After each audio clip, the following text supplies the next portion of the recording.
Reincarnated as the doomed villain patriarch in a novel, I know all of the protagonist's fated opportunities. In this game, his golden finger now belongs to me. Chapter 1. Becoming the villain patriarch after entering a book. Great patriarch. You must avenge the young sect leader and elder 13. Such a disgrace. What a humiliation. How has our Wujizong ever endured such insult after so many years of establishment? No matter who is plotting against us in the shadows. Even if we have to climb Dal mountains or dive into fire seas, chase them to the ends of the earth, we must find this person. Great patriarch.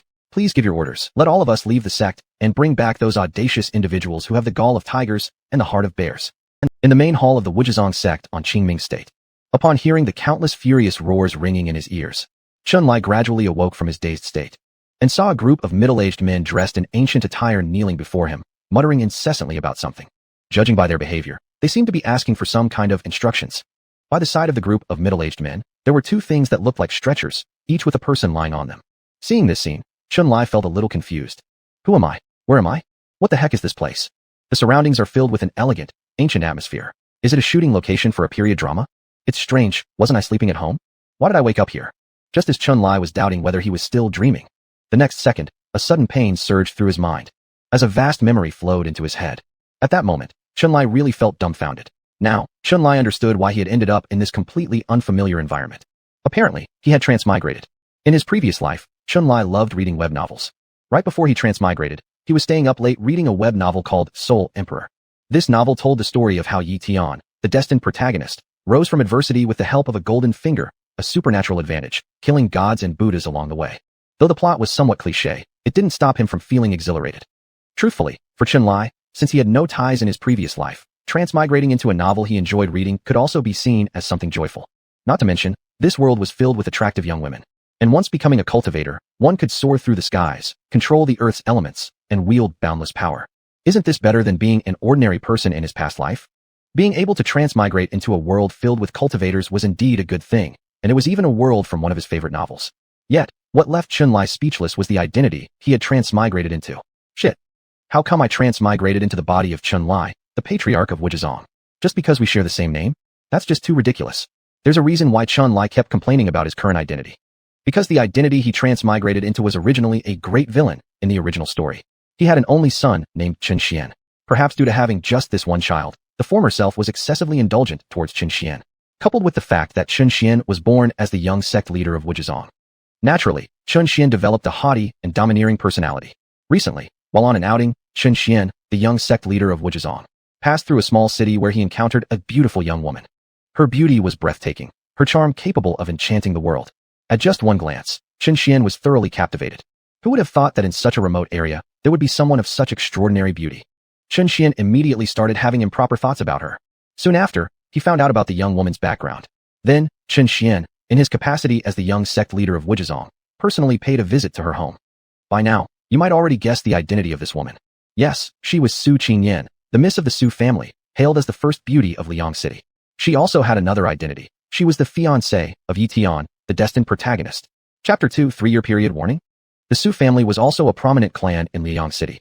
Their strength not inferior to the Yi family. But being a family from a small place, how could they compare with the legendary Wuji sect that dominates Qingming province? Therefore, when they learned that the young master of Wuji sect had personally visited, the entire Su family was in an uproar, and subsequently welcomed xuanhuan with the utmost sincerity and hospitality. During the banquet, xuanhuan didn't beat around the bush, and directly revealed his intentions, saying that he had accidentally passed through the city and taken a liking to Su Ching Yen. He asked the Su family if they would agree to marry Su Ching Yen to him. Hearing these words, the Su family was momentarily dumbfounded. No one had expected that Chen Xiaodong's visit was due to taking a fancy to their daughter. However, after a brief stupor, the entire Su family erupted in excitement. Who was Xuanhuan? He was the young master of the Wuji sect. His father Qin Lia, an even more renowned existence, known across the entirety of Qingming province as an elite figure. That was a supreme great talent of Tianyuan realm. Even though their daughter already had a betrothal agreement in place, how could the Yi family compare to Xuanhuan, backed by the Wuji sect? People aim high, just like water flows downhill.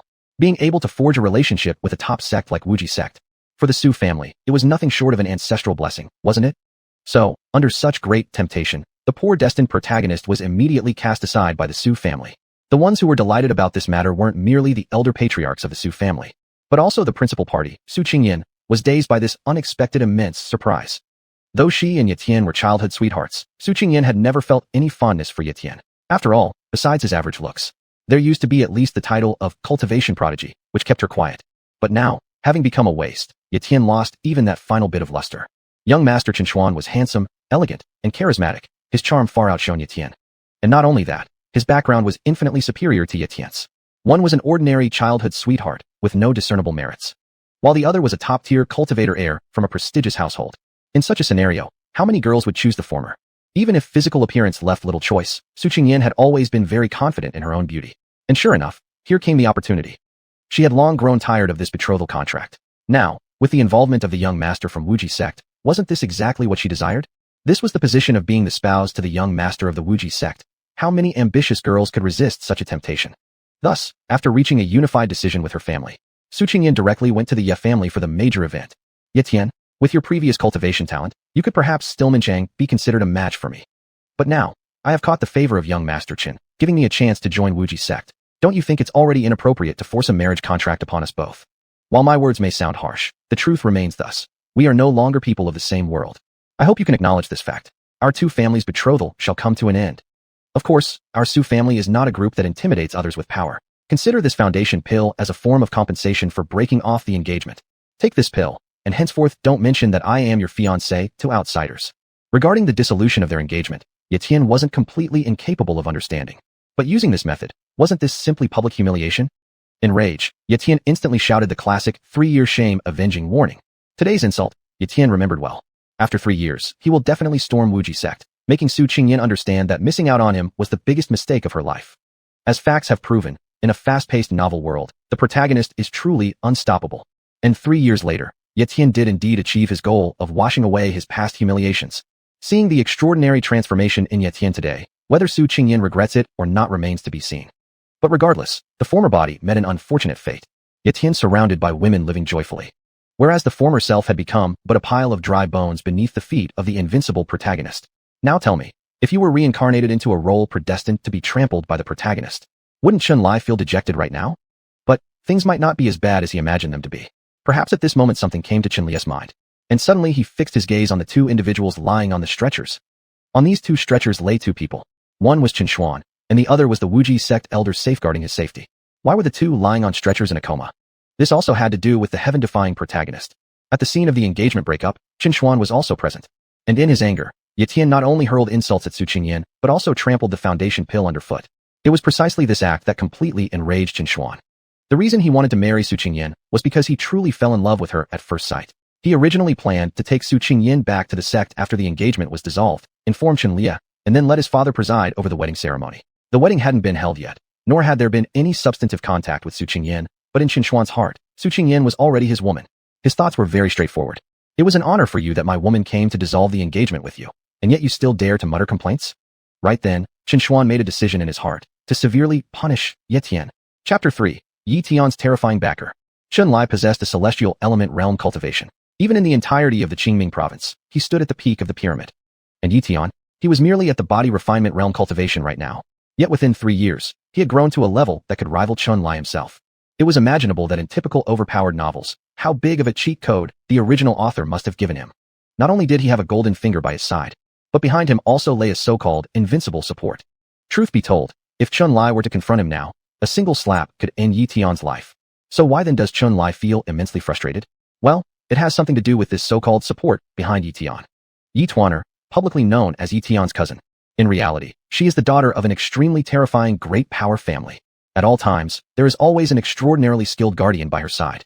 Even a single guardian possesses strength not inferior to Chun Li's past self. What Chun Li truly fears, isn't that clear enough? After the annulment of the marriage, Chen Xian wanted to teach Ye Tian a lesson, thus secretly dispatching one of the 13 elders who were guarding Ye Tian to visit the Yi family.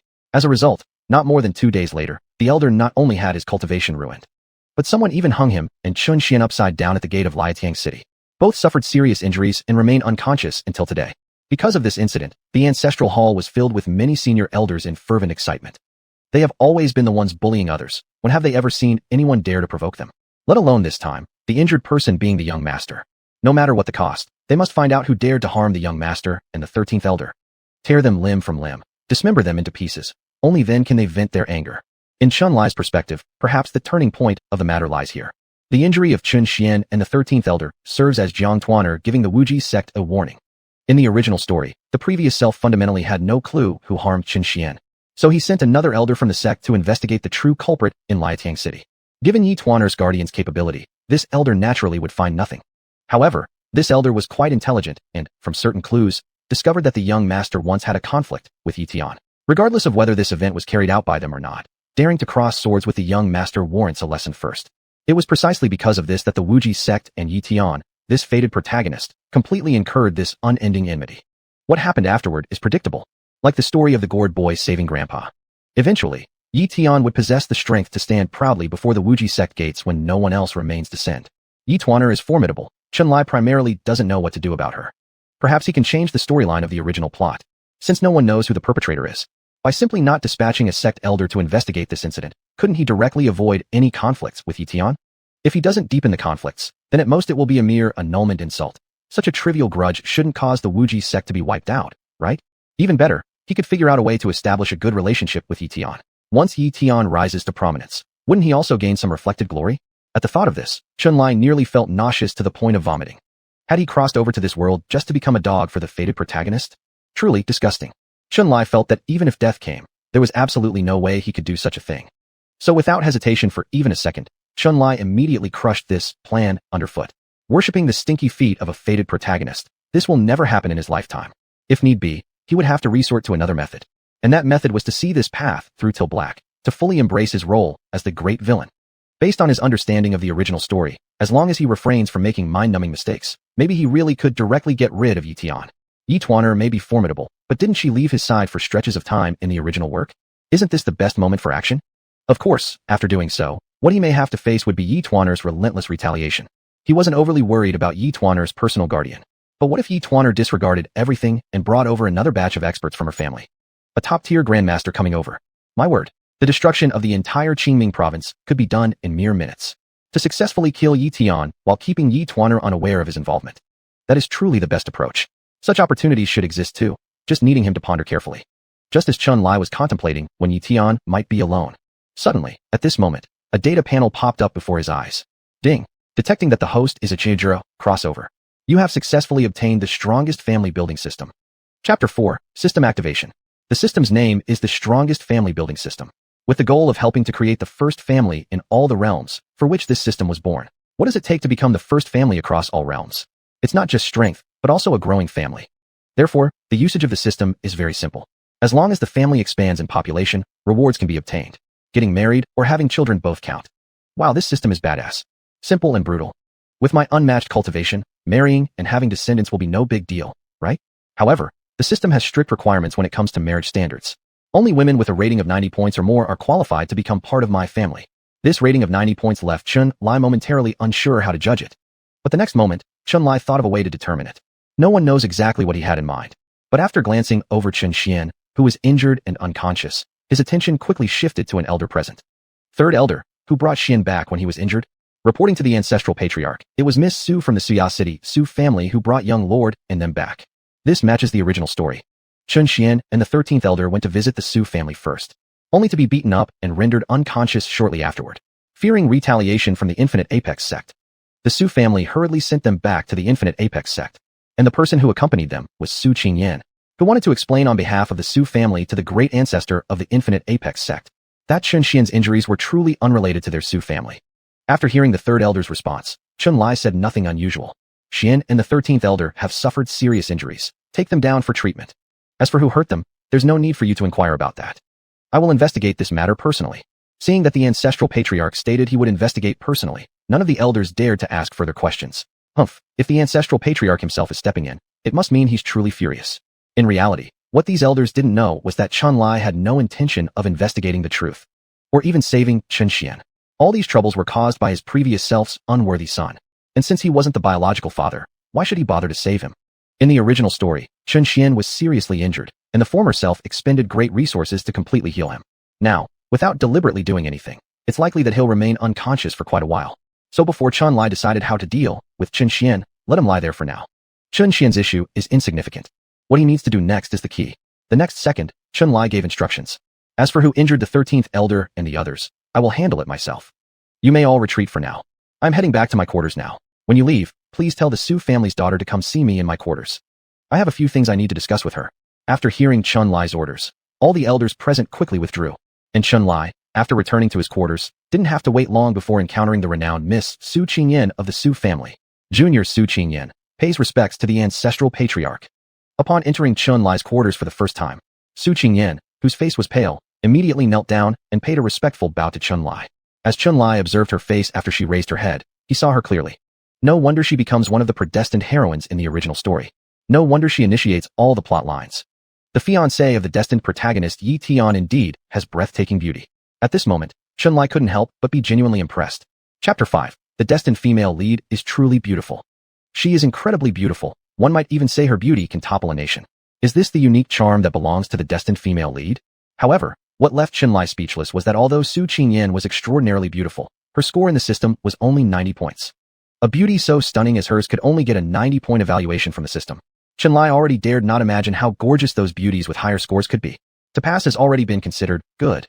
Isn't it a good thing that the system standards are high, right?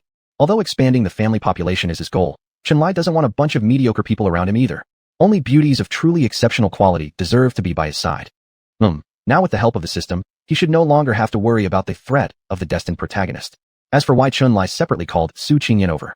At this point, isn't his purpose quite clear already? Are you the young miss of the Su family from the Liang city? After kneeling down, Su Ching Yen hadn't dared to get up since then. Her pale complexion came from the fact that Lord Chen Xian had something happen within her Su family. Just because of this incident, how could she not feel uneasy? In front of an elder-level existence, the Su family is less significant than mere ants. Precisely because of the fear that Chun Lai would blame them due to Chun Xian's accident, Su Ching Yen harbored deep apprehension at this moment. Seeing that the elder was speaking, Su Ching Yen didn't dare delay. After biting her thin lips, she quickly answered Chun Lai in a low voice. Reporting to the elder, I am Su Ching Yen. The next second, Chun Lai continued speaking. Do you know why I summoned you here? Yes, elder wishes to ask me about the incident regarding the young master being injured. Perhaps fearing that Elder Chen would blame her and the Su family because of this matter. Before Elder Chen could continue speaking, Su Ching Yen hastily and anxiously supplemented. Elder, the incident concerning the young master really has nothing to do with my Su family. We also don't know who harmed the young master. We beseech the elder to make a fair judgment. Please don't blame our Su family. Seeing Su Ching Yen kneeling before him, explaining her lack of knowledge about the event with a pale face. The next second, Chun Lai's expression unknowingly revealed a hint of mockery. Is it true or false ignorance? Elder, what does this mean? Could it be that the elder knows something? But how could that be possible? That matter was so secret. The elder shouldn't know, right? Just as countless thoughts were running through Su Ching Yen's mind. The next second, Chun Lai slapped the table with his palm. The large stone table shattered into powder under that single slap. Then they heard Chun Lai gritting his teeth full of anger. How impressive, a noble lady of the Su family, standing in front of me and still holding back secrets. Are you trying to deceive me? Wishes of the elder, your subordinate absolutely didn't. Don't say another word. Before Su Ching Yen could finish her anxious words, Chun Lai coldly interrupted her. Subsequently, they heard Chun Lai recounting every detail of the incident. Shinner must have been injured by the Yi family. Can Su girl truly claim ignorance about this matter? What? The elder already knew that the young lord was injured by someone from the Yi family? At this moment, Su Ching Yen was completely stunned. Her beautiful eyes flickered with intense disbelief. This matter is only known by a few people. How did the elder find out about it?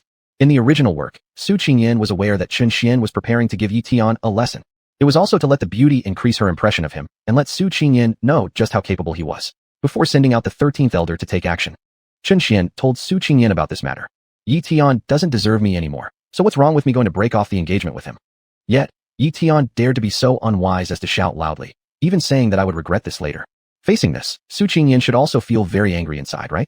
She tacitly approved of this immediately. As long as Ye Tian's life wasn't endangered, giving him a lesson was fine. Let him understand how insignificant he currently is in her eyes. Chun Xian did indeed send people to take action, but the situation developed unexpectedly for Su Ching Yen. The 13th elder didn't return. And along with Master Chun, on that evening, there was trouble too. The incident involving the young master of the Wuji sect at the Su residence is no small matter. Fearing that the elder would blame the Su family for this, Su Ching Yen hastened to bring the two of them over to clarify the situation. Chapter 6. Su Ching Yen's Fear. The 13th elder had a high cultivation level. At first, Su Ching Yen didn't connect their injuries with the Yi family. Since the Su family and the Yi family were roughly equal in strength, and it was impossible for anyone in their clan to defeat the 13th elder. But then an event made Su Ching Yen realize how extraordinary the Yi family was. Slap. On the way to bring the injured Chun Xian and the others to the Wuji sect, a beautifully veiled woman struck Su Ching Yen hard across the face. Su Ching Yen, the biggest mistake you have made in your life is humiliating brother Ye Tian. Today I won't kill you. Because Brother Ye Tian has already said that in 3 years he will personally come to the Wuji sect to find you. At that time, you will know what you've missed out on in your life. Su Ching Yen dared not resist, because the veiled woman not only had higher cultivation but also had stronger presence. And standing next to her was a truly invincible, powerful figure. By this point, Su Ching Yen had already realized who had injured young Master Chen Xian and the others. She also feared that if she spoke her suspicions, that woman might come after her again. That's why Su Ching Yen didn't dare tell Chen Lai about the incident. But now, seeing that Chen Lai wasn't even present at the scene, she already knew that this matter was done by the Yi family. How could Su Ching Yen not be terrified? Could it be that the ancestor had already known how extraordinary the Yi family was? Just as Su Ching Yen looked at Chen Lai with eyes full of disbelief and unease. At that moment, Chen Lai suddenly extended his hand and gently touched Su Ching Yen's left cheek. Doesn't this slap hurt a lot? Even the fact that she herself was slapped by that woman, the ancestor somehow already knew? At this moment, Su Ching Yen bit her lips tightly, completely at a loss for words. Su Ching Yen, Xian getting injured boils down to your Su family. But in the end, it's because of his obsession and lust that brought trouble upon himself. For this, I will not blame either you or the Su family. But even without my wrath, don't you realize how much trouble you've gotten into? Seeing Su Ching Yen looking at him with anxiety and puzzlement, at this moment, Chen Lai no longer beat around the bush.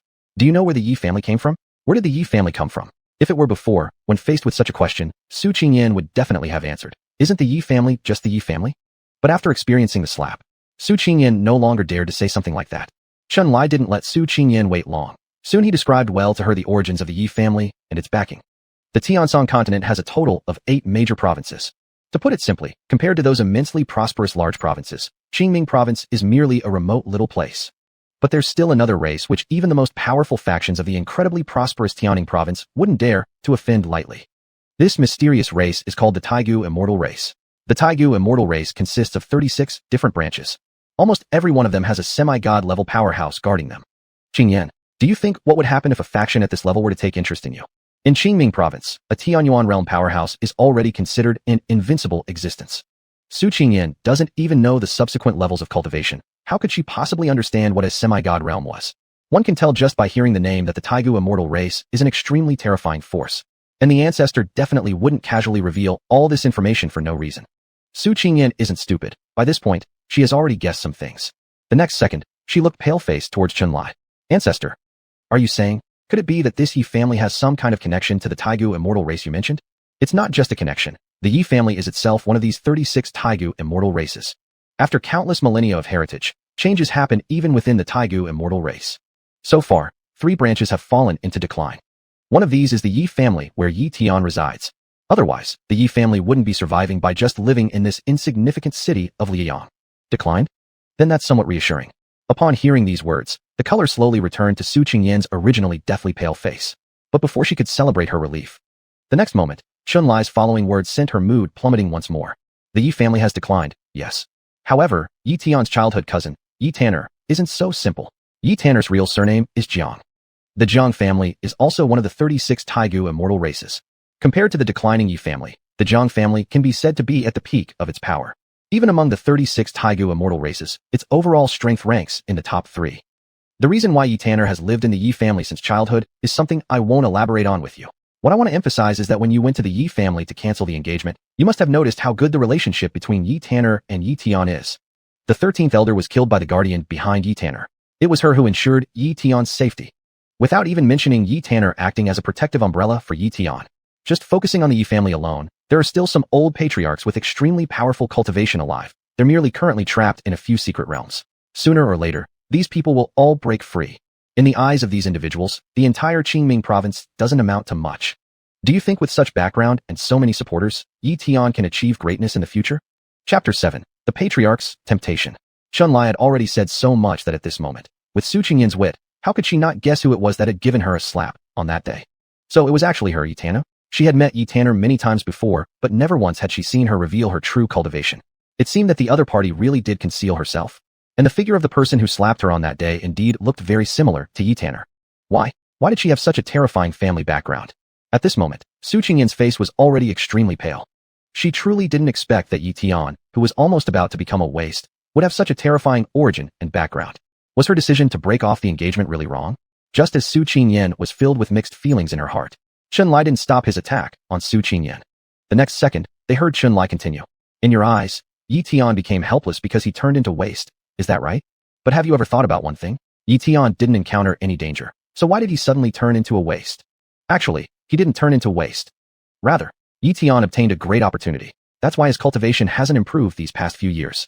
You can interpret it as storing up energy for a future burst. Based on my judgment, probably within the next 2 days, his cultivation will start soaring rapidly. I know that your cultivation aptitude is good, but you definitely can't match Ye Tian. Aren't you supposed to have a competition with him in 3 years? Let me put it this way. If you don't have any miraculous opportunities awaiting you, you will only end up with one outcome in 3 years. And that is being utterly defeated by Ye Tian, and might even lose your life. Become Ye Tian's stepping stone on his rise to power. Do you believe it? Huh, this was a joke, right? Su Ching Yen was the destined female lead. She was meant to regret endlessly later, kneeling pathetically to beg Ye Tian's forgiveness. How would the original author let such a beauty die under Ye Tian's hands? But why was Chunlai telling Su Ching Yen all this? Exactly, Chunlai was scaring Su Ching Yen. He wanted her to be afraid enough. So the beauty would long for someone reliable to depend on, right? It turned out that Chunlai's strategy was quite effective. In Su Ching Yen's eyes, the patriarch wouldn't deceive her. That meant she would die at Ye Tian's hands in 3 years? No. Her journey of cultivation had just begun. How could she end up like this? At this moment, Su Ching Yen was utterly panicked, begging incessantly. Patriarch, is there no way to change all of this? There is a way, but it depends on whether you're willing to pay the price. Price? After realizing the terrifying background Ye Tian possessed, Su Ching Yen's heart was now full of unease and extreme fear. She didn't want to die, nor did she want to become someone else's stepping stone. If she could defy fate and change her destiny, who would still care about what the price was? Thus, at this moment, Su Ching Yen knelt before Chunlai and pleaded anxiously. Patriarch, as long as I can change everything, I'm willing to pay any price. So, Patriarch, please show me the way. Show her the way, eh? Who knows what Chunlai was thinking at this moment? But a look of deep meaning flashed across his face. The next second, looking at Su Ching Yen, he said profoundly, don't rush your words, Ching Yen. First understand what kind of price needs to be paid before answering. Because of some special reasons, even with Ye Tanner's full support, her family behind the scenes can't provide Ye Tian too much assistance. Even crossing boundaries to reach Qingming province isn't easy. Even so, the resources Ye Tian controls now are sufficient for his rise to power. The things I've told you haven't been exaggerated. If you follow your current pace and continue cultivating steadily, you will absolutely not be a match for Ye Tian in 3 years. Dying at his hands will be your sole result. However, if the Wuzhizong sect were to give you all our support, then the result would be entirely different. Rooted in Qingming province for many years, we of Wuzhizong have managed to establish an unshakable authority. We're no easy target. Moreover, I also possess resources no less formidable than those of Ye Tian's. If I were willing to pour all these resources into you, let's not talk about other things. I am at least 99% sure that I can help you easily crush Ye Tian 3 years from now. But, you are merely the young miss of the Su family from Liang City. And you have absolutely no connection to our Wuzhizong sect. You're not even a disciple of Wuzhizong sect. So tell me, why would I invest all of our sect's resources in you to foster your growth? Hearing Chunlai's words, Su Ching Yen's face immediately turned pale. That was true. She was ultimately just an outsider. The patriarch had already shown leniency by not blaming her for what happened to young Master Chen at the Su family. So why would he help her, a trifling outsider? Perhaps the title of the Su family's young miss held some sway in Liang City. But before the patriarch, Su Ching Yen truly couldn't think of anything she could offer in exchange for his support. Chapter 8. Take it directly. However, Su Ching Yen was ultimately a very smart girl. She quickly realized that if the elder hadn't had other intentions, he would have already driven her away and wouldn't have spoken so much to her deliberately. Then she recalled what the elder had said earlier about whether you are willing to pay the corresponding price. The elder should have some ulterior motive in mind. After tightly biting her lips, Su Ching Yen came to an understanding and looked up at Chunlai. Elder, what should I do to gain your full support? At this moment, Chunlai also got straight to the point and once again touched Su Ching Yen's little face. Recently, by chance, I obtained a dual cultivation martial art. This martial art is very powerful, but it requires a high-quality woman as a cauldron for me to continue advancing rapidly. I see that you, Ching Yen, meet this condition perfectly. That's why I've specially mentioned this matter to you today. I believe you should understand my intention. As for how to make a choice, it's entirely up to you. If you don't agree, I absolutely will not force you. The price needed is becoming the elder's partner for dual cultivation. Though Su Ching Yen had made some preparations mentally, she never expected that the price the elder wanted from her would be this. Being somewhat startled, Su Ching Yen felt like she could understand these feelings. After all, the elder had put forward conditions of full support throughout the entire sect. And aside from her beautiful face and body, there wasn't anything else valuable enough on her to attract the elder's favor. She didn't immediately agree, nor did she turn around and leave. Su Ching Yen still knelt before Chunlai. In the next second, a soft voice was heard from her. Elder, I once heard a certain elder in my family say that dual cultivation techniques mostly come from the devil sect, and they rely on harvesting women's cultivations and in essence to nurture oneself, a type of evil technique. Before Su Ching Yen finished her words, Chun-Li already knew where the girl's uneasiness came from. In the next second, after a slight smile, Chun-Li directly interrupted her. Not all dual cultivation techniques involve extracting yin or yang. There are also types that complement yin and yang. The former indeed are evil techniques, but the latter belong to the righteous way under the glorious heavens. If Ching Yen wishes to follow me, I absolutely won't regard Ching Yen merely as a cauldron. I can take Ching Yen as a concubine. You can view this as a deal. I've always disliked forcing others. If Ching Yen disagrees, I absolutely won't force you either. But if so, you can choose to leave now. Upon hearing the words spoken by Chun-Li, Su Ching Yen's body quivered slightly. Though she didn't choose to leave, Chun-Li could determine that. This girl must be undergoing an intense internal struggle. Is she going to just walk away? Or stay right here and cling to the elder? Seeing Su Ching Yen weigh the pros and cons with her pale face. Unknowingly, Chun-Li had risen from his seat and silently moved beside Su Ching Yen, leaning close to her delicate earlobe, softly tempting her. If you're willing to follow me, I naturally will fully support you. All the resources of the sect will be at your disposal starting today. With me as your backing, and the sect's resources as a foundation. Even if Ye Tian has a shocking background, so what? Right now, he is a mere ant before you, and 3 years later, he will still only be an ant crawling beneath your feet. Is it that easy for him to rise against destiny and find revenge on you? With me around, I absolutely won't allow Ching Yen to suffer even a bit of injustice. And the benefits of following me aren't limited to just these.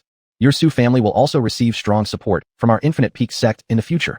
The Su family raised you well, so shouldn't you try to bring more benefits to your family? After choosing to follow me, believe me, you won't regret today's decision. Not only will you see higher views, but as long as you're willing to work hard, gaining a place among the 9 heavens in the future isn't impossible either. Besides, that slap from Jiang Tanner, you should never forget that, right? Don't you wish one day to return the blow with a higher stance? To return that slap? Though pressured by Ye Tanner's dominance, Su Ching Yen dared not resist at that time. But could she possibly not have a shred of hatred in her heart? Could she really forget it so easily?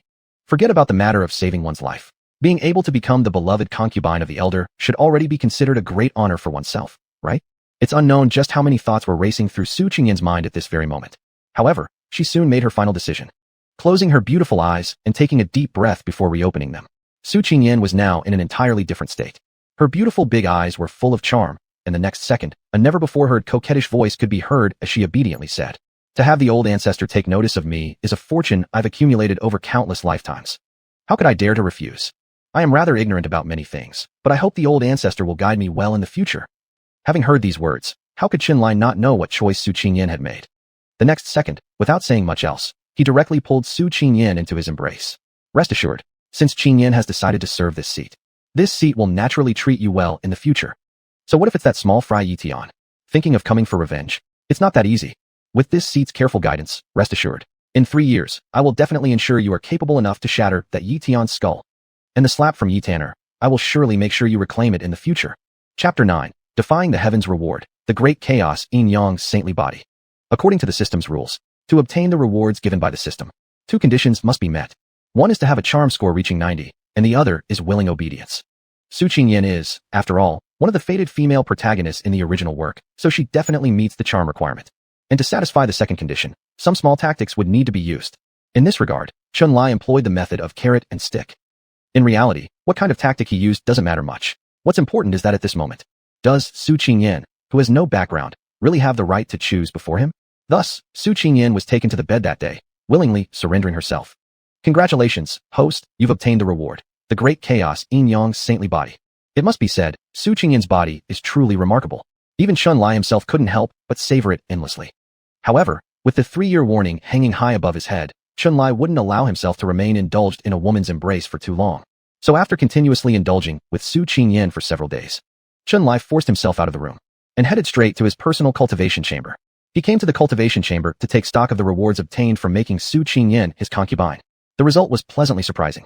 To be honest, even after several days had passed, Chun-Li still hadn't fully processed the excitement in his heart, because he never expected his luck to be so good.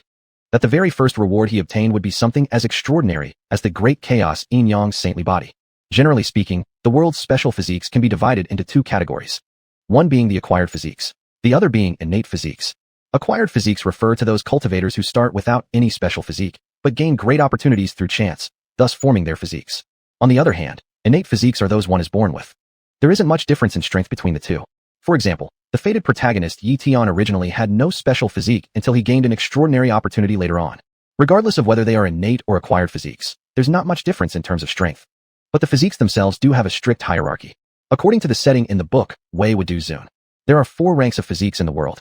They are respectively, spirit body, immortal body, saint body, and the legendary supreme body. Su Ching Yen's water spirit body belongs to the spirit body rank, which is stronger than ordinary cultivators without a special physique, but far inferior to the physiques of the next 3 tiers. The supreme body is a legend and will not appear in the early stages of the novel. So currently speaking, the saint body rank represents the most powerful physiques in the earlier parts of the novel. And the great chaos yin-yang body that Chun-Li obtained could easily rank highly even among many saint bodies. Immune to all poisons, unaffected by 10,000 evils, able to counter all kinds of anomalies, unbeatable within the same tier. All attacking and defensive methods originating from chaos would be greatly suppressed under the great chaos yin-yang body. To put it simply, before obtaining this power, although at the first heaven stage of Tianyuan realm, even with secret techniques, he could only barely fight against the second heaven experts. Now, having the great chaos yin-yang body, even facing third heaven or fourth heaven masters, he can handle them effortlessly. And fifth heaven experts would also not pose any threat to him. Ye Tian's obtained physique is also incredibly powerful. Named the 10,000 eternal longevity body, which is also among the top-ranking saint bodies. But when did Ye Tian actually gain the full 10,000 eternal longevity body? That would only happen halfway through the novel, achieving its full form towards the end, and eventually evolving into the eternal unperishable supreme body at the conclusion of the story. And at the beginning, I directly obtained the perfected version of the great chaos yin-yang body. Isn't that amazing? Take the guardian behind Ye Tian as an example.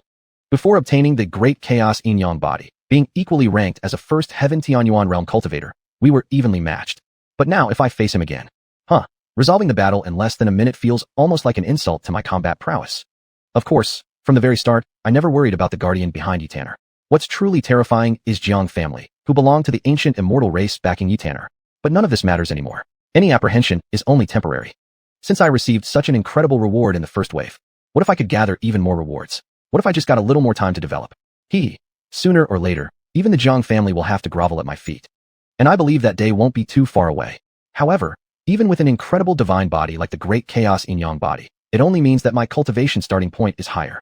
If I want to truly become invincible under heaven and stand at the peak of all realms as soon as possible, there's still no substitute for serious practice. Chun-Li muttered to himself. He was very clear in his heart. Having good talent doesn't mean everything. Only when talent meets diligence together, that's where the real power lies. So at this moment, he immediately began to cultivate.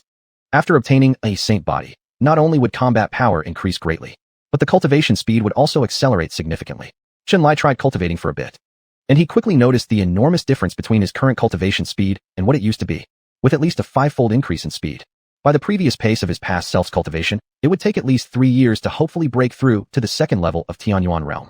But unfortunately, before that could happen, he was crushed by Ye Tian into a valley. Now, however, he just needed several months to likely break through to the second level of Tianyuan realm. And at that time, combined with the great chaos yin-yang body, his fighting strength would once again reach new heights. Understanding all this, Chun-Li adjusted his breathing and immediately started practicing. Only by continuously growing stronger can one achieve everything they desire. And his forward march officially starts here and now. Time flies, and in the blink of an eye, several months have passed. In Liang City, there's a place called Zhu Ji Tofu Stall, which normally sells only one snack, tofu pudding. Because of its great taste, countless customers visit every day. Anyone who has eaten tofu pudding here knows that the operators of this stall are a grandfather and granddaughter pair. At dawn, as usual, Zhu Ji Tofu Stall set up business again, with an exceptionally beautiful young girl busying herself around the stand. Qingzhu, you're out operating the stall with your grandfather so early again today. Recently, both of you have been opening earlier than before. Are you trying to make more money? What do you mean more money? Sister Wang, don't you know Qingzhu's personality? In my view, the reason why Qingzhu has been opening so early lately is because she wants to see that Chun young master earlier. Chapter 10, Tofu Scheherazade. Ye Qingzhu is the full name of the young girl. Her demeanor was so pure and graceful that she looked enchanting. Even with her coarse peasant clothes, they could not hide her stunning beauty. Because she managed a tofu pudding stall with her grandfather, she has long been hailed as the tofu beauty of Liang City. When someone looks this beautiful, it naturally attracts unwanted attention from others. Throughout Liang City, many people have had their eyes on Ye Qingzhu. Half a month ago, there was an incident of harassment at her stall. A few young lords from some major families in Liang City wanted to molest Ye Qingzhu. Luckily, a certain young master Chun came to her rescue, drove away those young masters, allowing Ye Qingzhu to be safe. Saving damsels in distress tends to stir up favorable feelings anywhere. After the rescue, that Chun family young lord would come every morning to her stall to eat a bowl of tofu pudding. Seeing how this Chun lord was not only good-looking, charming, but also chatting delightfully with Ye Qingzhu. This inevitably led to several neighboring aunts joking about it occasionally to Ye Qingzhu. Now, seeing Aunt Wang and Aunt Zhou starting to joke around again. Ye Qingzhu's pale complexion flushed slightly. Being by nature easily shy, her blush extended almost down to her neck. But she couldn't help murmuring, Aunt Wang, Aunt Zhou. You, what nonsense are you all talking about? It's just because the weather has been fine recently, and both my grandfather and I chose to open our stall earlier. That has nothing to do with young Master Chun. The aunts are experienced, how sharp their eyes were. In one glance, they noticed the blush on Ye Qingzhu's face. Next moment, Aunt Wang couldn't help teasing. If it's not for young Master Chun, why did your face turn red, Qingzhu? Why did you suddenly become shy? Just as Aunt Wang finished speaking, Aunt Zhou immediately joined in laughing. Wang's sister, stop teasing Qingzhu. Ultimately, they are young. Having a thin skin is normal. However, Qingzhu, as your elder, I must remind you, don't get embarrassed too quickly when talking about marriage matters. You're not exactly young either anymore. At your age, marriage will eventually happen. When I was your age, I was already pregnant with our son Tiger. I see that young Master Chun is truly exceptional. His attire shows he is from at least a wealthy family. Besides looking handsome, he speaks politely and is courteous everywhere. He saved your life. This truly seems like a destined romance. I can tell young Master Chun seems to like you as well. So, your aunt thinks, sometimes instead of hesitating, you should take initiative. After all, if you miss the chance, finding another good person won't be easy. Upon hearing these words from Aunt Zhou, Ye Qingzhu became even shyer. Her crimson face left her unable to speak. Standing there awkwardly, gazing at her own feet. This sight made her grandfather uncomfortable, seeing several women teasing his granddaughter about her marital prospects. He glared at them.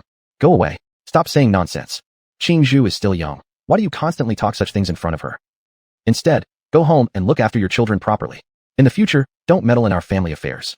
Although these aunts quite liked Ye Qingzhu, who spoke softly and gently, they didn't like her explosive-tempered grandfather who tended to lose his temper easily. Upon seeing Mr. Nye reprimanding them, Aunt Zhou responded immediately. I am trying to guide Qingzhu. How can Qingzhu and young Master Chen not suit each other? Rather, it's you, Mr. Nye. You never show a pleasant face when young Master Chen comes. What? Do you feel relieved only when you disrupt Qingzhu's destined match? Mr. Nye heard this and got so angry that his beard flared. Zhou woman, what nonsense are you spouting? What kind of absurd destiny are you talking about? My Qingzhu is so beautiful. Does she need to worry about marriage? Just as her grandfather was about to start an argument again, Ye Qingzhu finally came back to herself and hurried to pull him back. Grandpa, please stop. Master Chen should be coming soon. We still need to prepare the stall early to serve the guests properly. Mr. Nye was about to say something. Suddenly, a voice came from not too far away. Nye Grandpa, Miss Qingzhu. It's been a long time since we last met. Thinking that Master Chen had arrived, Qingzhu instinctively felt delighted inside. Master Chen. However, when Qingzhu turned around with surprise, she realized the one who arrived was not Master Chen, but another young man who looked rather ordinary. Oh, is it Brother Ye Tian? That's right, the person who arrived was none other than Ye Tian, the fated protagonist of the novel, Only I Am Supreme. Having grown up in Linyang City, Ye Tian especially loved to eat the tofu pudding made by the Nye family. And also because he visited often and ate their tofu pudding ever since he was a child. Ye Tian had become extremely familiar with the grandfather and granddaughter pair over time. In a way, Qingzhu and Ye Tian were childhood sweethearts. After all, they had known each other since they were little. Because of some matters recently, Ye Tian hadn't come for several months. Now seeing brother Ye Tian coming as a guest again, Qingzhu was quite happy, and immediately called out his name cheerfully. Seeing Qingzhu's sweet smile, Ye Tian's originally very joyful mood became even better immediately. Even Mr. Nye, who just moments ago was filled with anger thinking about arguing with several gossipy women, upon seeing Ye Tian, couldn't help but show a faint smile on his face. It's little Tian. Indeed, it has been many days since I've seen you eating our tofu pudding here. During this period, have you been busy cultivating? After politely greeting Mr. Nye, Ye Tian then smiled and said, I've indeed been busy cultivating these past few days. As soon as I finished my cultivation seclusion, I rushed over here to eat your tofu pudding. After so many months without tasting it, I almost missed it to death. Mr. Nye laughed and quickly responded, I don't have much else, but there's an endless supply of tofu pudding. Qingzhu, little Tian wants to eat our tofu pudding. Why don't you hurry and make him a bowl? Yes, brother Ye Tian, please wait a moment. I will prepare the tofu pudding for you now. Ye Tian soon found an empty spot at the stall to sit down, while Qingzhu started busying herself making the tofu pudding nearby. Glancing at her graceful and attractive figure curves, Ye Tian couldn't help but ask curiously. Qingzhu, just now from afar, I heard Grandpa Nye arguing with someone. What exactly happened? Chapter 11, The Revered Protagonist's Caution.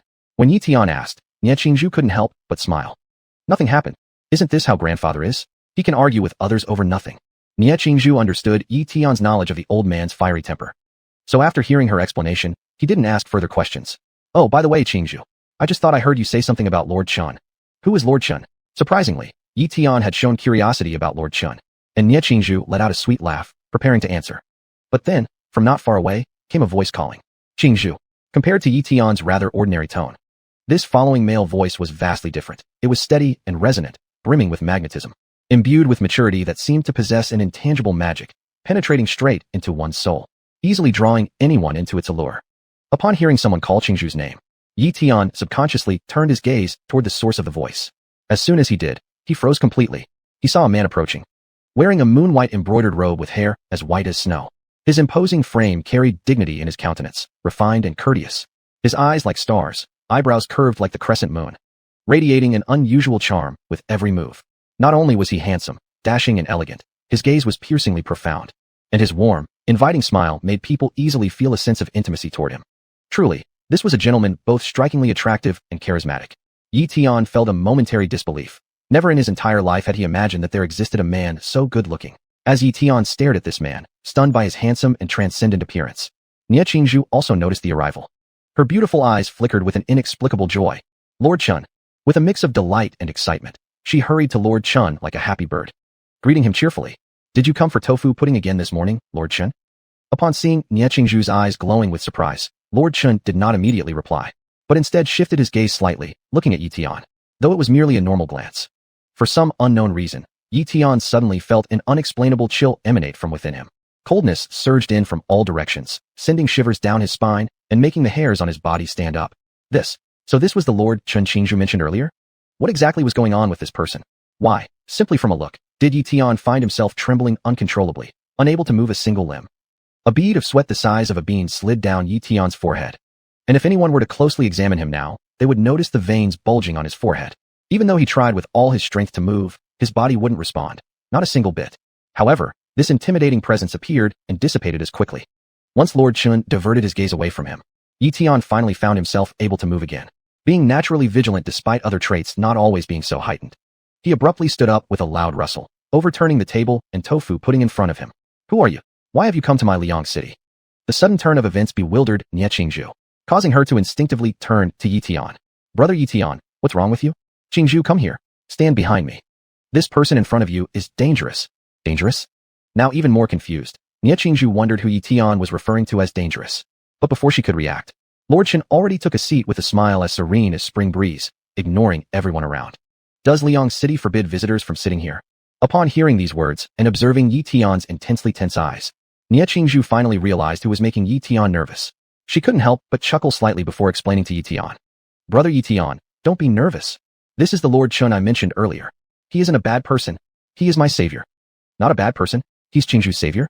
Yet, Ye Tian did not lower his guard because of these words. He remained vigilant, still staring intently at young Master Chun. But young Master Chun didn't even notice the hostile glare Ye Tian was giving him, and instead turned his attention to Ye Qingzhu. Then, in the next moment, saw him flash a faint smile.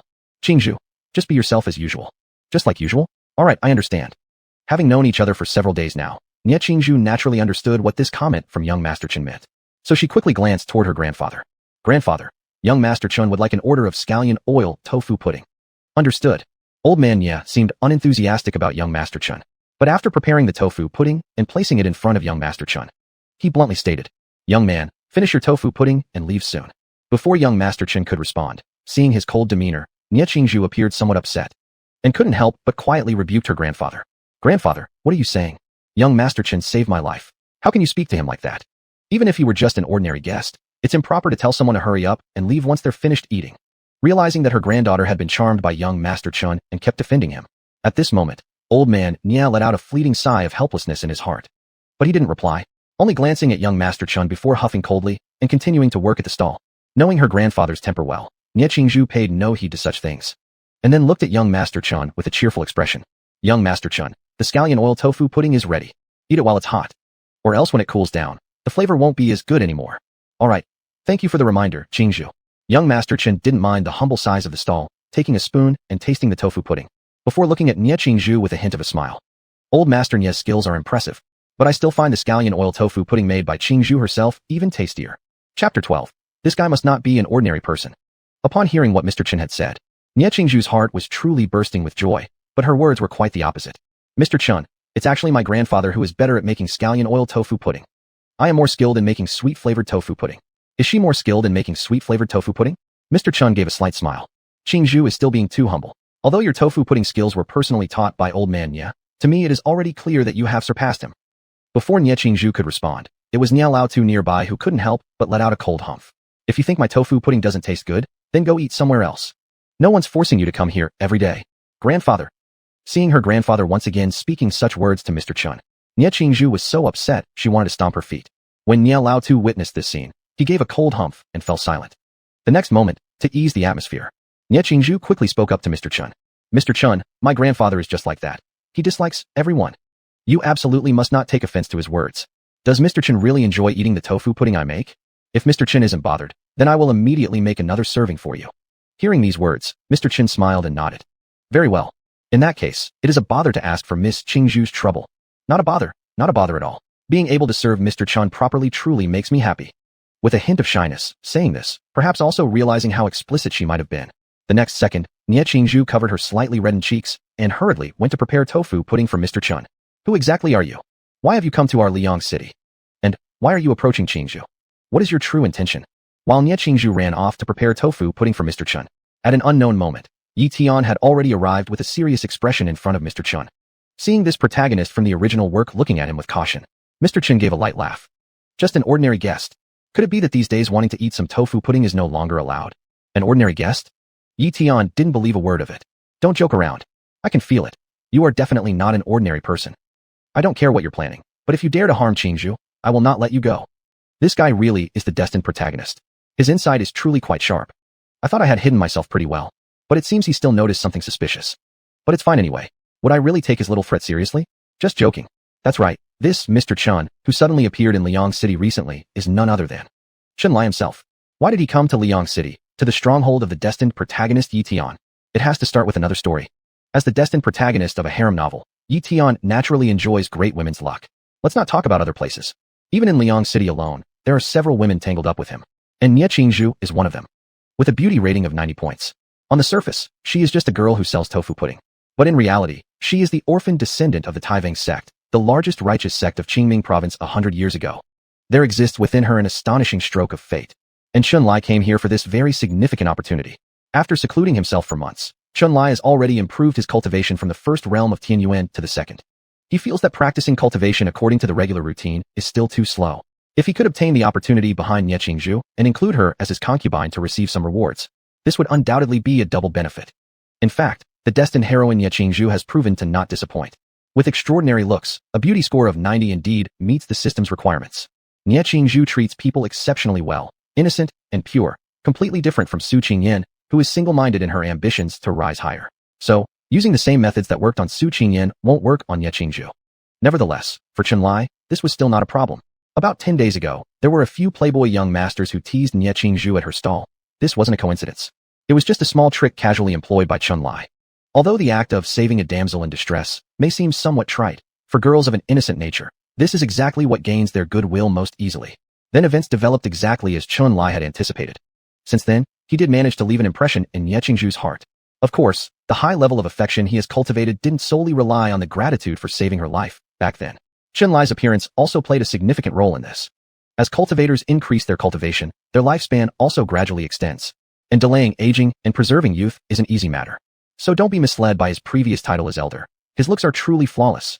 After all, it was explicitly mentioned in the original work that he had ranked first on the gentleman list of the last session. It gives off vibes similar to a silver-haired handsome man from an anime, coupled with the mature charm radiating from him. Even Chun Lai himself had subconsciously admired himself when he looked in the mirror before, feeling how such good looks and charisma in his past life would have bewitched countless young ladies and housewives alike. With high looks and good demeanor, coupled with the aura of maturity and stability he exudes, plus witty conversation skills. Under his deliberate guidance, the destined protagonist Ye Tian spent over 10 years cultivating only a bit of sibling relationship with Ye Qingzhu. But Chun Lai managed to make Ye Qingzhu feel like a deer jumping wildly in her heart every time she saw him in just over 10 days. TSK, that's the difference. Indeed, no matter what world it is, women can't escape being appearance-oriented. Sky, you absolutely must not act rashly. Your judgment is correct. The person before you is indeed extraordinary. Don't provoke them. Right at the moment Ye Tian stared intently at Chun Lai with caution. The emerald jade pendant hanging on Ye Tian's chest discreetly glowed once. Then a female voice transmission entered Ye Tian's mind. After hearing the mysterious woman's transmission, Ye Tian immediately sent a voice transmission to ask, Master, with your sharp eye for discernment, could you figure out who this person is or his level of cultivation? Can't determine it. After all, I am currently just a spirit, but based on my intuition, this person before you has an aura so pure that it remains internalized. His true energy resembles a blazing dragon ascending the sun. At least a being above the Tianyuan realm. Chapter 13. A heavenly origin realm great power? The shock of the chosen one. Master, what did you just say? This person's cultivation at least surpasses the heavenly origin realm? This can't be possible. Our Liang city is merely a tiny little city. How could it attract someone of the heavenly origin realm great power to come here? The early stages of cultivation have 6 ranks in total, namely, refinement realm, primordial realm, foundation establishment realm, spirit pill realm, spirit child realm, and finally the heavenly origin realm. Liang city is but a small place, truly remote beyond measure. There are hardly any powerful experts there. Among the 3 major families residing within Liang city, the cultivation level of even their elders is merely at the foundation establishment stage. Whereas the heavenly origin realm is an unfathomably great realm that Ye Tian currently dares not even dream of. Know this, even considering the entirety of the Cyan Mist province, these beings exist as invincible entities. Hence upon hearing his master declare that Chen Lie's cultivation at least reached the heavenly origin realm, Ye Tian was genuinely terrified. Inside the dark green jade pendant, Yanji naturally also noticed Ye Tian's shock. In the next second, she resumed her mental transmission. I cannot comprehend why a heavenly origin realm great power would appear in Liang city. But Tianer, you can trust me on this matter. I will absolutely not misjudge in this aspect. Even though the other party has deliberately hidden their own presence, the strength of their soul is something that cannot be completely concealed. Why did you freeze in your spot when the other party merely glanced at you before? It wasn't due to them employing any particular method against you. Rather, it's because your soul is innately more sensitive, allowing you to subconsciously feel their power, which instinctively caused you to fear them, leaving you momentarily stunned.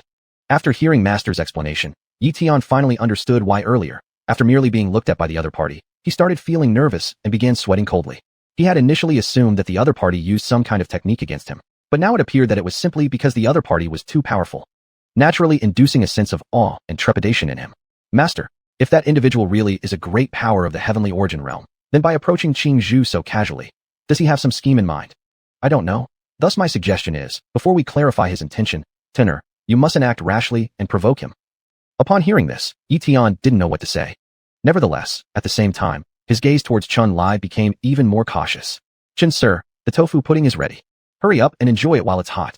Just as Ye Tian stared intently at Chun Lai, unbeknownst to them, Nie Qingzhu had already made a serving of tofu pudding and expectantly placed it in front of Chun Lai. Thank you, Lady Qingzhu. Seeing Chun Lai carefully savoring the tofu pudding she personally prepared, occasionally praising it, Nie Qingzhu's face lit up with a brighter smile. At the same time, a faint blush appeared around her neck area. Watching Nie Qingzhu sweetly chatting with Sir Chun, sometimes displaying shyness. For some unknown reason, Ye Tian suddenly felt an inexplicable irritation arise in his heart.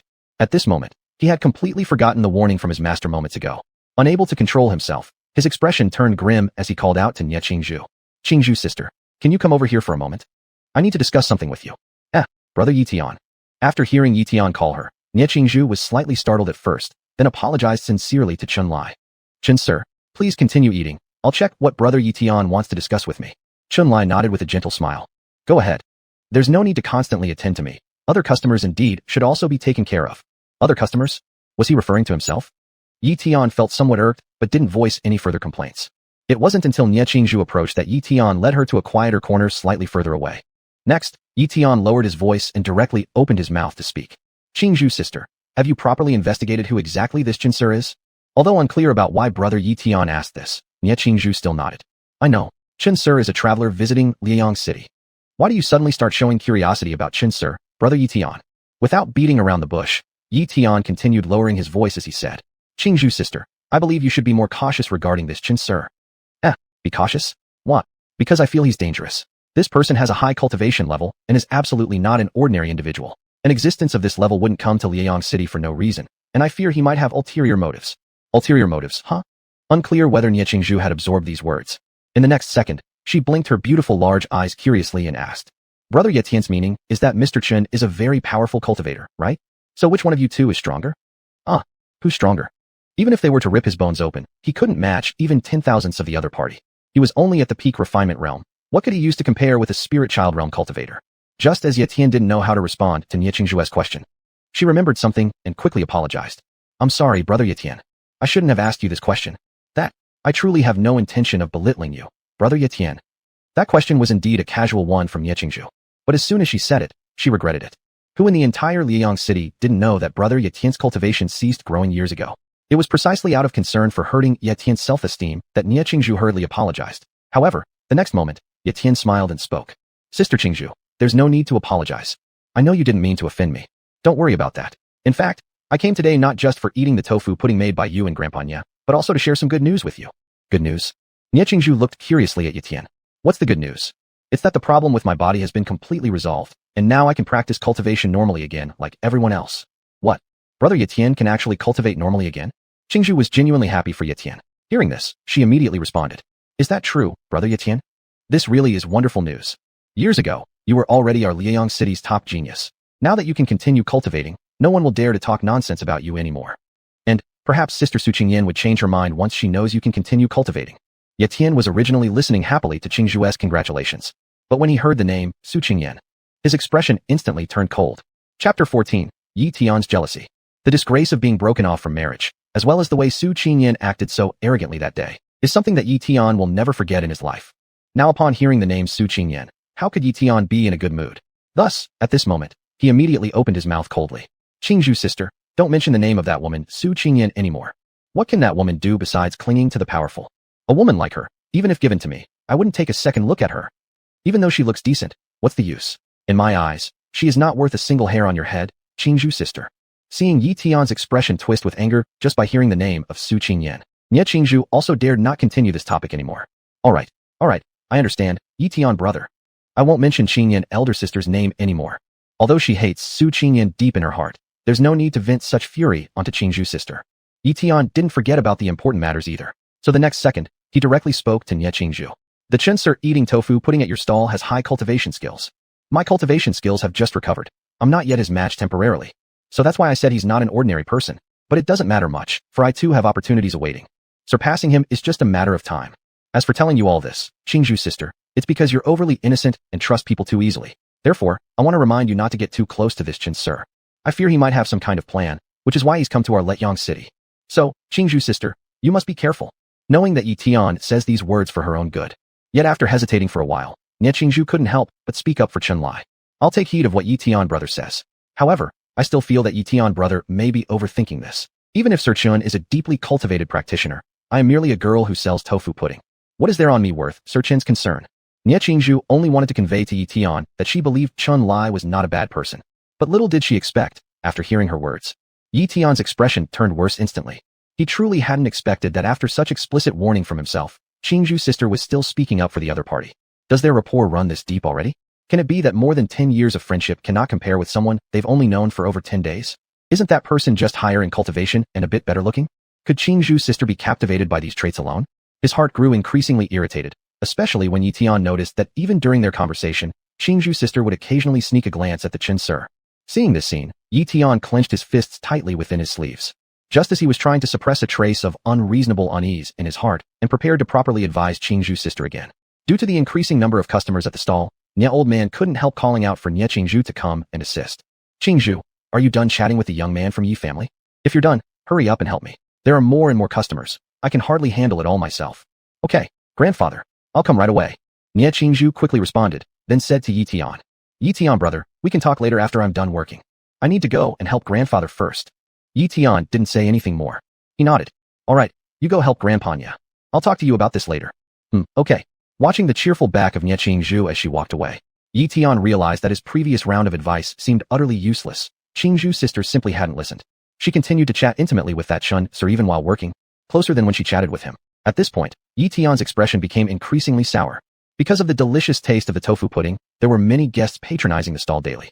Unknowingly, a middle-aged man dressed in gray robes, with a long sword strapped behind his back, sat down at the stall. Boss, one portion of salty tofu pudding please. Sure thing, customer. Nie Qingzhu quickly prepared a serving of tofu pudding for the guest. After tasting it, the guest gave an extremely high evaluation. I've tried a lot of tofu pudding. Never expected to encounter such great taste in this small city of Liang. One glance tells you that the shop owner has put great effort into their cooking techniques. Seeing the guest praising the taste of her family's tofu pudding, Nie Qingzhu couldn't help but smile sweetly. You're too kind, sir. Actually, we haven't put in much effort. My grandfather always says that the method for making this tofu pudding has been passed down from our ancestors. Even if it tastes good, it's all thanks to our forebears. As for us descendants, we simply follow the steps to make it. Hearing what Nie Qingzhu had said, The gray-robed guest nodded slightly. So this skill was passed down by your ancestors? No wonder it tastes so great. But miss, there is something I find quite peculiar. Aren't your ancestors originally from the Taowang sect? When exactly did the renowned elders of the Taowang sect switch to studying the art of tofu pudding making? Taowang sect? What on earth is the Taowang sect?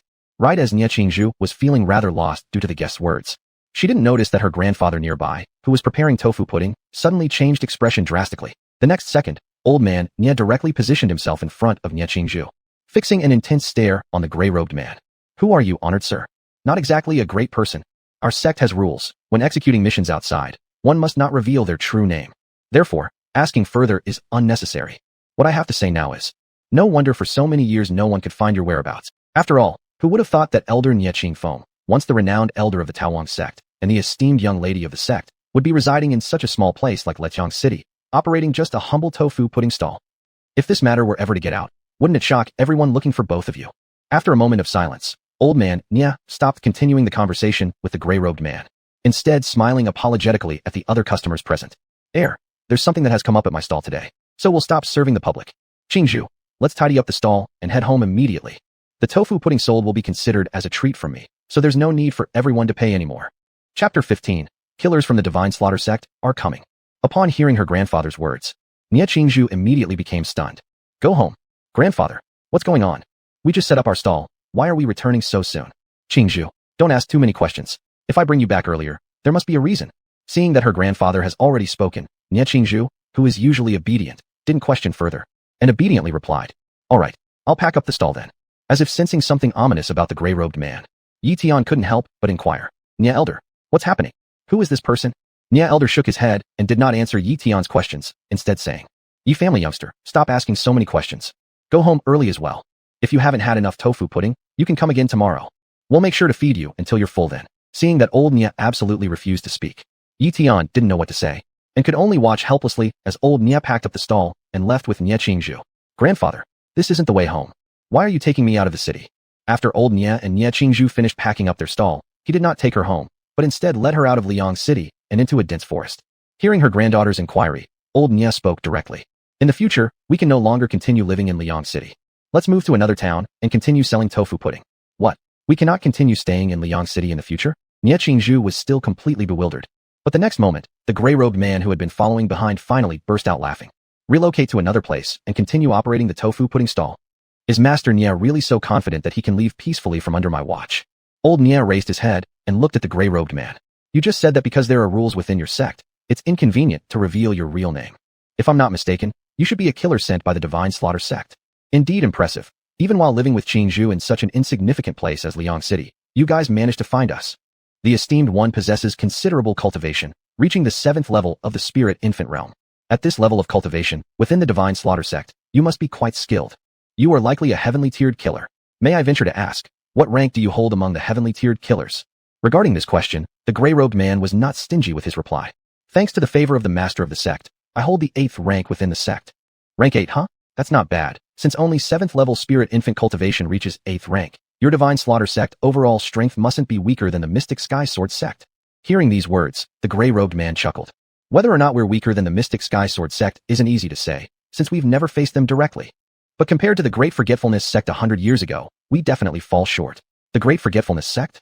Truly memories hard to forget. Old Nye sighed. It doesn't matter anymore. No matter how powerful it once was, now it's just dust. That's true, it doesn't matter anymore. The Great Forgetfulness sect might have been strong, but that's all in the past. The gray-robed man smiled faintly, opening his mouth to speak. Master Nye probably knows why I've come here. Are you willing to hand over the item, or would you prefer me to retrieve it personally? Old Nye gazed at the gray-robed man. If we give you the item, will the Divine Slaughter sect cease pursuing us? Yes, since you two will definitely die here today. With death, the assassination order naturally gets cancelled. Hearing the gray-robed man's response, old Nye laughed. Now that I think about it, everyone wants the secret treasures of the Great Forgetfulness sect. For confidentiality, we won't be allowed to live anyway. Nevertheless, it's fine. My granddaughter and I have lived until now without begging for mercy from others. A single person came here. You do show some courage. However, it's pitiful that your cultivation isn't deep enough. Well, it doesn't matter. In this situation, things are perfect. It's been so many years since I last fought someone. Today, it's a good time to loosen up a bit. At the very instant those words were spoken, the originally thin-framed old Nye instantly erupted with intense power all over his body. And in the next second, he ruthlessly launched an attack against the gray-robed man. Name: Ye Tian. Title: Grand Elder of the Great Forgetfulness Sect. Endowed with cultivation potential, supreme quality. Special constitution, divine wind constitution. Special talent, none. Learned techniques, Tai Ching decree, divine wind secret record. Current realm, great perfection of spirit infant realm. Note: due to injuries, only able to unleash cultivation equivalent to the 6th level of the spirit infant realm. Name: Tianba. Identity: heavenly ranked killer of the divine slaughter sect. Cultivation potential, supreme quality. Special constitution, thunder soul constitution. Special talent, none. Mastery techniques, divine slaughter scripture, 5 thunders refining soul method. Current realm, 7th level of the spirit infant realm. Though Grandpa Nye could only unleash power equivalent to the 6th level of the spirit infant realm due to his grievous injuries. Considering his rich combat experience, coupled with the top-tier cultivation techniques from the Great Forgetfulness sect, despite being at a lower level than the gray-robed man, within half an hour, the gray-robed man was already showing signs of being overpowered by Grandpa Nye. Seeing this, Grandpa Nye laughed out loud. Rarely having the chance to fight, it turns out that one of the divine slaughter sect's elites becomes my death under my hands. How exhilarating. Senior Nye really is not as competent as before. Even though he was gradually losing, the gray-robed man's expression didn't change significantly. Instead he grinned and said, "If Senior Nye were in his prime, perhaps I wouldn't last even half an instant sticks time against you. Haha, you young fellows are overly confident. If I were in my prime, I could kill you with just a single breath, but it doesn't matter. Whether dying early or late, it makes no difference. No need for more delay." Witnessing her grandfather battling with the gray-robed man midair, Nye Qingzhu was utterly stunned. Grandfather, isn't he just someone who sells tofu pudding? When did grandfather become a cultivator? And he was so powerful? As Nye Qingzhu remained completely bewildered, suddenly, someone ran up from nearby and called her anxiously, "Sister Qingzhu." Recognizing the person who arrived, Nye Qingzhu paused momentarily. Brother Ye Tian, how did you come here?" Chapter 16, The Mysterious Nye Lao. Ye Tian felt that the gray-robed man was not a good person, so he chose to follow him all the way. Sure enough, his judgment was correct. He didn't expect this gray-robed man to actually be an assassin. What is going on with old Nye? Isn't he just an ordinary old man who sells tofu pudding? How did he suddenly turn into a cultivator? His profound cultivation aside, why did he attract an assassin? At this moment, Ye Tian truly had too many doubts in his heart. So after finding Nye Qingzhu, he hurriedly spoke. "I was worried about old Nye and Sister Qingzhu, so I secretly followed. Sister Qingzhu, what exactly is going on? When did old Nye become a cultivator? And why would assassins target old Nye?" If she knew the answer, Nye Qingzhu wouldn't still be completely confused now. Upon hearing Ye Tian's inquiry, the next second, Nye Qingzhu bit her thin lips tightly and replied softly, I don't know when grandfather became a cultivator. Grandfather has never told me these things. Never mentioned it? Could it be that he concealed it to protect Sister Qingzhu's safety?" Just as Ye Tian was about to ask further questions, a mental message suddenly came from Yenji. Teacher Nye is not only a cultivator. Moreover, his cultivation is extremely profound. Extremely profound cultivation? Upon hearing these words, Ye Tian first hesitated and subconsciously transmitted a mental question. "Master, weren't you already aware that Nye Lao is a cultivator?" "No, teacher, Nye hid well before, and it was only because he took action just now that I realized he is a cultivator." "Only realized it? How is that possible? That young Master Chun who was a heavenly Yuan realm cultivator was detected by you. Nye Lao's cultivation shouldn't have reached the level of heavenly Yuan realm, right?" Seeing that Ye Tian seemed to not fully understand these things, Yenji patiently explained. "That young Master Chun is different from Teacher Nye. It was his powerful soul that allowed me to sense it. So that's how it is." After understanding, what Ye Tian cared about now wasn't really this anymore. After all, if there were any questions, he could simply ask Nye Lao personally later. The next moment, Ye Tian asked the question he truly cared about. "Master, do you think Nye Lao can successfully deal with this assassin?" There should be no problem. Our teacher carefully observed just now, and Teacher Nye's cultivation should already have reached the grand completion of Lingying realm. He might have fallen back to the 6th layer of Lingying realm due to some injuries. But even so, he has rich combat experience, and the cultivation technique practiced by Teacher Nye is extraordinary. It shouldn't be a problem for him to handle a junior at the 7th level of the Lingying realm. Hearing his master say that Nye Lao could smoothly deal with this assassin, Ye Tian finally let out a sigh of relief. But before he could rejoice, the next second, for reasons unknown, Yenji's voice suddenly changed. "Not right. This assassin isn't alone. Not alone. What does that mean?" Before Ye Tian could react, the situation on the battlefield had instantly changed. Just as old Nye was about to take down the assassin named Tiangon, sudden piercing sword lights erupted from the 4 directions, striking old Nye directly. A cry of pain rang out, and Nye fell from midair. The missions of Divine Killer Sect are never undertaken by 2 people at once. Unless the mission fails, then it would be handled by a higher-ranked assassin. Truly extravagant. For this half-disabled body of mine, you've dispatched 5 people. Doesn't that break your sect leader's rules? Being ambushed, Nye fell wounded at once.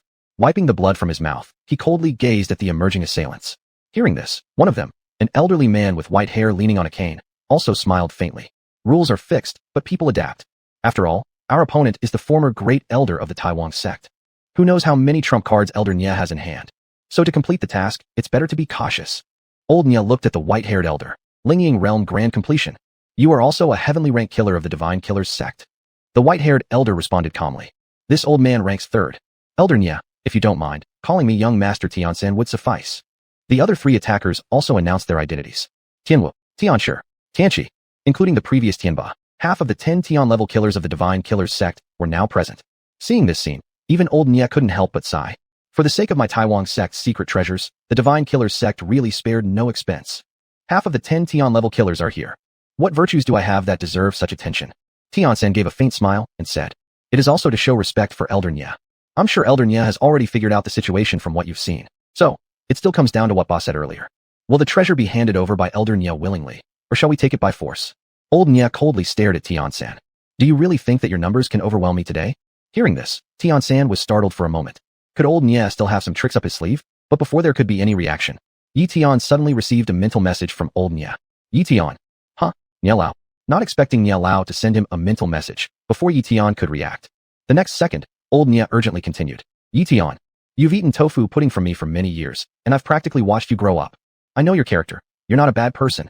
I know you must have lots of questions about what's happening today, but there's no time to explain all of this now. There's something I want to entrust to you today. I'll try to hold these assassins off for a while. You take Qingzhu and run. Run as far as you can. Don't let her go back to Liang City. If you can ensure Qingzhu's safety, I will thank you even from beyond the grave. Before Ye Tian could react to the mental message, suddenly he noticed that, at some point, old Nye's face had turned bright red, and his entire body surged with overwhelming true qi. No one knew what he was thinking, but the next second, Tiansan's expression changed dramatically, shouting in alarm. Oh no, the old man intends to self-detonate. We can't let him succeed. Everyone follow me. Sever the old bastard's head. Chapter 17, Taiwan Sect's Secret Repository. Shunlai steps in. Grandpa, old Master Nye. When they saw old man Nye preparing to self-detonate in order to fend off the enemies, not only Nye Qingzhu, but even Ye Tian was extremely worried. But just as he was about to rush forward to stop old Master Nye, he suddenly found his body immobilized. Disciple, you must not act impulsively. Master, let me go? I must save old Master Nye. Save old Master Nye? Haven't you seen that the 5 assassins on the opposite side are all experts of the spirit infant realm? I know I am no match for them, but I absolutely cannot stand by and watch old Master Nye die like this. Disciple, calm down. Did you not hear old Master Nye's last request? If you recklessly rush in, you'll endanger yourself too. At that point, not only will we be unable to save old Master Nye, but even the young lady beside you will die with you. Upon hearing Yen Ji mention the young lady, Ye Tian finally realized that Nye Qingzhu was still there beside him. Master, I know you have great abilities. Is there any way right now to save old Master Nye? I'm willing to pay any price. Disciple, if there were only one assassin at the spirit infant realm, perhaps I could teach you a secret technique that would help rescue old Master Nye. But now there are 5 assassins present, one of whom possesses the ultimate cultivation of the spirit infant realm. My advice is that you take the young lady beside you and leave quickly. Don't let down old Master Nye's final request. Having absorbed Ye Tian's cultivation and soul power over the past few years, Yen Ji had somewhat recovered. With her soul fusion secret technique, she might enable Ye Tian's cultivation to temporarily surge. However, since he was currently only at the body refining stage, he couldn't withstand too much power. So running away was the best option. Ye Tian didn't know what to do, and old Master Nye was already on the verge of self-destruction. Seeing this boy still hesitating instead of fleeing with Qingzhu, he roared furiously. Boy from the Yi family, what are you still waiting for? Do you really want to make my sacrifice meaningless? A profound sense of helplessness welled up inside Ye Tian as he once again felt the impotence of being weak. Seeing Nye Qingzhu trying to charge in to save her grandfather, Ye Tian decisively blocked her path in the next moment. Brother Ye Tian, what are you doing? Don't stop me. I have to save grandfather. Qingzhu, I can't let you go in. I must take you away immediately. That's right, old Master Nye was correct. He couldn't let old Master Nye's sacrifice be in vain. No matter what, Qingzhu's younger sister had to be protected. Thus, he ignored her desperate resistance. But just as Ye Tian prepared to leave with Qingzhu at all costs, suddenly, a gentle breeze blew past unnoticed. At an unknown time, a clear figure with silver hair and dressed in white quietly appeared behind old Master Nye, placing a hand on his back. Just this light press, and the raging energy surging through old Master Nye's body disappeared instantly, forcibly neutralizing the imminent self-destruction. What person is this?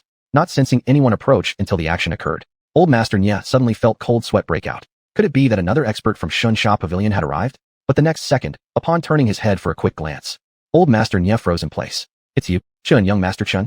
How did you end up here? The elegant figure stood there, the breeze lifting the silver hair around his temples, like a celestial being. Recognizing that familiar face and seeing his warm, spring-like smile, Nye Qingzhu, who had been struggling earlier, froze in place instantly. But the next moment, a flash of indescribable joy erupted in her beautiful eyes. Young Master Chen? That's right. The person who suddenly appeared behind old Master Nye and stopped his self-destruction was none other than Chen Lai, who, just like Ye Tian, had deliberately followed Nye Qingzhu and old Master Nye here. 100 years ago, in the Qingming province, there was a legendary sect called Taiwang sect, which was powerful and the leader of the righteous force in Qingming province. Later, due to some unforeseen incidents, Taiwang sect gradually declined, and later, in just one night, everyone in the sect was slaughtered. Old Master Nye's original name was Nye Qingfeng, and he was the grand elder of the Taiwang sect. Nye Qingzhu wasn't his real granddaughter, but rather the daughter of the sect leader and the sect leader's wife. On the night when the Taiwang sect was attacked by a mysterious force, he managed to escape death by risking his life and fled with Nye Qingzhu. They became the sole survivors of the entire sect, because the mysterious force had never given up pursuing them. Old Master Nye brought Nye Qingzhu to Litang City under an assumed name, opening a bean curd stall. Although Taiwang sect was annihilated, its treasures still remained, referred to by the world as the Taiwang sect's secret repository. However, only the corresponding key could unlock it. Attempting a forced entry would result in self-destruction. Shun Sha Pavilion sought the key and had been relentlessly searching for the whereabouts of the grandfather and granddaughter. Just like now, in the original story, the assassins from Shun Sha Pavilion also successfully located Old Man Nye, and it was only through his self-detonation that Ye Tian managed to escape with Nye Qingzhu unscathed. But, with my intervention, there's no need for all this trouble. Not only can I obtain the key to open the Taiwang sect's secret repository, but I can also boost my rapport with the destined female lead. It's a win-win situation, why wouldn't I go for it? Intervening at the most critical moment maximizes goodwill. Thus, I judged that it was about time to make my move. And Chen Lai wasted no hesitation in doing so. Master Nye's cultivation is profound. Living another 100 or 80 years shouldn't be a problem. So, why do you want to think so negatively? It's easy to self-detonate, but after that, everything will be gone. And Qingzhu will be heartbroken too. Chen Lai had been consuming tofu pudding at Old Man Nye's stall for many consecutive days. So why did Master Nye always treat him with disdain? The reason was simple. Master Nye couldn't fathom Chen Lai, and thus regarded him with deep suspicion. While he could vaguely sense that Chen Lai was a cultivator, he never imagined that Chen Lai's cultivation had reached such a terrifying level, capable of dispersing his raging true energy with just one palm strike. What an astonishing level of mastery. Even the elder brother Lao San from the other day couldn't achieve this, right? Therefore, at this very moment, Master Nye didn't relax his vigilance, but became even more wary of Chen Lai. In the next second, he coldly asked, "Are you also here for the Taiwang sect's secret repository?" To say I have absolutely no interest in it would be a complete lie. If I can get it, great. If not, it doesn't matter. After all, young Lady Qingzhu is worth 1,000,000 times more to me than the Taiwang sect's secret repository. Old Man Nye, if I were to say that I am here solely for young Lady Qingzhu, would you believe me or not? Chapter 18. Nye Qingzhu becomes shy. What? Qinggong Di. He said he came to pursue me? Since they were not far away, Nye Qingzhu naturally heard what Chen Lai had said. Suddenly, her pale and pretty face started to turn red. Is this why Master Chen visited the tofu pudding stand every day? But it hasn't been that long since Master Chen has known me. When did Master Chen develop feelings for me? As Nye Qingzhu's face turned scarlet, her heart was racing with random thoughts. Then she heard what Chen Lai said, which made Old Man Nye sneer at him. Do you really expect me to believe what you're saying? Absolutely ridiculous. What kind of treasures are hidden in my sect's secret storage? Even the Divine Killer Pavilion sent so many assassins to obtain our secret storage. Don't pretend to be a good person here. In my opinion, your goal is the same as these assassins from the Divine Killer Pavilion. I know you have profound cultivation. I am well aware that I can't match you. But you can rest assured, even if I die today, I will absolutely not tell you where the key to open the secret storage is. Seeing that Old Man Nye still didn't believe him, Chen Lai didn't get angry because of his words, but smiled faintly and said, I know where the key is. You know where it is? Upon hearing this, Old Man Nye sneered even more disdainfully. However, before he could coldly laugh and say something, the next second, he heard Chen Lai continue. The little flower behind Qingzhu's sister must be. Before Chen Lai finished his sentence. At this moment, Old Man Nye's expression changed dramatically. He was completely caught off guard and let out a sharp scream. This is impossible. You? How do you know about the little flower on Qingzhu's back? You? Who are you exactly? That's because I've read the original work, of course.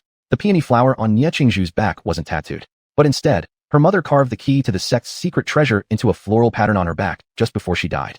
Only Nye Qingzhu herself could open the secret treasury of the Taiwang sect. There is another way though. Peeling the skin off her back could also open it. However, that would be too cruel. And Chen Lai is a man who cherishes beauty. How could such a cute sister Qingzhu possibly bear to harm her? By now, the blush on Nye Qingzhu's face was almost spreading down to the roots of her neck. Little flower. Chen, how does Master Chen know there's a small peony flower on my back? Could it be Master Chen secretly peeked while I was bathing?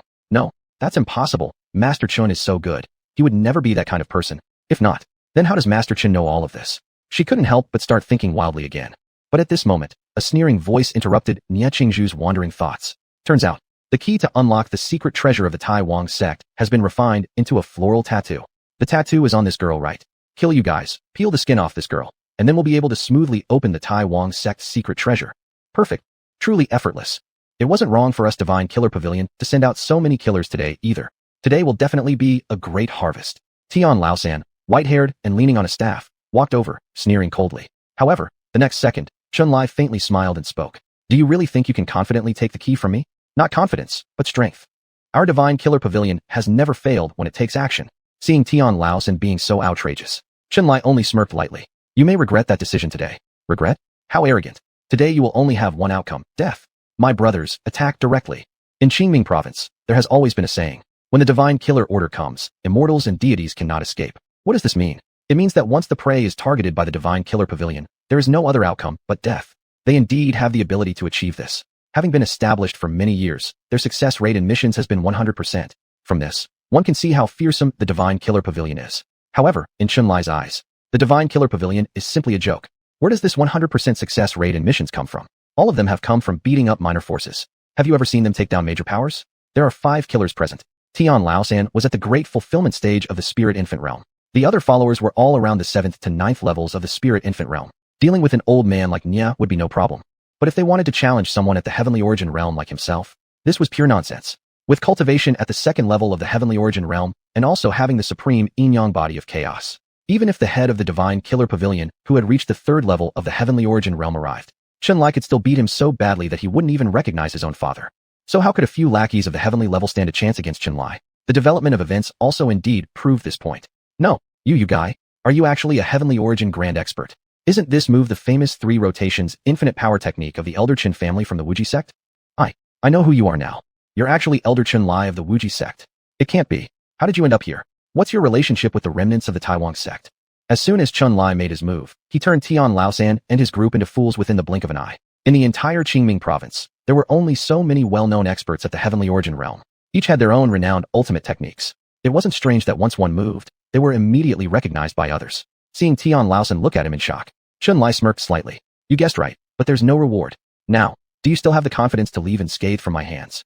The gap between the Spirit Infant Realm and the Heavenly Origin Realm was akin to an insurmountable abyss. Even if he were to self-explode, it wouldn't cause any harm. A being at the level of Patriarch would only have a hope to be eliminated by the Pavilion Master or Deputy Master personally arriving. Tian Laosan inwardly cursed. How did such a Patriarch-level existence appear on what was supposed to be just a simple mission? Knowing full well that resisting such power was futile. In the next second, Tian Laosan quickly opened his mouth. Our Divine Killer Pavilion is willing to abandon this mission. We respectfully request Patriarch Chun to let us go easy. Let us go easy? Chun-Li immediately laughed. Are you making a joke with me? Chapter 19. Divine Killers? Single-handed suppression. It seemed that they had sensed the killing intent emanating from Chun-Li. Locked down by Chun-Li's energy, Tian Laosan was now breaking out into cold sweat. Grandmaster Chun, we know your cultivation rivals heaven, but surely you are also aware that our Divine Kill Pavilion is no pushover. If you slay us here, then it would mean making an eternal enemy of the Divine Kill Pavilion. Our leader would never forgive the Wuji sect for this. Even in this dire situation, how dare such minor characters still threaten him? After a faint smile, Chun-Li responded with just one sentence. No need to worry. If your master seeks revenge, I will be waiting for him within the sect.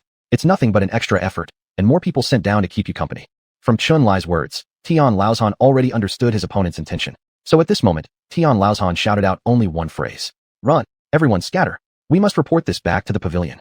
The gap between the Lingying realm and the Tianyuan realm is truly immense.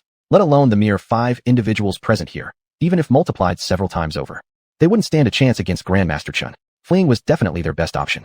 Indeed, Tian Laoshan's reaction was sharp enough. Seeing the 5 Divine Kill Pavilion killers dispersing at lightning speed, Chun-Li smiled instead. Your reactions are quick, but can you actually escape? With Chun-Li's current combat power, he could easily annihilate any cultivator from the 3rd tier of the Tianyuan realm. So letting these few Lingying realm cultivators slip through his fingers, what kind of joke would that be? So the next second, Chun-Li acted directly. His figure moved swiftly. In merely the span of a few breaths, the previously arrogant 5 Divine Kill Pavilion assassins were instantly transformed into corpses. This was the combat strength of a powerful being from the Tianyuan realm. Ye Tian was truly awestruck. He didn't even see how Chun-Li struck. Yet those assassins were already eliminated by this man. The gap between himself and the Tianyuan realm was so vast. As Ye Tian felt shocked beyond words, as if perceiving his thoughts, Yan Ji silently transmitted a sound to him. Surprised, right? Actually, it's simply the difference in cultivation realms. Realm difference, huh? Ye Tian wasn't dumb. He knew what kind of disparity a cultivation realm could bring. but he had not anticipated it would be so exaggerated, given this was his first time witnessing such a high-level adept in real life. Yet his concern was no longer about this. Soon after, Ye Tian heard him curiously ask, "Master, you once told me that you were extremely powerful in the past. Did you ever reach the Tianyuan realm?" Within the emerald jade pendant, the blurred feminine silhouette hearing this question merely pressed her lips in a slight smile. And the next second, Yanji only spoke one sentence. "If my original body were still intact, I could obliterate 10,000 Tianyuan adepts with a single finger snap, even if the opponent were at the peak of the Tianyuan realm." Upon hearing this, Ye Tian was truly taken aback. To obliterate 10,000 Tianyuans with a snap of the finger? Even when facing someone at the pinnacle of the Tianyuan realm. Seems like Master's origins might be even more terrifying than he had imagined. "Master, can I one day become as strong as you?" Tian, your talent is good. As long as you work hard and have my guidance, sooner or later, you will become an existence even Grandmaster Chun would look up to. The Qingming state is too small. There are much vaster lands beyond it. If you want to grow, you cannot continue staying confined in Liang City. Remember, true strength grows amidst crises. So seedlings nurtured inside greenhouses will never grow into towering trees. Because Ye Tian had not yet made up his mind to leave Liang City and venture outside, Yanji took the initiative to say these things to him. It has to be admitted that Yanji truly was a rather good teacher. Her counsel was sincerely accepted by Ye Tian. Indeed, Liang City was far too small. If he wished to become stronger, he must explore the wider world. In the original story, Ye Tian had set off from Liang City due to fleeing from pursuing enemies while trying to protect Ye Qingzhu, thus beginning his legendary journey. Who would have thought that without the fleeing incident taking place, Yanji's words brought Ye Tian onto this path again? Of course, regarding the changes in Ye Tian's thoughts, Chunlai naturally remained unaware. Even if he did know, he likely wouldn't give it too much attention. At this moment, in Chunlai's eyes, the only matter worth considering were Ye Qingzhu and her grandfather. Now that the killers had been dealt with swiftly, it was time to handle this grandfather-granddaughter duo. Chapter 20. What? Young Master Chun is actually the elder of the Wuji sect? Ever since he met Chunlai, Nielao had sensed that there was something extraordinary about him. Due to his extreme caution, he had always kept a heavy guard around Chunlai and tried to minimize Ye Qingzhu's contact with him. Yet, no matter how much he tried, Nielao never expected Chunlai to be in existence from the legendary Tianyuan realm. "You are the legendary Chun family elder of the Wuji sect?" Seeing the complicated expression on Nielao's face as he looked at him, Chunlai also turned to look at him, and the next second, Chunlai laughed and said, "Don't I look like it?" Nielao shook his head. The Qingming province is vast, but there are only a few Tianyuan realm experts.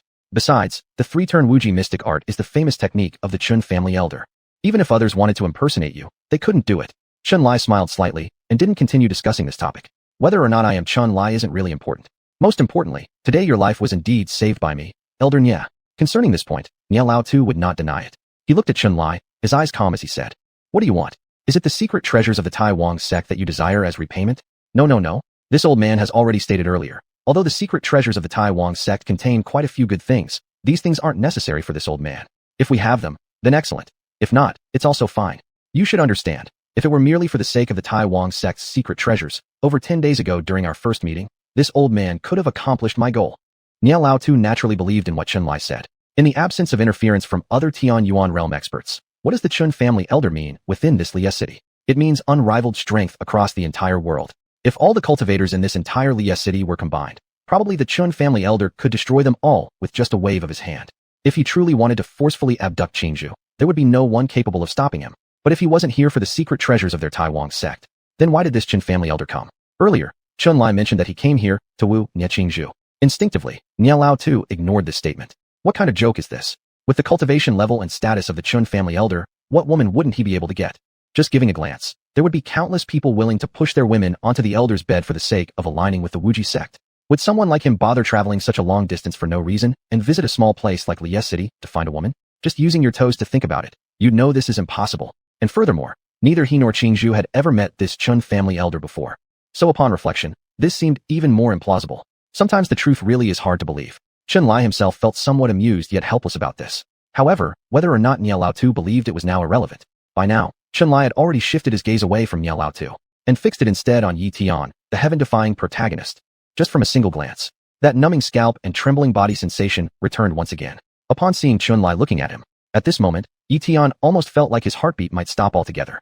Even Yanji inside the jade pendant looked at Chunlai gravely, worried that Chunlai might attack Ye Tian. "You are Ye Tian, the very renowned genius from the Yi family of Liye City?"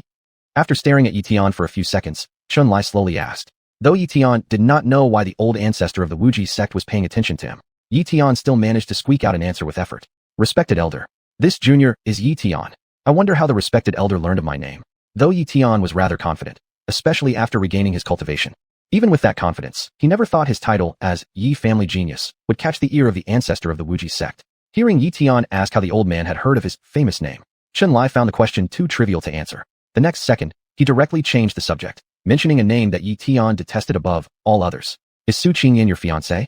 Su Ching Yen. At the mere mention of this name that haunted his dreams, Ye Tian's eyes immediately flared with hatred. If any other member of the Wuji sect had been present, Ye Tian might have already turned and walked away. But considering that the person before him was the old ancestor of the Wuji sect, no matter how he disliked members of this sect, Ye Tian dared not anger Chunlai. Thus, he could only clench his teeth and force himself to reply. My engagement with Miss Su of the Su family has already been dissolved. She can walk her sunny road, while I'll cross my own narrow bridge. There is no longer any relationship between us. No longer any relationship. Upon hearing this, Chunlai looked at Ye Tian. I've already heard about the divorce. But to say there is no longer any relationship at all, doesn't that sound a bit absurd? I've heard you declared something fierce in front of Su Ching Yen. Something about how things change over 30 years, and then again after another 30. You said that in 3 years, you challenged the leader of the Wuji sect. This was indeed something Ye Tian had proclaimed. It was impossible to hide such matters from the old ancestor of the Wuji sect. To avoid angering Chunlai, Ye Tian chose to express his thoughts more tactfully. Respected elder, the engagement between me and Su Ching Yen was arranged by our elders. It wasn't based on mutual affection. Back when relations between our families were still harmonious, if they truly didn't wish for the engagement to proceed, sending someone to convey this diplomatically would have been sufficient. I could have understood that. After all, forcing two unwilling people together is no solution. But Su Ching Yen publicly forced me to end the engagement in front of everyone. That hurt my pride, not just as an individual, but also my family's. As a man standing tall, I couldn't tolerate such shame. So, I challenged Su Ching Yen to a duel. In 3 years' time, I will come to the Wuji sect and prove myself worthy. I want her to know that even without joining a major sect, I can still become powerful. Chapter 21. The fiancé married to the patriarch? Ye Tian's shock and fury. In response to Chunlai's inquiry, Ye Tian had no choice but to answer truthfully. But no matter how he thought about it, he never expected that the moment he finished speaking, a sudden change occurred.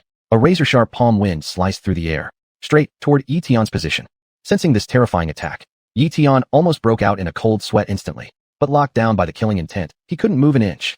Son, run. It was foreseeable that if this palm wind struck Ye Tian, it would obliterate him into non-existence in an instant. At this critical juncture, Yanji from within the jade pendant acted swiftly, quickly burning up the little remaining soul power she had. Exerting all her strength, Yanji managed to temporarily take control of Ye Tian's body, forcibly dragging him away from this horrifying palm strike. A loud, thunderous roar erupted. Underneath that palm wind, the small forest behind Ye Tian had turned to powder, bare and exposed, leaving a massive crater stretching hundreds of meters on the ground. Even though Ye Tian successfully evaded this fatal strike with Yanji's help, even so, his current state was anything but pleasant. Struck by the forceful gust generated by the palm wind, his internal organs were churning as if in a violent storm. His hair disheveled, and even a trace of blood seeped from the corner of his mouth. No one needed to guess who the culprit behind this palm wind was. Chunlai. Ye Tian truly didn't expect that just moments ago this elder of the Chun family was questioning him, but suddenly attacked him without warning. Feeling a tingling sensation along his scalp, he was filled with terror. But deep inside, more confusion emerged. Senior, what does this mean? I have no grudge or enmity with you. Why do you suddenly attack your junior? No enmity, right? For Chunlai, there was nothing surprising about Ye Tian dodging that palm strike. After all, that earlier attack was merely a casual flick, not using even 1/10,000th of his strength. It was Yanji who intervened for Ye Tian, forcefully rescuing him from the restraints imposed by himself. Now seeing Ye Tian looking at him full of fear and bewilderment, Chunlai smiled faintly, and then spoke calmly. You and I indeed have no enmity or grievances. But my attack on you is not entirely baseless either. Little brat Ye, do you know what status your ex-fiancé currently holds? What status? Ye Tian didn't quite understand the meaning behind Chunlai's words. But the next second, the revelation dropped like a thunderclap upon hearing it. Several months ago, Ching Yen has already become my concubine. She is now officially my wife. And you plan to compete against my wife 3 years later? Can my wife, as a concubine of me, the supreme elder of Wuji sect, be challenged by any stray cats and dogs? Tell me, to uphold the dignity of my wife, shouldn't I kill you right here and now? Upon hearing these words from Chunlai, observing the slight smirk on his face, everyone present at that moment froze completely dumbfounded. Could it be Mr. Chun is already married? But why did he still say those affectionate words to me before? Why does he continue teasing me? Why does he keep appearing beside me? On the side, Nie Qingzhu's beautiful eyes dimmed slightly, while her grandfather, old man Nie, found nothing strange about this event. Men are often ruled by their lower instincts. Among those powerful cultivators too, many lust after beauty. Having sold Dohua in the raging Sun City for so long, old man Nie naturally knew the looks of Su family's Miss Su Ching Yen. She was undoubtedly stunning, breathtakingly gorgeous, capable of stirring desire in anyone's heart.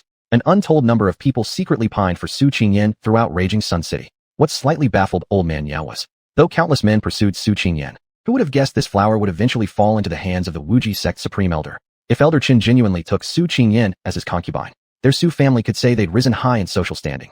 However, this meant trouble for young Ye. If the engagement had only been terminated cleanly, perhaps a future reconciliation would have been possible. But now that the former fiancé is married to Patriarch Chun of the Qin family, for the rest of their lives, there probably wouldn't be any connection left between them. And only time will tell if this young Ye could endure such a blow. Old man Ye's concern wasn't unwarranted, because at this very moment, Ye Tian was truly struggling under the weight of this blow. As he had said before, his betrothal to Su Ching Yen was indeed arranged by the elders of his clan. But no matter what, Su Ching Yen remained the first beauty whose reputation had spread throughout raging Sun City. How many normal men wouldn't fantasize about her? Previously, he had never revealed this to outsiders. But every time he thought that Su Ching Yen was his fiancée and would one day marry him, Ye Tian secretly rejoiced in his heart countless times for it. It was precisely because he harbored fantasies about Su Ching Yen, lusting after her beauty and figure, that made him so infuriated and unable to accept her decision to terminate their engagement on her own initiative. Time changes everything, and I will show you. One day, Ye Tian, will surely make you realize that missing me will only be your regret. Even though he was talking tough, deep down, hadn't Ye Tian been expecting the day when, after he became stronger, Su Ching Yen would beg for another chance with utmost regret? With Yen Ji, his mysterious master, helping him, he would surely rise to prominence sooner or later. And there might come a day when Su Ching Yen would cry out loud, begging him to take her back. This was also one of Ye Tian's driving forces for diligent cultivation. But now, with Chun Lai's words, Ye Tian suddenly realized his dreams had completely shattered, right where they stood. Married months ago to become the concubine of Wuji sect's supreme elder? What a shameless woman. How dared she? How dared she do such a thing? In just a few months, wasn't her body already shaped according to Grand Elder Qin's desires? Didn't this mean he was wearing a tight-fitting green hat on his head, fuming with jealousy and rage? In this moment, Ye Tian's eyes turned red, sensing how unstable Ye Tian's inner energy was. Yen Ji was momentarily stunned. For someone at Ye Tian's level of skill, cultivating in the refinement phase, these signs pointed ominously to the emergence of malevolent thoughts. The next second, she hastily sent out a strand of her aura to stabilize Ye Tian's spirit. Heavenly Son, calm down. You and Su Ching Yen have already annulled your betrothal. So what does it matter who she marries? There's no longer any connection between the two of you. The most pressing concern now is figuring out a way to leave here. I can sense that this patriarch of the Chun family truly displayed an intent to kill you earlier. You need to think of a way to break free from this predicament. Otherwise, neither of us will survive today. Chapter 22, Life and Death Crisis? Ye Tian chicken out. Yen Ji's words finally managed to bring Ye Tian back to his senses. That's right, exactly. Su Ching Yen, that wretched woman, has always loved pursuing wealth and nobility, and would even marry someone of the status of a founding patriarch for her own benefit. Why should he bother thinking about such a woman? The current priority was not about that despicable woman, but figuring out how to get out of the present predicament. This was the most crucial matter. Once the thought occurred that this Chun family patriarch actually had intentions to kill him, Ye Tian felt an overwhelming chill inside. In this moment, to erase the patriarch's murderous intent toward him, Ye Tian could only muster up the courage and say, "Report to my senior. I do not know about Su Ching Yen." Before Ye Tian could finish speaking, he heard a slap, as a hand harshly struck his face, sending his body flying away. Is it proper for you, a mere junior, to address Lady Ching Yen by her name? Seeing the coldness in senior brother Chun Lai's eyes, after being slapped across the face, Ye Tian gritted his teeth and bore it. Please forgive me for my rudeness, senior. Reporting to my senior. I did not know that Madame Su was already married to you as one of your consorts. It is my own overestimation. From now on, regardless of where Madame Su is, I will give her space. Please forgive my impoliteness before Madame Su earlier. Remembering the original work, from beginning to end, there hasn't been any occasion when the destined main character, Ye Tian, has shown humility or cringing before anyone. Yet now, just to save his life, these words slipped out easily from his mouth. Is this the kind of boldness befitting a main character chosen by destiny? At heart, even the hero selected by fate turns into a coward who fears death when faced with life and death crises. But upon reflection, Chun Lai didn't find Ye Tian's actions too hard to understand. After all, in the original story, to highlight the main character's awesomeness, the novelist put Ye Tian in situations where the dilemmas were ones he was capable of overcoming. Now, before leaving Liang City, the ultimate early-stage boss had suddenly appeared in front of him, leaving no chance of escape. And since Ye Tian didn't want to die, he could only beg for mercy with submissiveness, to the point of saying things like giving Madame Su plenty of room wherever she might be. However, what Ye Tian never expected in his wildest dreams was that bowing down to beg for forgiveness only deepened Chun Lai's resolve to kill him. A headstrong destined main character deserves death, but a protagonist capable of enduring humiliation is far more dangerous than the former. Perhaps he should seize the opportunity and cut off the root once and for all? Yet, while Chun Lai was contemplating whether to decide Ye Tian's fate right here and now, suddenly, it seemed he sensed something, which abruptly made him change his mind. Since you've seen sense, little brat, scram already. Seeing that Chun-Lai's murderous intention had dissipated, Ye Tian sighed in relief, and in the next second quickly said, "Thank you, senior, for your understanding. Qingzhu, Elder Nye, we need to leave immediately." Seeing that Ye Tian intended to take Nye Qingzhu and old Nye with him, Chun-Lai cast him a cold glance. "I told you to scram alone." "But, senior," before Ye Tian could finish his sentence, Yanji urgently transmitted sound to him. "Tianer, while this senior of the Chen family shows no murderous intent toward you, leave immediately. Don't worry about the safety of Elder Nye and Miss Nye. I can feel that this Chen senior has shown no malice towards them all along. He shouldn't harm them. But, Master, I'm still a bit uneasy." Seeing Ye Tian hesitate and fuss over this, Yanji became anxious. "Do you really want to anger this Chen senior and die here?" Although reluctant to separate from Nye Qingzhu, Ye Tian ultimately prioritized his own survival. So within the next second, he had to say to Nye Qingzhu, "Qingzhu sister, since this senior has resolved your crisis, I'll go back first." Realizing why Ye Tian was hesitant to leave was due to concern for her, Nye Qingzhu, still upset about the wife of the elder, forced herself to manage a faint smile. "Okay, big brother Ye Tian can go back first. Mr. Chun is a good person. I believe he won't harm Grandpa and me." "Good. Then, Qingzhu sister, please be careful." For his own life, Ye Tian left at lightning speed. Seeing his retreating figure, Chun-Lai did not strike out again, instead shifting his gaze elsewhere. "Since you've come, why don't you show yourself? What's the point of hiding? Huh, what is Mr. Chen talking about? Could there really be someone else here?" Just as Nye Qingzhu and old Nye were feeling utterly confused, two figures silently emerged from the bamboo grove not far to the east. One was an old man dressed in a gray long robe, and the other was a young woman wearing a butterfly mask and a pink and white gown. Indeed, it's the great ancestor of Wuzhizong. How effortlessly he detected our hiding place. His cultivation is profound, truly deserving of his reputation. But, doesn't the great ancestor think what just happened was a bit excessive? The woman's voice was melodious and clear, like the chirping of a lark. Upon hearing her words, Chun-Lai immediately glanced at her and smirked slightly. "Are you referring to the intention to kill Ye Tian, or the slap?" "Both." Through the butterfly mask, the woman's eyes, calm and water-like, fixed on Chun-Lai. "I don't believe Ye Tian has offended the senior in any way. Yet the senior displayed a murderous intent toward Ye Tian and planned to execute him right here. Is this how one of the righteous sects, Wuzhizong, conducts itself? Isn't this worse than even the behavior of evil sects?" Hearing the woman stand up for Ye Tian and criticize him, Chun-Lai couldn't help but laugh in that moment. "With my power, Ye Tian is nothing but an ant before me. It's not just about showing murderous intent. Even if I had truly struck him down here, would that matter? Would anyone seek justice on his behalf? The survival of the fittest is a timeless truth. Such trivial matters are unworthy of being connected with righteousness or wickedness." Upon hearing Chun-Lai's words, a flicker of coldness passed through the woman's beautiful eyes. "Trivial? Is that all it is? Isn't the great ancestor speaking too arrogantly? Do you really think no one under heaven can reign in Wuzhizong? Insult others, and you will be insulted in turn. Has the great ancestor never considered that one day, what he does today will return to haunt him?" Chapter 23. Heavenly Mandate. Maiden Zhang Tanya takes action. Upon hearing the woman's words, Chun-Lai also immediately turned his gaze towards her. "Young lady, are you threatening me?" The woman did not respond immediately to Chun-Lai's question, but instead smiled faintly and said another sentence. "No matter how great the Wuji sect may be, in some people's eyes, it still doesn't amount to much. After all, even this vast Qingming province is just a small speck when compared with the entire continent. Your arrogant actions may yet invite retaliation. So, whether or not my words can be considered a threat, you should weigh that yourself." After hearing what the woman had said, Chun-Lai ultimately couldn't help but laugh. As a member of the 36 ancient immortal clans, being threatened by Miss Jang from the Jang family, I must admit, I do feel somewhat uneasy. So according to your advice, should I immediately send a sedan chair to invite Ye Tian back and sincerely apologize to him? Otherwise, should I always worry about my own life being in danger? Although Chun-Lai's voice wasn't loud, he spoke with a smile on his face. The words he uttered were like thunder striking in the woman's ears, instantly causing the woman's expression to change drastically. What? How could Ancestor Chun of the Wuji sect know that she was a member of the 36 ancient immortal clans? How could this person possibly know? He is merely the elder of a minor sect in Qingming province.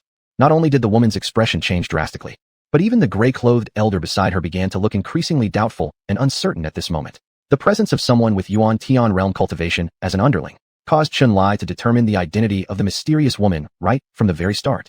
Miss from the ancient immortal clan, Jang family. Original name, Zhang Tanya, who entered the Yi family as a foster daughter to find a certain item, developing favor for the main protagonist due to growing up together, eventually becoming the head of his harem. No one besides Zhang Tanya would care so much for Ye Tian. Having tracked down from Liang City to here, it must have been because she detected the disturbance earlier during their battle, due to the butterfly mask worn by her being a magical artifact. Chun-Lai could not see her true appearance, but judging from the extremely graceful posture of Zhang Tanya, he could faintly sense the breathtaking beauty hidden beneath her powder-white dress, truly deserving of her status as the harem leader in the original story. When Chun-Lai used the system to evaluate her, even though Su Ching Yen was stunningly beautiful, she only received a score of 90 points. Yet Jiang Tanya's rating astonishingly reached a staggering 99 points by the system's measure. This made Chun Lai increasingly anticipate her true visage. You're not the patriarch of the Chen family. Who are you really? How could you possibly know about the ancient immortal clans? Qingming province is just a mere insignificant place, where cultivators at best could only reach the great perfection stage of the Ye Tian realm. How could such a place harbor someone who knows about the 36 ancient immortal clans? This led Jiang Tanya to immediately begin questioning Chun Lai's true identity. Seeing the Jiang family young miss and her old follower looking at him with expressions of suspicion, Chun Lai chuckled lightly and directly spoke up. Who I am is not important. What's important is that I know far more than Miss Jiang imagines. Such is why Miss Jiang has appeared in the Ye family. Despite all these years of effort, Miss Jiang probably hasn't found the whereabouts of the Ascension Scroll yet. Due to some special reasons, there has been no successful ascension in the entire Tianxiong continent for hundreds of thousands of years. Some old ancestors of mysterious forces calculated and concluded that the ascension channel of Tianxiong continent had been cut off by someone. With the ascension path blocked, ascension is impossible. However, this issue isn't unsolvable. According to legends, if the 12 volumes of the Ascension Scrolls could be gathered, a new ascension channel could be constructed. For this reason, countless large forces have been striving to collect information about the whereabouts of the Ascension Scrolls. Among the 12 volumes of the Ascension Scrolls, 6 are known to be in possession of the ancient immortal clans, one of which is in the hands of the Zhang family. Due to previous good relations with the Ye family, the Zhang family knows the Ye family holds one volume of the Ascension Scroll too. Since the Ye family is now declining, they plan to obtain this volume of the Ascension Scroll held by the Ye family. That's why Miss Jiang Tanya was sent to take personal action. What she didn't expect was that Chun Lai even knew about the Ascension Scroll. Upon realizing this, Jiang Tanya's expression completely changed.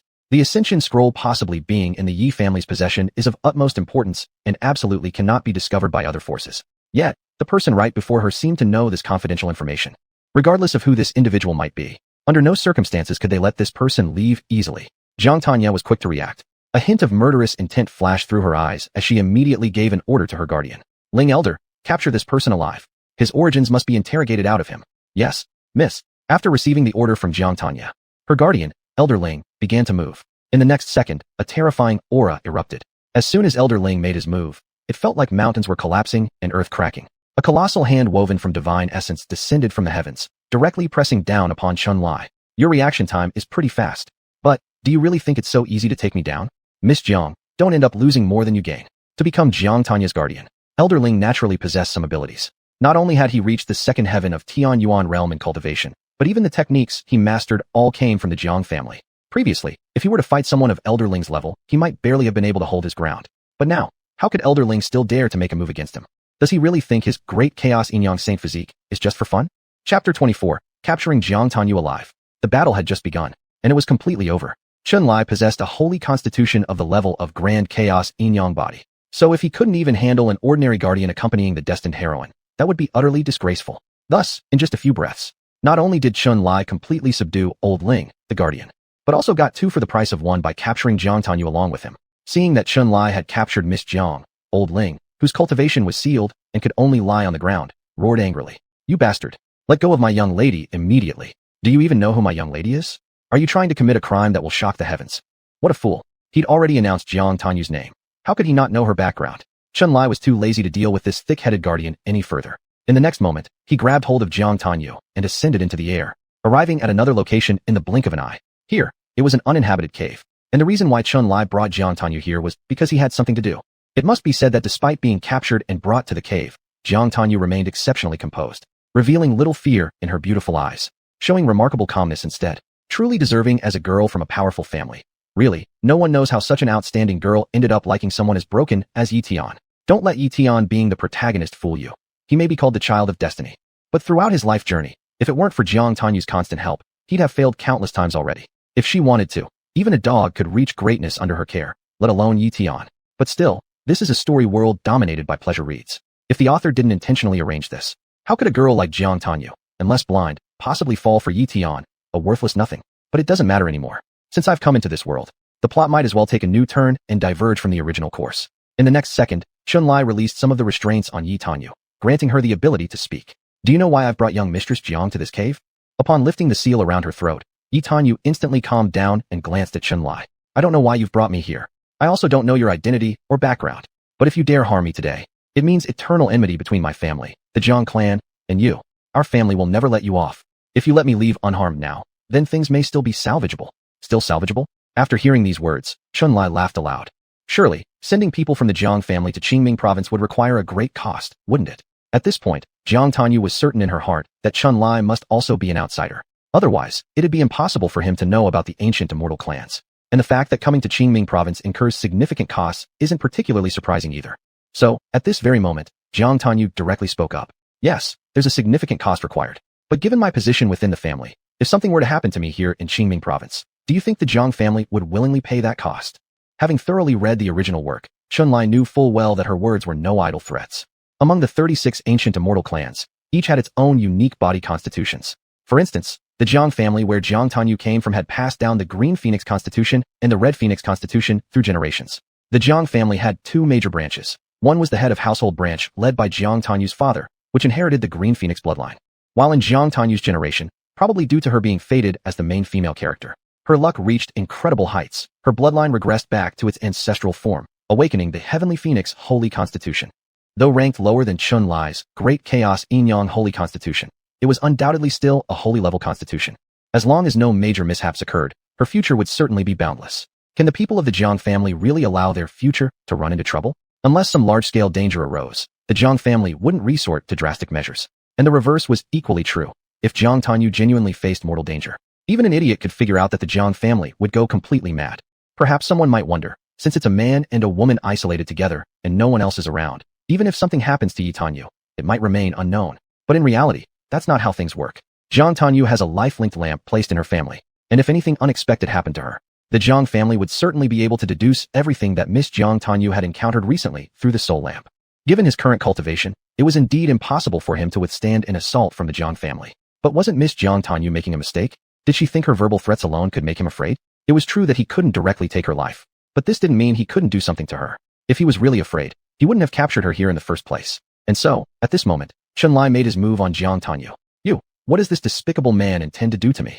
Do you really not fear my family's revenge? My main soul lantern still remains with the Jiang family. If something happens to me here, the great beings in our clan will definitely calculate who acted against me. By then, no matter how far away you hide, at the ends of the earth or sea, you will find it hard to escape the Jiang family's retaliation. In fact, all Chun-Li did to Jiang Tanyu was simply remove the butterfly mask on her face. Yet, such a small gesture made her so emotionally agitated. As Jiang Tanyu looked at him with extreme anger, her eyes blazing with fury, Chun-Li, in this moment, paid no attention to her yelling, but instead focused on her true appearance beneath the mask, sensing something off.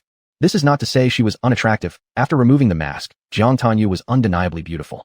However, to Chun-Li's eyes, she seemed comparable to Su Ching Yen at best. So how could she receive a score of 99 out of 100? Oh no, wait.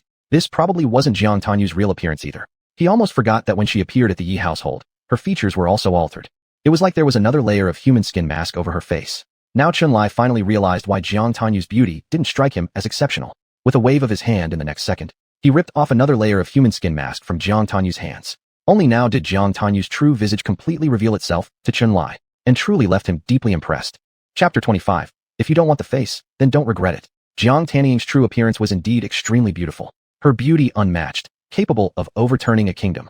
However, since she is already an elder ancestor in her own right, after a brief moment of distraction, Chun-Li also quickly composed himself.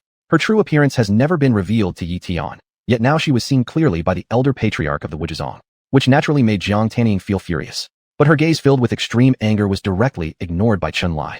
The next second, Chun-Li gave a faint smile and said, "Because of the existence of the innate soul lamp, I do indeed have some difficulties taking action against you, Miss Jiang. But in my view, if I merely seek justice from Miss Jiang, the Jiang family shouldn't cause me much trouble, right? Seek justice?" Jiang Tanying stared fixedly at Chun-Li. "What kind of justice do you wish to demand from me? It's simple. Wasn't it Miss Jiang who had someone attack me first? Just letting Miss Jiang leave peacefully, wouldn't that make me too wronged?"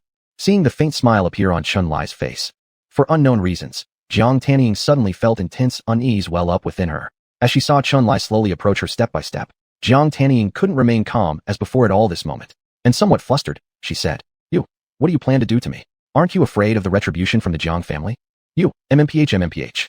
Jiang Tanying hadn't even finished speaking when she lost the ability to speak completely, because Chun-Li sealed her mouth again.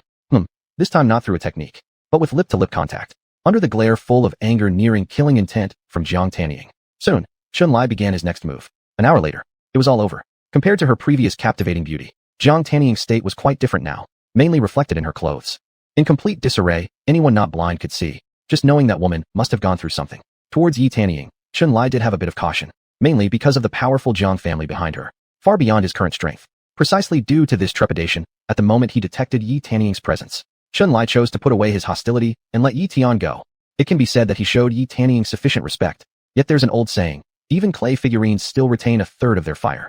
Sometimes Chun Lai chooses to give way, but sometimes he will not endure humiliation indefinitely. Just slapped Ye Tian once, ultimately sparing his life. But this Jang young miss seemed to really think he would let her manipulate him at will, directly sending out the guardian. Even though captured by him now, she still dares to chatter here, intimidating him with various words.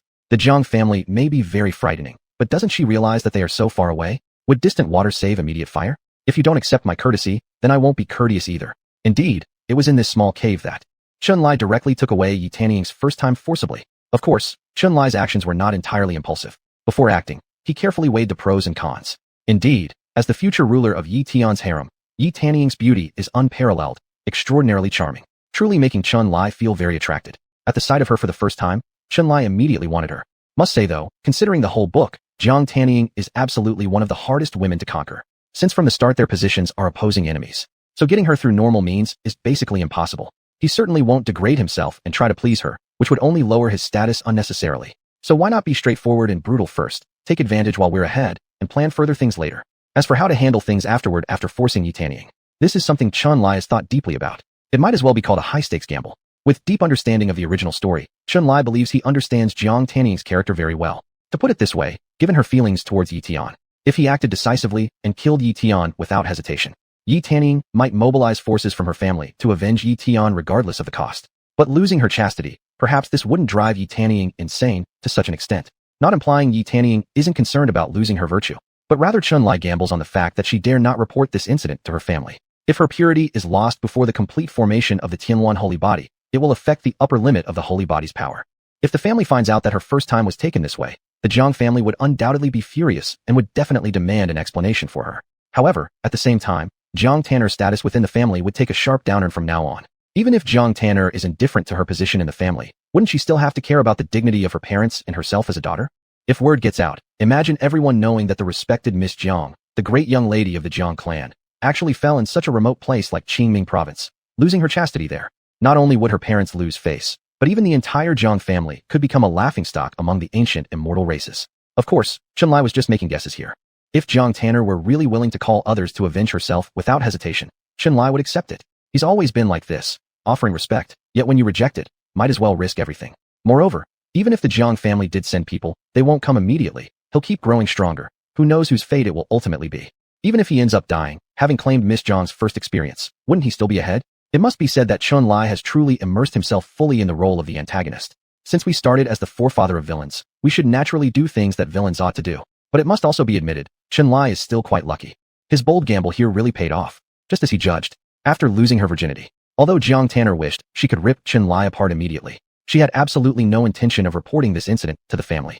This bastard must die. When my cultivation becomes stronger, I'll make sure this wretch feels the greatest pain possible in the world. Then I will personally send him down to the Yellow Spring. If looks could kill, by this point, Chun Lai would have already been dismembered 1,000 times by Jiang Tanner's eyes. Unfortunately, no matter how strong a look is, it just can't kill. Chapter 26. We'll see whether you're here for revenge or just to bring warmth. You will regret this. It doesn't matter who you are or where you come from. In this life, I will definitely kill you. Here and now, I swear to shred you into pieces, dismembering your body into fragments. No matter if you escape to the 9 heavens above or the yellow springs beneath, I, young lady Jiang, will never let you go. And you just wait for my most devastating retaliation. After forcibly consummating his relationship with Jiang Tanner, the original matriarch of the harem in the story, Chun Lai naturally felt extremely satisfied. If he feared death, he wouldn't have acted this way. So, after already sleeping with her, how could Chun Lai care about Jiang Tanner's threats conveyed through words? Seeing her look at him with eyes filled with malice and murderous intent, Chun Lai didn't say much. He simply stretched out his hand, grabbed her delicate chin, smiled slightly, and left behind only one sentence. Lord Chen awaits young Miss Jiang's retaliation. After finishing the affair, when Chun Lai returned to find Nie Qingzhu and the others, it was already more than an hour later. Upon seeing Chun Lai return, the ever-loyal protector of Miss Jiang immediately roared, "You bastard, where did you take our young miss? I warn you, if you dare harm even a hair on our young miss's head, I will never forgive you. Our family Jiang will never forgive you either." He didn't harm Jiang Tanner in any way. He had merely engaged in some intimacy with her. However, these things were unnecessary for outsiders to know. Chun Lai reached out and lightly flicked his finger, casually releasing the restriction placed on Elderling. The next moment, Elder Ling was about to rush forward to confront Chun-Li, but before he could even get close, Jiang Tanner had already returned. Ling Elder, cease. I'm fine, young miss. Seeing that Miss Jiang Tanner had returned and appeared unharmed, Elder Ling sighed with relief and quickly ran back to her side. Young miss, that bastard didn't do anything hurtful to you, right? Upon hearing those words, Jiang Tanner subconsciously recalled what had happened earlier inside the cave. Her pale and fair face instantly became somewhat pallid. But just as Chun-Li had anticipated, no matter how much hatred she harbored in her heart, she absolutely couldn't allow anyone to know about the loss of her virtue to Chun-Li. Thus, she took a deep breath, made a concerted effort to stabilize her emotions, then looked at Elder Ling and slowly said, "Nothing has happened. I merely conversed with this bastard. I merely discussed some matters with Ancestor Chun of the Chin family." After the discussion ended, Ancestor Chun of the Chin family let me go back. Just discussing some matters? Elder Ling, alone all his life, somehow felt that there was something strange about his young miss today, but couldn't articulate exactly why. It doesn't matter anyway. As long as the young miss returns safely, that's all that matters. With that thought in mind, Elder Ling quickly spoke up. It's good that the young miss is safe. Otherwise, old servant here wouldn't know how to face the elders of the clan. Young miss, what should we do now? Should we report today's incident, too?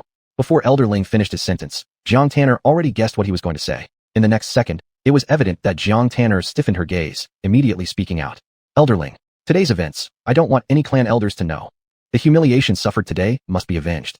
Once her strength increases, she will take personal vengeance.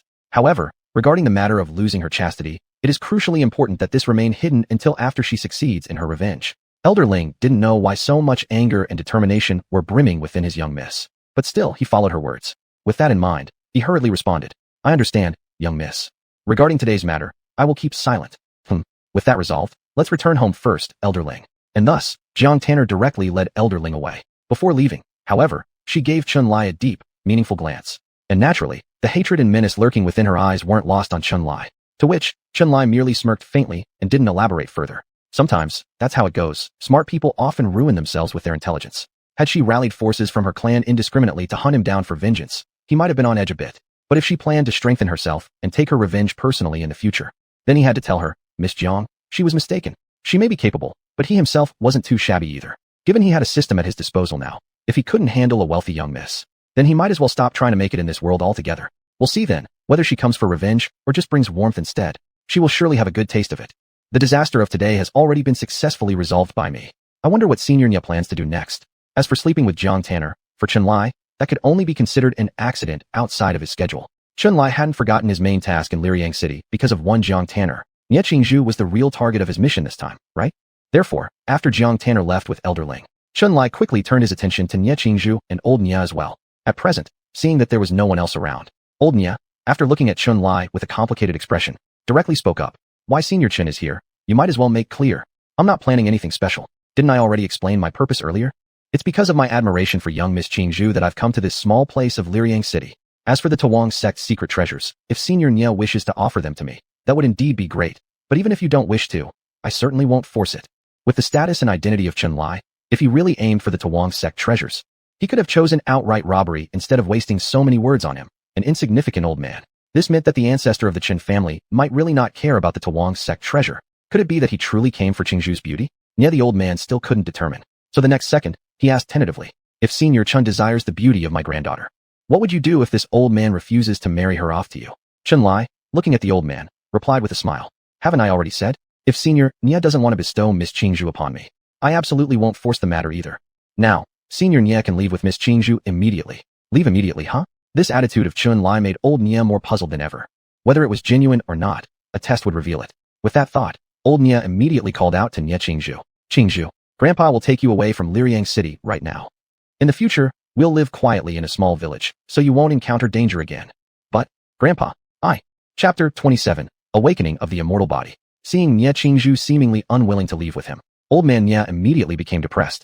What's going on here? Could it be that after just over 10 days, his granddaughter has developed feelings for this Elder Chun of the Qin family? Although Elder Chun of the Chun family has a handsomer appearance than most good-looking young men, still, he is from the grandpa generation. It's not like she can't find anyone else. Why must it be an elder? Qingzhu has always been sensible and obedient. She wouldn't be this infatuated, would she? In fact, old man Nye, who stayed single all his life, still doesn't quite understand girls' hearts. Regardless of which world or era, isn't it true that there are no girls who don't care about looks? There's a classic saying. How does it go again? A handsome face could lead to a promise of lifelong devotion in exchange for beauty. If ugly, even gratitude might be deferred until the next life. Strictly speaking, Ye Tian isn't exactly of the overly infatuated type, but it's also normal to have a certain fondness for those with a good appearance.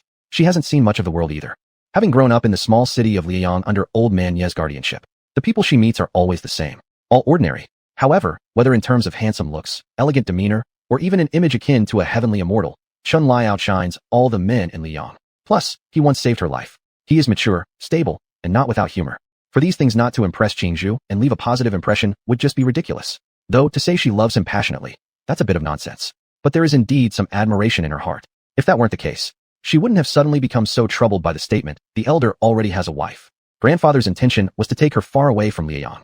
Qingzhu instinctively didn't want to leave, not merely because she feared never seeing Chun-Li again. This was just one of the reasons. The key point was that she had also grown up in Liang since childhood. To suddenly be far removed from one's homeland, wouldn't it naturally cause feelings of reluctance for anyone? Qingzhu, you haven't fallen for Elder Chun of the Qin family, wanting to become his concubine, have you? Seeing that her grandfather seemed to have misunderstood something, Ye Tian hastily started explaining. Grandpa, I haven't. It's just. At first, Ye Tian wanted to say that she was somewhat reluctant to leave her homeland. But then, something seemed amiss with Qingzhu's body. Suddenly, they noticed a puff of white mist emerge from her forehead. And in the next instant, her pale, jade-like face turned crimson red. Her body violently trembled, nearly causing her to fall. Qingzhu, what's wrong with you? Old man, Ye moved swiftly and caught Qingzhu in time, preventing her from falling. Grandpa, I'm so hot. I feel really uncomfortable. Ye Qingzhu's entire complexion turned fiery red, her voice becoming increasingly agitated and scattered. Seeing her transform into this state suddenly, Old man, Ye sharply glared at Chun-Li. Did you tamper with Qingzhu somehow? Are you asking me? If I wanted to do anything to Miss Qingzhu, would I need to use tricks? Then what's wrong with Qingzhu? Watching as sweat began forming on Old Man Ye's forehead from worry, Chun-Li only gave a faint smile. Others might not know why Miss Qingzhu's body reacted this way, but surely Senior Ye isn't ignorant, right? Don't forget who sealed Miss Qingzhu's constitution. Constitution? A single word from Chun-Li left Old Man Ye stunned in place. Constitution? At this moment, he seemed to comprehend why Qingzhu had collapsed. Didn't I say before? If Senior Ye intends to take Miss Qingzhu away, I won't force the matter. If the decision is made, now you may take Miss Qingzhu away. These two sentences were spoken by Chun-Li to Old Man Ye. Even though he said that, would Chun-Li really let Ye Qingzhu, the destined heroine, fly away from his grasp? That's absurd talk. He came all the way to Liang, not for altruistic purposes. Being the great patriarch of Wuji's sect, would he allow the destined heroine already in his hands to escape? Nonsense. The reason why these two sentences were said is because Chun-Li was confident that Old Man Ye wouldn't be able to take Ye Qingzhu away today. And all of this has to do with Ye Qingzhu's special constitution. Ye Qingzhu possesses an extremely rare constitution known as the Great Ye Tian Yin-Yang body, a Shan, body-level constitution, only surpassed by the sage body in rank. Since ancient times, Yin and Yang have divided into two extremes, intersecting yet unable to blend, and different from his own Great Chaos Yin-Yang sage body. He, being a sage body, owns the power of chaos which can suppress the Yin and Yang energies. But what about Ye Qingzhu? There's nothing within her body capable of suppressing these two forces of Yin and Yang. Two destined, incompossible energies weave and collide within her. Trouble was bound to arise sooner or later. Without letting Ye Qingzhu practice cultivation and sealing her unique constitution, it prolongs her lifespan. Otherwise, once she steps on the path of cultivation, the clash between the Yin and Yang energies inside her will intensify, and without a solution, there would only be one end, her body exploding and death. It's the awakening of the small Ye Tian Yin-Yang body. But how is this possible? Wasn't it true that when Qingzhu was born, the sect leader and lady sealed her constitution? For many years, I also never let Qingzhu cultivate. How did the small Ye Tian Yin-Yang body awaken just like this? All of this, what exactly is going on here? After a thorough examination, Old Man Ye quickly figured out the cause of Ye Qingzhu's unconsciousness, and simultaneously became frantic, sweating profusely. At this point, Chun-Li didn't beat around the bush and soon revealed the answer. This is because all the people in Forgetful Sect are cowards. How could you have mistaken Qingzhu young lady's mother having the small Ye Tian Yin-Yang body for Qingzhu young lady possessing the same constitution? Not only was it wrong, but also completely off the mark. Qingzhu young lady has the great Ye Tian Yin-Yang body. This is a body level of immortals. Do you think by sealing her body and preventing her from cultivating, you could restrain the growth of an immortal level constitution? Chapter 28. The patriarch truly has broad vision and experience. What? Qingzhu, this child, actually possesses the great Ye Tian Yin-Yang body? How is this possible? Why wouldn't it be? Didn't Senior Ye already witness the truth? If it weren't for the celestial level great Ye Tian Yin-Yang holy body, how could the growth of such a constitution not even be restricted by seals? That's why I said you all from the forgotten ancestral sect are just a bunch of incompetents, capable of misjudging even celestial level constitutions. It's no surprise that your sect perished. Chun-Li's words left Old Master Ye speechless. So what should we do now? Seeing Old Master Nye sweating profusely and flustered, Chunlai didn't say much more. He casually took out a pill from his storage ring and tossed it to Old Master Nye. Just take this pill. It should resolve the immediate issue. Pill? What kind of pill? Seeing Chunlai toss him a pill, Old Master Nye instinctively accepted it. Upon looking at it closely, however, Old Master Nye was thoroughly shocked. This is a 5th grade yin-yang conversion pill. How did you come into possession of a pill of this grade? Seeing the utterly shocked expression on Old Master Nye's face, Chunlai couldn't help but sigh with amusement. Is it strange that I possess pills of this grade? Hearing Chunlai's words, Old Master Nye was momentarily left speechless. He felt as though he had asked an incredibly foolish question. 5th grade pills can only be refined by 5th grade alchemists. And throughout the entire Qingming province, there were only a handful of 5th grade alchemists.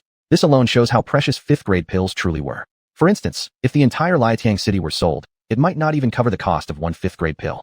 Someone like Ye Tian certainly wouldn't be able to produce anything like it. But who exactly was the person in front of him? That person was none other than the supreme patriarch of Wuji sect, a figure standing at the very peak of power within the entire Qingming province. Although 5th grade pills were precious, for an existence at the level of Elder Chun, they were really nothing special. After all, even a 5th grade alchemist would willingly establish a good relationship with someone at the patriarch level. It was truly wonderful, because with the assistance of the yin-yang conversion pill, Qingzhu would finally have a chance at salvation. At this moment, Old Master Nye no longer harbored any doubts about Chunlai possibly intending harm. As mentioned earlier, if Chunlai truly wanted to cause harm to himself or Qingzhu, the patriarch didn't need to go through so many indirect means. Thus, after accepting the yin-yang conversion pill from Chunlai, Old Master Nye hastily fed it to Nai Qingzhu. The effect of the yin-yang conversion pill was to balance and harmonize the yin and yang energies within the body, and it was indeed highly effective. In less time than it takes for the incense stick to burn down, her flushed face gradually returned to its former pallor, and her chaotic breathing began to stabilize, though complete consciousness would still require some additional time. After consuming the yin-yang conversion pill, Miss Qingzhu may need to sleep for a few days to fully digest the effects of the medicine. By then, her great Zhou Tian yin-yang body should also directly advance to the minor achievement stage. The efficacy of this pill will ensure her safety for 3 years. But I'm sure Senior Nye realizes that relying on the pill to harmonize and suppress is merely a temporary fix. After 3 years, regardless of whether Miss Qingzhu practices cultivation or not, the yin-yang energy inside her will burst forth once again. At that point, it will genuinely be a life and death crisis. Senior Nye naturally understood what Chunlai spoke of. Pills can only provide temporary relief. To address the root problem would require something far more extraordinary. I know something that could save Qingzhu's life, but obtaining it is absolutely impossible. Well, it seems we'll just have to take it one step at a time. Why did this child have to awaken to this constitution? Why specifically the great Zhou Tian yin-yang body? How long she will live is purely up to fate. Elder of the Qin family, today to save Qingzhu, I've taken one of your yin-yang conversion pills. I am not ungrateful either. One does not thank for great kindnesses spoken aloud. If there's anything Elder requires of me, I will spare no effort, even my life, to fulfill your request. Seeing the somewhat despondent and hopeless look on Old Master Nye's face, Chunlai couldn't help but sigh in his heart. Though he was fiery-tempered, Old Master Nye was undoubtedly still a loyal servant. With his cultivation, even if the Taiwan sect were destroyed, he could still live a good life. However, for Nye Qingzhu, the sect leader's daughter, he chose to live anonymously for many years in a place like Lietiang City, selling tofu pudding. In the face of assassins attacking, he would rather self-detonate to ensure Nye Qingzhu's safe departure. Not mentioning anything else, just based on this point, Chunlai found it difficult to develop any ill feelings toward Old Master Nye. Senior Nye, there's actually no need to feel so desperate. The issue with Qingzhu's constitution may not be impossible to resolve. These words seemed to have reignited all of Old Master Nye's hope, and he immediately lifted his head and looked sharply at Chunlai. Ancestor of the Qin family, do you have a way to solve the imbalance of yin and yang energy inside Qingzhu? Of course I do. Chunlai gave a faint smile, but didn't elaborate much on the matter. Instead, he brought up another topic. Earlier, this humble one heard Senior Nye mention knowing of something that could preserve young Miss Qingzhu's life. Let me take the liberty to guess boldly. Is the item you mentioned possibly the legendary Heaven and Earth Pearl? Heaven and Earth Pearl. Who would have thought that even the old ancestor of the Qin family had heard of this object? Truly living up to being an elder from a major sect, someone who has seen and experienced much indeed. To this, Old Master Nye didn't hold back in the slightest. What I spoke of is indeed the Heaven and Earth Pearl, and I also know its exact location. But what use is knowing its whereabouts when no one can obtain it? If you're thinking of solving Qingzhu's problem through the Heaven and Earth Pearl, then allow me to advise you against pursuing this notion right away. No matter what, both myself and Qingzhu owe you our lives. I wouldn't want to see you lose your own life trying. Upon hearing these words, Chunlai burst out laughing. Is it because the place is the Tianshan relic site? Tianshan relic site. Upon hearing this, Old Master Nye's expression changed drastically. How did you know the Heaven and Earth Pearl is located within the Tianshan relic site? I know a great many things, let alone the location of the Heaven and Earth Pearl. I am well aware how your Taiwan sect fell into ruin. It's true. If not for their greed for the Heaven and Earth Pearl, Why would so many powerful beings from Taiwan's sect risk their lives at the Tianqian relic site? Unfortunately, precisely due to this slight misjudgment, the once mighty Taiwan sect met its total annihilation. Chapter 29. The Four Great Forbidden Lands, Tianqian Ruins. The Tianqian Ruins are one of the four forbidden lands that have made a name for themselves in Qingming State. In terms of danger level, they even surpassed the 10,000 Beast Forest, where countless people who attempted to traverse this place have met their end, remaining there forever. It was only because news of the whereabouts of the Kunlun Pearl emerged, with high probability pointing to its presence within the Tianqian Ruins, that Taiwan sect dispatched numerous powerful experts deep into the ruins, hoping to obtain treasure. Unfortunately, all of them perished there, leaving Taiwan sect severely weakened and thus leading to its downfall. Even Taiwan sect, ranked first in overall strength throughout Qingming State, couldn't return safely from there. From this, one can see just how terrifying the Tianqian ruins truly are. Although it's unclear how this Chun family patriarch came to learn the secrets behind Taiwan sect's decline. By now, Taiwan sect is already a thing of the past, and obsessing over this fact is no longer meaningful. In the next moment, after sighing deeply, Elder Nye spoke directly. Yes. At the time, if my Taiwan sect hadn't lost all of its top combatants in the Tianqian ruins, would Taiwan sect have been so easily wiped out by bandits? And how has an old man like me, the Grand Elder of Taiwan sect, ended up as a homeless dog? After finishing these words, Elder Nye suddenly changed his tone, his expression serious as he looked at Chun-Lai. Although I don't know how the patriarch discovered the root cause of our sect's destruction.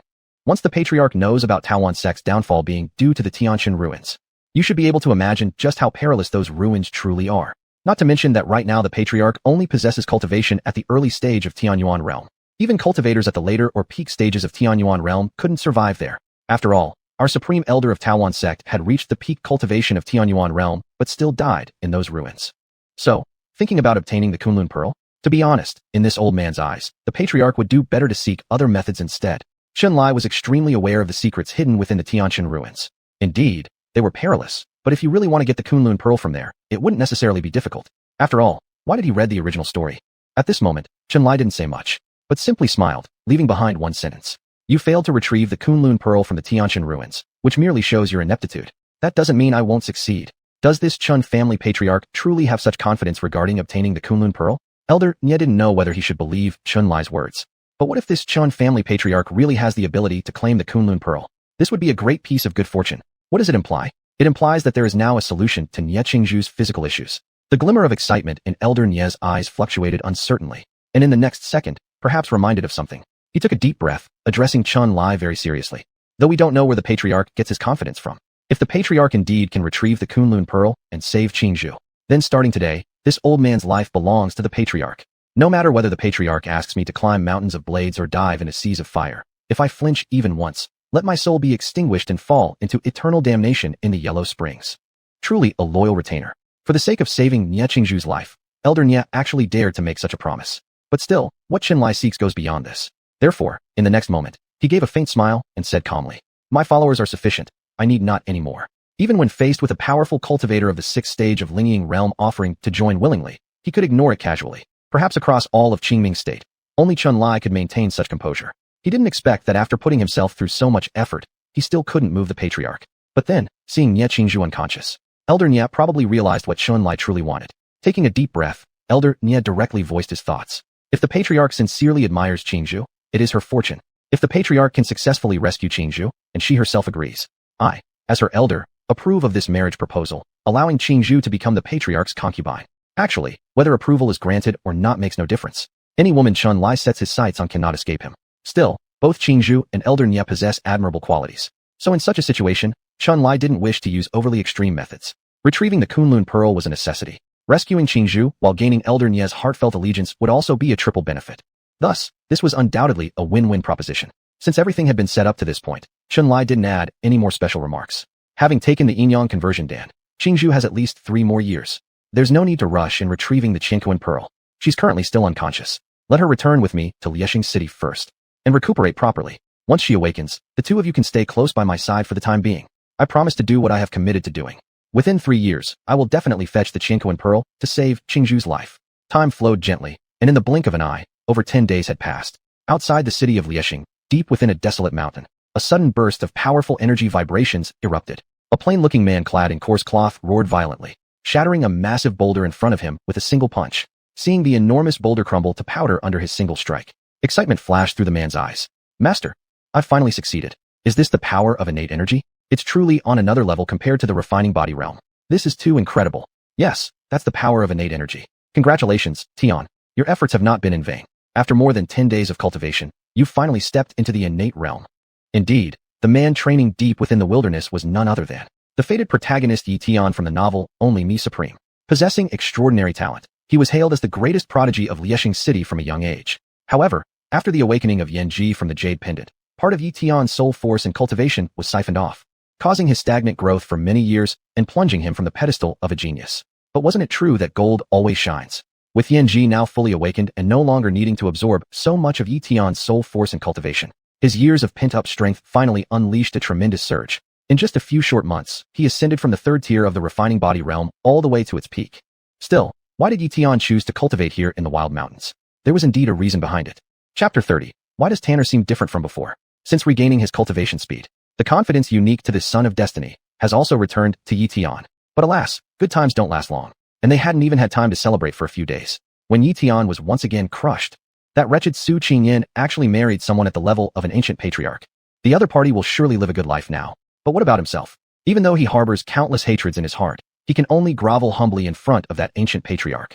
Ever since over 10 days ago when he managed to survive at Chen Lai's hands, Ye Tian made a silent vow in his heart. He would definitely become someone whom even Chen family's ancient patriarch would look up to. At that point, he must retrieve every bit of humiliation he once endured from both Chen family's ancient patriarch and that wretched Su Ching Yen. After feeling this great blow, Ye Tian lost all mood to go home after surviving, and instead directly ran to the barren mountain to cultivate. It seemed his natural talent was truly heavenly. In merely over 10 days, he successfully broke through from the great perfection stage of refining body into the inborn realm. Now, looking across the entire Lei city, he could count as one of the top experts. Faced with this scene, how could Ye Tian not feel excited? As if sensing Ye Tian's joy, worried that he might become proud and complacent, Yan Ji inside the Jade Pendant couldn't help but give him a warning. Given your age, Ye Tian, to successfully break through into the inborn realm counts as a prodigy anywhere. But even so, you cannot be proud and complacent because of this matter. The inborn realm, in the long journey of cultivation, is merely the beginning. You must realize how vast the world is.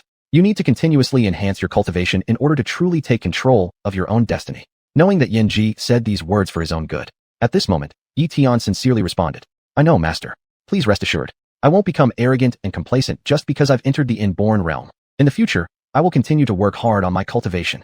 No matter how many difficulties lie ahead, I'll overcome the Zudao realm, the spirit pill realm, the spirit infant realm. I'll cross them all. Even that patriarch of the Qin family, in the future, will only become my stepping stone. Seeing Ye Tian proudly planning for the future. Inside the Jade Pendant, Yan Ji couldn't help but nod silently in approval. Having ambition is a good thing. After all, ambition is the driving force for moving forward. However, just as Yan Ji was about to teach Ye Tian something more, suddenly, a clear and pleasant female voice came from not far away. Brother Ye Tian. Upon hearing someone calling his name, Ye Tian instinctively turned around. This sight didn't matter much until, seeing the person's features clearly, a flash of surprise flickered through Ye Tian's eyes. Sister Tanner, why are you here?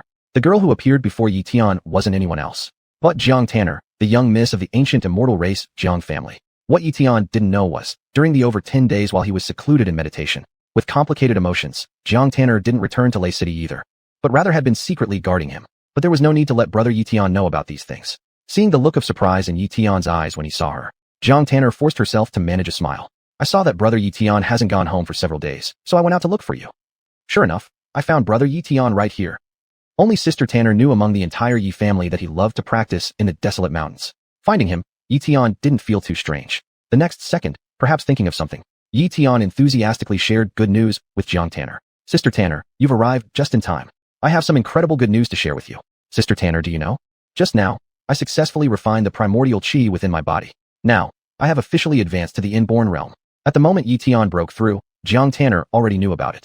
But currently, it wouldn't be appropriate to reveal this. Thus, Jang Tanner acted surprised and exclaimed, Really? Has brother Ye Tian successfully broken through to the inborn realm? This is absolutely wonderful. Now, no one in the clan will dare to look down on brother Ye Tian anymore. With breaking through to the inborn realm, Ye Tian's status within the family will finally change. Thinking of this point, Ye Tian's mood immediately improved. However, in order to show off his talent a little more in front of Jang Tanner, after smiling, Ye Tian directly spoke. I no longer care about what those people in the family think. Cultivation is my own matter, for myself. Why should I care about others' opinions? Besides, the inborn realm means nothing much. It's merely the starting point on the path of cultivation. In the future, I will cultivate to even higher realms. The Zudao realm, the spirit pill realm, the spirit infant realm. And even those great beings in the Tianyuan realm, I will trample them all under my feet one day. For some reason, Ye Tian didn't really want Jiang Tanner to know that he had narrowly escaped death at Chen Lai's hands. So there was no way he would tell her about that day's ordeal. But in this moment, when Ye Tian mentioned he would crush those Tianyuan realm masters, Jiang Tanner's expression instinctively changed. Her mind involuntarily recalled that day in the cave when Chen Lai had forcefully taken liberties with her. She had replayed that scene countless times these past days, and it was precisely because of those memories that her mind had been troubled, which was why she hadn't returned to the Yi family. No, she mustn't think about that day's experience again, or Ye Tian might notice something suspicious, something she wanted to avoid. That old villain, sooner or later, would die by her hand.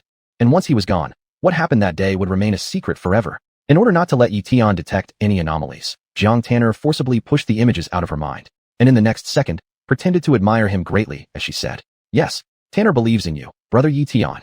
With brother Ye Tian's remarkable talent, not only is the lowly Tianyuan realm achievable, but even higher realms are surely within your reach. Despite trying hard to prevent Ye Tian from noticing anything strange, at this moment, Ye Tian still caught onto something. The next instant, he scratched his head, puzzled, and looked toward Jiang Tanner. "Sister Tanner, did you dress up specially today?" "Dress up? No. Why does brother Ye Tian ask this?" "It doesn't matter. Just feels like Sister Tanner seems different from before." Chapter 31. The difference between a girl and a mature woman. Upon hearing Ye Tian's words, Jiang Tanner's mind instantly tensed. She was somewhat nervous. Had brother Ye Tian somehow sensed something unusual? No, it couldn't be. It had been over 10 days already, and she had taken countless baths during that time. So even if there were any traces left, they should have long been washed away by now. Thinking of this, Jiang Tanner blinked her beautiful big eyes and feigned an air of relaxation, saying, "What's different? I feel like I'm just the same as usual." Ye Tian scratched his head in a dumbfounded manner, taking quite a while to come up with this reply. "I'm not sure if it's just my imagination, but anyway, I feel like Sister Tanner has become even prettier." Actually, there was no change at all in Jiang Tanner's appearance before Ye Tian, since she still wore the human skin mask on her face. And with that thing covering her features, there would naturally be no significant difference visible. If there was indeed any difference, it would only be in terms of aura. Were an experienced person present, they might have noticed that the aura emanating from Jiang Tanner leaned more towards that of a mature woman.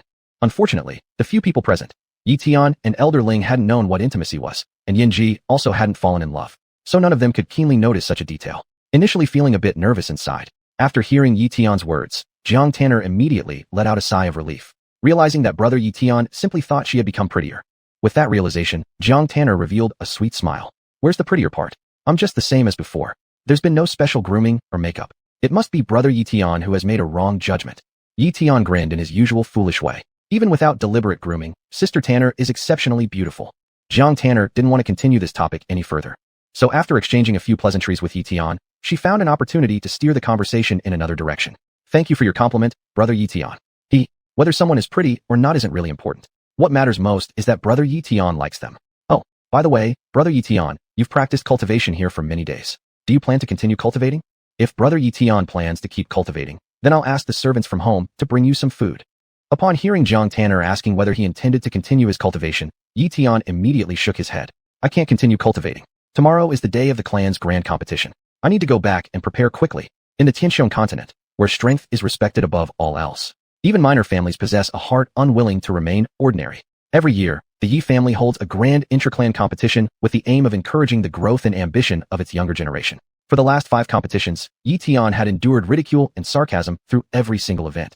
But now, not only had he successfully recovered his cultivation ability, he had also astonishingly broken through to the Xiantian realm with his impressive cultivation speed. This was finally his chance to show others their worth. And Ye Tian wouldn't let slip this rare opportunity to build his name and fame. Clearly, Jiang Tanner also knew how much humiliation her brother Ye Tian had endured over the years, and wanting to reclaim lost dignity through the clan's competition was quite natural. Thus, thinking about this, Jiang Tanner directly voiced her thoughts. "If you want to participate in the clan's grand competition, then indeed, you need to go back early. Brother Ye Tian, now that you've successfully broken through to the Xiantian realm, I believe no peers within the family will be a match for you. I know that brother Ye Tian has faced many cold stares over the years, but these hardships are finally coming to an end. I trust that in tomorrow's clan grand competition, brother Ye Tian will surely re-establish his own renown." Seeing Jiang Tanner encouraging him, Ye Tian's mood became immensely comfortable. After the initial excitement, he quickly gave Jiang Tanner an assurance. "Sister Tanner, don't worry. In this year's clan competition, I'll definitely win first place. All the things we lost, I'll make sure to get them all back without fail. I absolutely won't let Sister Tanner down." Half an hour later, under Jiang Tanner's accompaniment, Ye Tian finally returned to the front gate of the Yi family estate. Upon seeing the 2 clear characters, Yi family, hanging clearly on the signboard at the gate, at that moment, a different emotion suddenly welled up in Ye Tian's heart. 5 years. A full 5 years. He had always suppressed his anger in the face of humiliations, and even his beloved father had once found it hard to hold his head high in the clan. But now, it was time to put an end to all of this. The beginning of my path to making a name for myself through cultivation shall start with tomorrow's great clan competition. Father, please rest assured. Starting from tomorrow, I won't let you be ridiculed anymore, and I won't disappoint you anymore. Uncle, third uncle, haven't you always looked down on me and father? Tomorrow, I'll make you realize just how wrong you've been. Only I can become the future of the Ye family. Just imagining tomorrow's clan competition filled Ye Tian's heart with an overwhelming sense of determination. However, just as he stood at the gate of the Ye residence, quietly vowing in his heart to make a name for himself, a voice full of concern suddenly rang out. Tiana, where have you been these past few days? How come you didn't return home for such a long time? I was about to send someone out to look for you. The person speaking was Ye Tian's father, Ye Xuanhuan, who was also the current patriarch of the Ye family. Seeing his father arrive, a flash of surprise flickered in Ye Tian's eyes. Father, why are you here? Where else would I be if not here? This is the Ye family residence. For a moment, Ye Xuanhuan was at a loss for words. Ye Tian quickly realized that he had asked a rather silly question. In the next second, he hurriedly changed the subject. Father, these past few days, I've been cultivating outside. I forgot to inform you beforehand. I apologize for worrying you. Father, please do not hold it against me. So you were out there cultivating? At first, Ye Xuanhuan still wanted to say something. But the next moment, something seemed to occur to him, and he quickly brought up the main issue. It's good that you're diligent in your cultivation, as long as you didn't run into any trouble outside. Tiana, your father has other matters to attend to, so we'll leave this conversation for later. Your timing is better than earlier. Today, a distinguished guest has arrived at our family residence. Now, I will take you to pay respects to this honored visitor. Remember, when you see them, you must greet them respectfully. Don't lose your composure or breach etiquette, understood? Otherwise, if we offend this noble guest, it could lead to the total annihilation of our Ye family. Chapter 32, Ye Tian's shock. How could the patriarch be in my house? Honored guest. Before Ye Tian had time to ask anything, Ye Xuanhuan had already hurriedly pulled him into the Ye family's grand hall. As soon as they walked into the hall, the next moment they saw Ye Tianhe kneeling on the ground. Junior Ye Tianhe, with great reluctance, pays respects to the old ancestor. Seeing that Ye Tian had no reaction, Ye Xuanhuan, anxious, quickly pulled him along and made them kneel together. Tiana, why are you still dazed here? Are you not going to bow down with me to pay respects to the patriarch? In the Ye family's grand hall, a number of people had gathered there. Ye Tian's uncle, third uncle, younger cousins, elder brothers and sisters-in-law, more complete than during the holidays. Even the grandfather who had been closed off for many years had arrived. But what was different from before was that, this time, Ye Tian's grandfather wasn't sitting in the main seat. The person sitting in the main seat was a handsome man with silver hair. It could be seen that the grandfather sitting to the side was full of laughter and flattery, speaking with this man. The scene was quite grand. However, all Ye Tian cared about at the moment was not this matter anymore, but the identity of this man, the supreme elder of Wuji sect. Why was he here? Why did he show up at our Ye family house? At this moment, Ye Tian really froze stiff. That's right, the honored guest sitting in the main seat was none other than Chun Lai, the supreme elder of Wuji sect himself. There was a reason for why he had come to visit the Ye family. It mainly had something to do with the two beautiful young women currently serving by Chun Lai's side. It has to be said, being the destined protagonist, Ye Tian does possess some special advantages. The women around him are extremely beautiful, not just those close female friends. Even his relatives within the family are no exception. Ye Meyer is Ye Tian's older cousin sister, incredibly seductive, slim-waisted and long-legged. Ye Qingqing is Ye Tian's younger cousin sister, fair-skinned and pretty, youthful with an adorable face. Both their beauties are renowned throughout the Lei City. If it weren't for Su Ching Yen holding her ground ahead, both might have stood a chance competing for the title of the first beauty in Lei City. Even though they didn't surpass Su Ching Yen in ranking, they still attracted quite a number of admirers. Incense Yen, who is that young lady? Her beauty seems not much inferior to yours. Such numerous beauties exist even in this small city of Lei. Since Nie Qingzhu was still in a coma, Chun Lai couldn't conveniently take her away directly, so he went to the Su family intending to stay for a few days. Su Ching Yen was also called over. After all, the Su family was her own home. How inappropriate would it be not to bring her along when visiting as a guest? Having become accustomed to having beautiful attendants around in his personal life, Su Ching Yen's return to her natal home was also for the purpose of taking care of his daily needs. However, they weren't sticking to the bed 24 hours straight. On occasion, during boring days, Su Ching Yen often took the patriarch out to explore some scenic spots in the city when she noticed that the old ancestor seemed idle with nothing to do. One day, it turned out to be fine that they browsed around. Yet one glance revealed a slender waist, long legs, and a beautiful, charming woman capturing Chun Lai's attention immediately. Thus, Chun Lai inquired about her identity from Su Ching Yen on the spot. Although Lei City wasn't large, still boasting millions of people, it was impossible for everyone to know each other. But strangely, this particular woman, Su Ching Yen, knew her very well. Seeing that the patriarch showed some interest in this elegant beauty, she promptly disclosed the woman's identity. Lord, she is the daughter of the Ye family, named Ye Meyer. She is the daughter of the eldest branch of the Ye family. According to seniority, Ye Tian should call her elder cousin sister. Is she Ye Meyer? Hearing her name only deepened Chun Lai's interest in this woman. TSK. It has to be admitted, even in the original story, Ye Meyer and Ye Qingqing play significant roles. Watching Ye Tian exhibit remarkable talent since childhood, these two have always been close to him, surrounding him every day. Yet after noticing Ye Tian's downfall, they immediately distanced themselves from him, occasionally mocking and belittling him. To some extent, Ye Tian's later relentless cultivation drive stems from the motivation provided by these two women. Of course, since it's a power-up novel, the ending will always turn out well. Not only did Ye Tian restore his cultivation abilities, but successfully broke through to the Xiantian realm. As soon as they saw the prodigy of the Ye family return, these two were instantly filled with various kinds of regret. And Ye Tian naturally, amidst their fervent apologies, generously chose to forgive them. Be it Ye Tian's elder cousin or younger cousin, they were all extremely beautiful. One is a seductive long-legged older sister, the other a pure, adorable younger one. Their beauty absolutely does not fall short of Su Ching Yen's. Perhaps it is only in overall grace where they slightly lag behind a little. The two ladies received an evaluation of 89 points from the system here. But this doesn't matter anymore. In Chun Lai's aesthetic view, an 89 rating might not qualify to become his favored concubine, but becoming his personal attendant certainly qualifies. Su Ching Yen is very good at reading between the lines. There wasn't even any need for Chun Lai to voice his desires personally. Through the Su family, an invitation to visit the Ye family was sent out. Upon learning that the supreme elder of Wuzhezong had interest in visiting the Ye family, the entire Ye family truly boiled with excitement. Everyone came out together and meticulously cleaned every corner of the clan dozens of times. Afterward, everyone gathered together to warmly welcome the patriarch as a guest. Grandpa Ye. These years, the old ancestor has been busy cultivating and is in dire need of attendance. A few days ago, coincidentally, I met Sister Meyer and junior sister Qingqing. The old ancestor feels both have excellent talent and grace, and would like them close by. I wonder if Grandpa Ye would agree to let Sisters Meyer and Qingqing serve as attendants to the old ancestor, taking care of him from now on. After meeting Ye Tian's grandfather, Ye Tian Long, Su Ching Yen didn't beat around the bush much. She directly jumped into the subject at hand. After Su Ching Yen revealed her intentions clearly, only two emotions rippled through the entirety of the Ye family. Initially, there was surprise, which soon transformed into boundless joy. Chapter 33. How many days have you been gone? The house has been stolen. The Wuji sect is an invincible presence. If one could latch onto the coattails of the Wuji sect, it would be for any family a great blessing comparable to ancestral graves emitting auspicious smoke. Just take a simple example to understand how tempting this kind of thing is. In Liang City, there are three major families, Yi, Su, and Wang. All three families are roughly equal in strength, but if you really want to compare them closely, the Yi family would definitely be the strongest. But why would Su Ching Yen alone dare to disregard the Yi family's dignity and come here in full force to break off an engagement? Isn't it because she successfully joined the Wuji sect?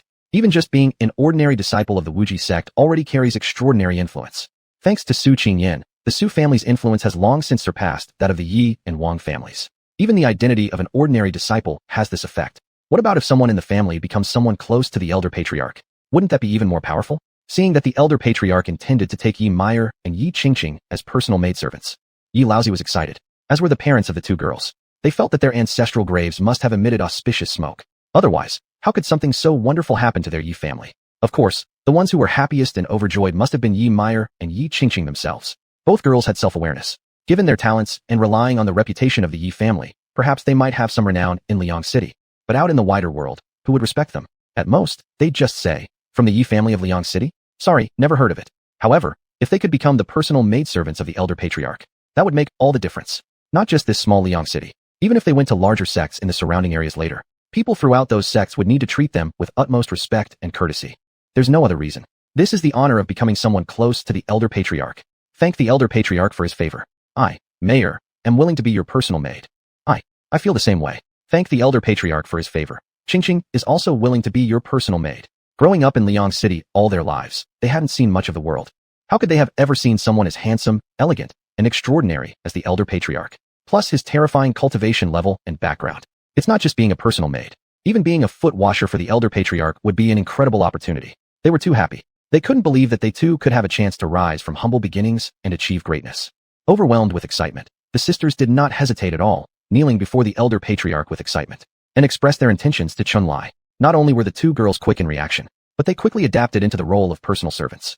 With the elders seated chatting with the grandfather, Ye Meyer and Ye Qingqing worked together, one serving tea and water to the elder gracefully, while the other gently massaged the shoulders of Chun Lai.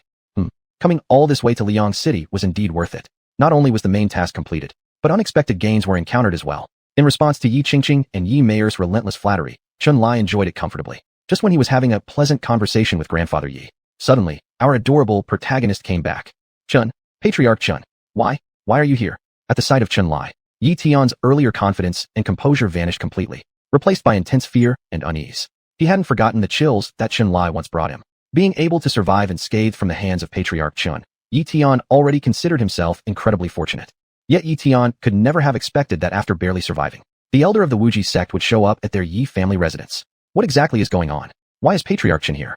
And why are cousin Mayor and cousin Qingqing acting so familiar with this elder of the Qin family? Ye Tian felt deeply alarmed and troubled, as well as confused and unsure.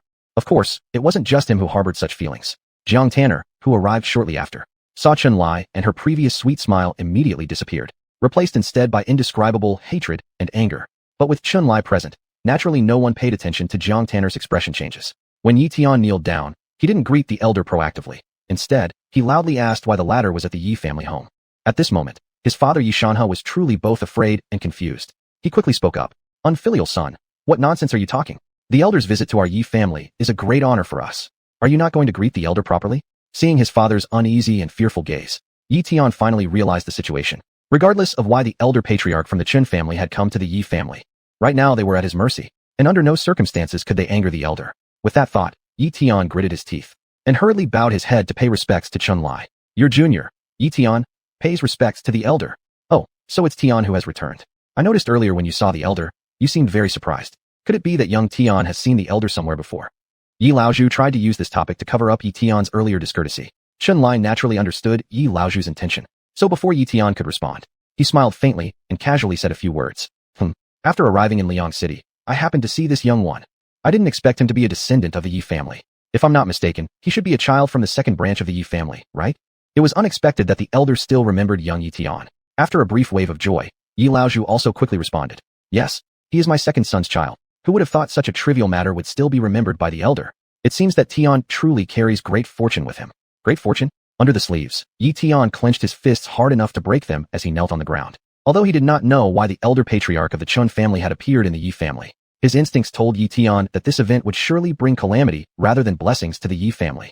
Chapter 34. The Yi family clan competition? Master, do you have any idea why the patriarch of the Wuji sect would come to our Yi family as a guest? I don't know why, but I always feel a great sense of unease. After hearing Ye Tian's telepathic message, Yanji also understood why Ye Tian was feeling uneasy. Indeed, for the patriarch of the Wuji sect to visit such a small family like the Yi family, even Yanji found this matter very suspicious. But just by guessing with one's brain, it was fundamentally impossible to fathom their intentions. Thinking about this, Yanji could only gently remind Ye Tian, no matter what their intentions are, you must make every effort not to offend them. Otherwise, the entire Yi family might get involved. At that time, everything will really be beyond redemption. I understand, Master, rest assured. Before my cultivation improves, I will try to control my emotions well. Ye Tian responded to Yanji, and then stopped talking further. At this moment, in the grand hall of the Yi family, Ye Tian was not the main character, so the gazes of those present couldn't possibly stay on him for long. After leading Ye Tian to pay respects to the elder, and upon receiving the elder's promise, Ye Xuanhuan quickly pulled Ye Tian to the side, beginning to stand respectfully there. Old Ancestor. In fact, besides Mayor and Qingqing, our Yi family has many young descendants who are also very ambitious. I wonder if they can have the fortune to receive the old ancestor's favor and enter the Wuji sect as disciples? It might be because Yi Meyer and Yi Qingqing became the elder's personal attendants. Yi Laozi also shamelessly tried to see if there were opportunities to recommend other young members of the household to the Wuji sect to become disciples. Chun-Li naturally understood the intention behind the words of Yi Laozi. The next second, he smiled faintly, shook his head. The time for our Wuji sect to recruit disciples this year has passed. If there are others from the Yi family who wish to join the Wuji sect, they can sign up for enrollment when our sect recruits disciples again next year. This response also served as a polite refusal. Chun-Li still had an interest in bringing the beauties back to serve him. As for other disciples of the Yi family, they were all a bunch of cowards. Why bring these people back to the sect? To consume the sect's grain? Though rejected by the elder, though disappointed, Yi Laozi dared not say much more. He could only smile and say, understood. Looks like we'll have to wait until next year to let them try. I am indeed rash. Please forgive me, O Patriarch. Having achieved the purpose of visiting the Yi family, successfully obtaining 2 servants, Chun-Li already had little desire to stay here any longer. Then he slightly smiled and spoke. All right, old man Yi. I've stayed here quite long enough. I need to return to the Su family later, so I won't disturb everyone anymore. Seeing Chun-Li planning to leave the Yi family, Yi Laozi immediately became anxious. For the patriarch of the Wuji sect to come sit at their house was a huge opportunity. With such a good chance to attach themselves to the elder, how could he let Chun-Li leave so easily? So the next second, Yi Laozi promptly spoke. Are you going to rest at the Su family? Please forgive me for this inappropriate request. I dare to ask the elder for a favor. An inappropriate request? I did manage to get 2 maidservants from the Yi family, but does that mean they would dare act arrogantly in front of me? Next, Chun Lai calmly looked at Ye Laozi. What is your inappropriate request? Seemingly detecting Chun Lai's dissatisfaction. Afraid of misunderstanding from the elder, Ye Laozi hurriedly explained. Oh elder, please do not misunderstand. It is truly a blessing for our Ye family that you have visited us. With your presence, our family feels extraordinarily honored. If we don't properly entertain you, won't outsiders think the Ye family is rude? So, I boldly beseech the elder, if the elder does not mind, could you stay with us for a few more days, allowing us the pleasure of hosting you properly? And thereby let us express our gratitude for your guidance towards the Ye family. Also, without hiding from the elder, tomorrow is the day of the Ye family clan competition. This event coincides perfectly with your arrival, a double, joyous occasion. If the elder is interested, you can also observe it. If the elder can give us a few words of guidance, it would be a tremendous honor for our Ye family. Now, Chun Lai finally understood why Ye Laozi had such a look of desire on his face as he tried to persuade him to stay a few days at the Ye family residence. The intention of treating him well was definitely there. But beyond that, Ye Laozi also harbored other motives. In Ye Laozi's eyes, it must not be enough for just Ye Qingqing and Ye Meyer to become his personal maidservants. If Chun Lai stayed longer at the Ye residence, and if this news got out, then that would truly be an impressive show of clout. It would mean, look everyone, not only have our Ye family girls become personal attendants to the great elder, but the elder himself even stayed with us for a few days. How close is that? At that point, even a fool could tell the Ye family's reputation would rise yet another step. And not just in the small city of Ye Tian. Even the hundreds of surrounding powers put together might need to treat the Ye family with utmost caution. It really was true. The older people became, the more cunning they were. This little scheme was cleverly executed. Initially, Chun Lai had no particular interest in staying at the Ye residence for several days. But now, hearing about the clan competition, he actually became intrigued by the matter. From what he recalled from the original story, wasn't Ye Tian's rise to fame precisely initiated during the clan competition? Wouldn't it be interesting to involve himself in this event? The next second, perhaps an idea crossed his mind. A somewhat intriguing thought formed in Chun Lai's head. Following that, he no longer refused Ye Laozi's earnest invitation. Since the esteemed Ye family elder has been so courteous, I shall impose on your hospitality for a couple of days. Upon seeing Chun Lai agree to stay at the Ye residence for a few days, Ye Laozi couldn't contain his excitement. Old ancestor, you are simply too humble. It is the great fortune of the Ye family to have you as a guest. Please rest assured, old ancestor, all members of the Ye family will serve you with the utmost warmth. Meyer, Qingqing, quickly prepare the best chambers in the east wing for the old ancestor's rest. Xuanhuan, immediately arrange for the servants to purchase the finest ingredients. We must ensure that tonight, we offer the choicest wine and cuisine to properly entertain the old ancestor. And remember, anyone who makes a mistake will be dealt with strictly according to the family rules. Understood. Chapter 35. I am truly ashamed to be of the same clan as them. At night, the Ye family was brightly decorated with lanterns and hosted an exceptionally sumptuous banquet in order to warmly entertain Chun Lai. During the feast, naturally, Chun Lai was seated in the position of honor. There's no need to elaborate on the fine wine and delicacies. The Ye family not only showed their greatest hospitality, but also Ye Qingqing and Ye Meyer, the two young women, were snuggled up on either side of Chun Lai, serving the elder ancestor with great care.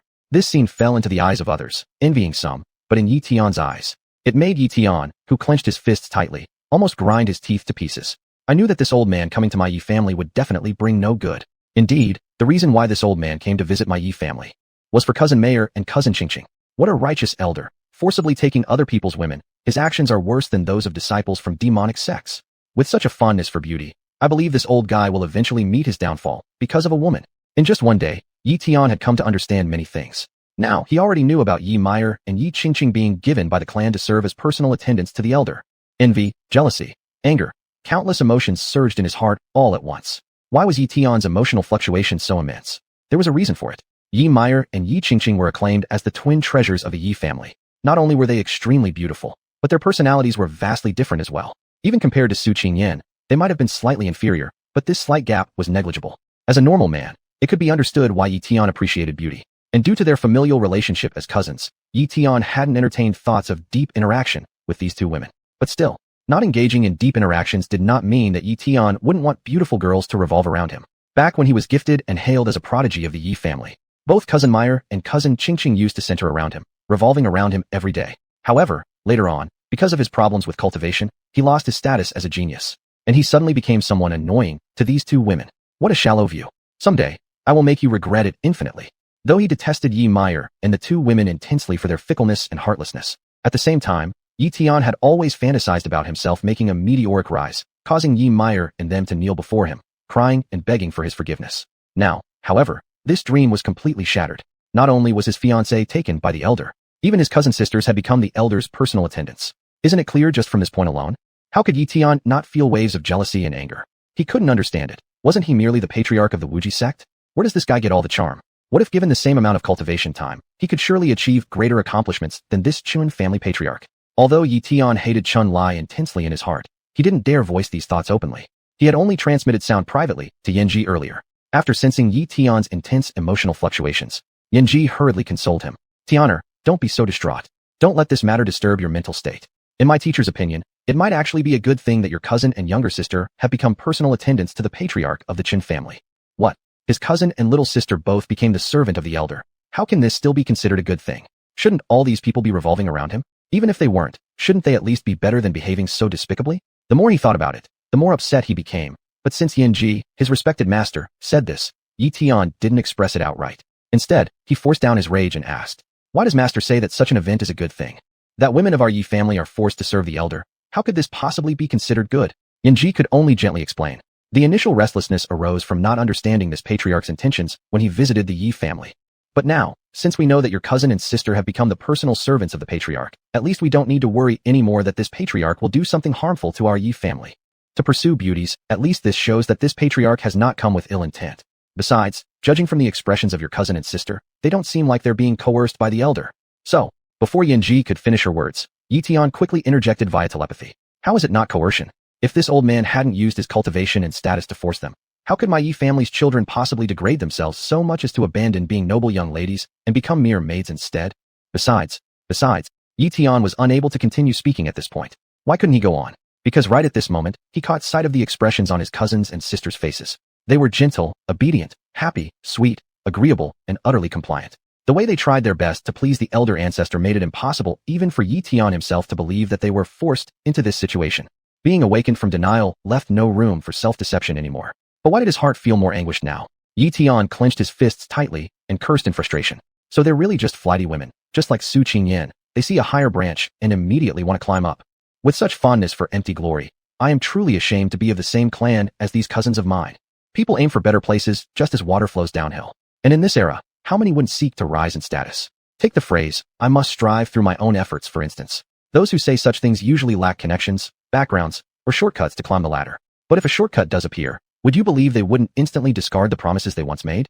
Hence, Yanji actually understood deep down why Ye Tian's cousins made their choices. After all, girls from small families are insignificant, minuscule, and faced with an opportunity to rise. How many people could resist such temptation? Regarding such matters, Yanji wouldn't choose to compromise herself, but she also wouldn't look down on others. Because everyone has the right to decide their own life path, doesn't they?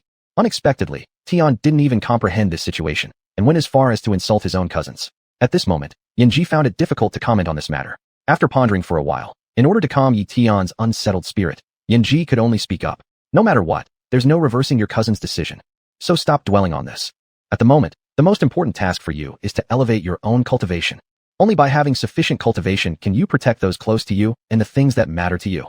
Otherwise, sooner or later, something like today will happen again in your life. Chapter 36. Beaten into a fool? Ye Tian began to question his own existence. Without strength, there is no way to protect the people around you. Ye Tian was in full agreement with this statement. So upon hearing his master's guidance, after taking a deep breath, Ye Tian also made an effort to calm his spirit down. The next second, a grave voice of Ye Tian could be heard. I understand, master. Please rest assured, I won't let these matters interfere with my emotions anymore. You are absolutely correct. Only by me becoming stronger will I have the ability to change everything. I will focus on cultivating myself. My cultivation journey shall officially set sail right after the clan's grand competition tomorrow. Two beautiful elder cousins and a younger cousin had already become the personal maids of the elder patriarch.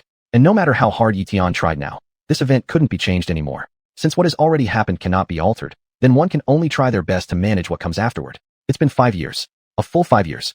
In these 5 years, he really underwent too much contempt and too many cold sarcastic remarks. At present, for Ye Tian, nothing is more important than the clan competition. He wanted to use this opportunity to give a strong slap across the faces of those who once looked down on him. And from this point forth, officially step onto the road of gaining fame and fortune. What he had lost in the past, he would certainly reclaim. Undeniably, Ye Tian's thoughts were indeed pretty good. But would things truly go this smoothly? Very soon, accompanying the grand arrival of the clan grand competition within the Yi family, an incident that Ye Tian never expected to happen in his dreams took place. The clan grand competition had begun. On the Yi family's martial arts arena, there were 2 young members of the Yi family currently engaging in fierce combat on the platform. One could see a man dressed in white swinging both fists, striking his opponent's lower back like a tiger descending from the mountain, instantly throwing his opponent flying away. This is impossible. Ye Tian, the technique you used isn't our Ye family's method at all. Originally only at the 7th level of the body refining stage. How could you have advanced so quickly to the great completion of the body refining stage? The method you're using isn't even our Ye family's technique. Where exactly did you learn this devilish skill? Not using the clan's techniques to participate in the clan's grand competition is fundamentally against the rules of the competition. You disgrace should take yourself off the platform voluntarily and apologize to the elders, including our clan leader. Ye Tian is 19 years old, the eldest son of the great house of the Ye family. According to seniority, Ye Tian must call the other party elder cousin, although they've grown up together since they were little. However, the relationship between Ye Tian and Ye Tian has always been extremely bad. From ancient times, clan power is passed down to the eldest, but not to the youngest. Yet, Ye old patriarch insisted on promoting his second son Ye Xuanhuan to the position of clan leader despite opposing opinions. Tell me, just for this reason alone, can the people of the great house look favorably upon the second house? Ye Tian used to be the famous genius of the Ye family, having reached the 5th level of the body refining stage at merely 10 years old. With such terrifying cultivation talent, given time, he would undoubtedly become the strongest expert in the family. Facing this situation, although Ye Tian had myriad resentments in his heart, he could only choose to endure. But who would have thought that not long after, his good luck suddenly arrived? At the 6th level of the body refining stage 5 years ago, but how about 5 years later? Not only did Ye Tian make no progress in his cultivation, but there were signs of regression. Henceforth, the genius fell completely to the bottom. Ye Tian didn't waste many opportunities to create trouble for Ye Tian. Although they were cousins, in reality, they had long reached the degree of enmity like fire and water. Ye Tian never imagined that in the first match of the clan grand competition, he drew Ye Tian as his opponent in the lottery. Before the battle started, he had already decided in his mind to give Ye Tian a good lesson. There was no need to immediately reveal his innate stage cultivation. Ye Tian, this fellow, was only at the 7th level of the body refining stage. If that were the case, he would suppress his realm to be the same as the others, thereby teasing the other party well. Showing off must be saved for the most important moments. So Ye Tian engaged in combat with Ye Tian while hiding his true cultivation. But when the other party attacked, Ye Tian instantly broke out in a cold sweat. It turned out Ye Tian had also concealed his cultivation. His realm had actually reached the great completion of the body refining stage. Caught unprepared, Ye Tian got successfully ambushed by the other party and was hit flying out by a punch. He suffered a minor injury, but it wasn't serious. After all, his body's defensive capabilities had already reached the innate stage level. Wiping the bloodstain from the corner of his mouth, Ye Tian was truly shaking with anger throughout his entire body. Not because of being injured, but because he, himself, was actually knocked off the platform by this punch. According to the Ye family's regulations, in the clan competition, getting knocked off the platform is considered one form of losing the match. How hateful and detestable. Before he even had the chance to fully display his cultivation, before he could officially begin making a name for himself, he was knocked off the platform in the first match. Tell me, could Ye Tian endure this kind of humiliation? Legends say that boasting too much leads to one's downfall. This is exactly Ye Tian's situation right now. But so what? Ye Tian's heart harbored nothing but resentment, which is why he was so infuriated and directed an angry roar at Ye Tian. Dear younger cousin, you're really making a joke. I'm also a disciple of the Ye family. How come I've never heard of any rule prohibiting us from using other cultivation methods in the grand competition? All the elders are present here. I would like to ask, is there such a rule in our clan's regulations during the grand competition? The most powerful technique of the Ye family is called Ward God Decree, ranked as a high-level yellow class technique. Thus, everyone participating in the clan's grand competition would naturally use their best techniques. This has resulted in every generation's grand competition where all Ye family disciples have used Ward God Decree to duel each other. Even though everyone uses Ward God Decree, the clan rules do not explicitly prohibit the use of other methods. Therefore, after hearing Ye Tian's words, an elder immediately responded solemnly. As long as the cultivation method Ye Tian uses comes from a legitimate source, it does not violate the rules. So this duel is won by Ye Tian. Ye Tian, please step down and don't interfere with the next duel. Upon hearing these words, Ye Tian's expression instantly changed. Am I losing this early? No, absolutely not. I've endured 5 years of hardship, saving up my strength just to make a name for myself today. Losing in the first match? No, I can absolutely not accept this. Father, uncle, and all the clan elders, I didn't perform at my full potential. I was caught off guard. Otherwise, I wouldn't have fallen off the platform. I beg Father and the elders to give me another chance to redo this match. This time, I'll definitely win. It was purely a mistake. It was truly unimaginable, even in dreams, that Ye Tian would say something like this. At this moment, not only were all the elders stunned, even Ye Tian's own father, Ye Xuanhuan, was left speechless. Chapter 37, The Heaven-Ordained Protagonist? Is this it? The purpose of the family competition is to test the cultivation of every disciple within the clan, while also encouraging mutual progress through these exchanges. The original intention was good. So who told you to conceal your cultivation? Because of concealing one's cultivation and losing as a result. Shouldn't you reflect on yourself? So, after hearing Ye Tian's words, his second great-uncle said unhappily, is the purpose of the family competition for you all to hide your true strength? If you lose, then accept the defeat. Alright, Ye Tian, step down now. In the main seat, Accompanied by elder patriarch of the Ye family, Chun Lai was also watching the Ye family's competition. Ye Meyer and Ye Qingqing were still obediently serving beside the great elder. Perhaps because they had gained favor from the great elder, the two sisters already looked down on Ye Tian. Now, upon hearing his words, their disdain for him grew even more. Seeing how shameless Ye Tian was, unwilling even to admit defeat, Ye Qingqing immediately turned up her nose and said, "Taking the family competition lightly like this. Ye Tian truly gets worse the longer he lives. Meyer, what do you think?" After hearing Ye Qingqing's remark, Ye Meyer gave a faint smile. To deliberately hide one's cultivation and end up defeated can only be called self-inflicted suffering. To still have the nerve to ask for another round shows how utterly disgraceful we are as the Ye family. Neither of the two girls made an effort to lower their voices. Though the distance was quite far, Ye Tian was already a high-level expert in the Xiantian realm. He could clearly hear every word filled with contempt spoken by his cousins. At that moment, Ye Tian was more infuriated than ever. He clenched his fists tightly, grinding his teeth almost into dust. "Tianer, if you lost, then you lost. Your teacher had warned you before. This Ye Chen doesn't seem ordinary at all. It turns out that his cultivation was hidden just like yours. Well, since events have come to this point, there's nothing left to salvage. Wait until next year's family competition to start over again." Upon hearing Master Yan Ji's telepathic transmission, Ye Tian became even more reluctant. "I regret not listening to my master's advice. But master, I just can't accept this loss. Ye Chen was originally only at the 7th level of the refining body realm, so I deliberately suppressed my cultivation. Why should he suddenly break through to the great completion stage of the refining body realm? In my opinion, he must have used some sort of cheating method. I'm not willing to accept failure, and even less am I willing to see such a petty person achieve success. So I cannot just leave. If I am given a chance to start over, I will surely give this man the punishment he deserves."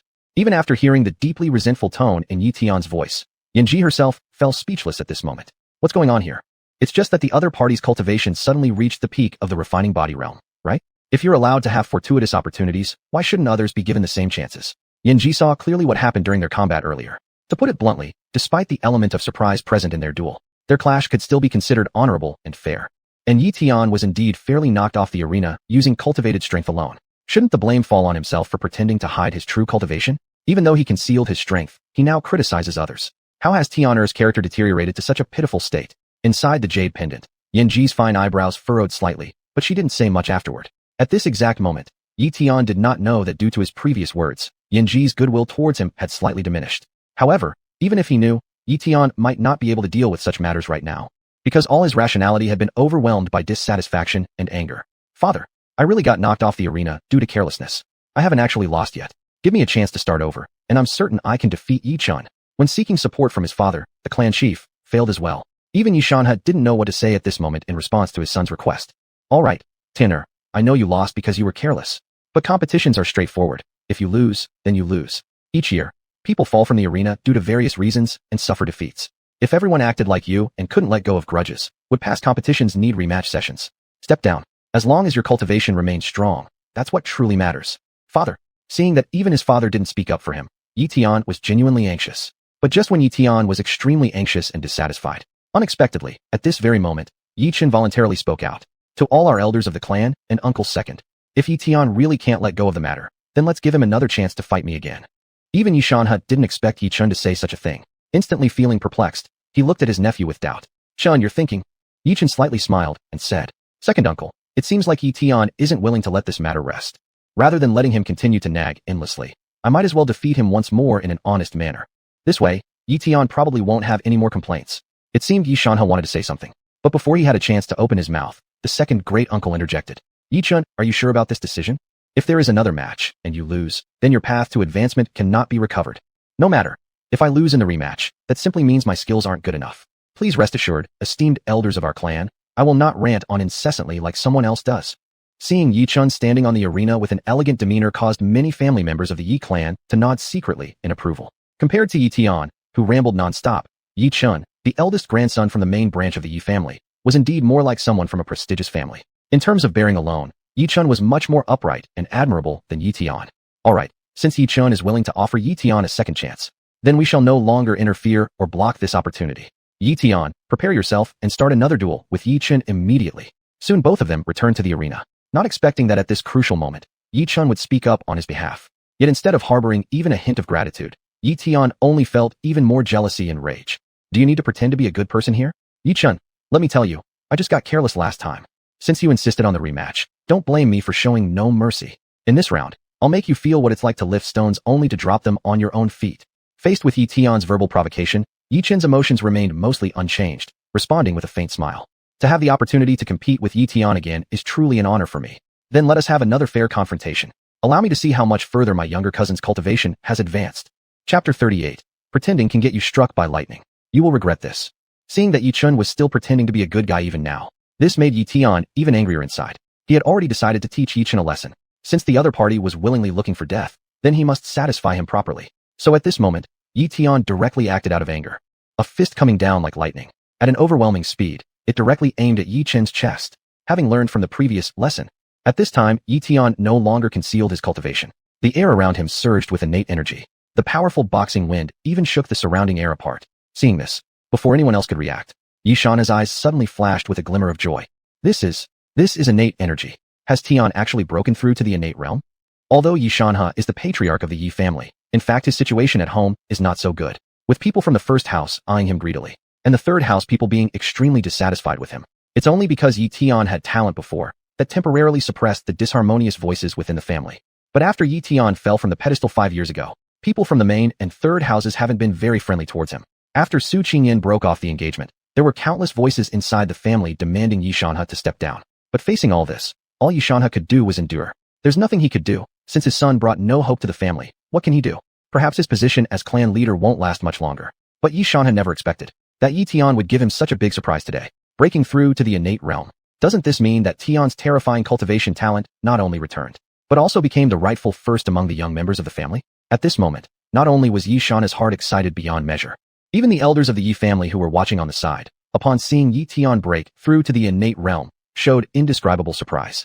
Is Ye Tian really hiding his cultivation? Innate energy. Has he broken through to the innate realm? This year Ye Tian should be about 16 years old, breaking through to the innate realm at such a young age. Was he deliberately concealing his true strength before? No. Not necessarily deliberate concealment. Didn't the elders of the family check his body before? It was indeed a few years without any progress in cultivation. Perhaps he received some great opportunity recently, causing his talent to return. Good. Ye Tian was originally a genius of our Ye family. If his cultivation talent returns, isn't that another prodigy we can add to our Ye family? Seeing that Ye Tian not only regained his cultivation, but also broke through to the innate realm, the people present in the Ye family felt both joy and disbelief, and some felt threatened and disgruntled. Of course, the latter two emotions would only appear in the members of the main and third houses. Regardless of how the family reacted at the moment, at least for Ye Tian, his purpose has already been achieved. Silent for 5 years, finally it was his time to soar once again. Seeing that Ye Chen seemed to have used a great deal of effort, just barely managing to dodge his previous punch. At this moment, Ye Tian's face finally burst into laughter. That's right, this should be the normal pace. I was just careless before. As long as I take things seriously, no one can hinder my rise to power. Only I deserve to be the first place winner of the family competition. Feeling that countless people are focusing their gaze on him. In this moment, Ye Tian feels incredibly pleased, and he looks toward Ye Chen with arrogance. Didn't expect that, did you, Ye Chen? How could you dare dream that I'd possess innate realm cultivation? I can clearly tell you, this is not a dream. You are merely in the great completion stage of body refining. How could you possibly be my match? I've said it before, it was because I was careless earlier that I accidentally fell off the platform. As long as I play well, even if it happens 100 more times, you absolutely will not be my match. Do you understand why I had so much confidence to request another round now? The difference between innate realm and body refining realm is like a vast chasm. You simply have no hope. It doesn't matter anymore. Offering me another chance to fight is the biggest blunder made today, considering that you are willingly asking for death. If you surrender now, you might suffer less pain. Otherwise, my next punch won't hold back as it did just now. Arrogant and overjoyed, seeing Ye Tian flaunting in front of him, Ye Chen did not feel even a trace of unease in his heart. Not only was he unafraid, but he even felt a bit amused. It was truly the foresight of the patriarch that ran deep, as Ye Tian had indeed broken through to the innate realm. In the next second, as if reminded of something, and upon seeing an extremely smug Ye Tian, Ye Chen's gaze filled with mockery as he said, "Brother Ye Tian, the match hasn't been won yet, and you already want me to surrender willingly. Aren't you a little too overjoyed? What do you mean? Now that I have reached the innate realm cultivation, elder brother Ye Chen still has the courage to challenge me again." Is elder brother thinking too highly of himself, determined to continue despite inevitable defeat? A strange smile suddenly appeared on Ye Chen's face. The verdict has not been decided, so why all this useless talk, younger brother? Do you really think you've got me pinned down? Are you under the impression that you can beat me so easily? After hearing what Ye Chen said, Ye Tian felt there was no need to keep pretending polite anymore. In the next second, he immediately revealed a sinister grin. I intended to give brother Ye a graceful way out, but if you don't appreciate it, then I won't hold back any longer. In that case, allow me to fulfill your desire, and I'll make sure you leave the battlefield lying down. Come on, try my move. The innate energy instantly erupted. At this moment, Ye Tian unleashed his full cultivation power. The Tiger Fist is one of the Yi family's most lethal martial techniques. Once unleashed, the punch resembles the might of a ferocious tiger. Under the enhancement of innate energy, a normal body refining practitioner struck directly would suffer fatal injuries at least, spending months recuperating in bed. It could be seen that Ye Tian held nothing back in this moment, aiming to severely injure or even cripple Ye Chun. But facing this terrifying and dominating punch, not only was Ye Chun completely unafraid, but he even smiled. Excellent. Since Brother Yi has shown his true cultivation level, how can I remain hidden anymore? Right now, let me show you what qualifies as a true genius of the Yi family. Younger brother Ye Tian, taste the power of my supreme Fist Sutra. Chapter 39. Master, I just can't accept it. Seeing that Ye Tian has already reached the Xian Tian realm cultivation, most people present thought that Ye Chun was surely going to lose. But at the moment Ye Chun struck, everyone was utterly astonished. With just one blow, someone was sent flying out of the battle. And this person wasn't Ye Chun. It was actually Ye Tian. His body gleamed with fluorescence, enveloped in Xian Tian energy from head to toe. Anyone who wasn't blind could tell that. The Xian Tian energy surging from Ye Chun was more concentrated than Ye Tian's. Ye Xuanhuan, who was well-versed and experienced, immediately sensed the change in Ye Chen's aura, and couldn't help but shout in shock. This is the third stage of the Xian Tian realm? What's going on? Wasn't Ye Chen only at the seventh stage of the refining body realm a few days ago? How could he break through to the Xian Tian realm in the blink of an eye, and directly reach the third stage? Seeing Ye Xuanhuan's shocked and puzzled eyes, Ye Chen's father, Ye Pujuan, couldn't help but reveal a smug smile. What do you mean, second brother? Is it so that Ye Tian is allowed to break through to the Xian Tian realm, but my son isn't allowed any breakthrough? There are many opportunities in this world. They don't all belong to Ye Tian alone. Although Ye Pujuan had caused him quite a bit of trouble over the years, since the other party was still his elder brother, Ye Xuanhuan respected elder brother quite a lot. Upon hearing these words, he hurriedly apologized. Elder brother has misunderstood me. That wasn't what I meant. It's just, seeing how quickly Chen's cultivation has increased left me momentarily stunned. No need for apologies. Just as I said earlier, opportunities in this world don't belong to Ye Tian alone. Why shouldn't my son obtain some opportunities too? As others conversed, Ye Tian no longer had time to care about anything else. At the moment, he only had one thing on his mind. How could he possibly lose to Ye Chun? How could this guy also have Xian Tian realm cultivation? What exactly is happening here? Ye Tian stood up from the ground, wiped the blood from the corner of his mouth, and glared angrily at Ye Chun. How could you possibly possess Xian Tian realm cultivation? Ye Chun, what tricks did you pull? My younger cousin jests. Would I resort to pulling tricks when fighting with my esteemed cousin? Does the entire world only allow my cousin's cultivation to increase? In that case, from now on, we might as well stop cultivating altogether. All our young descendants of the Yi family could just rely on you. Seeing Ye Chun smiling while looking at him, Ye Tian's heart seethed with anger. Master, what's really going on? A few days ago, Ye Chun was still at the seventh stage of the refining body realm. How could he break through to the Xian Tian realm so quickly? This clearly doesn't conform to common sense in cultivation. Did this guy cheat? With Yen Ji's broad perspective, she naturally spotted something peculiar about Ye Chun. The next second, she sighed softly and said, breaking through from the seventh stage of the refining body realm to the Xian Tian realm in just a few days is indeed rather baffling. However, it is possible using certain special methods. It seems like Ye Chun used some way of overextending his potential, allowing his cultivation to grow so rapidly. In my view as your master, doing such a thing just for the clan competition may not be worth it. But according to the rules, it cannot be considered cheating. So, before Yen Ji could finish speaking, Ye Chun interrupted. Master, didn't you know about Ye Chun's cultivation earlier? Why didn't you warn me? No, I hadn't detected anything strange before. Someone of high standing must have concealed Ye Chun. Otherwise, I would have advised you to surrender right away. Surrender? Why advise me to surrender? Seemingly sensing Ye Tian's shock and fury, Yen Ji had to patiently explain. Regardless of whether Ye Chun used any forbidden techniques or not, his current cultivation is genuinely at the third stage of the Xian Tian realm. You've just barely entered the Xian Tian realm. There's a full difference of 2 minor realms between you two. Victory is virtually impossible. Advising you to surrender wouldn't have been wrong. If you had willingly admitted defeat on the spot, at least you wouldn't have suffered these unnecessary injuries. Only then did Ye Tian finally understand why Ye Chun could deal him a serious injury with a single strike. This brute had reached the third stage of the Xian Tian realm, 2 whole minor realms higher than himself. Even though he learned the truth, Ye Tian felt even more furious and resentful inside. After waiting so long for a chance to make a name for himself, how could he willingly be defeated by Ye Chun again? So at this moment, Ye Tian directly made a request to Yen Ji. Master, I know you possess incredible cultivation. You must have a way to help me defeat that good-for-nothing Ye Chun, right? Sorry, Tianer, but in this matter, I can't really help you. Can't help me? Why not? Master, aren't you an invincible grandmaster? How could you fail at such a small task? Taking a deep breath, Yen Ji explained helplessly. My cultivation includes a technique that allows me to temporarily transfer some of my power and soul force into your body. Using this, your cultivation would indeed increase significantly within a short time. Defeating Ye Chun wouldn't even be a challenge. But, before Yen Ji could finish her sentence, Ye Tian interrupted with excitement. Master, why are you hesitating? Just transfer the power immediately. Tianer, It's not that I don't want to give you my power, but this is only a trial. If you win through my assistance, would it really be considered your own true victory? In Yanji's view, there was no gray area. Something was either right or wrong. Regardless of whether Ye Tian had used any forbidden techniques, he'd clearly paid a price to gain his current strength. This didn't violate the rules. However, if she were to intervene and transfer her power to Ye Tian, that would undeniably constitute cheating. Yanji believed Ye Tian was reasonable enough to understand this. But to her surprise, Ye Tian's next reaction left her speechless. Master, whether this victory comes from my own effort or not doesn't matter. All I care about is winning. For 5 years, I've endured humiliation. I didn't suffer through all that just to serve as someone else's stepping stone during the clan competition. I'm tired of being looked down upon by others. So whatever means necessary, as long as it ensures victory, I'll use them. I implore Master to grant me your assistance based on my sincerity. Master, please help me. When these words escaped Ye Tian's lips, Yanji found herself momentarily lost for words. Chapter 40. Can't win, so throw dirt. How could there be such a shameless person? Back then, the reason for choosing Ye Tian as an apprentice was sensing Ye Tian's good nature and his refusal to give up easily, even in tough situations. But Yanji couldn't have imagined in any way that for a meaningless victory, Ye Tian would think of resorting to any means necessary.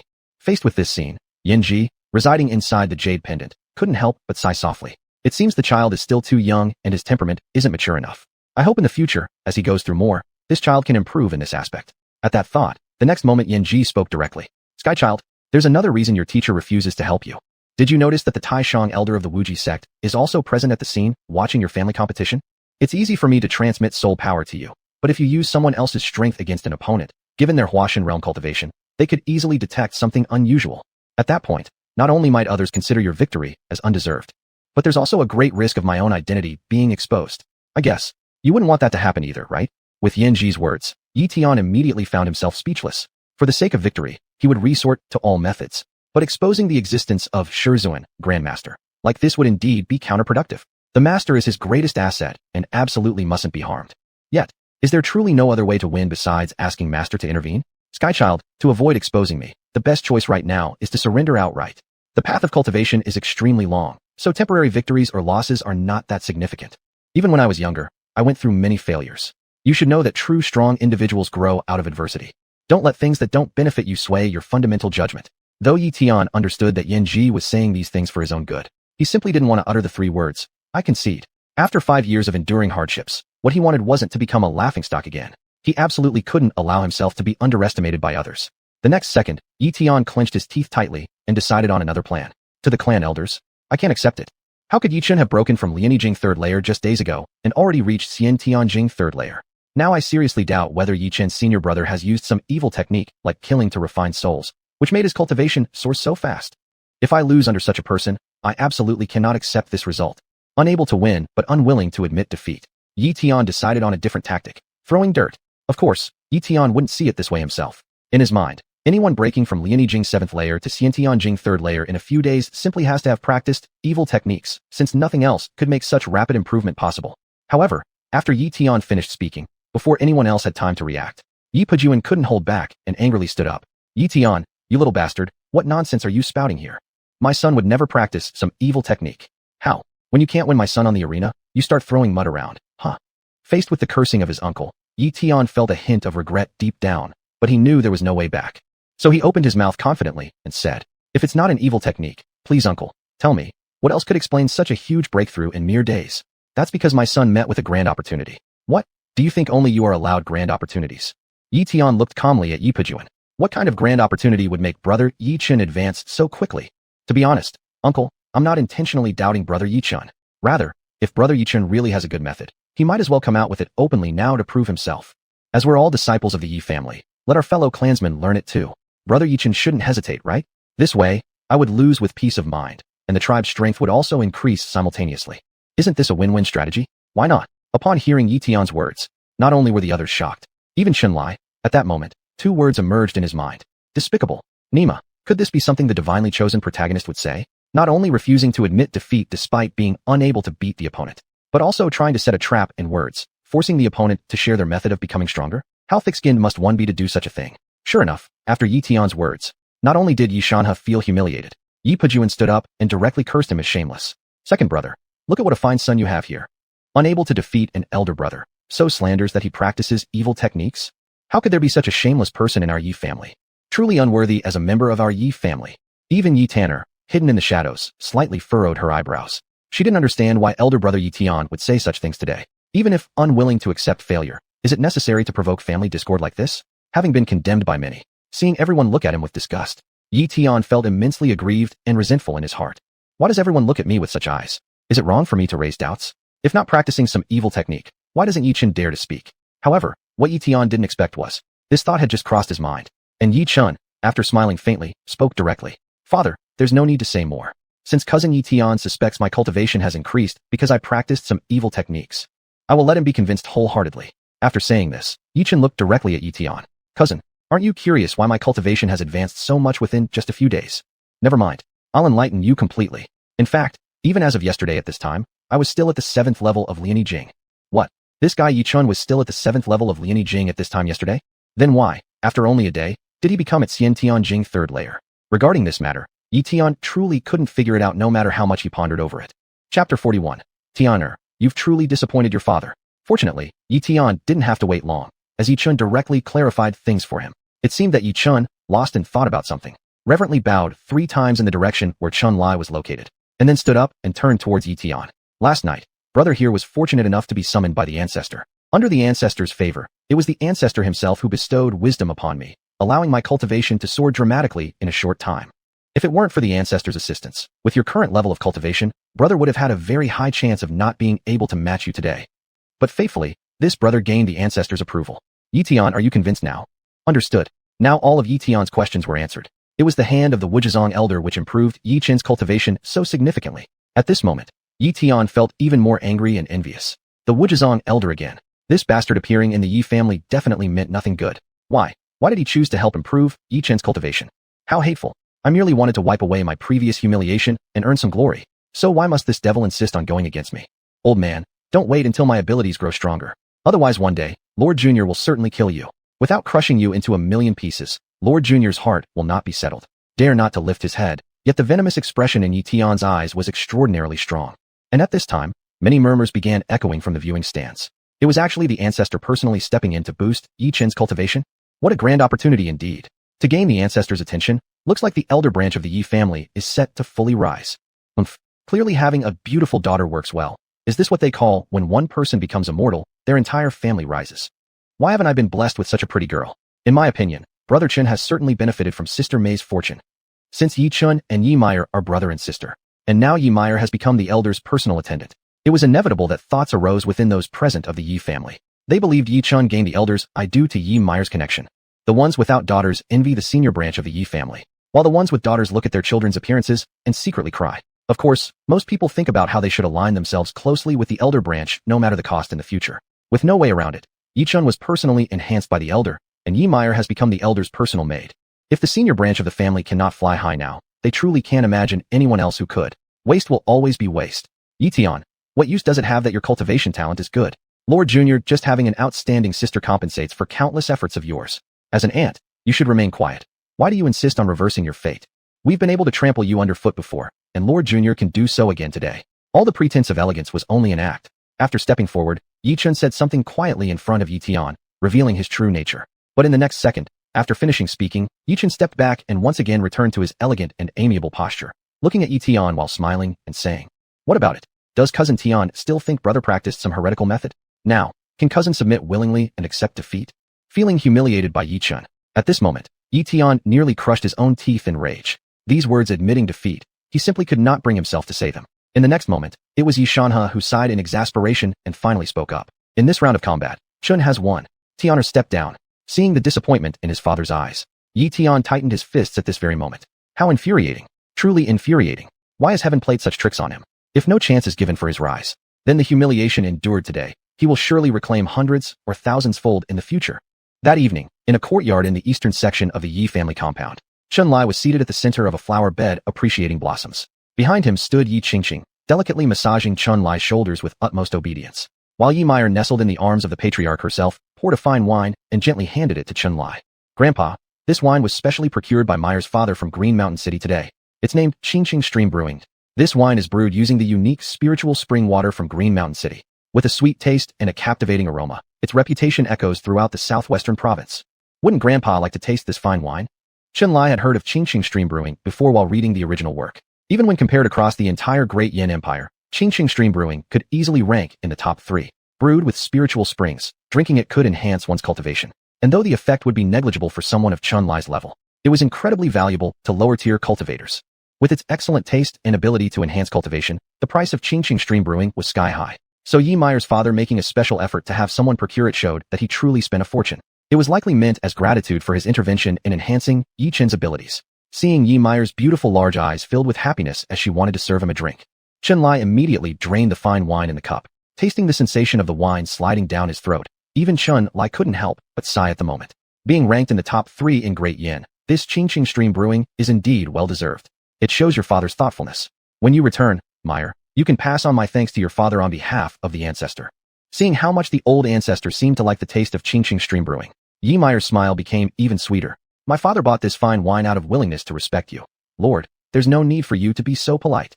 The most important thing is that you enjoy it. Truly, being highly cultivated does bring pleasure. Wherever you go, countless people vie to flatter you. But Chun Lai had long been accustomed to such feelings, so he didn't feel too many fluctuations in his heart. Glancing at the remaining wine in the pot, Chun Lai said, "Pity, having reached the level of cultivation that the Ancestor has attained. Even Qingqing Stream Brewing cannot offer much assistance anymore. The remaining portion shall be granted to Meyer to drink." After saying these words, no one knows what came to Chun Lai's mind. Staring at Yi Meyer's radiant and charming face, he suddenly took another sip of Qingqing Stream Brewing, then pulled her directly into his embrace.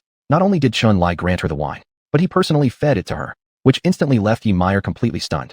Her lips sealed by the old Ancestor, her big eyes blinked unconsciously. Chapter 42. Beautiful lady, are you threatening me? After Chun Lai personally fed Yi Meyer wine with his mouth. At this moment, Yi Meyer's entire brain momentarily went blank. But the next second, her throat slightly moved, and after swallowing the fine wine that the patriarch had fed her, Yi Meyer's white and jade-like beautiful face instantly flushed red. She couldn't help but shyly cooed while being held by the patriarch at her slender waist. Master, you really know how to bully people. How can you grant wine like this? Chun Lai couldn't help but pinch Yi Meyer's little cheek. Doesn't Meyer like it?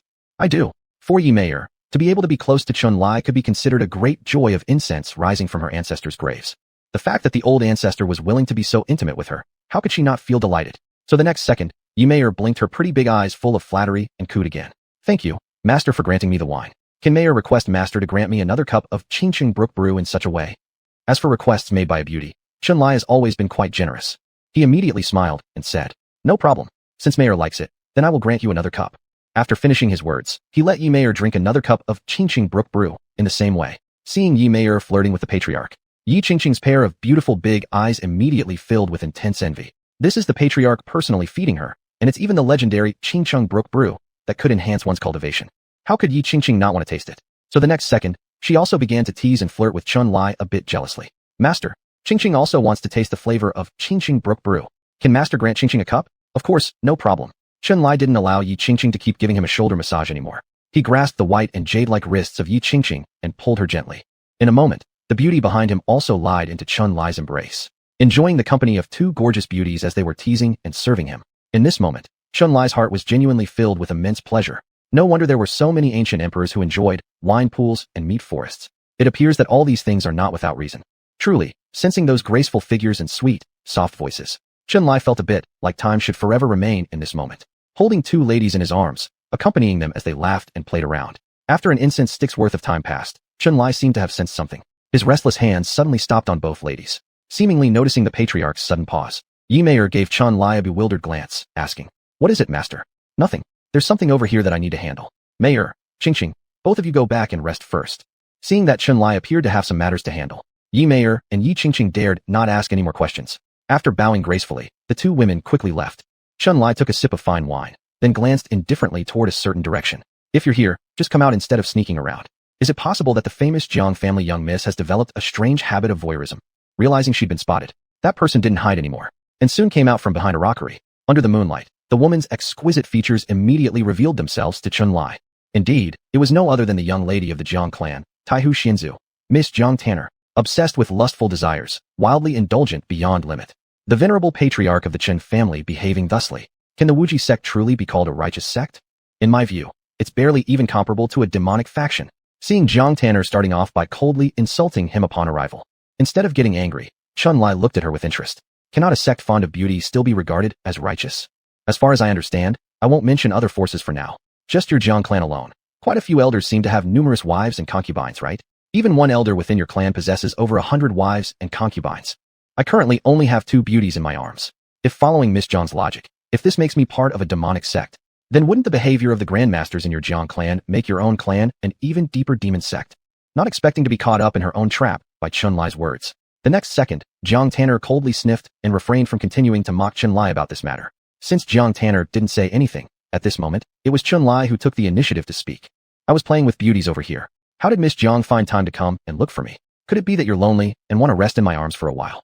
If that's the case, I'm not against reserving a spot in my arms for Miss Jiang. How dare this old villain be so audacious? A strong sense of killing intent flashed in Jiang Tanner's beautiful eyes. But she also knew that with her current cultivation level, she could do nothing to this old thief. Fine, there's no need to upset oneself over someone who is bound to die soon. One day, she would make him pay. At this thought, Jiang Tanner took a deep breath and tried hard to calm herself down. Afterward, she stopped beating around the bush with Chun-Lai and asked coldly, "Old scoundrel, I ask you, what exactly are your intentions by showing up at the Ye family? What intentions?" Facing this question, Chun-Lai gave a rather serious response. "Of course, I'm here for the beauties. Though the Ye family may be insignificant, they do have a few girls with radiant beauty. Didn't you see them just now? I merely want more people around to serve me." Is this something Miss Jiang finds difficult to understand? Jiang Tanner wasn't interested in engaging in meaningless chatter with Chun-Lai about such matters. The next second, she heard her cool voice. "Today's Ye family competition. Wasn't it you behind the scenes making sure Ye Tian could win? Old rogue, regardless of what plans you have, there's one thing I must warn you. If you dare to harm brother Ye Tian, I will definitely make you regret it. When that time comes, you'll face the fiercest retaliation from the Jiang family." Daring to harm brother Ye Tian means facing the fiercest retaliation from the Jiang family? Upon hearing these words, Chun-Lai showed some interest. The fiercest retaliation from the Jiang family, is it? That does sound quite fascinating. I'd like to ask, Miss Jiang, are you threatening me? Chapter 43. Miss Jiang, you wouldn't want to see your big brother Ye Tian get bullied, would you? As she stared at Chun-Lai, Miss Jiang Tanny's voice was filled with immeasurable coldness. Old man, those words I just said. It doesn't matter whether you view them as a threat or consider them intimidation. Regardless, I have expressed my meaning clearly enough. I don't care what scheme you're plotting, but if you dare to harm brother Ye Tian, I swear that even if it costs me my life, I will cut you into pieces and scatter your remains far and wide. If you don't believe me, feel free to test it. Such words, why did they feel like they were heard somewhere before? In response to Miss Jiang's threats, Chun-Lai's face revealed a faint smile. It wasn't clear what he was thinking in this moment. He not only didn't directly respond to her threats, but instead brought up an unrelated question. "Miss Jiang, where is your protector gone? Why hasn't he followed along today?" Protector? Why does this old man ask such questions? For some unknown reason, Jiang Tanny suddenly felt a surge of unease. A second later, she looked at Chun-Lai with an alert expression. "You old devil, why are you asking about Old Ling? After losing the family competition earlier today, no one knows if Ye Tian suffered a setback, causing him to run out of the Ye family residence without looking back. Because she was worried about Ye Tian's safety, Jiang Tanny asked Elder Ling to follow him secretly. This was why Elder Ling wasn't personally guarding by her side. Now, seeing how Jiang Tanny was alertly watching him and asking why he mentioned Elder Ling, Chun-Lai smiled mysteriously on his face in this moment. "There's nothing. I was just asking casually. The truth is, I don't actually want to talk about Elder Ling, but rather about something related to Miss Jiang herself. One must admit, Miss Jiang has a real audacity. Even though there is Elder Ling to protect you, it makes little difference here. But truly, I never expected, after our last intimate encounter, that Miss Jiang would still appear alone before me. Do you really think I am a virtuous kind? Or do you naively think that the name of the Jiang family can still intimidate me? Well, it doesn't matter anyway. I also recall somewhat fondly of our past shared intimacy. Since you've come, you need not leave. Let me take you back and relive those flavors from before. Who knows? Perhaps Miss Jiang might come to like me too." With a casual wave of his hand, Chun-Lai instantly sealed off the entire courtyard space, seeing Chun-Lai approaching her step by step with a smiling face. At this moment, how could Jiang Tanny fail to realize that she had fallen prey to a tiger? Tension, restlessness, and fear filled her. She wanted to escape, but Jiang Tanny discovered that her body had been immobilized by Chun-Lai. You despicable old man. Release me immediately." "What? What do you intend to do to me, miss? Do you really think I'm not afraid of retaliation from the Jiang family? You'll regret it. I will make you pay for this." Even though her body couldn't move, Miss Jiang's mouth was filled with endless cursing. Chun-Lai, upon hearing her tirade, found it increasingly unpleasant. Although it was possible to silence Miss Jiang's verbal expressions in the same way, Chun-Lai didn't really want to do that. What he desired was Miss Jiang's true submission. So, in this moment, Chun-Lai seemed to be thinking of something. Then he suddenly whispered beside Miss Jiang's ear, with a half-smiling expression. "Even if reinforcements were called from the clan, the round-trip time would be more than sufficient for me to kill Ye Tian tens of thousands of times over. Miss Jiang surely doesn't want Ye Tian to get hurt, does she? So I'd advise Miss Jiang to remain calm and compliant during this time, to avoid provoking me. Otherwise, in the heat of the moment, if something happens to Ye Tian, it might prove very costly." "Miss Jiang, what do you think?" Upon hearing these words, Miss Jang, who was originally shouting curses, suddenly stiffened her body. And after that, Chunlai didn't say much else. He then directly pulled Miss Jang into his embrace and started undressing her. Since the courtyard had been sealed off, Chunlai wasn't worried about being disturbed by others. With heaven as the roof and earth as the bed, wasn't it enjoyable to share pleasure with Miss Jang? And this certainly had its own unique flavor, didn't it? So at this moment, Chunlai naturally started to enjoy the delicious feast before him without any hesitation. To Chunlai, he had absolutely no interest in Ye family's grand competition. But why did he suddenly intervene to call Ye Tian over, enhancing his cultivation and helping him crush Ye Tian? It wasn't to humiliate Ye Tian through this opportunity. Chunlai wasn't so bored that he needed such trivial matters to show off his ability. No, the real reason for everything he did was actually for Jiang Tani. He felt like he had found a way to control Jiang Tani.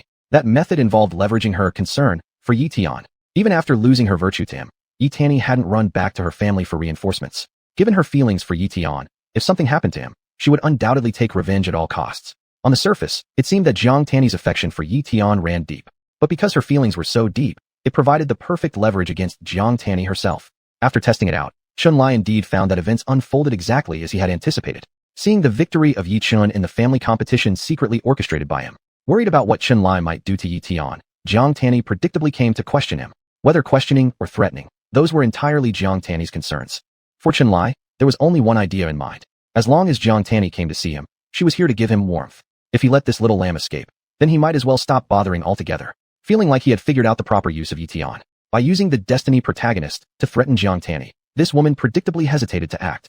Didn't you see how moments ago when Jiang Tani was still shouting insults but immediately stopped resisting upon hearing his words? You wouldn't want anything to happen to Ye Tian? Perhaps among her thoughts was also the sentiment of already having lost my virtue once, a second time doesn't matter anymore. But using Ye Tian as leverage definitely played some role here. This feeling was quite good. Who would have thought the correct use of Ye Tian would be this? Seeing Jiang Tani's beautiful eyes full of anger and murderous intent looking at him, yet unable to resist, Chunlai, at this moment, truly felt an immense sense of satisfaction. Chapter 44, Yanji's Regret. Outside the Lityang city, in the desolate mountains, Ye Tian angrily roared after casually smashing a boulder with his hand. How dare they humiliate me this much? This old man really dares to humiliate me too much. In order to prepare for the family competition, I have endured for 5 whole years. As a result, due to the manipulation of that old villain behind my back, not only did I lose the competition, but I lost all dignity within the family. How could Ye Tian possibly endure such an enormous disgrace passively? Ye Tian hereby swears to heaven that one day, I will surely attack the Wuzhezong sect's stronghold and carve Chunlai, that old villain, into pieces until there's nothing left. Only by exterminating the entire Wuzhezong sect can I relieve my inner hatred. Old villain, you will regret this someday. Every time he was extremely upset, Ye Tian would always come to the desolate mountains to vent his anger. Previously, whenever Ye Tian felt bad, Yanji would gently console him with kind words. But now, facing Ye Tian's angry war, at this moment, Yanji didn't know how to express her thoughts on this matter. In Yanji's eyes, Ye Tian losing the competition did indeed have factors of manipulation by Chunlai. But frankly speaking, it was just about losing the family competition, which couldn't even be considered an enormous disgrace. Why has Ye Tian become so hateful because of this? To the point where he hates someone enough to want to exterminate their entire sect? With such heavy murderous intent, why hadn't she seen this side of him before? Did she make a mistake choosing him as her disciple? Sigh. Maybe it's still because he's young and his mental development isn't fully mature yet. And since things have already come to this, even if she wants to change disciples, it is impossible. Thinking about this, Yanji comforted herself inwardly for a bit, and then also spoke to Ye Tian. Tianer, do you understand now what it means when we say among the great practitioners, mortals are like grass? You are still too weak. Only by growing stronger can you prevent being humiliated again. Getting stronger. Yet again, getting stronger. He had heard similar words countless times from Yanji. He slammed his fist full of hatred against a nearby tree, breaking it in half. Master, I know that after becoming stronger, no one will look down on me anymore. But, when will I become strong? That old Chunlai reached the Tianyuan realm. What about me? I'm still at the Shantanjing Xiantian realm. When will I catch up to that Chunlai old bastard? Sensing Ye Tian's unwillingness, Yanji couldn't help but send a voice transmission. The gap between you and the old ancestor of the Chun family is indeed large. But you should also be aware how long the Chun family patriarch has been cultivating, and how long you have been cultivating. In my eyes, your talent is definitely no worse than that of the Chun family patriarch. If given the same amount of cultivation time, you absolutely wouldn't be inferior to the Chun family patriarch. This sentence, Ye Tian had also heard countless times. The next second, gritting his teeth, he said, Master, I know my talent isn't inferior to that of the Chun family patriarch. But the other party has cultivated for hundreds of years. Do I need to wait hundreds of years to take revenge? You've previously told me that you used to have high cultivation, and even powerful Tianyuan realm cultivators were wiped out at your whim. I've always believed how amazing you are. But now, with your help, I couldn't even win a small family competition. I seriously doubt now whether you were truly as powerful as you claimed in the past, Master. Yanji was truly shocked. She never imagined that she had been diligently teaching Ye Tian. Yet Ye Tian actually said something like this. Tianer, are you saying these words because you feel wrong for being my disciple? After a while, hearing Yanji's unusually calm voice transmission, Ye Tian finally realized that he might have said something wrong. The next second, he hurriedly apologized. I'm sorry, Master. That wasn't what I meant. I've never questioned you, Master. It's because I can't bear losing the family competition, so please forgive me, Master. Seeing Ye Tian apologizing to her, but remembering the 5 full years Ye Tian spent nurturing her divine soul in the jade pendant, Yanji eventually softened her heart, not sure what she was thinking about. After a long pause, she let out a faint sigh. Tianer, do you really wish to quickly enhance your strength? Why is the Master asking this? Could it be she has a way to help me quickly boost my power? At the thought of this, Ye Tian became instantly invigorated. Master, I really want to enhance my strength rapidly. Do you have any method? Method? There is indeed one. However, perhaps seeing Ye Tian's strong desire to grow stronger, Yanji didn't hesitate too much afterward. When my physical body still existed, I unintentionally obtained a very special cultivation technique. Named Swallow the Heavens, Devour the Earth Decision. The rank of this technique is extremely high, though I cannot accurately determine its specific level, judging from its power. It is at least a heaven rank or higher cultivation technique. The Swallow the Heavens, Devour the Earth Decision has immense power. Cultivating this technique can greatly accelerate one's cultivation speed. Moreover, it can even absorb the true essence from others' bodies and turn it into one's own. If one cultivates this technique, it would not be impossible to reach the Tianyuan realm in a short time. Ye Tian was no longer inexperienced. He knew how cultivation techniques were ranked. There are 4 ranks: Heaven, Earth, Mysterious, and Yellow, with Heaven being the highest. Yet throughout the entire Lityang city, let alone Heaven rank techniques, even finding a lower-level Mysterious rank technique would be like chasing dreams. In Qingming State, even many Overlord-level powers possess at most only one Earth-ranked cultivation technique, which they all regard as their greatest sect inheritance. And now, hearing Yanji say she possessed a cultivation technique that surpasses the Heaven rank. A technique that not only could drastically increase his cultivation speed, but also absorb others' cultivation levels. Ye Tian became incredibly excited all at once. He couldn't even wait for Yanji to finish speaking before eagerly blurting out, Master, if you have such an amazing cultivation technique, why didn't you teach it to me earlier? Had I had such a powerful technique by my side, there's no way I could have been defeated by that insignificant Ye Chun in the family competition. Not expecting that Ye Tian was still so unwilling to accept his previous defeat. The next second, Yanji sighed and explained the reason why she hadn't passed on this technique to Ye Tian earlier. Tianer, the reason I haven't taught you this technique actually does have some cause. I'm afraid that after obtaining this technique, you wouldn't be able to stay true to your original heart. Chapter 45, Flame Princess Transmits Power, Swallow Heaven Devour Earth Technique. Can't keep one's original intention? Master, what do you mean by that? Seeing that Ye Tian seemed not to fully understand, Yanji patiently explained it to him. After practicing the Swallow Heaven Devour Earth technique, if it was merely about increasing cultivation speed, then that would be fine. But this technique can also devour the cultivator's abilities, using them to nourish oneself. Son, you should think about how terrifying that is. If you don't have a resilient enough mind to control this technique and resist temptations from inner demons, the cultivator will easily stray off the path, completely falling into the evil way. At that time, you'll become someone everyone must slay. That's why, due to this, I did not casually reveal this technique before.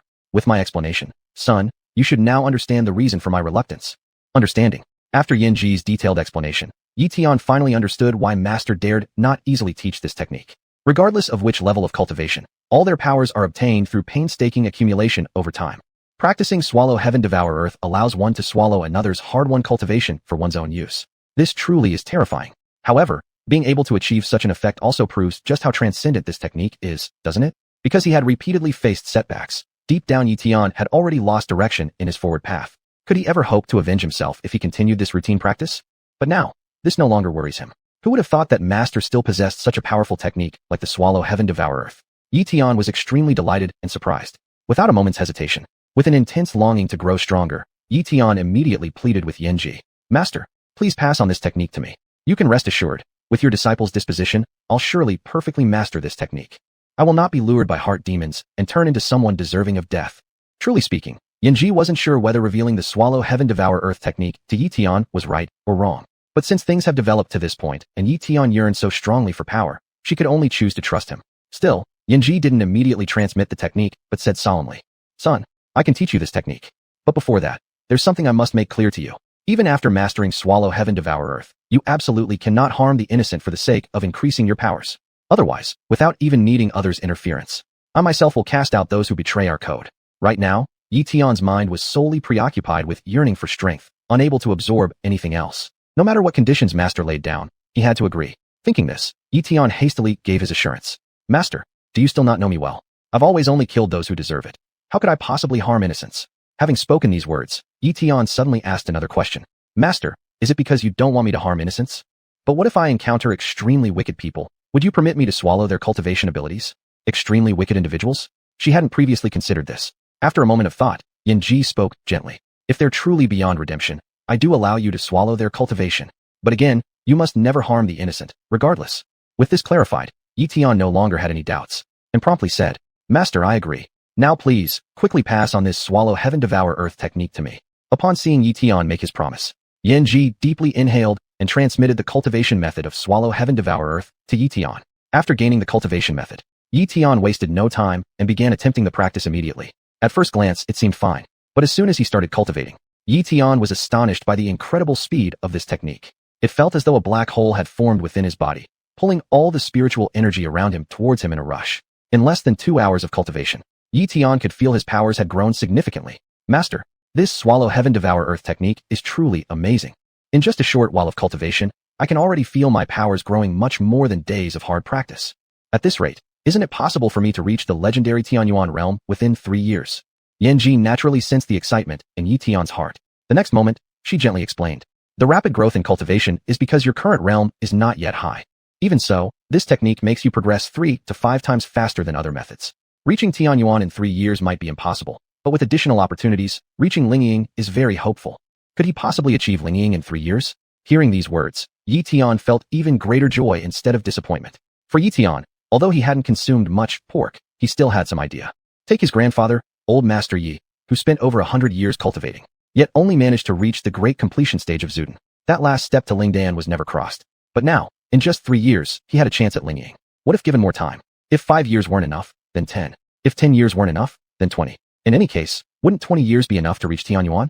Due to the grievances endured under Chunlai, Ye Tian had secretly investigated some facts about Chunlai. The elder patriarch of the Chun family from Wuzhizong was the top-ranked talent of Qingming province in the previous generation. Yet even so, it took him hundreds of years to break through to Tianyuan. Haha, realizing his current cultivation speed, Ye Tian suddenly felt that this Chun family patriarch wasn't all that remarkable after all.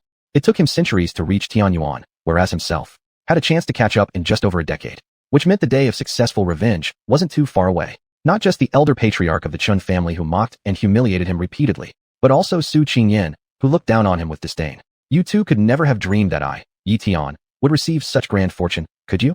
Just wait. And soon enough, this young master will return all the humiliations inflicted upon me 100-fold, 1,000-fold, or even 10,000-fold. I will make both of you regret. Chapter 46, External Forces, Tianlong Academy. Brother Ye Tian. Regardless of other factors, Ye Tian had at least one shining point. That was his diligence when it came to cultivation. After learning the heavenly defying technique, swallow heaven and devour earth decision, from Yin Ji, Ye Tian had firmly decided that he wouldn't waste a single minute. But unexpectedly, just as he was about to enter the cultivation state again after reflecting, a very pleasant yet slightly resentful female voice suddenly came from beside him. Who is calling me? Without thinking, Ye Tian turned around, and upon seeing who the person was, he immediately became delighted. Sister Tanner, how do you have time to come over? That's right. The one who came to find Ye Tian in the wilderness was exactly Miss Jiang Tanner from the Jiang family. Ye Tian didn't notice the resentment in her tone, and neither did Jiang Tanner elaborate much on it. She only softly glanced at Ye Tian and whispered, Brother Ye Tian, are you hiding here quietly cultivating alone again? Yes, Sister Tanner, there was an unexpected incident during today's family competition. I've deeply reflected on it already. I know that it all comes down to my insufficient cultivation, which is why I was mocked by the old man of Wuzhizong. Only by becoming stronger can I ensure that today's disgrace will not happen again. Sister Tanner, I'm sorry. I didn't win the family competition today, disappointing Sister Tanner. Seeing Ye Tian still being upset about his own failure, Jiang Tanner seemed like she wanted to say something, but after her red lips moved for half a day, she couldn't bring herself to say what she intended to. Finally, she could only gently comfort him. Brother Ye Tian, it's fine. In the process of cultivation, no one has a smooth sailing journey all the time. Failing isn't scary. As long as Brother Ye Tian doesn't give up easily and gains insight from failures, that's the greatest harvest. Because he obtained swallow heaven and devour earth decision, Ye Tian's mood had already become different from before. Upon hearing what Jiang Tanner said, he immediately grinned and replied, Sister Tanner is absolutely right. Don't worry, this small matter won't affect my mindset. By the way, Sister Tanner, I noticed that you haven't been cultivating much recently. Have you hit some kind of bottleneck? Do you need me to guide you? Jiang Tanner didn't answer Ye Tian's words directly, but after a moment of silence, she softly said a sentence. Brother Ye Tian, I may need to leave for a while. Leave me for a while.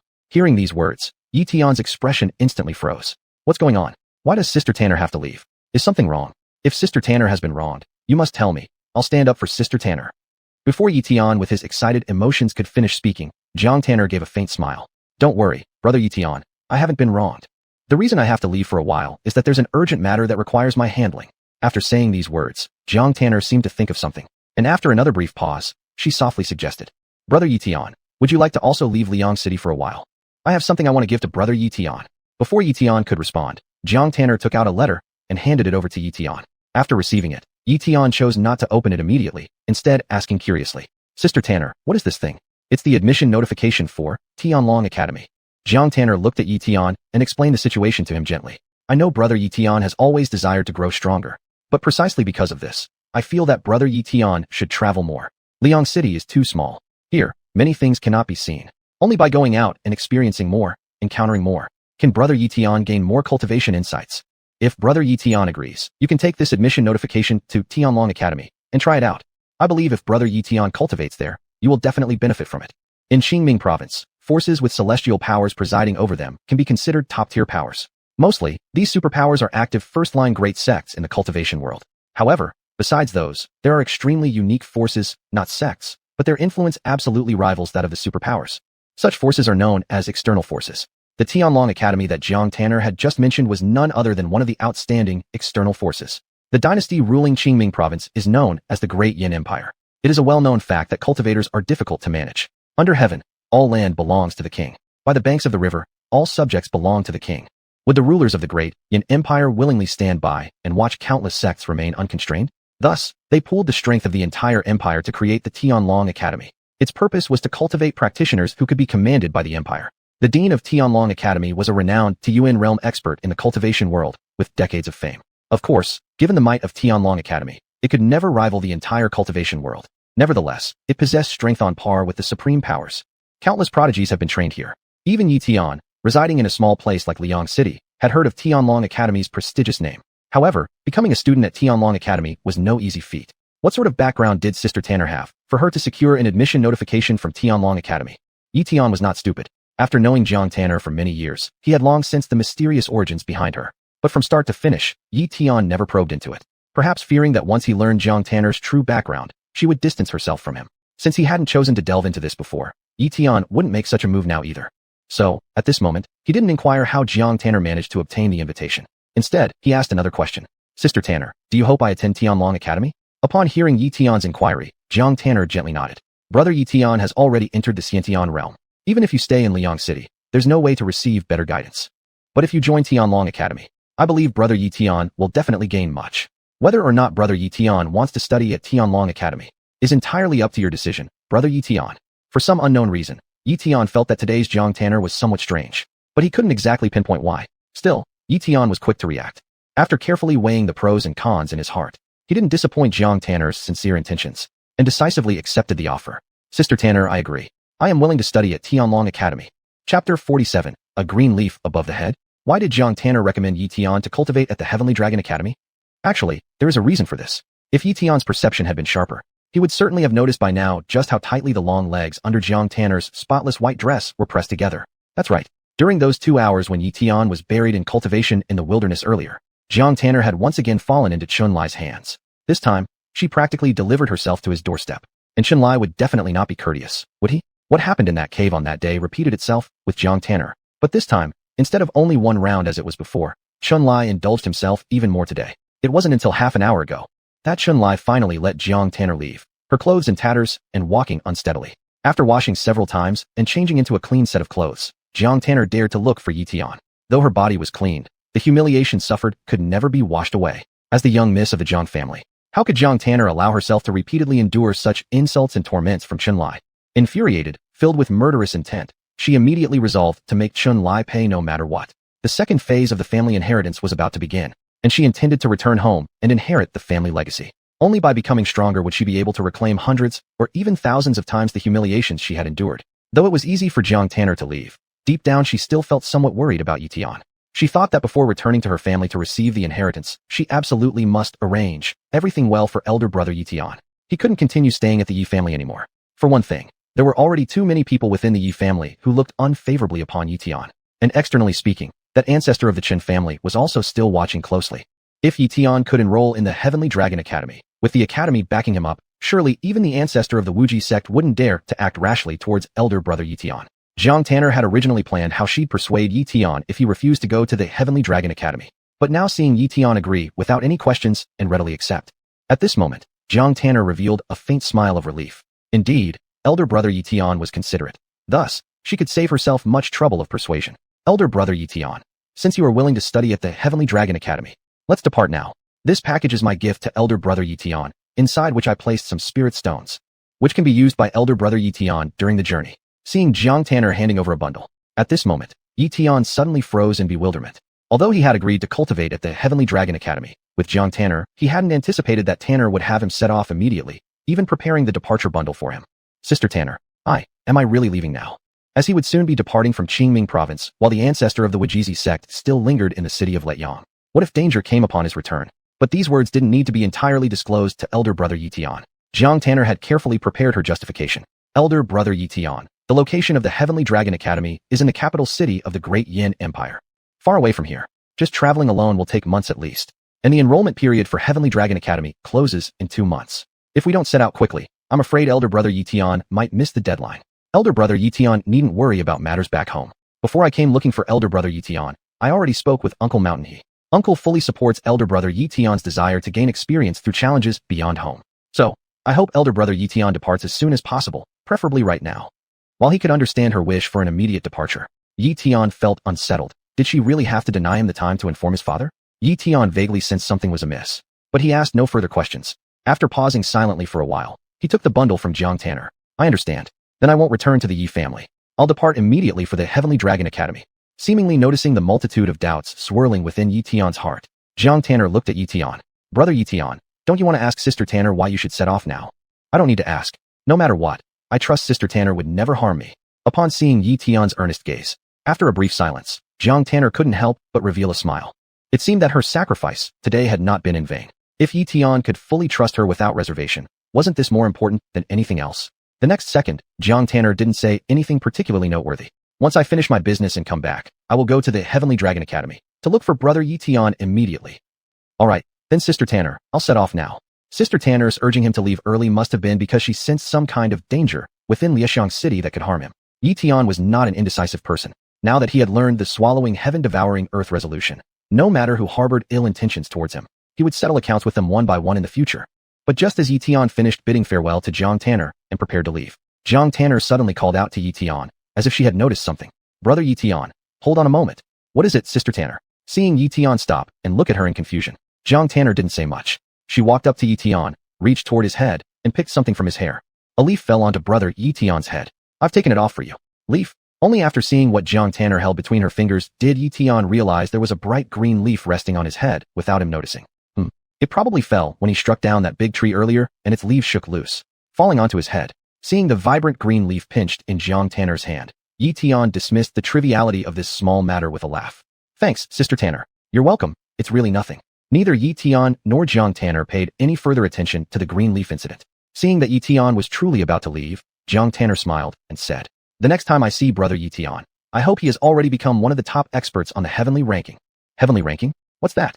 Seeing Ye Tian's curious gaze, Zhang Tanner chuckled softly, but gave little further explanation. Brother Ye Tian will understand once he enters the Heavenly Dragon Academy. Alright. No matter what this heavenly ranking expert is that Sister Tanner mentioned, as long as it's something Sister Tanner hopes for, even if I have to stake my life, I will achieve it at all costs. Chapter 48. Torture enough, and the predestined female lead runs away in the middle of the night? Time flies by in the blink of an eye. Before they knew it, several days had passed. On this day, several cultivators descended from the sky, arriving outside a town named Shenzong City. Master, is this the legendary Shenzong City? I've heard before that Shenzong City used to be the largest city in the northwest region. But why has it become so desolate now? Could we have come to the wrong place? The unexpected visitors who appeared outside Shenzong City numbered 4 people, 2 men and 2 women, except for an old man with white hair. The other 3 were handsome men and stunningly beautiful women. Indeed, these visitors were none other than Chun Lai, Su Ching Yen, as well as Nie Qingzhu and her grandfather, Grandpa Nie. Why did Chun Lai bring them here to Shenzong City? There was actually a reason behind this matter. A few days ago, when Miss Zhang Tanner of the Zhang family and the predestined protagonist Ye Tian took their leave under cover of night, it didn't escape Chun Lai's knowledge. Truly, at the moment he learned the news, Chun Lai was quite stunned. Not really. Was Miss Jang so fragile? She didn't choose to run after losing her virginity to him the first time. This second time, all he did was tire her out a bit more and couple with her twice more. Did she have to fear him so much as to pack up her things and flee overnight? But after thinking carefully later, Chun-Li probably figured out why Miss Jang left without bidding farewell. Calculating the timeline, if his memory served him right, the Jang family's heritage ceremony was likely approaching. It wasn't necessarily because she feared he would seek her out again for another intimate encounter that she fled. Miss Jang might just simply want to return home and undergo the inheritance ceremony. Chun-Li's insight was indeed quite sharp. Within a few breaths, he had guessed almost entirely the reasons why Jiang Tanner and Ye Tian fled in the dead of night. Given Jiang Tanner's hatred toward him, there is no doubt she harbored murderous intent towards him. Family inheritance, something that significantly boosts one's strength, is definitely something she wouldn't miss. She must be rushing back home to grow stronger, then plan revenge once she gains power. As for Ye Tian, it's possible Jiang Tanner doesn't trust him while she's gone, fearing Chun-Li may harm Ye Tian. So, as a precaution, she arranged for Ye Tian to also escape.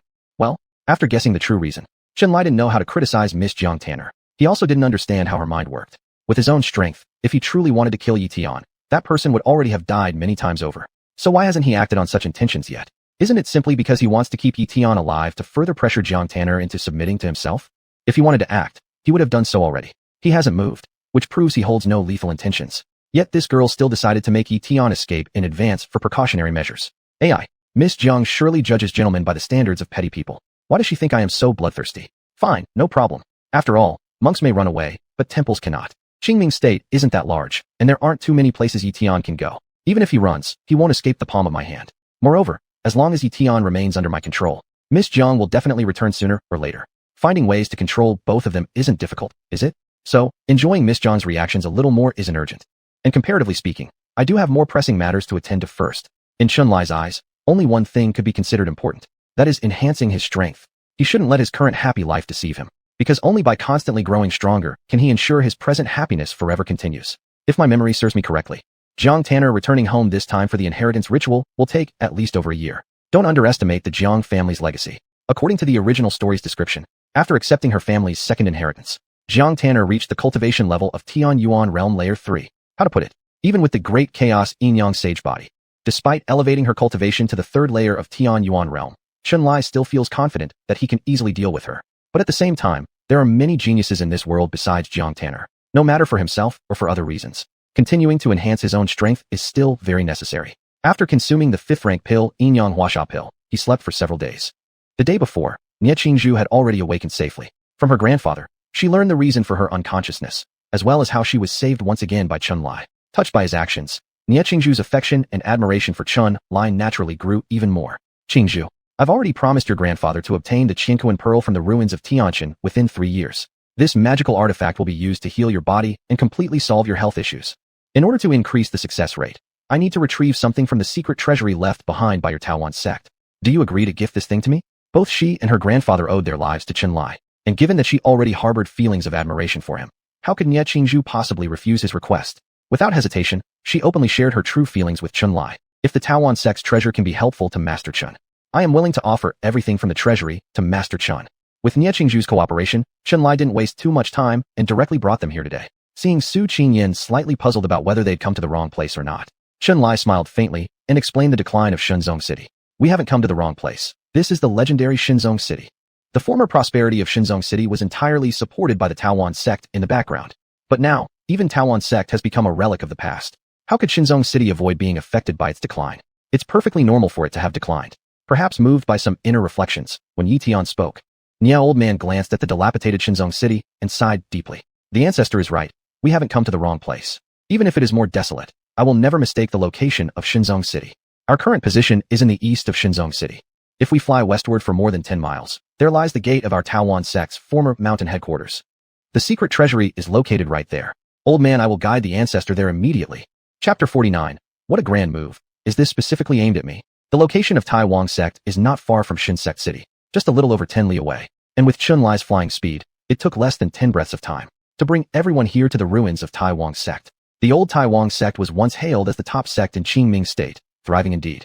But now it's completely deserted. Even the once bustling and towering buildings have now turned into broken walls and remains. Esteemed master, sect leader, your unworthy disciple Nye Qingfeng has come to visit you.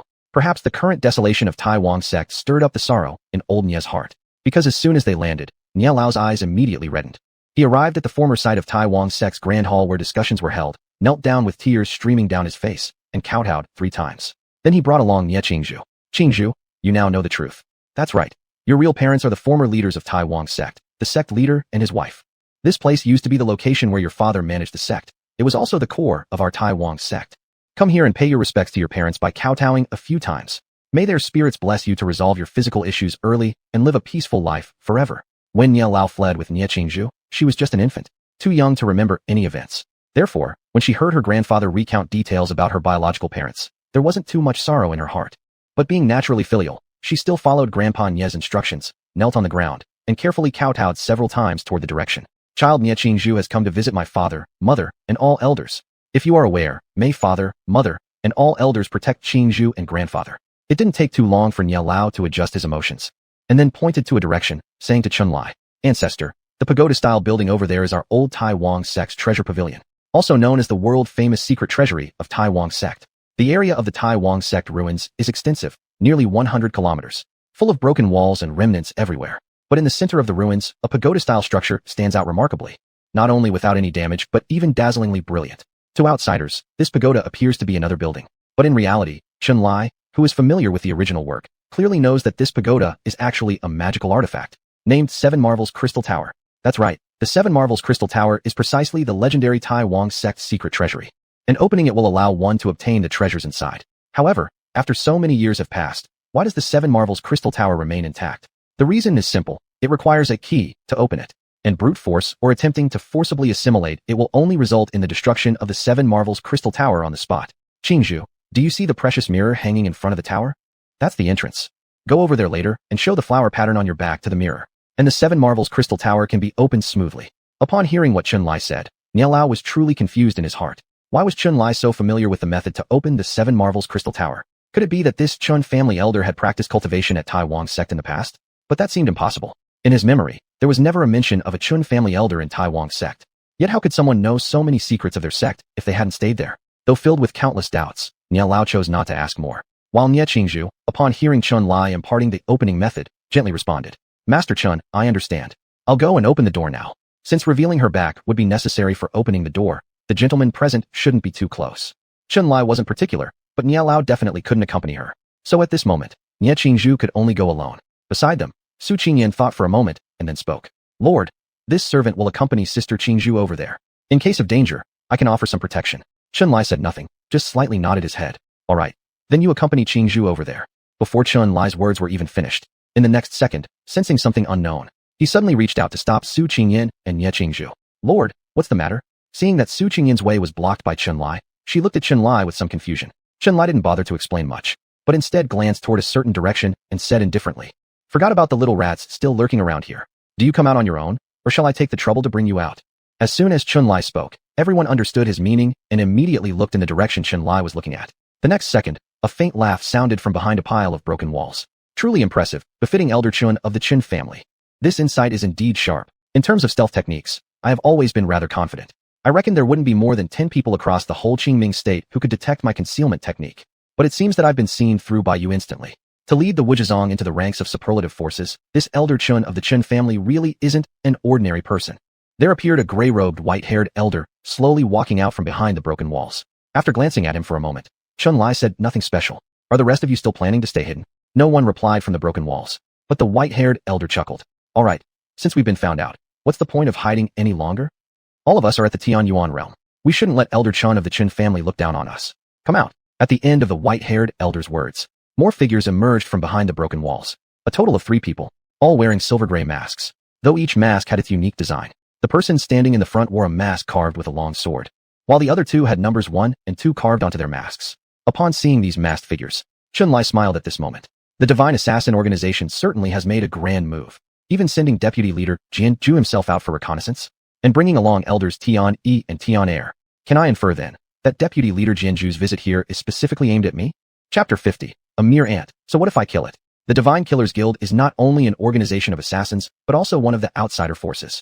Besides the rarely seen, mysterious master of the guild in legends, the most famous within its organization should be the 2 vice masters nicknamed Sword Supreme and Blade Supreme, bestowed with the honorary title of twin respects of Sword and Blade in the Cultivation realm. It's rumored that both possess a cultivation level of Tianyuan Realm Tier 3, but under their joint efforts, they once caused the demise of a Tianyuan Realm Tier 5 elder from a great power. Through this battle, not only did the Divine Killers Guild quickly rise to fame across the land, but along with it, the two Vice Masters, Sword Supreme and Blade Supreme, became terrifying figures feared by all in the Qingming state. Chunlai, who had read the original text thoroughly, was fully aware that there were always people lying in ambush at the Taiwang sect ruins. But he truly couldn't have anticipated this. He didn't expect to encounter one of the Vice Masters of the Divine Killers Guild here. And even more surprisingly, this Vice Master wasn't alone, having brought along Tianyi No. 1 and Tianyi No. 2, the top-ranked killers of the heavenly rank in their organization, along with the white-haired elder. With just these 4 people before his eyes, their combined combat strength might easily exterminate a relatively weaker super-tier force. What a grand show indeed. No less than 4 Tianyuan realm experts deployed personally. How did you guess that I would come here? Perhaps sensing Chunlai's curiosity, Jianzhu, masked in silver, soon responded calmly. Several days ago, Elder Tiansen led a team on a mission to Liye City and never returned. If I am not mistaken, Elder Tiansen must have died at the hands of an elder like yourself. Understood. Upon hearing Jianzhu's statement, Chunlai finally realized how the assassins of the Divine Killers Guild traced their steps back to him. Within the Divine Killers Guild, each assassin meticulously documents detailed records of missions before stepping outside for execution. A lack of communication could only signify that the assassin failed their task and was eliminated. This implied that whoever the target was for Tianyi No. 3's group fell into others' hands, with only the remnants of the Taiwang sect knowing how to unlock the Taiwang sect secret repository. Therefore, no matter who killed Tianyi No. 3's group, as long as someone was waiting in advance here, they would eventually arrive to open the Taiwang sect secret depository, thereby identifying whoever was opposing their Divine Killers Guild. Upon comprehending the cause, all that remained in Chunlai's mind was a single thought. These members of the Divine Killers Guild indeed possessed remarkable perseverance. Calculating the time frame, this group must have been waiting patiently for over 10 days. Truly quite arduous indeed. As for eliminating Tianyi No. 3's group, Chunlai hadn't considered hiding his actions before and certainly wouldn't choose to conceal them now. A moment later, he saw him smile faintly and say, Vice Master Jianzhu hasn't guessed wrong. Your Divine Killers Guild's few killers sent to Liang City were indeed wiped out by my hands. Truly outrageous audacity. Upon hearing Chunlai's response, Vice Master Jianzhu's icy eyes radiated intense murderous intent. Having dared to act against our Divine Killers Guild, has the elder pondered how the price will be paid? Have you figured out how to pay the price? Seeing Vice Master Jianzhu brimming with killing intent all over his body. At this moment, after smiling faintly, Chunlai said just one sentence. Just some assassins from the Divine Killers Guild. So what if I kill them? As for the price? To make me pay a price, we'll see if your Divine Killers Guild has the ability to do so. An elder of Wuzhizong, speaking so arrogantly. Even though it's just a newly promoted superior force, how dare you talk big here? But before Vice Master Jianzhu could say anything, the white-haired elder beside him chuckled. I've long heard about Wuzhizong's elder Chun behaving extremely imperiously ever since gaining renown. Today, upon witnessing it firsthand, it's clear you deserve your reputation. Unfortunately, this imperiousness has been misapplied today. Well, Jianzhu, this elder Chun meeting us can be regarded as reaching the end of the road. There's no need to say too much unnecessary talk to someone destined to die. After finishing this statement, something seemed to strike his fancy, and suddenly the white-haired elder turned his gaze onto old man Ye. In the next second, a laugh was heard. You really are quite the runner, dodging east and west for so many years. That's quite challenging. I say, Master Ye, why have you acted so foolishly?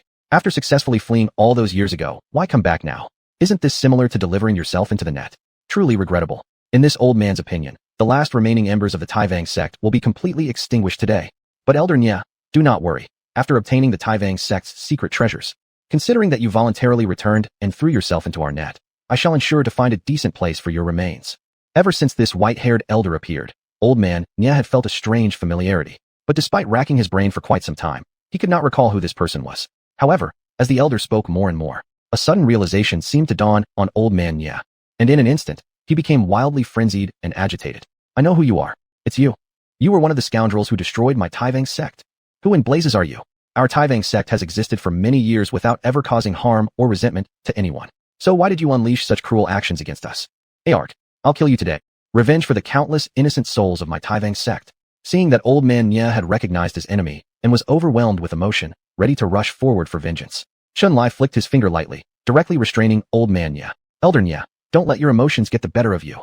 The dragon-taming patriarch from the Xiantian sword sect is not someone you can take down. What? Could it be that the white-haired elder standing before them was actually the legendary dragon-taming patriarch of the Xiantian sword sect? With just a single statement from Chunlai, everyone present was left utterly dumbfounded. After the Taivang sect was annihilated, the Xiantian sword sect, ranked second among super-tier forces, took over as the leader of the Qingming state's righteous factions. It was said that the Xiantian sword sect had 3 patriarch-level figures overseeing it: Sky Raging Patriarch, Sword Spirit Patriarch, and and dragon-taming patriarch, all being renowned Tianyuan realm experts in the Qingming state with immeasurable power. Precisely because they were overseen by these three patriarchs, the Xiantian sword sect managed to surpass countless other super-tier forces and firmly secure its position as the paramount righteous faction. Yet what shocked Old Man Ye and Su Ching Yen wasn't seeing one of the grandmasters of the Xiantian sword sect, but rather how a paragon of righteousness like the dragon-taming patriarch ended up associating with a killer organization like the Divine Killers Guild. At this moment, aside from the shock and anger of encountering an old foe, Old Man Ye's heart also brimmed with 10,000 questions and incomprehensions. Chapter 51. Coming here is just asking for it. Ancestor, are you sure the person in front of us is the same Fulong ancestor from Xiantian sword sect? Could it be that the one who attacked our Taiwan sect years ago was actually... Niao Lao's voice trembled, but before he could finish his sentence, Chen Lai spoke up. Niao Lao, you guessed right. It was Xiantian sword sect who did this to you. The reason for their attack was pretty simple. Having been second place for tens of thousands of years, no one would be entirely content, right? Sometimes you don't need to grow stronger yourself. Destroying the number one force will naturally leave the top position vacant, won't it? Chen Lai, thoroughly familiar with the original story, knew exactly why Taiwan sect had fallen. Indeed, it was Xiantian sword sect, the second-ranked force among righteous sects of Qingming province, who had struck them down. Since most of their sect's elite fighters perished on Tianshan ruins, wasn't this an opportunity served on a silver platter? If they'd missed such a rare opportunity, Xiantian sword sect might as well stop existing altogether. After so many years spent investigating secretly, the old man, Nye, finally found out who the culprit behind the destruction of Taiwan sect was. He should have figured it out sooner. Even though most of Taiwan sect's elite fighters died at Tianshan ruins, they still weren't just any random sect people could bully. Only a few forces across all of Qingming province dared challenge Taiwan sect. Sure enough, it was Xiantian sword sect's doing. Grandmaster, I finally know who caused harm to our Taiwan sect. But what's the use of knowing who the murderer is? The thing that left old man Nye heartbroken now was this. Knowing the true perpetrator but lacking the power to seek vengeance, which brought him the utmost pain. Master, if this person really is the legendary Fulong ancestor of Taiwan sect, why would they associate with Shinsha Pavilion? The appearance of so many Tianyuan-level experts made Su Ching Yen begin feeling uneasy. Chen Lai smiled faintly and quickly explained for her. Not precisely associating together, but rather, because of Xiantian sword sect's backing, Shinsha Pavilion has grown to its current scale. This statement by Chen Lai hit everyone like a thunderclap. No one had ever anticipated that the backer behind Qingming province's renowned first assassin organization was none other than the current leader of righteous forces, Xiantian sword sect. In this moment, no one said anything. Neither Su Ching Yen nor Nye Lao were able to speak after being shocked by this truth. As for the white-haired elder, Fulong ancestor himself, there was a flicker of curiosity in his expression. The relationship between Shinsha Pavilion and our Xiantian sword sect is the greatest secret of our sect. So may I ask how the patriarch of the Chen family knows this? What? Of course, it's because I read the original book. However, Chen Lai obviously wouldn't say that out loud, because if he did, the other party wouldn't possibly understand him, right? So the next second, Chen Lai smiled faintly and concocted an excuse off the cuff. According to legends, the head of Shinsha Pavilion reached the 7th heaven level of the Tianyuan realm. How big is Qingming province?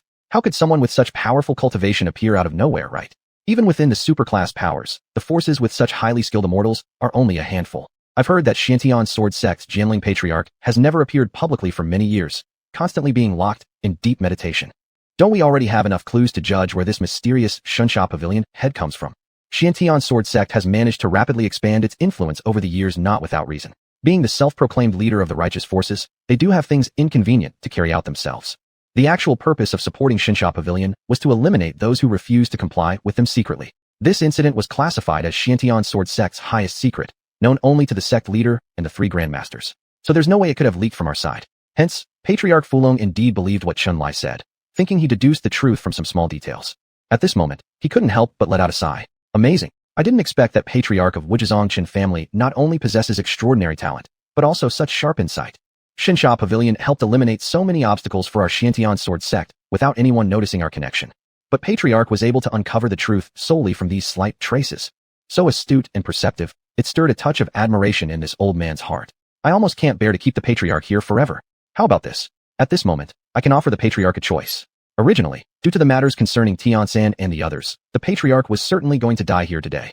But now, if the Patriarch is willing to swear by the Tao of Heaven and pledge that Wuzhizong will henceforth be loyal to us, I'm not incapable of leaving a path for the Patriarch to live. Before Chen Lai could react, the expression of Elder Nye beside him had already changed drastically. Any person would fear death. And today, with the Fulong ancestor from Xiantian sword sect present, along with the deputy head of Shinsha Pavilion leading 2 Tianyuan-level assassins here, Chen Lai's time as a Tianyuan realm cultivator was too short. In terms of influence and strength, he was far inferior to these older generation Tianyuan experts, making it an impossible situation. What if, in order to survive, the Ancestor chose to yield? The Ancestor might surrender, but Niao Lao and Qingzhu harbored an ocean of blood enmity toward the Xintian sword sect. Could it be that their fate was sealed and they were truly destined to perish here? However, just as Elder Niao was losing all hope and didn't know what to do, at that moment, Chunlai actually laughed. 4 Tianyuan-level experts here. Such strength could be enough to obliterate some lower-ranked super sects. Yet against me, you're still somewhat lacking. Fulong Ancestor thinks convincing me to surrender is enough with just the 6 of you? Fulong Ancestor responded rather earnestly to Chunlai's statement. Are we really not capable of defeating you? I have grown through countless hardships to reach where I am today. To be honest, I see no means by which the patriarch could escape today's predicament. Of course, if the patriarch insists on trying, I'm not incapable of showing you exactly what true Tianyuan power feels like. With the conversation having reached such an extent, why bother hesitating any longer? Chunlai never enjoyed excessive chatter anyway, so how should he describe his feelings right now? He had originally only come here to fetch a treasure simply, yet unexpectedly stumbled upon an unwelcome surprise. Given that situation, there was no need to hold back. He might as well enjoy this lavish feast before him. Chapter 52. To strike is to be invincible. Among those present who wished to oppose Chunlai, there were 4 experts of the Tianyuan realm. Among them, Fulong Zushi from Xintian Sword Sect was at the 5th level of the Tianyuan realm cultivation. Jinjue, the deputy head of Xuanhuan Pavilion, was at the 3rd level of the Tianyuan realm cultivation. And the 2 killers, Tiandi and Tiang Er, were at the 2nd level of the Tianyuan realm cultivation. In the eyes of outsiders, this situation would absolutely be a death sentence for Chunlai. But in reality, in Chunlai's view, these people had merely come here to serve as his opponents. After all, the holy body was amazing. Before the great chaos Yin-Yang holy body, every form of attack was greatly suppressed. It was mentioned earlier that after attaining the great chaos Yin-Yang holy body, even if Chunlai was only at the 1st level of the Tianyuan realm cultivation, he could still match against the 5th level expert of the Tianyuan realm without falling behind. But now, before going to Liang City, Chunlai had already advanced his cultivation to the 2nd level of the Tianyuan realm. Possessing a physique akin to the saints not only accelerated cultivation speed, but also significantly increased combat power with each minor breakthrough in comparison to other cultivators without special physiques at the same realm. Seriously, even if it wasn't just Fulong Zushi leading them, even if the master of the Xuanhuan Pavilion at the 7th level of the Tianyuan realm joined them, Chunlai still had confidence that under normal circumstances, he could contend with them evenly. Above all, these 4 words, normal state, should be emphasized. What does normal state mean? It means that during confrontations with enemies, Chunlai wouldn't use any particularly potent methods. Don't forget, his predecessor gained fame in Qingming State for many years because of the threefold supreme mystic art. While in Chunlai's view, this skill wasn't at a very high rank, but it was still a secret art ranked as upper class among earthly techniques. By employing a special method for channeling spirit energy through the body, for a short time, it allowed Chunlai to burst out 3 times his usual combat strength. Tianyuan realm 2nd level plus great chaos Yin-Yang holy body plus tripled fighting strength. Chunlai didn't even know how he would lose this fight, and they dared to actively chase him down? Faced with this, the only thought that arose in Chunlai's mind was, if you insist on coming to die, I won't be polite anymore. Indeed, events confirmed Chunlai's judgment to be quite accurate. Fulong Zushi and others were lying in wait just to handpick their victims. No, the old one can sense that your cultivation is merely at the 3rd level of the Tianyuan realm. But why is the quality of divine yuan within your body so concentrated? Why do my attacks have no effect on you? You devil, what dark arts are you using? This is impossible. They had thought capturing Chunlai would be effortless, but as the battle began, it took just a few moves before Fulong Zushi sensed something was amiss. Though his attacks had clearly struck Chunlai, the latter showed no signs of injury. Seeing the incredulous expressions on Fulong Zushi's face, the airborne Chunlai smiled. There is nothing impossible about it. The world is vast. There are plenty of things you haven't seen. Don't think this seat has no tricks up its sleeve and dare to take treasures directly from the Tawang sect ruins? If you encounter me, there will only be one outcome. That is, like Lao San, you will ultimately become the soul under my control. As he hovered midair, Chunlai conjured a giant light sphere interwoven with divine yuan forces. Its power so overwhelming that it seemed to make heaven and earth itself tremble. Chunlai's face turned slightly red as he pushed his threefold supreme mystic art to the extreme. In the next moment, after transferring most of his divine yuan forces into the light sphere, Chunlai merely pressed a finger, causing the sphere to instantaneously explode toward the position where Fulong Zushi stood. Feeling the immense divine yuan power emanating from the sphere, in this moment, Fulong Zushi felt an unprecedented chill down to the bone, the threat of death looming heavily over him. For the first time in his life, he realized the magnitude of mortal danger. This technique cannot be resisted. Jinjue, Tiandi, and Tiang Er, run quickly. Can running really save you? Using the remaining divine yuan inside him, Chunlai rapidly sealed off the surrounding space. A seal that could only last for a few brief seconds, but it was more than enough. Just as Fulong Zushi tried to break through the restrictions and escape the area, the light sphere impacted the ground, and the subsequent shockwave instantly obliterated everything around it. The mountains crumbled, the ground shook violently. Is it floodwater causing this? Even the residents of Shun Palace City, living over 10 miles away, felt felt the tremendous vibrations, mistaking it for an earthquake somewhere. Unbeknownst to them, this was all caused by Chunlai. A crater had been gouged out of the land. Even a nearby mountain peak was directly flattened, after the endless dust was blown away by the strong wind. Where previously Furong Zushi, who had been arrogantly boasting, and the overconfident deputy head Jinjua stood, now lay two figures unconscious with unknown life statuses. As for Tiendi and Tiong Air, the two heavenly ranked killers of the Xuanhuan Pavilion, their bodies couldn't even be found anymore. Seeing Chunlai standing midair, appearing like a celestial being descending from heaven. At this moment, it wasn't just Su Ching Yen and Ye Qingzhu who were completely shocked. Even old man Ye's heart was overwhelmed with unspeakable awe. This power must belong to someone at least at the 7th level of the Tianyuan realm. No. The attack old Ancestor just unleashed. Its might was no less than that of a supreme expert's all-out strike at the 8th level of the Tianyuan realm. But wasn't our old Ancestor only at the 2nd level of the Tianyuan realm? What secret skill could he have used to unleash such a horrifying attack? Chunlai didn't feel any excitement after easily crushing his enemies. Because in his eyes, wasn't this something that should naturally happen? In the next second, after landing on the ground, Chunlai spoke directly. Old Nya, go check if these two idiots are still alive. Hearing Chunlai's command, Elder Nya immediately focused, and in the next second, he stopped pondering about those complex matters, and hurriedly went to inspect Furong Zushi and the others. Ancestor, these two still have a faint breath left. Should I eliminate them right now? A murderous intent surged in old man Nye's eyes. Although the true culprit behind the annihilation of Taowang sect was Shintian Sword sect, now being able to directly kill one of their grandmaster-level existences was still a form of revenge, which would be enough to comfort the ancestors of Taowang sect. However, in the next second, Chunlai spoke directly. Don't kill them yet. If they're still hanging on to their last breath, bring them back to Wujigong. I still have use for them. After issuing his command, Chunlai also gave Su Ching Yen her task. Ching Yen, now that no one will disturb you, take Qingzhu to retrieve the secret treasures of Taowang sect. After we finish here, we can return to the sect. Upon hearing Chunlai's command, Su Ching Yen quickly bent over to bow respectfully. Master, your humble servant will take Sister Qingzhu to retrieve the secret treasures of Taowang sect. Chapter 53, A Defiant Harvest, Gaining the Supreme Bone. Time passed quickly, and in the blink of an eye, it was the next day. Chunlai was sitting in his own palace, cultivating and adjusting his energy. In the next second, Su Ching Yen, dressed in a red dress and exquisitely beautiful, walked in holding something. Master, the jade tablet you mentioned has been found. It should be this one, right? Yesterday, after successfully obtaining the secret treasures of the Taowang sect, Chunlai returned to the sect with Su Ching Yen and the others. The secret treasures were actually the former treasure house of the Taowang sect. There were so many rare and precious items that Chunlai didn't bother to search through them one by one. So he arranged these trivial matters to Su Ching Yen, asking her to find a white jade tablet for him among those secrets. Now, seeing Su Ching Yen presenting this jade tablet to him, at this moment, Chunlai immediately stopped his cultivation and meditation, revealing a rare smile on his otherwise calm face. Yes, this is the jade tablet. Thank you for your efforts, Ching Yen. This is what I wanted. You may go rest now. Once I deal with this jade tablet, I will come find you. After obediently responding, Su Ching Yen soon left Chunlai's room.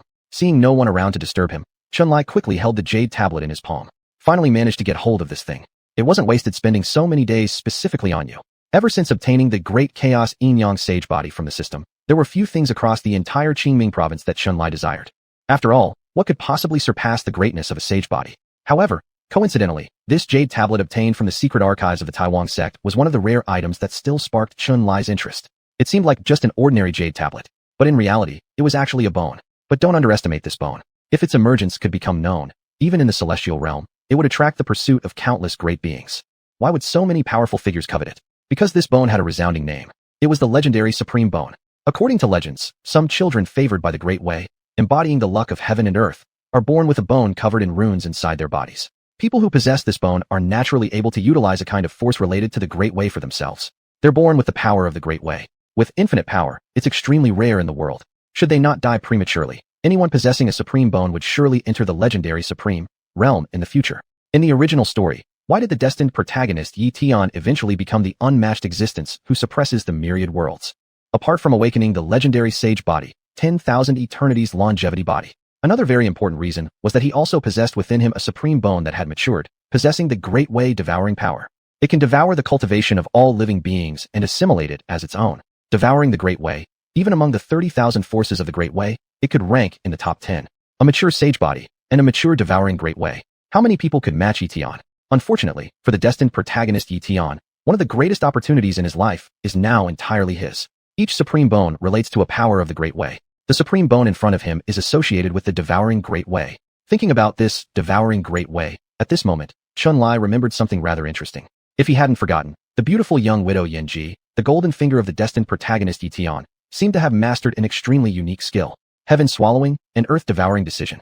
This skill ranks very high in quality. When cultivated to maturity, it allows its practitioner to grasp the primordial force of the devouring great way, seemingly similar in function to the supreme bone before his eyes. But if you carefully distinguish between the two, they actually differ significantly. Possessing the supreme bone allows direct usage of the devouring great way without any negative effects, even when directly devouring another's cultivation. Meaning, as long as you can digest it, you may consume it freely. If someone were to try to master the devouring force through cultivation via heaven swallowing and earth devouring decision, it would produce intense negative effects. Roughly speaking, while devouring someone else's cultivation, it would also devour the resentment of their dying moments. Long-term accumulation of such resentment could easily lead to erosion and result in heart demons, causing a complete transformation into a ruthless person following the demonic path. In the original story, although Yanji had taken Ye Tian as her disciple, she refrained from immediately teaching him the heaven swallowing and earth devouring decision, because she feared he wouldn't be able to withstand the resentment and heart demons that would inevitably erode him. It was only after Ye Tian obtained the supreme bone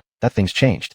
With the primal power of the supreme bone suppressing heart demons and resentment, Yanji finally felt confident enough to teach him the heaven swallowing and earth devouring decision. When used together, these two forces complemented each other, not only warding off heart demons, but also greatly accelerating the growth rate of the supreme bone. Now, since this swallowing force, imbued supreme bone had fallen into his hands, following normal logic, it seemed likely that Yanji would no longer pass on the heaven swallowing and earth devouring decision to Ye Tian. She probably wouldn't teach it. Without the supreme bone to suppress the effects, practicing the heaven swallowing and earth devouring decision outright would be too dangerous. Given Yanji's cautious nature, she surely wouldn't let Ye Tian take such a huge risk. But now, Chunlai didn't bother worrying about Ye Tian's fate anymore. For himself, the heaven swallowing and earth devouring decision could prove very valuable. Once the opportunity arose in the future, he'd make sure to secure this great destiny directly from Yanji. However, the pressing task at hand was for Chunlai to quickly assimilate the supreme bone within his own body.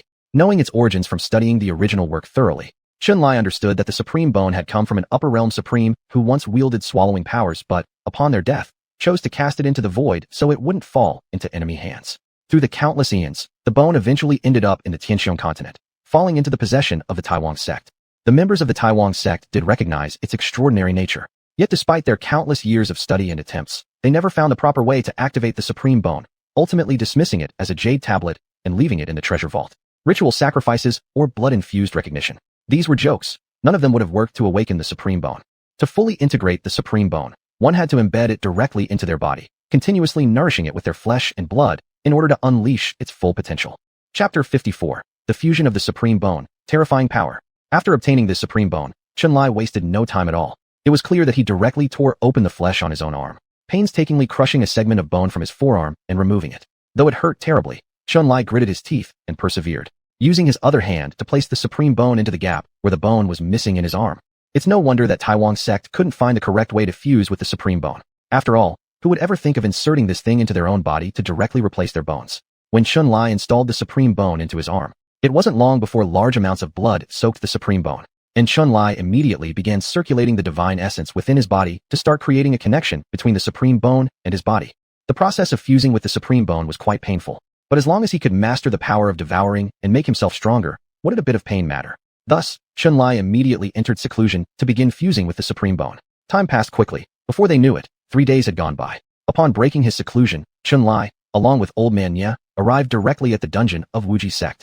Chen family ancestor, regardless of what tricks you've used against us, you'd better release us immediately. Otherwise, when my Xiantian sword sect finds out about this matter, it will be nothing short of a catastrophic disaster for your Wuji sect. Release us quickly, or else, you will have committed an unforgivable crime. Inside the dungeon, Fulong Ancestor and Sword Absolute Deputy Pavilion Master had awakened more than 2 days ago. But with their cultivation restrained, there was absolutely no way for them to escape from the dungeon. Tightly bound by the true essence chains, the moment they saw Chunlai arrive, they let out roars and threats without hesitation. Faced with this situation, Chunlai found it somewhat amusing and exasperating. As if fish were still dreaming of hunting while on the chopping block. At such a critical moment, how dare these two people still threaten him? Do they not even know their place anymore? If Chunlai truly feared retaliation from the Xiantian sword sect and the Divine Slaughter Pavilion, would he have acted so rashly? Facing the venomous glares from both individuals, Chunlai had nothing much to say, only offering a faint smile. Even if I release you, will your Xiantian sword sect cease its aggression towards me? It was clear that peace was not going to happen upon releasing them. Having discovered the relationship between the Divine Slaughter Pavilion and the Xiantian sword sect, this ancestor of the Wuji sect was already placed on their assassination list. Therefore, facing the silent Fulong elder, Chunlai said only a few words at this moment. We are not children anymore. In the world of cultivators, it's survival of the fittest. The outcome for you two is already predetermined. Moreover, do you really believe naively that I would fear retaliation from the Shantian sword sect? Even if they discover that you died by my hands, so what? For me, anyone daring to step up is just adding more souls under my command. Come if you dare, I will simply receive your attack. Deputy Pavilion Master Jian Ju seemed to have realized that his time was up, glaring at Chun-Li with hatred. Even if I die, I won't let you go, not even as a ghost. Haha, how amusing. Under my control, you might not even get a chance to reincarnate, let alone linger as a ghost. Just after Chun-Li finished speaking, Old Man Nye spoke up with full hatred. Ancestor, may I personally deal with these two? Old Man Nye wished to take matters into his own hands in order to reclaim a debt owed to Taiwan's sect. For such a small request, Chun-Li naturally agreed and replied, you can leave them to Old Nye, but before that, I have something else to do to them. Something else? Old Man Nye didn't quite understand what Chun-Li meant, but the next second, Chun-Li had already placed a palm directly on the head of Deputy Pavilion Master Jian Ju. In 3 days' time, Chun-Li had completely fused with the Supreme Bone, which now enabled him to use the power of devouring. How could the experience from these two be wasted? Simply killing them outright would be too much of a waste. Why hadn't Chun-Li executed them on the spot, but instead brought them back to imprison them in the dungeon?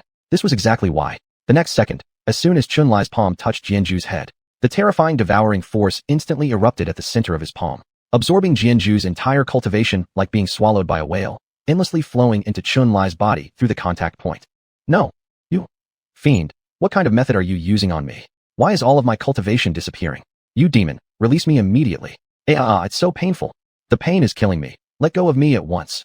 It wasn't just his cultivation that was slipping away. Deputy Pavilion Master Jian Ju's life force, blood chi, and even his soul power were all being devoured by Chun-Li. No words could describe the agony. A suffering 1,000,000 times worse than being cut by 10,000 knives. A horrifying scene unfolded, with Elder Nye and Fulong Ancestor watching in shocked terror, as Deputy Pavilion Master Jian Ju, who had been vibrant and full of energy only moments ago, rapidly shriveled up right before their eyes. In less than half an incense stick's time, Deputy Pavilion Master Jian Ju was completely reduced to a mummy. Of course, since Chun-Li had promised Old Man Nye he would leave them both one last breath, he did spare Jian Ju from immediate death. You, what wicked method are you employing, you fiend? What sort of devilish technique have you used on Jian Ju? Even at this critical moment, Ancestor Fulong no longer feared death. But never could he have imagined that Chun-Li would use a malevolent practice to suck Jian Ju dry into a mummy. Fulong would rather die in any other way than suffer such indignity. Hence, he was utterly petrified with fear. Do you really care about what methods I've employed? Regardless, it's your turn next, Ancestor Fulong. You've lived long enough. Let your cultivation serve me, which is after all the greatest contribution you can make. Your cultivation won't vanish without purpose. Remember to thank me sincerely when you descend into the underworld. Ancestor Fulong glared at Chun-Li with hatred. To devour others' cultivation, you actually dare to practice such vicious techniques. Heretical practices like these will see you dismembered into pieces one day. I'll wait for you in the netherworld. Before Ancestor Fulong could finish speaking, Chun-Li already placed his palm on the man's forehead, and after another half an incense stick passed, yet another nearly dead mummy came into being. Alright, I have left each of them a last breath of air. What happens next is entirely up to Elder Nye. Seeing Chun-Li give him the chance for personal revenge, Elder Nye's eyes flickered with gratitude. Thank you, Grand Ancestor. Regardless if the Grand Ancestor will be able to heal Qingju, this old man swears lifelong loyalty to you. With those words said, Elder Nye immediately took the blade and walked toward Ancestor Fulong. Old beast, destroying my Taiwan sect. This is the day for me to seek justice against you. Rest assured, you will not be the first. One day, sooner or later, I will reclaim 100-fold, 1,000-fold for what you've done to our Taiwan sect from your Shantian sword sect.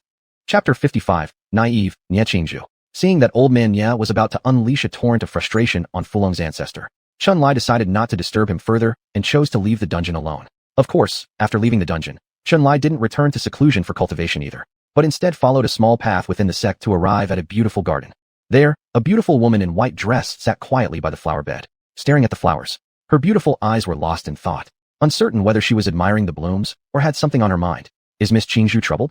Chun-Li's voice startled Ye Qingju from her reverie, and seeing someone addressing her, she jumped up instinctively like a frightened fawn, only relaxing when she recognized Chun-Li. She shyly bowed to Chun-Li. Mr. Chun, Miss Qingju need not be so formal. There is no need for such rituals upon seeing me. You are not a disciple of the Wujizong sect, so you don't have to follow so many rules. Seeing Ye Qingju standing there uncertainly, with a somewhat bewildered look in her eyes, Chun-Li smiled and said, I am not some man-eating tiger. Why is Miss Qingju so tense? I'm not nervous. Though she claimed she wasn't nervous, as she spoke to Chun-Li, her voice grew softer and softer, and she even avoided making eye contact with him. Seeing her state, Chun-Li couldn't help but chuckle. If you're not nervous, then why are you standing so far away from me? Do you dislike being around me? I don't dislike it. I just. possibly afraid Chun Lai would misunderstand. Ye Qingzhu tried hard to explain herself, but given her naturally introverted nature, she struggled with verbal expression. After stumbling for quite some time, she still couldn't fully articulate what she wanted to say. Seeing how close she came to tears, Chun Lai stopped teasing her and smiled gently. That's enough. I know Miss Qingzhu doesn't think ill of me. There is a pavilion over there. Will Miss Qingzhu accompany me to sit for a while? The scenery there should be even better, and Miss Qingzhu can keep me company with a chat. Seeing Chun Lai walk ahead, Ye Qingzhu lightly bit her lips, unsure of what crossed her mind next, but determinedly stepped forward in tiny steps to follow Chun Lai. Once seated inside the pavilion, watching how constrained Ye Qingzhu still appeared, Chun Lai immediately laughed and spoke. Is Miss Qingzhu still regarding me as a tiger? I haven't. Mr. Chun, I just feel a little. Before Ye Qingzhu could finish her jumbled words, Chun Lai interrupted with a smile. All right, I understand that Miss Qingzhu is only feeling somewhat uncomfortable due to arriving at a completely unfamiliar environment. There's no need to deliberately explain anything. I trust that in Miss Qingzhu's heart, she wouldn't view me as some ferocious monster. Indeed, Chun Lai seemed well-versed in understanding the minds of young women. Considering Ye Qingzhu had grown up in a small city, seen very little of the world, and interacted with few people, being suddenly brought from the small town of Liang into the bustling Wuzhezong sect might prove overwhelming to anyone. Realizing that Chun Lai understood her situation, Ye Qingzhu sighed a mental breath of relief. But before she could say anything, the next moment, Chun Lai continued speaking. Miss Qingzhu has been staying at Wuzhezong for several days now. In this busy period, I regret not visiting her sooner. My apologies if this offended Miss Qingzhu in any way. To Ye Qingzhu, Chun Lai was her savior, the one who saved her life. If it weren't for him, she might already be dead by assassins. Her gratitude towards Chun Lai was profound, so how could she possibly feel discomfort over such a trivial matter? So, the next second, Ye Qingzhu quickly interjected. It's fine, Qingzhu. Qingzhu knows Mr. Chun does great things. You're always so busy with important tasks. And just being willing to offer shelter to me and my grandfather makes Qingzhu deeply grateful. If it weren't for young Sir's rescue, Qingzhu and my grandfather might have already become corpses in the mass grave of Liang City. That wasn't entirely true, even without his intervention. Following the original plotline, Ye Tian would have still helped her escape safely. But as for her grandfather, he definitely wouldn't have survived. Instead, he would have exploded completely, leaving no body behind at all. Of course, these were words that Chun Lai would never reveal to Ye Qingzhu. So in the next moment, after a slight smile, Chun Lai directly spoke. A trivial matter, Miss Qingzhu need not dwell on it. Saving someone's life can hardly be called a trivial matter. Qingzhu truly feels deeply grateful to young Master Chun. Ye Qingzhu murmured softly, and in the next instant, she hesitated, unsure about what thought had crossed her mind. She gently bit her lips before whispering again. Young Master Chun, have I always been too disrespectful towards you? Disrespectful? What do you mean? Seeing the confused expression in Chun Lai's eyes, Ye Qingzhu quietly explained. Young Master Chun is a senior cultivator, the Grand Elder of Wuzhezong sect. But I have always treated you as an equal. And I've even failed to observe proper etiquette by addressing you as young Master Chun. My grandfather, he has scolded me about this already. So maybe from now on, I should address you the same way everyone else does, Grand Elder. Chun Lai couldn't help but feel a mix of laughter and frustration welling up within him. Watching Ye Qingzhu agonize over this issue for such a long time, he thought for sure she had something important on her mind, only to realize that all this time, she was just racking her brains over how to properly address him. Thinking about this, Chun Lai asked, were you pondering this very matter while standing by the flower bed earlier? Realizing perhaps how embarrassing it was for her to get hung up on something as simple as this, a title problem, it made her feel rather humiliated. With a flushed face, Ye Qingzhu could only give a soft nod, effectively confirming that yes, she had indeed been troubled over this. Chapter 56, Forge Iron, while it's hot. Who would have thought that this young lady would be so troubled over just a matter of addressing? The next moment, after Chun Lai smiled slightly, he spoke directly. Practitioners of cultivation do not concern themselves with the passing years, nor classify relationships based on age or generation. So, Miss Qingzhu, as long as you're comfortable, you may call me anything. I won't care about such trivialities. However, seeing Chun Lai pause at this point, Ye Qingzhu hurriedly looked at Chun Lai. Just what is the however? Mr. Chun, please speak your mind without restraint.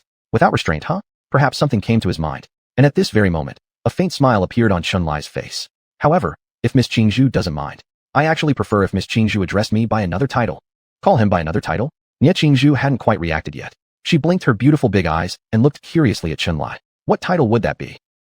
Naturally, it would be to address me as husband or beloved. Chun Lai chose straightforwardness. Upon hearing his words, Ye Qingzhu truly froze up entirely. To call Mr. Chun as husband or beloved? How could this possibly be? Could it be? Does Mr. Chun truly? But isn't this developing too quickly? Seeing Ye Qingzhu's jade-like pale complexion covered in red blush, standing there unsure of what to do, Chun Lai understood that his overly direct words had brought significant impact to her. Yet now, wasn't this exactly the effect he was seeking? Why did he choose to declare his feelings to Ye Qingzhu so directly? There was, indeed, a reason behind it. In Shunlai's perspective, Ye Tian and Su Ching Yen were completely different types of girls. Though Ye Tian appeared physically delicate, she was internally strong while outwardly gentle. Attempting to woo Ye Tian using the same tactics he used for Su Ching Yen would surely fail. To successfully bring Ye Tian into his home and make her serve him sincerely from here on out, he must first gain her favor. This was precisely why Shunlai devised numerous plots concerning her. First, arranging a hero saves beauty scenario to earn her goodwill. Then enduring 10 days of continuous wind and rain, sitting at the stall every day, gradually deepening this goodwill through conversation and interaction. Despite being one of the main heroines of Destiny, truthfully speaking, Ye Tian has yet to experience the events described in the original story. At the present moment, she's still merely a young girl who hasn't been much exposed to the world. As long as she was led deliberately, conquering her should not prove overly challenging. It must be said, Shunlai thoroughly understands Ye Tian's character. Regardless of how one says it, perhaps his favorable image and mature discourse gave him many extra points. But none of that mattered anymore. What was important was that during their time together spanning more than 10 days, he successfully made Ye Tian develop positive sentiments towards him. So, where should they proceed from here? Is there really much need to deliberate further? In the original novel, Ye Tian and Ye Tian shared a deep bond, but initially, their relationship was merely one of siblings. Isn't it perhaps a common trope among novels like these, that the protagonist always exhibits an uncertain attitude when facing romantic feelings? Without going through countless hardships, the protagonist would never be placed together. In fact, the plot development in the original novel follows this route exactly. When old Nye self-explodes, Ye Tian disregards everything to escape with Ye Tian. And even after that, they overcome numerous crises together before either one of them builds up the courage to confess to the other. From Shunlai's perspective, what does all this matter? If this were modern society, wouldn't this simply provide some yellow-haired guy an opportunity to betray you? Faced with a woman towards whom one has fond feelings, hesitating and acting indecisively only proves worthy of becoming a cattle-headed person. Didn't those childhood sweethearts end up belonging to others ultimately? Shunlai would certainly not commit mistakes in this kind of matter. If there are mutual feelings, there's only one correct approach: strike while the iron is hot. Truly speaking, if I had transmigrated onto the destined body of the main male lead, within half a year, I'm confident enough that Ye Tian would already have shown pregnancy signs.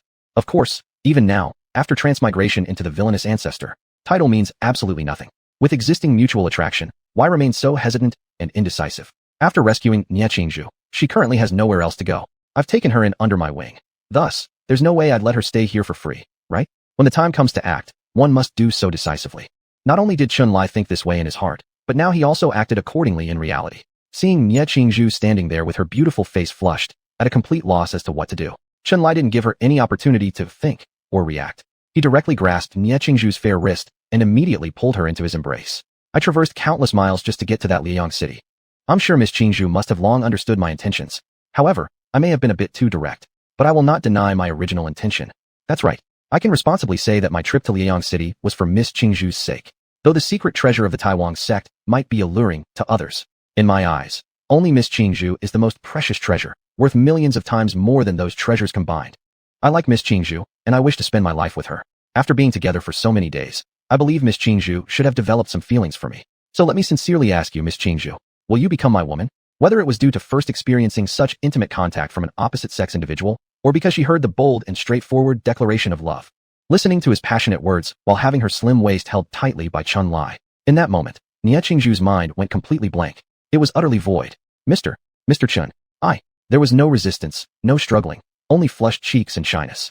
Wasn't this the best response? Shunlai would not allow Ye Qingzhu any time to react. The next second, he leaned down and kissed her delicate red lips. There's no need to be nervous. I already understand your intentions, Miss Qingzhu.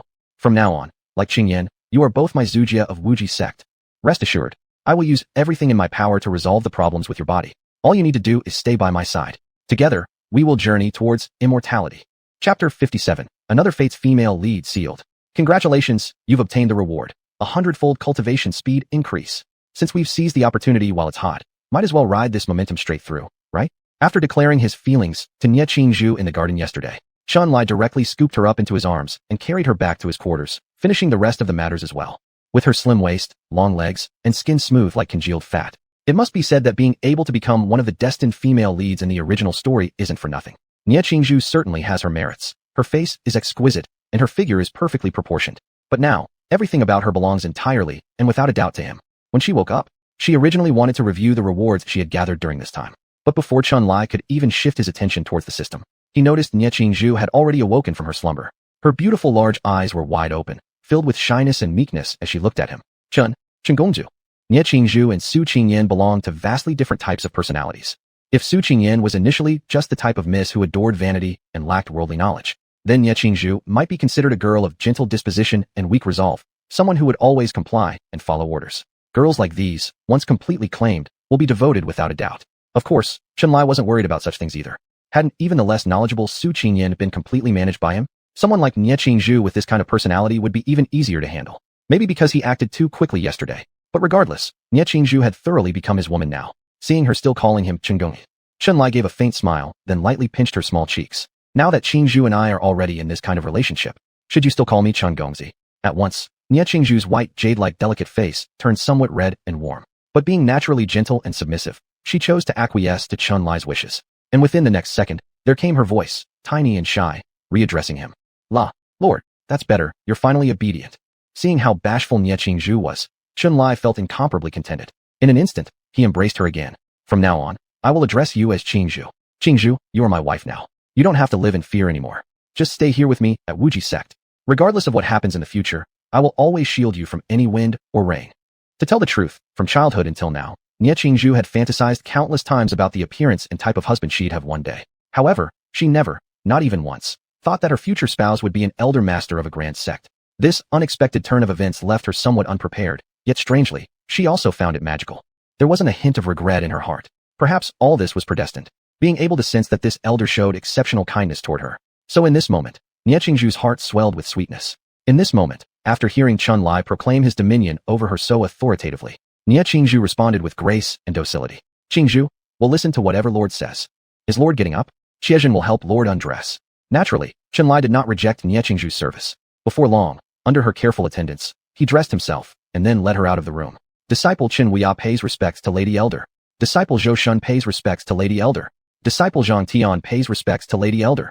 Holding onto Chunlai's arm, as they stepped from the bedroom chamber into the outer hall, Ye Qingzhu was startled.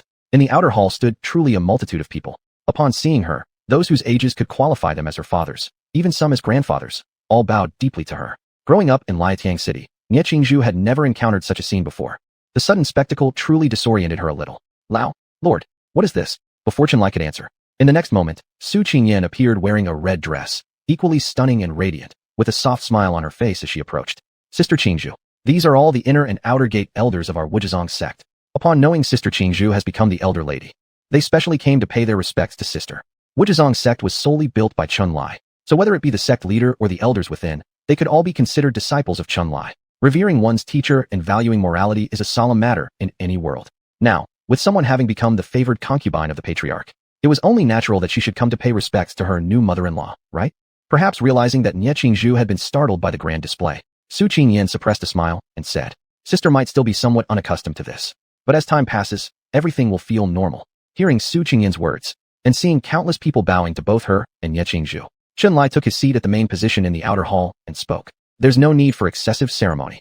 All right, all of you may rise. It might have been due to the fact that Patriarch Chunlai had just taken another favored concubine. For everyone in the outer hall bore looks of happiness on their faces, except for Grandpa Nye, who looked slightly displeased. How to put it? After so many days of interaction, Grandpa Nye had already sensed that his granddaughter's heart belonged entirely to Chunlai. There was no escape from it, but what shocked Grandpa Nye in his dreams was that, yesterday, all he did was go to the dungeon to take revenge and spend some time there. Yet that same day, his granddaughter had already been taken into the Patriarch's chambers. Of course, this supposed unhappiness was merely because Grandpa Nye hadn't expected the Patriarch to act so swiftly. In reality, deep down, he no longer opposed Ye Qingzhu marrying the Patriarch, because if not for Chunlai's rescue, both he and Qingzhu would already be dead by now. No matter what the Patriarch's original intentions were, now that he sincerely treated Qingzhu well and even let the sect elders accept her as the sect mistress, what more could Grandpa Nye ask for? Therefore, after all the bows and greetings concluded, and upon seeing the elders leave, Grandpa Nye couldn't help but speak up. Esteemed Patriarch, I have no other requests. I only earnestly beg the Patriarch to always treat Qingzhu kindly in the future. Ever since the destruction of our family, I have had no more dreams.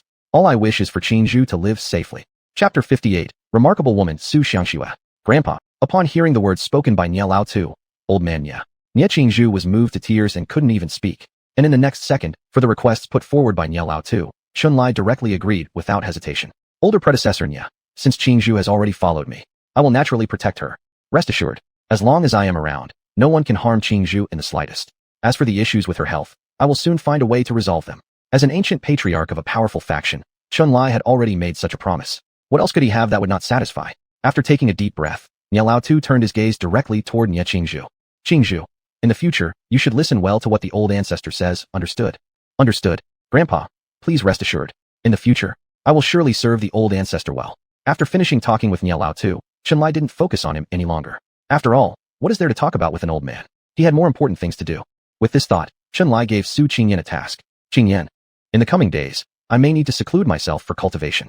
Qingzhu entered later than you, and it's her first time in the sect. She might be unfamiliar or uncomfortable in many places. While I am secluded, it's up to you to help her become familiar with our Wujizong environment, and guide her through any places she doesn't understand. Upon hearing Chunlai's arrangements, Su Ching Yen quickly agreed. Master, you can focus on your secluded cultivation. We'll take good care of everything. Sister Qingzhu is now one of us, and I will make sure she feels absolutely no unpleasantness at all. Just after consummating their relationship, Chunlai sent away Nye Qingzhu to the side. Frankly speaking, even Chunlai himself felt that he was a bit over the top. But still, he had no choice. There were more urgent matters to attend to right now. It's necessary to digest the powers obtained from using the Supreme Bone's devouring power to merge with two great abilities of Tianyuan realm masters, right? Then, he also needed to carefully review the new rewards he gained. So, after arranging for Nye Qingzhu to be taken care of by Su Ching Yen, Chunlai immediately arrived at his seclusion place, embarking on the road of his solitary cultivation. Little did he know, this seclusion lasted for more than half a year in the blink of an eye. In Qingming Province, there are 4 forbidden zones, named respectively, Tianshan Ruins, Void Sea, 10,000 Demons Forest, Infinite Sand Sea. Among these 4 forbidden areas, if we only compare the level of danger, perhaps it's impossible to clearly rank which one is the most dangerous. But if we say which forbidden area is the richest in legendary color, an overwhelming majority of countless cultivators in Qingming Province would absolutely place Tianshan Ruins as the #1 spot. Legend has it that tens of thousands of years before the birth of the Great Flame Empire, another world-renowned empire, flourishing to its peak, once existed on the land of Qingming Province. It was named Tianshan Empire. No one knows exactly how many years this country had existed, but during its peak, there were not less than several thousand Tianyuan realm experts within the empire alone. From this, we can see just how terrifying the strength of the Tianshan Empire was. However, how did the Tianshan Empire fall? And why did it become today's forbidden zone known as Tianshan Ruins? There is indeed a theory behind this matter. Right now, in the Divine Wind City outside the Tianshan Ruins, there was a storytelling master who was recounting tales related to the Tianshan Ruins to the guests in the wine shop. Legend has it, the last emperor of the Tianshan Empire was named Emperor Fugong. This Emperor Fugong was also a remarkable genius, laying down his foundation at 18 years old, achieving Lingdan at 25, creating Lingying at 50, and successfully stepping into the legendary Tianyuan realm before the age of 100. Seeing Emperor Fugong's extraordinary talent, the old emperor immediately passed the imperial throne to him. At that time, throughout the entire Tianshan Empire, from the officials to the countless commoners, everyone believed that the empire under Emperor Fugong would achieve unprecedented brilliance. But alas, no matter how unparalleled and brilliant one's talent is, as long as Emperor Fugong didn't ascend to immortality, he remained but a mortal. A mortal inevitably succumbs to emotions and desires. This Emperor Fugong ultimately fell, much like those legendary heroes, at the hurdle of beautiful women. Under heaven, all is the emperor's land. Even though the Tianshan Empire ruled the entire Qingming province at that time, some small nations located at the remote borders still refused to obey the empire's command.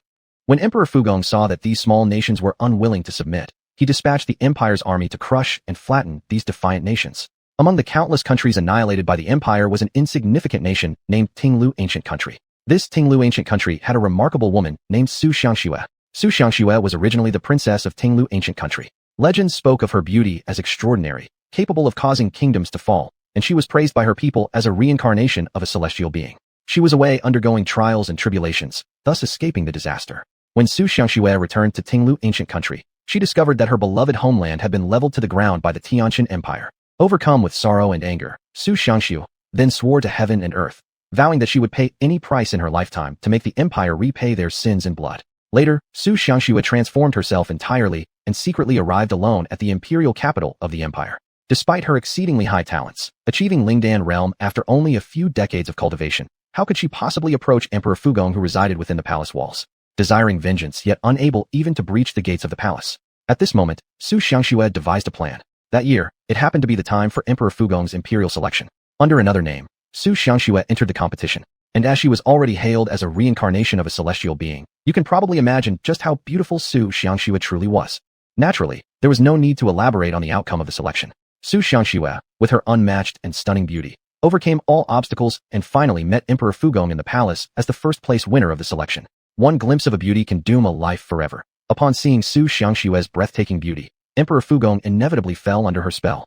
In this life and the next, Only this woman could ever become my eternal love. This statement was what Emperor Fugong proclaimed upon seeing Su Xiangxue, but at that time, Emperor Fugong could never have dreamed that beneath Su Xiangxue's meek and obedient demeanor lay an overwhelming hatred for him. Chapter 59. The Secret of Tianqian Ruins. That Fuqiang Emperor fell head over heels in love with Su Xiangxue the moment he saw her. Later, despite opposition from all his ministers, he wanted to make her his empress. However, on that joyous day, what Fuqiang Emperor received was not tender affection, but a carefully planned assassination by Su Xiangxue. It seemed the storyteller had reached the climax and suddenly paused. Many guests in the tavern couldn't help but ask, "Mr. Liu, what happened next? What happened next?" Seeing all the guests' interest piqued, the storyteller quickly smiled and said, even though Su Xiangxue had laced the wine cup with a powerful poison beforehand, her cultivation was still too shallow to be any match for the incomparably powerful Fuqiang Emperor who could defeat anyone under heaven. So, even after being poisoned, Su Xiangxue couldn't break through Fuqiang Emperor's protective aura. Afterward, Su Xiangxue was captured by the imperial guards who came rushing in. Perhaps out of true love for Su Xiangxue, Fuqiang Emperor couldn't bear to harm her. Instead, he consoled her repeatedly, trying to win her back. But faced with blood-soaked enmity, how could Su Xiangxue submit herself to her enemy? Seeing no hope for revenge, she cursed both the empire and the emperor before committing suicide in prison. After listening to this story told by the storyteller, some audience members immediately became puzzled. Hey, storyteller, didn't you say earlier that you were going to tell us how the Tianqian Empire became today's Tianqian ruins? Why have you only been talking about stories of love and hatred concerning the Fuqiang Emperor? Upon hearing this, the storyteller laughed immediately and said, "Ladies and gentlemen, please don't rush, just listen to me slowly. It wasn't my intention to talk about these affairs of love and hate, but the origin of the Tianqian ruins is actually related to this. Though they only knew each other for a short time, the Fuqiang Emperor really loved Su Xiangxue with every fiber of his being. After she committed suicide, he embraced her lifeless body and sat alone in the palace for 3 days and nights. Many ministers tried to persuade the Fuqiang Emperor, but none of them knew that due to Su Xiangxue's death, the Fuqiang Emperor, overwhelmed with pain, went straight into madness. At this moment, a wandering Taoist appeared carrying a mysterious artifact. This artifact is called Xuanhuan Pearl. The wandering Taoist told the Fuqiang Emperor that if this artifact was used as the core and placed in a grand Xuanhuan array, it could reverse yin and yang, turn death into life, and perhaps bring Su Xiangxue back to life. Disregarding countless objections from his people, the Fuqiang Emperor honored this wandering Taoist as his royal teacher, then handed over the entire empire's resources to him at any cost. Under this wandering Taoist assistance, it took 3 years to finally succeed in setting up the grand Xuanhuan array in the capital city. The Xuanhuan array, filled with limitless mystery and power, with the support of the Xuanhuan Pearl, indeed possessed the ability to overturn the balance between yin and yang and reverse the cycle of life and death. However, Fuqiang Emperor never would have expected that this was the wandering Taoist's conspiracy. In reality, the wandering Taoist was Su Xiangxue's childhood friend, having grown up together with her since young age. After the fall of their homeland and his loved one dying, how could the wandering Taoist let it go easily? Because of Su Xiangxue's final wishes, after activating the Xuanhuan array, the wandering Taoist did not summon vital energy. Instead, he brought forth boundless dead energy from beneath the 9 yellow springs. Catastrophe struck. Endless dead energy surged forth through the array from the depths below, transforming the land within a 1,000,000-li radius centered around the empire's capital into a barren wasteland within a single day. Within this area, all living creatures were devoured by the dead energy, turning into eerie entities that weren't quite human nor ghost. These are the ghosts that everyone knows now, active in the Tianqian ruins. With the continuous spread of the dead energy, if things continued at this rate, the whole Qingming continent would be entirely consumed within 10 years. Right at this critical juncture, a mysterious great being, unable to endure seeing all life suffer, furiously intervened. This great being was an ultimate cultivator, sacrificing their entire life essence to create the Tianqian Divine Wind Array. This array sealed away the endless dead energy and countless spirits inside the Tianqian ruins.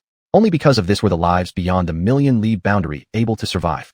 You all know that the reason this city we're standing in now is named Shenfeng City is to commemorate that mysterious and unfathomable ancestor Shenfeng.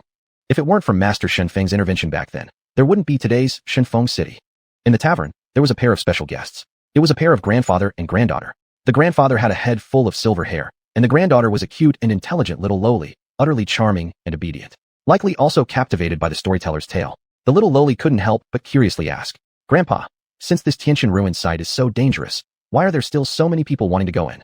"Because everyone wants to go in and search for treasures," the grandfather responded with a smile. Seemingly having heard the old man's words, the storyteller immediately laughed and said, "This old man is correct. Though dangerous, the Tianqian ruins are also filled with countless opportunities. With the past prosperity of the Tianqian Empire, let alone how many treasures are buried here. Just talking about the countless wandering souls in the forbidden area, they are all extremely beneficial things. If you can hunt these wandering souls, you'll obtain a treasure called soul crystals. After consuming them, it will not only increase your soul force, but also enhance your cultivation. It's precisely because of the special effects of soul crystals that attract so many people here to venture.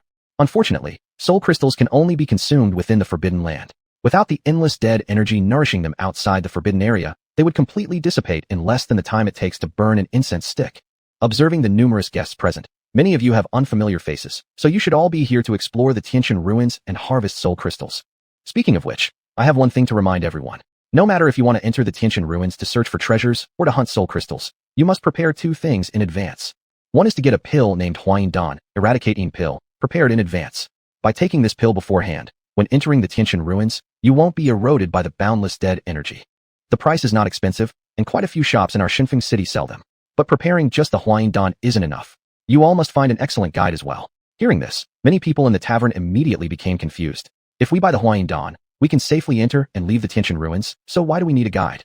The next second, they heard the storyteller laugh and say, buying the huanhuan just means it can protect you from being eroded by the endless dead energy. It doesn't mean that you will definitely be safe after entering the Tiantian ruins. Chapter 60, Cultivation Soaring, Xunlai's Astonishing Gains. The old site of heavenly dust is not only filled with endless death energy, but also countless wandering spirits. If there isn't someone familiar with the environment to guide the guests, encountering a powerful spirit might leave one without even a chance to regret. After all, it is one of the 4 forbidden lands of our Qingming state, right? It is extremely perilous. So I kindly advise everyone here to prioritize safety. It's better to be safe rather than sorry. Hiring a guide may cost quite a bit of money, but nothing compares to the importance of one's own life, right? Upon hearing the storyteller's words, the exquisitely carved little girl couldn't help but look at her grandfather. Grandpa, we are also going to hunt spirits in the old site of heavenly dust. Then according to what this sir said, should we hire a guide as well? After hearing his granddaughter's inquiry, the old man smiled and nodded. Naturally, we should hire one. Originally, the old man intended to have a longer conversation with his granddaughter, but gradually, as they talked, he noticed something was off. Why was his granddaughter constantly looking behind her? Out of habit, the old man followed her gaze, and upon seeing what she was looking at, the old man couldn't help but feel somewhat amused. It turned out that his granddaughter was sneakily staring at a handsome guy. At the table behind the grandfather and granddaughter sat a young man in white attire. Handsome and graceful, his demeanor extraordinary like a celestial being. This man's aura was truly remarkable. Even the well-traveled old man couldn't help but take a few more looks. In fact, it wasn't just the old man's granddaughter who was attracted. In this tavern, countless young women and female cultivators were stealthily stealing glances at the man. Despite how prosperous Divine Wind City was, men with such transcendent auras were still rare. Indeed, the person who caught so many eyes, including those of the little girl, could none other than Xunlai. Time flew by. After closing himself off for cultivation, before anyone knew it, half a year had passed. Though the time secluded in cultivation was long, Xunlai's gains were immense. A hundredfold increase in cultivation speed. Really, Xunlai didn't know how to express his excitement and surprise. Half a year ago, he successfully made Ye Tian his woman, never imagining he'd receive such an unparalleled reward from the system. The higher one's realm, the slower the progress to enhance it becomes, especially once reaching the Tianyuan stage. Let me put it this way, perhaps under normal circumstances, it might take over a century to achieve a small breakthrough in cultivation, assuming some degree of opportunity accompanies you. Among the great beings in the 5th or 6th levels of Tianyuan, which one hasn't spent hundreds or even thousands of years cultivating after entering the Tianyuan realm to attain their current strength. But what about Xunlai? Since his transmigration, it took him less than a year to elevate his cultivation from the 1st level of Tianyuan to the 7th level. If this news got out, countless people would be shocked to death. Absorbing the powers of Funyo Laozu and the deputy leader Jianzhu of the God-Killing Pavilion pushed Xunlai's cultivation to the 4th level of Tianyuan. These subsequent 3 levels of cultivation came entirely from 6 months of practice. Bearing in mind that it wasn't merely the effect of a hundredfold boost in cultivation speed. There was also the blessing of the sacred body and the supreme bone. From what Xunlai read in the original story, the destined hero Ye Tian took a century to reach full completion from the 1st level of Tianyuan. But based on his current cultivation speed, Xunlai was confident that he could reach the full perfection of Tianyuan within 3 years. His cultivation speed was truly terrifying. It was almost unparalleled across the world. However, what made Xunlai happiest was not just this rapid cultivation speed. His combat power had increased drastically as well. He possessed both the Great Chaos Yin-Yang saintly body and the Supreme Bone, capable of using devouring force. Even if 10 experts at the ultimate Tianyuan level showed up, Xunlai believed he could suppress them effortlessly. Should he employ the secret method, 3 turns of boundless subtlety? He couldn't even begin to imagine how terrifying his combat power would become. Even against beings surpassing the Tianyuan stage, he felt confident he could fight them, with more than a 70% chance of wiping them out. Invincible. He was basically invincible now. If some hidden forces didn't appear, there probably wouldn't be anyone in the entire Qingming state who could stand against him. Actually, after his cultivation broke through to the 7th level of Tianyuan, Xunlai originally planned to seclude himself further and directly push his cultivation all the way to the great perfection of xuanhuan or even higher realms. However, a sudden event forced Chunlai to break his seclusion earlier than expected. Ye Tian was the second wife he had taken as a concubine. Possessing the great Zhou Tian yin-yang body, she would have no fatal dangers within 3 years after consuming the yin-yang spirit dan. But every month, she had to endure several days of extreme pain from the yin-yang energy boiling and surging inside her body. Since Ye Tian was his woman, Chunlai cared about her deeply. Thus, he decided to exit seclusion early and came to this heavenly dust site to retrieve the heaven and earth pearl for her. And it was very possible that he might also obtain some kind of unexpected windfall here. Having read the original story thoroughly, Chunlai knew clearly why the heavenly dust site became forbidden territory. The reason he came to this tavern wasn't to listen to stories, but because the original novel specifically mentioned that this tavern served excellent wine. Xinfeng Brew truly lived up to its reputation as a specialty of Xinfeng City. It was on par with any fine wine from Qingming State. After finishing the last drop of wine from the pot, Chunlai stood up and immediately drew countless female cultivators' eyes again. Sir, you look unfamiliar. Are you also planning to seek treasures in the heavenly dust site? Perhaps sensing the extraordinary aura Chunlai possessed, even the storyteller couldn't help but initiate a conversation. When the storyteller spoke to him, Chunlai turned his gaze towards him. Yes, there are many good things at the heavenly dust site. I want to try my luck there. Is there any issue? Chapter 61. This damn charm. Seeing Chunlai glance at him, the storyteller quickly chuckled and said, There's no problem. Just now, I'm sure the young master heard everything I said. That's right. Whether for one's own safety or to maximize the gains, it's best to hire a guide before heading to Tianjin ruins. From our tavern, go straight east. There's a big square. There are many guides who make a living this way over there. Whether it's the young master or anyone else wanting to hire a guide, you can inquire over there. Knowing the storyteller's words came from good intentions, Chunlai didn't say anything particularly harsh. He simply thanked with a smile and then left the tavern. Seeing Chunlai had already left the tavern and his granddaughter was still looking in that direction, the old man couldn't help but sigh and said to his granddaughter, Stop staring, he's gone. It's time to snap out of it. The little girl was around 12 or 13 years old, probably just reaching the age when feelings start to blossom. When she saw her grandfather seem to have noticed her secretly looking at the handsome guy, the little lass immediately blushed.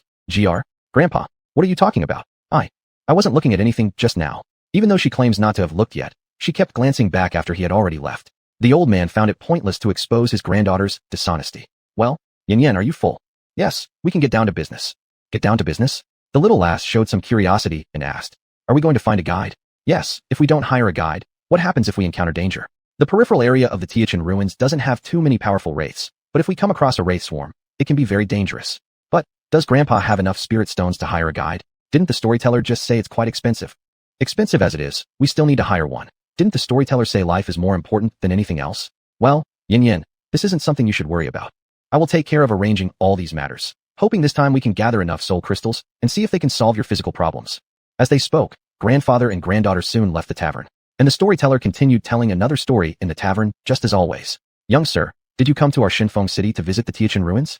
Do you need to hire a guide? I've been doing this job for over 10 years, and I'm extremely familiar with the peripheral areas of the Tianjin ruins. If you hire me, it will only cost 20 lower grade spirit stones per day. Young sir, why not check out my offer? I am a Xiantian realm cultivator with perfect mastery in cultivation. I can venture 200,000 kilometers deep into the Tianjin ruins, and hiring me would only cost 50 lower grade spirit stones a day.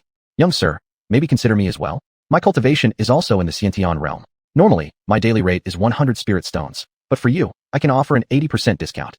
Oh, no, even a 50% discount. Young sir, why not hire me? In addition to guiding you, I can also entertain you along the way. In fact, here in Xinfeng City, so-called guides have another name: mercenaries. The Tianjin ruins are too vast, covering over 1 million kilometers. So hiring a mercenary familiar with the roads is quite necessary. Perhaps due to Chunlai's handsome appearance and elegant demeanor, as soon as he arrived at the square to hire mercenaries, numerous mercenaries offering guidance services ran up to recommend themselves. Truthfully, Chunlai, having thoroughly read the original work, knew exactly how much it cost to hire a mercenary as a guide. In short, payment depends on the guide's cultivation level. Even someone in the exalt body realm wouldn't survive long, so they were irrelevant here. Thus, all the mercenaries present had a minimum cultivation at the Xiantian realm. The standard fee for a typical Xiantian level mercenary ranges between 10 to 100 low-grade spirit stones a day. For those at the Foundation Establishment realm, it is between 500 to 2,000 low-grade spirit stones. And for Spirit Pill realm mercenaries, the price is higher, with some peak experts demanding 50,000 to 100,000 low-grade spirit stones per day. Undoubtedly,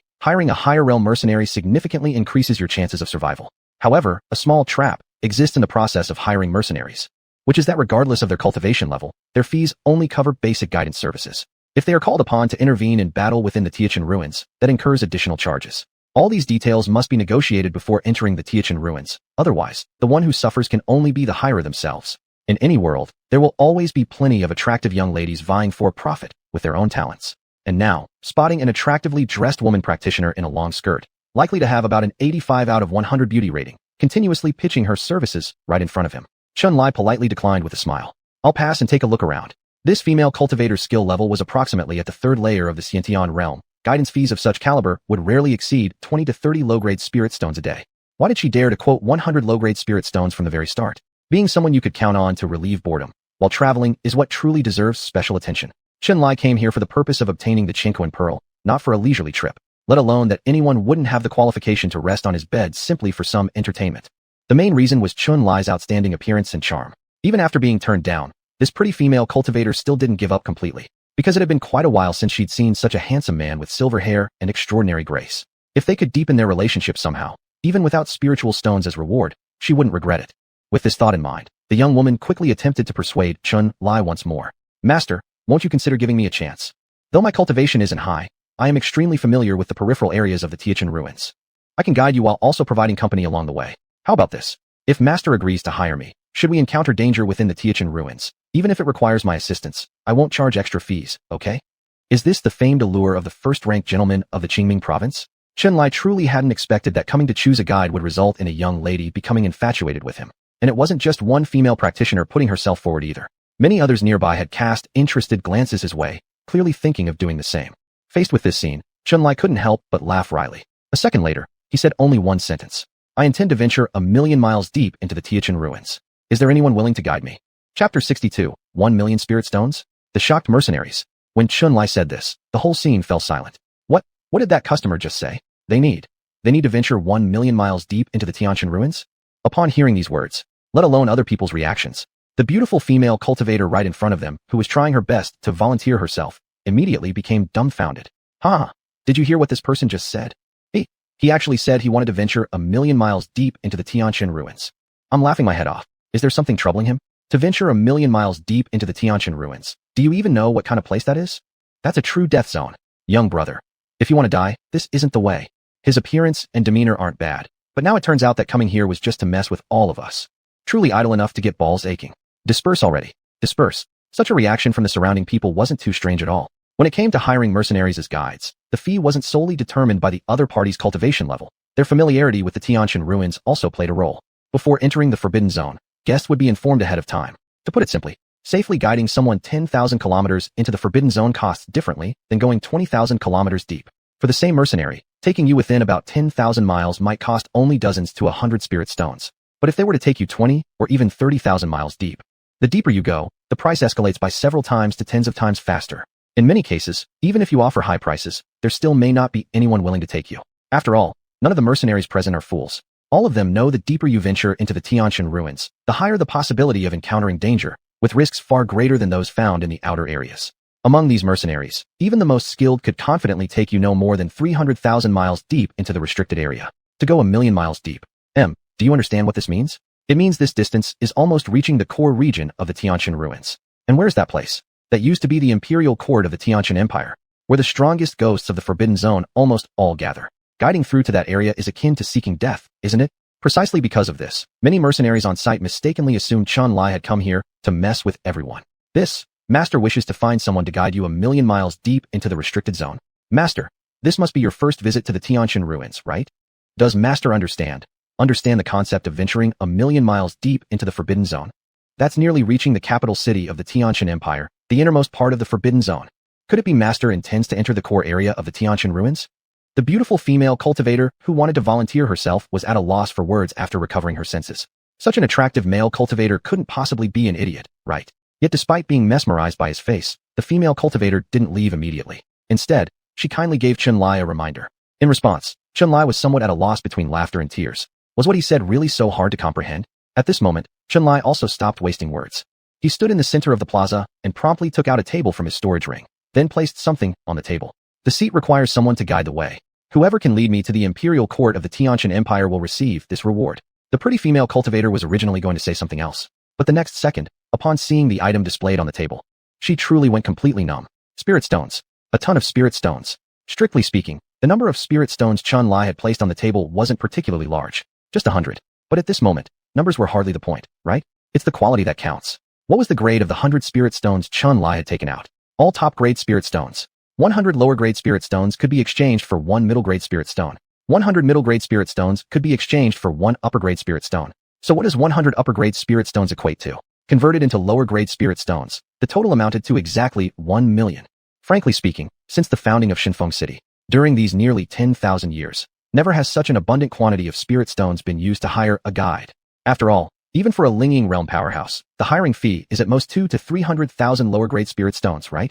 And who has ever seen someone take out exactly 100 upper-grade spirit stones to hire a guide? At this moment, everyone was truly so stunned they couldn't speak. Miss, after seeing my offer, do you still think I'm joking? The beautiful female cultivator was now completely speechless. 100 upper-grade spirit stones meant this could be exchanged for a full million lower-grade spirit stones. What kind of an international joke was that? Someone who can come up with such a large sum wouldn't have time to fool around here with everyone. She revealed a trace of an awkward smile, and in this moment, the pretty female cultivator dared not say a word, quietly stepping back a few steps. Seeing this scene, Chun Li didn't waste any more words on the other side. Instead, he shifted his gaze onto the surrounding mercenaries who had crowded around. Greed, covetousness, envy, shock. Almost every mercenary's eyes revealed similar expressions. It was a huge amount of money, 1 million lower-grade spirit stones. Who wouldn't want to earn it? Yet, even as Chun Li laid the hiring fee down, no one at this moment dared to step forward voluntarily. There's nothing they could do about it. No matter how much money there was, life always comes first. The Tianshan ruins are known as one of the 4 great forbidden zones of Qingming province. Its dangers cannot be described by mere words. For 1 million lower-grade spirit stones, if Chun Li's request were to go just 500,000 miles into the restricted area, perhaps there would be some brave souls willing to take the risk. But going 1 million miles deep inside wasn't merely a case of 9 deaths for 1 survival. It was clearly 10 deaths with 0 chance of survival, right? Chun Li stood on the square for half an hour, and no one dared to take on this order of his. Seeing this, Chun Li then casually spoke a sentence. Many people told me, saying the mercenaries of Shinfeng City have great courage. As long as they're paid, they'd accept any task. Now it seems like it's not all that great. Many mercenaries were angered by Chun Li's words. To be the ones leading the way, once inside the Tianshan ruins, which mercenary hasn't fought through countless hardships? They all lived dangerous lives, constantly facing death. So how could they willingly allow themselves to be underestimated? Instantly, a mercenary stepped forward, filled with indignation. On what grounds does Master speak thus? Who doesn't want to make money? But if you want to make money, you also need to have the means to spend it.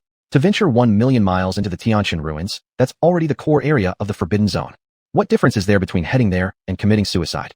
Don't talk nonsense standing outside when you don't know how terrifying the ghosts within the central area and inner regions are.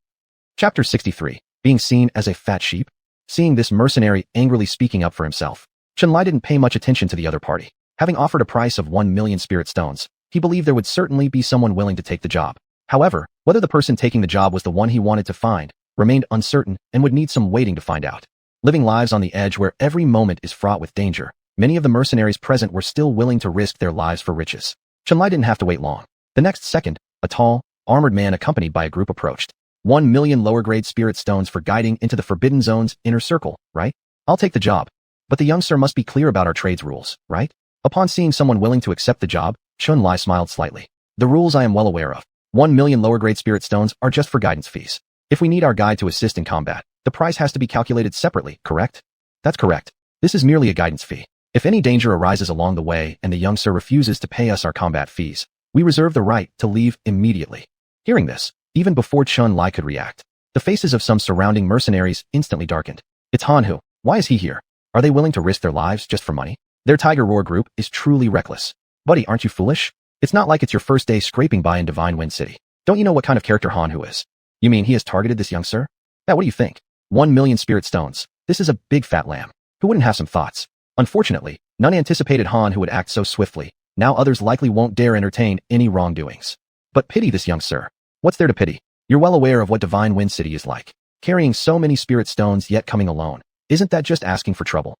The murmurs were low, but with Chun Li's hearing, every word spoken by the mercenaries around him was heard clearly. But he didn't say much. Instead, he directly asked, if I were to hire you, how much would it cost if we encounter danger requiring your intervention? If the guidance fee is already 100 upper-grade spirit stones, the intervention fee naturally shouldn't be less than this amount, right? Chun Li nodded. This price seems reasonable, but can you all truly guarantee safely bringing me to the Forbidden Zone's inner circle, right up to the Wang Court Gate?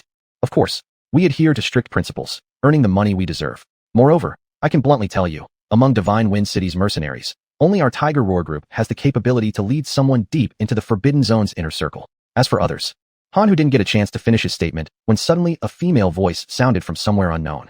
If you don't wish to meet tomorrow's sun, you'd better give this order to them. This unexpected female voice was extremely melodious, clear and resonant, akin to the chirping of an oriole. Yet upon hearing it, Han Hu's expression turned abysmally sour at once. The next second, without hesitation, he turned to look at the person who spoke, gritting his teeth, and said, Li Mulin, what exactly do you mean by this? Are you trying to break our trade rules? The newcomer was a woman, exceptionally beautiful, her skin as white as snow, possessing a delicate oval face. She was tall, with long legs, clad in red and white tight-fitting attire, her hair tied high in a ponytail, and she held a long sword, indeed exuding a touch of elegance. Facing Han, whose glare filled with rage, Li Mulin's eyes revealed not an ounce of fear. The next moment, her crisp and melodious voice spoke indifferently.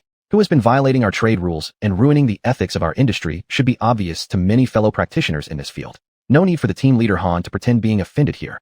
After saying this, Li Mulin didn't care about Han Hu's reaction and walked straight up to Chun Lai. Her gaze wasn't captivated by Chun Lai's handsome appearance and elegant demeanor, nor was she fazed by the 100 superior spirit stones on the table. She glanced at them calmly and quickly shifted her focus away. The next moment, Li Mulin looked at Chun Lai and spoke indifferently. Not even if you offer 1,000 or 10,000 superior spirit stones can anyone in the entire Divine Wind City guarantee to safely bring you to the inner circle of the Forbidden Zone. If you don't want any trouble, young sir, you'd better put these spirit stones away and leave Divine Wind City as soon as possible. Just go back where you came from. With this statement, Li Mulin had essentially laid bare Han Hu's ulterior motives. At once, Han Hu's expression turned extremely dark. A flash of strong killing intent passed through his eyes. Li Mulin, you should be aware that in this Divine Wind City, there are those who've endured your existence for far too long. Are you truly so eager to seek death? Li Mulin gazed coldly at Han Hu without any interest in replying to him. However, at this moment, someone else spoke up on Li Mulin's behalf. Han, old dog, what exactly do you mean by that? Do you plan to intimidate our leader?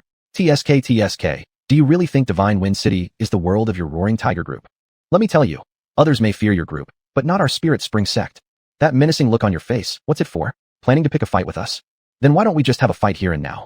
Anyway, we have nothing to lose while you're dressed in fine shoes. Should Lord Mayor get upset, we'll just see who ends up losing more then. Several men clad in cultivator garments emerged from the crowd and stood behind Li Mulin.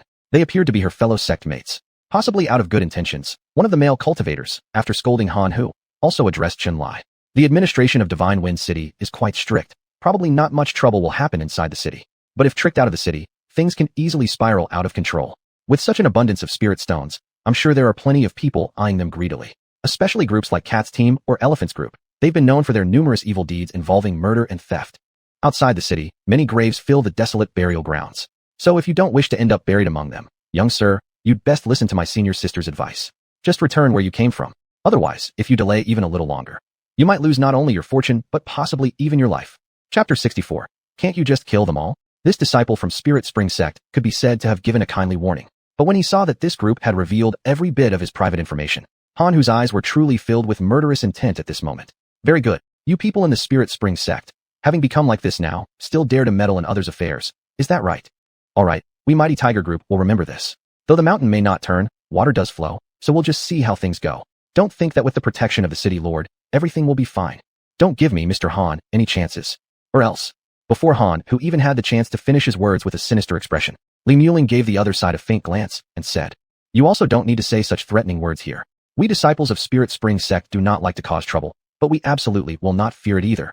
If Commander Han has any special moves, we'll take them head on. After saying these words, Li Mulin didn't continue to pay attention to Han Hu. Instead, she turned her gaze back to Chun Lai.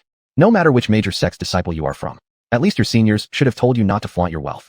In the future, you'd better be more cautious. Those who wander outside like you, with a slight misstep, you might very well be swallowed up completely without leaving a trace. Not flaunting wealth. A walking lamb. To be honest, Chun Lai truly never imagined in his wildest dreams that one day someone would describe him in such a way. And for this, he also felt somewhat helplessly amused. Seeing Li Mulin about to leave with her fellow disciples after warning him, the next second, without knowing what came over him, Chun Lai suddenly called out with interest. Miss, are you mercenaries living in Divine Wind City as well? You all seem quite nice. How about considering taking on my mission? Li Mulin hadn't expected that despite giving such an obvious reminder, the lamb in front of her was still thinking of heading into the deep Jinchi. And she certainly hadn't thought that the other party actually intended to hire her. The next second, Li Mulin stopped her steps, turned around, and looked at Chun Lai. Weren't my words just now clear enough? No one in the entire Divine Wind City will take your mission. It's not a lack of courage, but a lack of ability. Those daring to take on your mission all have other intentions.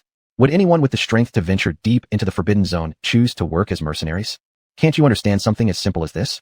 After hearing Li Mulin's words, after a slight smile, Chun Lai only said one sentence. What if I can protect your safety and simply need you to guide me? Protect our safety and only need us to guide you?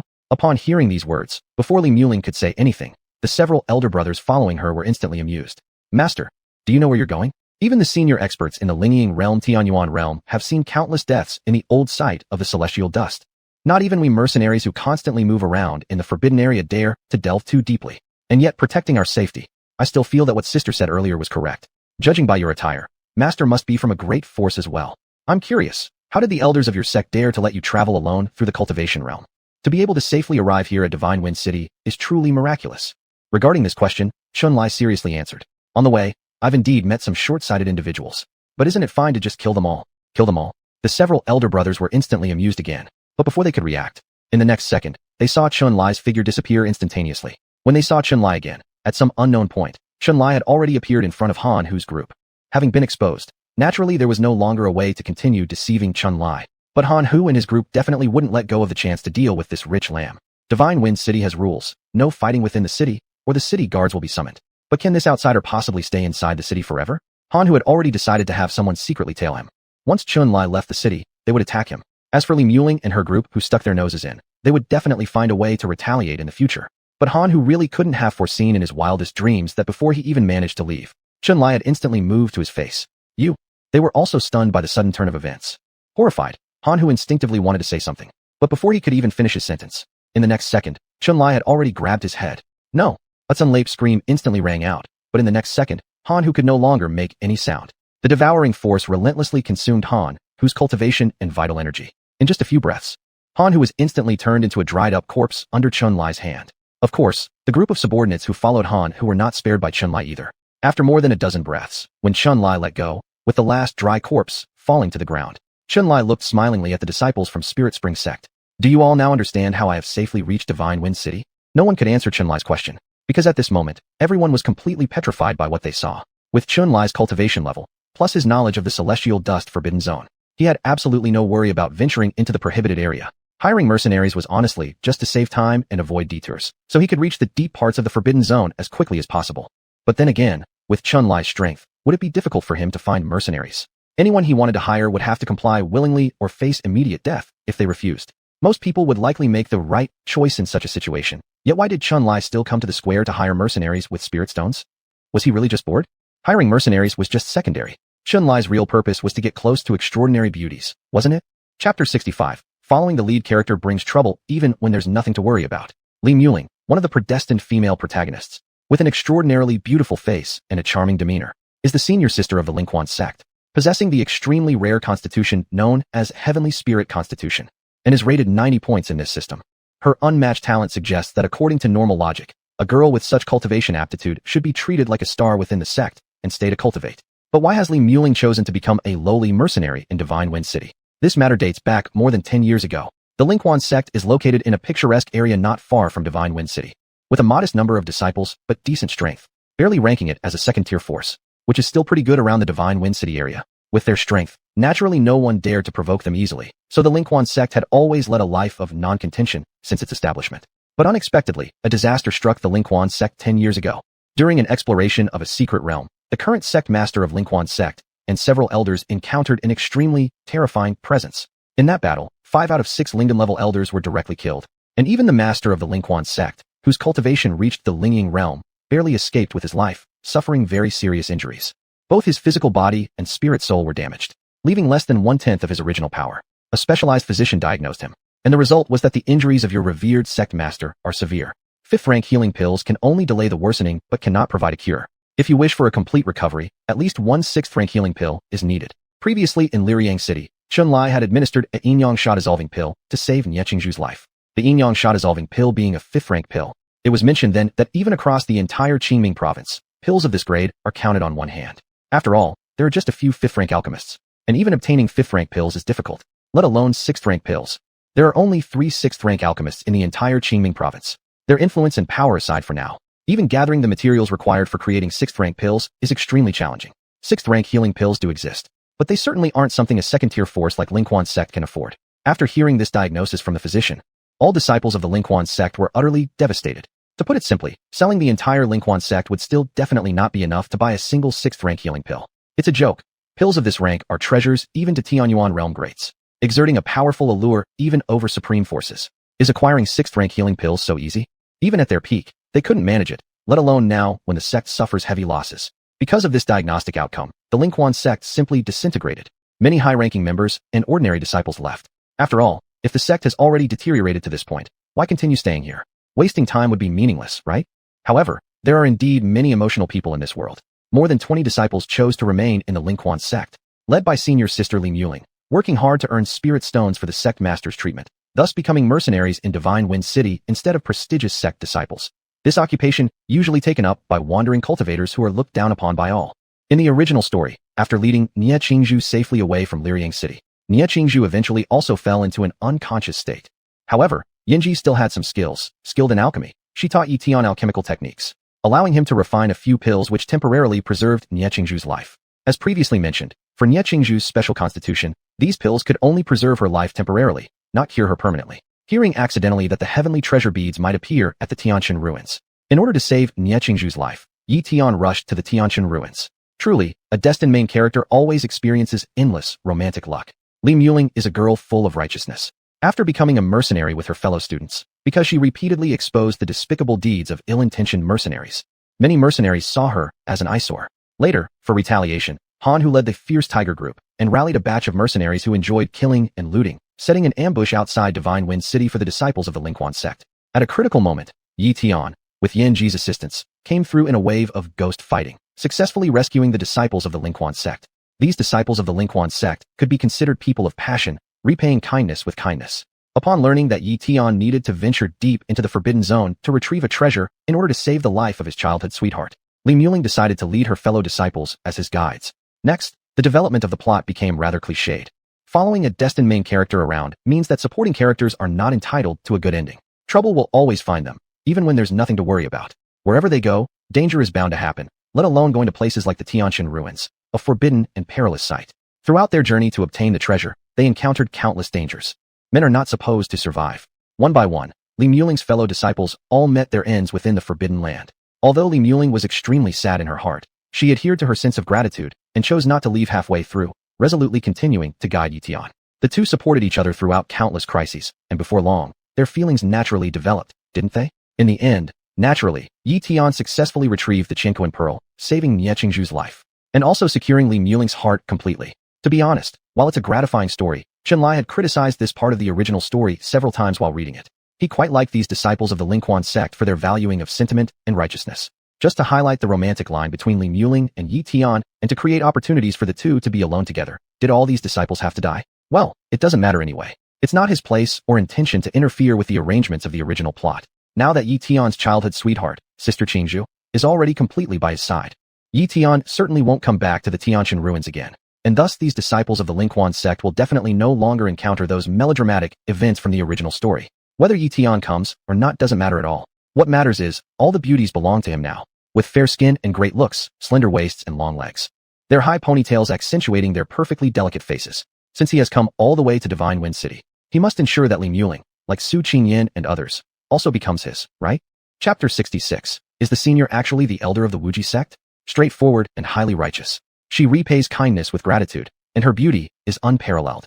Such a fine lady, if not brought into one's household to be cherished and pampered in every possible way, would indeed be a pity. If it weren't for obtaining Li Muling, Chen Lai could have long grabbed any random mercenary to guide him. But now, seeing this destined heroine Li Muling standing right before him, only one thought surfaced in Chen Lai's mind. That this destined heroine was indeed just as described in the original story. A girl extremely full of justice. You, sir, might as well hand over this order to them if you don't want to miss tomorrow's sunrise. Led by Han Hu, the Tiger Corps essentially engage in murder and robbery. Countless innocent ones have died at their hands. Because of this, Li Muling directly stepped forward without reservation to warn him, which may mean nothing to him personally, but this goodwill warning touched Chen Lai, and he willingly accepted it. In the original story, those who ambushed Lingquan sect disciples were gathered by Han Hu. Chen Lai didn't like meaningless talk either, and killed these people on the spot. He disliked waiting outside the city for the enemy to lead reinforcements and ambush him. Besides, instantly killing Han Hu and his group inside Xinhui City also served another purpose for Chen Lai, to remind all mercenaries harboring sinister thoughts that they couldn't toy with everyone easily. It proved true that Chen Lai's decisiveness successfully intimidated everyone present. Han Hu is the leader of the Tiger Corps, reaching a cultivation level of Lingdan realm great perfection. Still, Even reaching the Lingying realm cultivation level, there are hardly any cultivators who would still work as mercenaries. So throughout all of Shunhui City's mercenaries, Han, who can already be considered among the top talents in his line of work. Regardless of character, his cultivation rank absolutely stands among the highest among countless mercenaries. Yet Han, who was killed instantly at Chunlai's hands, and no one even saw how the elder acted. How could such an event fail to leave everyone deeply shocked and frightened? At least at Lingying realm cultivation level. Goodness gracious, we actually took him as a little lamb? Earlier? Seeing Han, who died directly under Chunlai's hands. Many mercenaries who originally had sinister intentions toward Chunlai couldn't help but swallow heavily, even instinctively stepping back out of fear to look at Chunlai further away. With Chunlai killing Han, who instantaneously, countless mercenaries in the room were intimidated. This silver-haired handsome man was not some naive youth, at least someone with cultivation level of Lingying realm and above.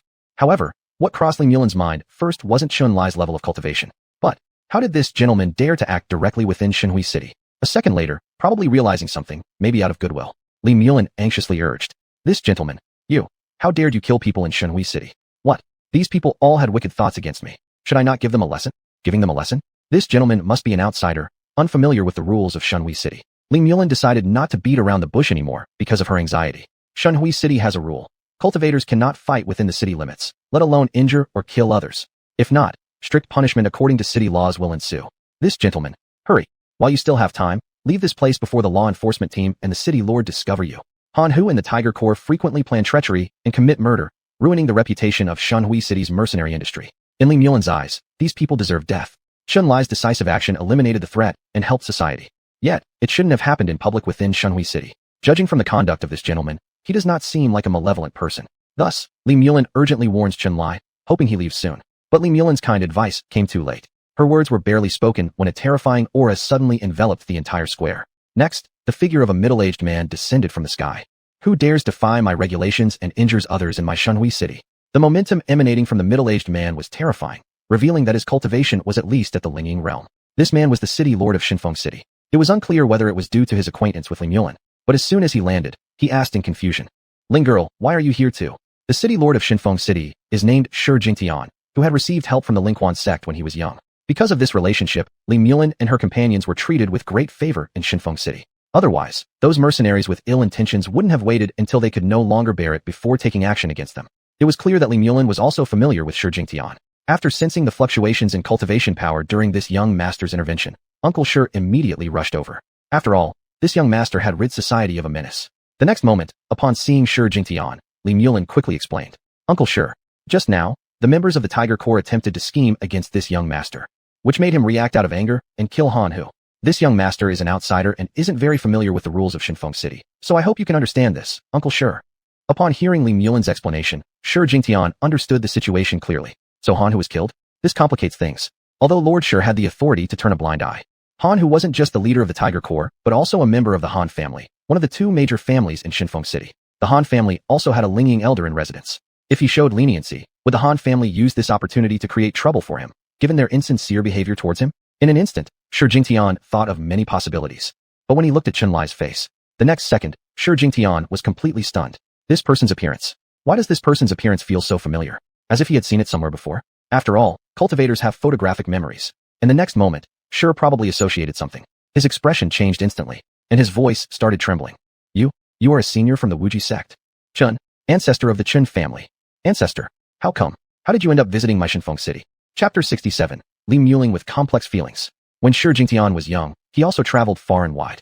He once had the good fortune to witness the true appearance of Chunlai. Given that this was a venerable old ancestor, Su Ching Yen surely took note of his appearance. But he never would have thought that he would encounter him again in his jurisdiction, the Divine Wind City. Neither did he expect that the city lord of this Divine Wind City would actually recognize him. Probably because he met his previous form somewhere before. Chunlai no longer bothered with these matters. Currently, seeing the shocked and terrified look in Su Ching Yen's eyes, Chunlai merely gave a faint smile and said, "Why can't I come to Divine Wind City? It's not. Please don't misunderstand us, old ancestor. It is the honor of our Divine Wind City to have the great ancestor humble himself by visiting us as a guest. This junior, Su Ching Yen, greets the old ancestor and offers my respects."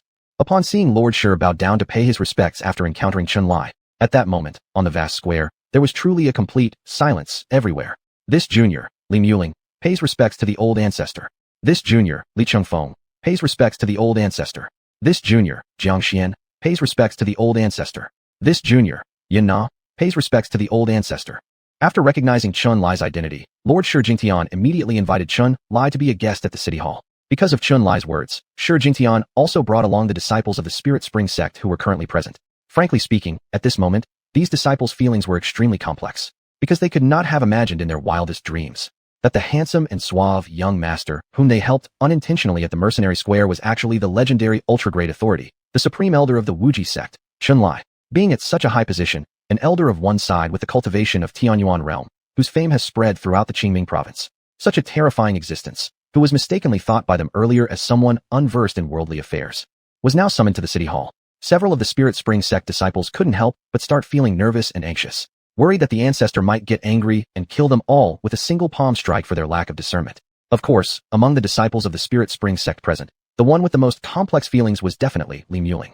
Just like the others, she also hadn't expected that today's righteous help turned out to be aiding a Tianyuan elder. Embarrassing, but even more so, shocking. Of course, regardless of how complicated her feelings were, propriety still needed to be followed. Seeing Uncle Shi seat Chun Lai in the main seat of the city hall, under the leadership of Li Muling, these disciples of the Spirit Spring sect knelt down one by one and paid their respects to Chun Lai.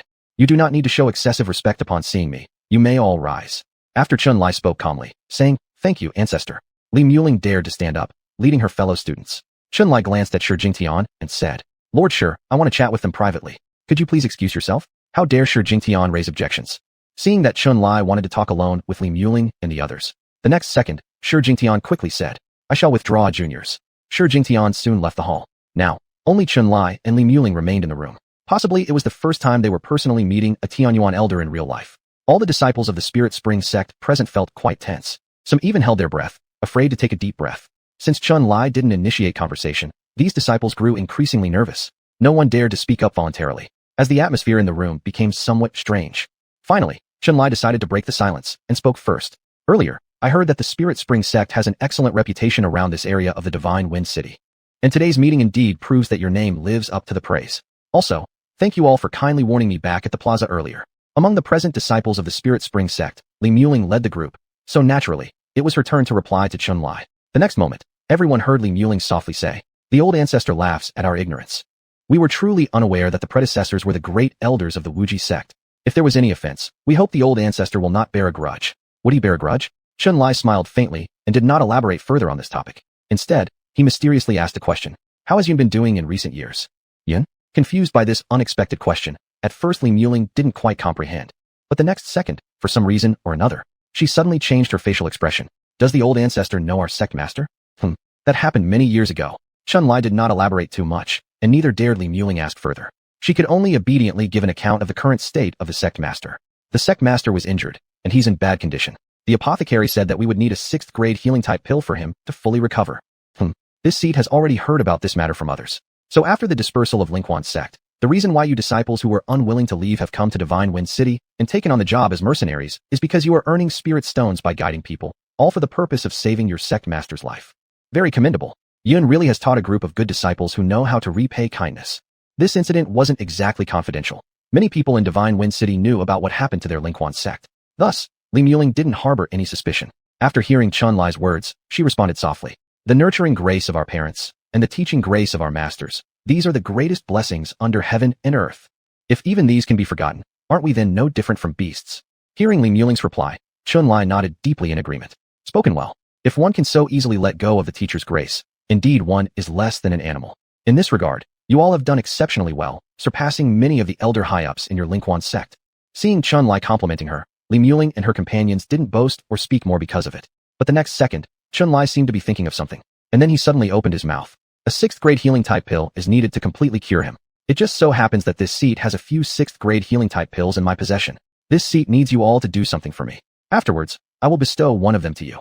Do you agree to do this task for me? A 6th grade healing pill was exactly what Li Muling and her companions most desired. But at this moment, Li Muling wasn't overwhelmed by Chun Lai's offer. She had already guessed what kind of task Chun Lai wanted them to perform. The next second, after giving a slight bow, Li Muling quietly spoke. "If the elder wishes us to guide you deep into the Tianshan ruins, I'm afraid this is something we cannot accomplish. It's not that we don't trust the elder, but the depths of the restricted area are far too dangerous. We lack the confidence to ensure the elder's safe arrival at the gates of the royal court." Chapter 68. Mere dangers, crushed with bare hands. Li Muling was a girl who also had a good sense of self-awareness. Even if the reward was high, she wouldn't accept tasks that she couldn't possibly complete. And this wasn't just about being responsible for her fellow disciples. It was also about being responsible for the clients. At the moment, Chun-Li naturally understood what Li Muling was hesitating over. So before she could finish speaking, the next second, Chun-Li gave a slight smile and immediately spoke up. No problem, I'll reiterate what I've said before. Once we enter the restricted area, whether it's safety concerns for you all or anything else, it will be my responsibility. All you need to do is guide me. How about this? Does Li Muling think that with my cultivation level, I can't safeguard a few people's safety in this Tianqian relic site?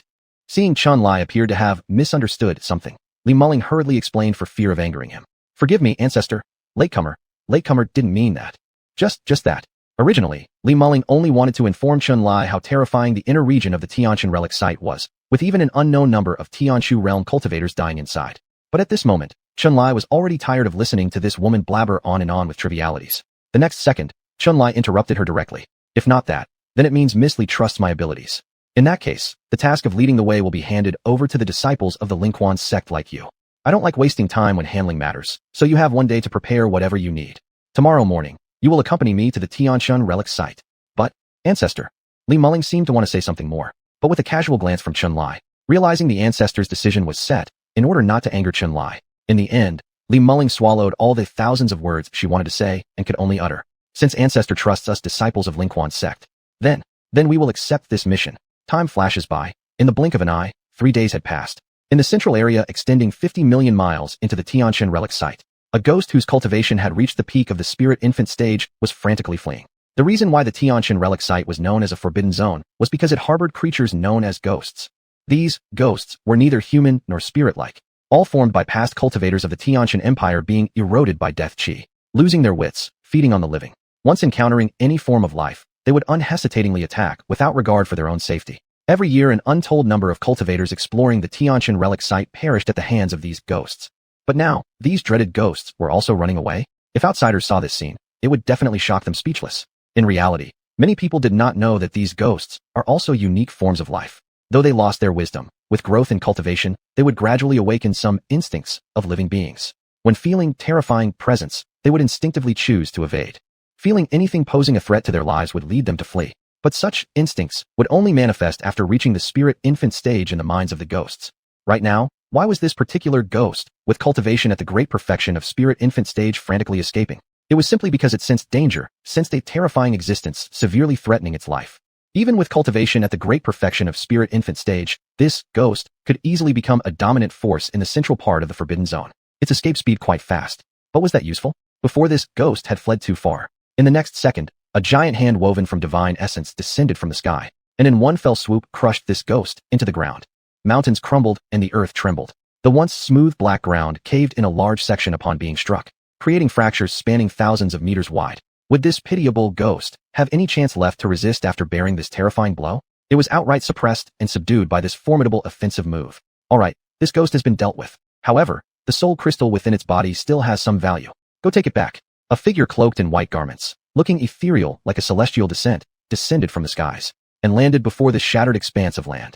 Upon hearing his command, a few diligent cultivators wasted no time in retrieving the soul crystal from within the ghost's body. A breathtakingly beautiful female cultivator respectfully presented the soul crystal to the man in white robes. Ancestor, the soul crystal has been retrieved. Since you've brought it, I shall bestow this soul crystal upon you. I shall protect you here. Linger, you should quickly refine and assimilate it. The Tianshan relic site, due to its pervasive death qi, causes even flight speeds to slow down.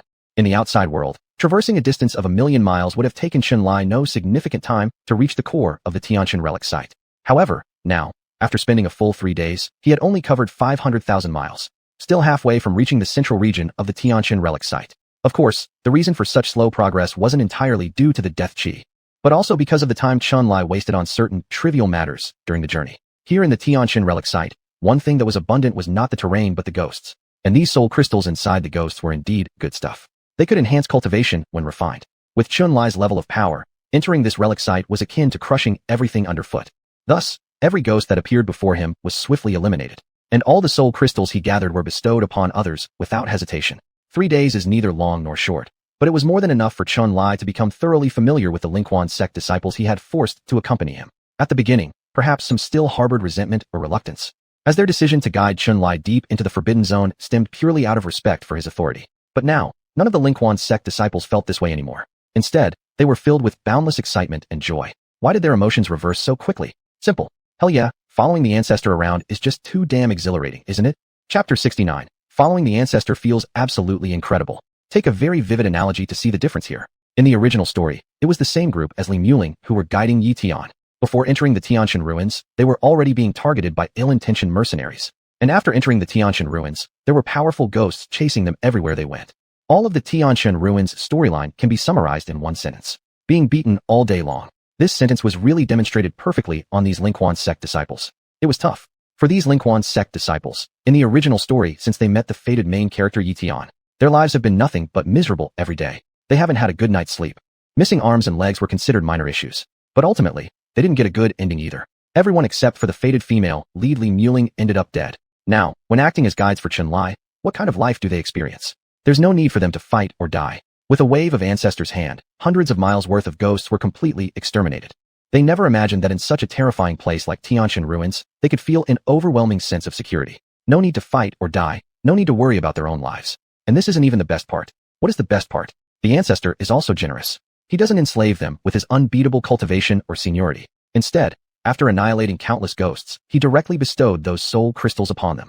In 3 days, these Linghuan sect disciples increased their cultivation significantly just from refining the soul crystals. Just for this reason, how could these Linghuan sect disciples not feel happy? How could they not develop a liking towards Chunlai? How could they not feel gratitude towards him? Although they haven't known each other for long, for these Linghuan sect disciples, they practically revere Chunlai like a father now. Li Muling, dressed in red clothing, with her high ponytail, as beautiful and enchanting as ever today. Before following Chunlai into the Tianshan ruins, her cultivation level was at the 9th rank of Spirit Pill realm. But through the refinement of soul crystals over these 3 days, she has already advanced her cultivation to the great perfection stage of the Spirit Pill realm. She is only 1 step away from entering the Spirit Infant realm. Her talent in cultivation is excellent. But even so, under normal circumstances, it would take her at least 1 to 2 years to reach the great perfection stage of the Spirit Pill realm. Yet now, within 3 days, she achieved such a great advancement. Who was responsible for all this? Wasn't it all thanks to the Ancestor?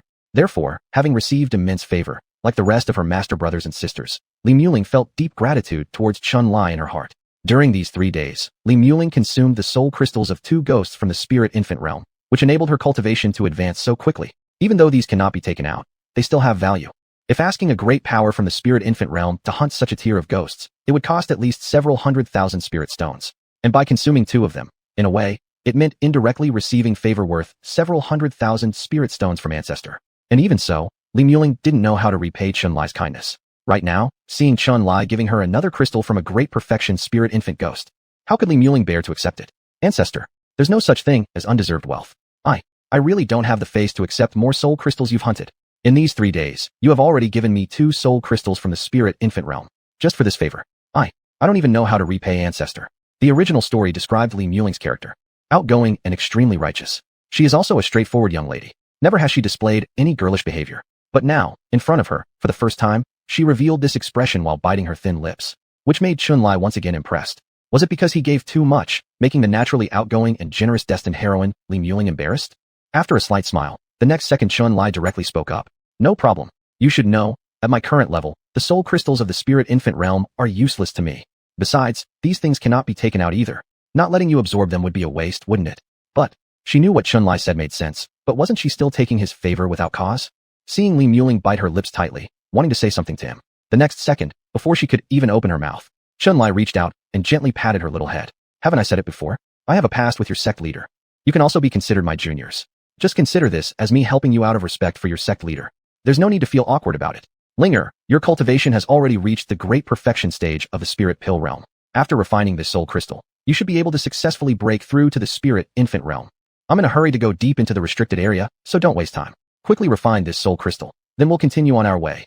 If Chunlai's system could detect affection levels, it would certainly notice that Li Muling's affection towards him had reached an off-the-charts level by now. Of course, this affection wasn't romantic love, but respect and admiration from a junior towards a senior. But it doesn't matter. Even if Li Muling currently felt gratitude towards this elder, Chunlai still had ways to make it soon change nature.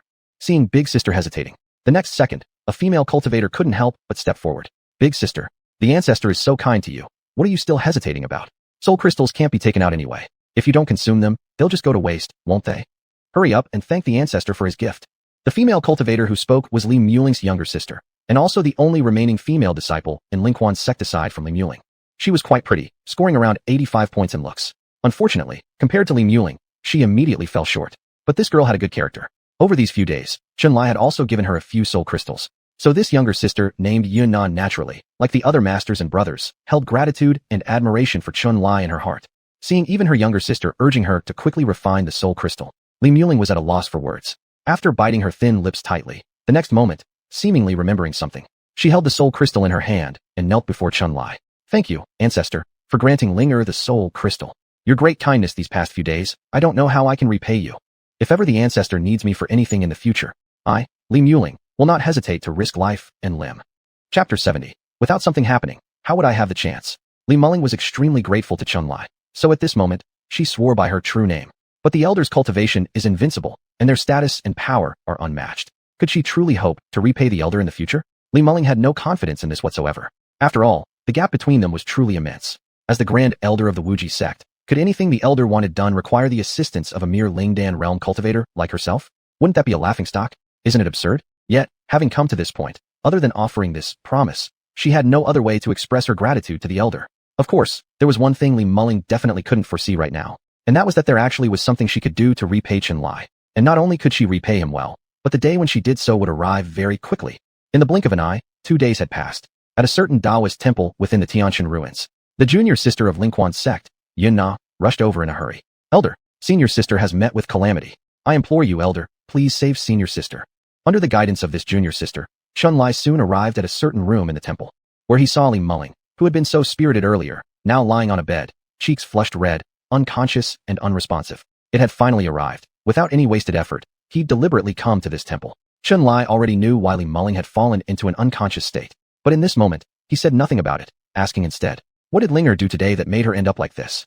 The unexpected situation likely scared Yunna senseless. One of the male disciples of Lingquan sect quickly explained the situation. Elder, didn't we say we'd rest temporarily in this temple tonight before continuing our journey tomorrow? Then, seeing the vast scale of this temple ruin, which seemed much like a large sect site, we explored together, hoping to collect some treasures. We found a red pearl inside the ruins. Based on its placement, senior sister thought it might be a precious treasure and picked it up to inspect closely. But unexpectedly, once senior sister touched the pearl, many streams of red mist flowed into her body. And then, senior sister turned into the state she's in now. He finished speaking and pulled out a box. Elder, it's this pearl. Chunlai glanced at the pearl and immediately said indifferently, you really have courage, daring to tamper with items from the Tianshan ruins? Hadn't I specifically warned everyone before entering this temple that it was not simple, and that things inside shouldn't be disturbed lightly? We were just supposed to rest here for one night and leave. Why didn't you listen? Did the Elder say that before they entered the temple? All of the present Lingquan sect disciples froze in surprise. But the next second, no one paid much attention to those details, because everyone was worried about Li Muling's safety. Junior sister Yunna promptly spoke. Elder, it was our fault. We shouldn't have touched things in this temple. What exactly happened to senior sister? Why did merely touching this pearl cause such consequences? Seeing everyone's anxious and uneasy expressions, Chunlai didn't beat around the bush anymore and briefly explained the origin of the red pearl. If this seat's judgment isn't mistaken, this red pearl should indeed be the Fengshan pearl recorded in ancient texts. During the Tianshan Empire era, the Fengshan sect was a devilish sect that favored using dual cultivation techniques to enhance their cultivation. Legend has it that Fengshan sect possessed an ultimate treasure named the Fengshan pearl, which could, through special secret methods and activation, bewitch female cultivators' minds, causing them to willingly offer their cultivation during the dual cultivation process, allowing the cultivator drawing energy to gain maximum benefits from this act of extraction. If my guess is correct, your senior sister has had her mind corrupted by this object. With such a thing appearing, this temple must certainly be the infamous Fengshan sect, a devilish sect recorded in the ancient texts. What? The reason senior sister has become like this is because her consciousness has been corrupted by the treasure of a devilish sect? This caused Yunna and others to grow even more anxious. Elder, is there any way to resolve this matter? Naturally, there is a way, just that. Having spoken up to this point, Chunlai did not continue further, instead giving orders. This Fengshan pearl has always been refined using the primordial yin energy of pure women. To completely eliminate its adverse effects is a troublesome matter, and I can't guarantee anything. I can only say that I will give it a try. You all should leave first. I'll try to see if I can bring Linger back to consciousness first. Since Senior Chunlai had spoken to this extent, naturally none of the people present had any objections. After Yunna and the others left, the next moment, Chunlai immediately cast a spell, thoroughly isolating the room. Subsequently, Chunlai placed one hand on Li Muling's forehead, and a thread of energy flowed from his palm into her forehead. Perhaps due to being nourished by Chunlai's power, Li Muling soon slowly opened her eyes from her unconscious state. Senior Ancestor. What happened to me? Though she was awake, Li Muling still remained flushed with embarrassment. Seeing her regain some awareness, the next second, Chunlai instantly gave a cold snort. How dare you touch something as evil and corrupt as the Function Pearl? Function Pearl. A trace of confusion flashed in Li Muling's beautiful eyes, but she quickly realized that the senior ancestor must be referring to that red pearl. I'm sorry, senior ancestor. I didn't mean to touch anything here. But. By this point, Li Muling wasn't sure what else to say. What does didn't mean to even mean? She touched these things because she was trying to find valuable treasures to take back, thus strengthening the sect's power. In the end, Li Muling had no more words to say. She could only mutter softly. It's Linger's fault for touching these things without permission. Please punish me, senior ancestor. It's not about whether or not you deserve punishment now, Linger. Haven't you noticed that your body and spirit have already been eroded by the Function Pearl? Haven't you felt how difficult it is to endure the current pain? Pain. Indeed, she did feel an excruciating discomfort, as if there was a ball of fire burning inside her. Her newly recovered consciousness seeming like it would quickly fade away again. Li Muling didn't know what was happening to her, so while she still retained a bit of clarity, she forced herself to softly inquire. Senior ancestor, what's wrong with me now? Is the consequence of being eroded by the Function Pearl very serious? Chapter 71, Li Muling. Isn't the situation just serious? This Function Pearl is a secret treasure specifically used by practitioners of heretical and evil ways. Once you are invaded by it, it's as if you're under a burning desire that cannot be quenched. At the moment, I can only forcefully suppress it with my great cultivation and barely awaken a sliver of your clarity. But soon, that endless burning desire will once again consume your consciousness. If we don't find a way to resolve this, it's very likely you'll suffer from an uncontrollable burst of energy and be turned into a cauldron for their energy extraction through the Function Pearl. Now, you should understand the severity of the issue, right? Chun-Li has explained the matter in such detail. If one still can't grasp the seriousness, then perhaps Li Muling shouldn't even venture into the cultivation world. And so, it was at this moment, because of understanding the gravity of the situation, that Li Muling felt deep bitterness in her heart. Why would casually touching a pearl result in being involved with the tools of evil forces? Faced with this predicament, Li Muling didn't know how to express her grievances. Is her current misfortune merely bad luck or actually good fortune in disguise? However, there was something that Li Muling would never dream of. That her encountering the Function Pearl was not about luck at all. It was someone's deliberate arrangement. The Function sect is located within an 800,000-mile radius of Tianqin's old site, almost bordering the restricted inner zone.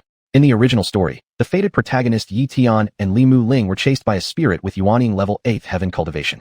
To escape, they unintentionally fled to the old site of the Function sect. It wasn't that Li Muling had intentionally touched the Function Pearl. As described in the original, it seems more like the Function Pearl actively sought out Li Muling. As one of the destined female protagonists, Li Muling possesses a special constitution, the Celestial Spirit Constitution. This doesn't offer much advantage in combat power, but those with this constitution do have a peculiar characteristic: extremely fast cultivation speed. To describe it simply, the Celestial Spirit Constitution is a type favored by the heavens, absorbing celestial energy faster than others of the same level. Yet this constitution also has its flaws. It not only quickly attracts celestial energy, but also easily draws demonic entities. The people of the Function sect use the essence of pure young women to refine the Function Pearl, harming countless females. Naturally, the pearl bears the grudges of many victims. So why all the fiery desires? It's not aphrodisiac-like. Li Muling's current condition is actually due to the pearl's xuanhuan invading her. Just stepping into the range where the Function Pearl once existed, its resentment is drawn to Li Muling because of her celestial spirit constitution, automatically seeking her out. This reasonably explains why others are unaffected, yet Li Muling is precisely the one targeted. With Chun-Li's understanding of the original story, he could have avoided this situation. By simply steering clear of the Function sect, no issues would arise, right? But, to turn it around, why avoid it? What kind of techniques must be employed to make a destined female protagonist willingly lie down on your bed? Sentences like, "Don't touch anything here randomly." Chun-Li hasn't said them. Actually, even if she hadn't messed around carelessly with her constitution, trouble would still have found her here. Let's face it, most protagonists in novels are pretty spineless when it comes to dealing with these situations. There are two methods to address Li Muling's bodily condition. One involves cultivating together, dual cultivation, which breaks the body of Li Muling and removes the invading resentment. The other is using medicinal pills to drive it out. Ye Tian chose the latter. Perhaps it holds true that wherever there's toxic medicine, there's an antidote too. In the treasure vault of the Function sect, there were specific medicinal pills prepared to counteract the influence of resentment. Ye Tian, by chance, entered there, followed Yanji's guidance, distinguished the correct antidote among countless medicines, and thus completely cured Li Muling. A perfect gentleman act. Then Ye Tian got nothing more than a "Thank you, Lord Yi." Chun-Li knows where the treasure vault is, and for him, it's a place he doesn't need to visit at all. Who needs empty thanks? He aims to win Li Muling over today itself. Why give away the soul crystals obtained from demons to Li Muling? Do people really think he does favors for strangers for no reason? He's just conveniently boosting his own woman's strength while he's at it. In fact, for Chun-Li, there is a third method to rid Li Muling of her troubles, which is to directly suppress it with overwhelming cultivation. A small grudge can be crushed with ease, but he won't even consider adopting the second approach, let alone this third one. At this very moment, In his eyes, Li Muling had already completely transformed into a delicious dish, hadn't she? Perhaps also being somewhat uncomfortable from being burned by the desire fire. Li Muling, feeling her breathing beginning to gradually become difficult, managed to ask Chun-Li for guidance. Old ancestor. I don't want to be invaded by desire and become a cauldron. Is there a way to resolve this matter? Of course, there was a solution. And at that moment, Chun-Li didn't beat around the bush either. There's only one method, and that's dual cultivation. This humble seat possesses a secret technique for dual cultivation which can dispel these grudges. But doing so would mean defiling your innocence as a daughter of virtue. While what? Dual cultivation? Stunned. Upon hearing Chun-Li's response, Li Muling was truly stunned. She had never imagined that the issue she encountered could only be resolved through dual cultivation. She was almost on the verge of tears, thinking why she had ever dared to touch that function pearl in the first place. She had never even been in love. Where was she supposed to find someone to dual cultivate with? It might also have been due to extreme embarrassment that her state of mind became much clearer than it had been before at this moment. Her fair, jade-like face blushed red as if it could bleed. Naturally outgoing and generous, but still a girl after all. It was normal to feel shy about discussing dual cultivation in front of an elder like Old Ancestor. Old Ancestor, is there no other way? There isn't. With this seat's cultivation, I could suppress it temporarily, but not for long. You'll soon revert back to this state. Without a partner, she definitely couldn't find anyone for dual cultivation. Even in her discomfort, Li Muling never considered asking Chun-Li to help her solve her problem. After all, with everything Chun-Li had done for her, being so kind, Li Muling genuinely regarded him as a respected senior. With things coming to this point, she could only first request the Old Ancestor use his great cultivation to suppress the flames of desire within her. Using the last thread of clarity, Li Muling quickly made a decision in her heart. Please, Elder Ancestor, suppress these.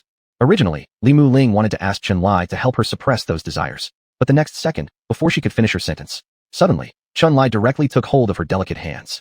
Time is pressing, we have no other choice. This seat understands Linger's intentions. Let me use the dual cultivation secret technique to help Linger resolve this issue once and for all. Li Muling. Chapter 72. A young lady was won on the spot. Ancestor, that's not what I meant. I just am. In her panic, Li Muling tried to explain herself urgently to Chun-Li. But before she could even finish her sentence, Chun-Li had already embraced her in his arms, their lips locking. In that moment, Li Muling's words were cut off entirely by Chun-Li's forceful actions. Not only was Chun-Li unrivaled in cultivation, but he was also an expert at skillfully removing clothes. While embracing Li Muling, one hand deftly transformed her into a little white lamb in the blink of an eye. With things escalating to this extent, do we really need to elaborate on the outcome? After over an hour, when everything settled and came to an end, Li Muling, draped only in a thin quilt, her face had turned so red it almost seemed as if blood would drip from her cheeks. It has to be said, Chun-Li was truly a decisive man when it came to taking action. Why did he act so quickly to directly claim Li Muling, the predestined heroine? In fact, there was careful reasoning behind this decision. Put simply, don't treat everyone like they're fools. Perhaps in the original story, certain predestined heroines might exhibit a temporary lack of intelligence when faced with Ye Tian. But remember, Ye Tian is the destined protagonist. And what about him? He's merely a villainous old ancestor. Chun-Li would never naively believe that something like a heroine lowering her intelligence would happen to him.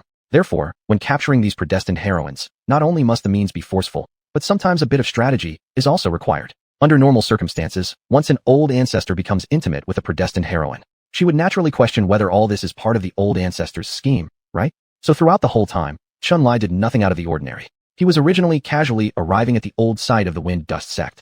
And that Wind Dust pearl, well, you went and touched it on your own accord, didn't you? If anything goes wrong, can you really blame it on him? Is that fair? As for forcefully taking possession of you, it's all for saving you. Didn't you think all those precious soul crystals he bestowed earlier were given without any purpose? By rapidly increasing affection points, wasn't his aim to completely dispel all doubts lurking in Li Muling's heart exactly at this moment? It turns out that Chun-Li's strategy was indeed very successful. Why did this happen? Why does such an absurd thing have to happen to me? How did I end up losing my purity this way? What's more, to an old ancestor no less. Her emotions were complicated, a mixture of everything imaginable. Yet, despite regaining her full senses, Li Muling didn't suspect any ulterior motives on Chun-Li's part.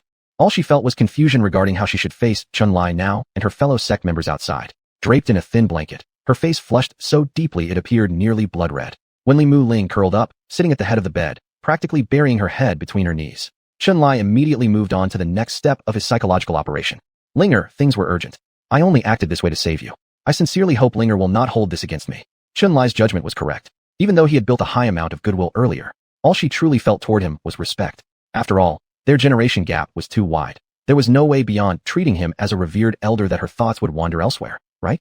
But as soon as the two crossed the final boundary, everything changed instantly. Though complex, there was no resentment, just uncertainty about how to face Chun-Li now. At the moment, Hearing Chun Lai's explanation and seeing his ostensibly guilty expression, after quite some time had passed, Li Muling finally clenched her teeth and softly uttered a few words. Ancestor, you acted this way only to save me. I understand and will certainly not reproach you, Ancestor. Could Ancestor consider regarding today's event as an accident? Definitely don't let the younger brothers and sisters know. So, may I ask Ancestor to help keep this secret from me? Keeping secrets? As if that's even possible. The next second, Chun Lai smiled faintly and spoke directly. Linger, do you think I am the kind of person who shirks responsibility? Irresponsible? What does he mean? Startled, Li Muling immediately widened her beautiful eyes, looking at Chun Lai with confusion. At this moment, Chun Lai no longer beat around the bush. While once again wrapping his arms around Li Muling's slender waist, he leaned close to her ear and spoke. Since things have already happened, there's no way to turn back now. However, I will certainly take responsibility for my actions. Since Linger has lost her innocence to me, I definitely won't treat you as a junior anymore. I believe in your heart. You certainly don't dislike me. So, I would like to marry Linger. Would Linger be willing to become my wife? What? Could it be that the old ancestor actually wants me to marry him? Upon hearing Chun Lai's words, at that very instant, Li Muling was completely struck dumb with disbelief. But the next second, she began to stammer urgently. This is absolutely impossible. Old ancestor, I am merely a humble junior. I'm just. Before Li Muling could finish her sentence, Chun Lai cut off her words once again, this time using lip-to-lip contact. What does it matter? Unless Linger looks down upon me? No, old ancestor. It's just that struggling free. Li Muling seemed as though she wanted to say more. But unexpectedly, Chun Lai swiftly drew her back into his embrace. Stop worrying about other issues. Even if others may not understand, so what? From now on, I will shield Linger from all winds and rains, and ensure that you never endure hardships or live a pitiful life again. Ding! Congratulations, you have received an award. Favor of the Celestial Path. In the blink of an eye, it was already the next day. After relentless courting combined with their previous night's intimacy, Chun Lai ultimately succeeded in tightly securing Li Muling's affection. Indeed, becoming intimate proved to be the fastest shortcut for deepening emotions. When they reached a certain level of happiness last night, Chun Lai asked Li Muling once more whether she would agree to marry him, despite whatever complex emotions arose within her at that moment. Ultimately, her soft yes, filled with shyness, enabled Chun Lai to acquire her completely. Chapter 73. After waking up, does the big sister already have an owner? After an incense stick's time, Chun Lai emerged from the room with Li Muling, who had redressed. They had just arrived at the outer hall of the old site of Function sect, when Li Muling's junior sectmates couldn't help but crowd around them. Big sister, are you feeling better? Is this a complete recovery? It's all my fault. I shouldn't have suggested treasure hunting here. I'm sorry, big sister. If we hadn't acted on our own, you wouldn't have been eroded by that cursed evil sect artifact. Although Lingquan's sect was in decline, with Li Muling leading them, the atmosphere within the sect was always good, and the younger sectmates treated each other kindly and lovingly. It was understandable for them to be so worried after yesterday's unintentional mishap involving their big sister. Some were anxiously asking if their big sister was fully recovered, while others were blaming themselves for suggesting the treasure hunt.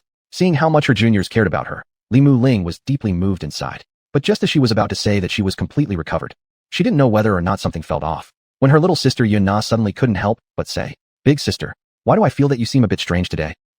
Strange? What do you mean? Li Muling's heart tightened, wondering if little sister had noticed something. The next second, she heard Yuna speak up.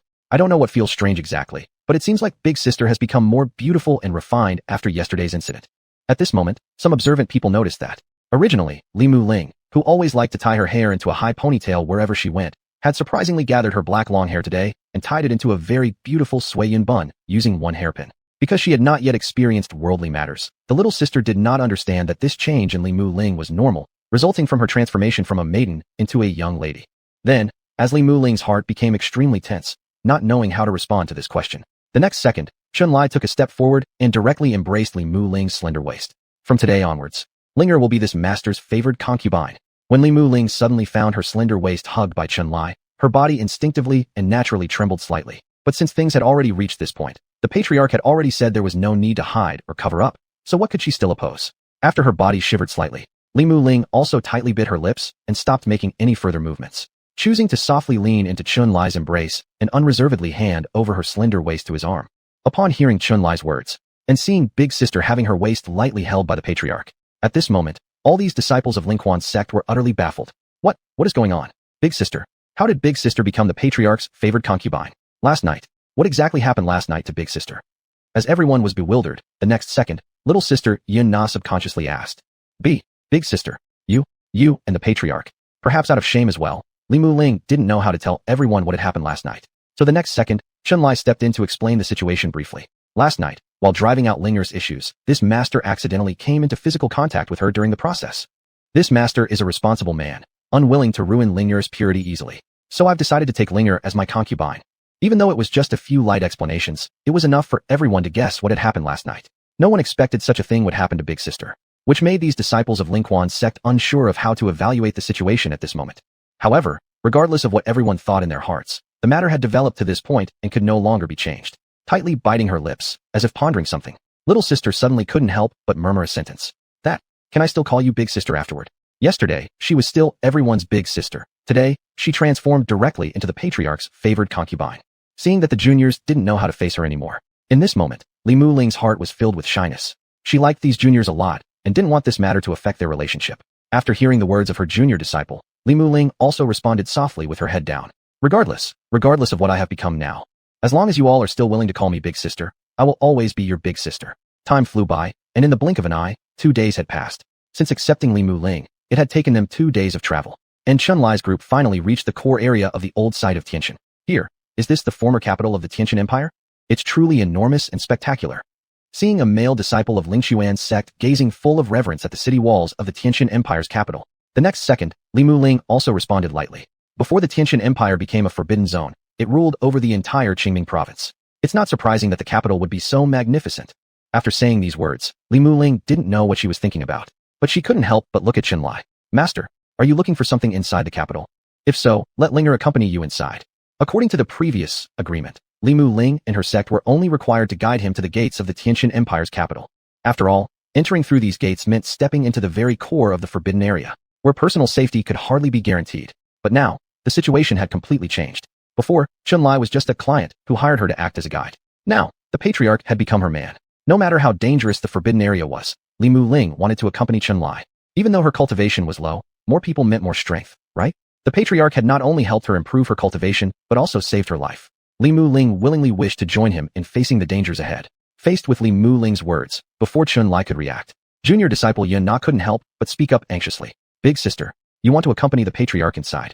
How can this be allowed? After entering the city gate, you're already stepping into the innermost restricted zone of the forbidden area. It's extremely perilous. What if you encounter danger? Chapter 74, Invincible Posture, Sweeping Through the Forbidden Zone. It was because of her concern for Master Sister's comfort that Ye Tian spoke these words. But in response to this matter, Li Muling had already made up her mind. It's all right. Little sister, I am already married to my husband.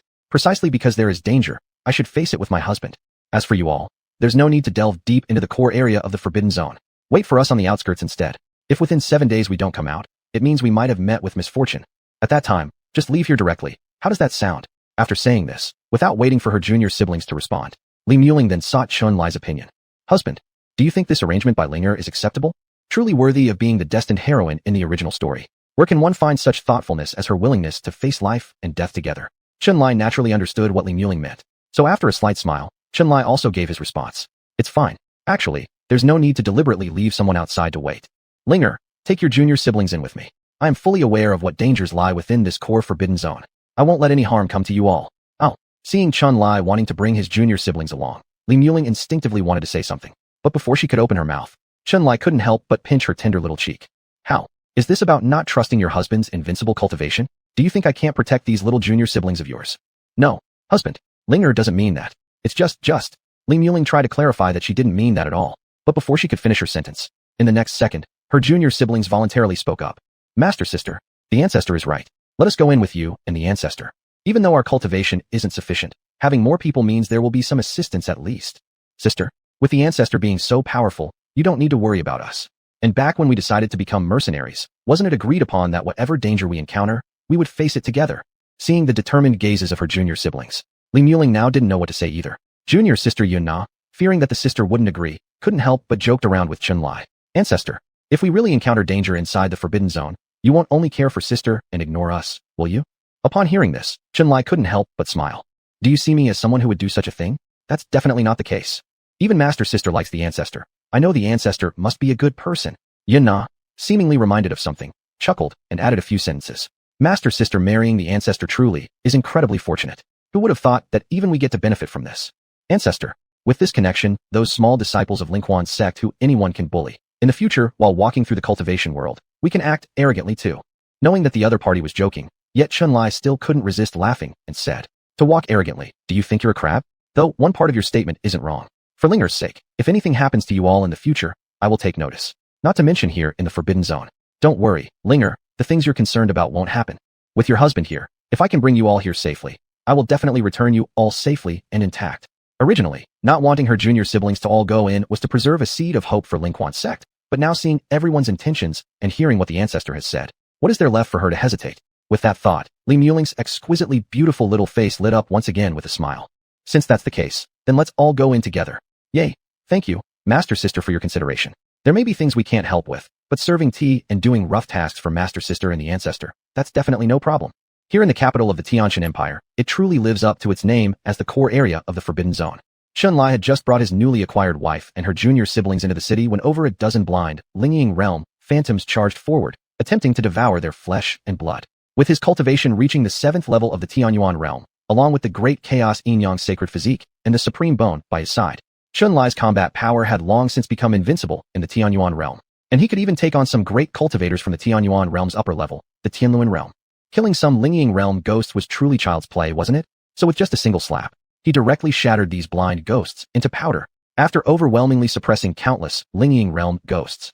Even over a dozen Tianyuan realm ghosts encountered along the way were crushed by Xunlai in an invincible stance. In less than a day, Xunlai had already fought through most of the capital and arrived at the core area of the Forbidden Zone, which was the Imperial Palace of the capital. Who dares to intrude upon the Imperial Palace and disturb my rest? It might also be because the commotion Xunlai caused while plowing through everything was a bit too loud. The consciousness of a certain, invincible existence slumbering deep within the Imperial Palace began to gradually awaken, and then terrifying momentum erupted instantly, locking down all intruders. This invincible existence, awakened deep within the Imperial Palace, was none other than Fuo Qiong, the last emperor of the Tian's Empire.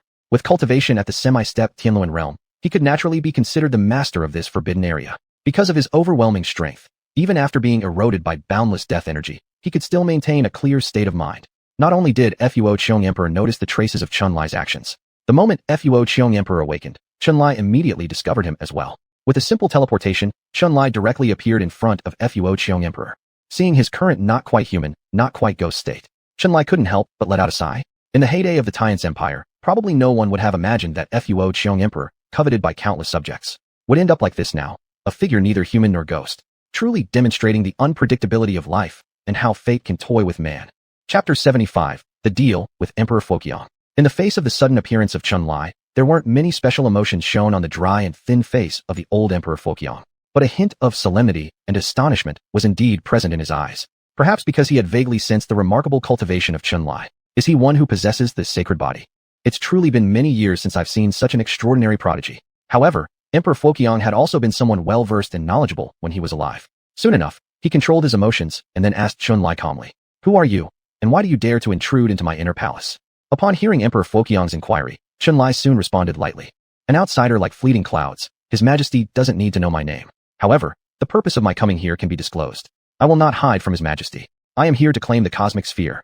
This response did not exceed Emperor Foqiang's expectations too much. It was quite normal. In the hundreds of thousands of years that Emperor Foqiang had resided here, he had truly met so many people who were envious of the cosmic sphere in his possession. After all, within these ruins of Tiantian, only treasures like the cosmic sphere could attract the likes of powerful divine transforming level beings. Upon hearing Xunlai say he had come for the cosmic sphere, after a moment of silence, Emperor Foqiang directly spoke up. "The cosmic sphere is indeed in my hands. I can hand over the cosmic sphere if you wish, and it's not impossible. You must help me with something first." Before Emperor Foqiang even finished his sentence, Xunlai cut in directly. "If I'm not mistaken, His Majesty's request to help is probably asking me to join forces with you and break the cosmic formation?" Hearing this remark from Xunlai, Emperor Foqiang was genuinely astonished. "How did you know what I was thinking?" "Of course, it's because I've read the original story. In the original work, the destined main character went through countless life and death situations before finally managing to arrive in front of Emperor Foqiang. And at that time, Emperor Foqiang's exact words to Ye Tian were, 'The cosmic sphere can be given to you, but as part of the deal, Ye Tian has to help him break the cosmic formation.' But there's no need to tell Emperor Foqiang about the original work. After all, even if told, he wouldn't understand." So seeing Emperor Foqiang's astonished expression, Xunlai didn't elaborate much. Instead, he gave a few light comments. "Although the Tiantian Empire has long been destroyed, stories of Your Majesty's experiences have still circulated outside in narrative form. When the cosmic formation was first activated and it was discovered that what came out from the formation was endless death energy, Your Majesty had already noticed something wasn't right. Then Your Majesty acted to forcefully seize control of the cosmic formation, but ultimately failed. That's why you want my assistance in breaking the cosmic formation. Am I right?" And the reason why you would want me to break the cosmic formation is because only living beings can touch its core. You want to retrieve Su Xiangxue's body, don't you? Back in those days, for the sake of reviving Su Xiangxue, Emperor Foqiang had hired that wandering Taoist to lay down the cosmic formation within the capital. But when the formation was activated and it turned out that instead of vitality, endless death energy emerged from it, Emperor Foqiang realized immediately that something was off. He must have been tricked. After initial shock and anger, Emperor Foqiang quickly reacted. He boldly rushed into the formation and tried to forcibly transfer control of the array, only to discover that the wandering Taoist cultivation was not weaker than his, with comparable cultivation and added control over the formation. Ultimately, the wandering Taoist forcibly expelled Emperor Foqiang from the formation. Still, Emperor Foqiang, a genius of extraordinary talent whose cultivation was unmatched worldwide, wasn't entirely empty-handed. At the very last second before being driven out, relying on his supreme skills, he managed to extract the cosmic sphere from the formation's core position. Unfortunately, retrieving the cosmic sphere proved utterly useless. The body of his beloved, Su Xiangxue, remained trapped within the formation. To break the cosmic formation was solely for the purpose of bringing back her remains, not expecting that even this matter was known by the visiting outsider, clearly showing how deeply acquainted this person was with the Tianqian Empire. Since the other party had guessed his thoughts, Emperor Foqiang no longer held back at this moment. You said correctly. I intend to break the cosmic formation and reclaim Snow's body, perhaps due to reminiscing about painful memories. By this point, Emperor Foqiang's facial expression began to twist with savagery. The accursed Luo Changfeng. I treated him kindly, as he deserved. But who would have thought? That scoundrel dared to toy with me like this. Not only did he fail to rescue my Snow as promised, but he also turned me and my empire into this monstrous state. If I ever get my hands on him, I will slice him 1,000 ways and scatter his remains to satisfy the hatred in my heart. However, since Luo Changfeng was the one who set up the Qingquan array and had the first mover advantage, even though my cultivation was unmatched, I couldn't reclaim control of the array in the end. To prevent my resurgence, this rogue added protective measures to the array. In my current ghostly form, I cannot approach it. Only a living being can delve deep into the core of the array and break it. After saying this, Emperor Foqiang continued without delay. Luo Changfeng, just like me, has achieved semi-step Tianluan cultivation. Ordinarily, breaking through his array right under his nose wouldn't be an easy task. One must wait for the night of the full moon, when Luo Changfeng retreats for meditation. That's the moment for sneaking in undetected. But for someone like you, there's no need to go through all the trouble of waiting for the full moon. You don't have to worry about me going back on my word. I swear upon my true destiny. If you help me break the Qingquan array and allow me to retrieve Snow's body, I will give you the Qingquan pearl as a gift. Luo Changfeng is also another prohibited zone master deep within these forbidden lands, possessing the same semi-step Tianluan cultivation as Emperor Foqiang. If outsiders lack sufficient strength, they cannot possibly dismantle the array under Luo Changfeng's watchful eye. One has to wait for the full moon night when Luo Changfeng is in seclusion. Only then is it possible to sneak in unnoticed. It must be said, Emperor Foqiang had keen insight. In the original story, Ye Tian could only patiently wait until the night of the full moon before taking action. Chunlai, however, with his peerless cultivation, didn't need to deliberately wait for any full moon. So at this moment, after a faint smile, Chunlai spoke up directly. If I break the Qingquan array, your majesty will hand over the Qingquan pearl to me, correct? Very well, I accept this deal. Chapter 76, The First Beauty of Tinglu Ancient Country. After finalizing the deal with Emperor Foqiang, Chunlai soon stepped out from the imperial palace, seeing Chunlai strolling leisurely along the grand streets of the capital. After hesitating for a long while, Li Muling finally couldn't resist asking a question. Husband, are we really going to make a deal with Emperor Foqiang? Could there be some danger behind this matter? It was also because she had been a mercenary for many years and had seen a lot. Li Muling would never trust others easily. In her view, Chunlai hardly knew anything about Emperor Foqiang, yet recklessly made this deal with him. Perhaps there were perils lurking behind this decision. After all, even though he had turned into a specter, he was still the legendary Emperor Foqiang, who had shaken the world for hundreds of thousands of years. What if he used some devious tricks? Knowing that Li Muling's caution stemmed from concern for his well-being, seeing her filled with worry as she watched him, Chunlai couldn't help but smile slightly and pinched her plump little cheek. Sister Ling is worried that Emperor Foqiang will scheme against me, right? In fact, there's no need to worry about such things. Sister Ling, have you ever heard a saying? Before absolute power, so-called scheming is nothing more than paper tigers. Regardless of what plans Emperor Foqiang might have, if he dares to harm me in any way, it would merely add one more wraith to my followers. Li Muling seemed to want to say something more, but the next second, she felt her body suddenly become light. Originally, Chunlai had lifted her into his arms. I know my wife is concerned about me, but rest assured, I will still stand by my words. A cicada hunted by a mantis doesn't know a magpie is behind, but who gets the last laugh? We'll see about that. If the wife doesn't trust Emperor Foqiang, does she not trust the abilities of yours truly? At this, Li Muling now completely understood Chunlai's meaning. Right? She had misjudged one important thing. Regardless of cultivation, her husband wasn't some naive novice fresh to the cultivation world anymore. Her husband was the old ancestor of a great sect, having eaten more salt than she'd eaten rice. If she could feel uneasy, how could her husband, with his wide-ranging perspective, fail to sense the wrongness? Evidently, regarding this matter, her husband must already have weighed his thoughts. With this thought, Li Muling let out a breath of relief and subsequently didn't ask further. If my lord has his own plans, then your humble servant will refrain from questioning further and ask for forgiveness for speaking too much. What's called speaking too much? Isn't the wife just showing concern for me? Seeing the sincerity in your words, I will reward you properly. Reward? Before Li Muling could react, she suddenly felt her body lifted, her delicate chin tilted up. Unexpectedly, Chunlai's reward was a kiss. Although the capital no longer had living beings around, this was still public. How could her husband act so licentious in front of everyone? After briefly losing focus, Li Muling subconsciously started struggling, feeling immensely shy. But would her resistance, akin to that of a little lamb, actually work? She pushed for a long time, but instead found her slim waist gripped even tighter by Chunlai. Too stimulating, too rough? Is this the conduct of an ancient master? Unexpectedly, the master ancestor would take advantage of the elder sister in public. Watching this scene, the younger sister Ye Na felt like her inner, yaoi heart was going to overflow, her nose almost starting to bleed. What are you looking at? It's none of your business that our master ancestor cherishes the elder sister. Close those dog eyes of yours quickly. While enjoying the spectacle herself, Ye Na didn't forget to tell her fellow juniors to look away. Actually, she was being overly suspicious, since long before Chunlai kissed Li Muling's enticing red lips, he had already sealed off the sight of the men present. They could only see mosaics, even if they tried to look. As for Ye Na being a girl, that was fine. It wouldn't disadvantage him, right? It would be fine if she learned a bit. After getting married, she wouldn't feel inexperienced. The more Chunlai thought about it, the more he believed he was thoughtful indeed. Walking eastward dozens of miles from the entrance of the imperial palace, there was a Taoist temple located atop a mountain peak, named Tianxin Palace. That's right, Tianxin Palace was the place of residence of another Forbidden Zone lord, Luo Changfeng, within the restricted area. This was also the most core region of the entire Heavenly Chi formation. There was a very large altar here. There was a crystal coffin, lying quietly at the very center of the altar, truly worthy of being the first beauty of Tinglu ancient country from tens of thousands of years ago. Indeed, she had a flower-like visage and celestial beauty, to make even the brilliant Emperor Foqiang willingly fall for her, remembering her affectionately for hundreds of thousands of years. This Su Xiangxue does indeed possess the capital to enchant all beings. The woman lying in the crystal coffin needed no introduction. Yes, within the core area of the Forbidden Zone array, who else could this female corpse be other than Su Xiangxue? Standing before the crystal coffin, carefully examining Su Xiangxue's features, one had to admit that Chunlai was genuinely taken aback. To have bewitched Emperor Foqiang so deeply, Su Xiangxue certainly had the charm to captivate all life. Her skin was as smooth as congealed fat, her willow leaf eyebrows delicately curved, her perfectly crafted face as if it walked out of a poem or painting, elegant yet transcendent, with jade bones and an icy complexion, despite being dead for so many years. Her beauty still ensnared anyone who dared gaze upon her, inevitably pulling them deep into its allure. Neither too tall nor too short, judging by Chunlai's estimate. She was about 1.6 meters in height, yet her body proportions were impeccable, every curve emanating a seductive allure. Husband, is this Su Xiangxue, the legendary first beauty of Tinglu ancient country? Previously, I thought it was just folklore, but who would have known that such beautiful and moving women really existed?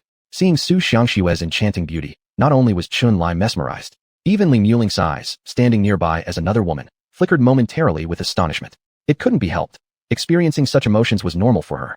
After all, Su Xiangxue's looks scored an incredible 96 points. And among all the women Chunlai had met, perhaps only Miss Jiang, when revealing her true appearance, could slightly surpass Su Xiangxue. Chapter 77. Who is the Yellow Sparrow? It's still unknown. Naturally, Chunlai noticed the flicker of astonishment in Li Muling's eyes. Now, seeing even her being captivated, after a slight smile, Chunlai spoke directly. It's normal. If one didn't have some charm, there would be no way to make Emperor Fugong fall head over heels. But Linger doesn't need to worry too much about this. In my eyes, you're not far behind her.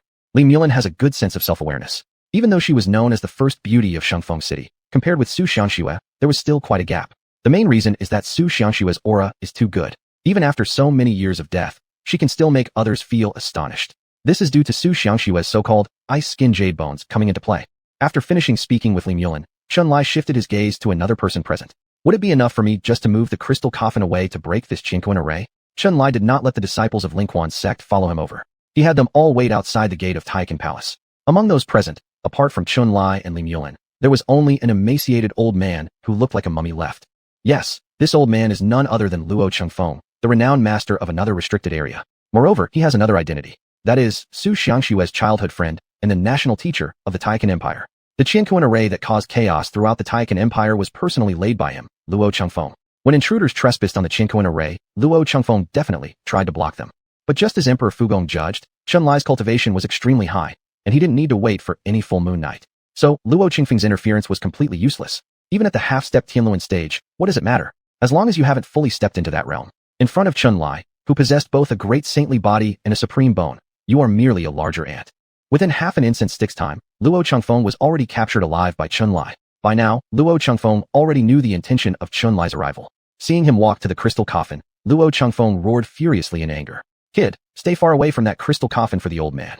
Whatever you do, don't mess with the crystal coffin. Do you know what consequences breaking this array will bring? Are you looking to commit a grave sin? Committing a grave sin? Upon hearing this, Chunlai laughed instead. Just by breaking such a small Qianquan array, you call it committing a grave sin? If so, then I'd better try it out. Don't. A desperate scream came from Luo Qingfeng's mouth. But it was already too late for him to say these words. In the blink of an eye, Chunlai had moved the crystal coffin away from the core of the array. The next second, countless sounds resembling breaking mirrors echoed through the air. At this moment, the Qianquan array was thoroughly broken. I've waited so long. Finally, this day has come. What a tough job you've done, outsider. Thank you for helping me break this Qianquan array. When I establish an immortal legacy, your efforts today won't be forgotten. As soon as the array shattered, the figure of Emperor Fugong quietly emerged from the void. Seeing the appearance of Emperor Fugong, Luo Chengfeng had already become utterly disheartened. It's over. Everything is ruined. The next second, as if reminded of something, Luo Chengfeng glared fiercely at Chunlai. You've fallen for a trap. Do you realize that? Didn't that old rogue Fugong tell you that breaking this Qianquan array was merely to retrieve the remains of Sister Shui? That's not his true purpose. He aims to break the old and establish a new, using this place as the center to rearrange a new Qianquan array. He plans to sacrifice the countless souls of the old Taikan site, converting their death energy into vitality to revive himself. How could you be so stupid, outsider? Chunlai ignored Luo Chengfeng and shifted his gaze onto Emperor Fugong. I have already broken the Qianquan array. According to our deal, shouldn't the Emperor hand over the Qianquan pearl to me?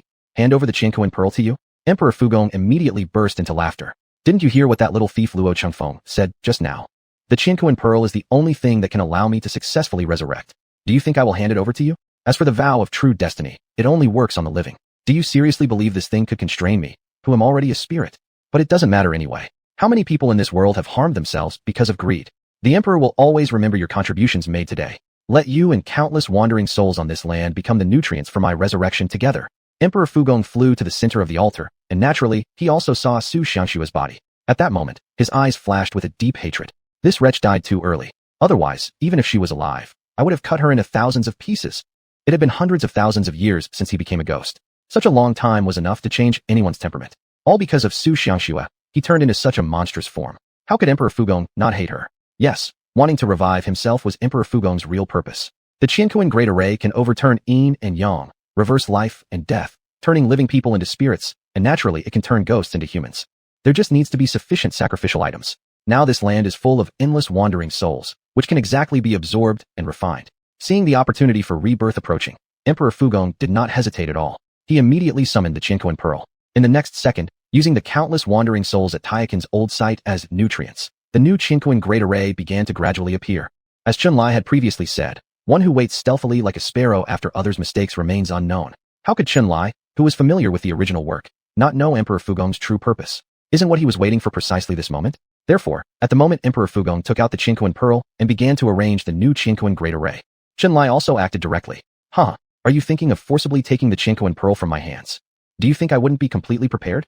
Realizing you're no ordinary person, even my sudden action couldn't ensure total victory. However, since you dare to show up in front of me, I'm obviously ready for anything. I've said it. No one can prevent my resurrection plan. All of you must die here today. In the next second, under Emperor Fugong's control, the Qianquan Pearl, which was originally absorbing boundless death energy, suddenly sprayed all the death energy onto Chunlai. This move was the ace up his sleeve that Emperor Fugong specifically prepared for Chunlai. Chapter 78, Supreme Bone is Invincible, Swallows Emperor Fugong. Anyone wishing to explore the ruins of Tianshan would take a special pill called xuanhuan before entering. This pill has only one effect. It prevents cultivators from being eroded by the boundless death qi that fills the ruins of Tianshan. Chunlai had also taken this pill before coming. Whether endless death qi could pose a threat to him largely depended on the situation. To put it simply, the death qi floating in the air was merely in a state of suspension. Xuanhuan's function could be better described as avoidance rather than neutralization.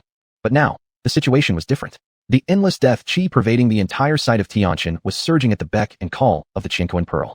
It was precisely because Emperor Fugong did not have absolute confidence in defeating Chunlai that he resorted to this move. Though it was unclear how this outsider managed to avoid the erosion of the endless death qi, avoidance was after all just avoidance. Being locked onto by the Qianquan Pearl, an unceasing flow of death qi was attacking Chunlai. Even though he possessed a saint body, there was no way he could escape harm. So, at this moment in Emperor Fugong's eyes, Chun-Li was already considered as good as dead. Indeed, being eroded by endless death chi would turn one into a ghost, but that depends on the volume of invasion. Excessively massive death chi would cause a person to explode, giving this outsider not even a chance to become a ghost. There is no denying that Emperor Fugong was hailed as the most talented emperor during the Tianqian Empire period for a reason.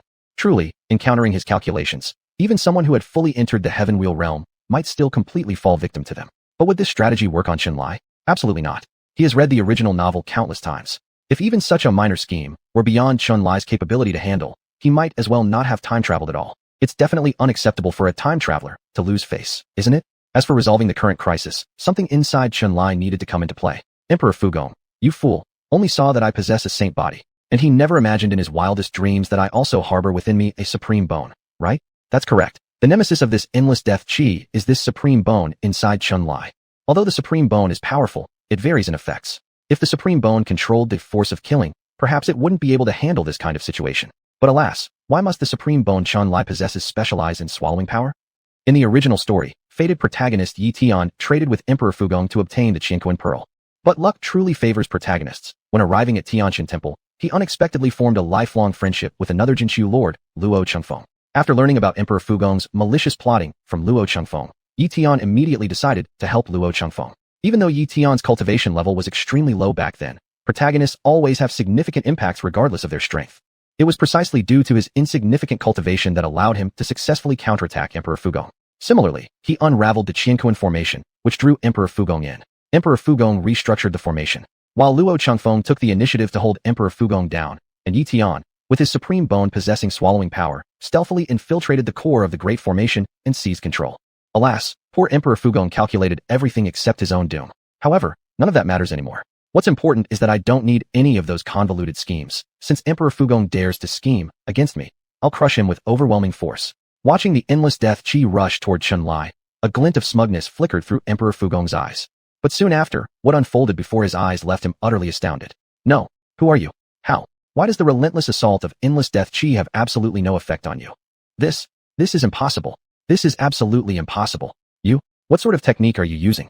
Just as Chun-Li knew all too well, the supreme bone that commands swallowing power was indeed excessively tyrannical. That's the swallowing Tao, capable of consuming all things. What's endless death chi compared to that? Isn't it just another energy system under the Tao? Of course, Chun-Li's realm is still relatively modest now, and the supreme bone hasn't been fully cultivated yet. Swallowing too much endless death chi simultaneously would still overload his body. But even so, enduring it for 1 to 2 days would pose no problem. And what does this 1 to 2 day time span imply? It implies that Chun-Li could have killed Emperor Fugong countless times already. As the boundless death chi surged towards him, the roaring, endless death chi that rushed toward him had no effect on Chun-Li, akin to a gentle breeze brushing his face. Not only did it cause him absolutely no harm, but the energy was even absorbed into Chun-Li's supreme bone. This sight truly terrified Emperor Fugong, who watched in horror, completely baffled as to how this could be happening. Chun-Li approached him with a smile and said, "There are plenty of extraordinary abilities you cannot comprehend in this world. The era of the Tianqian Empire is long gone. And, Emperor, you're simply too old-fashioned. Your pitiful existence as a ghost has lasted long enough. Today, I'll send you where you belong." Bound by the power of the Xuanhuan pearl, Emperor Fugong had absolutely no resistance against Chun-Li. Chun-Li directly grabbed hold of Emperor Fugong's head, and the next second, the terrifying, swallowing power activated. Emperor Fugong let out an ear-splitting scream, but what good did it do? All his cultivation and soul power would be swallowed by Chun-Li, serving merely as nourishment for Chun-Li's enhancement. After half an incense stick's time, Emperor Fugong's body was utterly desiccated. The moment Chun-Li released him, his corpse crumbled into a heap of dust. With Emperor Fugong gone, the Xuanhuan pearl seemed to enter a state of confusion, and the endless flow of boundless death chi halted its progression. Upon seeing this, Chun-Li immediately turned his gaze toward Luo Chengfeng. The Xuanhuan formation reverses yin and yang, trading life for death and death for life. Once activated, it never ceases. Now the formation has restarted. At present, only you can continue controlling the operation of the formation. If given a choice, would you rather bring yourself back to life or resurrect your beloved beauty? Chapter 79. The woman you love. This lord will take good care of her. Emperor Fuqiong was indeed once smitten by Su Xiangshu's charms, but the suffering of being a ghost for so many years had long since erased all traces of that love. However, Luo Chengfeng is different. Whether in the past or now, he has always been deeply in love with Su Xiangshu. Emperor Fuqiong is dead, his cultivation completely devoured by Qinlia. Now among those present, it seems only Luo Chengfeng knows how to continue operating the Xuanhuan array, transforming endless death energy into vitality. This could revive Su Xiangshu, and also turn him into a living person. But one must be chosen at the expense of the other. Given Luo Qingfeng's love for Su Xiangxue, do we even need to guess what choice he'll make? As it happened in the original story, faced with the choice between reviving himself or Su Xiangxue, Luo Qingfeng quickly chose the latter. Revive Xiangxue. If she doesn't exist in this world, my life would be worse than death. As long as she can live safely, I will die contented. After saying this, Luo Qingfeng took a deep breath, as if recalling something, then looked at Qinlia. I don't know how you managed to resist the erosion of that endless death qi, but your abilities clearly make you someone significant even outside these lands. I'll have no issue continuing to oversee the Qingquan array after Fuqiong, but I hope you can promise me one thing. After I use the array to resurrect Su Xiangxue, please counsel her well. Make sure she lives a fulfilling life. Don't let anyone harm her. This isn't a deal, it's a request. If you agree, I will immediately start overseeing the array again. If the operation continues, converting endless death qi into vitality, all ghosts within Tianqin's old site will die utterly. Even though Luo Qingfeng has high cultivation, he too is bound by the fate of an undead spirit. Choosing to bring back Su Xiangxue means he will perish. This declaration equals entrusting his beloved woman into Chunlai's care. Frankly speaking, Chunlai loves such acts of trust most. Even without Luo Qingfeng's request, there's no way he wouldn't take good care of Su Xiangxue anyway. After all, she is the first beauty of Tinglugu country, with her ice-like muscles and jade bones. Thus, just a moment later, Qinlia gave a faint smile and directly declared, I, the Lord of Fate, solemnly swear to take good care of Lady Su after your death. You should know, I am alive, and my oath bound by the law of fate is effective. Luo Qingfeng naturally understood the binding nature of the true destiny oath. So seeing Qinlia commit through a vow, he now held no more reservations. Looking tenderly at the frozen coffin where Su Xiangxue lay, Xiangxue, live well. If there is a next life, no matter what, I will never let you experience such pain and hardship again. Moved perhaps by this scene, Li Muling, standing beside Qinlia, couldn't help but mutter. It seems this elder had very deep feelings for Lady Su. Indeed, very deep, otherwise he wouldn't sacrifice himself to save Su Xiangxue. Saying this, thoughts unknown crossing his mind, Qinlia pinched Li Muling's cheeks gently. But I think my feelings won't fall short of his either. If you are in danger, regardless of everything, I will rescue you unhesitatingly. Since sweet words cost nothing, Qinlia's warm-hearted words moved Li Muling deeply. Lightly biting her lips, she embraced Qinlia's arm tighter. Husband, Ling feels the same. If anything happens to my husband in the future, Ling will not survive alone. With no outsiders around, Qinlia directly wrapped his arms around Li Muling's slim waist and indulged in affection. While at the same time, Luo Qingfeng began to continue presiding over the Qingquan array for his beloved. Under his control, the Qingquan pearl began to activate again. In this moment, everyone in Tianqin's old site who was treasure hunting discovered something shocking. The color of the sky changed. The originally dark sky gradually cleared up. A colossal vortex formed in midair deep in the forbidden area. All the endless death qi and countless wandering ghosts were absorbed entirely by this terrifying vortex. No one knew what exactly was happening in the depths of the forbidden zone. Everyone stood dumbstruck, enveloped in indescribable, endless astonishment. 3 days. The Qingquan array operated for a total of 3 days. Finally, all the boundless death qi in the air was converted into vitality and surged into Su Xiangxue's body. The process of transforming death to life was now completely accomplished. However, Luo Qingfeng, who had presided over the array, also fell directly from the sky due to being overwhelmed by a great amount of death qi. Don't forget what you've promised this old man. Make sure Xiangxue lives well in this world. Qinlia certainly wouldn't forget his promises. Allowing Su Xiangxue to live on, wasn't that absolutely necessary? And not only would she live, but she would have to give him a brood of adorable babies. However, there was no need to say these things to Luo Qingfeng, lest this deeply devoted man wouldn't close his eyes even in death. Seeing Luo Qingfeng hanging on to his last breath with barely any energy left, Qinlia didn't know what exactly he thought about, but he walked straight up to him. It seems you won't survive long either. How about making another deal with me before you die? A deal? With himself in such a dire state, how could he possibly make any further deals? Seeing Luo Qingfeng's puzzled expression looking at him, Qinlia decided not to beat around the bush after a faint smile. I'm sure you witnessed the means I used against Emperor Fuqiong 3 days ago. That's right. Inside me is a supreme bone that wields swallowing power. I can devour others' cultivation and convert it for my own use. Right now, if you die like this, your cultivation will be entirely lost. This feels rather wasteful, doesn't it? How about before your death, just like Emperor Fuqiong, you become nutrients for my growth instead? After becoming stronger, I will also be better able to take care of Lady Su. Given your deep affection, I felt compelled to let you know in advance. What do you think? Are you willing to make this deal with me? Upon hearing Qinlia's words, one must admit, at this moment, Luo Qingfeng was utterly shocked. On the brink of death, the person in front of him was actually targeting his cultivation, wanted to devour him. Could it mean the person he chose to entrust Xiangxue to is some kind of evil practitioner? Chapter 80, Goddess and Cultivation, both are mine to take. The scene suddenly became deathly silent. It was truly unimaginable. He was down to his last breath. And Chunlai actually still wanted to absorb all of his cultivation. This sudden statement thoroughly confused Luo Qingfeng. Thankfully Luo Qingfeng was a pretty upright person, never having learned how to curse throughout his life. Otherwise someone more irascible might have already shouted. I've never seen such shamelessness. Facing this situation, Luo Chengfeng didn't know what to say. As the atmosphere grew somewhat subtle, Chunlai slightly smiled. The seat holder maintains the same statement as before. Only by strengthening our power can we better protect Lady Su. You're willing to die, so why would you be reluctant to part with your cultivation? Fearless of death, it wouldn't make one hesitate over letting go of their cultivation either. But just, unaware of what came to mind, after much hesitation and struggle, Luo Chengfeng ultimately swallowed all his thoughts and changed his words. I understand. If you can fulfill your promise and protect Shuer well, my cultivation will be yours as a gift. Already feeling something amiss with the outsider standing in front of him. His behavior did not align with that of righteous individuals. But at this point, did Luo Chengfeng have any other options? Now he could only rely on the binding power of the true vow to affect the other party. If he could keep the agreement, even life itself could be forsaken. What does losing cultivation matter? Not living long anyway. Though he'd made up his mind, Luo Chengfeng felt there were some final instructions he should give before he passed. He originally intended to remind Chunlai about a few things Su Xiangxue liked and disliked when alive. The intent was simply for Chunlai to take better care of Su Xiangxue. But before these final instructions were even spoken, upon hearing his earlier words, Chunlai directly chuckled. The seat holder will faithfully honor the agreement. So please leave without any worry. Without giving Luo Chengfeng any chance to speak, Chunlai promptly absorbed the entirety of his cultivation. Wait, Luo Chengfeng still wanted to say he had unfinished words. But in this moment, he lost all opportunity to speak, being entirely drained into a skeleton by Chunlai, then fully disintegrated into dust scattered across this land by a gentle breeze.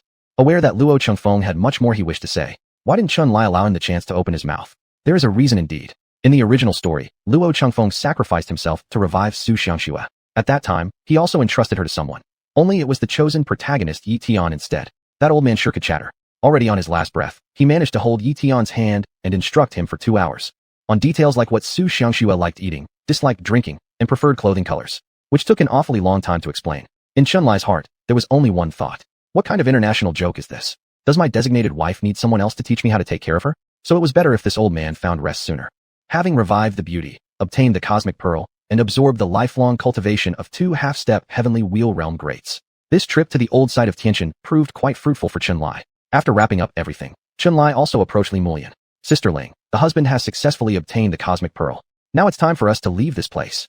Naturally, Li Mulian saw every bit of Chunlai absorbing Luo Chengfeng's lifelong cultivation. Being able to swallow another's cultivation was indeed a terrifying technique. But since Master Luo was willing, Li Mulian didn't delve further into this incident. Seeing Chunlai finish all matters, Li Mulian paused a bit and couldn't help but ask, "Husband, where are we going now?"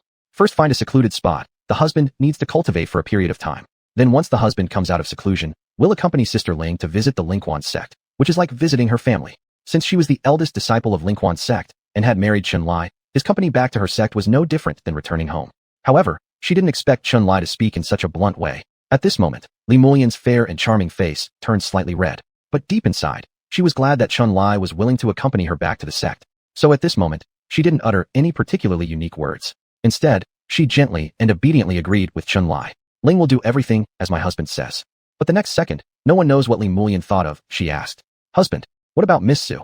Didn't we say that we've already used the powers of this cosmic array to bring her back to life? Why hasn't she awakened until now? Su Xiangxue had been dead for too long. Only due to the effects of the crystal coffin was her physical body preserved perfectly. The vitality transformed by the cosmic array was truly immense, and it would take some time to digest all of it. In the original story, Su Xiangxue woke up after a month. Upon seeing Li Mulian asking questions related to Su Xiangxue, Chunlai gave a simple explanation. It takes time to fully digest this vitality. She will wake up after a few more days. I've already promised Master Luo that I'll take good care of her. So let's take her along. Once she wakes up, I'll settle her properly. Choosing to meditate in seclusion was also because he wanted to fully digest the cultivation power absorbed from Fuqiong Emperor and Luo Chengfeng. Both were half-step heavenly wheel realm cultivators during their lifetimes with world unrivaled strength. Chunlai felt that if he could completely assimilate the forces obtained from them, there was a chance he could make even greater progress.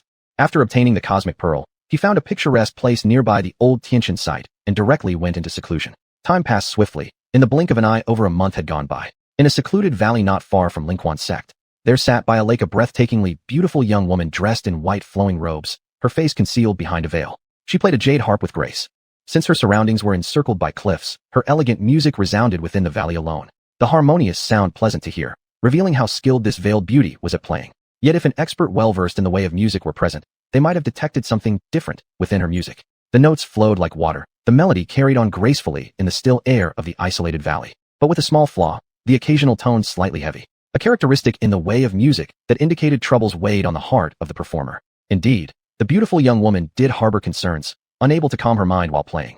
Seemingly aware that her performance wasn't perfect, she paused and softly inquired, "Still no news from Linger?" Chapter 81. The Beauty Master Lan Jiyun. Li Murig had a slender figure and an enchanting beauty, and was acclaimed as the first beauty around the ruins of Tianqian. But if we look back over 100 years ago, this title would never have been hers. It's not that she wasn't good-looking enough, but in front of countless elder cultivators from the surrounding areas, there was another young woman who shone even more brilliantly, someone even more outstanding.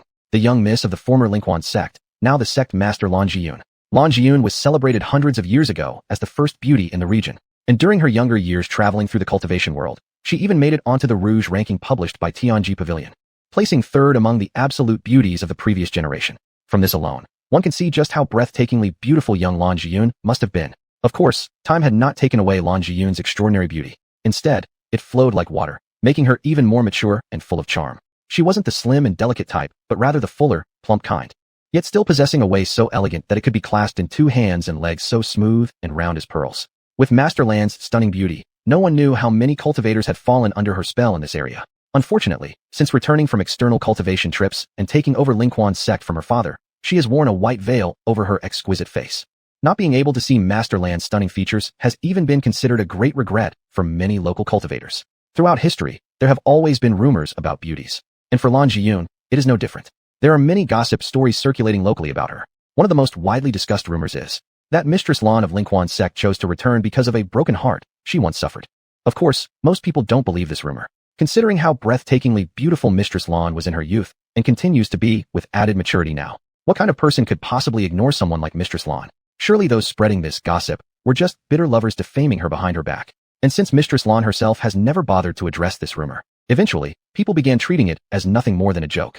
Perhaps due to the old adage that beauties often endure hardships. Nobody truly knows what Lan Jiyun experienced in her past, but everyone can clearly see how her position changed after she became the leader of Lingquan's sect. It was tragic. Leading the sect elders into a forbidden realm resulted in a large loss of lives. And Mistress Lan herself suffered grave injuries. This incident caused the once influential Lingquan sect to plummet from its peak position to almost irrelevance. Of course, the past cannot be undone. Now for Lan Jiyun, she only wants to live well in the present. After the decline of the Lingquan sect, she originally intended to dissolve the sect, find a secluded place quietly, and spend the rest of her life in solitude. However, some loyal disciples within the sect refused to abandon her or the sect, even willing to become despised mercenaries in Shunfeng City just to ensure their healing. At their choices and actions, Lan Jiyun couldn't help but feel moved inside. But at the same time, there was also an indescribable bitterness and regret in her heart. If only that person could treat her like Linger did, wouldn't that be wonderful? I don't understand. Where exactly does she surpass me? Beauty, grace, figure, does any part of her surpass me? Not even her cultivation talent. I am the one who should accompany you till the end. To be with you, I've willingly become your concubine, yet still, you refuse to spare me even a glance. Begging pitifully, even degrading herself to a subservient degree. That man still refused to even look at her again. And thinking of his cold-hearted, retreating back when he left, her heart began to ache faintly once more. Miss? Just as Lan Jiyun was lost in thought over a certain faithless man and feeling pain, a concerned voice pulled her thoughts back from memory. Seeing her personal maid, Xiaozhu, talking to her, Lan Jiyun looked at her with confusion. Xiaozhu, is there something wrong? Xiaozhu was speechless for a moment. It was clear, the mistress had forgotten. It was just now she who initiated the conversation with her servant. But after a second, Xiaozhu simply responded. Miss, just now, it was you who started talking to me. You asked me if there was any news about Linger and the others. After a moment of silence, Lan Jiyun realized that she had just been lost in thought. Her unease stemmed from the fact that Linger and the others had been gone for a month now and still hadn't returned. She wasn't sure what was wrong with her. She had ended up thinking about that faithless man again. The next second, Lan Jiyun gently shook her head, suppressing all sorts of chaotic emotions in her mind. Then she looked at Xiaozhu and asked, Sorry, Xiaozhu, I really spaced out just now. How did it go? Did you find the whereabouts of Linger and the others yesterday when you went out to inquire? Upon hearing Lan Jiyun's question, Xiaozhu quietly shook her head. No news about where exactly Linger and the others are. The last time they were seen in Shunfeng City was a month ago. Some people in the city told me that Linger and the others seemed to have taken on a job as guides from a certain elder cultivator. They entered the ruins of Tianqian and never came back out, and that elder cultivator hasn't resurfaced either. Hearing Xiaozhu's words, Lan Jiyun immediately felt even worse, because the thing she feared most had finally come true. Li Mulin and the others didn't want to leave the sect because they wanted to protect her. But Lan Jiyun disapproved of Li Mulin taking the junior disciples to Shunfeng City to be mercenaries. It wasn't because she harbored the same prejudice against this profession as other cultivators. It was because once one became a mercenary in Shunfeng City, they would inevitably be dealing constantly with the ruins of Tianqian. If the ruins of Tianqian could rank among the 4 great forbidden areas of Qingming province, how could it possibly be a simple place? Even merely scavenging around its periphery meant one was still inside the restricted zone. Just because there hadn't been much danger before, what about later?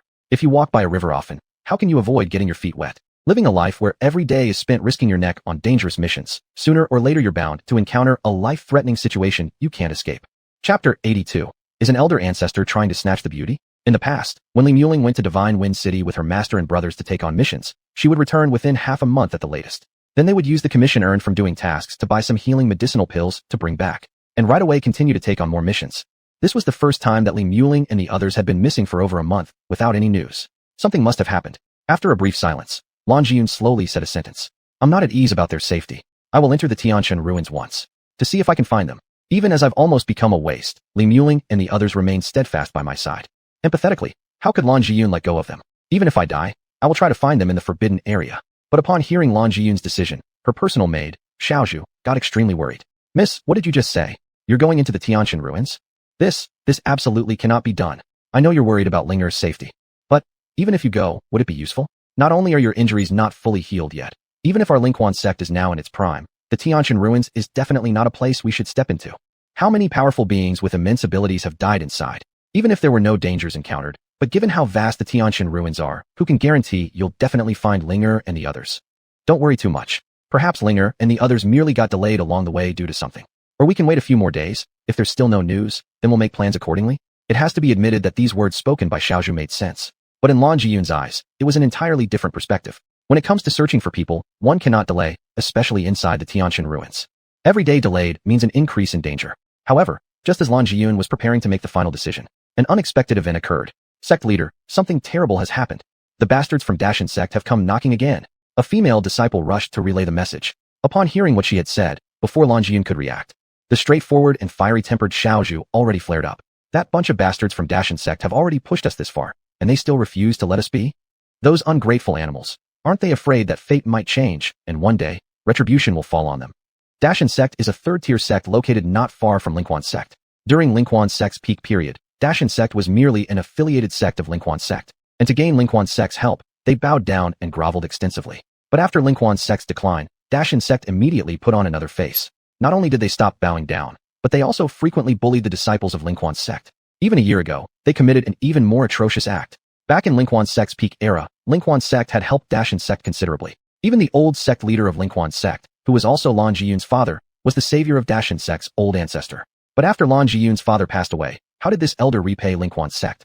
He ordered his disciples to seize the opportunity and snatch Lingquan sect's mountain gate away. If it weren't for being forced to leave, Lan Jiyun wouldn't have had to reside here in this secluded valley with those disciples unwilling to leave the sect. Although the scenery here is pleasant, the spiritual energy is sparse. Anyone with the slightest cultivation talent would choose not to live and cultivate here.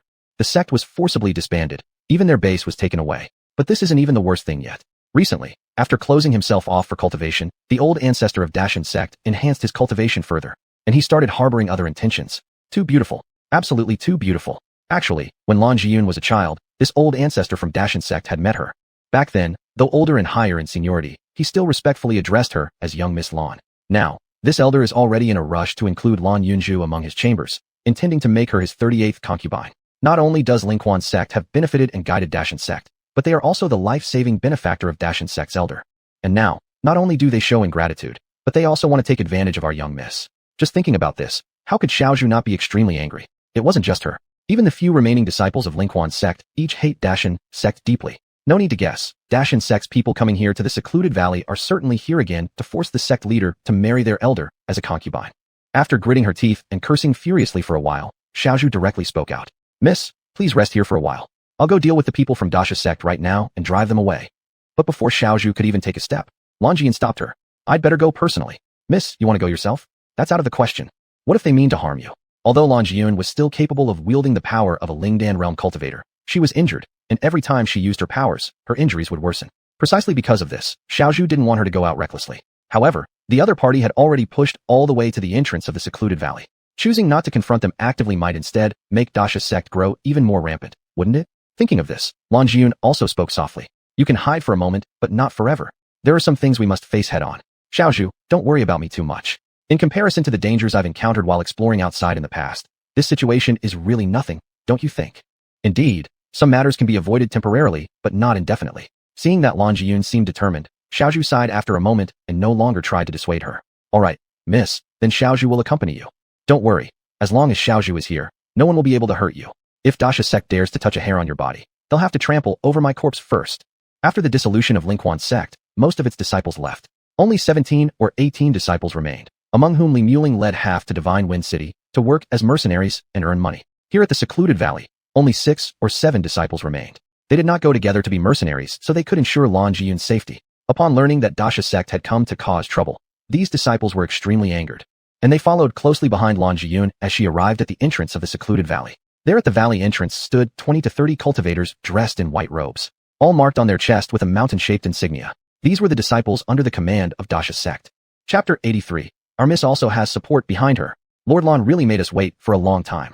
Even if you don't like us, there's no need to be this way. To let the visiting guests wait is how you Longquan sect treat guests. No wonder it has declined. I truly think Lord Lan needs to manage the misconduct within your sect. Seeing that Lan Jiyun had finally arrived, one cultivator from Deshan's sect stepped forward immediately. His full name was Mo Kai Mountain, the vice sect leader of Deshan's sect. Knowing that the people from Deshan's sect came to cause trouble, but before Lan Jiyun could say anything, in the next second, Xiao Zhu with fiery temper started cursing first. What kind of guest are you? Do people from Deshan's sect like you who forget gratitude even deserve to talk about hospitality with us Longquan sect? Mo Kai Mountain, I warn you, you'd better go back where you come from before we Longquan sect get angry. Otherwise, our sect will do everything in its power to make sure you Deshan's sect suffers. It was unexpected that although Longquan sect had declined to this extent, these people still lacked insight. Apparently Mo Kai Mountain knew Xiao Zhu. In the next second, he squinted and looked at Lan Jiyun, saying, "It seems Lord Lan does not know how to discipline her maids properly. Shouldn't I take care of disciplining them instead on behalf of Lord Lan? You Mo Kai Mountain, what kind of crap are you? What makes you think you have the ability to discipline me? Here you are talking nonsense about hospitality without even having a proper self-image. Do people from your Deshan sect qualify for such talk?" Hearing Xiao Zhu's harsh words, Mo Kai Mountain really got angry. But before he could say anything, Lan Jiyun stopped Xiao Zhu next. "That's enough, Xiao Zhu, there's no need to say any more." With Lan Jiyun speaking up, Xiao Zhu indeed didn't continue yelling anymore. Then, Lan Jiyun, whose face was covered by a white veil, directly focused her gaze on Mo Kai Mountain. "Vice Lord Mo came especially to visit us here in our secluded valley. Is there something you want? When our patriarch takes you into the room, then I'll teach you well, this blind yellow-haired girl." After taking his burning gaze off Xiao Zhu, Mo Kai Mountain turned his attention to Lan Jiyun. The next moment, they heard him say, "The purpose of my coming here, Lord Lan should understand clearly. Our Deshan sect elder desires Lord Lan as his concubine. I already told Lord Lan this last time. Now some time has passed. I am specially here to ask, how has Lord Lan considered regarding this matter?" Facing Mo Kai Mountain's inquiry, there was no special ripple in Lan Jiyun's beautiful eyes from beginning to end. The next moment, it was heard that she gently opened her lips, answering with a faint voice. "If my memory serves correctly, it seems I already responded to Vice Leader Mo last time. To take me as a concubine, your old ancestor isn't qualified. Is there something wrong with your hearing, Vice Leader Mo? Or have you made some mistake in your memory?" Upon hearing these words, Mo Kai Mountain laughed. "My hearing is fine, and my memory has never failed me either. I naturally remember the answer given by Lord Lan last time. But now, am I not giving Lord Lan another chance? Our elder genuinely admires Lord Lan, sincerely wishing to welcome Lord Lan as an esteemed concubine. Before today's visit to Lord Lan, our Deshan sect elder specially instructed me to deliver one message. If Lord Lan changes her mind, our Deshan sect will take charge of providing large amounts of healing pills that can be used for recuperation.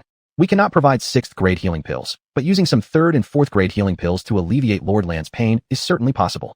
Furthermore, with the support and help of our Deshan sect, Lord Lan and the remaining disciples of your Longquan sect won't have to live in this dilapidated place like beggars, eating in the wind and sleeping in the open air. There's also no need to make your disciples become lowly mercenaries. After all, just nod your head, Lord Lan, and we all become family. Our Deshan sect is willing to accept your disciples unconditionally. How about it, Lord Lan? Isn't our elder extremely gracious to you? This is quite a rare opportunity. So, shouldn't Lord Lan reconsider carefully?" Hearing this, Xiao Zhu immediately became enraged and laughed coldly. "What an absurd grace. Are people from your Deshan sect treating us as fools? If you want to being our Lingquan sect, there's no need for all these twists and turns. With skill, why not confront us directly? Do you really think we're afraid of you?" Mo Kai Mountain didn't respond to Xiao Zhu, but instead stared intently at Lan Jiyun, wanting to see what her reaction would be. Indeed, if she were the type to surrender easily, Lan Jiyun wouldn't have become who she is today. In the next moment, it was heard that she lightly opened her red lips, speaking indifferently. "What if I disagree? Before, we did not force Lord Lan too much because our elder cherished the previous relationship between your sect and ours. But now, if Lord Lan continues to refuse marrying our elder, then from now on, our Dashan sect will not be so polite in words." Not knowing what had come to mind, Imokai Mountain suddenly looked at Lan Jian calmly and said, "Oh, right. There's something that this senior forgot to tell Lord Lan. A few days ago, a rare opportunity allowed our elder to break through his cultivation once again. He is now in existence in the 7th level of the Ling Infant's realm. So if someone thought about coming to help you, they can give up this idea immediately. This senior thinks that given Lord Lan's intelligence, you should understand what I mean by this. Previously, we chose not to forcefully coerce Lady Lan not because we expected her to change her mind, but rather due to Dashan sect having some trepidation over the foundations still remaining within Lingquan's sect. How could it be expressed? Though Lingquan's sect has fallen, Lady Lan's kind-hearted father does still have some friends in the surrounding areas. For instance, Shi Jingtian, the Lord of Divine Wind City. He wouldn't sit idly by if we forced Lady Lan with harsh measures. But now, since our ancestor's cultivation has broken through yet again, he faces almost no opponents in this region. Under such circumstances, if Lady Lan still chooses not to submit, she will surely miss the chance for grace and end up enduring punishment. At this very moment, Lan Jun naturally understood the threatening implication behind Imokai Mountain's words. However, before she could manage to speak, Xiaozhu angrily said, "What if his cultivation breaks through again? Do you actually think your esteemed ancestor of Dashan sect could thereby become the top figure around here? The reason we've tolerated you for so long is that our miss is naturally gentle and doesn't like to fight with others. Do you truly believe we Lingquan sect have lost all support? Let me tell you this, if you ever knew who our miss stands alongside, your so-called revered ancestor would tremble with fear and immediately kneel down to apologize to our miss. Would you believe that?" Chapter 84. You, the unfaithful man, how did you come here? There is no denying that Xiaozhu's words really amused the people of Dashan sect present. Haha, Lingquan sect has been forced to the point where even their mountain gate has been taken away, and they're still talking about having a powerful backing? Who are they trying to scare here? After grinning for a second, the next moment Imo Kaishan showed interest and looked toward Xiaozhu. If you have a powerful backing, then why are the people of Lingquan sect like stray dogs? Why is our elder so scared he came to beg for mercy on his knees? Huang Mao girl may be young, but her arrogance runs high. Or why don't you just name your supposed powerful backing and see if it actually scares us? Perhaps she was truly angry now. Xiaozhu was about to name the person right then. I'll tell you, and when you hear it, don't wet yourselves in fear. Our Lingquan sect has someone backing us who... That's enough. Xiaozhu, stop talking already. Realizing that Xiaozhu was about to name this person, for the first time Lan Jiyun interrupted her with an incredibly severe tone. Seeing her miss apparently get angry, Xiaozhu's beautiful eyes flashed suddenly with a hint of grievance. Miss, they from the Dashan sect have driven us to this state. They even want to force you to become their elder's concubine. At a time like this, should you still bear it quietly? I know Miss doesn't wish to have any more entanglements with him, but I believe if he knows there's trouble here, he definitely wouldn't stay idly by concerning both you and Lingquan's sect. So Miss, let me... Before Xiaozhu could finish her sentence, Lan Jiyun interrupted her again. I've already said it. Stop speaking nonsense like this. From beginning to end, Lingquan's sect never had a strong backing, and we will never rely on anyone. Even if our sect falls into ruin, that's just my incompetence as the sect leader. Biting her thin lips tightly, Xiaozhu's eyes reddened slightly, tears forming at the edges. With the rebuke from her miss, naturally, she didn't dare to say the person's name anymore. But the next moment, possibly recalling something, Xiaozhu vented all her grievances and anger onto these disciples of the Dashan sect. You people from the Dashan sect are utterly ungrateful and lack basic humanity. Aren't you afraid that retribution will someday befall you? I tell you, if you dare to pressure my miss, Zhang Yuzhu will give up my life to make sure your Dashan sect pays a price. Who would take seriously a mere maid's threat? Without even reaching the Lingdan realm, it was laughable. Still, though, she was rather good-looking. In the Grand Elder's opinion, after taking away Lady Lan as his wife, he might not care much about this little maid. Doesn't this mean there might be a chance for me to claim her instead? With that thought, Imo Kaishan's eyes flashed with an impure look, and the next second, he grinned and said, Ungratefulness invites punishment, does it? But I've done many wicked deeds and haven't yet seen any sign of punishment befalling me, have you? Xiaozhu clenched her teeth, fiercely wanting to retort. But at that very moment, from nowhere came a mysterious and elusive voice. It's better to believe there's such a thing as retribution than not to believe. How can you know that the idea of retribution hasn't simply not arrived yet, Master? The sudden voice instantly filled Imo Kaishan with a deep sense of alertness. Yet after glancing around for a full circle, he failed to find who exactly spoke. The next moment, Imo Kaishan also shouted, Whoever you are pretending to be a ghost and confusing people, step out before my sight immediately. Stepping out was far from possible, but indeed someone appeared, stepping across the void and walking towards them from afar. Master, even before the leading man could speak, a group of people behind him ran excitedly toward Lan Jiyun's direction. Upon seeing the identity of the newcomers, a flicker of indescribable excitement flashed through Xiaozhu's beautiful eyes. Miss, look quickly. It's them Linger, they've returned. Just as I said, good fortune always favors those destined for success. They certainly wouldn't come to harm. Xiaozhu had initially intended to run forward a few steps to welcome Li Mulin and others. But at the next second, upon catching sight of a figure dressed in white standing behind them, whose elegant bearing resembled a celestial being descending from above, Xiaozhu abruptly halted her steps. Could it be you? Faithless man, why are you with Linger and the rest? Seeing Xiaozhu glaring at him incredulously, Chun-Li gave a faint smile before greeting her briefly. It's been quite some time since we last met, Xiaozhu.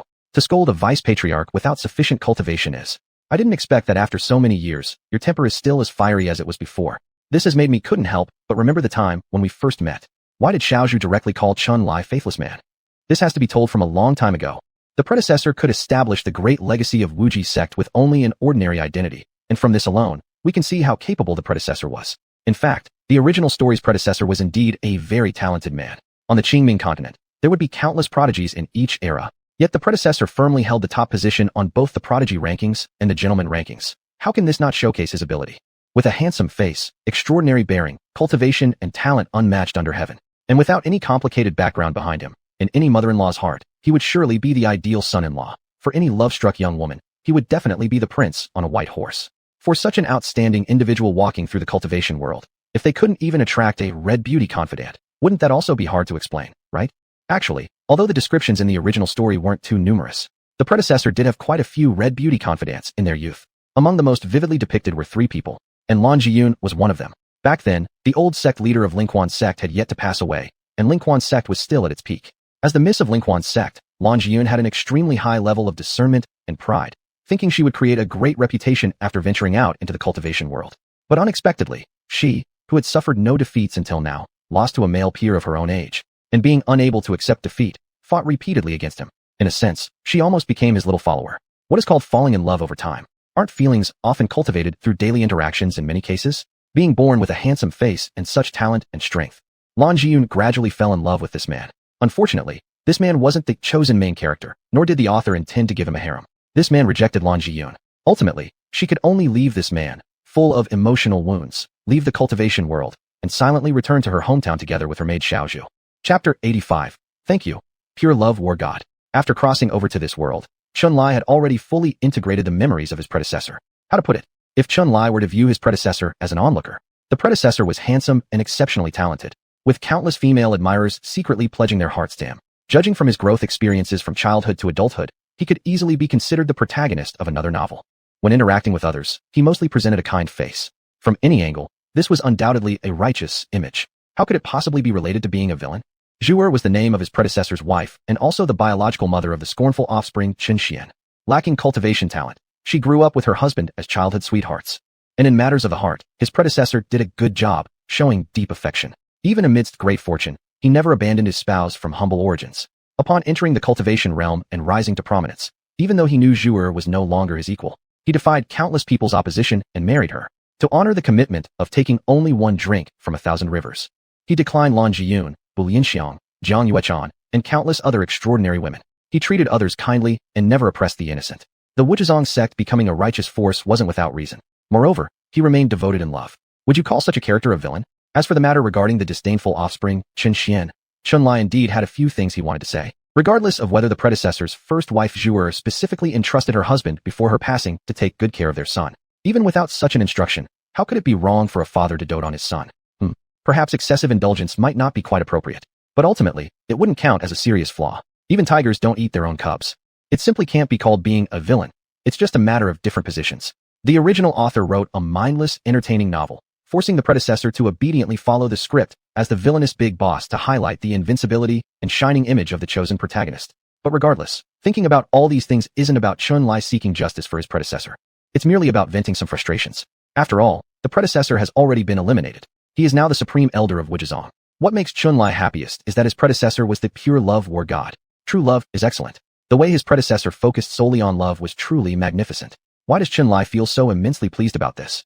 In one sentence, if the predecessor hadn't become the pure love war god, how would there be so many good opportunities for his successor? Dressed in a pristine white celestial dress, her raven black hair styled into a palace bun, her face resembled a celestial being, exuding a transcendent aura. Lan Jiyun is genuinely stunning, especially with her charm hinting at a light maturity.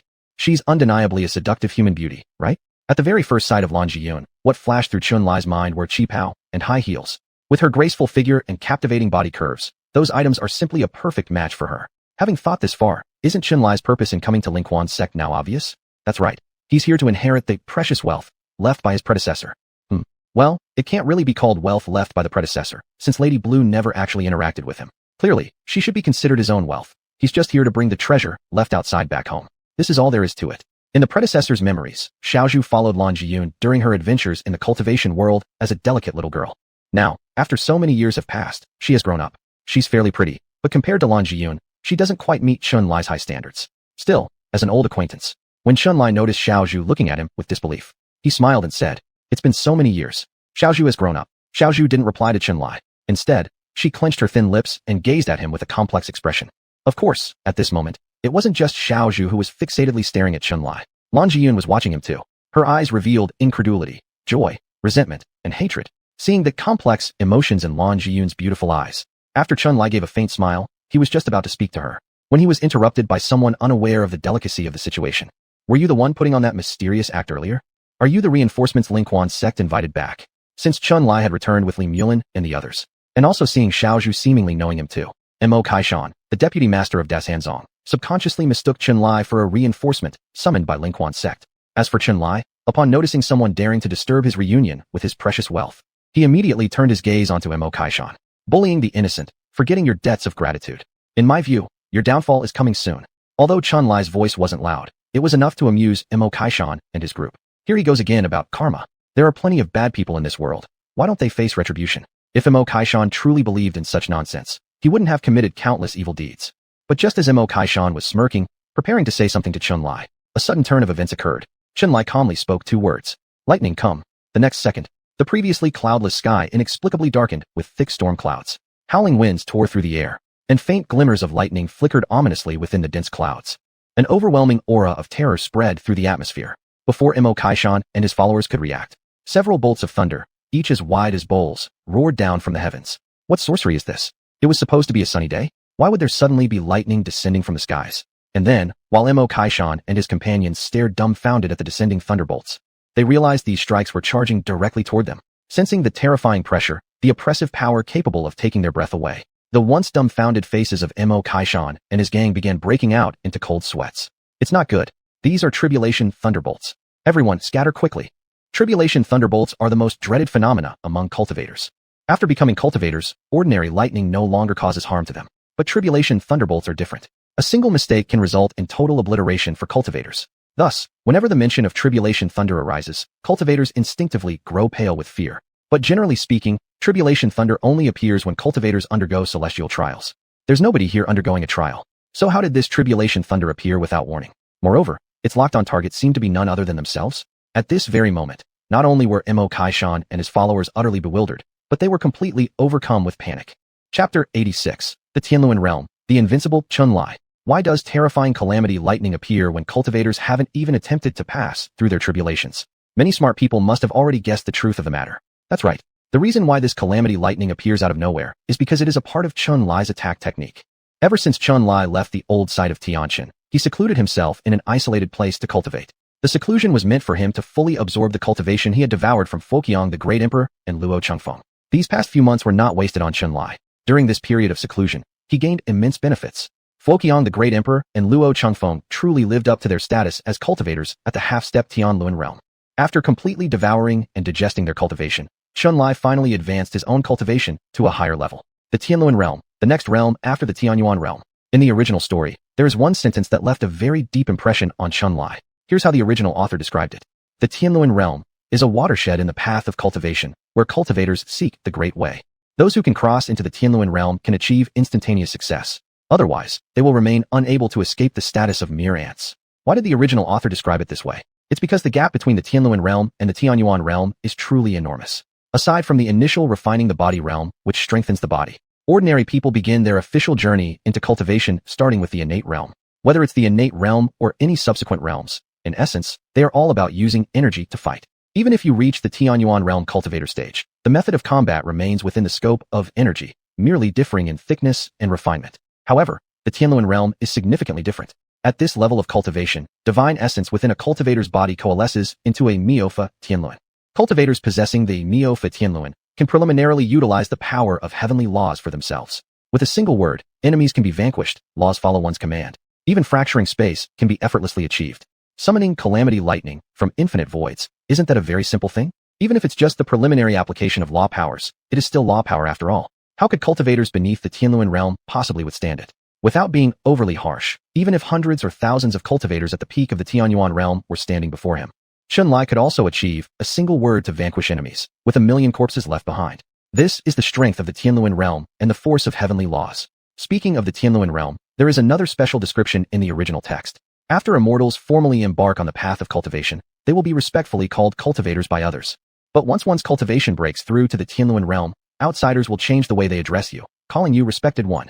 Do not underestimate the difference of just a few words. A respected one is always a respected one. Only after mastering the forces of heavenly laws do you have the capital to pursue the great way and your destiny. Otherwise, you will forever remain within the category of ants. Chun-Li commands with authority, summoning calamity lightning from the endless void. This lightning is capable of easily killing cultivators of the Tianyuan realm, known as Tianyuan Calamity Lightning. The Great Mountain Sect, what nonsense is this pathetic sect? When even the elder of the sect is merely a worm at the spirit infant realm, how could they expect Deputy Patriarch Mo Kaishan to resist? Is that possible? They wouldn't even have the chance to flee. Thus, from the moment this Tianyuan Calamity Lightning was summoned by Chun-Li from the void and descended from the heavens, the fate of these Great Mountain Sect disciples was sealed, without even the opportunity to scream in agony. The entire earth was fractured by this boundless calamity lightning. Were it not for Chun-Li protecting them, those in the hidden valley like Lan Jiyun would not have been spared either. Even then, they felt suffocated under the oppressive weight of this majestic heavenly might.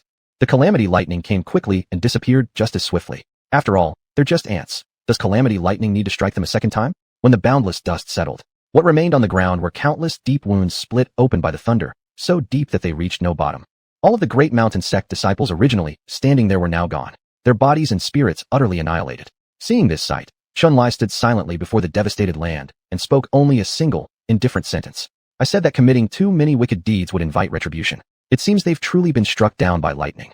Indeed, the scene of roaring thunder descending from the heavens and reducing the Great Mountain Sect disciples to ashes was undeniably terrifying. Xiaozhu stared disbelievingly at Chun-Li. Fickle person, did you do this? How can you even control calamity lightning? Could it be, after all these years, your cultivation has improved further? What realm are you at now? Among everyone present, the person with the highest cultivation is Chun-Li, and he is also the supreme elder of Wuzhizong. So, Xiaozhu instinctively connected what she saw with him. It has to be said, although her cultivation isn't high, Xiaozhu has sharp insight. Seeing the stunned look on this girl's face, as if she had been frightened speechless, Chun-Li smiled faintly and said only one sentence. Shouldn't those who dare bully me be killed by me? Xiaozhu bit her thin lips, unsure of what to say. After hesitating for a long time, she finally spoke with a complex expression. Why are you here? Our young miss doesn't even want to see you. Thank you for saving us today, we will be grateful. But please leave quickly. Surely you know that among all unwelcome guests in our Lingquan sect, your name ranks first. If there's anyone whose unwelcome status could rank first. Upon hearing Xiaozhu's words, Chun-Li felt both like laughing and crying. Leaving is absolutely not an option because the valuable legacy left by his previous self hasn't been taken yet. Knowing that Xiaozhu didn't favor him, but this girl is still pretty decent, so Chun-Li didn't argue with her. In the next second, Chun-Li directly focused his gaze on Lan Jiyun. Having not seen each other for many years, does Yuner also wish to drive me away? His emotions were truly complicated. Although he wanted to say, please leave, until the end, Lan Jiyun couldn't bring herself to say it. The next second, as if remembering something, we saw Lan Jiyun take a deep breath and then speak in a voice so cold and distant. Since an old acquaintance has come to visit, surely Lingquan's sect must not neglect etiquette. Please join me in my secluded valley, Elder. Chapter 87. Deep Love, Deep Hate? Why had Lan Jiyun led the remaining disciples of her sect to move here to the secluded valley? Chun-Li, who was well versed in the original story, naturally understood this clearly. It may seem shabby, but in reality, it's only because the spiritual energy here is relatively thin. But in terms of scenery, it's still quite nice. Especially the courtyards and pavilions, all built rather elegantly. Under the lead of Lan Jiyun, Chun-Li quickly arrived at a room that resembled a living room. Because there was an incense burner burning, the room smelled fragrant. Looking at Lan Jiyun's graceful and beautiful figure, Chun-Li was about to say something. However, at this moment, Lan Jiyun actually spoke up first. Junior Lan Jiyun greets the patriarch. Our humble abode of Lingquan's sect has nothing worthy to offer the patriarch, except for a cup of plain tea. I hope the patriarch does not mind. Only a cup of plain tea, though he had already seen the spiritual tea on the side. They wouldn't even offer him a sip, and she kept addressing him as patriarch. Apparently, the grudge in this girl's heart wasn't just a little deep. But Lan Jiyun's attitude suited Chun-Li perfectly. There's an old saying, the deeper the love, the deeper the hate. Love can be measured by how deeply one hates. If you reverse the meaning of the phrase, isn't it also true that the deeper the hate, the deeper the love? Chun-Li, with extensive romantic experience from his past life, especially understood one principle. To attract a woman, the scariest thing isn't how much she dislikes you, but being completely ignored and disregarded by her. Considering Lan Jiyun's experiences and age, and yet she still deliberately employs such petty tricks against him. This proves well enough, doesn't it? that after so many years, she still hasn't entirely let go of her feelings towards him? No matter, though the environment here is simple, with Miss Yun present, it truly makes this place illustrious and adds fragrance through your presence. He didn't expect that Chun-Li, who usually acted as if he were oblivious to her, would suddenly say such words of praise. Lan Jiyun secretly rejoiced a bit in her heart, but mostly felt incredulous. Before Lan Jiyun could say anything, the next second, Chun-Li continued speaking. Xiaozhu, there are some things I wish to discuss with Yuner. You'd better leave for now. Leave for now? Xiaozhu wouldn't leave just because of Chun-Li's word. At this moment, she instinctively looked at Lan Jiyun to see whether the young miss wished to have a private chat with Chun-Li. Had Lan Jiyun really not wanted to see Chun-Li, she would have driven him away right at the door. Impossible that she'd bring Chun-Li into the secluded valley. Now, upon hearing that Chun-Li wished to have a private conversation, Lan Jiyun also wondered what this ungrateful man had come here to say to her. Thinking of this, Lan Jiyun instructed Xiaozhu. Since the patriarch has ordered it, Xiaozhu, you may retreat for now. Don't worry, there won't be any safety concerns for me. By Chun-Li's side, indeed, it's the safest spot. After all, even when she had humbled herself to offer herself, he wouldn't take more than a glance at her. Is there anyone safer in this world than him? Without a doubt, Lan Jiyun had thought through everything very thoroughly. But one thing she would never imagine in her wildest dreams was that the god of pure love before her eyes had actually been replaced by another soul long ago. With the young Mrs. instructions, Xiaozhu obediently withdrew this time. As she left, in the vast room, there were only Chun-Li and Lan Jiyun left. No one chose to speak up first. However, in this slightly awkward atmosphere, Chun-Li took the initiative and broke the silence first.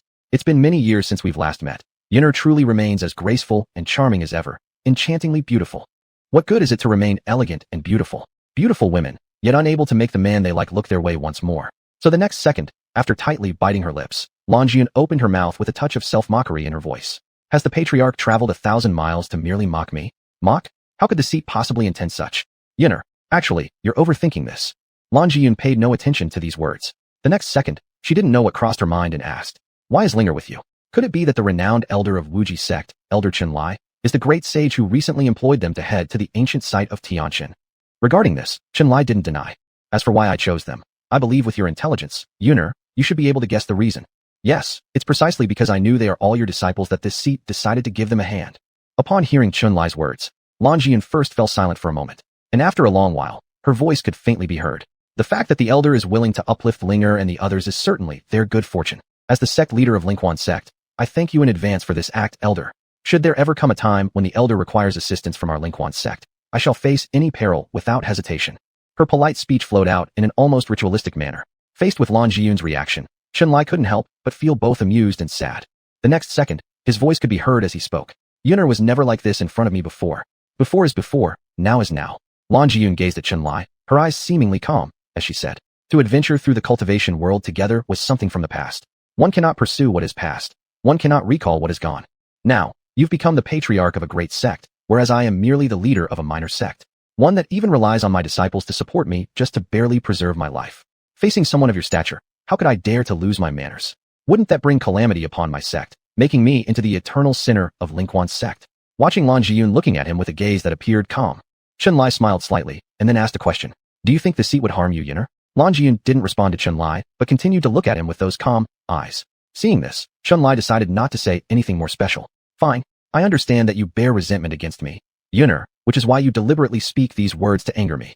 If so, then I won't waste my breath on these trivialities with you, Yuner. Let's get straight to the point. Do you know the real purpose behind my visit today, Yuner? Lan Jiyun naturally had no idea why Chun-Li had come to Lingquan's sect, and it certainly wasn't due to her own person. Of this point, Lan Jiyun still held a certain confidence. Though it was somewhat reluctant to admit, what else could she do?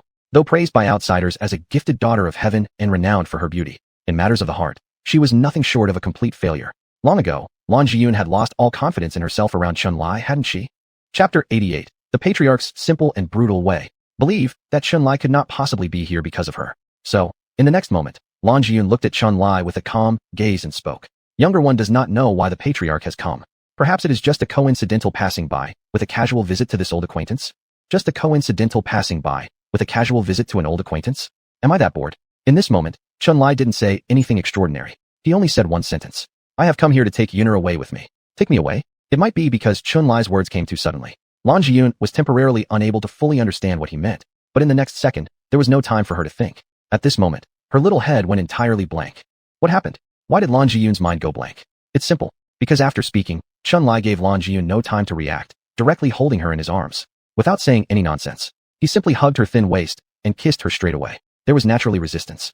And naturally, struggle as well. But all the resistance displayed by Lan Jiyun in this moment were subconscious reactions caused by a temporary short circuit in her brain. Chun Liu. With anxious confusion, while constantly struggling, Lan Jiyun found a brief pause where Chun Li relaxed, allowing her to call out his name at this moment. Seeing her looking at him with eyes filled with numerous complex emotions like shame, confusion, and shock, mingling together, along with a trace of unnameable shyness shimmering in her pupils.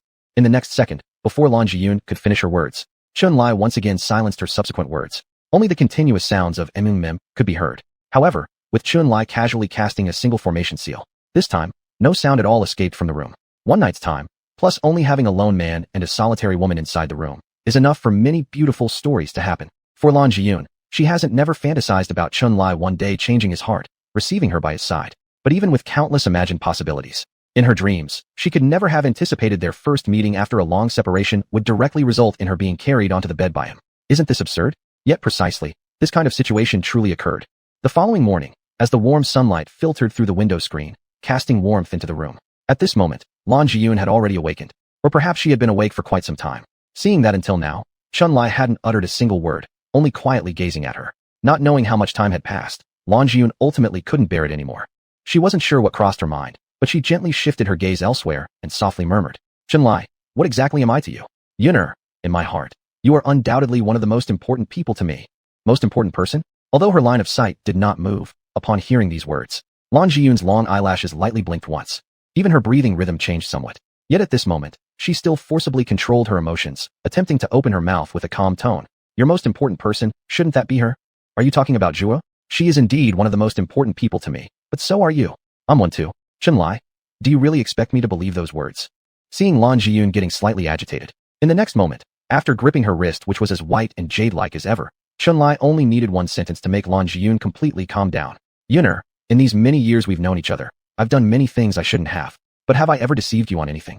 Indeed, regardless of how much Chun Li wronged her, at least he had never lied to her. Facing Chun Li's serious gaze in this moment, Lan Jiyun suddenly felt unsure about what to say. Chun Li, honestly, I never thought you'd come find me, and I certainly never thought I'd hear these words from you. I'm happy, but time has passed. We can't return to what we used to be. Last night, I don't know why such a thing happened, but I don't blame you. Let's just treat it as an accident. You don't belong here. You have your own place to go. So after we get up, leave. Since last night, she had stayed. She definitely wouldn't leave at this point. Seeing Lan Jiyun saying cruel words with a ruthless attitude, Chun Li suddenly gripped her wrist again. Is that all Yun'er wants to say to me? What do you mean by that? Aren't my words clear enough? Holding her wrist, confused by his gaze, Lan Jiyun didn't know what was wrong with herself as her heart grew increasingly anxious. She tried to escape, but couldn't pull her hand back. Can we not just treat yesterday's incident as an accident? We can't. You had your way with me, and now you want to avoid responsibility. How have you? How have you? Chun Li didn't like saying too much nonsense, so before she could finish her sentence, he pulled her back into his arms again. I said I would take you away. Therefore, you must come with me. So my Yun'er, just accept your fate. Chun Li only spoke these two sentences. Soon after, accompanied by a series of mum sounds, the second round of happiness started once more. There is a reason why Chun Li acted so decisively towards Lan Jiyun. Judging from the original story's description, Lan Jiyun truly harbored deep feelings for his past self. Otherwise, she wouldn't have remained yearning for so many years. Now that he was here, he came precisely intending to rekindle their old affection. For women like Lan Jiyun, who already held strong feelings for him, there were two ways to approach the situation. She acted cold and distant upon meeting him because there was still resentment and grievance in her heart. If he gradually won her over with kindness, naturally he could soften her completely. But this method, though practical, was far too inefficient. Chun Li did not want to waste a lot of time employing the gradual persuasion tactic on Lan Jiyun. The patriarch also had the patriarch's method. Compared to the first option, this second way was much simpler and rougher. That is, regardless of anything else, taking her completely first. Didn't you ever hear an ancient saying? When young lovers have disagreements, no disagreement is impossible to resolve with one trip to a hotel. And if that doesn't work, then more trips. Unless you're incapable in that aspect. Otherwise it's guaranteed that you'll quickly make peace. Now, Chun Li was adopting this exact method. Chapter 89. After years of not seeing you, how have you become so shameless? It turned out that the strategy adopted by Chun Li was very successful. If it had only been a single profound exchange, Lan Jiyun could still force herself to consider it as an accident. But what about the second time, or the third? Could she still regard it as an accident? Even Lan Jiyun herself hadn't realized that the endless resentment she originally felt toward Chun Li was beginning to slowly transform into another complex emotion. Time passed in the blink of an eye, and Lan Jiyun, resting her head on Chun Li's arm, softly said a sentence. So many years have passed without us seeing each other. How come you? How have you become? How can you possibly? Seeing that Lan Jiyun had spoken for so long without finishing her sentence, Chun Li also became a little curious. What did I become? Finally, Lan Jiyun couldn't help but blurt out those two words. Shameless. So all this time, this girl was asking why he had become so shameless. Is she cursing him or praising him? Chunlai didn't care and simply decided to take it as praise. In the next moment, he embraced Lan Jiyun's slim waist and kissed her water-like face again. Do you like me this way, Yuna? Shameless. Lan Jiyun once again repeated these two words, then turned her face away, refusing to make eye contact with Chunlai anymore. But she didn't notice that her white as jade face had started to blush at this moment. And Chunlai didn't want to conceal anything from Lan Jiyun. He then said, Yunner, this time I came to find you, sincerely intending to take you with me. But before that, there's one thing I need to mention beforehand. In recent times, I've already taken 3 concubines. Expecting some special reaction when Lan Jiyun heard this. After observing her expression for quite a while, Chunlai didn't detect any ripples in her eyes. Seeing this scene, Chunlai became curious. Aren't you surprised, Yunner? Why should I be surprised? Lan Jiyun looked at Chunlai and said just one sentence. After so many years since we last met, you didn't say a word, yet you dared to directly pick me up and carry me back to the room. With your current level of shamelessness, is marrying and taking concubines surprising? If only you had shown this kind of determination back then, I imagine our Wuji sect would have become a nation full of women long ago. Chunlai didn't expect that his character would be seen through because of this. For a moment, he actually found himself at a loss for words. Although she spoke as if it didn't matter, deep down, Lan Jiyun indeed cared. In the next second, it was seen that she slightly diverted her gaze and said offhandedly, to be able to catch your eye, Elder Chun, they must all be exceptionally beautiful, right? I am a bit curious. What 3 young ladies are honored enough to gain your attention? Hearing Lan Jiyun's question, Chunlai truthfully answered. One is named Su Ching Yen. She comes from a small place called Liang City, where she is the miss of the Su family there. Later, she entered my Wuji sect for cultivation and followed me after expressing admiration for me. The other is named Ye Tian, who has some connection with Taiwan sect. You'll understand more once you meet her. Once you meet her, well, you know everything, isn't it? Lan Jiyun looked at Chunlai. Do you have that much confidence that I will go with you? This isn't important. Whether or not you agree doesn't change the fact that I'll either take you gently or carry you forcefully. I thought Chunlai was already shameless enough. How did he end up being like this? After hearing those words now, Lan Jiyun couldn't help but feel her entire worldview refreshed once again by Chunlai. It was truly remarkable. With such a personality, having only taken 3 concubines so far, there was no further discussion on this topic. After all, even though Chunlai mentioned carrying her away forcibly, what could she do? She was just a weak woman, unable to lift a chicken, wasn't she? There's nothing that could stop it anyway. All because of coercion from the ancestor, certainly not willingly. Subsequently, Lan Jiyun asked nonchalantly about the third person. And who is the third person?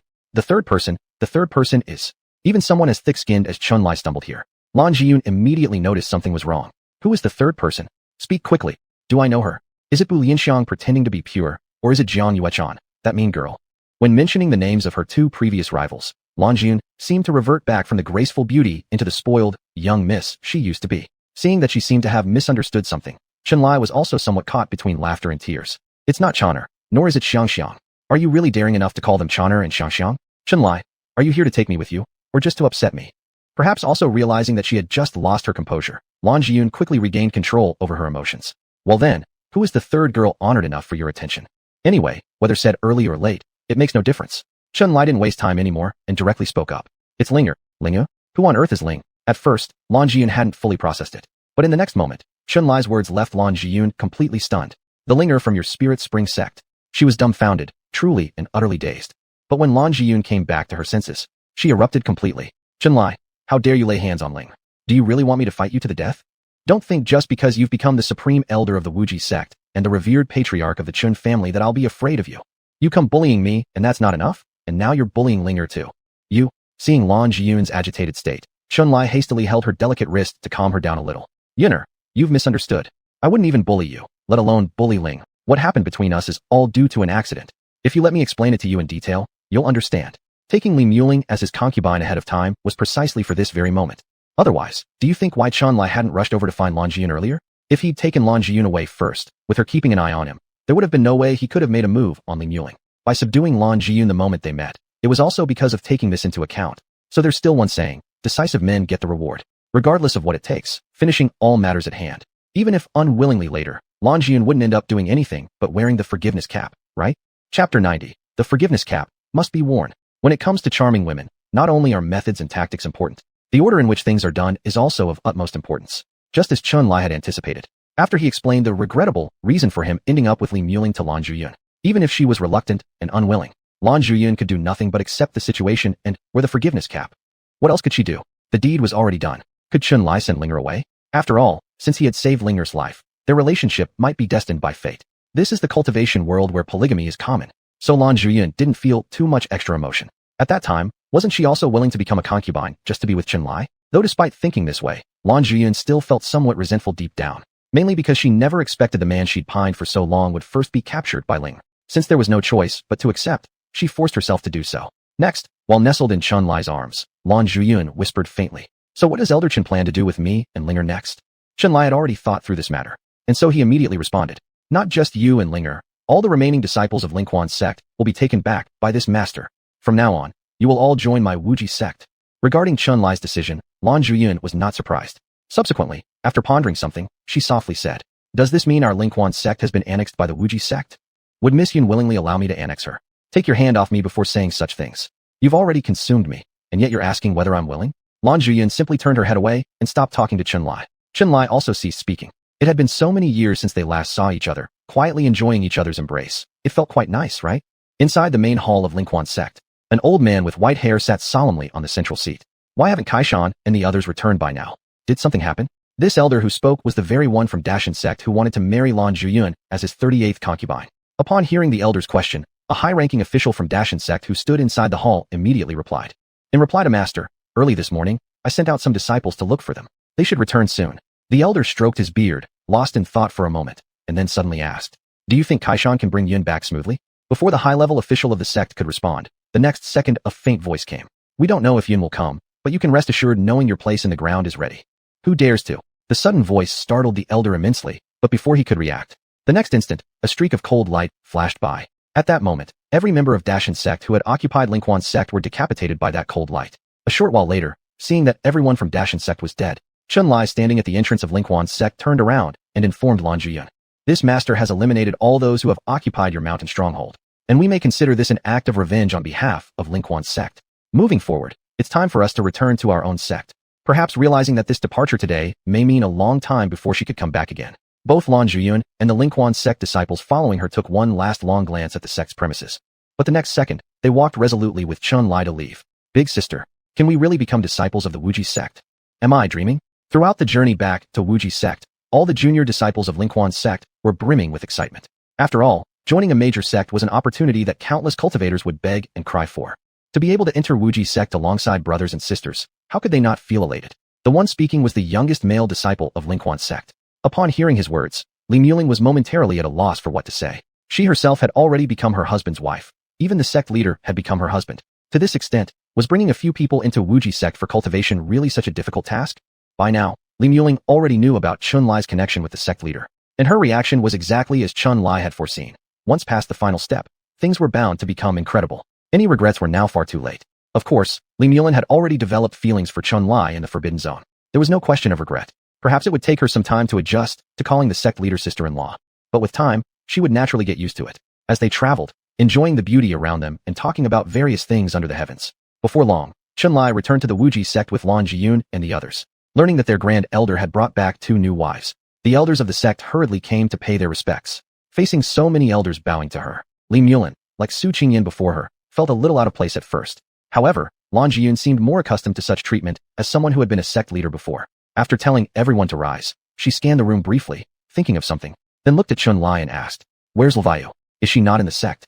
Chun Lai once took on an extraordinarily beautiful disciple named Lvayu, who now served as the sect leader of the Wuji sect. Since Lan Zhiyun had met her previously, she questioned where Lvayu was. Speaking of which, it was indeed quite a while since Lvayu last returned to the sect. Still, Chun Lai wasn't worried about her. Having read the original story thoroughly, he knew that at this moment, Lvayu was cultivating in seclusion inside a mystical realm, and wouldn't return for some time. Thinking about this, Chen Lai explained, "Lvayu has encountered great fortune. She's currently inside a mystical realm." Upon hearing these words, Lan Zhiyun lightly nodded her head, then said no more. "Yunner, this is for you." Chen Lai handed Lan Zhiyun a 6th-rank medicinal pill meant for healing, which she needed to recover from her injuries. Already accepted as one of the Grand Elders people, Lan Zhiyun didn't hesitate, quickly receiving the pill and saying, "After taking this, I will need some time in secluded cultivation. It's good timing to solidify my cultivation level." "Good. Then go ahead and retreat into seclusion." With the sect leader absent, all sect affairs fell on Chun Lai's shoulders to manage personally. Honestly, it was rather bothersome and dull. Once Lan Zhiyun recovered, he could delegate these matters to her. For several days within the sect, Chun Lai did accomplish a fair amount of tasks. Chapter 91. I'm your husband. After staying in the sect for more than 10 days, the most important thing Chun Lai did was to use the Heaven Earth Pearl to resolve Nie Qingzhu's physical condition issue. The great Ye Tian yin-yang sacred body lacked a balancing element, causing yin and yang energies to collide constantly within her body, endangering Ye Qingzhu's life. However, after Chun-Li fused a strand of heaven-earth chi from the pearl into Ye Qingzhu's body, her constitution evolved into the heaven-earth yin-yang body. It still remained at the immortal body level, without breaking into the sacred body realm. However, with the heaven-earth chi serving as a harmonizer, she no longer had to worry about her safety and could officially embark on her cultivation journey. Having resolved Ye Qingzhu's physical problems and simply handling the other affairs of the sect, Chun-Li affectionately doted on his wives a few times. Then, he came alone to his secluded practice chamber, primarily to review his gains. Indeed, after taking Lan Jiyun as a concubine, Chun-Li received another unparalleled reward from the system. Congratulations, you have obtained the reward, the Great Tao Affinity. Chun-Li, who had thoroughly read the original work, clearly understood what this so-called Great Tao Affinity was. In short, it was entirely different from the Celestial Tao Affinity he had gained previously by recruiting Li Mulling. The effect of Celestial Tao Affinity is to enhance the luck of its possessor, just like how a fated protagonist might stumble upon a treasure even when falling off a cliff. However, the Great Tao Affinity refers to enhancing the compatibility between the owner and the Great Tao. For example, the Supreme Bone inside him possesses the power to devour the Tao. After obtaining the Great Tao Affinity, it can accelerate the growth of his Supreme Bone. While the effects might not be noticeable in the short term, over time, the amazing benefits of Great Tao Affinity will gradually become apparent. For some unknown reason, after receiving these two rewards, Chun-Li felt as if he had turned into a fated protagonist. Such items should exclusively belong to the destined main characters, but now he also owned them. This made Ye Tian appear increasingly insignificant in Chun-Li's eyes. However, despite looking down on him, Chun-Li would not treat him too lightly. He temporarily left him alive to control that Miss Jiang. Thinking back, Chun-Li realized it was probably around this time that Jiang Tainer had returned to her family and started undergoing the second phase of inheritance. Recalling Jiang Tainer, Chun-Li couldn't help but remember their previous intimate moments. Truly deserving to be in existence with a beauty rating of 99 and the empress of the harem, Jiang Tainer possessed an extraordinary charm and grace. Next time they meet, he would try to deepen their relationship. He wondered if at that moment she would still try to intimidate him, but it didn't matter. If she dared to attack, he would break her claws. Chun-Li didn't believe that his harsh means wouldn't make Jiang Tainer submissive. After reviewing the rewards from the trip to the celestial ruins, Chun-Li originally wanted to enter seclusion to consolidate his cultivation for a while. But before he could formally start cultivating, Su Ching Yen came to report something. Lord, the Su girl you brought back earlier has awoken. Su girl? Chun-Li wasn't quite sure at first, but he soon realized whom Su Ching Yen was referring to. Wasn't this the next favored concubine he was about to take? Calculating the timeline, Su Xiangxue was supposed to awaken approximately around this time according to the original story. Upon hearing that a beauty had awakened, Chun-Li immediately abandoned his secluded cultivation plan. Then, together with Su Ching Yen, he found Su Xiangxue. There she stood, wearing an elegant white imperial gown and delicate embroidered shoes. Her skin smooth as jade, cold yet regal, exuding an icy demeanor. She stood beside the window, resembling a fairy who had descended into the mortal world. Perhaps due to having just awakened from revival, Su Xiangxue appeared somewhat lost, staring blankly out of the window, seemingly pondering where she currently was. Snow girl, you're awake. Possibly startled by the entrance of Chun-Li and Su Ching Yen, Su Xiangxue immediately shifted her gaze toward Chun-Li. Who are you? Su Xiangxue's voice was pleasant and clear, resonating beautifully, but it carried a slight coldness, reminiscent of an ice queen goddess. However, Chun-Li knew this was not because of her nature, but due to her possessing cold skin and jade bones. Seeing Su Xiangxue asking who he was, Chun-Li wasted no time beating around the bush. But as soon as he uttered his next sentence, before Su Xiangxue could even react, Su Ching Yen beside him was already shocked out of her wits. Swear, I am your husband, don't you remember me? Su Xiangxue. Husband? It has to be admitted that upon hearing these words, Su Xiangxue was indeed thoroughly dumbfounded at this moment.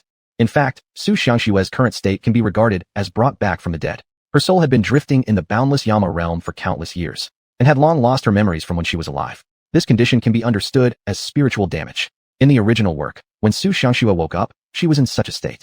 While some common sense about life remained, everything that mattered most to her during her lifetime, like Tinglu Ancient Kingdom, was completely forgotten. Even mentioning Luo Chengfeng and Emperor Fugong would not evoke any reaction from her. Though eventually, due to some coincidences, she fully regained her memories, but that only happened in the middle to later parts of the novel. Chun-Li was not concerned with this at the moment. Instead, seeing Su Xiangxue made him think of an event related to the original story. As the destined main character, Ye Tian would grow into an existence that dominates all realms, naturally possessing more than just one or two golden fingers. The first golden finger was Yanji. The second golden finger was Jiang Tainer, if arranged according to this order. Then Su Xiangxue should count as Ye Tian's third golden finger. Jiang Tainer, being the rich young miss, couldn't possibly stick close to Ye Tian all the time. And Yanji, as a residual soul, is sometimes effective and sometimes unreliable. In this situation, Ye Tian definitely needed a stable bodyguard, right? Thus, Su Xiangxue was the third fighter arranged by the author of the original work for Ye Tian. After awakening, Su Changxue lost her memories from her past life and naturally ended up in a state where she didn't know where to go. Her cultivation was neither too high nor too low, precisely at the peak of the spirit infant realm, making her very suitable to become Ye Tian's personal bodyguard during this period of time. Chapter 92. Su Changxue was hoodwinked into being disabled. Indeed, the development of events did bear out this point, with people calling her anti-Xiang all day long, and Su Changxue having indeed protected Ye Tian many times. It's a harem-style novel with multiple heroines. How could anyone still guess at how the story ends? Even after regaining her memory, having gone through life and death with Ye Tian so many times, Ye Tian had left an indelible mark in Su Changxue's heart, eventually successfully bringing anti-Xiang into his home. One wonders if Luo Chengfeng, Ye Tian's friend of a different generation from the original story, would leap out of his grave upon hearing this in the netherworld. But then again, the original is just the original. Chun-Li wouldn't act like Ye Tian, needing to go through countless trials of life and death before he could win Su Changxue's heart. Wasn't this amnesia coming perfectly timed? True men always prioritize efficiency when doing things. What Chun-Li aimed for was to take Su Changxue down as quickly as possible. In what state could a woman be more easily persuaded than this one? This was also the reason why, upon hearing that Su Changxue had awakened, Chun-Li immediately rushed over to see her. Just as described in the original, Su Changxue had lost her memory due to spirit damage, but some basic common sense remained, and she hadn't become foolish. Upon seeing someone claim to be her husband, how could Su Changxue possibly immediately believe such words? Her next reaction confirmed this point, as immediately upon hearing Chun-Li's words, her delicate eyebrows furrowed lightly. Are you my husband? No, it can't be. How could I not remember marrying someone? If you've lost your memory, how could you remember all this? Swear, do you really think I'm deceiving you? Feeling something wasn't right, realizing that her mind was completely empty, she realized that perhaps she had lost her memory. Her intuition told Su Changxue that she must have never been married, though she didn't blurt this out immediately. Instead, she furrowed her brows further and asked, what proof do you have to show that you are my husband? And furthermore, why did I lose my memory? Chun-Li absolutely wouldn't tell Su Changxue about her real identity. Doing nothing productive. Why should he even say that nonsense? Thus, Chun-Li quickly made up a story on the spot. We were supposed to get married, but we quarreled slightly. You left angrily and ended up encountering a ferocious beast. You then got injured and lost your memory. It took me a great deal of time and cost many resources to save you. And even so, it took you over a month of coma before waking up. As for evidence, this humble one has enough. There's also someone here who can testify. Don't believe me? Ask her. Su Ching Yen truly didn't know how to comment on Chun-Li anymore. But having been thoroughly subdued by him already, Su Ching Yen wouldn't dare to expose him now either. She could only help him continue with this play. Yes, Auntie Shui. You previously got into a disagreement with Lord Yi, leaving the sect, which resulted in your injury and loss of memory. Su Changxue glanced at Su Ching Yen, frowning slightly. Who are you? I am. While Su Ching Yen struggled with how to introduce herself, Chun-Li stepped in. She is Su Ching Yen, also my wife. Because you're older, she has always called you Sister Shui. Su Changxue tended to trust her own intuition, finding it hard to fully believe Chun-Li and Su Ching Yen. But before she could react or respond, Chun-Li continued. If you still don't believe me, then I have a second piece of evidence. Take a look. After saying this, Chun-Li handed Su Changxue a special enchanted spirit stone. What is this thing? Seeing Su Changxue's puzzled expression, Chun-Li immediately explained. This thing is called an image spirit stone. Activate it with your own spiritual energy, and you'll understand the relationship between us. The image spirit stone was refined using special techniques to record images, its function akin to Chun-Li's video recorder from a previous life. Following the method taught by Chun-Li, Su Changxue activated the spirit stone very quickly, and saw the recorded images inside the stone. Not looking might have been no big deal, but once Su Changxue saw, she was utterly stunned. Look, what kind of scene was this? As recorded in the image within the spirit stone, the her, in a white dress, lay contentedly in Chun-Li's arms, basking in the moonlight, full of romantic intimacy, in the garden. Those, reckless and unrestrained, actions turned Su Changxue red-faced at once. The next moment, she flung away the spirit stone. This is the recorded scene of our past together, isn't it? Actually, the person in the spirit stone recording wasn't Su Changxue, but Ye Tian, filmed just a few days ago with Chun-Li. Her figure resembled Su Changxue's closely, and their auras were alike too. After all, cultivators could easily alter one's appearance temporarily with simple techniques, couldn't they? Ye Tian was always obedient and gentle. She thought Chun-Li might have some unique preferences, so she willingly went along as he altered her face. Since Su Changxue was from the old era, where image recording spirit stones did not exist, this made it even easier to deceive her with such an artifact. Chun-Li may indeed have acted despicably, but his scheme had proven effective, given that Su Changxue suffered damage to her soul essence, and thus couldn't think clearly enough. Upon seeing the recorded scenes within the spirit stone, an inevitable thought arose in Su Changxue's mind. Could it be? Could I really be married to the man before me right now? If we can be so intimate together, then surely I must have loved him deeply back then. But why do I not remember anything at all? Swear, don't you have even a single memory of your husband left? Seeing Su Changxue standing there, seemingly lost in deep thought, Chun-Li promptly assumed a sorrowful expression, taking hold of her delicate wrist. Life is like theater, acting is key. And one must admit, Chun-Li's performance, teary-eyed and dripping with apparent deep affection, managed to shake Su Changxue slightly. In that moment, she overlooked entirely how Chun-Li had directly seized her wrist, only looking up at him with hesitation. No, Lord Husband, Su Changxue originally intended to say she truly remembered nothing at all, but before she could finish her sentence, Chun-Li had already pulled her into his embrace. Chapter 93, The Defiant Reward, Dual Supreme Bones. It's all my fault. If I hadn't argued with you back then and indulged your little tantrum instead, you wouldn't have left out of anger, and this amnesia wouldn't have happened. So it doesn't matter. Even if you've forgotten me, I will surely find a way to help you recover your memory. For now, let's just start anew. Before Su Changxue could react, Chun-Li kissed her. Perhaps being suddenly kissed like that had confused her. At that moment, her beautiful eyes were wide open, seeing Chun-Li and Su Changxue in an intimate embrace. Su Ching Yen, standing nearby, already didn't know how to comment on the situation. And start anew? The method for starting anew is just kissing directly? Sigh. Judging by this, it seems Miss Su has fallen into the old man's palm. Looks like the number of sisters is going to increase again. Truly worthy of being one of the first women to follow Chun-Li. Su Ching Yen understands Chun-Li quite well. As facts prove, being targeted by the patriarch is indeed surprising if you can run away. This so-called starting anew is merely lip service. Since he's already kissed and embraced her, what else is expected to happen? After all, they'd already agreed with Luo Changfeng to take good care of Su Changxue. So on the first day Su Changxue woke up, Chun-Li took good care of her that night. To be honest, using such straightforward means to seduce Su Changxue wasn't without risk. According to the original work's description, when the timeline reaches the middle to later part of the novel, Su Changxue will undoubtedly regain her memory. But here's the key point. This middle-later part must be specially marked. By the time of the mid-late stage, one would have become incredibly powerful. It's merely a worry whether Su Changxue will resort to crying, yelling, or threatening suicide, or even be unable to accept it emotionally after regaining her memory, to which Chun-Li has already devised a solution. Time isn't an issue, gradually fostering feelings over time. When enough time passes, and she gives birth to many babies. At that point, does she really have other choices? Reluctant or not, just let the children cling to her. There's no way she won't accept reality. However, that's for later. For now, let's focus on enjoying ourselves. Congratulations on obtaining a reward, Supreme Bone X1. After spending several days in loving harmony with Su Changxue, and because Chun-Li had already given prior notice to everyone in his sect, Su Changxue completely believed in Chun-Li's words now. She saw him as her fiancé. The final step towards breaking through was reached, and their feelings rapidly deepened. She was willing to marry the patriarch willingly. So Chun-Li naturally received the system reward very soon. What a surprise. Truly, unimaginable surprise. Before the excitement from the rewards of Heavenly Tao Harmony and Great Tao Harmony had even faded, he somehow harvested another extraordinary surprise. This is a Supreme Bone. Chun-Li truly didn't expect that after acquiring a Supreme Bone from Tai Wang's sect's secret archives, and not long afterward, he received another Supreme Bone as a reward from the system. As white as jade, this Supreme Bone was engraved with ancient runes. These are the legendary Great Tao runes. Each Supreme Bone possesses a different type of Great Tao power. Chun-Li was very curious about the specific Great Tao that belonged to this Supreme Bone.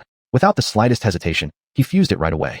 Just like before, this time Chun-Li replaced a bone segment in the other arm with the newly acquired Supreme Bone. With blood covering the Supreme Bone, Chun-Li spent a few days fully integrating this new bone. Simultaneously, at this moment, Chun-Li discovered what kind of Great Tao this Supreme Bone resonated with. Extreme Ice Great Tao. Who would have thought it would be such a defiant power? Among the 3,000 Great Tao, while Extreme Ice Great Tao might not be as terrifying as Swallowing Great Tao, it still ranks among the top 30 forces. In the original story, there are characters who have mastery over Extreme Ice Great Tao. It is said that mastering this Tao to its utmost extent could even freeze space-time. Su Changxue possesses the rare, ice muscle jade bone. This constitution, when developed to its peak, has the potential to evolve into Immortal Bone, and thereafter hopefully transform into a Supreme Bone that controls the Extreme Ice Great Tao. Which essentially means, after just sleeping, Chun-Li directly obtained the ultimate evolution of Su Changxue's constitution. Tell me, given this harvest, could Chun-Li not feel surprised? Chun-Li, seated in meditation in his seclusion room, merely with a glance, instantly froze the entire retreat chamber with ice. And this was just Chun-Li deliberately restraining himself, using less than a 10,000th of his power. He felt that if he went all out, he could turn tens of thousands of miles, including the Wuji sect, into an icy wasteland in the blink of an eye. Invincible. Now he is truly invincible. In Qingming State, there are actually some old monsters lurking deep underground. How to put it? With Chun-Li's previous cultivation, although he could achieve invincibility, if he encountered a true, old monster, he might not be able to crush them easily, and would need to spend more effort. But now, he not only possesses the top-level saintly constitution of Great Chaos Yin-Yang Holy Physique, but also owns 2 Supreme Bones. Don't underestimate his current cultivation at the first level of Tianluan Realm. Even if a 5th-level Tianluan Realm cultivator stood before him, he could smash their skull in a matter of minutes. Invincible below the 5th level of Tianluan Realm. The 6th level would take a bit more time, on par with the 7th level. Above the 7th level, even if he couldn't win, he could leave gracefully. All these judgments were Chun Lai's assessment of his own strength. So at this moment, Chun Lai drew a conclusion. As long as Mistress Jiang doesn't bring reinforcements from her family, at this very moment, he has truly achieved the ability to dominate Qingming's state without fear. Thank you, Shuer, Yuner, and Qianyan. It's because of them that he has become stronger. But Chun Lai didn't stop striving just because he obtained another supreme bone. His goal isn't a small Qingming state. He must possess greater strength, much more invincible power, so that he can conquer the starry seas, conquer all realms, right? So after fully integrating this new supreme bone, Chun Lai once again entered a state of cultivation. His goal was simple, to strive for another level of cultivation improvement. If he could elevate his cultivation to the second level of Tianluan realm, perhaps when facing those who reached the great completion stage of Tianluan realm, he could handle it with composure. Chapter 94, Mr. Out Yin. Time flew by, and in the blink of an eye, several months had passed. The capital city of the great Yin Empire. A man dressed in black robes walked into an auction house named Yujiong Chamber of Commerce, with a small wooden box in his hand. Although he concealed his true identity, this man in black robes originally had a pleased expression on his face. However, it's unclear what the spokesperson of the Yujiong Chamber of Commerce auction told him. Soon after, the face of the man in black robes turned extremely ugly, and his voice began to be filled with anger. Manager Fong, is this how your Yujiong Chamber of Commerce does business? Don't forget, the price of 50 high-quality spirit stones for one fourth-grade pill was a promise you made yourselves. How? Now that I've helped your Yujiong Chamber of Commerce get through a difficult period, you begin to go back on your word, wanting to discard me like an old millstone. In response to the angry words of the man in black robes, the middle-aged man known as Manager Fong also hurriedly smiled and apologized. Mr. Out Yin, you have misunderstood. Our Yujiong Chamber of Commerce has always conducted our business with integrity. How could we possibly do such a thing as going back on our word and discarding you like an old millstone? The reason we can't buy your pills according to the previous agreement is simply because market conditions have changed. Previously in the capital, fourth-grade pills were scarce, so our auction gave you the highest offer. But now lately, a large number of fourth-grade pills have suddenly appeared on the market, naturally causing the price to drop. We don't want to do this either, but if we continue to buy your pills at the previous price, our auction house will really suffer great losses. Doing business is for profit, and no one would willingly do a losing trade, right? So, Mr. Out Yin, please understand our situation. We are all old acquaintances. Would we cheat anyone except you? Right. Hearing Manager Fong's words, the man in black robes gritted his teeth in anger and said, "What price are you willing to pay for these pills in my hands? If Mr. Out Yin is willing, our auction house is ready to purchase the pills from your hands at 20 high-quality spirit stones." 20 high-quality spirit stones? How dare Manager Fong make such a low offer? It's less than half of the previous selling price. This time, the man in black robes was thoroughly enraged and immediately spat out a sentence. "I want to see Miss Ryu." Upon hearing that the man in black robes wanted to see Miss Ryu, Manager Fong quickly interjected. "Mr. Out Yin, I sincerely apologize. Our young miss is currently entertaining a distinguished guest and may not have the time. The matter of purchasing the pills can actually be completely decided by myself. Purchasing your pills at 20 high-quality spirit stones. This is also something agreed upon by our young miss."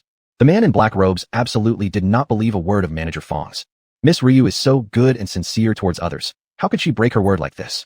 Feeling that he must get to the bottom of this. So the man in black robes immediately spoke up. "When can I meet Miss Ryu? Give me an accurate time." Upon hearing this, Manager Fong thought for a moment and soon replied, "This might depend on when that esteemed guest leaves. If they don't leave, our young miss will definitely need to entertain them throughout. Perhaps there will be some free time today, but it's also possible there won't be any availability for 10 days or half a month.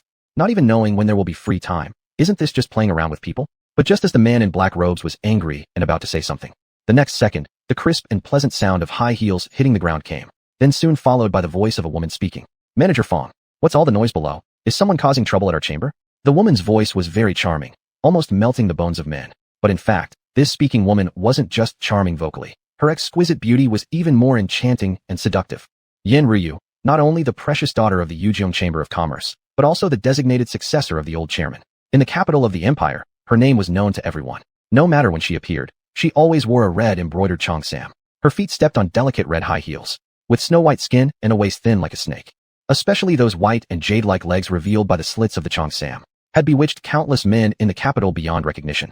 Among the top 10 beauties in the capital, Yin Ryu ranked third, from which it could be seen how stunningly beautiful she was. Today, Yin Ryu was still dressed in her signature red cheongsam and high heels. Seeing the Miss Ryu she wanted to see finally appear, the black-robed man, who had been seething with anger, was for the first time momentarily dazed. However, just as the black-robed man stared intently at Yin Ryu's long legs hidden beneath the cheongsam, Manager Fong quickly reported upon seeing the young miss come out. "Miss, there's no one making a commotion downstairs. It's Mr. Out Yin who has arrived. I am discussing with him the matter of adjusting the price for purchasing the pills. Mr. Out Yin is here?" Yin Ryu wasn't blind either. Naturally, she saw that black-robed man. A flicker of playful expression passed through her beautiful eyes. But soon Yin Ryu put on an appearance of warmth and greeted the black-robed man with a soft smile. Oh, it's Mr. Outyin who has arrived. Manager Fong, don't you quickly invite Mr. Outyin to sit down. Xiaohong, what are all of you standing around like fools for? You must serve tea to Mr. Outyin immediately. Hearing these words from Yen Ryu, several pretty receptionist maids swiftly began preparing tea for the black-robed man. At this moment, the black-robed man also woke up from his brief daze. And the next second he said with his head lowered, coldly saying, "There's no need for tea. Since you're here, Miss Ryu, there's something I'd like to ask you. Is it true that the decision to purchase my pills at 20 high-quality spirit stones was personally made by you?" Upon hearing this, Yen Ryu immediately looked at Manager Fong with some confusion. Manager Fong didn't explain the situation to Mr. Outyin? Miss, I already explained everything clearly to Mr. Outyin, but he doesn't believe me and insists on demanding to see you. Looking at Manager Fong's slightly aggrieved expression, Yen Ryu also gave a shallow laugh, her smile nearly capable of stealing away the soul of any man. The next second, Yen Ryu spoke with a voice tinged with slight apology. Mr. Outyin, Manager Fong is right. It was me who personally decided to adjust the purchase price. Chapter 95, Beauty in Qipao, Yen Ryu. I believe the reasons Manager Fong has already explained to Mr. Ye Tian just now. Changing the pricing is not because we are unwilling to honor our previous agreement with Mr. Ye Tian. But recently, there have been too many 4th grade Dan medicines for sale on the Wangdu market. To continue purchasing at 50 superior spirit stones, our Chamber of Commerce can only lose money. I believe Mr. Ye Tian is a very reasonable person. So please understand me, Mr. Ye Tian. It must be said that the effect of a beauty stepping forward is simply different. Hearing Yen Ryu's charming and seductive voice and her eyes filled with apology, the black-robed man was almost melted at this moment. How could he still be angry? But after all, his heart was still determined, not completely lost to the allure. The next second, he heard the black-robed man gritting his teeth say, "Fine, even if I can understand your difficulties, Miss Ryu. Reducing directly from 50 superior spirit stones to 20 superior spirit stones. This price cut is too harsh, isn't it? I don't know how many 4th grade Dan medicines are available on the market, but all the Dan medicines I have refined are top quality. And during the most difficult period for the Yuzhong Chamber of Commerce, it was me who helped Miss Ryu through it. Now that Miss Ryu does such a thing, He had already guessed what the black-robed man wanted to say, but before he could finish speaking, Yen Ryu gave a light smile and sincerely opened her mouth to say, "The fact that our chamber was able to get through the hardest times was indeed due to Mr. Ye Tian's help. But we previously did purchase Mr. Ye Tian's Dan medicines at the highest market price. Sometimes doing business is quite difficult for everyone. Mr. Ye Tian, or perhaps this way. For the 4th grade Dan medicines you refine, our chamber can offer up to 30 superior spirit stones. If even this price is unacceptable to Mr. Ye Tian, then Ryu will regretfully have to apologize to Mr. Ye Tian. 30 superior spirit stones, right? More or less an improvement." However, just as the black-robed man was about to agree, suddenly, a telepathic message came to his mind. "Tianer, the grade of a 4th grade Dan medicine is not low anyway. How could so many suddenly appear on the market? Is there anything suspicious about this matter?" Upon hearing the telepathic message, the black-robed man felt there was something strange. But in the end, he chose to trust Yen Ryu and responded telepathically. "Teacher, I helped Sister Ryu during her toughest time. I trust she wouldn't deceive me about such a matter. Anyway, it's just the difference between earning a little more or a little less. 30 superior spirit stones, in any case, would yield more than 20 superior spirit stones." Having heard the black-robed man saying this, within the dark green jade pendant, someone else stopped sending further telepathic messages. Then the black-robed man continued, "All right, I'll sell these Dan medicines to Miss Ryu at the price of 30 superior spirit stones." Neither did he expect the black-robed man to agree even to the price of 30. As a businessman, wouldn't it be foolish to pass up a bargain? At this moment, Yen Ryu's face immediately broke out into a flirtatious smile. "Good, let's purchase these Dan medicines at 30 superior spirit stones then." There were 20 4th grade Dan medicines in the wooden box. Manager Fong soon took inventory. "Miss, all the Dan medicines are top quality, no problem. The total quantity is 20. Yen Ryu did not immediately instruct anyone to hand over the spirit stones to the black-robed man, but looked at him and said, "Mr. Ye Tian, I've just remembered something. You previously asked our chamber to help find information on a 5th grade attack-type magical artifact. Our chamber recently acquired one by chance. Do you want to take a look?" "What? They've already found a 5th grade offensive magical weapon?" Upon hearing this, a sudden flash of surprise lit up the black-robed man's eyes as he quickly asked, "What kind of magical artifact is it?" Yen Ryu didn't beat around the bush, but quickly had a subordinate retrieve the artifact. "This is the Waterfire Staff, a 5th grade magical weapon forged by a 5th grade alchemical artist using holy water crystal and ink-yang firestone. Although it is a lower grade 5th level, its attack effect is exceptionally remarkable. The two sides of this staff allow it to release either sky-high flames or endless green waves. I wonder if Mr. Ye Tian is interested in this magical artifact." Since the black-robed man wasn't skilled in identifying magical artifacts, he inquired via telepathy, "Master, is this staff a 5th grade magical artifact?" It's exactly as Yen Ryu said. It's indeed forged using holy water crystal and ink-yang firestone. Tianer, you must obtain this artifact. With this item, you can use the secret technique I taught you a few days ago." Even their master had spoken so highly of it. The black-robed man didn't hesitate for a moment. "I really like this artifact. How many spirit stones would Miss Ryu need for me to buy it? If Mr. Ye Tian likes it, I can sell this artifact for 1,000 superior spirit stones. 1,000 superior spirit stones? Isn't that all of my fortune? But the black-robed man didn't think too much about it. He felt that Yen Ryu wouldn't swindle him.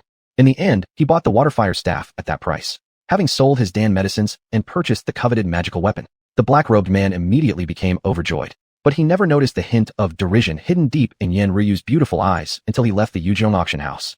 The sound of high heels tapping against the floor emitted a crisp and melodious noise. Yen Ryu slowly moved her long legs forward, clad in high heels. That sound was almost like a kitten scratching at the door of a man's heart. After seeing off the black-robed man, Yen Ryu soon arrived at a luxurious room on the top floor of the Yuzhong chamber. Inside this room, a man sat proudly in the main seat. On his knees, two incredibly beautiful young women sat, one to his left and one to his right. Both beauties nestled close to him and were lavishing him with their attention and affection. If this enviable scene were to be made known, surely countless people would envy him so much they'd cry. Yet the next moment brought an even more astonishing sight. Yen Ryu, who despite having countless suitors and admirers had always remained pure and refrained from intimate contact with any males. Upon seeing this man who held both ladies in his arms, she also flitted into his embrace, just like a fledgling bird returning to its nest. In the following second, it was clear to see Yen Ryu gazing at the man with an adoring look, and she spoke in a voice resembling that of a little kitten cooing. Lord, everything you entrusted to Ryu has been accomplished. Chapter 96. If the cultivation world doesn't explode, the elder won't take a vacation. If just now Yen Ryu's charm and obedience in front of that black-cloaked man were all pretense, then right now, she is genuinely sincere. With countless admirers pursuing her in the capital, when has Yen Ryu ever thrown herself directly into a man's arms like this? If this scene spreads, one can only imagine how many hearts among those who admire her in the capital would be broken into pieces. Then, exactly who has plucked Yen Ryu, a flower renowned far and wide, with such decisiveness? From his silver thread-like long hair and his strikingly handsome features, the identity of this mysterious man became immediately apparent. It has been nearly 2 years since Chun-Li first crossed over to this world, and he feels the accomplishments he's made have been quite remarkable. The original destined heroines have already become lovers sharing his bed, and he's received numerous rewards because of it, which wouldn't otherwise explain his astonishing rate of growth. Even the great Miss Jang hasn't escaped him either. Is this not enough for a commendable achievement? But there's one thing that troubles Chun-Li greatly. Up until now, none of his wives have yet shown any signs of pregnancy. In the book, there is such a description. A cultivator treads a path that defies heaven and contends for fate. The higher the cultivation level, the harder it becomes to produce offspring. Yet there are indeed plenty of lustful old men in this world. Elders of such high stature possessing concubines numbering into the hundreds and even thousands. Just as the Jang family has an elder who is a true stud, having even opened a pocket dimension for his women. But even with so many women at his disposal, the elder bore merely over a dozen descendants. Based on probability alone, since his own cultivation level has yet to reach such heights, the influence shouldn't be too severe.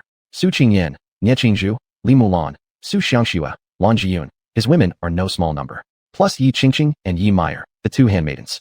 7 women, over 2 years' time. By all rights, someone should have become pregnant by now. Yet still, not a single one has. And his body most certainly isn't the problem. After much deliberation, Chun-Li finally reached a reasonable conclusion, that it must be simply due to the insufficient number of his bedmates. Indeed, as long as the cultivation world remains unexploded, elders will not give themselves holidays. The momentum towards further development cannot cease. Yen Ryu is the young mistress of the Yuzhong Merchant Guild in the imperial capital of Danya Empire. The Yuzhong Merchant Guild, being of substantial scale, is also part of the outsider factions. There are 2 other merchant guilds on par with Yuzhong Guild, the Qingming Merchant Guild and the Tianhong Merchant Guild. Originally, the strength of these 3 merchant guilds was similar, but with Yen Ryu's father passing away unexpectedly some time ago from an accident, the situation of the Yuzhong Merchant Guild rapidly became precarious. In a world filled with cultivators, doing business necessitates martial power. Without a top-tier expert to sit atop their ranks, wouldn't the other 2 guilds covet this plump piece of meat, represented by the Yuzhong Guild, setting traps of every kind, poaching employees? This era, the most profitable industry is without doubt the medicinal pill trade. Yet 2 fourth-rank pill masters who had a long-standing relationship conducting business with Yuzhong Guild were ultimately lured away by competitors. The situation is precarious, not without those willing to help Yen Ryu. However, Yen Ryu understands clearly what lies behind these offers of help. It comes down to 2 reasons. Either they wish to swallow up the Yuzhong Guild, or they desire her body. If there exists someone truly willing to help maintain her family enterprise, then perhaps yielding would be acceptable. But after walking this cultivation world for so many years, acting as the auction hostess for many years, she has met countless men, with a mere glance, able to discern the intentions behind their gaze. She will absolutely never associate herself with anyone intent on taking both her wealth and her virtue. Should she choose, it would be someone who truly and sincerely loves her, while also having the ability to protect her. Towards the black-robed man known as Ye Tian Xianxing, Yen Ryu initially harbored a certain degree of good feelings. After all, it was during her most difficult and helpless period when he helped her. Ye Tian provided many high-grade, even supreme-grade, fourth-rank pills, allowing the Yujiang Merchant Guild to hold several rounds of auctions successfully, re-establishing its footing within the capital. Nevertheless, despite these positive feelings, they haven't yet reached the point of pledging oneself wholeheartedly. After all, up until now, Yin Ryu hasn't even seen Ye Tian's real face. Perhaps there's some curiosity, but definitely not admiration strong enough to stir deep affection. Initially, Yin Ryu had also contemplated that with the help of Ye Tian, her merchant guild would surely continue to develop better and better. Yet, just as she anticipated Ye Tian's return, this person never showed up, but another man did. Handsome, suave, his cultivation unmatched. A few flirtations here, a few rendezvous beneath the moonlight there. The small amount of goodwill Yin Ryu held for Ye Tian was quickly cast aside and utterly crushed into nothingness. On one side was a mysterious man whose identity remained unknown, but who clearly possessed some potential. And on the other was an elder from a great sect who'd been renowned for years, dashing and charismatic. Surely any girl with at least half a brain would know which choice to make. Chunlai himself was someone accustomed to acting decisively. Within days of their interaction, he skillfully used his eloquence and charm to create no small amount of affection within Yin Ryu's heart for him. Then one evening, during shared wine and romantic moments under the moonlight, he directly swooped Yin Ryu's exquisite form into his arms and carried her into her bedroom. Even though she could already foresee what was about to happen, the hazy-eyed Yin Ryu did not resist in the slightest. She could feel the sincerity in this elder's affection for her. After all, given his status, if he truly wished to force himself upon her, could her little Yujiang Merchant Guild have resisted? Once they crossed the final boundary between them, their feelings naturally surged even higher. Another half-month passed. In Yin Ryu's heart, by now only Chun-Lai's figure resided completely and utterly. He liked seeing her in a red cheongsam, so she dressed in it for him. He appreciated her wearing red high heels, so she didn't change her footwear for anything else. Her body and soul were entirely Chun-Lai's. Whenever the elder asked her to handle something, Yin Ryu would do so willingly. Even being able to assist the elder brought genuine joy to Yin Ryu's heart. Although she wasn't sure why the elder wanted her to pull a fast one over Ye Tian, since he had offended her man, then let him eat a bit of bitterness. Once she finished what the elder had entrusted her with, Yin Ryu leaned against Chun-Lai, gazing at him with starry eyes. Master, everything you've entrusted to Ryu has been accomplished. Ye Tian has purchased the magic artifact you gave to me. Seeing how Yin Ryu had successfully sold the waterfire staff to Ye Tian, following his instructions, Chun-Lai stroked her smooth, youthful cheek, like giving her a reward. That Ye Tian person, after all, was the savior of your merchant guild. Won't this weigh heavily on your mind?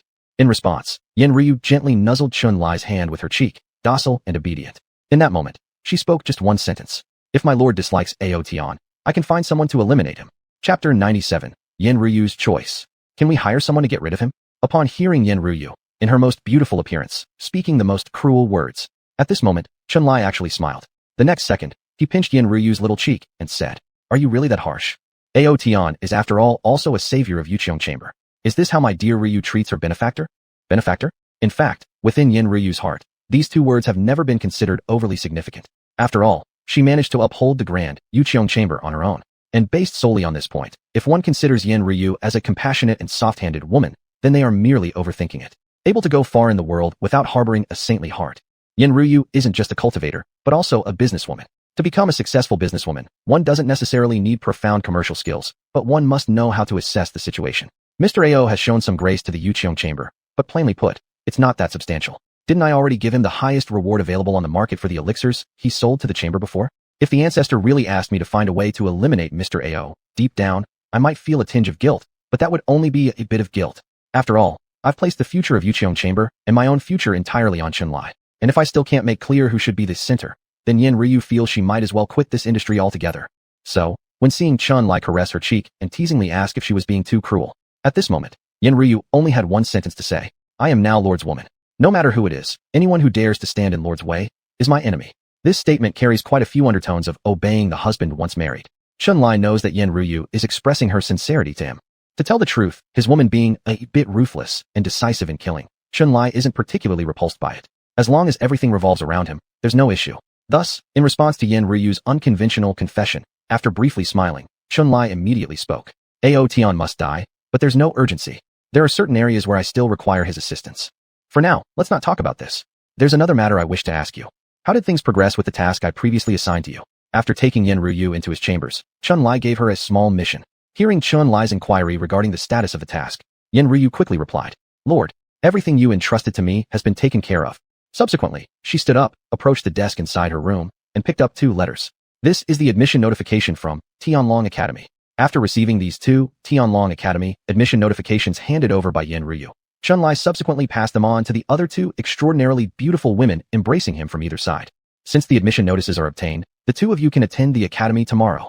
Do you remember what I told you before? Hearing Chunlai's question, the two exquisitely beautiful women promptly answered gently. We remember. Lord, please rest assured, we will do our best to secure what you desire. The two exceptionally beautiful women beside Chunlai are of contrasting styles.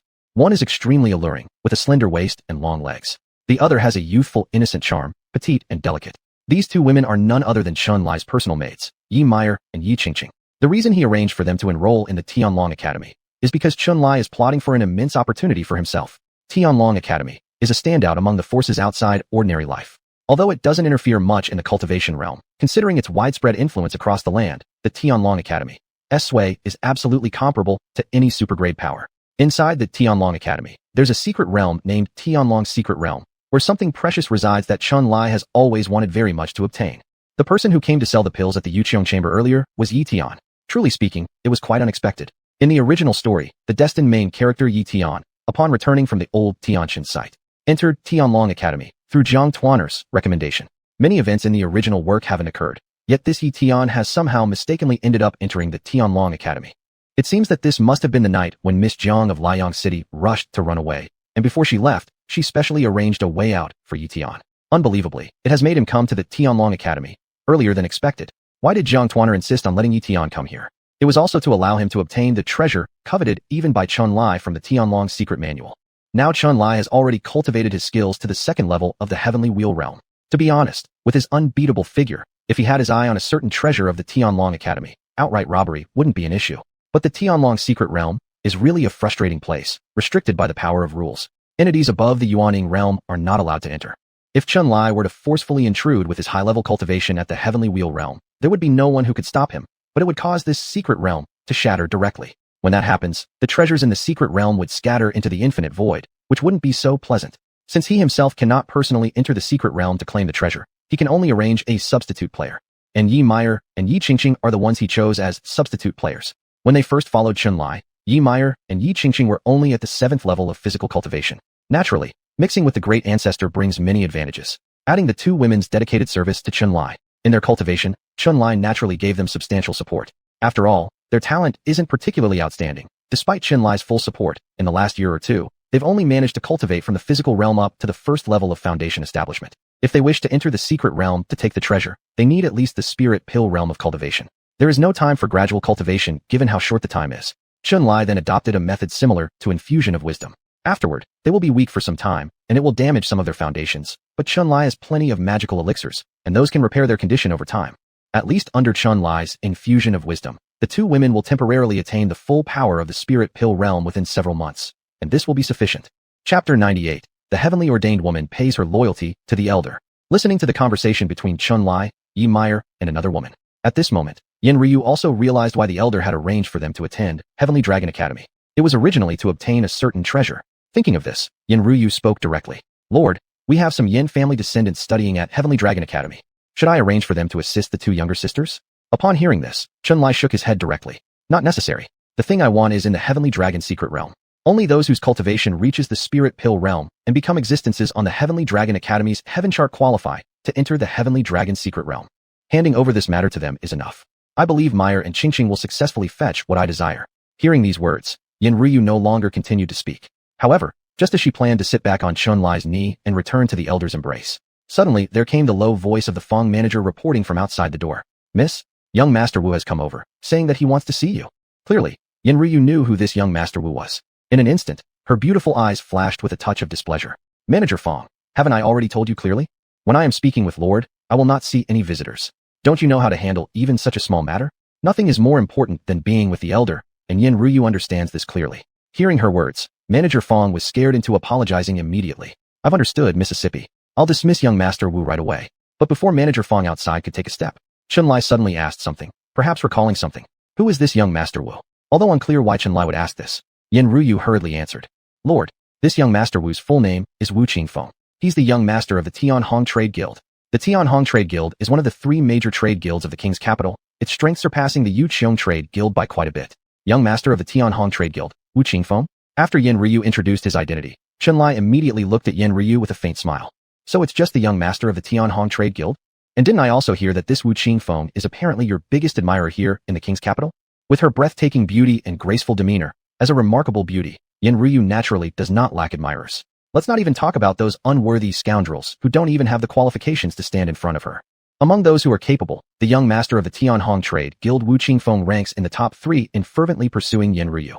It was unexpected that Chun-Li even knows that Wu Qingfeng is one of her suitors. Perhaps previously, for the development of the trade guild, there had been superficial courtesy exchanges with him. Fearing that Chun-Li would misunderstand and become uneasy and anxious, Yen Ryu quickly knelt down before Chun-Li. Lord, it is true that Wu Qingfeng has pursued me, but I've only dined with him a few times, never having any substantial contact. Seeing Yen Ryu kneeling in front of him, trembling nervously and anxiously trying to clarify matters, Chun-Li couldn't help but feel somewhat amused. Why so nervous? I did not blame you. You're a vulnerable woman without support. Previously, to prop up the trade guild, you could only flatter people by acting ambiguously, which I'm not entirely unable to understand. Besides, isn't it also true that this body of yours has already been personally examined by me? Just now, since you've chosen to follow me, there's no need to be coy and flirt with others anymore. Proud and beautiful. How could Yen Ryu enjoy her previous lifestyle? Didn't everything revolve around the development of the trade guild? Now with the elder backing her as a powerful support, unless she lost her sight. Otherwise, wouldn't she already know what choice to make at this time? Next second, Yen Ryu quickly opened her mouth. Lord, you can rest assured. In the future, other than you, I won't let any man approach within 3 feet of me. Even before Yen Ryu finished speaking, Chun-Li said, That's enough, stop showing your loyalty here. I already said I don't blame you. Don't you trust me? Speak after standing up. Having received these instructions, Yen Ryu dared to stand up in front of Chun-Li. Then Chun-Li didn't beat around the bush anymore. Call that Wu young master in to meet. Lord wishes to meet young master Wu? Even though Yen Ryu had no idea what Chun-Li was up to, she wouldn't dare go against his decision. Then she spoke to the outside door. Did you not hear master's orders? Bring young master Wu over here. Yes, miss. Under manager Fong's guidance, it didn't take long for young master Wu to arrive at Yen Ryu's private chamber accompanied by 2 bodyguards. Young master Wu, my lady said only you are allowed to enter. Upon hearing manager Fong's words, Wu Qingfeng didn't think much about it. Being asked to come alone suited him just fine. He then instructed his 2 bodyguards. You 2 wait here. This lesser master wants to chat with Miss Ryu privately. A flicker of excitement appeared in Wu Qingfeng's eyes. He had admired Yen Ryu for many years, and could hardly imagine how much he longed to savor the white and slender legs hidden beneath her red cheongsam. Having pursued her for so many years without ever entering her chamber, but today, unexpectedly, Miss Ryu had chosen to meet him in her chamber. Could this not make Wu Qingfeng happy? However, just as Wu Qingfeng joyfully entered the room, expecting more affection from Yen Ryu, the next second he saw a heart-shattering scene. There sat the lady he had adored for so many years, sitting in the embrace of another man. Master Wu, I heard from Manager Fong that you wanted to see me. Is there something the matter? For Wu Qingfeng now, his mind was too overwhelmed to process any words. Seeing Yen Ryu sitting in Chun-Li's embrace, her slender waist wrapped in ancient master's hands. Instantly, Wu Qingfeng's eyes became bloodshot. Ryu, who is he? You? What exactly is your relationship with him? Wu Qingfeng hadn't expected to be confronted with this upon arrival. Yen Ryu's beautiful eyes immediately flickered with some displeasure. Then came the sound of her cold lips uttering in an extremely indifferent tone. Does young Master Wu visit my Jade Precious Commerce Guild merely to inquire into Ryu's private affairs? Chapter 99. The little villain meets the big boss. Seeing his beloved beauty in the arms of another person. At that moment, how could Wu Qingfeng listen to anything else? Ryu, I ask you now, who is this guy? What exactly is your relationship with him? Could it be that you already have someone? When did this happen? Yen Ryu wasn't interested in answering any of Wu Qingfeng's questions. But unexpectedly, at this moment Chun-Li actually spoke up himself. In the next second, they saw Chun-Li look at Wu Qingfeng with a glance full of deeper meaning, and somewhat amusingly say, You are Master Wu Qingfeng of the Tianhong Chamber? Who are you? Hurry up and get away from Miss Ryu. If Chun-Li could listen to Wu Qingfeng's words, then that would truly be bizarre. Anyway, after knowing the person was Wu Qingfeng, there was no need for Chun-Li to say too much more. Since I haven't mistaken the person, that's fine then. Wu Qingfeng still wanted to say something, but the next second a flash of white light passed before his eyes. He only felt a cool sensation on his neck, blood instantly spilling out from his throat. Then, Wu Qingfeng's consciousness spun dizzily. After convulsing a few times on the ground, he lost his life completely. The sudden events had thoroughly confused Yen Ryu. She didn't know why Chun-Li would want to meet Wu Qingfeng, but never expected that just upon meeting, the master had directly killed the other party. If it were an ordinary girl seeing such a bloody scene, she would surely be scared stiff or let out a shriek. But who exactly was Yen Ryu? She was also someone experienced in the world.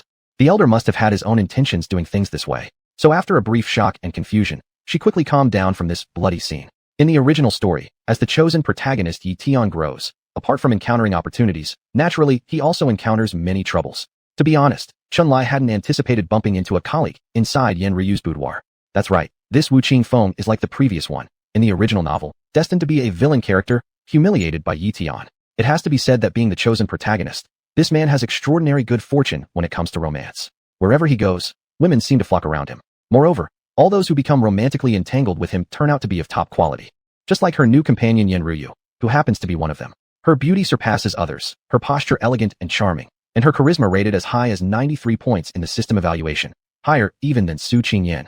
Ye Tian's first encounter with Yen Ruyu began through the transaction involving selling pills.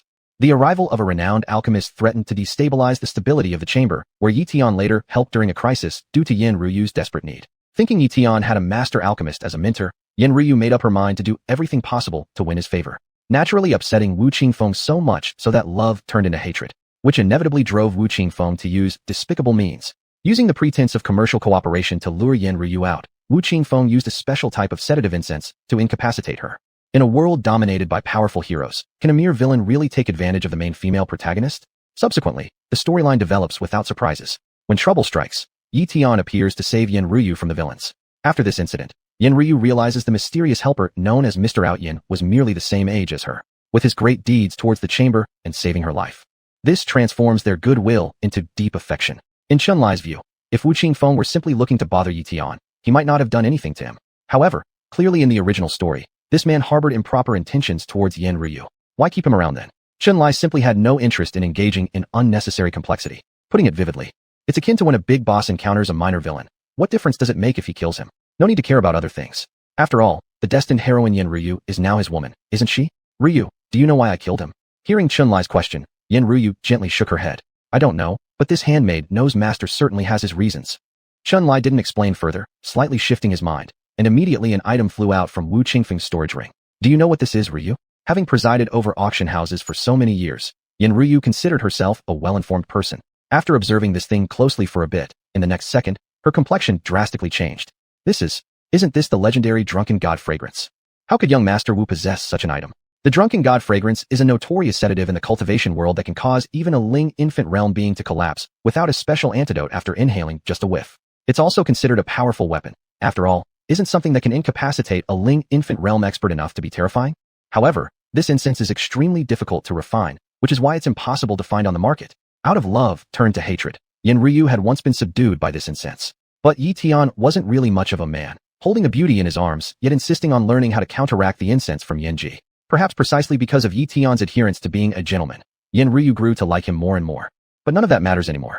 What matters is that if Ye Tian wanted to stay pure so badly, then he shouldn't blame others for turning him into a minotaur. Seeing Yen Ruyu recognize the Drunken God fragrance, Chunlai immediately spoke.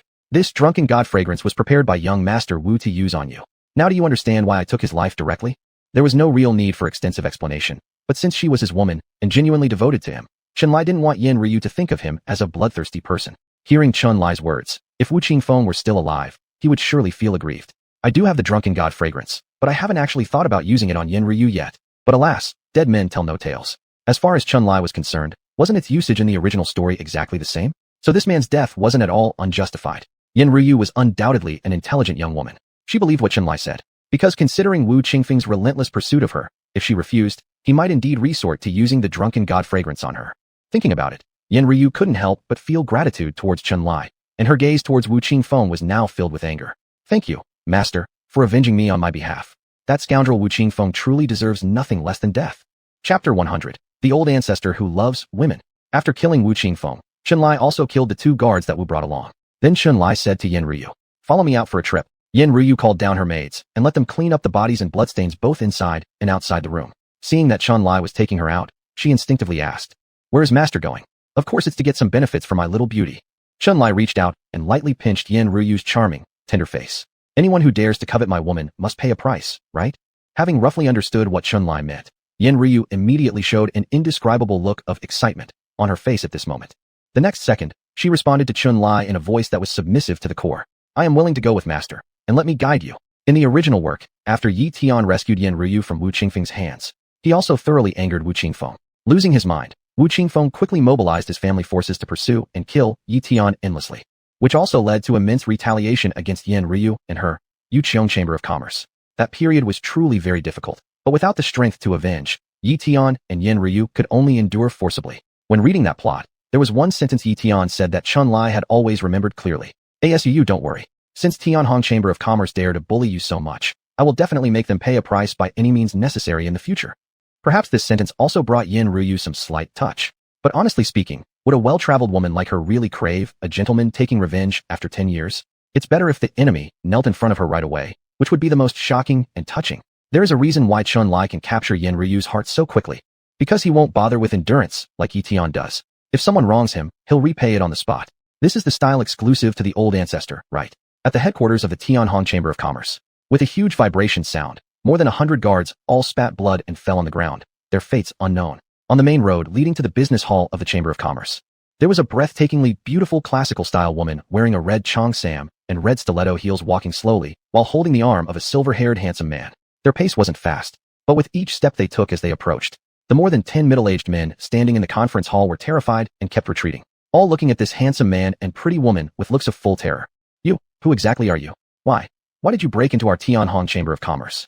Don't you fear the complete retaliation from us at the Tianhong Chamber of Commerce? Retaliation? Upon hearing these words, the man among the pair smiled slightly. If I dare to come here, would I worry about the revenge of mere ants? Who is this person who dares to call himself Lord in front of the Tianhong Chamber of Commerce? As all the higher-ups of the Tianhong Chamber of Commerce racked their brains to figure out the identity of this person, one elder seemed to have thought of something, and his already panicked face became even more filled with dread. I remember now. I've seen you before. Your supreme ancestor Chun-Li of the Wujiji sect. Ancestor Chun, why do you come to our Tianhong Chamber of Commerce? What? Is this handsome silver-haired scholar actually Chun-Li, the famous old ancestor of the Wujiji sect? As the elder revealed Chun-Li's identity. At this moment, all the higher-ups of the Tianhong Chamber of Commerce were completely silent, all feeling numb in their scalps. At least in their previous lives, they were also the first in both the genius list and the gentleman list released by the Tianji Pavilion of the previous session. Tianhong Chamber of Commerce isn't a small organization either. Recognizing him is not strange. Seeing that this elder recognized him, Chun-Li also smiled slightly. Since you know my identity, why did you send guards to block me? Does the Tianhong Chamber of Commerce intend to die? Someone breaking into the Chamber of Commerce's headquarters and the guards responding isn't a normal occurrence? We didn't know that it was the venerable old ancestor from Wujiji's sect coming to visit. The elder cursed in his heart continuously, but he obviously knew that at such a time, absolutely do not argue with Chun-Li. So in the next second, he hurriedly apologized with a smile. Ancestor, you've misunderstood. The lowly guards down below have no idea that you're a senior predecessor of the Wujiji sect. I apologize to the ancestor for this, and I hope you can forgive these petty people and not hold it against them. Had we known you were coming, we would have prepared your welcome long ago. How could such an absurd incident have occurred? It's all a misunderstanding. Yes, it's all a misunderstanding. Please, ancestor, don't be offended. After saying this, the elder immediately looked at a middle-aged man beside him. Ganger, the visit of our venerable ancestor is an incredible honor for the Tianhong Chamber of Commerce. Why haven't you quickly arranged for tea yet? But before the middle-aged man could react, Chun-Li calmly smiled and said, No need for tea. I came here to claim justice. Hasn't your Tianhong Chamber of Commerce become too arrogant due to its recent success? Not understanding what Chun-Li meant, the only option was to grit their teeth and ask, Ancestor, what do you mean by that? We have always conducted business honestly, never offending anyone, nor any disciple or elder of the Wujiji sect. You haven't offended my Wujiji sect disciples, but you've wronged the woman I care for. Don't you deserve death for that? What? Offended the ancestor's woman? When this elder was completely confused, Chun-Li didn't beat around the bush anymore. With a simple gesture, he had his attendants toss out 3 corpses. Seeing the faces of these 3 bodies, a middle-aged senior from the Tianhong Chamber of Commerce immediately turned pale. It's Fenger. This middle-aged man was none other than the president of the Tianhong Chamber of Commerce, as well as Wu Qingfeng's biological father, named Wu Baigang. Seeing his beloved son turned into a corpse, Wu Baigang instantly became enraged, forgetting entirely about Chun-Li's status. He angrily asked, Ancestor, why did you kill my son? Chapter 101. Making things difficult. Seeing Wu Baigang's shocked and angry expression, before Chun-Li could even open his mouth, Yin Ruyu, who had come with him, slightly opened her red lips and softly recounted the cause of Wu Qingfeng's death. Uncle Wu, your house's young master attempted to take advantage of me using drunken god incense. Fortunately, your lord discovered this in advance, allowing me to narrowly escape unharmed.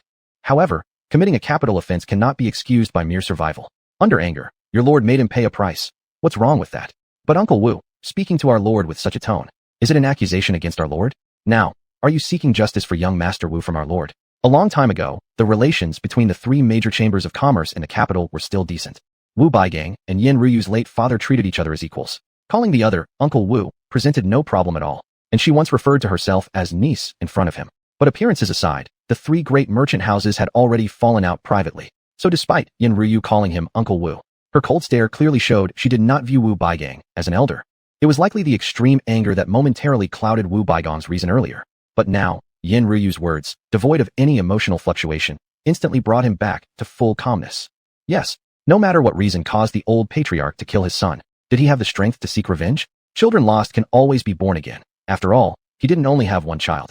But if he offended the old patriarch, perhaps more than just Feng would die. Realizing this truth, Wu Baigang quickly lowered his head in resentment.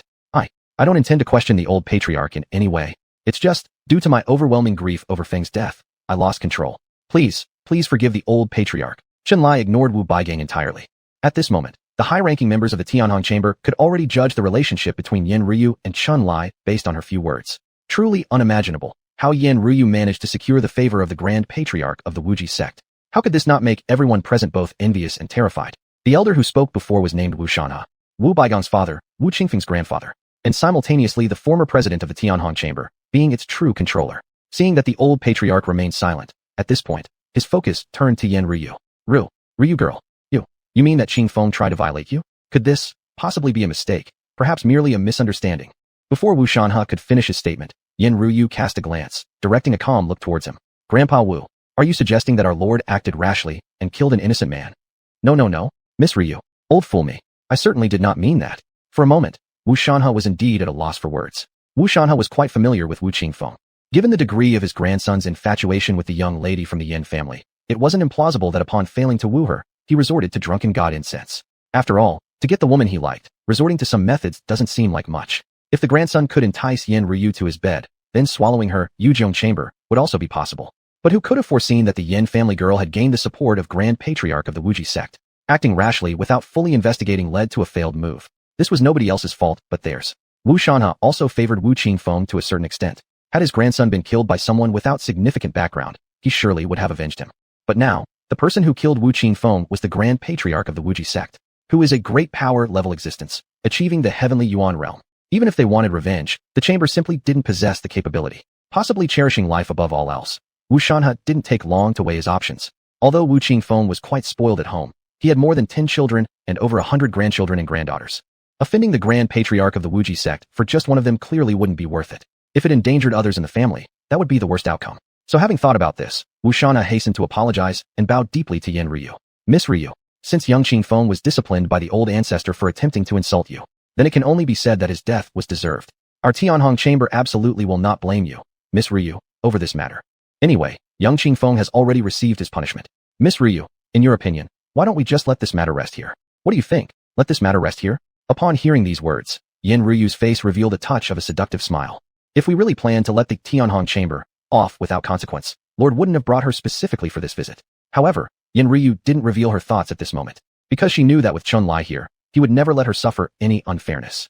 As expected, just as Yin Ryu had anticipated, after hearing Wu Shanha's naive words, Chen Lai immediately laughed. Is my woman so cheap? As the ancients say, if a child isn't taught properly, it is the father's fault. Your young lord of the Tianhong chamber dared to have wicked thoughts about my woman. If I don't come here to demand justice, then won't everyone just step all over me in the future? With Chen Lai saying things to such an extent, how could Wu Shanha still not understand his meaning? At this moment, Wu Shanha also felt somewhat nervous. He realized the old ancestor was here for compensation. Though extremely angry and reluctant, Wu Shanha could only suppress it. Old ancestor, you speak with reason. It is our Tianhong chamber's fault for not raising Qingfeng well, causing him to commit such a grave misdeed.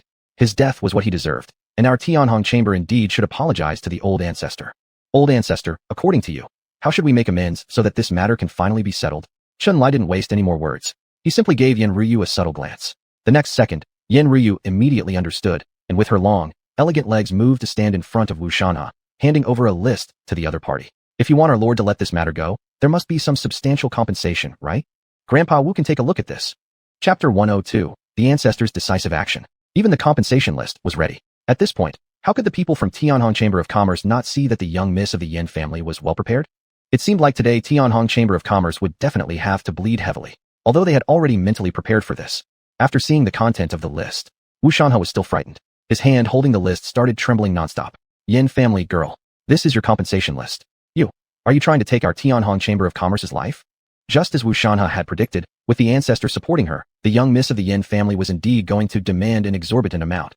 No matter what, he never expected her demands to be so excessive. The list wasn't large, but the things written on it amounted to nearly half of their assets at the Tianhong Chamber of Commerce. If all of it were compensated, could Tianhong Chamber of Commerce still call itself a chamber? They would immediately degrade from a first-rank force to second or third rank, knowing that she was demanding too much. But so what? Her grandfather was her biggest backing. So upon seeing Wu Shanha shaking with anger, Yen Ryu, who was gently leaning on Chun Lai's arm, only smiled faintly and said one sentence. This is also my grandfather's wish. Wu Elder can consider carefully. Because of some unease, the other senior members of the chamber also approached the old master of the Wu family, looking together at this list. Not reading it would have been fine, but upon clearly understanding its contents, all the higher-ups from Tianhong Chamber of Commerce became extremely enraged. Yen Ryu, how can you dare to make such an excessive demand? This is truly going too far. Don't overstep, Miss Yen. Do you really think Tianhong Chamber of Commerce is easy to provoke? Yen Ryu completely ignored these people, instead quietly looking at Wu Shanha, because she knew that the only one here who could truly make decisions was the elder of the Wu family. Wu Shanha was indeed quite angry at this point. To give away half of his family's fortune, how could that be tolerable? But constrained by the intimidation of the ancestor, he could only try to speak in the most tactful way. Miss Yen, the amount written on this list is indeed excessive. Qingfeng's scheming against you. Yes, he was wrong, but now he has already learned his lesson. We don't mind compensating you slightly more if needed, but demanding half of our Tianhong Chamber of Commerce's assets right off the bat, aren't you just forcing us into a dead end? After saying this, perhaps realizing that Yen Ryu wasn't the person making the final decision, Wu Shanha also directed his gaze toward Chun Lai. Ancestor, we genuinely respect you as our elder, but the Tianhong Chamber of Commerce isn't an entity that anyone can bully either.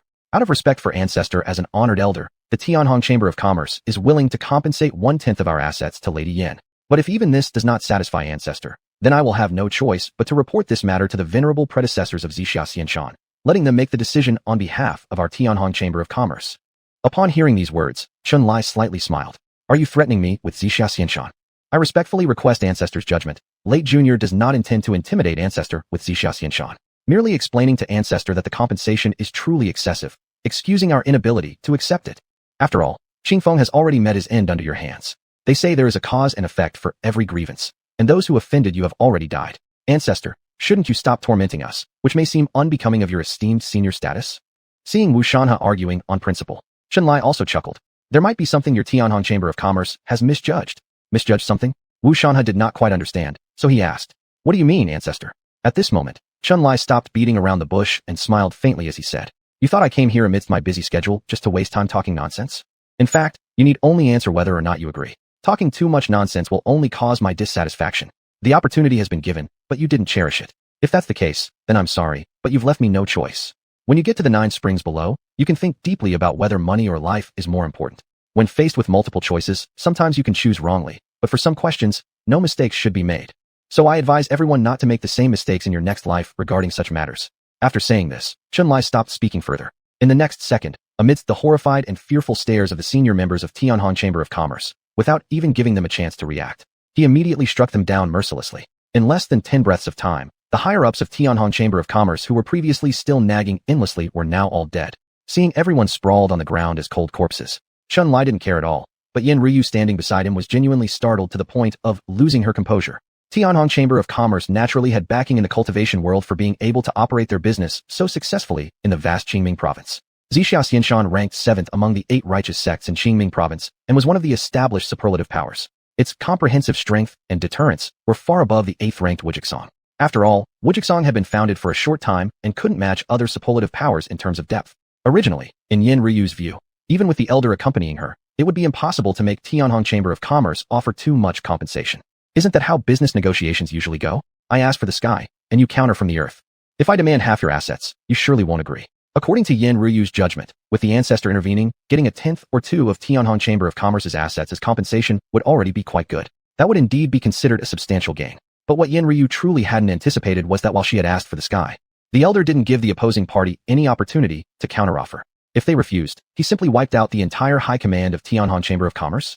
Such brute force completely exceeded Yen Ryu's estimation of the situation, which is why she was so shaken upon seeing this bloody aftermath. Although Chun Lai could understand Yen Ryu's present state of mind, there were some situations which she definitely didn't know about. As for rankings, Zixia Xianshan backing Tianhong Chamber of Commerce indeed ranked higher than Wujixong. But when has the cultivation world ever decided everything based solely on rankings? Does a higher rank mean stronger than Wujixong? Isn't that just bull? Don't you realize we've long surpassed our previous form? Chapter 103, A Thought of Flowers Blooming. What if all the high-ranking members of the Tianhong Chamber of Commerce were killed? It could be simply described in one sentence. If the Zixia Xianshan behind them dares to come looking for trouble, why not just deal with them at that time? It's no more than a bit of exercise. Chun-Li would never bother his mind with such trivial matters. Seemingly sensing Yen Ryu's slightly uneasy gaze, at this moment, Chun-Li reached out and hugged the waist of the beauty, smiling faintly as he said, "Ryu isn't speaking. Could it be that you're also worried about someone coming to avenge the Tianhong Chamber of Commerce?" Yen Ryu was worried about exactly this point, so she quickly responded softly, "Master, the deaths of these high-ranking members of the Tianhong Chamber are unimportant. But their former president had a daughter who married an ancient elder of Zixia Xianshan as a concubine. All these years, they've been entirely relying on the backing of Zixia Xianshan for their commerce to gradually develop and grow stronger. If this is known by the ancient elder of Zixia Xianshan, well won't he?" Before Yen Ryu could finish her words, Chun-Li smiled as he gently stroked Yen Ryu's arm, white and smooth as jade, then suddenly said something that left her perplexed. "This seat finds the scenery around the headquarters of the Tianhong Chamber rather beautiful. The flowers planted along the sides of the road are mountain tea flowers, aren't they? Even though the master of the chamber seems a bit tasteless, at least his preferences aren't entirely bad." Not knowing why Master seemed to suddenly take interest in the tea flowers planted on the sides of the roads, the next second, Yen Ryu still continued according to Chun-Li's words. "Master doesn't know, but these mountain tea flowers were actually planted by the lady from the Tianhong Chamber who married the elder of Zixia Xianshan as a concubine. They indeed are quite beautiful. Unfortunately, due to the season, these mountain tea flowers have yet to bloom. I visited here a few times before due to some affairs. If we came during the months of February or March, when these mountain tea flowers are all blooming, the landscape truly does possess an extraordinary beauty. Out of season, hence these mountain tea flowers have yet to bloom, right?" At this moment, Chun-Li didn't say much else, smiling as he extended an invitation to Yen Ryu. "Accompany me for a walk." Walk with the master? Yen Ryu didn't quite catch up at first, but in the next moment, while she clung to Chun-Li's arm accompanying him towards the front for a stroll, an incredible thing happened. As Chun-Li's footsteps moved forward step by step, his figure passing over every flower bed made all the mountain tea flowers in those beds instantly bloom, seeing how the originally bud-covered mountain tea flowers along the road burst into bloom in an instant, smelling the strong fragrance filling the whole garden. At this moment, Yen Ryu was utterly dumbstruck. "Master, what's going on here? Why are these mountain tea flowers?" Before Yen Ryu could finish her sentence, Chun-Li smiled faintly and said, "Given Ryu's discernment and knowledge, can you not guess why these mountain tea flowers suddenly bloomed?" Discernment and knowledge? It's unclear what came to her mind, but Yen Ryu's face turned stark white abruptly. Combined with what the ancient elder said earlier, she really wanted to understand why these mountain tea flowers had suddenly bloomed. At this moment, she recalled a legend she had heard as a child from her father's mouth. Why does everyone in this world long to become a cultivator? Not only is it to increase lifespan, but also to change one's own fate, allowing oneself the power to control life. Ordinary people, after becoming cultivators, do indeed acquire many abilities that mortals can hardly imagine as cultivation increases, like flying through the skies, hiding under the earth, splitting mountains and rocks, severing rivers with one palm strike. Yet there's an undeniable truth in the cultivation world. Cultivators, no matter how powerful, cannot interfere with the natural laws, like matters of life and death. If someone has thoroughly perished, not even the most accomplished cultivator can revive them. This is the law of life and death unless one possesses some kind of legendary treasure that can reverse life and death. Similarly, natural growth cycles remain consistent. Cultivators might summon winds and rains, but no matter how high their cultivation level rises, they can never alter seasonal changes. 10,000 mu of mountain tea flowers, you could destroy them completely with ease. But making them all bloom in a single night is beyond your reach. This has nothing to do with strength. No matter how strong, one can never violate the rules of nature. This is fact. However, Yen Ryu once heard from her father that there existed in this world a kind of force that could indeed alter these natural rules. And this was the power of law. Yuer, do you know what the realm after Tianyuan is? According to ancient records, the realm after Tianyuan is called Tianluan. When cultivators reach the Tianluan stage and ate a miraculous dharma wheel within them, it signifies they have completely shed their mortal coil. At this level, one can harness some of the laws governing the world as their own power. One can interfere with seasonal changes, make flowers bloom with a single thought. You need to remember, only upon reaching this realm would you be qualified enough to pursue the immortal path and chase the great Tao. Although Yen Ryu had learned from her father about the next realm beyond Tianyuan, she had never dared to hope she herself could ever reach that level. Every cultivator in the entire Qingming province knew that Tianyuan was already considered the absolute pinnacle for the whole province. So many legendary greats, so many invincible old ancestors were stuck at the Tianyuan stage. Not even they managed to break through that barrier. In her life, she might not even be able to reach Tianyuan, let alone dream of Tianluan. Wasn't that just daydreaming? To Yen Ryu, she didn't even know if there existed Tianluan-level cultivators in the entire Qingming province. But today, she felt like she might have seen one. In the blink of an eye, all the tea flowers burst into bloom. This must be the power. This must be the one thought makes flowers bloom, power that her father once spoke of. Could Master Chun-Li possibly be? Seeing Yen Ryu's face full of shock and disbelief, Chun-Li understood instantly that she had guessed something. The next second, with a faint smile, he uttered only one sentence. With Ryu's knowledge, you should understand what one thought makes flowers bloom means. Yes, this is the power of law. It's also because I fear you may become uneasy that I inform you of my current realm. Now, Ryu, are you still worried about so-called Xiaxianshan coming to deal with me? At this moment, Yen Ryu was entirely lost for words. Master Qin turned out to be in existence on the Tianluan level, and at such a time, how could she be worrying about something as trivial as Xiaxianshan? Facing someone who controls the force of law and interferes with natural rules. Those superpowers that made people turn pale in terror are nothing but ants compared to him. Chapter 104. A man fears choosing the wrong career. A woman fears marrying the wrong husband.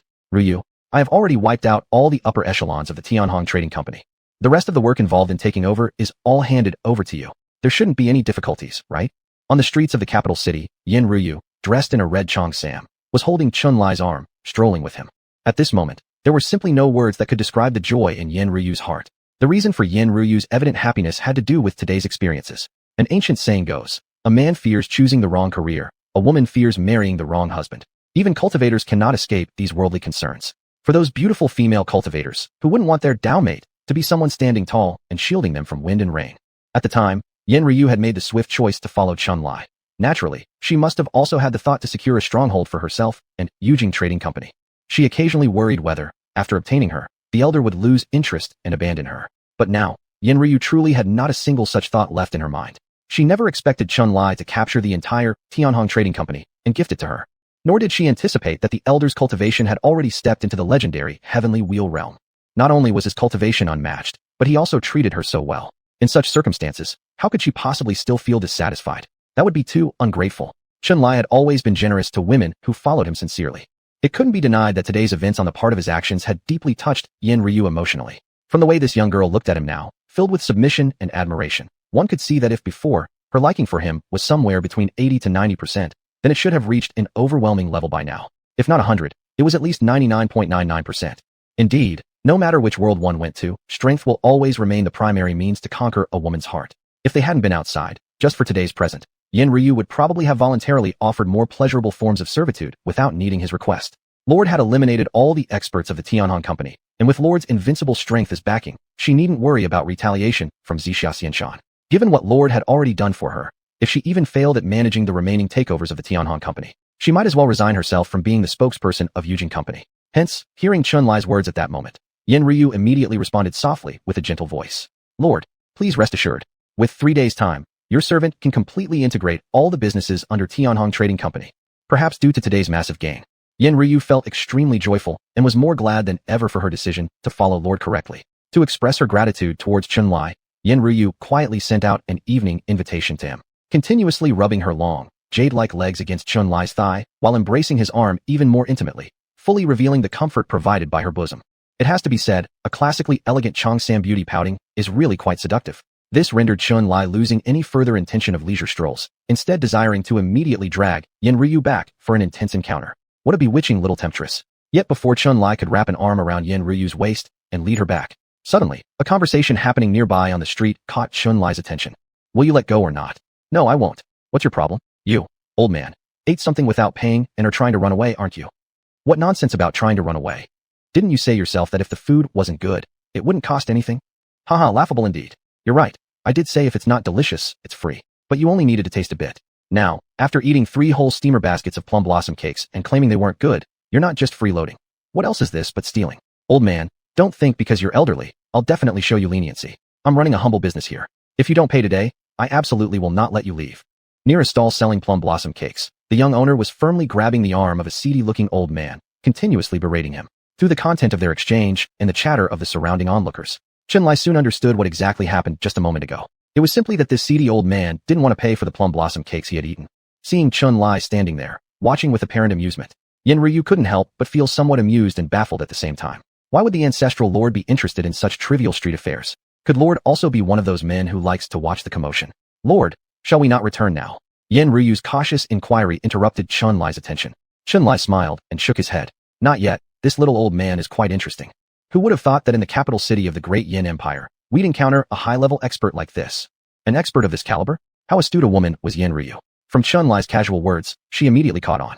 To be recognized by the Lord as an expert meant the person was certainly extraordinary. Thinking about it, Yen Ryu cautiously asked, Lord, is this old gentleman very powerful? At least in the capital, he's unmatched, a half-step heavenly wheel realm practitioner. Do you think that's impressive or not? There was no denying that Chun Lai's words instantly left Yen Ryu greatly impacted. This seemingly ordinary, lecherous old man was actually at the half-step Heavenly Wheel realm? Since discovering that Chun Lai himself was at the Heavenly Wheel realm earlier today, Yen Ryu had already been completely awed by the revelation. How could another half-step Heavenly Wheel realm existence have appeared before her eyes so soon? After living in the Qingming state for so many years, she originally didn't even know if Heavenly Wheel realm experts truly existed in the world. But today, she suddenly encountered two of them. Was it some sort of celestial luck? Were these Heavenly Wheel realm predecessors planning to gather enough people to start a mahjong game in the capital? Is it really a half-step Heavenly Wheel realm existence? Lord, can you discern the origin of this person? Hearing Yen Ryu's quiet question, Chun Lai gently shook his head. I can't see it yet, but I'll just ask him momentarily. Let's go, Ryu. We'll greet this old man first. Seeing Chun Lai walk toward the seedy old man's direction, Yen Ryu naturally refrained from asking further questions and quickly followed Chun Lai's steps. In the blink of an eye, the two of them arrived behind the seedy old man. Chapter 105. Did you say you've heard my story? At this moment, the seedy old man had no idea that someone had already seen through his true level of cultivation.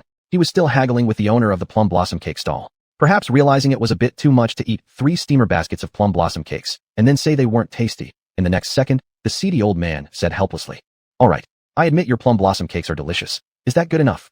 I wanted to pay you, but I really didn't bring any money today. Young man, how about this? You let go of me and let me leave for now. After I get home and take some money, I'll come back and give it to you, all right?" Upon hearing these words, the young vendor couldn't help but laugh out loud. "Let you leave first? I say, old man, are you taking me for a fool? If we let you go, will you really come back and pay me? Look at your clothes, they're not bad at all. How can you not be able to afford a few baskets of plum blossom cakes? Anyway, I'm saying this right here, unless you settle the bill, I'll drag you to see the magistrate. Old man, don't you want to avoid having to visit the county office at your age?" The seedy old man seemed angry, puffing his cheeks and glaring as he said, "How did I end up unable to pay? Young man, do you know who I am? You actually dare send me to the authorities?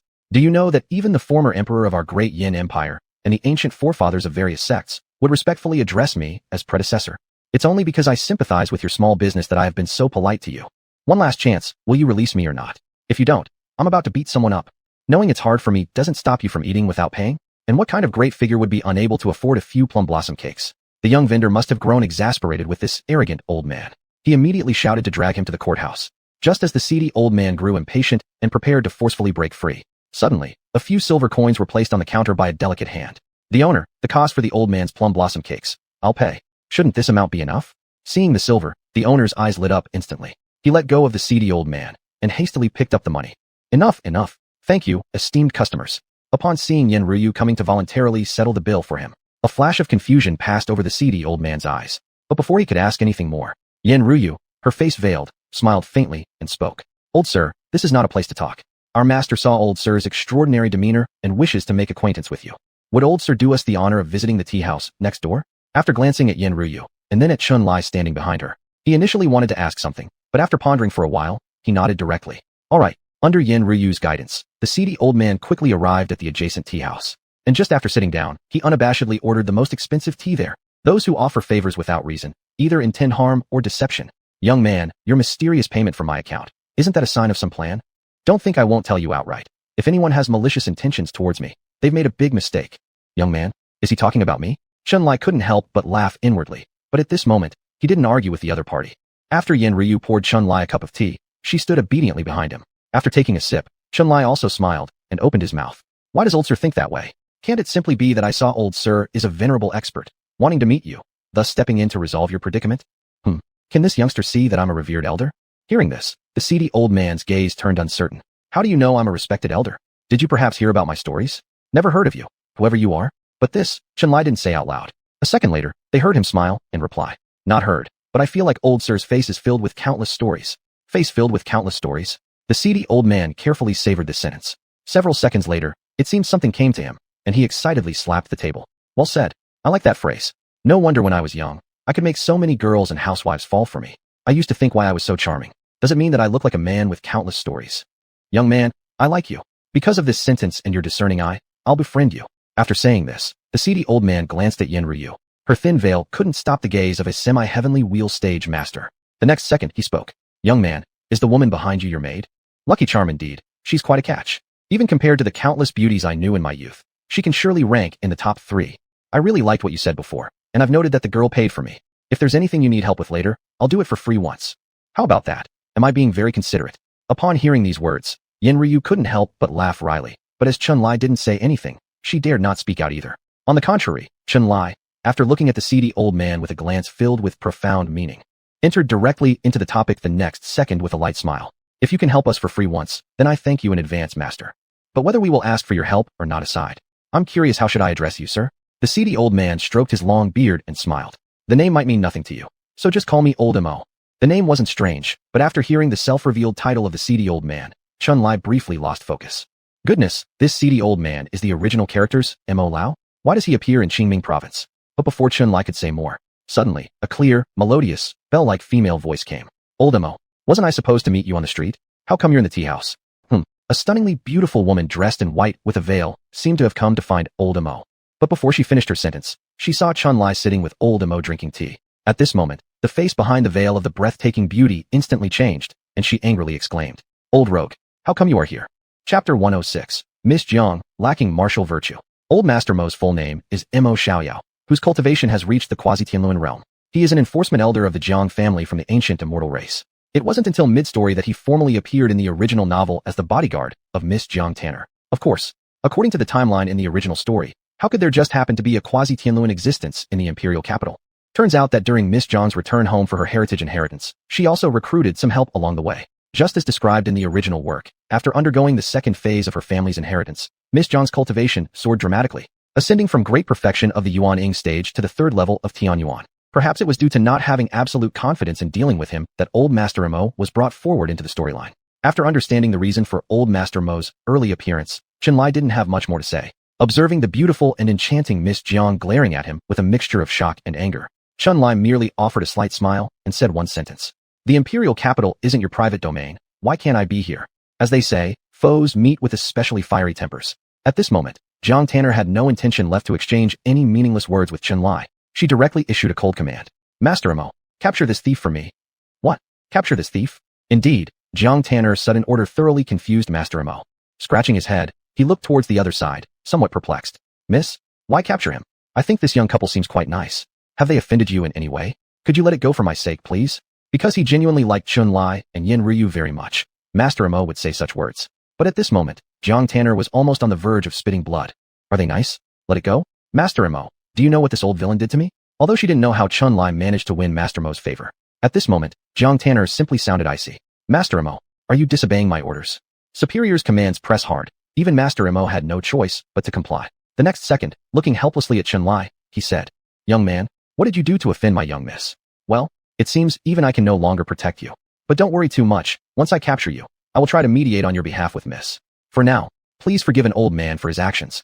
Upon hearing these words from Master Mo, Chun-Li also smiled. It's fine, I understand the difficulty in Master's situation. But I'm also not someone who likes being easily captured without resistance. This fight might make too much noise, which wouldn't be good. How about, I challenge the Master outside the city. Master Mo also disliked fighting within the city limits. Since the other party was already a fish in the jar, this friend's face should still be given consideration. Thinking about this, Master Mo spoke. In a single second, this battle could have been concluded, but I imagine you, young friend, don't want to lose face before your lady. Given that, old man that I am, I'll grant your wish. Let's go outside the city, then let me capture you again. Everyone present were cultivators with quick movement speeds. In the blink of an eye, they had all reached outside the city. Just as Chun-Li had foreseen, Miss Jiang had specifically arranged to bring out Master Mo early, to deal with himself. Her precautionary measures were rather strong. Unfortunately, was this effective? Miss Jiang likely couldn't dream of just how terrifyingly her own cultivation had advanced during her time spent closing herself off to practice back at home, right? Though Master Mo was indeed pretty powerful, despite only being at the quasi-Tianluan realm. Because of mastering some secret techniques from the Jiang family, he could stand up against grassroots origins cultivators of the first-tier Tianluan realm without losing any ground. Alas, today, this poor old fellow was clearly tricked by his own young miss.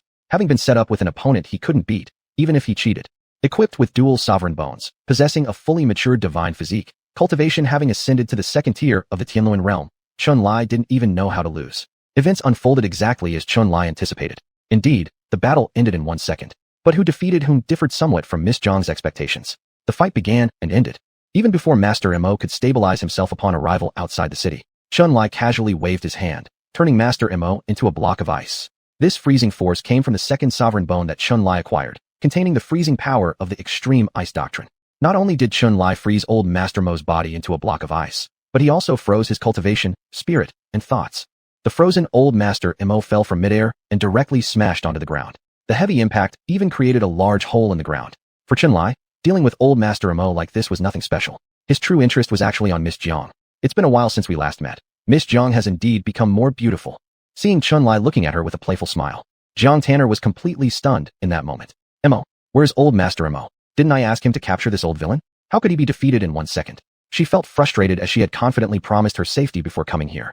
Turns out, you protect me like this? After staying in the family for so long, has old Master Mo really been entirely drained by beauty? It must be admitted that Jiang Tanner's reaction speed was truly fast. Old Master Mo being instantly dealt with made her pupils shrink sharply for a moment. But the next second, she regained her composure. One thought crossed her mind. Run. Based on previous encounters, Jiang Tanner realized what kind of torment she would endure if she were to fall into Chunlai's hands. So at this moment, she didn't even care about old Master Mo. Without saying a word, she turned around and fled back towards the imperial capital. Unfortunately, in Chunlai's eyes, Miss Jiang's flight speed was practically akin to a turtle crawling. If she couldn't fight, then she goes home to rally reinforcements. She truly was lacking martial virtue. This definitely needed some good education, right? Actually, in that moment, Chunlai was quite surprised inside. The main purpose of coming to the capital was to obtain treasures. But unexpectedly, before obtaining any treasure, Miss Jiang came back to bring him warmth again. Would he let such warmth escape? Even using one's toes to think, it would be clear that this was impossible. So the next second, Chunlai directly extended his hand towards the fleeing figure of Miss Jiang. In the blink of an eye, the graceful body of Miss Jiang was once again back in Chunlai's arms. Chapter 107. Delivering warmth and blossoms blooming thrice. Indeed, in Chunlai's eyes, Jiang Tanner's daring to come find him was equivalent to delivering warmth to him. Would Chunlai let the duck fly away when it was right in front of his mouth? That simply wasn't an option. After successfully capturing Miss Jiang, Chunlai directly flew her back to Yin Ryu's bedroom at the Yuqiong Chamber of Commerce. Old rogue, let me go. Do you even realize that what you're doing is a grave sin? Even as she was now a captive like a fish in a pot, she still spouted such meaningless nonsense. Seeing Miss Jiang glare at him furiously, Chunlai gave a faint smile before saying just one sentence. If I release you, will you not come after me then? Of course she would come after him. It was this old rogue who had ruined her purity. Without slicing him into 10,000 pieces and scattering his remains, how could she possibly drop her grudge against him? But now, with herself being at his mercy like fish on a chopping block, Miss Jiang was no fool. She wouldn't continue provoking Chunlai by speaking words like these. Calmly regaining her composure, Jiang Tanner took a deep breath and said, if you are willing to release me and promise not to do anything like that again, then the enmity between us might be resolved. Oh, then it won't be resolved. Anyway, I don't plan on letting you go. Chunlai's simple words immediately made Jiang Tanner feel close to vomiting blood. If you aren't letting me go, why have you been rambling on so much? Are you mocking me? Outraged, Jiang Tanner seemed about to say something more. But in the next second, Chunlai, tired of hearing her babble, cut off her ability to speak. It doesn't matter whether the conflict gets resolved or not. But since you're here, let me have some fun first. Now, let me check if there's any change in your body, Miss Jiang. After such a long absence, I've already started longing for the charm of Miss Jiang. Chunlai didn't trust Miss Jiang's lies. Not only did he refuse to let her go, but he was ready to take things further according to his own style. So in that moment, Chunlai immediately got to work. He used an array to completely isolate the room. By this point, what would happen next hardly needed guessing. Flowers give off a fresh fragrance under the shadow of the moon. A single night of spring is worth thousands of gold pieces. Having not seen each other for such a long time, it was rare for Miss Jiang to deliver warmth to him once, and Chunlai wouldn't easily let her go. Thus, he spent an entire 7 days inside the room with Miss Jiang, completely relaxed. He was thoroughly satisfied now. Jiang Tanner's skill to hide her true appearance had long been broken by Chunlai. Forget about her exceptional beauty. Just the face with a rating of 99, ranking as unparalleled, could captivate Chunlai endlessly, couldn't it? 7 days of intimate companionship brought happiness to Chunlai, but also led Miss Jiang to start doubting her own existence. She wasn't sure if, in her current state as a fallen flower and battered willow, she was still worthy to be with her brother Ye Tian. If hatred could be rated, Jiang Tanner's resentment towards Chunlai would surely surpass the 100-point limit. Desiring nothing more than to eat his flesh and drink his blood, that was exactly what this situation meant. However, Chunlai paid no attention to this kind of boring fury. After everything was done, if only there were a cigarette nearby, it would bring even greater joy. But alas, there was no such thing in this world. Not having it, well, that was fine too. After finishing up, Chunlai leaned back against the headboard of the bed, holding on to Jiang Tanner's slim waist with a smiling face as he said one sentence. Puer, why don't you become this lord's woman? That waste of space Ye Tian. Where is there any aspect where he compares favorably with this lord? He looks bad. His cultivation level isn't up to par. You play both mother and father to him. What's the point? Only this lord is worthy to be your man. Haven't you realized this yet? With the restriction on her speech lifted, Jiang Tanner finally found her voice in the next second, glaring furiously with clenched teeth and biting out. Old rogue, do not attempt to sow discord here. In my heart, you're not even comparable to a single strand of brother Ye Tian's hair. Hearing this, Chunlai chuckled. In the next second, he spoke. Not even comparable to a strand of his hair. Miss Jiang, How about we place a bet? Very simple. Just tell me which aspect makes Ye Tian better than this lord.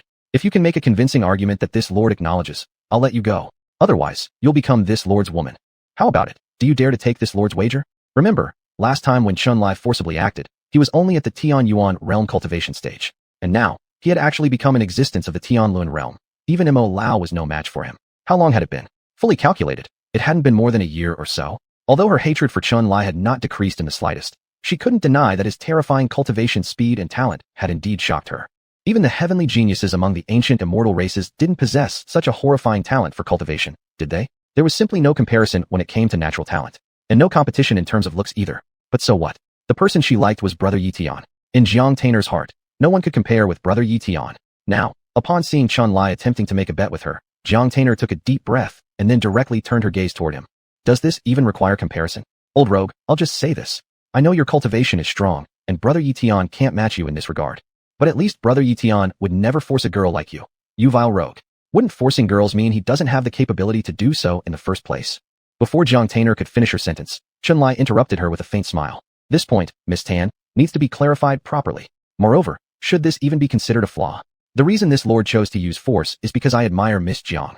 But speaking of which, this lord doubts if Miss Jiang has never forcibly taken something she desired using her family's influence. You and I are fundamentally the same kind of people, so stop calling the kettle black. Jiang Tainer was not a girl who liked to rely on her background to bully others, but with the frightening backing of her family, it would naturally evoke awe, wouldn't it? She might not have forced anyone into anything, but once you flaunt your family's prestige, isn't that just as good as forcing? The meanings may differ, but the results are essentially the same, right? Since both had done things by leaning on their advantages, Chun-Li dismissed outright what Jiang Tainer had said. Chapter 108. A waste is forever a waste. The cultivator's world itself is about the survival of the fittest. You say I'm forcing you by relying on my cultivation level. So I would like to ask Miss Jiang, is your Jiang family any cleaner? In order to seek the development of the family, it seems that the Jiang family has also swallowed up many forces unwilling to submit to you, hasn't it? Using this point as an argument, you might as well just say Ye Tian is a weakling. If he had the ability, he could have easily snatched you away from me. I don't know what Ye Tian is doing now, but Miss Jiang, you can only stay obediently in my arms, and that's the difference. Why doesn't he come and save you? If he's so capable, why does he let me humiliate you? In my view, there's only one principle here. As a man, if one can't even protect the woman he loves, based on that alone, he doesn't deserve to be with you. How much Jiang Tainer hoped that Ye Tian could step forward to protect her at her most needed time. But Brother Ye Tian, thinking to this point, perhaps she also didn't know how to explain for Ye Tian. After a few seconds, Jiang Tainer lowered her head and softly said a sentence. Old scoundrel, I know you are deliberately sowing discord between me and Brother Ye Tian. I will not fall for your tricks. Seeing that even at this moment Jiang Tainer was still speaking for Ye Tian, Chun-Li smiled faintly and said just one sentence. Miss Tainer, let me tell you a little secret. I know that you feel affection for Ye Tian because he once saved your life when you were young. But in my eyes, Ye Tian might not be as good as you think. Not as good as I think. Jiang Tainer raised her head to look at Chun-Li, asking cautiously. What do you mean by that? Old rogue, I've already said I won't fall for your bait, yet you're still trying to drive a wedge between Ye Tian and me here. At this moment, Chun-Li didn't elaborate too much, just laughed and threw out a line. Whether or not I'm driving a wedge, I'll show you after I take you somewhere. Jiang Tainer originally wanted to ask where Chun-Li intended to take her, but the next second, Chun-Li summoned his two personal maids, instructing them to dress Jiang Tainer. Ye Qingqing Ye Meyer. Are you worthy of Ye Tian? Both grew up together with Ye Tian. Naturally, Ye Qingqing and Ye Meyer knew Jiang Tainer. These past days, they'd already learned from Chun-Li about Jiang Tainer's true background. Frankly speaking, it was quite a shock. None of them had expected their Ye family to have such grand former glories, nor imagined that Jiang Tainer had such origins. But then what? Even though Jiang Tainer was the exalted golden phoenix, isn't she now merely an object in Master's hands to play with at will? At this very moment, seeing the cultivation sealed Jiang Tainer glaring furiously at her, as Ye Meyer dressed her, she felt genuinely satisfied. She then revealed a seductive smile. Don't you know the principle a wife obeys her husband, Miss Tainer? It seems you haven't read much female morality books since you were young. We don't really like Ye Tian, that waste anyway. Moreover, you should know about the conflicts between the second house of Ye family and our main houses. We also have the right to choose our own lives. Since that's the case, how can there be talk of betrayal? Is it necessary to disregard our own happiness and future for someone who is useless just because we share the same surname? Why should we? In terms of background and cultivation, the things Jiang Tainer possesses surpass what Ye Meyer and her two companions could ever reach through flattery. But when it comes to sharp tongues, Jiang Tainer may not necessarily hold her own against them. So, after being retorted by a few sentences from Ye Meyer and Ye Qingqing, Jiang Tainer didn't even know how to defend herself, and thus could only continue to glare fiercely. But who would care about the glare of a toy? Following Chun-Li's instructions, the two women quickly dressed the defenseless Jiang Tainer back into her beautiful appearance. Night fell. In a training spot deep within the rear mountain of Heavenly Dragon Academy, Ye Tian was completely unaware that his sister Tanner had already arrived at the capital city. At this moment, he was in pleasant company with a beautiful maiden under the moonlight. Big brother Ye Tian. These cakes were personally made by me, specially brought over for brother to taste. Brother, try some of these cakes and see if you like them. If you do, I'll make more next time. Truly, Ye Tian's luck with women never ceased to impress. It had been just over a year since he arrived at the Heavenly Dragon Academy, but in this short time, he had become friends with a very pretty junior student from the school. At the Heavenly Dragon Academy, there were 3 campus beauties. Why do xuanhuan novels have things like campus beauties? Maybe it's just a habit of the original author, wanting to simply inform readers about who the 3 most beautiful girls in the academy are, thus using the term campus beauty. However, that title is not important now. What matters is the identities and backgrounds of these 3 campus beauties. The first one was Jang Tanner. Many people hadn't seen her true appearance because she didn't often visit the academy. Even Ye Tian didn't know that the top-ranked campus beauty, Jang Tanner, was his own Tanner sister.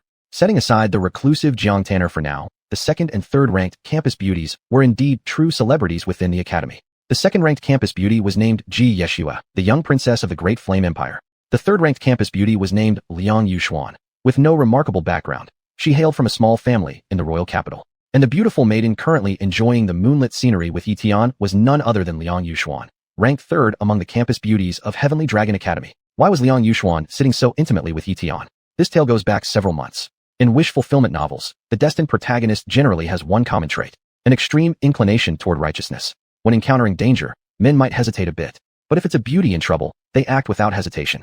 Liang Yuxuan, being both beautiful and lacking powerful connections, was targeted by a few ill-intentioned senior students from the school. Ye Tian happened to pass by and directly intervened to save Liang Yuxuan. Out of gratitude, Liang Yuxuan would come to see Ye Tian daily, bringing him food or expressing her thanks through kind words. Being the type of male lead surrounded by a harem, how could Ye Tian possibly reject deepening a friendship with such a beauty-level figure? With a life-saving favor beforehand, Ye Tian quickly became good friends with Liang Yuxuan. Chapter 109. Chun Li's Killing the Heart.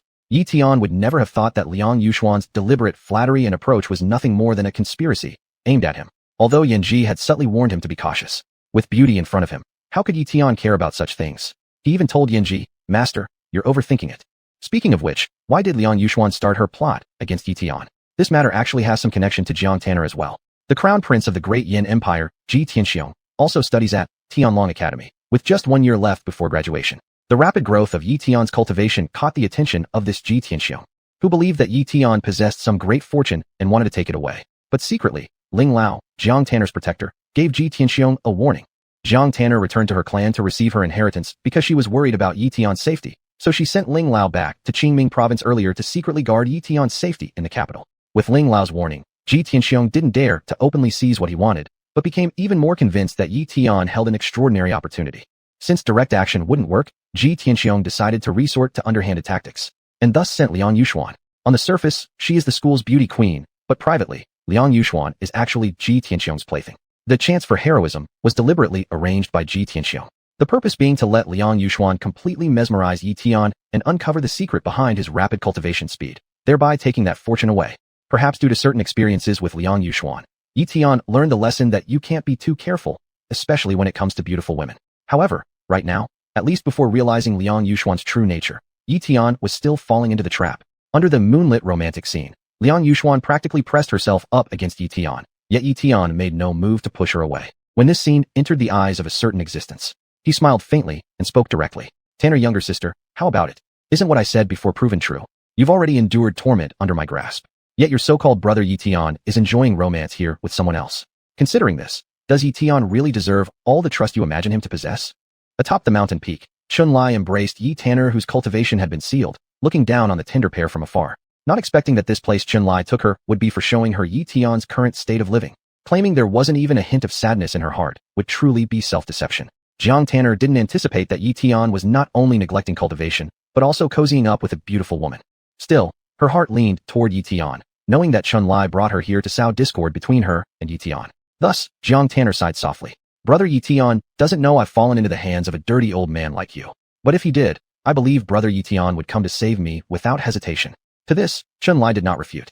The next moment, they heard him laugh. "You're right. If he knew you were here in the capital, Ye Tian would surely run to see you. And knowing that you are in my clutches, he'd certainly try his best to rescue you. But then again, do you think Ye Tian, at his current level of cultivation, could snatch you out of my hands? If he came, he would just be offering himself up on a platter. In that case, the most Ye Tian might be able to do is watch helplessly as you continue to endure humiliation in my hands. A man who cannot even protect you. Do you really want to keep treating him differently? Jiang Tanner looked up at Chun-Li. I already know why you brought me here. It's simply to make me realize that brother Ye Tian is just a waste in your eyes, isn't it? I won't let such thoughts arise in my mind, nor will I fall prey to your tricks. You've only cultivated longer, but I believe that with brother Ye Tian's diligence, given the same amount of cultivation time, he wouldn't be any worse than you at this point. Before Jiang Tanner could finish speaking, Chun-Li coldly laughed and interrupted her. Given the same amount of cultivation time, Ye Tian would catch up to me?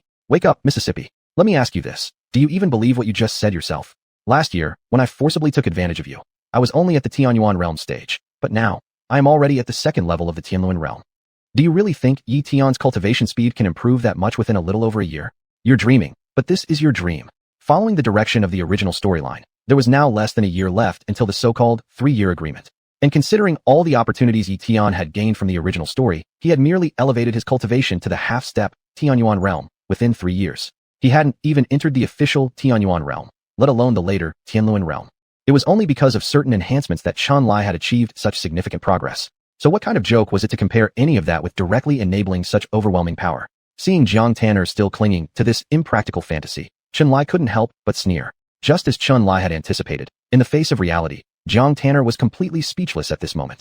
She didn't know how Chun-Li managed to improve so quickly, but following her inner feelings, she did not believe that brother Ye Tian could achieve such rapid progress like Chun-Li. Could it be that brother Ye Tian truly fell short of this old scoundrel in every way? Under Chun-Li's relentless psychological assault, a hint of confusion indeed appeared in Jiang Tanner's beautiful eyes. However, the next second, the jade pendant hanging from her chest suddenly flickered, and a flash of clarity immediately returned to her mind. In an instant, Jiang Tanner regained her rationality.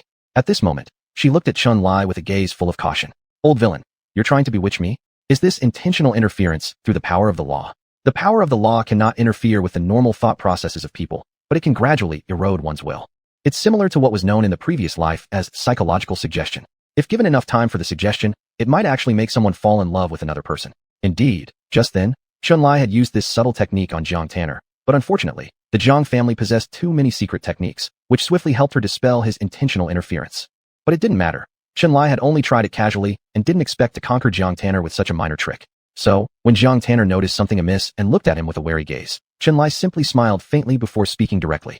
Indeed, I used intentional interference, but if Sister Tanner's resolve were strong, how would you have fallen for it? Weren't your original thoughts already shaken after hearing my words just now? Chapter 110. Almost able to ride a horse on her head, Jiang Tanner, who was born into an ancient immortal clan, was very clear about the rules of using mental interference. If she hadn't been shaken first just now, there would be no way she would have fallen for this trick. What was going on? Could it be that deep down in her heart, she really had the thought that brother Ye Tian was not as good as this old villain? No, it can't be. She has never thought like that. This old villain must have used other means, thus interfering with her thoughts and judgment ability. However, while Jiang Tanner was trying hard in her heart to find various explanations for her wavering just now, she suddenly felt her body become light. Originally, Chun-Li had hugged her again, feeling Chun-Li's hands roaming over her body. The barely recovered Jiang Tanner immediately became flustered. Old villain, what are you going to do? This is outside. Could it be that you want to do those lewd things to me again? I warn you, don't overstep. Before Jiang Tanner could finish speaking, Chun-Li covered her mouth, kissing her thoroughly until Jiang Tanner was almost out of breath. Chun-Li slightly loosened her a bit, leaning close to her ear with a smile and saying a sentence. Don't you think your brother Ye Tian is great? Now that I'm bullying you here, you can see what your dearly missed brother Ye Tian is doing right now. What is brother Ye Tian doing? Hearing Chun-Li's words, Jiang Tanner subconsciously looked down. Not looking is one thing, but when she looked, Jiang Tanner's face immediately froze. She saw that while she was enduring the humiliation that Chun-Li was giving her, brother Ye Tian was enjoying the moonlight with the beautiful woman who brought him pastries at the bottom of the cliff. And that beautiful woman even personally fed brother Ye Tian a piece of pastry. Seeing the two of them in such a sweet embrace, seeing the smile on brother Ye Tian's face. Even with her strong willpower, Jiang Tanner couldn't help but feel a tinge of bitterness at this moment. She subconsciously murmured, brother Ye Tian, MMM. Don't call out some nonsense about brother Ye Tian anymore. Look, when you're being bullied by me, he doesn't even think about you. Chun-Li didn't give Jiang Tanner a chance to speak, covering her mouth once more. Only I deserve to be your man.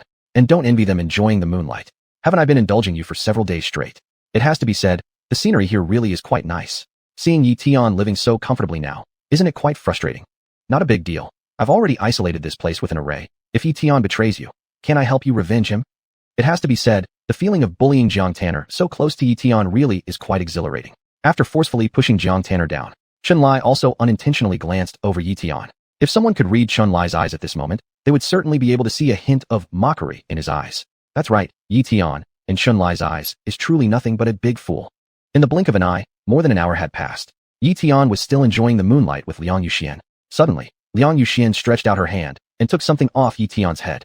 Hey, Senior Ye Tian, there's a green leaf on your head. A green leaf. Seeing the green leaf in Sister Yuxian's hand, Ye Tian scratched his head awkwardly, laughing. It must have been blown here by the wind. I didn't know why it landed exactly on my head so coincidentally. Thank you, Sister Yuxian, for helping me take it off. Seeing Ye Tian thanking her, Liang Yuxian's face revealed a sweet smile. Just as she was about to say something, suddenly there came a faint tinkling bell sound from somewhere. Then there was a waft of delicate fragrant breeze. Hey, what is this smell? It's so pleasant. Hearing Liang Yuxian's voice, smelling the familiar fragrance, hearing the familiar bell sounds. At this moment, without knowing what Ye Tian associated with it, he suddenly got up as if struck by lightning. Senior Ye Tian, what's wrong with you?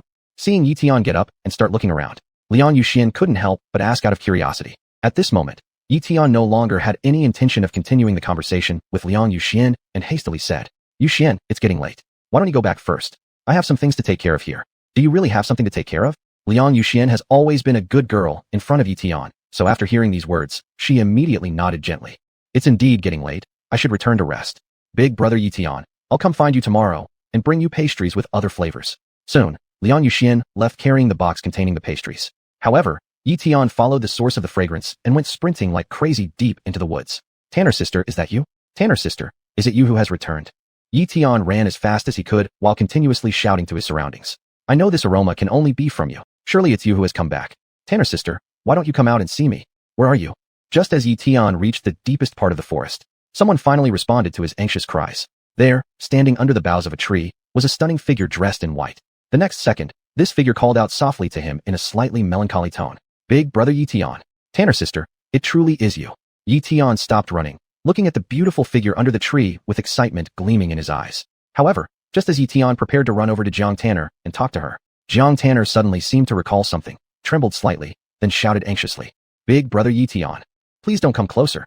Don't come closer? Though Ye Tian didn't quite understand what Tanner meant by this, he instinctively stopped in his tracks. What's wrong, Tanner sister? Why shouldn't I come? I haven't seen you for such a long time. I just want to talk to you. After such a long separation, don't you, Tanner sister, wish to take a good look at me? Chapter 111. Jiang Tanny's Apprehension. After forcibly dragging Jiang Tanny to enjoy some fun with him on the mountaintop, Chun-Li let her go. This allowed Jiang Tanny the opportunity to come and see Ye Tian. After all, it wouldn't be right to keep Miss Jiang locked up forever, would it? Otherwise, there would surely be a big incident. However, before letting Jiang Tanny leave, Chun-Li left her with a parting remark. These past few days have satisfied my pleasures for now, so I'll temporarily allow you some freedom to move around. You can go find your brother Ye Tian to chat, but let me make this clear. Brother Ye must not come within 10 meters of you, and any intimate actions are absolutely prohibited. Otherwise, don't blame me for turning against you. Jiang Tanny should not want her brother Ye Tian to get hurt, right? Having been apart for such a long time, Jiang Tanny truly wanted to get closer to Ye Tian and have a proper conversation with him. But the threat from Chun-Li loomed over her, leaving her too afraid to do that. So when she saw Ye Tian running towards her in distress, Jiang Tanny instinctively urged him to stop. She didn't know if Chun-Li had already left, but she dared not take the risk. Currently, as Ye Tian looked at her with a puzzled expression and asked why she stopped him, Jiang Tanny took a deep breath and could only fabricate a lie. Brother Ye Tian. After so much time apart, Tanny really wants to have a good talk with brother Ye Tian. But Tanny still has many important matters left unattended. Tanny just has a few words to say to brother Ye Tian, and then I will have to leave here. There were a few things she wanted to say to him. Ye Tian did not think much of it. He assumed that Tanny really had unfinished business, and so curiously inquired, what does Sister Tanny want to tell me? In order to avoid arousing suspicion in brother Ye's heart, at this moment, Jiang Tanny could only choose brevity over detail. Brother Ye Tian, do you know why Tanny wanted you to enroll in the Tianlong Academy, and why I urged you to strive for a spot on the Tian rankings? Upon hearing Jiang Tanny's question, Ye Tian shook his head. I do not know, but I've already fulfilled the promise I made to Sister Tanny. Within just 1 year of entering the academy, I've already reached the 40th seat of the Tian rankings. The only reason my ranking hasn't advanced further is because I haven't gotten the chance to fight with those who rank higher. In 2 weeks, the academy will host a large ranking tournament, and I am confident I can enter the top 10, or even the top 3 of the Tian rankings. The Tian rankings are the internal combat power rankings issued by the Tianlong Academy. It contains only 100 spots, and usually, only students at the Lingdan realm qualify to be ranked in the Tian rankings. Truly, Ye Tian lives up to being the destined main character. Even without the grand opportunities from the original story, by this point, he successfully managed to raise his cultivation to the first heaven of the Lingdan realm. Yanji must have helped him with something, but that doesn't matter anymore. At the first heaven of the Lingdan realm, he has become the number 40 ranked individual on the Tian rankings. Precisely because of this, Ye Tian began to gain renown within the Tianlong Academy. Ye Tian was relatively modest about what he was telling Zhang Tani, only saying that he has the potential to reach the top 3 within 2 weeks. In fact, if he used the secret technique passed down by Yin Ji, Ye Tian had confidence he could push himself to the top of the Tian rankings. Yet, in front of Zhang Tani, Ye Tian chose to conceal the details regarding the secret technique, which is why he said he was only confident of reaching the top 3. At present, Zhang Tani didn't care much about what rank Ye Tian had reached. As soon as she heard that Ye Tian had entered the Tian rankings, she quickly spoke up next. The exact rank doesn't matter. As long as brother Ye Tian makes it onto the Tian rankings, that's enough. After the ranking competition, the Tianlong Academy will open a secret realm for the students to train. This secret realm is famously known as the Tianlong Secret Realm. It is only accessible to students who have climbed the Tian rankings. The reason I wanted brother Ye Tian to attend this academy was hoping that he could gain the eligibility to enter the Tianlong Secret Realm and retrieve a treasure from within. He had spent quite some time at the academy and naturally knew what the Tianlong Secret Realm referred to. Next, he curiously asked, "What kind of treasure does Sister Tani want me to retrieve?" "A seed." A seed? Regarding this secret treasure, Zhang Tani didn't explain much, but gently stated, "There's no need to worry about what kind of seed it is now. All brother Ye Tian needs to know is that this seed will greatly benefit him." The Tianlong Secret Realm is actually a dual-layered secret realm space. Within the secret realm, there is also a smaller secret realm, and that seed is located within this small secret realm. Unfortunately, all these years have passed, and no one has been able to find where this small secret realm is. Tani isn't sure if brother Ye Tian can locate it, but if there's a chance, Tani hopes brother Ye Tian will do everything in his power to find this small secret realm. Hearing Zhang Tani's words, Ye Tian had already begun to realize that this seed might very well be an extraordinary opportunity for heavenly growth. Since it's such a rare chance, he absolutely could not let it slip away. With that thought in mind, Ye Tian spoke up immediately. "Sister Tani, you don't need to worry, since you've entrusted me with this matter. After I successfully enter the Tianlong Secret Realm, I will spare no effort to find this small secret realm and retrieve that seed." Seeing brother Ye Tian remember this important task, Zhang Tani lightly nodded her head and then didn't say anything more. The two people standing in the little forest were separated by only a dozen meters or so, but for some unknown reason, Ye Tian always felt a strange sensation welling up inside him. Even though she was right before his eyes, he just felt as though Sister Tani was getting farther and farther away from him, as if mountains and seas lay between them. It must be me overthinking it.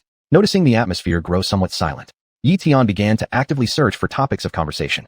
"Sister Tani, can I walk closer to take a look at you?"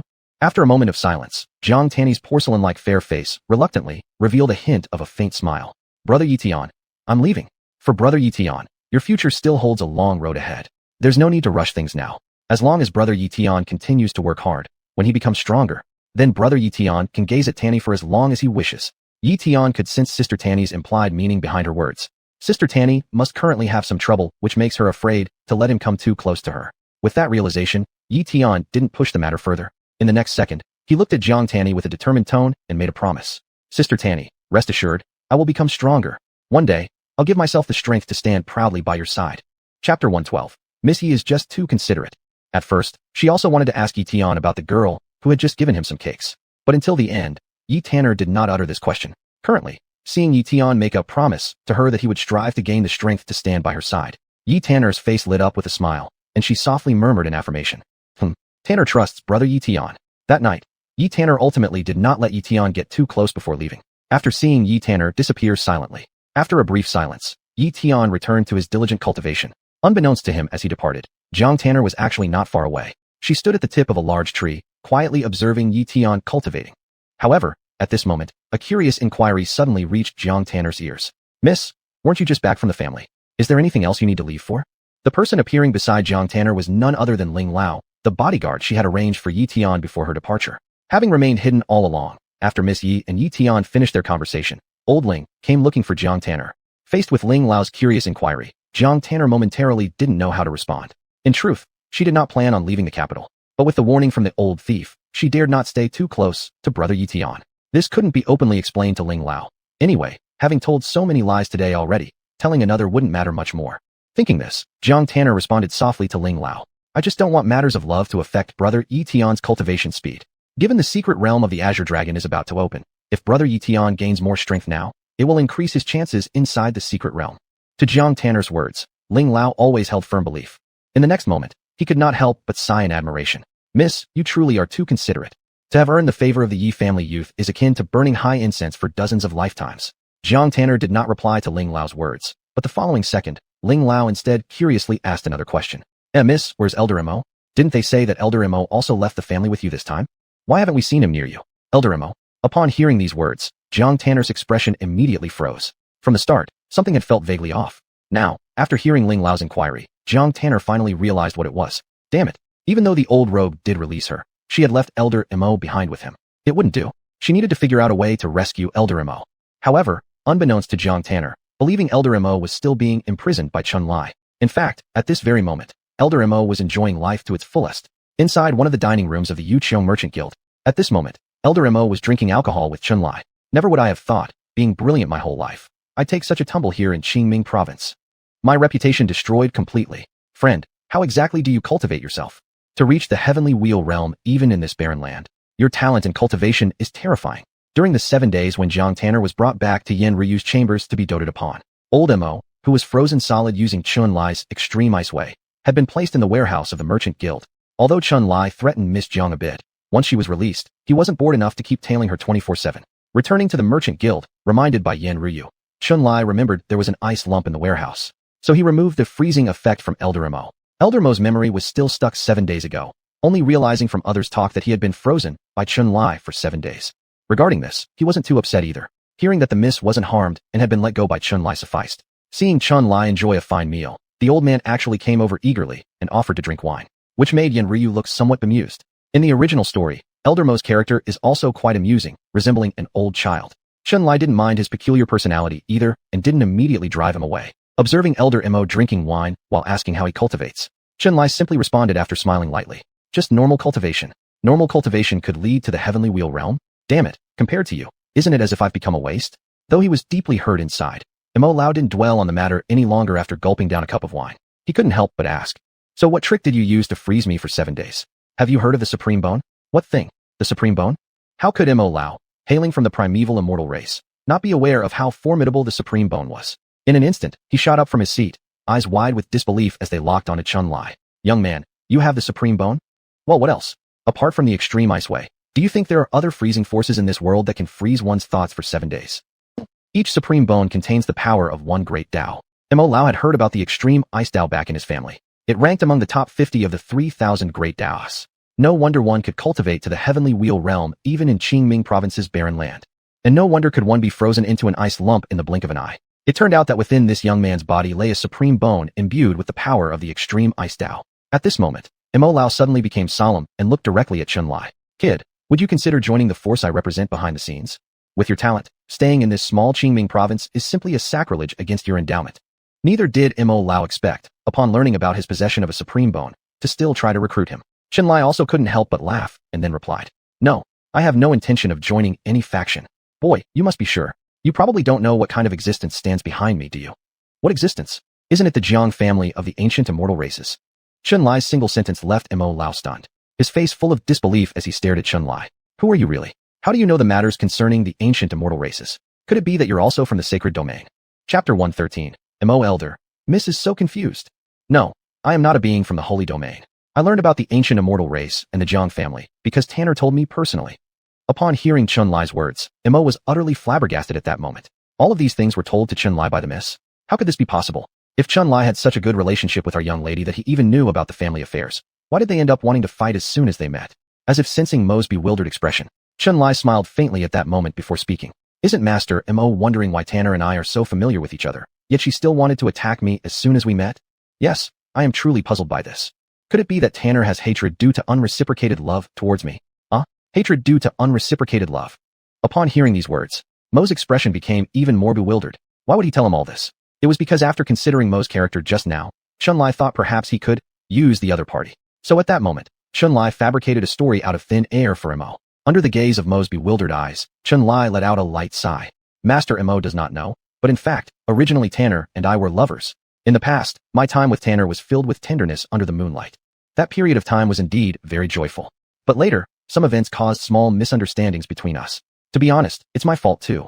Even though I already have Tanner, I couldn't control myself and maintain relationships with some other red string companions. Tanner being angry and resentful towards me is actually something I understand on a personal level. I have wronged Tanner first, and I am sorry to her. It's not surprising that she insults me twice. However, I didn't expect that because of this little matter, Master Mo also got involved unintentionally. I sincerely hope you won't take offense.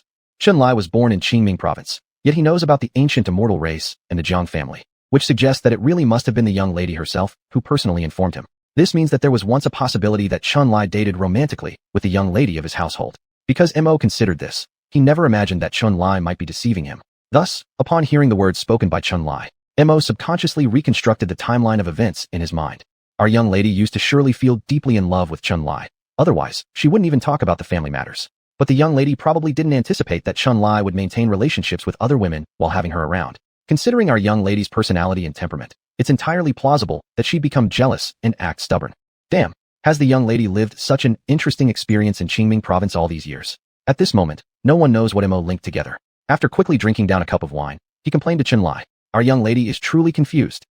Confused? Chun-Lai also felt somewhat disoriented. After all, he was teasing Mo here. How come this old man started saying Jiang Tanner was confused out of nowhere? Yet, when Mo spoke again, Chun-Lai immediately realized why this old man criticized their young miss. After finishing a cup of wine, Mo directly pulled Chun-Lai's arm and complained to him. For a man to live in this world, having 3 wives and 4 concubines isn't worth mentioning. Even our young lady's father, the head of our Jiang clan, has over a dozen concubines. I cannot comprehend why she makes such fuss over nothing. As long as the position of the main wife is secured, isn't that enough? Young friend, you have the sovereign bone beside you. Even the clan leader wouldn't oppose this marriage.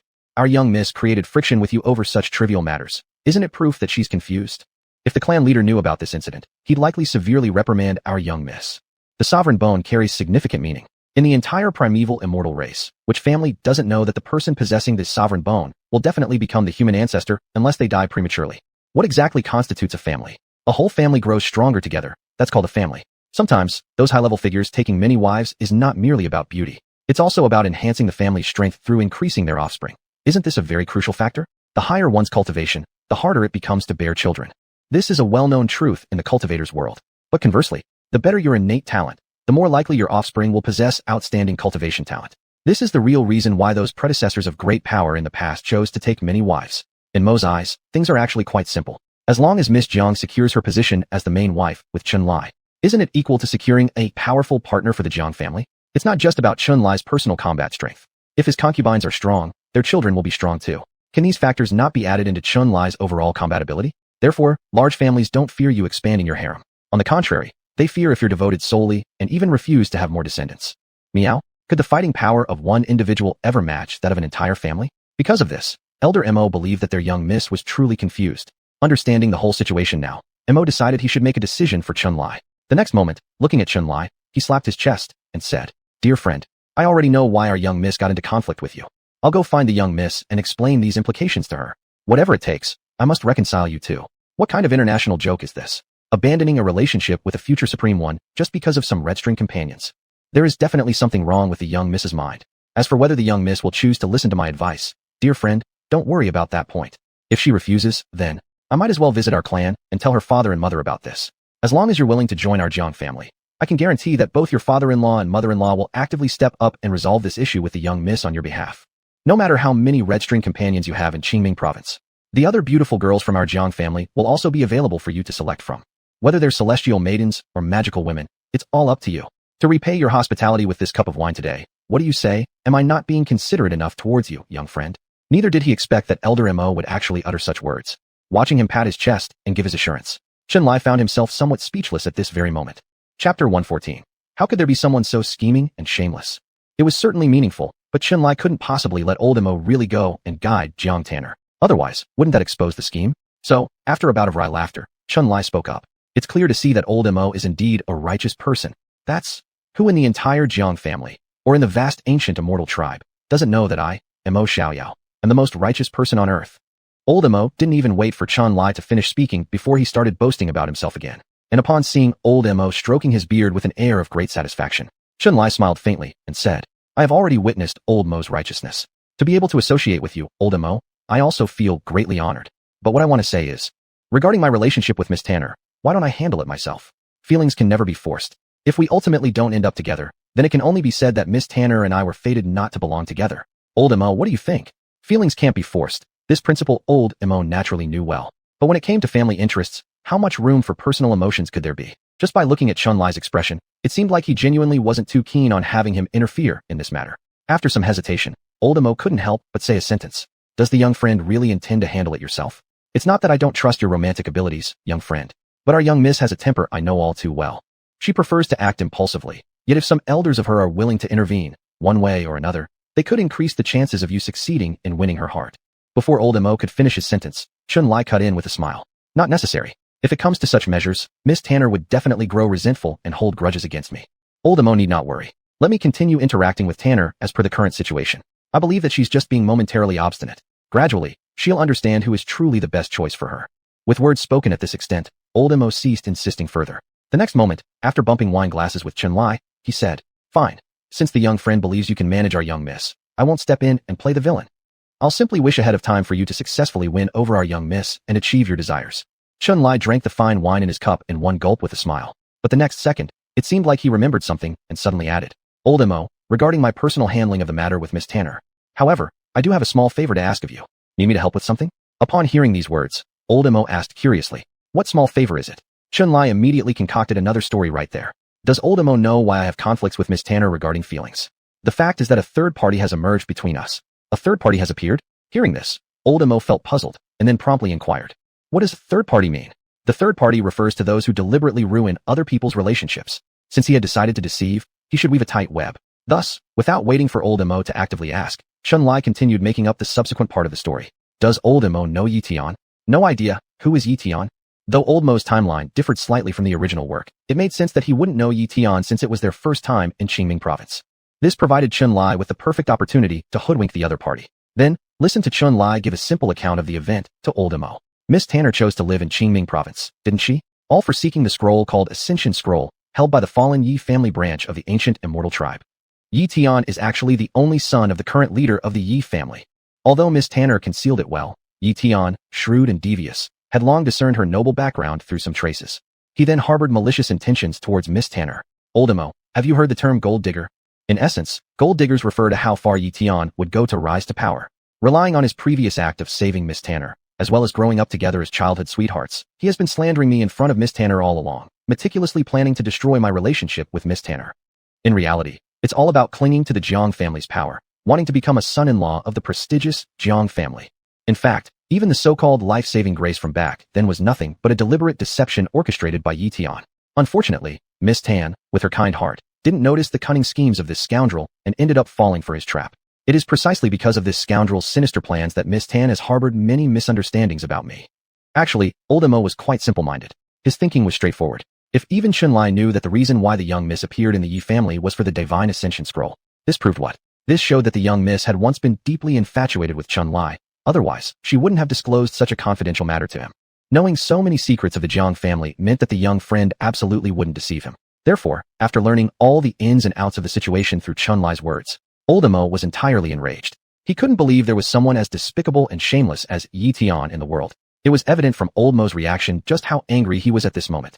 One could see that old Mo lost interest in drinking wine. Instead, he stood up and slammed his hand heavily on the table. There's actually something like this happening. Truly hateful. I've always wondered why our young miss would fail to cherish a fine groom-to-be who possesses supreme bone. It turns out that behind the scenes, she has been manipulated by treacherous individuals. No, wait, it's not right. Initially, old Mo was angrily cursing Ye Tian, but suddenly, as if he remembered something, his face changed, and he turned to look at Chun-Li. Not right. There's something wrong here. Young friend, your words earlier seem to have logical inconsistencies, don't they? Logical inconsistencies? Could Mo Lao have noticed something amiss? But wasn't it mentioned in the original story that Mo Lao was stubbornly gullible? At this very moment, Chun-Li's expression didn't change in the slightest. Looking calmly at old Mo, he asked quietly, "What exactly do you mean, Master Mo? How could my words have any issues in logic?" Not answering Chun-Li immediately, old Mo waved his hand and then said, "Well, this isn't really crucial now. Can the young friend answer a few questions for me?" Questions? Chun-Li smiled faintly without showing much reaction. "Feel free to ask, Master Mo." Chapter 115. Thoroughly hoodwinked, lame. Seeing that Chun-Li didn't mind being asked a few questions, Elder Mo also spoke up directly. "Just now, young friend said that the person who was driving a wedge between you and our young miss is a man from the Yi family named Ye Tian, right? May I ask, young friend, how good is Ye Tian's cultivation talent?" Elder Mo's question had puzzled him a bit, but Chun-Li still answered it briefly. "Average." The second question, does Ye Tian have either the supreme bone or holy body? Chun-Li couldn't help but laugh bitterly. I've already said that Ye Tian has average talent. How could he possibly possess the supreme bone and holy body? Elder Mo nodded, didn't say much more on this topic, then quickly asked the third question. What about Ye Tian's looks? Is he extremely handsome and suave? This question hadn't even given Chun-Li a chance to answer, when Yen Ryu, who'd been quietly drinking wine beside them, smirked slightly and replied, "As for appearance and presence, Ye Tian doesn't even come close to 10,000ths of our lords." Upon hearing this, Elder Mo nodded directly. In other words, Ye Tian can't compare to you in any aspect, right? Now what old man here feels strange is this. If Ye Tian can't match you in anything, why wouldn't the young miss trust such an excellent romantic partner like you, and instead listen to the instigation of a waste?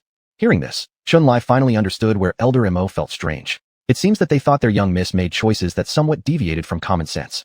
At this moment, after a faint smile, Chun-Li only said one sentence. Young Miss Tan is kind by nature, and because of this, she fell into the trap.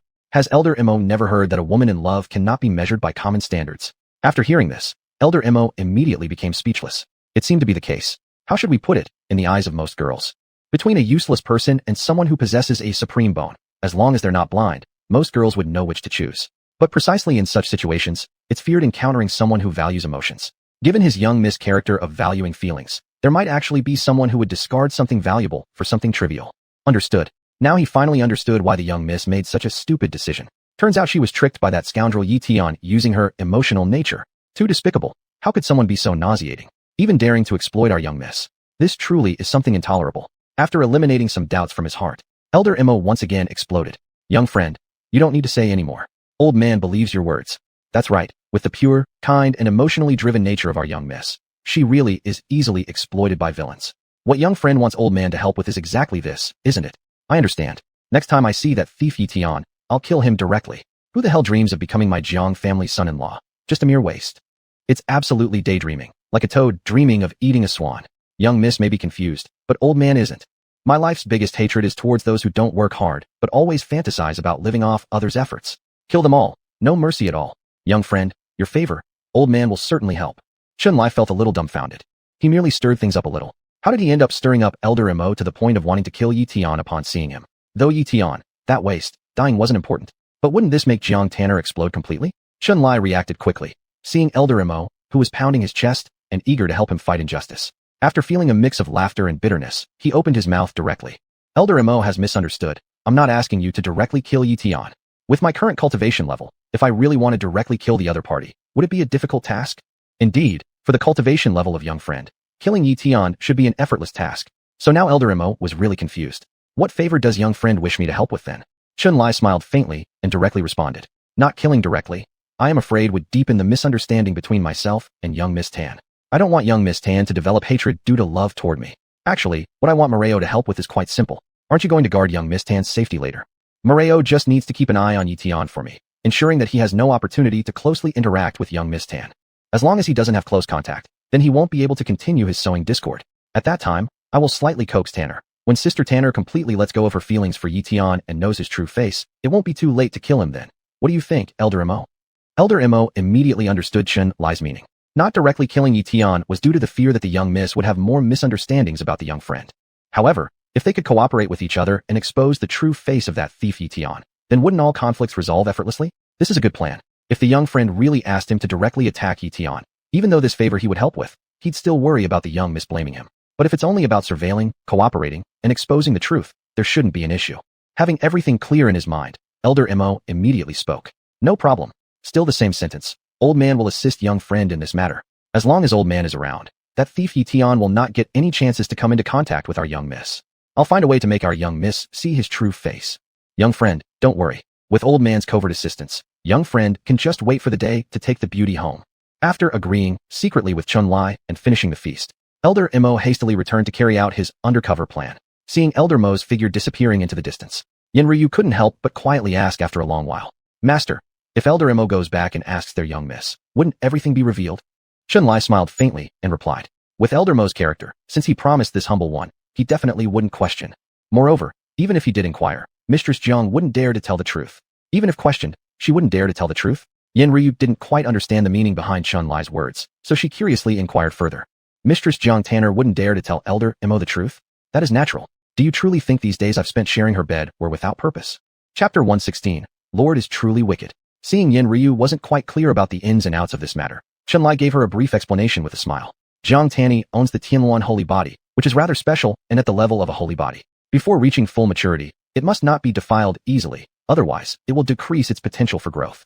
It will significantly reduce her influence within her family. In this situation, how dare she spread the news that I violated her? In desperate situations, with the wisdom of Miss Jang, she would not choose to directly confront me one-on-one. Now, you should understand where my confidence comes from, right? Chun-Li had already explained it so clearly. How could Yen Ryu not understand the ins and outs? To some extent, clarification can also be troublesome and might expose many things. No wonder Lord didn't care about anything and directly captured the young Miss Jiang and brought her back to engage in pleasures. Could it be that he took advantage of this to control her? Understanding the intricacies now, Yen Ryu leaned against Chun-Li's chest and couldn't help but coquettishly said a sentence. Lord is indeed a master strategist. The young Miss Jiang encountered Lord, and it's just bad luck for her. Bad luck? Chun-Li touched Yen Ryu's beautiful face and then inserted his hand into her clothes. Am I wicked? Does Ryu like it? If Lord continues to focus on Ryu in the future, it would be good. Don't worry. Even if I possess Jiang Tani, I will still show immense affection towards all of you, regardless of her background. Once inside the house, she must comply with everything I say, and toward all of you elder sisters, I will make her respect each of you properly. These words from Chun-Li have decided Miss Jiang's status after entering the household, thinking that someday she might be able to command the Lady Jiang as she pleases. At this moment, a gleam of indescribable excitement and anticipation flickered in Yen Ryu's beautiful eyes. She truly hopes that day arrives soon. Ye Tian, hand over the secret to rapidly increase your cultivation in your possession, and this prince will spare your life. Otherwise, today will leave you nothing more than another dried bone in the heavenly dragon's secret realm. Choose whether you want to live or die. Time flows by. In the blink of an eye, a month has passed. In these more than 30 days, many things happened to Ye Tian. Having gone through the Academy's grand competition, Ye Tian managed to secure the top 3 due to his unrivaled combat prowess, and also successfully obtained the quota to enter the heavenly dragon's secret realm. It was something Ye Tian never dreamed of that upon just entering the heavenly dragon's secret realm, he had been targeted by Crown Prince Ye Tian of the Great Flame Empire. Although Ye Tian's cultivation was only at the first level of Lingdan realm, with various secret techniques provided by Yenji, even facing someone at the 9th level of the Lingdan realm like Ye Tian refused none. Not to mention, he still had an ace and used. However, unexpectedly, just when Ye Tian and Ye Tian were at the climax of their battle, suddenly, a sharp sword pierced through Ye Tian's chest from behind. Sister Liang Yuxuan.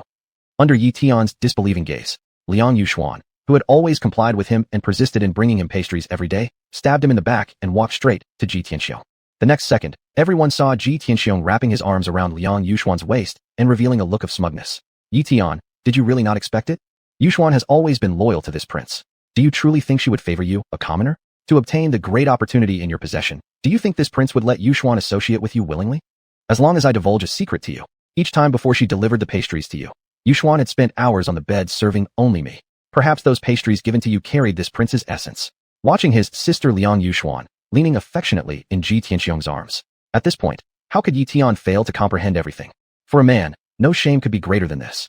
Ye Tian's entire body trembled, not just because of the physical injury, but also because of the emotional pain exceeding millions of tons. Slut. You slut. Rangxian, I was your savior. Is this how you repay me? Ye Tian, do you actually think you are my savior?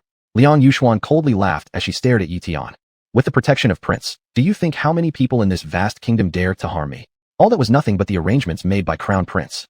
Never mind, I won't bother explaining these trivialities to you. Did you hear what His Highness said? Now that you are severely wounded, there is only one choice before you. Either obediently reveal the secret of your rapid cultivation growth, or die right here. After uttering these words, Liang Yuxuan went on to coquettishly appeal to Ye Tian. Your Highness, did I act my part well in this drama? Very well done. This prince is extremely satisfied. Once I obtain what I want, I will surely dote on you. After I secure the position of the crown prince, you shall become my crown princess. Tightening his jaw, Ye Tian clenched both fists with extreme anger. The blood dripped down from the hole on his chest. Lifting his head, he glared at Ye Tian and Liang Yuxuan with hatred-filled eyes. You scum, do you really think you've got me figured out today? I will make you pay for this. In the next moment, Ye Tian took out from his storage ring the 5th-rank magic artifact, Waterfire Staff, he had purchased from Yen Ryu. Master, I am about to use that ultimate move you taught me. Go ahead then. Now it's come to this point, there isn't any other way out. But Tianer, after this, you should not so easily trust women again. Yanzi had warned Ye Tian earlier, pointing out how suspicious the appearance of Liang Yuxuan was. But Ye Tian, having been dazzled by her honeyed affection, paid no heed to such warnings. Recalling all this now, Ye Tian felt regretful and realized his mistake too late. Though it was too late now to feel regretful. Despite his severe injuries, Ye Tian didn't sink into complete despair in his heart. He possessed an ultimate trump card. When fully unleashed, it could unleash powers comparable to those of a Lingying realm expert. This trump card was named Mastery of 100 Weapons. By its name alone, one might find this technique rather unremarkable. But in fact, this Mastery of 100 Weapons was a celestial grade martial art. Its greatest effect was allowing the practitioner to wield magical artifacts beyond their own cultivation level. Chapter 117 Ye Tian's Despair. The Waterfire Staff was a 5th-rank magical artifact, and logically, only cultivators who had reached the Spirit Infant realm could fully control it. Cultivators below the Spirit Infant realm who forcibly used it would likely cause the artifact to go berserk. Yet Ye Tian, having mastered the 100 weapons proficiency, could transcend this limitation, forcing the activation of the staff with just the cultivation at the Spirit Pill realm. It wouldn't last long, probably about half an incense stick's time. But at least during this half-incense period, Ye Tian could unleash fighting strength comparable to that of someone at the Spirit Infant realm through the use of a 5th-rank magical artifact. This was Ye Tian's final trump card, even though using the 100 weapons proficiency forcefully would leave him in a weak state for some time afterward. But obviously, nothing was more important than saving his own life. Facing the sinister plotting of Ye Tian and his gang, Ye Tian could do nothing but go all out. Taking out the magical artifact Waterfire Staff, Ye Tian forcibly injected half of his cultivation into it. At this moment, the momentum exuding from Ye Tian kept soaring. But as Ye Tian prepared to rely on his ace technique to perform a counterkill, Yin Ji, who had been observing the battle situation all along, seemed to sense something. Seeing the color of the Waterfire Staff turn crimson red, inside the jade pendant, Yin Ji's entire soul face changed instantly. Trouble. Tianer, the situation isn't right. Quickly throw away the magical artifact in your hand. Throwing away the magical artifact in his hand. Upon hearing this, Ye Tian instinctively paused. Master, what's going on? This artifact is off. It seems someone has tampered with it. In extreme anxiety, Yin Ji communicated quickly, but it was already too late by this point. Before Yin Ji even finished her words, the next second, the Waterfire Staff in Ye Tian's hands exploded with a bang. The immense explosive force nearly flattened the entire valley. Every practitioner inside the Heavenly Dragon secret realm, regardless of their position, felt this tremendous tremor. After the dust settled and the aftermath dissipated, Ye Tian and his group were already annihilated under this shocking great explosion. And thanks to Yin Ji's crucial intervention during the critical moment, Ye Tian avoided disintegration. But now he collapsed on the ground, breathing faintly and barely alive, though still conscious in a daze. Just as Ye Tian was about to lose consciousness completely, suddenly, 2 pairs of delicate lotus feet wearing embroidered shoes appeared before Ye Tian's eyes. With difficulty, Ye Tian lifted his head, following the small embroidered shoes upward until he saw the elegant, jade-like long legs and recognized the faces of the 2 women who suddenly appeared. His pupils violently contracted, flashing with a deeply disbelieving look. You, how did you end up here? Because of having removed their veils, the 2 women's exquisite appearances were fully revealed in the air. Though they didn't count as celestial beauties, they were certainly rare beauties. Definitely much prettier than the disgraced Liang Yuxuan. Enough to make Ye Tian's expression show such shock. Indeed, these 2 women who suddenly appeared were naturally Ye Tian's acquaintances. One was Ye Tian's cousin sister, the other was his cousin younger sister. Precisely the 2 women, Yi Meyer and Yi Qingqing. Cousin Heaven Brother. Aren't you very surprised about why we're here? We came to the Heavenly Dragon secret realm to collect treasures, of course. After Cousin Heaven Brother entered the Heavenly Dragon secret realm, me and Sister Meyer have been secretly following you all along. Finally found the hidden cliffside that grandfather mentioned, thanks to Cousin Heaven Brother leading the way for us and Sister Meyer. It turned out that Ye Tian and Ye Tian had been continuously fighting and being pursued, unknowingly reaching a deep, bottomless dark cliffside. Although not quite understanding what Cousin Sister meant by leading the way, the severely wounded Ye Tian at this moment mustered the strength to say one sentence. Sis, Cousin Sister, save me. Odd. Why is Cousin Heaven Brother injured so seriously? Was it affected by the artifact explosion earlier? The smile on Yi Qingqing's face was extremely radiant, yet before Ye Tian could reply, she looked at Yi Meyer. Sister Meyer, Cousin Brother is injured severely. Should we save him? Yi Meyer smiled faintly, then said with unparalleled charm and allure. All part of the same family. Naturally we should lend a helping hand when our cousin brother is in trouble. Seeing her cousin sister and cousin younger sister planning to save him, Ye Tian's heart instantly filled with joy. But the next second, his expression froze. A mysterious pain surged in his chest. Looking down at his chest, only then did Ye Tian realize that at some unknown moment, a long sword had pierced through his chest from behind. He became even more heartbroken and chilled, because the person who stabbed him with a long sword this time was none other than his own cousin sister. Qingqing Yu. His heart felt as if it had fallen into an icy abyss.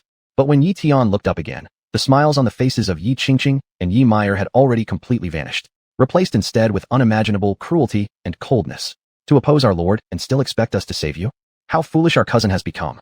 With such beautiful mountains and clear waters, this is not a bad place to be buried in. So, cousin, rest in peace. Don't worry, Lord will take good care of younger sister Tan. Bitch, pierced through by his own cousin's sister's sword. At this moment Ye Tian's grief and rage were beyond words. With bloodshot eyes, Ye Tian gritted his teeth through unbearable physical and emotional pain to utter only one sentence. If I, Ye Tian, am lucky enough to escape today, I will make sure to shred you 2 bitches into countless pieces. At a time like this, cousin is still making threats? Do we, Qingqing and Sister Meyer, seem like the kind to let you leave alive? When killing becomes not just a matter of life, but also of destroying someone's spirit, all pretenses fall away. And for Ye Tian, this was the moment when she dared to say anything and everything. In response to Ye Tian's venomous last words, Ye Tian stepped forward, smiling seductively as she said several sentences. You really think too much of yourself. Cousin, do you know how you managed to survive until today? If it wasn't for Lord wanting younger sister Tan to be obedient, you would have been nothing more than a corpse in a mass grave long ago. You've only been allowed to live these extra days because you were still of some use. Waste always remains waste. What makes you think you can transform into a phoenix? You don't even know if you're worthy. Hearing these words, Ye Tian's pupils suddenly contracted. Ye Tian, what exactly do you mean by this? Make younger sister Tan obedient? Did that despicable old man actually lay a hand on her? Chapter 118. Treasure in Hand. Seeing Ye Tian was about to die, everyone still showed great shock and anger. At this moment, a hint of amusement appeared on the face of Ye Tian. What else could there be? Elder brother, do you even know how you have survived until today? If it weren't for Miss Tan serving our Lord so well, our master would have turned you into a corpse long ago. So remember to thank Miss Tan for her great grace when you go down to the netherworld. Women are often like that. They will flatter you endlessly when they like you, but will instantly turn their backs on you when they don't. Having already completely split with Ye Tian, at this point Ye Tian decided to verbally attack Ye Tian. Whether Ye Tian did this to please Chun-Li, or to crush the once genius of the Ye family beneath her feet, had now become unimportant. What mattered was that she herself found infinite joy in doing so. But from Ye Mayor's perspective, Ye Tian seemed to be talking too much today. Then she interrupted. That's enough, Tian. There is no need to waste so many words on your cousin.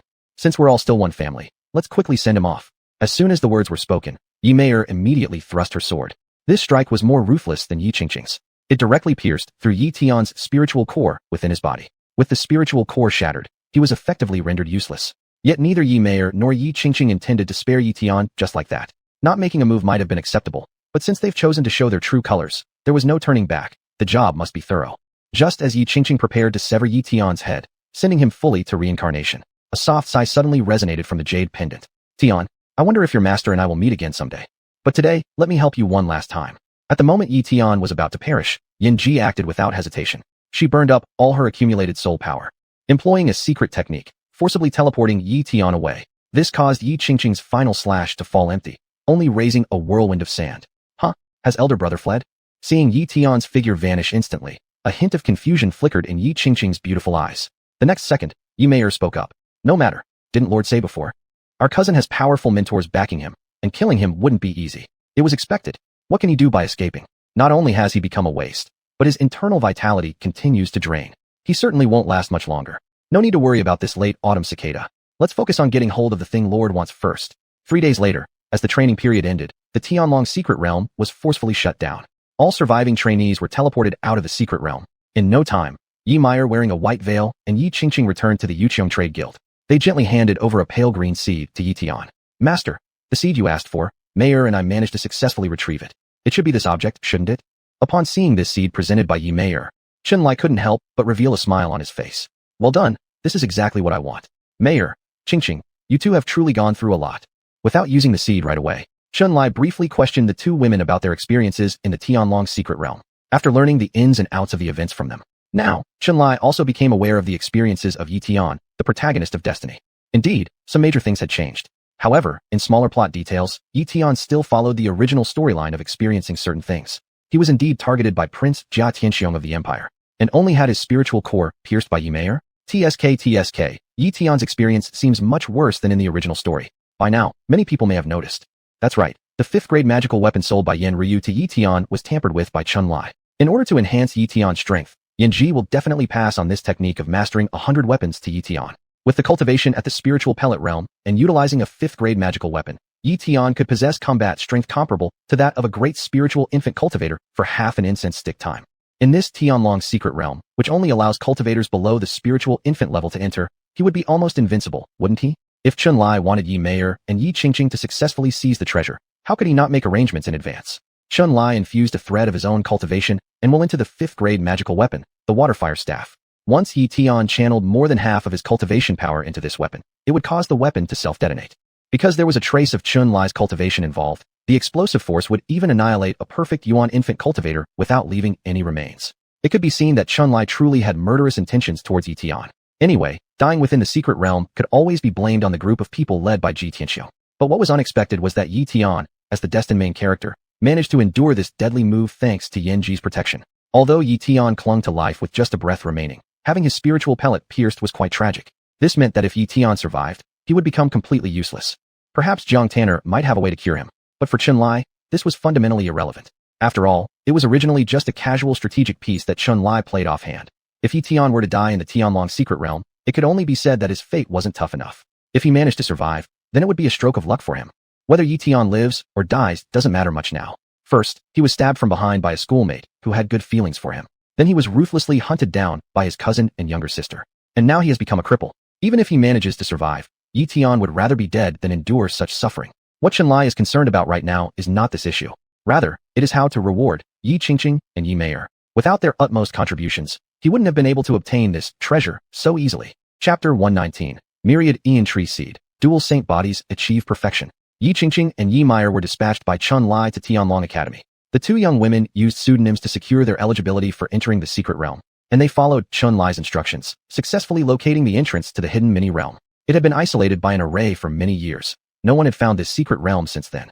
Chun-Li, who was well-versed in the original work, clearly understood how to deactivate this array. Even though he had contributed greatly in guiding them through this process, both of his junior attendants had still made a great deal of effort in finding the place. Chun-Li always maintained a policy of rewarding good performance and penalizing bad behavior. He thus rewarded the two women with plenty of elixirs, as thanks for their diligent efforts. After finishing this task, Chun-Li returned to his room. At that moment, he took out the seed from his storage ring. Looking at this seed, even Chun-Li, who was normally unfazed, couldn't help but exclaim in surprise. It was not in vain for me to have expended such great effort. I finally managed to obtain you, little thing. Why did he care so much about this seed? Because this seed's origins are incredibly significant. Why do cultivators chase after the path of immortality? The main purpose is to extend their lifespans, thereby achieving eternal life. Yet, even the immortals from the upper realms will eventually meet their demise after enduring the passage of time. But according to legend, there exists a miraculous tree capable of surviving for myriad eons without perishing, its lifespan paralleling heaven itself. This miraculous tree is called the Myriad Eon Tree. The Myriad Eon Tree is extremely rare. Some ancient texts record its existence, yet no one has ever seen it in person, nor do they know where exactly it grows. Chun-Li, having read the original story, knows where the Myriad Eon Tree grows, but currently, that place is beyond his reach. However, even if he can't go there temporarily, it doesn't matter. Isn't obtaining a seed from the Myriad Eon Tree already considered a heavenly opportunity? That's right. The seed in Chun-Li's hand is none other than the seed of the Myriad Eon Tree. Its sole effect is that once fully refined, it can help a cultivator obtain an extremely rare special constitution among all the world, the legendary Eternal Constitution. As mentioned earlier, although the constitutions in the world are divided into inborn and acquired, there is not a significant difference between them in terms of strength. From the 3,000 Great Tao, the 3,000 saintly constitutions evolved. Some were formed inborn, while others transformed later in life. This Eternal Constitution belongs to the latter group. Its full name is the Myriad Eon Eternal Constitution. Speaking strictly of rankings, this constitution's rank is actually above his own Great Chaos Yin-Yang Constitution, both possessing the potential to evolve into the Supreme Constitution. Isn't it clear now just how extraordinary the Myriad Eon Eternal Constitution is? Truth be told, to a certain extent, Ye Tian's growth into a formidable being capable of sweeping across all heavens owes much to this Myriad Eon Eternal Constitution. Each of the top 10 saintly constitutions possesses unimaginable functions. To describe it, his own Great Chaos Yin-Yang Saintly Constitution could essentially be understood as damage immunity, suppressing attacks within the chaotic rules by 90%, while the Myriad Eon Eternal Constitution's effect is restorative power. Cultivators with this constitution cannot be killed instantly. Regardless of how severe their injuries may be, they will rapidly recover, much like a cockroach impossible to kill. Moreover, this constitution grants its owner a lifespan 10 or even dozens of times longer than that of ordinary cultivators of the same level. If its owner isn't utterly devoid of talent, they might achieve invincibility simply through endurance. Now, this greatest opportunity originally belonging to the fated protagonist Ye Tian has entirely become his own. That's right, Chun-Li wants to use the seed of the Myriad Eon Tree to refine his own constitution into the Myriad Eon Eternal Constitution. In this world, cultivators have never been able to cultivate dual constitutions, let alone dual, saintly constitutions. Possessing two constitutions simultaneously would result in death by self-explosion. But coincidentally, Chun-Li owns an extraordinary artifact capable of resolving this problem. Xuanhuan Pearl. Securing this object wasn't solely for solving Nie Qingzhu's constitutional issue. It also serves for today's purposes. Speaking of the Xuanhuan Pearl inevitably brings up some distinctions between artifacts, FHE, and treasures, Bao Wu. There is a specialized profession in the cultivation realm known as weapon refiners whose status is equal to that of pill alchemists. But weapons crafted by these people can only be referred to as artifacts. Whatever grade they produce determines the grade of the weapon. Just like the waterfire staff that Ye Tian had purchased, which had been tampered with. Unless it was re-tempered using other heavenly and earthly treasures, its rank would forever remain at the 5th level. However, divine artifacts are different. Divine artifacts do not have rankings. The stronger a cultivator's cultivation is, the more powerful effect they can bring out of the divine artifact. And this Xuanhuan pearl, it is an innate divine artifact. An innate divine artifact is something born into existence right when the world opened up between heaven and earth. In terms of power, these are far superior to acquired divine artifacts formed due to the environment. The true effect of the Xuanhuan pearl isn't just reversing yin and yang or flipping life and death. Cultivators can also use it to balance two constitutions within their body. By fusing the Xuanhuan pearl into their body, they can confidently begin refining their constitution with the myriad Ian tree seed. Chunlai's seclusion this time was solely for achieving this major goal. After cautiously fusing the Xuanhuan pearl into his body, Chunlai immediately started refining and fusing this myriad Ian tree seed. Before they knew it, 3 days had passed. No one in the mortal realm knew how terrifying a monster was being born inside this small secluded retreat. When the 3 days ended and Chunlai opened his eyes, a heavy cloud cover engulfed the sky above the imperial capital of the great Yen Empire. The wind roared wildly, and flashes of lightning illuminated the sky. It seemed as if both heaven and earth were sensing the birth of an unparalleled being. Being able to move heaven and earth itself, one can only imagine how terrifying Chunlai has become now. Dual supreme bones, dual saint bodies. A talent like this, even in the upper realms, could be considered to shock heaven and earth, make ghosts weep and gods tremble. Yet faced with the ever-growing heavenly authority pressing upon him, Chunlai showed no fear at all. He simply lifted his head slightly, casting a glance upwards. His gaze pierced through the walls of his secluded area, locking onto the endless expanse above. In just one look, the clouds enveloping the entire sky over the great Yen Empire's imperial city were instantly intimidated and actively dispersed. Chunlai stepped out of his secluded room. At this moment, if anyone dared to closely observe Chunlai's eyes, they would surely notice the extraordinariness deep within his pupils. His left eye pupil was pitch black, as profound as chaos, while his right eye pupil seemed to harbor a towering ancient tree growing within it. This was the dual saint body, both myriad Ian eternal longevity and the great chaos yin yang existing harmoniously. Chapter 120, an effective undercover. Welcome, Lord/Master has come out of seclusion. The moment Chunlai emerged from his place of retreat, Yen Ruyu and the others waiting outside all knelt down gracefully. Chunlai had specifically instructed before that family members need not bow to him when meeting. Yet Yen Ruyu, Yi Meyer, and the others couldn't help themselves.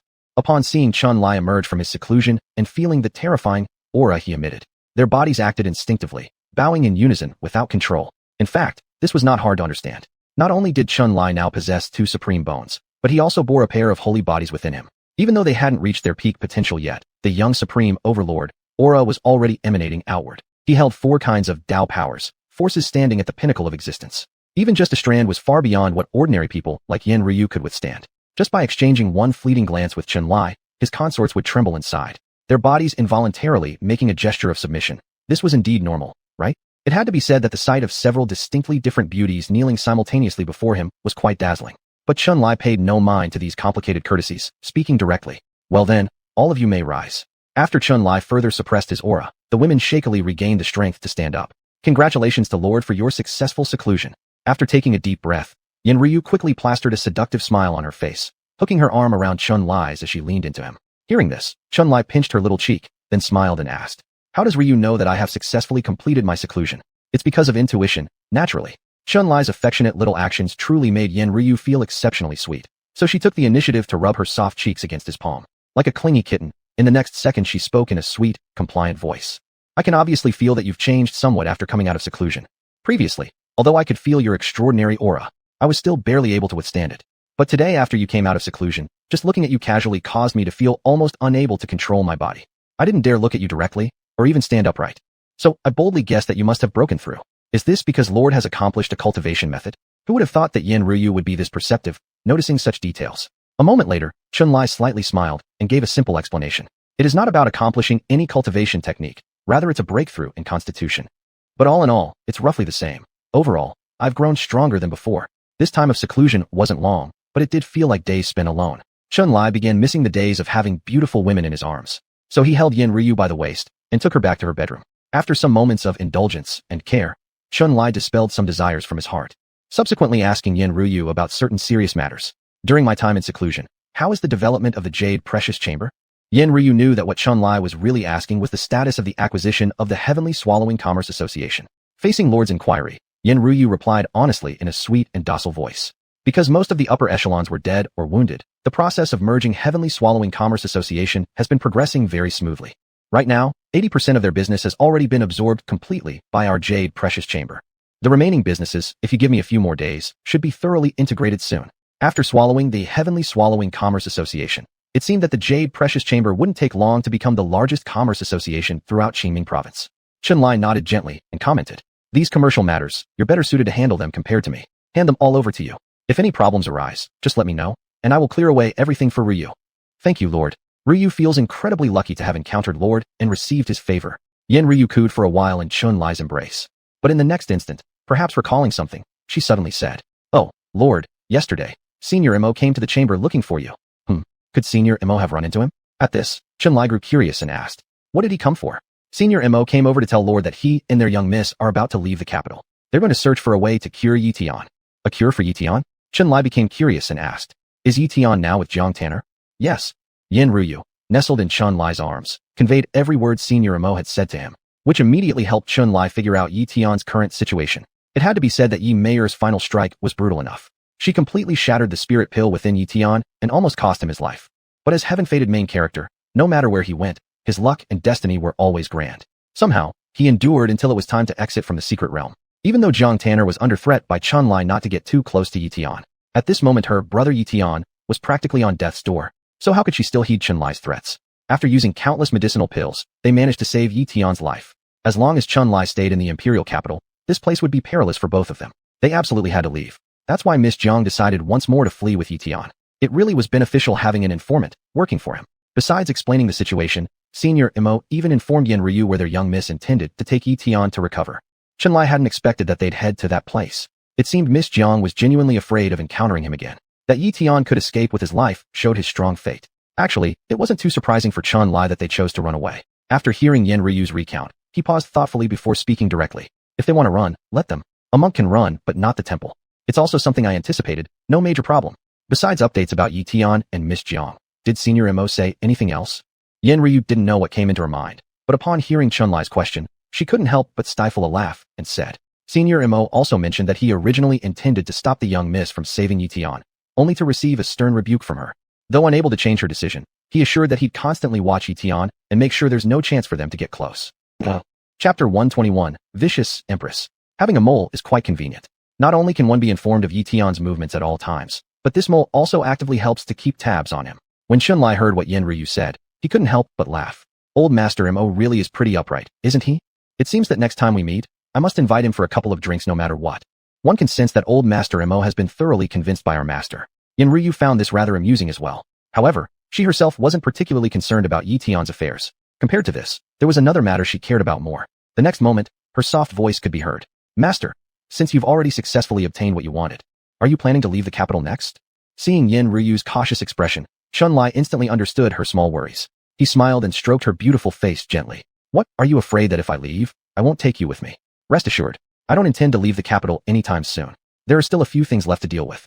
And even after things are settled and it's time to leave, I will take you back to my sect together. Just wait until you become the high and mighty ancestress of the Wuzhong sect. What kind of prestige does the president of Yuzhong Chamber of Commerce have compared to being the ancestress of the Wuzhong sect? Seeing that not only had Chunlai agreed to bring her along, but had also confirmed her status, Yen Ryu was filled with immense joy in this moment. From then on, she became even more attentive to serving Chunlai, wishing to merge herself completely into him. Of course, Chunlai gladly accepted the attentions of such a beautiful woman without reservation. But how much happiness Chunlai derived from this encounter with Yen Ryu is none of others' business. The trial within the Tianlong secret realm has ended, but the ripples caused have not subsided. Instead, they've grown increasingly intense in the capital. Certainly, these ripples have nothing to do with Ye Tian. It all boils down to the chaos initiated by the death of Crown Prince Ye Tian of the Empire. The Great Flame Empire has 4 princes who are all strong contenders for the Crown Prince position. Among them, the eldest prince wielded the greatest influence. But with his demise, the other princes, who had been lying low, began showing signs of unrest. They started rallying various sects and powerful cultivators. With the old emperor getting older, this foreboding atmosphere grew so intense that even ordinary citizens living at the bottom levels of the capital could faintly feel it. One day, deep within the palace complex, inside a richly decorated chamber, the voice of a woman could be heard. The eldest prince is dead. The empress must be going mad right now, yes?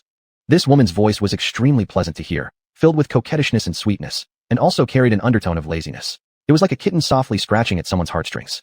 Let alone those eunuchs whose lower halves were removed. Even the female palace attendants in the hall felt their legs weaken and blush rise upon hearing this woman's words. What an enchanting sound. How could there be such a beautiful voice in this world? Many maids and eunuchs were stealing glances at the woman who spoke. In fact, the woman lying lazily on a plush bed, draped in just a piece of white gauze, not only had a very enchanting voice, but also possessed an unimaginably beautiful face, a peerless beauty. Her graceful figure exuded charm, her neck elegant like that of a swan. Such a posture, both bewitching and indolent, seemed irresistible enough to make anyone who saw it lose themselves in fascination. The Empress truly is too beautiful. A young maid gazed at her and became somewhat entranced, realizing that she had asked a question and received no response for a long time. The woman on the bed slightly lifted the corners of her lips, revealing a breathtaking smile, and then blinked her starry eyes before speaking again in her seductive tone. Why does Chan fail to answer my question? Are you once again admiring my beauty secretly? Only now did the young maid wake up as if from a dream, realizing that she had zoned out before. Afraid of angering the woman lying on the bed, she immediately knelt down and fearfully said, Chan indeed zoned out just now. I beg your majesty for mercy. Although the woman on the bed looked as though she could topple a country with her beauty, the maids and eunuchs in the entire palace were actually quite scared of her. After all, Consort Qin's cruelty was legendary in the harem. Who doesn't know how many servants have been beaten to death in this palace? Even Qin, a concubine who has committed many sins, and is equally a concubine. No one knows how many have quietly died without making any noise. Many people hate concubine Qin with a vengeance, but what does that matter? She's the one who can make the old emperor lose himself completely. Not even the empress and the few noble concubines dare to easily provoke concubine Qin. This alone shows how skilled she truly is. Though I am concubine Qin's personal maid, and she usually speaks softly and kindly to me, Chan is very aware that behind the laughter in concubine Qin's eyes lies boundless coldness. If I offend her, she wouldn't give a second thought to all my years of service, and could order someone to turn me into a corpse on the same day. Haven't you seen you, another personal maid serving her, whose body was never fully recovered after her death?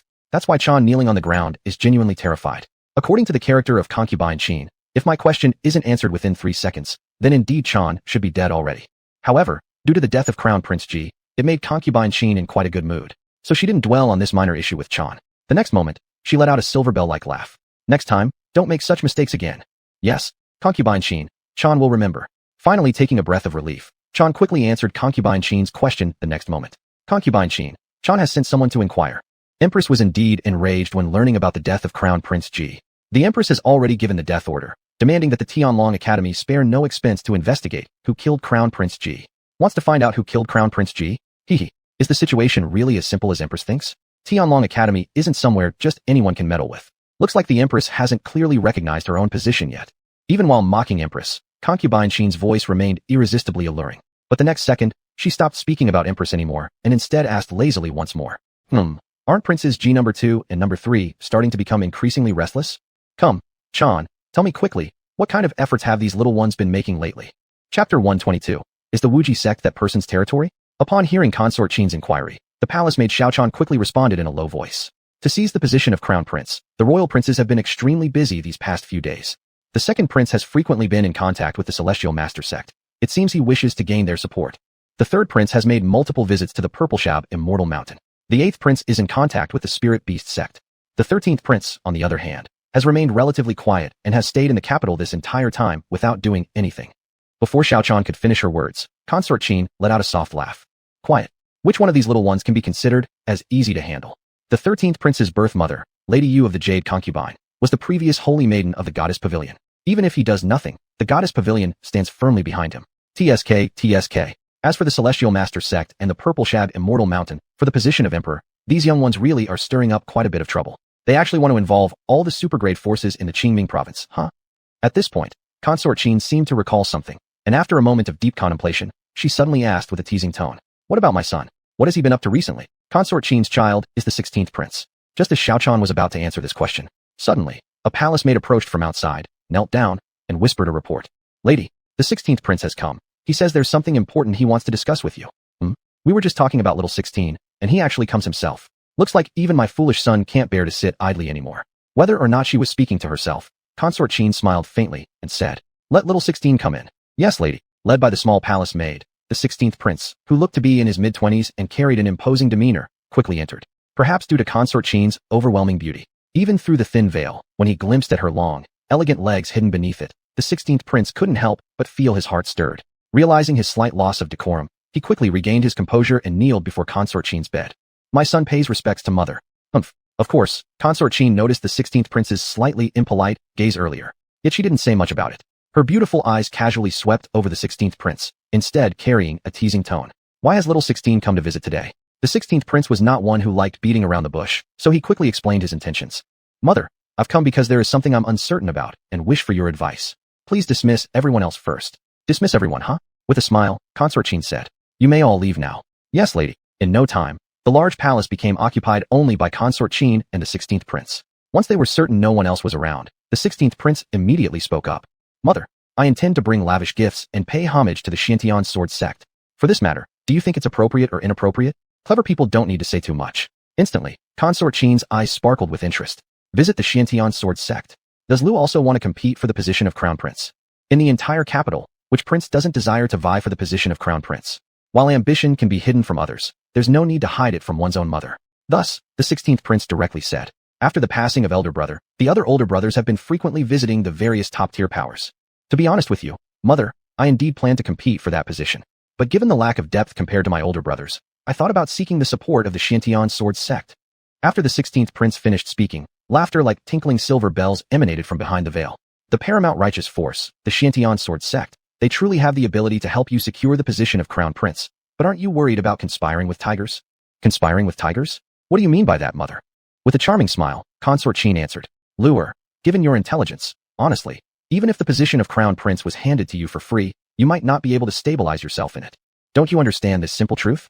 Everyone knows that Qingming province is led by the Ye Tian sword sect, but why hasn't any of your brothers chosen to court them?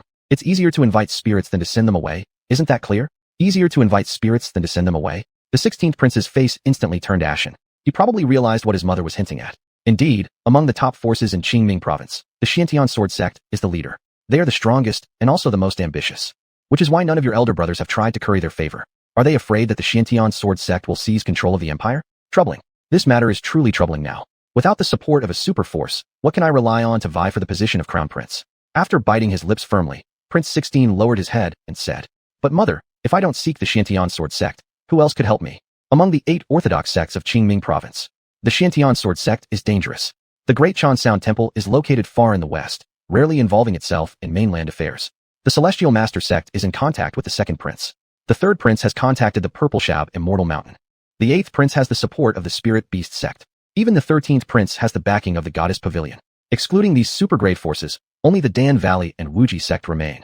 Before Prince 16 could finish speaking, Confrontation smiled and said gently, Forget about the Dan Valley. They may be considered an orthodox force, but in reality, they never interfere in worldly matters. They are more like a reclusive force.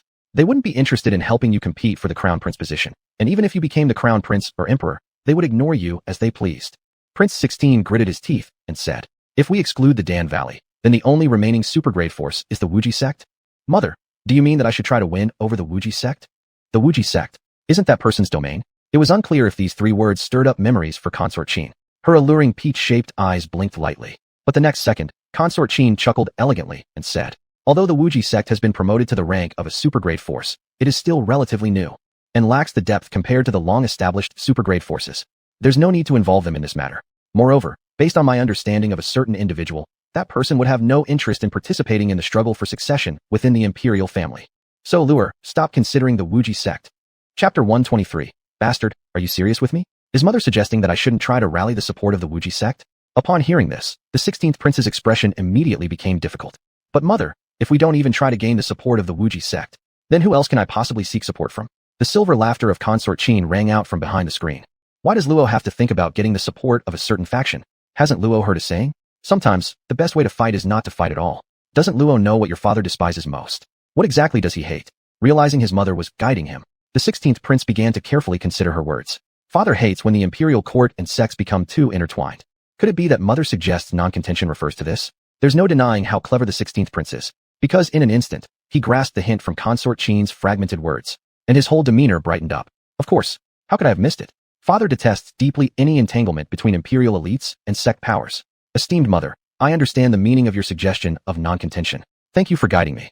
From behind the screen, seeing the 16th prince express his gratitude sincerely, Consort Chin smiled brightly and said, Good job realizing this. Instead of wasting time on these complex matters, why don't you focus more on pleasing your father? You need to remember, the person deciding the crown prince position isn't the various sects, but your father. No one knows exactly how long Chin and the 16th prince conversed, but in the end, the 16th prince left with a smile full of joy. But what he didn't notice was, after his departure, Consort Chin looked at his departing figure as if she were observing a small fool, and chuckled softly to herself. To win a position indeed doesn't require other support. But whether one can hold on to that seat, that's uncertain. What a little fool. Originally just talking to herself? Yet right after her voice faded, there came a response laced with humor from somewhere within the palace. Tricking even her own child, Lady Qin's reputation for being vicious certainly isn't exaggerated. The radiant smile instantly vanished from her face.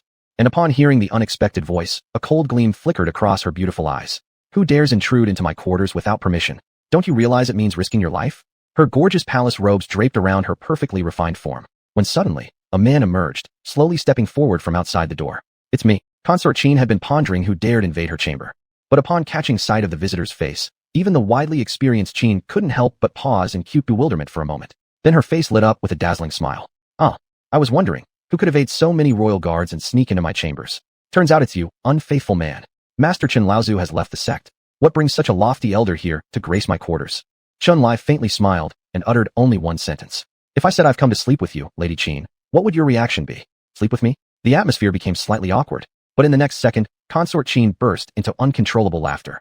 She glanced at Chun Lai with seductive eyes. So, have you finally realized this? Sleeping with me isn't impossible either. My quarters will be tidied for you. But does Master have the guts to do so? After all, I am now the Emperor's woman. Aren't you afraid His Majesty might find fault with your sect? Chun Lai faintly smiled and replied. If I feared causing trouble, I wouldn't have come here. Just as Consort Qin prepared to reply cheerfully, in the next second, Chun Lai had already used an instant movement to arrive before her, pushing her down on the bed. Feeling her mouth suddenly covered, Consort Qin froze instantly in that very moment. You've got to be kidding. Does this bastard really intend to play it seriously? Consort Qin started struggling fiercely, but how could she resist against Chun Lai? What followed was a scene inappropriate for children, details omitted unless subscribed to as a super member. After over an hour, the battle concluded. As Consort Qin stared at the white bed sheets now stained with tiny crimson plum blossoms, she trembled in anger. You old devil. Is this how you treat me? Have you broken my cultivation technique? Chun Lai stretched out a hand to caress Consort Qin's fair, jade-like cheek. Didn't you say yourself that if I had the guts, you would prepare your bed for me? Empress Qin grew even angrier and bit down hard on Chun Lai's arm. How was I supposed to know you, old bastard? Would take it seriously? Chun Lai, are you crazy? Do you not know my current position? You dare touch me. Do you want to lose your life? Does His Majesty really seem like an emperor to be trifled with? Chun Lai tightened his grip around Empress Qin's slim waist, subduing her struggles.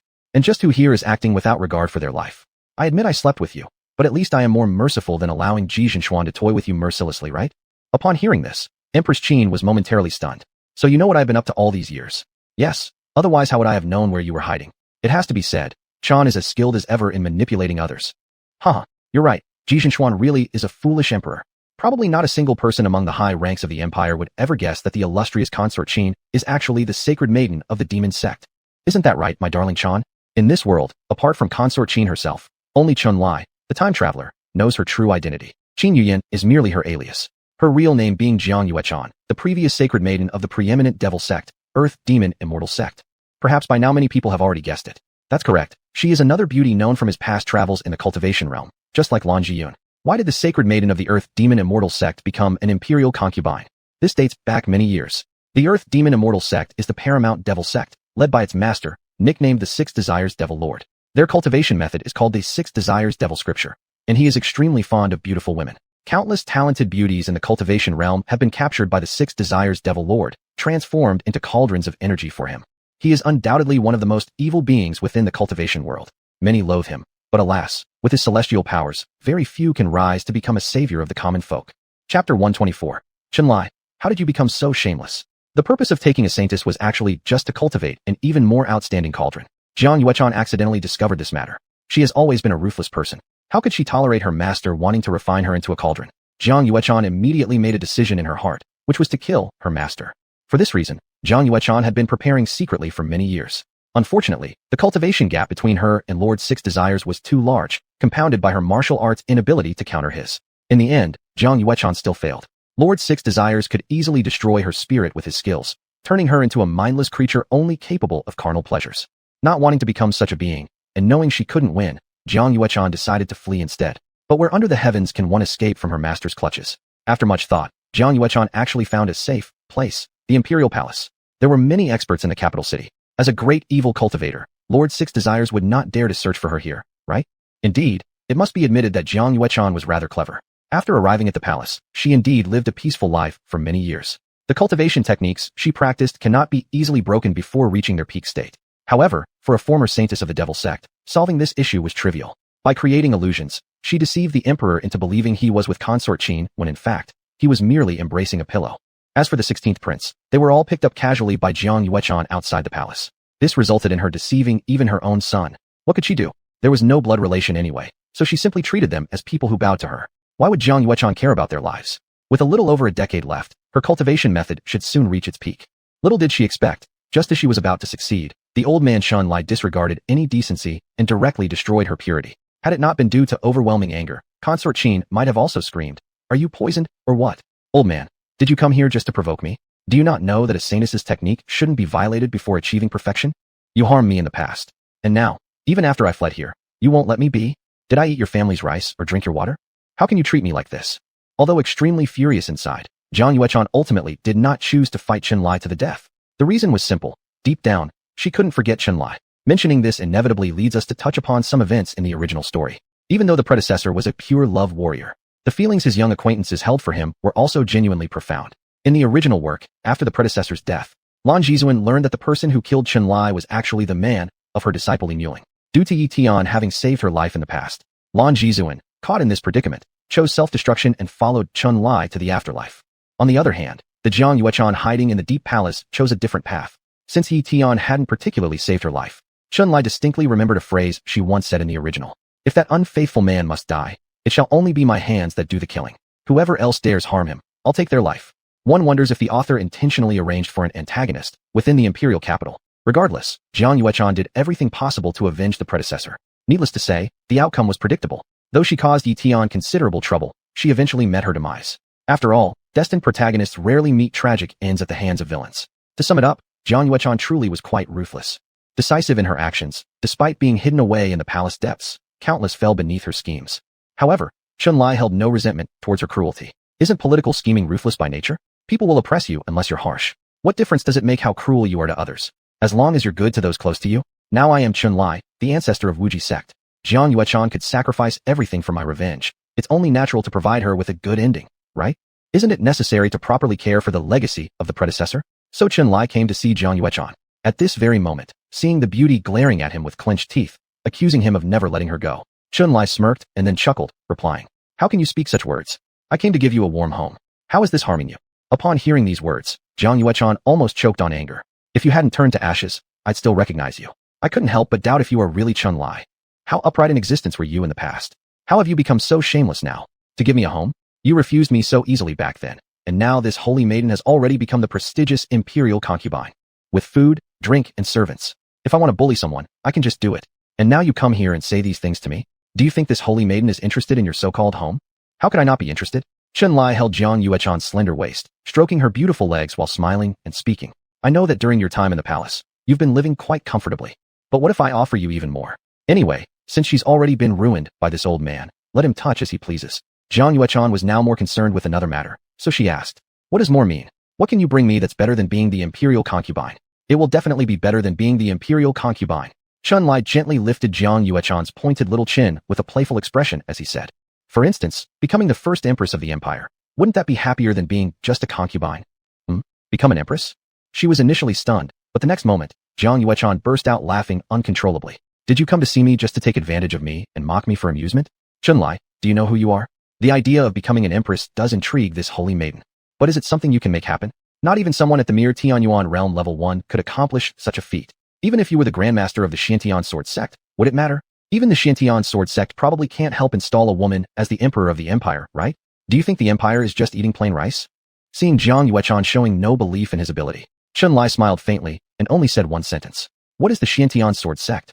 If they can't do it, that doesn't mean I can't." Xunlai, what do you mean by those words? Chapter 125. No wonder you, old man, have such courage. Seeing that Jiang Yuetian was looking at him with a suspicious gaze, Xunlai just smiled faintly and said one sentence. "The two of us have been so affectionate for such a long time, and no one has walked in. For this point, hasn't Chaner felt anything strange?" Upon hearing this, Jiang Yuetian instinctively responded, "What's wrong with that? Isn't it just you using an array to isolate this place? That's why outsiders haven't noticed." But the next moment, Jiang Yuetian realized something was off. She extended her delicate finger, lightly touching the surroundings. Where her fingertips touched, ripples spread through the void. At this moment, seemingly realizing something, Jiang Yuetian's face turned pale instantly, and her voice became filled with horror. "This is not array isolation. This is spatial confinement. Xunlai, did you do this?" You can find my entire palace. This is the legendary power of space laws? Seeing that Jiang Yuechan seemed to have understood something, watching him with eyes full of disbelief, Qianlai laughed. Apparently, being a gluttonous empress didn't lower your perspective over these years. Yes, this is indeed the power of space. Now does Chaner know where your husband gets his confidence from? Seeing Qianlai's half-smile, half-uncertain expression, at that moment, Jiang Yuechan couldn't find words to say anymore. With a beauty score of 95 points, it's not just about good looks that allowed Jiang Yuechan to play the whole harem like she had everyone wrapped around her fingers. Whether it was her mental fortitude, tactics, or even foresight, none of those aspects were inferior to anyone. Even less known was the fact that she, the frail consort Qin, was actually a Tianyuan realm existence. Although only having the cultivation of the first heavenly level, Tianyuan realm will always be Tianyuan realm. They were being standing atop the pyramid of Qingming province. Very clear on what so-called rule force was. The use of spatial powers certainly was not something an entity of the Tianyuan realm could accomplish. Could it be that this old rascal had reached that legendary realm? Not knowing how much her thoughts raced at this point. At this moment, Jiang Yuechan's breathing quickened slightly. The next second, she was seen approaching Qianlai with an irresistible smile, barefoot, sitting directly on his lap without any hesitation, wrapping her arms lightly around Qianlai's arm. You're really capable. Who would have thought that you old thing are still at Tianyuan realm now? No wonder you dared to enter the palace directly. No wonder you dared to put a hat on that foolish emperor right under his nose. How did you break through the final step? Seeing Jiang Yuechan sitting on his lap, so close yet smiling at him delightfully, Qianlai also unhesitatingly embraced her slender waist. Just normally cultivating. If one didn't have some extraordinary talent, how could one be worthy of you, little devil? Chaner, do you think what your lord says is right? Jiang Yuechan liked this statement by Qianlai very much. She kissed him on the cheek, then squinted her beautiful eyes and teased with a laugh.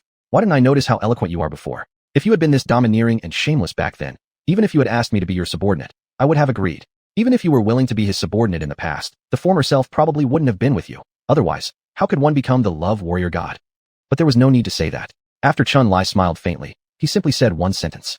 People always change. Reaching out to grasp Jiang Yuechan's delicate wrist, he then gently pinched her petite, jade-like nose with the other hand. Having known the reason behind your lord's confidence, will Chaner still bear a grudge against your lord? Will you still blame your lord for breaking your skills directly? Oh dear, who dares to? After all, people have come to take refuge in the palace as mere poor women. How dare we get angry with our predecessors and famous high-ranking experts in the mythical Tianluan realm? Jiang Yuechan's beautiful large eyes blinked, and then she leaned close to Qianlai's ear, breathing softly. Hey, Qianlai, were your earlier words true? Are you going to give me a warm home and support me to be empress? Qianyu has given you everything. How could you deceive me? Indeed, after Jiang Yuechan realized his current realm, her attitude towards him had changed. Qianlai also laughed, and then spoke. That's not unfair either, right? After all, you're an old lover. If I don't cherish you, who will? Yet, after we've only shared a bed once, I give you such a big return. Isn't that somewhat of a loss for me? Jiang Yuechan's beautiful large eyes blinked, and her gaze radiated with coquetry. So how does Lady Elder Qin want this palace saint to repay you? At the very least, we should share another 1,000 or 800 years together, right? 1,000 or 800 years. The words sounded so easily from your lips. Unable to resist, Jiang Yuechan gave him a cute big roll of her eyes as she said, why doesn't my old master simply declare that he'll take over the life of this sacred maiden forever? As his fingers caressed Jiang Yuechan's smooth as jade arm, Qianlai chuckled and replied with one sentence. To rule your life? That wouldn't be so bad either. My cultivation method has been broken by you, leaving me without even a shred of power to protect myself. In this moment, who else but you can I rely on? And still, you utter such words. After treating me so cruelly, even if you wanted to chase me away now, I would insist on clinging to you. Jiang Yuechan gave a charming huff, while her words also signaled her choice to Qianlai. Another beauty was now in hand. Qianlai felt quite elated, yet at this exact moment, something caught his eye. Suddenly, he picked up something from the wardrobe nearby. What is this? Even Jiang Yuechan didn't understand why Qianlai had suddenly grabbed one of her garments, but out of habit, she replied. This? It's probably a tribute from the border regions of Qingming State, right? They say it's made from ice silkworm threads into stockings that protect the legs. No blade or fire can harm them. But in my opinion, their effectiveness is just average. Existences of the Xiantian realm can break them easily. A minor country remains a minor country. Treating such items as precious tributes truly shows how impoverished they must be. Qianlai, weren't we talking about how you'd make me an empress? Why are you so concerned about a pair of socks all of a sudden? Chapter 126, The Enraged Emperor. To be honest, Qianlai's mood was quite pleasant right now, because he had never expected to see something in this world that resembled a product from the later era. Socks made of ice silkworm silk? They looked exactly like black thigh-high stockings, only with a much cooler and smoother texture. Damn, this was definitely a good thing. Considering Jiang Yuechan's long legs were already an unparalleled sight in the mortal world, and if paired with these, wouldn't it just be irresistibly seductive? Seeing Jiang Yuechan questioning why he was so focused on a pair of socks, Qianlai couldn't help but pinch her little cheek. Put them on, and let your lord have a look. Have a look. Jiang Yuechan first hesitated, then her jade-like face quickly revealed a charming smile. Oh, Xunlai, so you're into this kind of thing too. These haven't been worn by me since they were offered as tribute by some minor countries. Are you trying to bully me again? Well, how can I resist your domineering big bad self? Alright, I'll do as you wish. But we've agreed, you must not deceive Chan. You have to make me empress. Without any further ado, Jiang Yuechan took the black silk stockings and started slipping them onto her delicate, jade-like legs. And one must admit, this scene deserved full marks. Before long, unable to restrain himself, Xunlai once again pulled Jiang Yuechan close to begin their transaction. As for what kind of transaction it was, children should not ask. At night, a middle-aged man dressed in dragon robes arrived outside Consort Qin's palace. He was Ji Xuanhuan, the current emperor of the Dayan Empire, with cultivation reaching the great completion of the Yuan-Ing realm. Perhaps due to his not-so-outstanding talent for cultivation, the possibility of breaking through at this level was practically zero for Ji Xuanhuan. Added to this were the day and night concerns of state affairs. Even though Ji Xuanhuan looked like a middle-aged man, there were still streaks of gray appearing around his temples. But this did not detract from his imperial authority. Seeing Ji Xuanhuan come, the palace maids and eunuchs outside Consort Qin's palace all knelt down promptly. Your Majesty, all of you may rise. Is the consort currently inside the palace? Hearing the emperor's inquiry, a small palace maid named Chan quickly responded. Your Majesty, my lady is resting inside the palace. She didn't expect your Majesty would visit today, or she would have come out to greet you. Let me fetch her to bathe and change, and she will welcome you. That is unnecessary. It is because I miss my consort that I came to see her. Consider it a surprise for me for her. No matter how Jiang Yuechan managed to toy with Ji Xuanhuan, at least for Ji Xuanhuan, he truly liked his consort Qin very much. If not, he wouldn't be so indulgent towards her. Just thinking about the bewitching appearance and alluring voice of consort Qin. Even someone like Ji Xuanhuan, who has seen countless beauties in his life, could not help but feel slightly captivated in this moment. Soon, he would meet consort Qin. One wonders if consort would be extraordinarily surprised by his arrival. While Ji Xuanhuan eagerly awaited what kind of reaction consort Qin would show upon seeing him, when he entered the palace. To his utter dismay, without even mentioning any sort of surprise, Ji Xuanhuan witnessed a heart-wrenching scene. The big bad guy, you are so wicked, teasing me like this. Does Chan dislike your lord's indulgence? I like it, but there are outsiders here, can we calm down a bit? Can you take care of important business first? Once you help Chan achieve her wish, Chan will have plenty of time to attend to you. Behind the thin screen, one could vaguely see a woman with an extremely beautiful figure nestled in the embrace of a man, laughing and fooling around with him. Was Ji Xuanhuan a complete idiot? Who else other than consort Qin could appear as an unparalleled beauty within this palace? Did his beloved person betray him with another? In an instant, Ji Xuanhuan's eyes turned red. Consort Qin, who is it you are playing with here? Are you looking for death? The tinkling laughter continued. Ah, big bad guy, look, his majesty is angry. I am so scared, master. Will you protect me? Not knowing where this woman acquired such dramatic flair. However, at this moment, Xunlai said nothing more, and directly launched an attack on Ji Xuanhuan. Aware that Ji Xuanhuan had come, Xunlai lifted the spatial restriction, allowing the latter to enter. Possessing Tianlun realm cultivation, capturing someone at the peak of the Lingying realm was far easier than breathing. Anger is utterly useless when faced with an overwhelming disparity in strength. So, in the blink of an eye, the mighty emperor of the Great Yin Empire, Ji Xuanhuan, was captured alive by Xunlai, turning into his prisoner.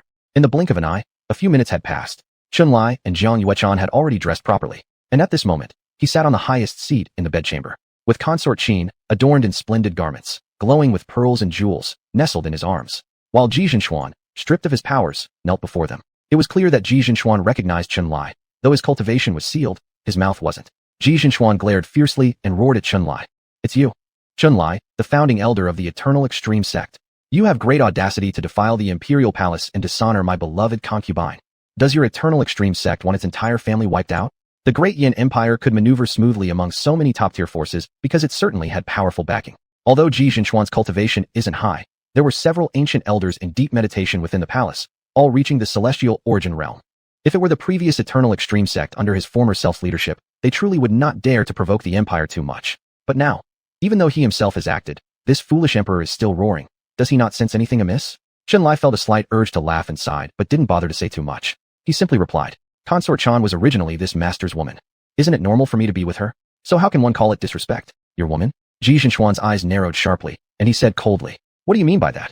Before Xunlai could open his mouth, Jiang Yuechan smiled cunningly beside him, and said, In any case, your majesty won't live long either. Out of respect for the years of protection this palace has provided me, I might as well let your majesty leave as a knowledgeable ghost. Your majesty has known me for so many years, don't you know my true identity? Chapter 127. Died unwillingly. True identity? What do you mean? Seeing that the foolish emperor still didn't understand, Jiang Yuechan giggled, and soon revealed her true identity. Qin Yuyan is just an alias. In fact, my real name is Jiang Yuechan. Your majesty should have heard of my name, right? Jiang Yuechan. Emperor Ji Xuanhuan indeed had heard this name. At this moment, his expression drastically changed. Are you the former holy maiden of demonic earth sect, Jiang Yuechan? Evil woman, how did you end up in my harem? I came to the palace to escape the pursuit of the demonic earth sect. But that doesn't matter anymore. What I want to tell your majesty now is another thing. Not sure what she was thinking about. Jiang Yuechan's beautiful large eyes gleamed with a hint of playful light. Your majesty has always considered yourself as a wise monarch. But in my eyes, you are the biggest fool in the world. The biggest fool in the world? Upon hearing this, Emperor Xuanhuan coldly said, Evil woman, what do you mean by your words? Jiang Yuechan laughed so hard that she nearly fell over. She quickly opened her lips with a bewitching voice. Does your majesty know that every time you come to my quarters, you actually fall under my illusions? You think you're making love with me, but in reality, you're sleeping while embracing a pillow? Even today, my first time was taken by the elder in this bedroom. So, Elder Lord was not wrong. Strictly speaking, I am the elder's woman. If so, why would there be such a thing as corrupting the harem? But unfortunately, this matter wrongs your majesty. After all, nominally, I am the woman you officially married. To be put in the horns by a woman and played with at her will. Doesn't it make you feel pretty bad, your majesty? Do you still consider yourself a wise monarch? He wasn't expecting the truth to be like this. In this moment, Emperor Xuanhuan's anger flared up close to the crown of his head. Filthy woman, how dare you toy with me thus? You shall not die well. I swear I will surely cut you, this evil woman, into pieces and shreds. Before Emperor Xuanhuan could finish his angry roar, he let out a shriek. It turned out that Jiang Yuechan walked out from Chunlai's embrace, stepped on Emperor Xuanhuan's head, causing him to make intimate contact with the ground, smashing all his teeth. Whether I can meet a good end, your majesty definitely won't get to see. But today I can witness your majesty's fate. Sealed in his cultivation, Emperor Xuanhuan was more or less like an ordinary person at this point. Getting injured also hurt him. His shattered teeth made it difficult for him to articulate properly. You people, what are you going to do ultimately? How dare you harm me? Aren't you afraid of retaliation from my great Yin Empire? Even before Emperor Xuanhuan could finish speaking, Jiang Yuechan stepped on again, causing him to emit another moan of pain. Unable to speak clearly, yet your majesty is still trying to frighten me here. If I lacked confidence, would I have dared act against your majesty so directly? Why would I harm your majesty? Naturally, it's to take the position of supreme ruler myself. Well, what I've said today is already quite enough. It's sufficient to make you leave this world knowing clearly. After saying this, Jiang Yuechan blinked her beautiful big eyes at Chunlai. Partner, I'm about to send his majesty off now. Partner, Chunlai was somewhat amused.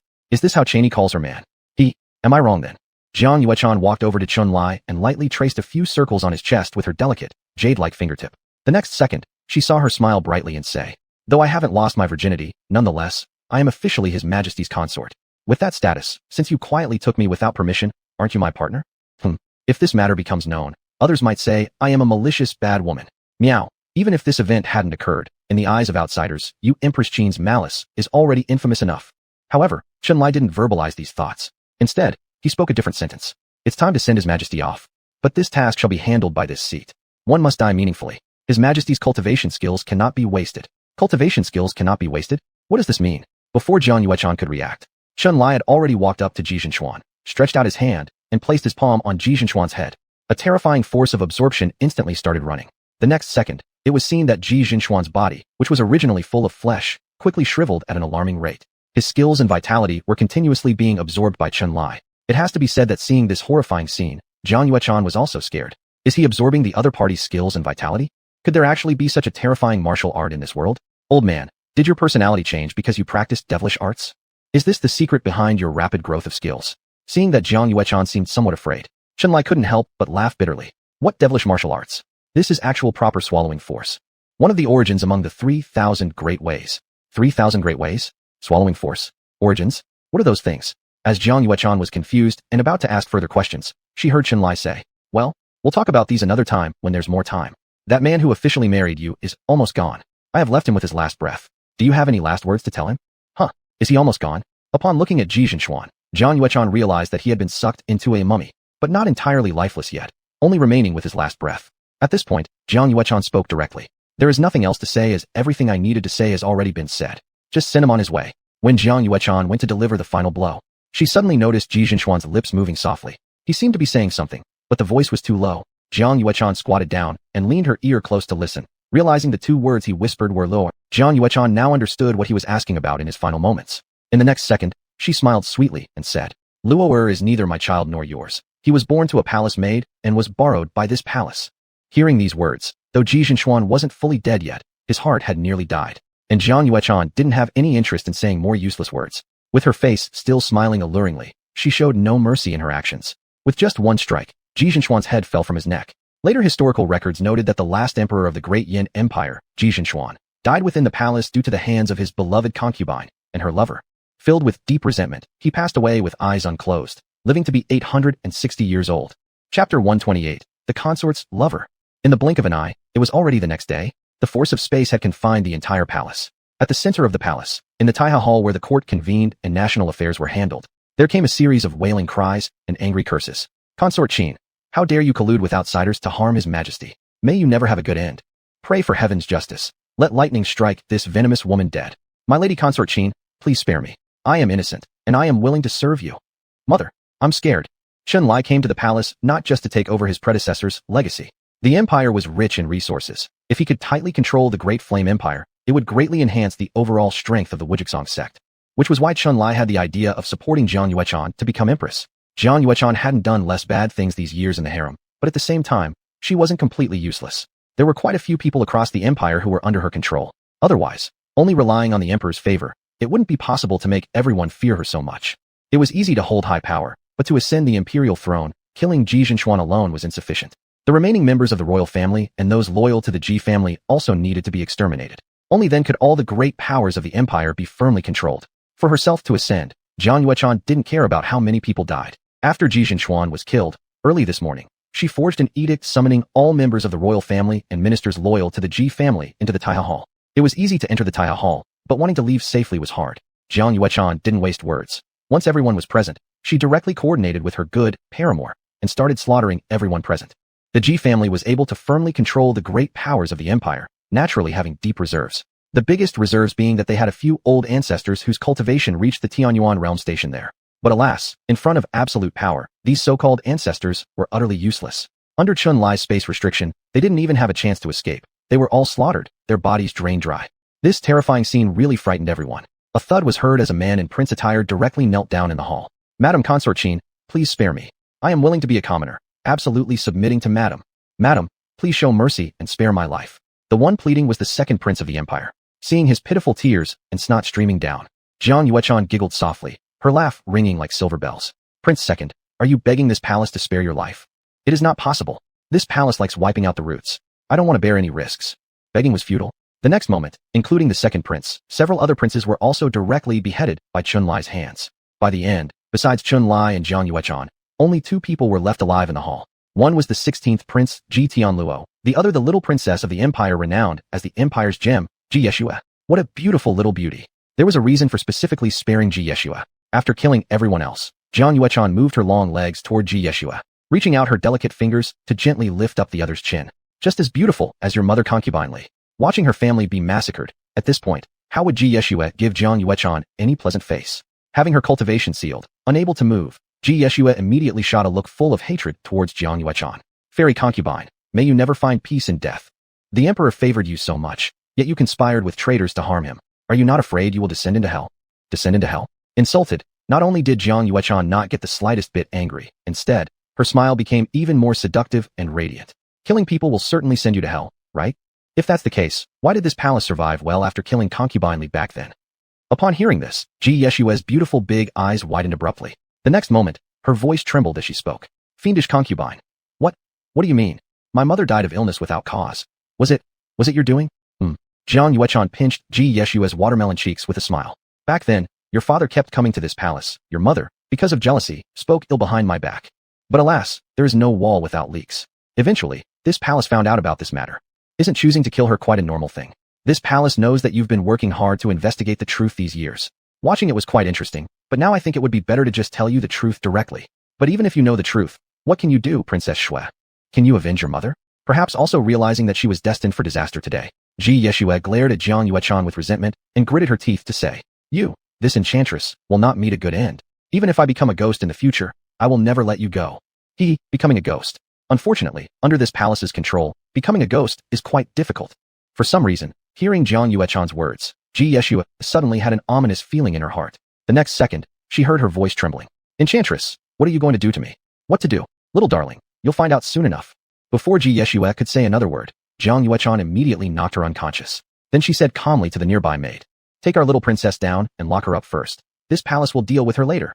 The maid walked in tremblingly, not daring to resist the order issued by Ji Yeshua, and quickly took Ji Yeshua away. Chania, the members of the royal family who might block your path have been almost completely exterminated by my hand. There's no need for me to say more about what to do next.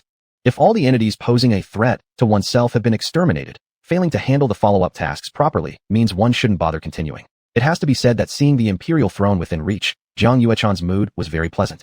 With a coquettish smile on her face, she quickly walked to Chunlai's side, sitting back into his embrace and letting him hold her slender waist. Rest assured, the remaining tasks, this humble concubine promises to handle them perfectly.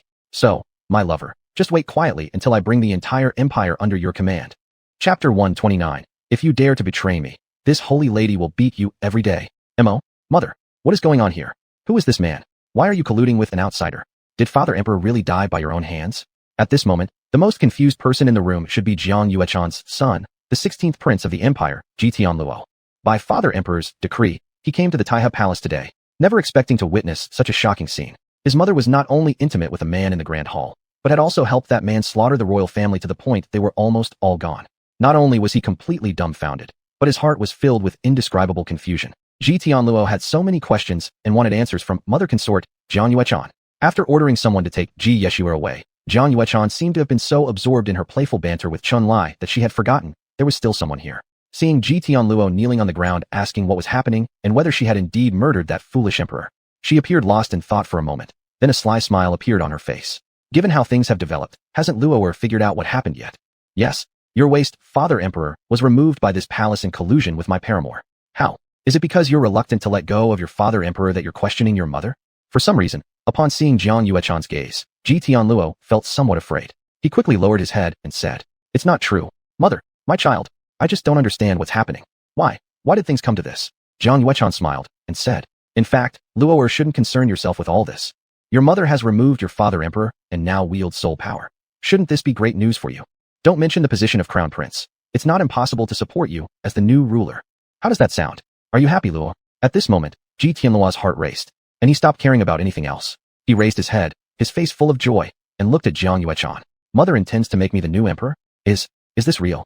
"Of course it's fake." Drawing out the syllables, the 3 words Zhang Yuechan finally spoke left Ye Tian utterly stunned.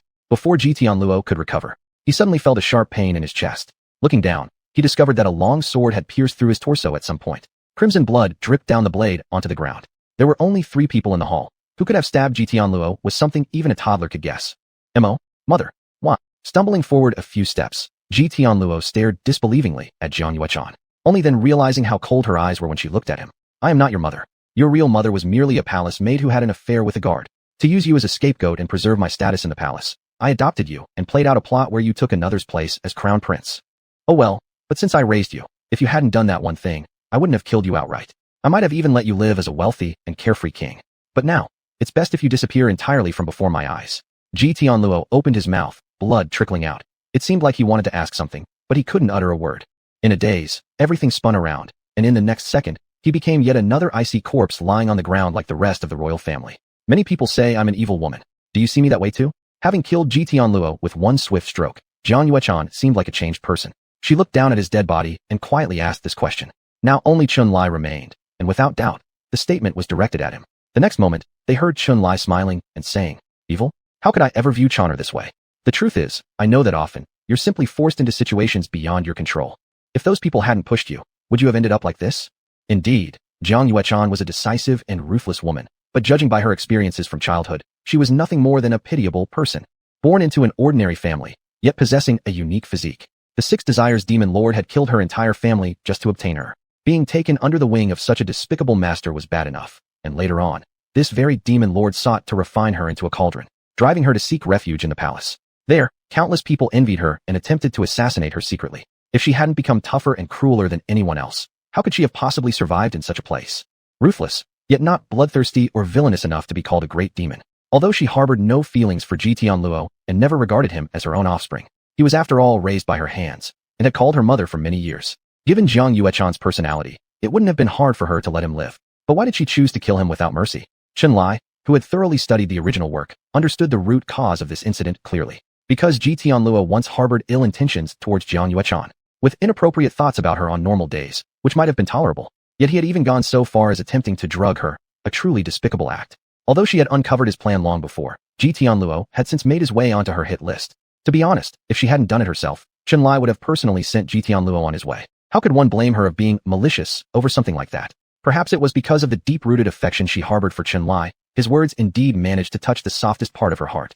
The next second, without saying anything special, she walked up to Chen Lai, looked up, and kissed him.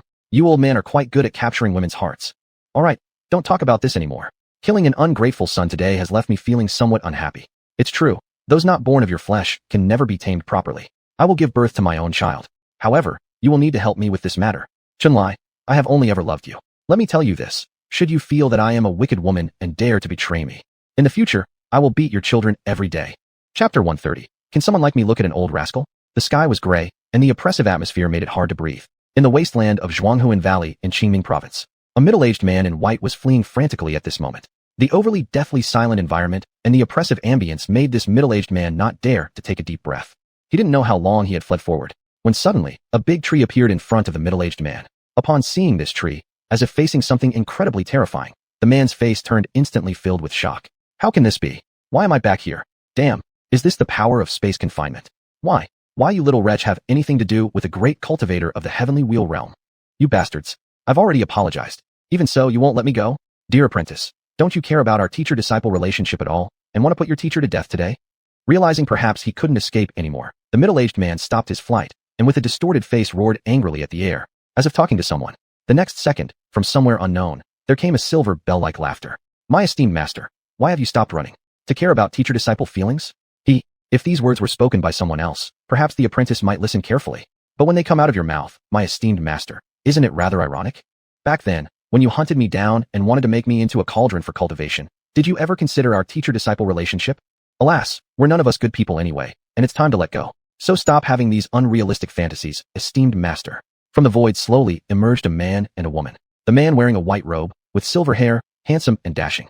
The woman dressed in elegant attire, her pitch-black hair styled into an 8-treasure-clustered pearl hairdo, complementing her charming looks and porcelain-white skin. She looked like an immortal queen. Upon seeing the man's face, the middle-aged man being chased contracted his pupils violently, obviously recognizing the other party. But just because he recognized them, the middle-aged man felt disbelief. The next moment, the sound of his gritted teeth could be heard as he said, Chen Lai, how could it be you? Just now, it was you who acted against me secretly? This is impossible. How many years have you practiced cultivation? How can it be you who broke through to the heavenly wheel realm? You, what devilish means have you used? Are you standing up for this wench? Seeing the angry expression of the middle-aged man, Chen Lai laughed. Has breaking through realms ever been related to age? Breaking through the heavenly wheel realm, why would that be impossible? With my extraordinary talent, why shouldn't it happen? Speaking of which, you, the infamous lust demon lord, it's quite pitiful to see you reduced to such a miserable state. Huh? Chuanyue belongs to me, and I'm avenging her. Isn't that natural? Seemingly realizing that the lust demon lord had no chance to survive today, Zhang Yuechan smiled sweetly and spoke up. Lord, can you spare my master a bit of life force? Our master has been chasing me for years. Out of this favor, I feel the need to repay him properly. Let me play a bit longer before sending master on his way, okay? Faced with the lady's coquettish request, Chen Lai naturally wouldn't refuse. Pinching Zhang Yuechan's little cheek, after smiling faintly, he directly agreed. Fine. Everything according to your wish. Then, spare your master some life force so you can torture him sufficiently before killing him. Thank you, my lord. I truly adore you so much. Zhang Yuechan tiptoed and planted a heavy kiss on Chen Lai's cheek. And with a touch of excitement and cruelty in her smile, she stepped toward the lust demon lord one step at a time. Though clearly this wretch didn't have higher cultivation than himself, every step closer Zhang Yuechan took, the lust demon lord would subconsciously retreat in fear, fully aware what fate awaited him in her hands. The lust demon lord clenched his teeth and quickly turned to Chen Lai. Chen Lai, if you can let me off today, my demon cultivator sect can henceforth follow the lead of eternal extremity sect. Whatever price this little wretch offers you, I can double it. No, multiply it by 10 times. Beautiful women, treasures, spirit stones, whatever you want, I can give you. I only ask that you let me off easy. Lord Six Lust's words really amused Zhang Yuechan, and she laughed uncontrollably. To get Grand Elder's favor, I slept with him for a whole month. Offering tenfold. Master, are you volunteering to sleep with the elder for a year? Oops, I don't mind, but it's just unclear whether our lord likes men. Though aware these were just jokes, Chen Lai still felt repulsed and couldn't help but glare at Zhang Yuechan. What nonsense is this? Do others not know what I like? And do you not know either? My lord, I was just joking with master. You're not gay. You prefer charming beauties like me. Wouldn't even glance at my master, the old bastard. Cold sweat dripped from Lord Six Lust as he gritted his teeth. Chen Lai, my sect has countless beauties. Since you like them, I'll gift all of them to you. Master, do you think our lord would fancy those worn-out trash you've used? Seeing Zhang Yuechan smiling and mocking Lord Six Lust, Chen Lai also grew tired of talking nonsense. That's enough. We've teased your master long enough. Hurry up and settle things. Before Lord Six Lust could react, Chun-Li instantly grabbed him, a terrifying devouring force immediately activating. Amidst Lord Six Lust's screams of agony, his cultivation and vital energy began being drained continuously by Chun-Li. When Chun-Li released him, his opponent was almost completely sucked dry. But having promised Jiang Yuechan, Chun-Li left Lord Six Lust a breath of life. Then he tossed the dried-up body onto the ground. You can have some fun, but don't take too long. There's no point staying in this godforsaken place. Finish quickly so that I can return home and indulge in some pleasure. Chapter 131. Sumi transforming the rivers and mountains. Yes, yes, yes, Lord, I will be mindful of the time I spend toying with them. I won't keep Lord waiting for too long.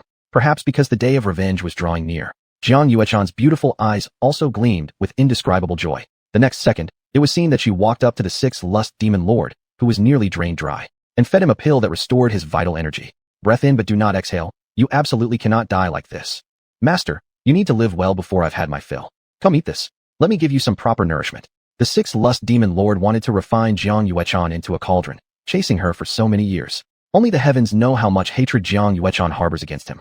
So now that the Six Lust Demon Lord has fallen into her hands, how could she possibly kill him easily? She would torture him thoroughly before letting him go. Chun-Li did not interrupt Jiang Yuechan, nor did he bother to focus on how she exacted her revenge. Anyway, he knew that during these 3 days while he meditated, the Six Lust Demon Lord's wails and screams didn't stop even for a second. Continuing for an entire 3 days, Jiang Yuechan then smiled brilliantly as she obliterated the Six Lust Demon Lord, leaving no traces of his bones. Master, my revenge is successful. Seeing that Jiang Yuechan had finished her business, Chun-Li stopped cultivating, looked up at her. What about what I need? Did you find it on your master? Of course I found it. Master never let such a treasure leave his side. But what does Great Lord want it for? Could it be you really want to follow Master's ways and also have a woman locked away? Jiang Yuechan handed over a ring taken from the Six Lust Demon Lord to Chun-Li. Seeing the curious look in this girl's eyes, Chun-Li was rather speechless. What is locking women away? Your master is blind, not recognizing fine jade when he sees it. Do you really think this ring is merely an artifact used for playing with women? It doesn't scare me to tell you this. Its origins are far greater than you imagine. In the cultivation realm of Qingming province, many people knew that the Six Lust Demon Lord possessed a certain great treasure. The Bronze Swallow Terrace, which was the name the Six Lust Demon Lord gave this great treasure. A spatial class mystical object. All the cauldrons captured by the Six Lust Demon Lord were confined within this mystical object. But not even the Six Lust Demon Lord himself knew the true purpose of this mystical object. In fact, the Bronze Swallow Terrace had another name. Its true name should actually be called Sumi transforming the rivers and mountains. In ancient times, there existed an invincible figure whose cultivation reached heaven who accidentally discovered a secret realm space full of abundant spirit chi. She liked this place very much and with great power and supernatural methods turned this secret realm space into a storage ring. This was the precursor to Sumi transforming the rivers and mountains. As everyone knows, living creatures cannot enter the interior of a storage ring. But Sumi transforming the rivers and mountains is different. Not only can living beings enter it. Moreover, cultivating within it greatly accelerates one's cultivation speed. If there is ever any crisis, one can escape into this space. This is the true method of using Sumi transforming the rivers and mountains. If ordinary righteous sects were able to obtain this mystical object, they would definitely let their outstanding disciples enter it to cultivate, thus increasing the overall strength of the sect. Evil forces emphasize selfishness, deception, intrigue, and scheming, and it's not hard to understand why the Six Lust Demon Lord wouldn't allow outsiders to cultivate within Sumi transforming the rivers and mountains, due to his selfish nature. But the most absurd thing about this old man is that he himself also didn't like coming here to practice cultivation within the space of Sumi transforming the rivers and mountains. Instead, he spent enormous amounts of money building a specialized Bronze Swallow Terrace within this space solely for the pleasure of women, constantly indulging in debauchery here. I say, just considering this point alone, can it not be considered a waste of resources? Such a mystic treasure falling into the hands of the Six Lust Demon Lord was nothing short of a desecration. Even if, for pleasure, it should only be enjoyed by oneself. Considering this point alone, for Chun-Li, the Six Lust Demon Lord was doomed to die. 1 month of time was enough for Jiang Yuechan to stabilize the situation in the capital city. After ascending the throne, Chun-Li took her away from the capital city. Taking Jiang Yuechan out was naturally to find the location of the Six Lust Demon Lord. Since after all this girl was also the previous generation's holy maiden of the Digiosian sect. It wasn't long before she led Chun-Li to find the Six Lust Demon Lord at a certain palace where he often stayed. Then the above scene occurred. Although his cultivation has reached the peak of Tianyuan Realm 9th Heaven, counting among top cultivators across the whole Qingming province. Still, that was not enough to match the true prowess of Chun-Li who had genuinely attained Tianluan Realm. With no chance of escape under the seal of spatial force, he was drained of his cultivation by Chun-Li, then endured all sorts of torture from Jiang Yuechan, and finally died in resentment. The reason to spend time looking for the Six Lust Demon Lord was to obtain this Sumi transforming the rivers and mountains. If it could have been obtained instantly, all of his beloved concubines and mistresses could be housed within it. Not only would their cultivation speed up, but wouldn't that also mean having a mobile palace at his disposal? At this moment, the treasure was finally successfully acquired. Seeing Chun-Li in a seemingly good mood, and remembering his previous words, Jiang Yuechan couldn't help but ask curiously, Chun-Li, by your tone, does the bronze swallow terrace have a deeper origin or use? Of course it does. When you enter with me into the space inside the ring, you will know its true function. Chun-Li had already wiped out all traces of the 6th Lust Demon Lord's mark on the ring. After re-refining it, the artifact officially bore Chun as its new master. Without hesitation, Chun-Li quickly brought Jiang Yuechan into the space within the ring. The area within the secret realm wasn't very large, roughly several thousand acres. Yet there were chirping birds and blooming flowers. The scenery was breathtakingly beautiful. There was grassland, lakes, and at the center of the secret realm space stood an enormous palace. Approximately 20 to 30 stories tall, shaped like a tower. Each floor of the palace contained dozens of intricately decorated rooms. On the signboard at the entrance of the palace were engraved 4 characters. Bronze Swallow Terrace. Though it was her first time here, Jiang Yuechan clearly knew what the Bronze Swallow Terrace was used for by the 6th Lust Demon Lord. Aware of how depraved the place might be, who knows what crossed her mind, but Jiang Yuechan glanced at Chun-Li and teased him. Chun-Li, now that you've killed the 6th Lust Demon Lord and taken this thing, do you plan to house all your pretty little mistresses here? Could I one day also be confined here? Upon hearing this, Chun-Li laughed back. All in good time. What? You really want to imitate my teacher's methods? Let me tell you, Chun-Li, you can confine whomever you want in the Bronze Swallow Terrace, but I, the Saint Maiden, refuse to be caged like a golden bird. Don't even think about confining me here. Chapter 132, The Bronze Sparrow Terrace and the Canary. Seeing Jiang Yuechan's face filled with apparent resistance, Chun-Li was somewhat between laughter and tears. Rest assured, you've just ascended to the throne. The Empress' joyous days haven't been fully enjoyed yet. It won't be that quick to have you move in here. Didn't I already tell you? The Bronze Sparrow Terrace has quite a history. If you live here, it certainly doesn't mean we're keeping you as a canary trapped inside gilded cages. After knowing its secrets, chances are high that you'll start begging me to place you here. Upon hearing this, Jiang Yuechan finally showed some interest and inquired, what kind of secret does this place hold? It's simple. Just try cultivating here for a bit, and you'll know. Cultivating? Although unsure why Chun-Li mentioned this, Jiang Yuechan still followed his words and attempted to cultivate.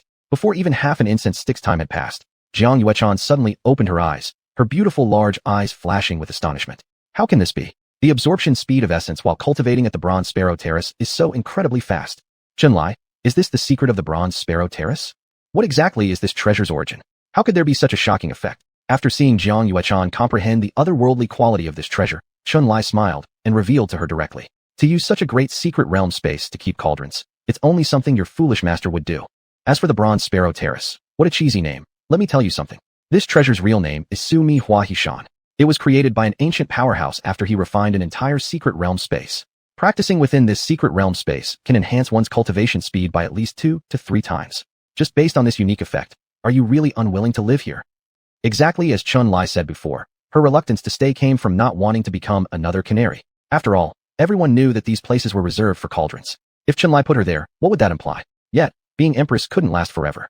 After all, Qingming province, in the grand scope of the continent, was nothing more than a mere speck. As Chun-Li's strength increased, he would inevitably venture toward vaster worlds. And once she had her fill of being empress, she would definitely leave with him. Jiang Yuechan hadn't forgotten her true mission. She was a cultivator.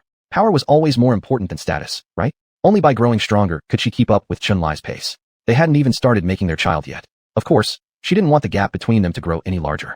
Her earlier refusal stemmed from not knowing how extraordinary this place truly was. However, now that she understood its genuine purpose, Jiang Yuechan finally realized why Chun-Li had said before, you might end up pleading with me to move in. Being able to increase cultivation speed by 2 to 3 times. This clearly wasn't some gilded cage designed for canaries. This was a divine land, a sacred mountain, a prime place specifically tailored for cultivation. Which cultivator wouldn't want to train in such a perfect location? Once aware of the actual effectiveness of the Su Mi Hua Hishan, in less than a second, Jiang Yuechan completely changed her mind. This place belongs to your sacred maiden. No other women are allowed to stay here. Chun-Li couldn't help but pinch the smooth little cheek. You're too greedy. So once you know its benefits, you immediately plan to monopolize it for yourself? That's impossible. All my women will cultivate here. I don't like my women being too dominant, you know? Jiang Yuechan was only joking around. She knew Chun-Li wouldn't merely confine himself to having just her here. So she quickly rephrased her statement. Then should we dismantle the Bronze Sparrow Terrace? Maybe we could rebuild a palace instead. Regardless of whether or not we rebuild, the Sacred Maiden's residence must be the largest, most luxurious. Such a minor request Chun-Li was willing to grant. Then he spoke directly. There's no need for reconstruction. I actually like the name Bronze Sparrow Terrace. And although your master is silly, he indeed used quite a few precious materials when building this Bronze Sparrow Terrace for his own pleasure. We'll keep it as it is unless we obtain better remodeling materials in the future. Regarding which room you'd prefer, feel free to choose yourself. But beforehand, there's some closing work we need to address first. Closing work? For a moment, Zhang Yuechan didn't fully grasp what Chunlai meant by closing work, so she asked, is there anything else that needs to be taken care of? There is. Don't forget that there are still quite a few people alive in this Bronze Sparrow Terrace. The main gate of the Bronze Sparrow Terrace was tightly locked to prevent the cauldrons inside from wandering around. Though the Six Desires Demon Lord had passed away, his legacy still remained here within the Bronze Sparrow Terrace. Chunlai then broke through the bindings on the main gate and proceeded to walk in with Zhang Yuechan. Perhaps it was also due to the large number of women. As soon as they entered the Bronze Sparrow Terrace, Chunlai caught a strong whiff of fragrance in the air. Indeed, there were many women present. Seeing these beauties dressed in stunningly alluring attire, some even more provocative than courtesans, Zhang Yuechan, recalling something, couldn't help but speak up a few words about some of them. This woman seems familiar. She must be the daughter of the city lord of Taiha City. Unfortunately, she ended up in the hands of our master and was transformed into a cauldron against her will. Isn't that the elder sister of Tianxiang sect? With her exquisite beauty and celestial grace, she vanished without a trace several years ago. It turns out master had captured her too. No wonder Tianxiang sect searched for such a long time and found nothing. Oh my, our master truly dared to act recklessly. Look over there. That person, wasn't she married to the great elder of the Spirit Beast sect? He must have abducted her in secret. Otherwise, the Spirit Beast sect would have surely hunted him down. In the Bronze Sparrow Terrace, over 100 cauldrons were held captive, each one boasting enchanting beauty and mesmerizing charm. Among them were not only daughters from noble families, but also disciples from sects. And some had even been wives who were originally married into major sects. If placed outside, they certainly could have lived good lives. Alas, having met the Six Desires Demon Lord, they faced such fates. Chunlai, these are the cauldrons crafted by our master. What do you plan to do with these pretty young women? Wouldn't it be a waste to simply kill them all? Why not take advantage of the opportunity and inherit our master's collection of exquisite cauldrons?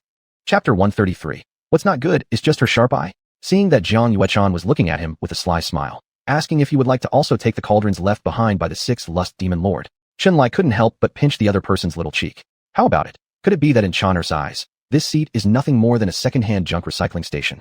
Others may not know how high this seat standards are, but could you still be unclear? Regarding Chunlai's discerning eye, Zhang Yuechan trusted him, knowing full well that there was no way he would have any interest in these common beauties, especially since they were all second-hand goods. Zhang Yuechan couldn't help but blink her beautiful big eyes, with a touch of coquettishness as she said, then let me give them a quick death and kill them all.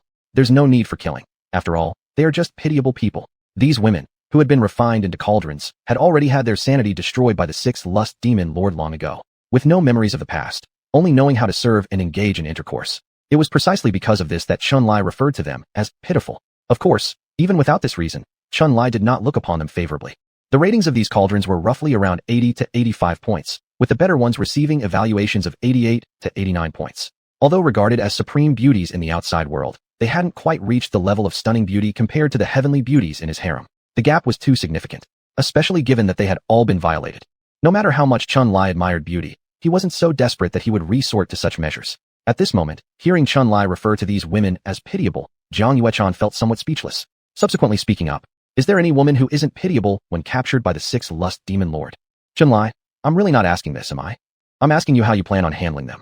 Don't keep dragging this out without making a decision, neither wanting to kill them nor willing to release them. You should at least propose some kind of handling plan. As a matter of fact, how to deal with these cauldrons was something Chunlai had already thought through thoroughly. Afterwards, he spoke up. Actually, it's quite simple. Even if we were to set them free in the outside world, they wouldn't be able to survive. Anyway, aren't you planning to move in here one by one later? Just leave them here to work as maids. After all, there will always need to be some people around to attend to your needs. It counts as putting them to use appropriately, don't you think? Leaving them to work as maids? This could indeed work. To be honest, although Zhang Yuechan was rather ruthless at times, she harbored a certain degree of sympathy for these cauldrons that had endured torment under the Sixth Lust Demon Lord. Thinking of putting them out of their misery by having them all killed before was out of compassion. However, now, letting Chunlai spare them a life was not unreasonable either, thus eliminating the need to recruit maids from the outside world. Upon pondering this, Zhang Yuechan responded immediately. All right then, I'll arrange things according to your wishes. Afterward, I'll look for methods to restore their consciousness as much as possible. Otherwise, using them as maids won't even be convenient. These were all trivial matters which could be handled by Zhang Yuechan. Chunlai quickly determined the fates of these cauldrons. However, as Chunlai continued strolling leisurely through the Tongkai Terrace alongside Zhang Yuechan, it seemed something had caught their attention. Suddenly, Zhang Yuechan said intriguingly, "Hey, master, look, there's another survivor over here." Huh, a survivor? Following Zhang Yuechan's gaze, Chunlai soon spotted a bound-up woman inside a room. This woman was also exceptionally beautiful. Her skin as white as snow, figure elegant and alluring, wearing a white dress, shoes taken off revealing her little feet clad in white socks. Even within the system, She scored an impressive 89 points, just 1 point short of entering the qualified threshold, though restrained of both her abilities and speech capabilities. Her pair of beautiful eyes brimmed with anxiety and anger. Could it be possible that after all these trials, she still retained self-awareness? Perhaps she was someone freshly captured by the sixth lust demon lord, who didn't get turned into a cauldron yet. Chun-Li took some interest, casually releasing the gag on her mouth, curiously asking, "Who are you?" After regaining her ability to speak, the woman had no intention of answering Chun-Li whatsoever. Instead, she directly snapped furiously, "Idiots, who are you? How dare you bring this miss into such a place? Do you want to lose your lives? I warn you, best release this miss promptly. Otherwise, the Ice Feather Palace will never forgive you." She was indeed stunningly beautiful and enchanting, but she displayed a rather spoiled young mistress temperament. A disciple of the Ice Feather Palace? Seeing no point in exchanging more useless words with her, Chun-Li directly issued an order to Jiang Yuechan. Find out her true identity. Upon hearing this, Jiang Yuechan naturally understood what Chun-Li meant. With her capabilities, making a female cultivator at the Shantan Jing answer questions obediently was simply effortless. As expected, it took her only half an incense stick's time to figure out the situation of this woman. "Master, I have now learned the identity of this young lady. She is the daughter of the Ice Feather Palace's sect master, her full name being Ye Xiang. This time she was on an outing with a few of her sect seniors for cultivation practice. Then she was captured by our esteemed teacher. All her companions were killed by him. Seeing her extraordinary beauty, he brought her here to the Tong Kei Terrace. Following his usual nature, he was about to make a move on her today, but our unexpected appearance accidentally saved her from his clutches. The sixth lust demon lord hadn't managed to lay a hand on her before being killed by himself, and in a sense, he truly was this woman's savior. But why did the name Ye Xiang sound so familiar? Chun-Li reflected for a moment and quickly remembered her identity. This woman did indeed appear in the original story. Ice Feather Palace wasn't weak. While it couldn't rival the superpowers, it was still one of the top forces among first-tier factions. Her father, as the sect master of Ice Feather Palace, had raised her in indulgence since childhood, inevitably cultivating a spoiled and domineering personality in Ye Xiang. She would go to any lengths to obtain what she wanted, and in the original plot, she even served as a minor antagonist. There was a series of entanglements between her and the fated protagonist, Ye Tian. If he remembered correctly, it started when her carriage hit a commoner, and Ye Tian, unable to stand idly by, disciplined her, thus creating their feud. Of course, the subsequent storyline followed a chaotic cliché, filled with melodramatic tropes. Ye Xiang caused trouble for Ye Tian several times, but eventually transformed her hatred into love. "Brother Ye Tian, I await your return." Unfortunately, it seemed that the author had forgotten about her, as Ye Xiang no longer appeared in later parts of the original story. Chapter 134, just like your cruel appearance. If it didn't appear in the subsequent text, no matter whether the original author forgot or not, at least it proves that Ye Xiang is not his ideal destiny female lead. Of course, Chun-Li isn't concerned about this now either. In the original story, there wasn't any mention of Ye Xiang being captured by the Six Desires Devil Lord either. Otherwise, how would she have had the opportunity to meet Ye Tian later? Could it be that due to him time traveling to this world, he unintentionally did something that triggered this butterfly effect? After pondering for a while, Chun-Li couldn't figure out which action of his triggered the butterfly effect. Subsequently, he stopped contemplating further. After all, why Ye Xiang was captured by the Six Desires Devil Lord isn't important at all. The most important thing is that she is currently in his hands. Though her beauty can't match those of his women, she's still an extremely rare earthly beauty. It seems the original also mentioned that Ye Xiang has a pair of jade-like feet. Chun-Li instinctively looked down. Indeed, her little feet wrapped in white socks were rather dainty, possibly because she was dealt with by Jiang Yuechan earlier. At this point, Ye Xiang no longer possessed her previous arrogant and domineering attitude. Her beautiful watery eyes were filled with fear and apprehension. Seeing the trembling appearance of this girl, Jiang Yuechan couldn't help but pinch the other's pink face, then grinned and looked at Chun-Li. This one is indeed pure-bodied and hasn't had her spirit destroyed by someone's master yet. Should we let her go, or what? Upon seeing Jiang Yuechan asking how to deal with Ye Xiang, after a faint smile, Chun-Li directly responded. "Since she appears here, it shows this woman has a connection with the Bronze Swallow Terrace. From my perspective, letting her leave would be somewhat regrettable. I shall bestow upon her a great opportunity and make her my personal attendant." Ye Xiang, seeming as if she wants to say something, but at this moment, her ability to speak has been sealed by Jiang Yuechan. She could only watch as the other person approached her step by step. The next second, she saw Jiang Yuechan walk over to Ye Xiang, tossing Chun-Li an adorable big glare. "I knew you would do this. You talk about how unforgivable people's masters are. Continuing like this, I'm going to start doubting if you're a clone of the Six Desires Devil Lord." While claiming the title of an old master from the righteous path, isn't that title just bought through money? Seeing Jiang Yuechan roll her eyes cutely at him, Chun-Li couldn't help but laugh. "Is my way pleasing to you?" Of course I like it." Jiang Yuechan blinked her pretty big eyes, showing a seductive gaze. "If you were still acting as you used to, calling yourself a righteous person, forbidding me to do anything wrong, lecturing me with these grand principles every day, I'd be feeling annoyed instead. Right now is definitely the best situation. Only this way do I feel perfectly matched with you." After saying this, Jiang Yuechan smiled brightly and began to caress Ye Xiang's smooth, pale cheek. Ignoring her terrified and uneasy look, Jiang Yuechan, seemingly reminiscing about something, said with a sweet smile. Since you intend to keep her, allow me to use some minor tricks to modify her, won't you? Or else I'm afraid she might not perform well as a maid. You can hand this small task to me. Give her to me for these few days first. Aren't you planning to return to your sect in a few days? By then, I'll give you a little present. After slaying the 6 Desires Devil Lord, Chun-Li smoothly obtained the space-type latter-day magical treasure. Sumeru transforms into river and mountain. However, he didn't immediately return to his sect. Instead, he prepared a small present for Jiang Yuechan. Chun-Li acted quite decisively. The Great Flame Empire could maneuver among so many super-level factions so freely precisely because the royal family also boasted extraordinary combat power. But alas, to assist Jiang Yuechan in securing the position of empress, those ancestors that formed the empire's depth were completely eradicated by him. The upper ranks' combat strength was purged and naturally needed replenishment, right? After Chun-Li slew the 6 Desires Devil Lord, under the guidance of the last generation saintess, Jiang Yuechan, he even paid a visit to the former lair of the Earth Demon Immortal Sect, forcing everyone in the Earth Demon Immortal Sect to pledge allegiance under Jiang Yuechan. Fortunately acquiring a few celestial yuan-level forces as reinforcements, Jiang Yuechan finally gathered sufficient power. Even if without Chun-Li's personal protection, at least the Empire had the capacity to handle threats from other super-level factions. Although the Empire has ancestral instructions prohibiting collusion between the royal family and devilish sects. But she, Jiang Yuechan, isn't from the Ji family. Would she care about this nonsense? She directly trampled all so-called ancestral instructions underfoot. Chun-Li had done so much for her, it would definitely make Jiang Yuechan extremely moved. She served him intimately for many days without any reserve. Only after fully enjoying the ultimate joy did Chun-Li return to his sect. Master, you're back. Seeing Chun-Li return to the sect, Su Ching Yen and the others naturally came running over with full hearts of joy to greet him. Having new flames doesn't mean he should forget the old ones. Chun-Li spent some time taking turns to spend good moments with Su Ching Yen and the others. Then he entered his closed-door cultivation room with a pure mind. He didn't come here for cultivation but to tally up the gains from his recent trip to the capital. To Chun-Li, apart from beautiful women, the biggest gain from his trip to the capital should be obtaining the seeds of the eternal tree. There's no need to say how incredible this object is. Without it, he wouldn't be able to refine the second holy body within his body either. Moreover, the space-type treasure Sumeru transforms into river and mountain was another remarkable gain. Not only did it give him a mobile domain where he could take his women around everywhere, but it also increased their overall cultivation speed. Wasn't that an enormous surprise? Actually, besides the above 2 treasures, Chun-Li had 2 more gains. These 2 gains naturally came from the rewards obtained from the system. Ding! Congratulations to the host. You've gained a reward. The True Eye. Ding! Congratulations to the host. You've gained a reward. The 9 Marvels of Union Scripture. The first reward was what Chun-Li obtained from Beauty Merchant Guild President Yen Ryu. The true eye that can identify the truth of all things. In short, this reward was still quite decent. A free appraisal function given by the system could basically only determine character data, but the true eye could see through everything. For example, when battling an enemy, if they attack you with a magical treasure or instrument and you don't know the effect of their treasure, wouldn't it be easy to fall victim? With this true eye, one could identify everything, making it a very practical ability in certain specific situations. And the second reward he got from the system pleased Chun-Li even more. TSK, the 9 Marvels, Inyan Union Scripture. Isn't this ranked as the #1 dual cultivation technique in the world from the original story?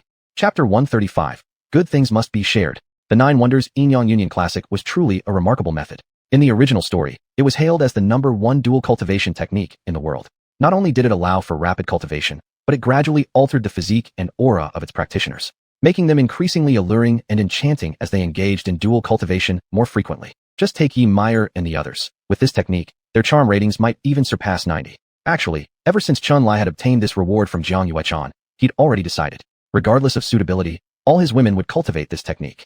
To not share such a pleasurable cultivation method would indeed make him unworthy of being a time traveler. After sorting through the rewards, Chun-Li sat quietly for a while inside his secluded quarters, then suddenly called out toward the door. Ningxiang, Schwerer, come in for a moment. Upon hearing Chun-Li call for them, 2 exquisite beauties wrapped in light veils, with delicate postures and bare feet white like snow, soon entered. The moment they saw Chun-Li, they gracefully knelt down, responding softly. Master. The 2 women who entered were Chun-Li's newly acquired personal maidservants. One was Yi Ningxiang, the defiant young miss from Binyu Palace. The other was Ji Yeshua, affectionately known as the Precious Pearl of Danya Empire. The former had fallen into Chun-Li's hands, and he never intended to let her go. Her present obedience stemmed from Jiang Yuechan having successfully brainwashed her using an ancient secret method passed down from the demonic immortal sect. Though she retained her previous memories, by cultivation realm standards, she was now essentially a half-finished elixir cauldron. As for the latter, she was also a gift prepared by Jiang Yuechan. At that time, the royal family of the Great Flame Empire had been almost entirely eradicated by Chun-Li, yet Jiang Yuechan spared Ji Yeshua alone. She felt it was too much of a pity to simply kill someone adorned with such beauty. Especially with her skin complexion, it was truly crystal clear like snow. Perhaps due to this very reason, Her father, the emperor wearing the green hat, had named her Ji Yeshua upon birth. Given that her mother was killed secretly by Jiang Yuechan, Ji Yeshua could never submit willingly. However, for a demonic sect disciple like Chan'er, she wouldn't give a second thought about it. What was referred to as taking her away to be processed was merely a method to completely destroy her will. Now, Ji Yeshua no longer remembered her past identity. Under the ideological indoctrination of Jiang Yuechan, her entire life was centered around respecting Chun-Li as her master. It might have seemed rather ruthless, but Chun-Li paid no mind to this. A mere score of 89 didn't reach high enough caliber, so for a servant role, there was no need to delve into so many intricacies. Had the score been higher, Chun-Li might have chosen to personally force her submission for a reward, but this single-point difference caused him to place little emphasis on this princess. Having been thoroughly brainwashed, the two women no longer possessed their previous personalities. They now looked at Chun-Li with adoration and fervor. There was no denying that this feeling was pretty enjoyable, seeing the two kneeling before him exuding absolute submission.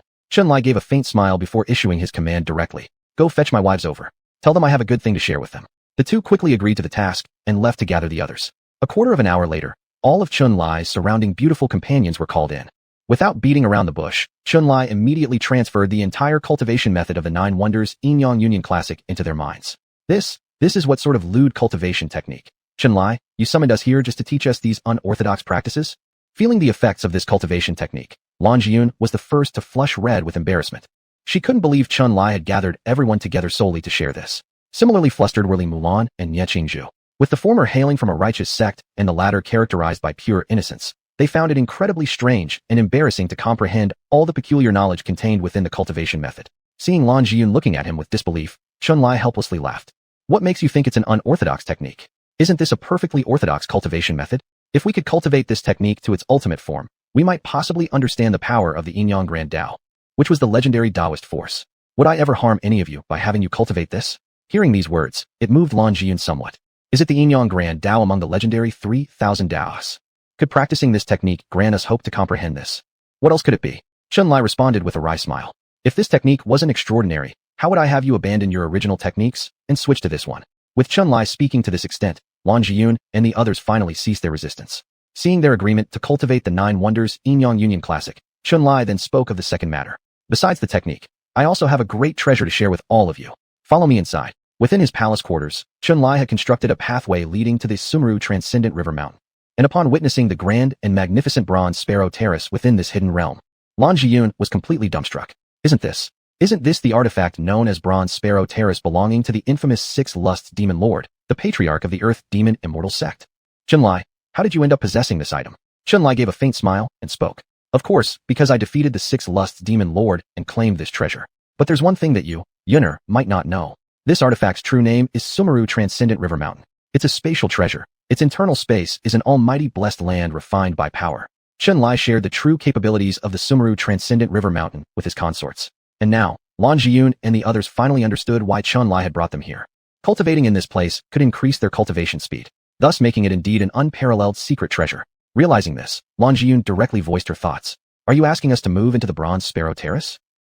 There are many chambers inside the Bronze Sparrow Terrace, all crafted at great expense by the Six Lusts Demon Lord. I've had someone clean them already, so each of you can choose your favorite chamber to live in. Chapter 136, Is the Harem on Fire? Since the internal space of this Sumeru Transmuting Mountain River is a secret realm, a blessed land of cave heaven, then it's fine for everyone to live in this Bronze Sparrow Terrace. All of us are cultivators chasing the heavenly way and the great way. Who wouldn't want their cultivation speed to increase? Just at this moment, Lan Jiyun seemed to have thought of something and suddenly said, It's not bad to stay here, but who are these people? After Chun-Li brought all his women into the Bronze Sparrow Terrace, the spiritual furnaces that originally lived there had all gathered together and knelt down. Seeing Yunner asking about them, Chun-Li briefly explained their identities. Upon learning the true identity of these women, the kind-hearted Ye Qingzhu couldn't help but mutter. Are they all women who were turned into spiritual furnaces by evil villains? Their minds have been destroyed. How pitiful. It's pitiful indeed, so I've decided to keep them all as maidservants. After all, you will all be living here, and it's not appropriate to be without anyone serving you. The women didn't ask further questions. I'll stay in this bedroom palace. I'll stay in that one. Soon, Su Ching Yen and the others picked their own bedrooms and selected some maidservants for themselves. And just as Chun-Li settled everyone down, Lan Jiyun suddenly called him aside, possibly thinking of something. Chun-Li, I'm going to ask you a question, and you must answer honestly. With your current level of cultivation, if you could kill the Six Desires Demon Lord, I wouldn't find it strange. But what about Jiang Yuechan, that little wretch? You're not looking for the Six Desires Demon Lord because of her, are you? Are you involved with that little wretch again? Big trouble was brewing. Both Lan Jiyun and Jiang Yuechan were former loved ones from his past life. Although he'd successfully conquered them now, their grudges from before still lingered. There was Lan Jiyun, Jiang Yuechan, and Bu Lianxiang, three women who were the most unforgettable to Chun Lai in the original story. Though none of them had fully won over his previous incarnation, during the pursuit, these three women almost beat each other senseless. At the mention of the Earth Demon sect and the Six Desires Demon Lord, Lan Jiyun immediately associated it with Jiang Yuechan. Indeed, a woman's intuition is truly terrifying. However, Chun Lai never deceived his women. After all, such a thing would be impossible to hide, right? Subsequently, with great difficulty, he opened his mouth. Chana is indeed with me now, but she enjoys being an empress quite a bit, so I haven't brought her back. Upon hearing this, Lan Jiyun became somewhat puzzled. What do you mean, empress? Chun Lai briefly explained the situation, and soon Lan Jiyun understood how Jiang Yuechan had ended up with Chun Lai. It turns out she had been pursued by the Six Desires Demon Lord and fled to the Imperial Palace for refuge. She had even become a favored concubine of the Emperor of the Dahan Empire. With that cunning little wretch's scheming mind, it was clear she could play the Emperor like a puppet in the palm of her hand. But what Lan Jiyun couldn't believe was that Chun Lai actually wiped out the entire royal family of the Dahan Empire for that little wretch and crowned her as the Empress. Have you doted on that wretch to such an extent? Chun Lai, don't you know how much enmity exists between me and that woman, Jiang Yuechan? Aren't you worried that when we meet in the future, we'll end up fighting violently? Hearing Lan Jiyun's faintly melancholic tone, Chun Lai, scratching his nose, helplessly spoke. Yinner, I know you and Choner haven't gotten along well. However, at the root of it, Choner is also a pitiable person. Her parents and family were killed by the Six Desires Demon Lord, and then she mistakenly followed a wolf as her teacher. That Six Desires Demon Lord even intended to refine her into a spiritual furnace. Moreover, the Earth Demon sect was originally a sect full of intrigues. Many things she was simply powerless to change. So, why don't we just let go of the past? In the future, our priority should be to live happily together, don't you think? Lan Jiyun glanced at Chun Lai with her beautiful eyes. Happily? You mean for yourself, right? Don't tell me. Chun Lai, you're hoping that if Jiang Yuechan and I reconcile, you can have both of us? Let me tell you this, Chun Lai, don't even dream of it. If you pine for your old lover, I can at most pretend I don't see it. But to expect me and her to reconcile, absolutely no chance. And not just her, even Bu Lianxiang with her fake aloofness is the same. It seems like the old grudges from the past still can't be let go. Seeing Lan Jiyun get all riled up as soon as Jiang Yuechan was mentioned, Chun Lai scratched his nose, unsure of what to say at this moment. But it didn't really matter. After fighting at the head of the bed, they'd reconcile by the foot. When did I become incapable of handling a mere woman? When Jiang Yuechan arrives. If either of them dares to stir up trouble, I'll give them a good lesson. Let's see if their little arms are stronger than my thighs. Thinking about tearing off roofs and causing chaos? Not happening. I might not have much else, but I have plenty of time. There's plenty of spare time to make them behave perfectly. Chun Lai gradually arranged for all of his women to move into the Bronze Sparrow Terrace. During this period, Lan Jiyun had dealt with nearly all the accumulated tasks from the sect. Since there wasn't anything left to do, Chun Lai planned to calm down and focus on cultivating for a while. Currently, his cultivation level is in the second heaven of Tianluan realm, making him almost invincible in Qingming province. But eventually, he would leave here, as he could already sense that day wouldn't be too far away. Thus, before officially leaving, it would be better for him to accumulate more strength. One year, Chun Lai decided to seclude himself for a year to see if he could boost his cultivation from the second heaven of Tianluan realm to the third or even fourth heaven with the help of his hundredfold cultivation talent. However, one thing caught Chun Lai off guard. That was before he had even started his seclusion. A sudden, unexpected guest arrived, completely disrupting his seclusion plan. This day, all elders of the Wujiji sect gathered together. Everyone stood outside the sect gate, and they watched as a woman with a cold demeanor and extraordinary beauty slowly approached. The woman wore elegant white robes, had snow-white skin, and her air of transcendence made her look like a celestial maiden descended into the mortal realm. Seeing this woman walk over, all the elders of Wujiji sect quickly bowed respectfully at the same moment, in unison shouting, "Welcome back, sect leader." Chapter 137. Where did the madam in our Wuji sect come from? In the vast Wuji sect, aside from Chun Lai, there was only one other person who could gather all the elders here. Yes, this woman was none other than Chun Lai's closed-door disciple, the current leader of Wuji sect, Yu Liuli. Her beauty was breathtaking and her elegance ethereal. Her looks rated at a stunning 96. Among the women Chun Lai had met, only Jiang Tainer and Su Xiangxue could rival her beauty. While out on business, she unintentionally encountered an opportunity, which delayed her return to the sect until now. Perhaps it was also because she missed this place a little, as she drew near to the sect. At this moment, Yu Liuli's mood was filled with immense joy, seeing all the elders gathered to welcome her back to the sect. A faint smile appeared on Yu Liuli's face, and soon after, she spoke in a clear and pleasant voice. "There's no need for so much formality. All of you may rise. While I was away from the sect, everything relied on all of you to maintain its operations. Truly, all of you have worked hard."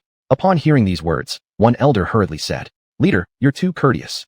As members of the Wuji sect, handling the affairs of the sect is our duty. But has leader gained anything from your travels outside?" I indeed encountered some opportunities, but we can discuss that later." Yu Liuli paused for a moment, deep in thought about something, then asked, "While I've been away from the sect, is everything well within the sect? Has anything happened?" Upon hearing Yu Lioli inquire about the state of the sect, the Grand Elder directly responded, "With the blessings of the leader, everything in the sect is fine. However, there were indeed a few major incidents." Major incidents? Yu Lioli asked curiously. "What kind of major incidents?" After taking a deep breath, the Grand Elder chose to speak honestly. Not long after leader left the sect 2 years ago, younger leader, Xiaozong, and Elder 13 were attacked while out, both sustaining severe injuries. After treatment, Elder 13 woke up not long ago, though his cultivation has been completely ruined, falling entirely into worthlessness. And younger leader remains unconscious to this day. Upon hearing the Grand Elder's report, Yu Lioli's beautiful eyes instantly tightened. "Grand Elder, what are you saying? Senior Xian was injured? Still unconscious? What exactly happened? Has the real culprit behind the curtain been identified?" Chun Xian, due to being the sole son of the old ancestor, naturally behaved arrogantly and imperiously within the sect, although Yu Lioli didn't quite like his personality. For her, Chun Xian was someone she watched grow up, and he was her teacher's only child, so it was quite normal for her to feel concerned and angry at this moment. Seeing how the voice of the leader grew slightly cold, the Grand Elder quickly replied, "The mastermind behind the attacks has yet to be uncovered.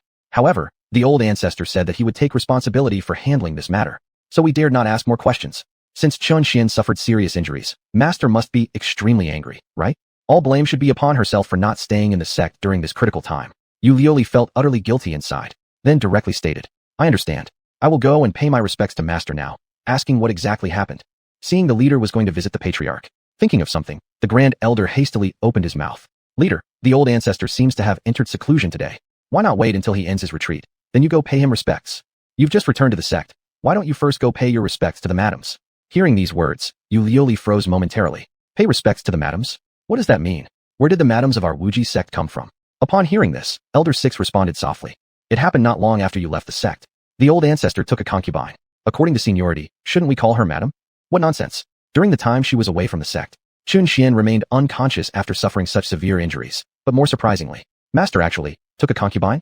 After hearing this shocking news, Yu Lioli stood frozen in shock for a long time, barely managing to recover her senses.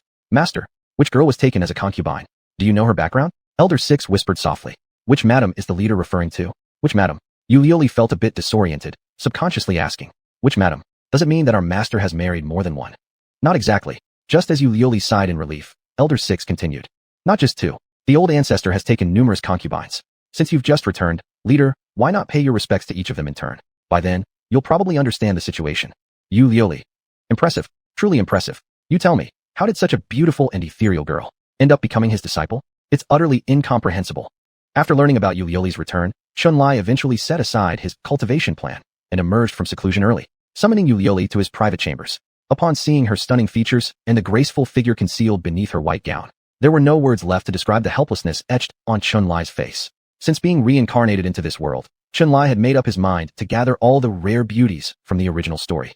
And indeed, he had put that plan into action, crafting different strategies for women of different temperaments. Several heavenly mandate heroines were already within his grasp. As for those who appeared later in the story, Chun Lai had also devised ways to deal with them. Yet there was one person who truly presented an enormous challenge for him, and that was none other than the person standing right before him now. Yu Lioli was an orphan, abandoned by her family shortly after birth due to some special circumstances behind it. But that wasn't the crucial point at present. More importantly, it was what happened next. Left in the snow shortly after birth, she should have met her end. But at a critical moment, the previous incarnation came across her, saving her life. Seeing her excellent talent, he took her back to the sect and nurtured her carefully, later accepting her as his closed-door disciple and even elevating her to the position of sect leader of Wuji sect. Because of all these things, Yu Lioli would probably never be able to repay the favor bestowed upon her by the previous incarnation. Chapter 138. Yu Lioli returns to the sect. In fact, Yu Lioli felt incredibly grateful towards her predecessor. Otherwise, she wouldn't have respected her predecessor so much. However, now what troubles Chun Lai is precisely this. If it were any other chosen female protagonist, just to make her submit, he wouldn't care about using a bit of underhanded tricks. But given Yu Lioli's feelings for him, he suspected that if he told her to die, she would immediately take her own life with a sword, towards such a deeply devoted young girl as herself. Even if Chun Lai were heartless, he wouldn't cruelly use dirty tricks to arrange her situation. Of course, at this point don't misunderstand. Such deep devotion certainly cannot be romantic love, but rather a respect akin to both teacher and father. Yes, Yu Lioli can disregard everything for his sake, but this unconditional obedience stems from genuinely seeing Chun Lai as family. It's exactly because she's too filial and obedient that it's currently making things difficult for Chun Lai. Nevertheless, no matter what, he certainly won't miss out on such a beautiful disciple. He can only proceed cautiously and see if there will be ways in the future to let her filial piety degrade. As Chun-Li was racking his brain thinking about how to change Yu Liuli's master-disciple affection towards him, her voice interrupted his thoughts. Master, is something troubling you? Interrupted by Yu Liuli, Chun-Li remembered that she had come to discuss matters with him. Forget it. He would think of ways to change his fairy-like disciple later. Chun-Li put aside some random thoughts for now, then said, Liuli, I was indeed distracted earlier. But let's not talk about that. Where were we? Seeing Chun-Li refocused, Yu Liuli repeated her question. Master, your disciple was asking. About the incident involving Xian and Elder 13, have any clues been found yet? Oh, right. That was what they had been discussing earlier. There must be clues, but Zhang Mis had already thoroughly educated whoever was responsible, so there was no need to tell his disciple about it. Thinking of this, Chun-Li directly replied. The person who acted is elusive and disappeared after acting. Because their trail is hard to find, I haven't uncovered the real culprit behind the scenes yet. But Lear, don't worry. Anyone who dares to harm Xian and Elder 13 will not be spared by me. Not knowing the identity of the perpetrator is inevitable. Only further investigations remain. With that thought, Yu Liuli asked about another matter. I'll also keep an eye out more frequently in the future, in hope of finding the masterminds sooner. Master, putting aside Xian's injury for now. What's the deal with this taking concubines thing? Master has been single for many years. Why did you suddenly decide to take brides? Anyone could predict that she'd return to ask him about this question. For this, Chun-Li naturally already had a well-prepared reason. Perhaps living alone for too long, feeling lonely. Ching Yen and the others have served me well, which moved me deeply. So I gave them their rightful place. Is Master simply unable to bear the loneliness anymore? Judging by the timeline, it seems exactly like that. Since Shu Er passed away, Master has remained single.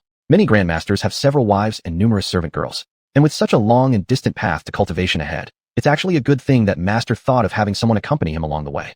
But why does knowing this is a good thing still leave me feeling somewhat uncomfortable? Yu Liuli didn't know where the chaotic feelings of frustration inside her came from. Yet after clenching her lips firmly, she forcibly suppressed the budding emotions. Then quietly said, Master, your disciple shall pay respects to the mistresses first. Then go check on Xian. Hearing Yu Liuli's words, Chun-Li immediately interjected. Some of them are still in seclusion. Paying respects doesn't need to be rushed. Anyway, since you won't leave anytime soon this time back at the sect, I'll introduce them to you one by one when the time comes. As for Xian, had it not been for Yu Liuli reminding him, Chun-Li had almost forgotten that Chun Xian was still lying dead within the sect. Well, some issues need resolution eventually. Thinking of this, Chun-Li opened his mouth. Fine, since you care so much, let me accompany you to check on Xian. Inside a lavishly decorated room of the Wuji sect, a pale-faced xuanhuan lay quietly on a large bed. Several young maids, all as fair as flowers, attended to him at his bedside. When they saw Chen Lia and Yue Liuli arrive, these attendants quickly knelt down to pay their respects. Pay our respects to the ancestral patriarch. Pay our respects to the sect leader. Yue Liuli said gently. You may all rise. Then she approached Chen Xuan's bedside and used her cultivation to diagnose his injuries. After about the time it took to steep a cup of tea, Yue Liuli stopped diagnosing and spoke with clenched teeth. The injuries are this severe. Who could be so cruel as to harm little Xuan like this? Master, please don't grieve too much. I'll sacrifice everything to find the person who harmed Xuan, and repay this debt 100-fold or 1,000-fold. It was impossible for her to grieve. Who would care about the life or death of an unfilial descendant? This fellow was from his past life, not from Chen Lia's. Seeing Yue Liuli's anger, Chen Lia even consoled her actively. Lear, don't grieve too much. Xuan's tribulations might have been predestined. It is also regrettable that I haven't taught him well in the past. Had he not acted so arrogantly, perhaps he wouldn't have provoked such harsh retaliation. At this point, there was no choice but to wait until Xuan recovered, then teach him seriously. This is what Yue Liuli thought in her heart. However, she could never imagine in her dreams that Chen Xuan would never wake up again. Why did Chen Lia come to visit Chen Xuan together with Yue Liuli? It certainly wasn't because of goodwill. Chen Lia intended to cut off the root. Chen Xuan was no good person. In the original story, after Ye Tian ascended to Wuji sect and killed the previous leader, not only did Chen Xuan choose not to fight till death, but to survive, he actually knelt before Ye Tian and begged for mercy. The entire Wuji sect was annihilated because of him. And yet, this man had the audacity to blame everything on the former master and scolded him bitterly in front of Ye Tian. Tell me, for someone so disloyal, unfilial, and afraid of death, could Chen Lia let him live? Chapter 139. Since she killed my child, she must pay back one. The reason why Chen Xian wasn't sent down to the underworld immediately was because at that time, when Chen Lai had just crossed over, his thoughts were rather in disarray, his mind completely preoccupied with how to deal with the crisis from Ye Tian. Also, considering his own identity, he didn't think it was appropriate to act hastily, as doing so might disrupt the stability of the sect and raise suspicions about him. But now, Chen Lai had already let go of all doubts. Chen Xian must die, but there's no need for me to kill him outright. Just use a little trickery, right? So this visit was also intended to secretly kill Chen Xian. When Yu Liuli wasn't paying attention, Chen Lai controlled a wisp of energy to infiltrate into Chen Xian's body. This wisp would constantly consume the other party's life force. In a few months, he would be dead. And for Chen Lai, there is only one explanation for this. It's her Lady Jang who killed him. What has it got to do with me? Now that's settled, This gives me yet another reason to act against you, Lady Jiang. Since you've killed the offspring of mine, isn't it reasonable for me to ask you to compensate with another? Next time we meet, I must have a good talk with Lady Jiang about this issue. However, at this moment, Chun Lai could never have dreamed of. He was just contemplating how to claim compensation from Lady Jiang. Yet on Lady Jiang Tanner's side, she had already started to give some form of compensation. There are a total of 8 major regions in the Tianxiong continent. Qingming region is located at the remote frontier, barren and desolate. Here, reaching the Tianyuan realm means standing at the very top of the pyramid. Compared to Qingming region, Fengming region, its neighboring area, is much more prosperous. Fengming region is home to many sects and powers. Regardless of the rank of these sects, they mostly look up to the 7 great holy lands as their leader. Yaoqi, Songyun, Lanyu, Jingke and 4 others have been stationed in Fengming region for 1,000,000 years. Their ruling territories stretch for millions of miles. Hence, these 7 sacred lands are undoubtedly the undisputed masters of this land in Fengming region. Legend has it that in the deepest part of Yaoqi Holy Land, there is a secret treasure, Tianxing Spring, formed by a star falling from the heavens to the earth. No matter how severe the injury, as long as one immerses in this spring, all wounds can be fully healed. From such an extraordinary effect, it shows just how extraordinary this treasure truly is. Indeed, the existence of Tianxing Spring in Yaoqi Holy Land is real. But only an extremely small number of upper echelons within the sacred lands possess the privilege to bathe here. However, today an outsider has come to bathe in the Tianxing Spring. A pale-faced man lay quietly in the Tianxing Spring. Looking at this man, on a branch beside the Tianxing Spring, a breathtakingly beautiful young girl swayed her porcelain-white legs gently while smiling and asked, "Sister Tanner, who is this man? He's able to make you travel thousands of miles to ask someone for help. Looks like he has a special relationship with you, huh? Could he be your lover? But judging from his appearance, he doesn't seem extraordinary. Not only has his cultivation been ruined, but he's not handsome either. How could someone as pretty as Sister Tanner fancy such an ordinary man?" Apart from the stunning beauty sitting on the branch, there was another woman standing elegantly by the Tianxing Spring. She was none other than Jiang Tanner. Perhaps hearing someone's jest, Jiang Tanner's flawless face blushed slightly as she murmured softly, "Ruo, stop saying nonsense. Brother Ye Tian is just my elder brother. It's absolutely not the kind of relationship you're imagining. Is he really just your brother? I find it hard to believe, since neither of you share surnames. One is surnamed Jiang and the other Yi. It's impossible for you two to be relatives. If I were to guess, he's probably more of a sweetheart, which I could believe more easily." The gorgeous girl teasing Jiang Tanner is named Lu Xianyao, the current saintess of Yaoqi Holy Land. Several years ago, due to an accident, she befriended Jiang Tanner. Perhaps also because of similar personalities, they quickly became good friends. If we were to explain this relationship in modern terms, they would be called close girlfriends or best friends. After Ye Tian came out from the Tianlong secret realm, his injuries were incredibly severe. External wounds could be treated, but the shattered spirit pill inside him was far harder to resolve. Although his family did have secret treasures capable of helping Ye Tian recover both from his wounds and his cultivation, problems remained. Firstly, there simply wasn't enough time. Even if Ye Tian and Jiang Tanner managed to return safely to the family clan, she couldn't guarantee that the elders in the family would agree to treat Ye Tian. After all, Ye Tian was on the brink of death. Saving him would cost a significant amount. It was truly out of desperation that Jiang Tanner came to seek help from her best friend. The Tianxing Spring, formed by a falling star, could treat Ye Tian. It has to be said that Lu Xianyao was quite righteous in her actions. At Jiang Tanner's pleading, she secretly brought Ye Tian in. It was because of the great assistance from the Holy Maiden that she and Ye Tian were able to come to the deepest part of the Yaoqi sacred land. Lu Xianyao had a mischievous personality and enjoyed teasing people, something Jiang Tanner had long been used to. She didn't dwell on this topic any longer, then asked softly, "Yao, in your opinion, how long will it take for Brother Ye Tian's body to recover while soaking in the Tianxing Spring? And how long until he regains consciousness?" Hearing Jiang Tanner's question, Lu Xianyao answered with a chuckle. "Healing external wounds is simple. A day of soaking should restore them entirely. His consciousness will also recover at that time. However, the shattered spirit pill within his body is more troublesome. Luckily, since his cultivation level isn't high, about 10 years of soaking here should fully heal him." 10 years of soaking for a full recovery? Could it really take that long? Seemingly sensing the disappointment radiating from Jiang Tanner, Lu Xianyao replied exasperatedly, "Are you complaining about the length of time? Sister Tanner, do you realize your little lover's spirit pill is almost reduced to dust? To have the chance to recover is already remarkable. The Tianxing Spring, though powerful, can't miraculously rejuvenate someone in the blink of an eye. Actually speaking, the one who should be stressed right now is me, shouldn't it? I sneaked you two in here. For just 1 to 2 days of soaking, it wouldn't matter too much as long as I'm cautious. But with the span of 10 years required, I'd have to stay up late every night to secretly have the maid bring your little lover over. My master and the Saint Lord will surely scold me if they learn of this. Sister Tanner, seeing as I'm taking such a huge risk for you, give me a small reward, would you? How about letting me touch once? Sister Tanner's big chest is so soft, accidentally touching it once left me longing ever since." Chapter 140. The feeling is a bit different from before. Seeing Lu Xianyao lifting her dirty hand and preparing to pinch her big boobs, it made Jiang Tanner blush immediately. Unable to resist, She slapped away the other's dirty hand and gave a gentle scolding. Yao Yao, stop messing around. You have them too. If you want to touch, go ahead and touch your own. Sister Tanner, I'm already bored with my own. After so many experiences, I still find Sister Tanner's little bunnies the cutest. The two extraordinarily beautiful girls laughed and played for quite a while. After fully taking advantage of the situation, Lu Xianyao temporarily let go of Jiang Tanner. She took a deep breath and straightened out the collar of her wrinkled blouse. Jiang Tanner, whose breathing was somewhat disordered, couldn't help but glare at Lu Xianyao. At least being the holy maiden of the Yaoqi divine land, how could you have such strange hobbies? When will you become more serious? Don't do this again next time. We'll see about that next time. Anyway, I've reaped some benefits this time, and I'm super happy. With a laugh, Lu Xianyao replied to Jiang Tanner. In the next second, Lu Xianyao didn't know what she thought of, but suddenly blinked her beautiful big eyes curiously and said, But Sister Tanner, I feel something strange. This time when I took advantage of you, it felt different from last time. It has grown a lot. Have you eaten anything nourishing during this time? Are you going through a second growth spurt? Grown a lot. Upon hearing these words, Jiang Tanner also couldn't help but pause for a moment, and instinctively looked down at her chest. Not knowing what she was thinking, Jiang Tanner clenched her thin lips, forcing herself to calm down, and then spoke. You must be wrong. How can you be wrong? Do you know that some younger sisters in the Divine Land say that this holy maiden's hands are more accurate than a ruler? Even if I just touch it once, I can precisely determine whether it's round or square. So there's no way I'd be wrong. Sister Tanner must have gotten bigger. Jiang Tanner thought she shouldn't continue ghost talking with Lu Xianyao on this topic any longer. She took a deep breath, ended this topic, and instead talked about some important matters.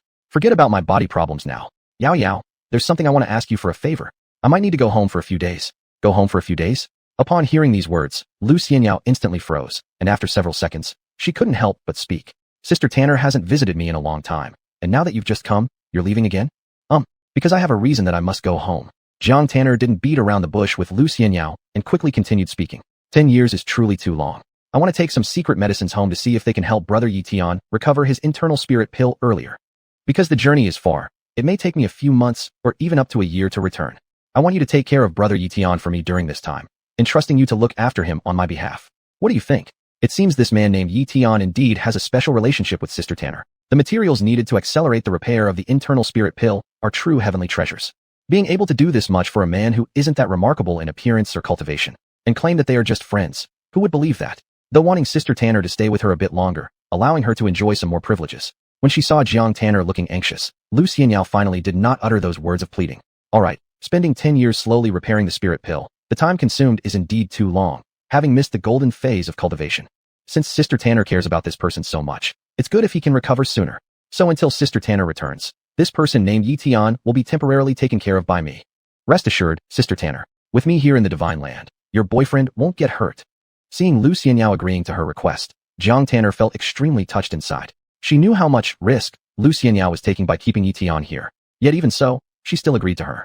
Deeply moved, Jiang Tanner sincerely thanked Lu Xianyao. Thank you so much, Yao Yao. Hey, what kind of relationship do we have? Is there really a need to say thank you? If Sister Tan agrees to spend more time playing with me when she comes back, and preferably add sleeping together at night, it would be perfect. After teasing Jiang Tanner a little, Lu Xianyao also inquired about something serious. So when does Sister Tan plan to go home? Is it now or after saying goodbye to him when he wakes up?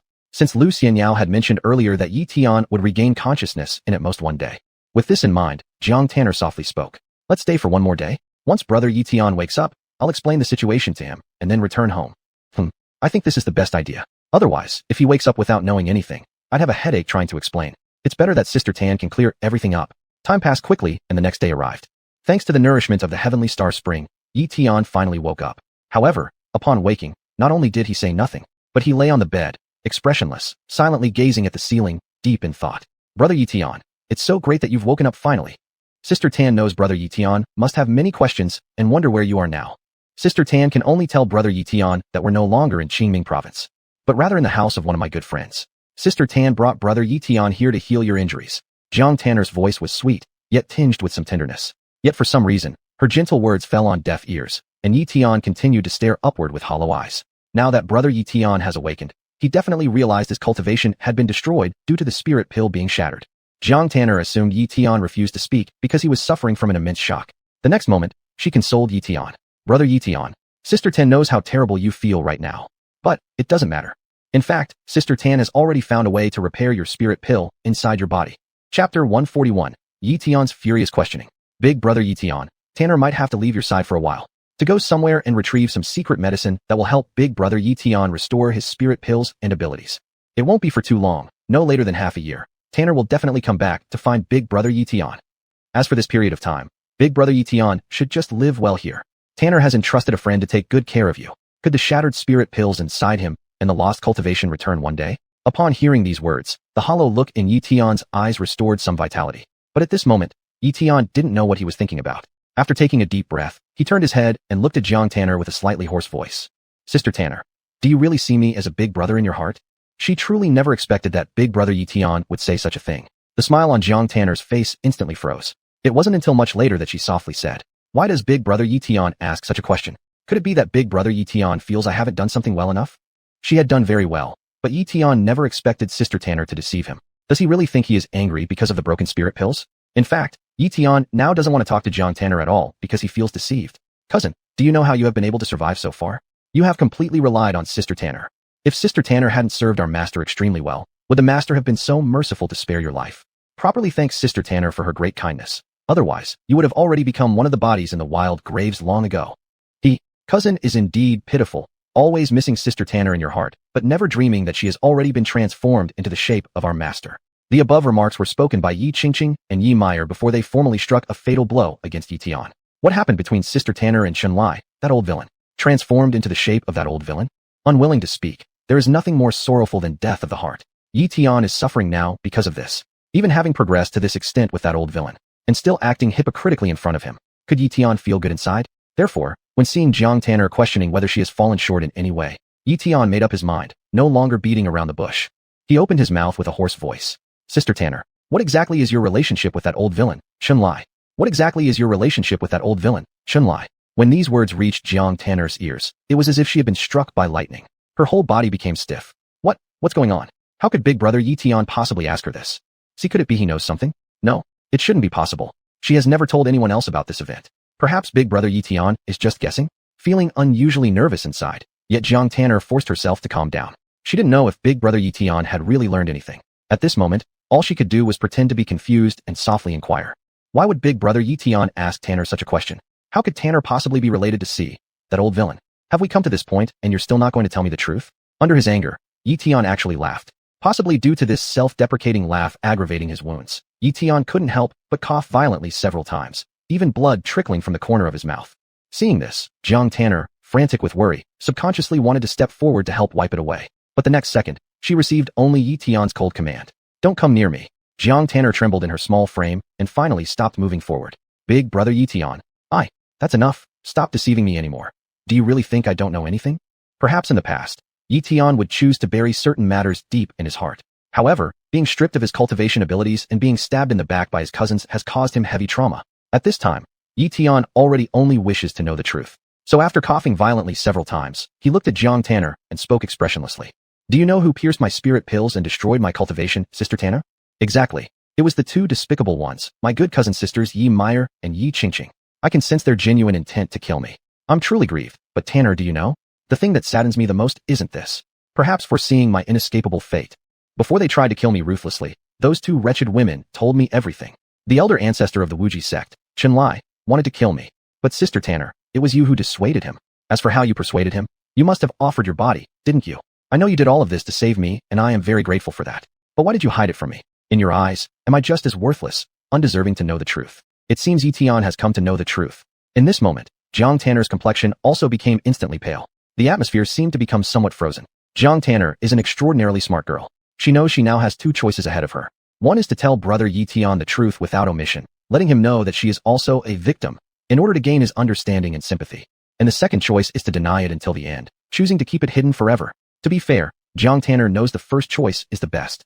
As the ancients say, once something happens, it cannot be undone. Even if it can be hidden temporarily, it cannot be concealed forever. After all, the truth remains the truth. But even if she confesses the truth, would Brother Ye Tian definitely understand her plight? Perhaps because she is a woman, Miss Jang may not be able to escape some inherent traits as a daughter of her household. After much thought, she gave up on the first choice in her heart, deciding to use the second method to stabilize Brother Ye Tian. Unsure how long the silence lasted, Jang Tanner gently lifted her head, looking quietly at Ye Tian with her watery eyes. The next second, Ye Tian heard Sister Tanner's gentle voice softly sounding. Brother Ye Tian, have you ever truly cared about Tanner? Chapter 142. I didn't deliberately want to deceive you. Big Brother Ye Tian, have you ever truly cared about Tanner? Ye Tian was waiting for Jiang Tainy's reply and never expected her to say such a thing. At this moment, Ye Tian's expression changed. He subconsciously asked, Sister Tainy, what do you mean by that? Because Sister Tainy feels that big brother Ye Tian has never truly trusted me. Her voice carried a sense of loneliness, and her beautiful eyes held a hint of resentment. Jiang Tainy looked at Ye Tian gently and said, if it were not so, how could big brother Ye Tian suspect me just because of others' words? Because of others' words, she was doubted? Upon hearing the resentment-filled voice of Jiang Tainy and seeing her sorrowful eyes, Ye Tian couldn't help but tremble. Wasn't it him who was asking questions of Sister Tainy? Why would she suddenly bring up these things? It was the first time he saw Sister Tainy looking at him with such a sad gaze. Could it be that he had misunderstood something? A flash of insight crossed his mind. In this moment, no one knew which possibility occurred to Ye Tian, but he felt as if he had come back to life again. His speech even became more hurried, and the next second, his eyes filled with excitement as he looked towards Jiang Tainy. Sister Tainy, are you saying that I fell into a trap? Did nothing happen between you and Chen Lai, the old villain? The two wretched women, Ye Qingqing and Ye Meyer, told me these things just to drive a wedge between us. Sister Tainy, tell me quickly, is this what you're trying to say now? Am I mistaken in believing you fell for that old villain's scheme? Following his inner feelings, Jiang Tainy truly did not want to deceive Ye Tian. But Jiang Tainy couldn't be sure whether Ye Tian could handle the blow if she revealed everything right away. She didn't know if brother Ye Tian could accept the truth or understand her situation. But right now, Ye Tian was gravely injured and needed her help. Alright, let's calm brother Ye Tian down temporarily and reveal everything when there's an appropriate opportunity later. I'm sorry, brother Ye Tian. Sister Tainy really didn't intend to deceive you deliberately. Once you recover, after Sister Tainy personally eliminates the old villain, she will definitely explain all the ins and outs to you. At that time, whether or not you forgive Sister Tainy, she will fully take responsibility. Because of all the above reasons that consoled her, Jiang Tainy put aside her psychological burdens. Now, seeing Ye Tian looking at her full of excitement, questioning her if he fell for a trick, Jiang Tainy restrained her impulse to tell him the truth and quietly spoke. Actually, big brother Ye Tian should already clearly understand the truth inside himself, right? What kind of people are Cousin Meyer and Cousin Qingqing? They adore vanity and pursue wealth. If they genuinely regarded you, big brother Ye Tian, as part of the family, would they then dare to harm you like this? From the day they chose to follow old villain Chen Lai, their ties with big brother Ye Tian have completely vanished. In order to hurt big brother Ye Tian, they can surely spout anything. But still, Sister Tainy never expected that big brother Ye Tian would question Sister Tainy because of their words. That's why Sister Tainy couldn't control herself and questioned big brother Ye Tian here. Does big brother Ye Tian sincerely trust Sister Tainy without reservation? Maybe women are naturally better at acting. Jiang Tainy's resentful tone and sad eyes were almost enough to melt steel. Though due to his lost cultivation base, Ye Tian underwent some changes in personality. It did not affect his intelligence and logic. Therefore, because of a series of words spoken by Jiang Tainy, Ye Tian inevitably started to ponder deeply. Knowing each other for years, Sister Tainy was undoubtedly sincere towards him. She sacrificed a lot for him, apart from his biological parents. Sister Tainy was the closest person to him. Clearly knowing that Ye Meyer and Ye Qingqing those wretches love climbing up the social ladder. Why would he doubt Sister Tainy who had always been concerned about him based on the words of two enemies? Yes, he must have fallen for a plan. He fell for the sowing discord plan from those two wretches. If Sister Tainy had truly maintained any intimate relationship with that old villain Chen Lai, how could Sister Tainy go through great lengths to help him escape Qingming's state? And how could she try every possible means to heal his injuries? Ye Tian felt as if he had guessed the truth of the matter. And with a renewed sense of life, he was also overwhelmed with self-blame.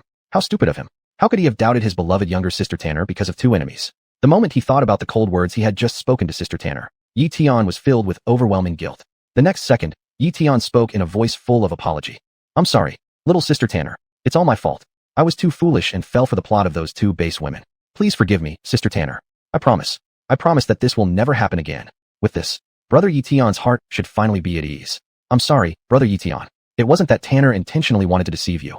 Tanner chose to do this all for your sake, so you could focus on recovering your cultivation base. Seeing Ye Tian sincerely apologizing to her, Jiang Tanner felt a deep sense of guilt in her heart, but she still managed to flash a faint smile. Brother Ye Tian, it's all right.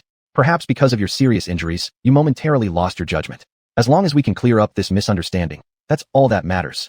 Ye Tian was overjoyed inside, mostly because he now knew that nothing untoward had happened between Sister Tanner and the old villain Chen Lai. Seeing Jiang Tanner console him and tell him it was okay that the misunderstanding was cleared up.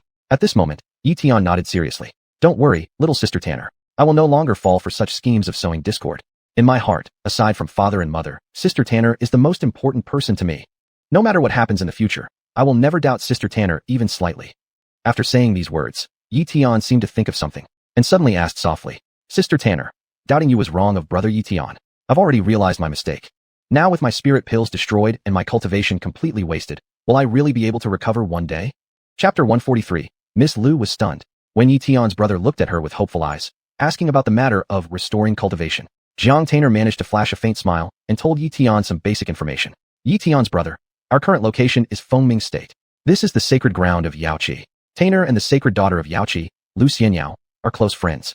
It was due to her help that we were able to bring you here smoothly. Ye Tian's brother.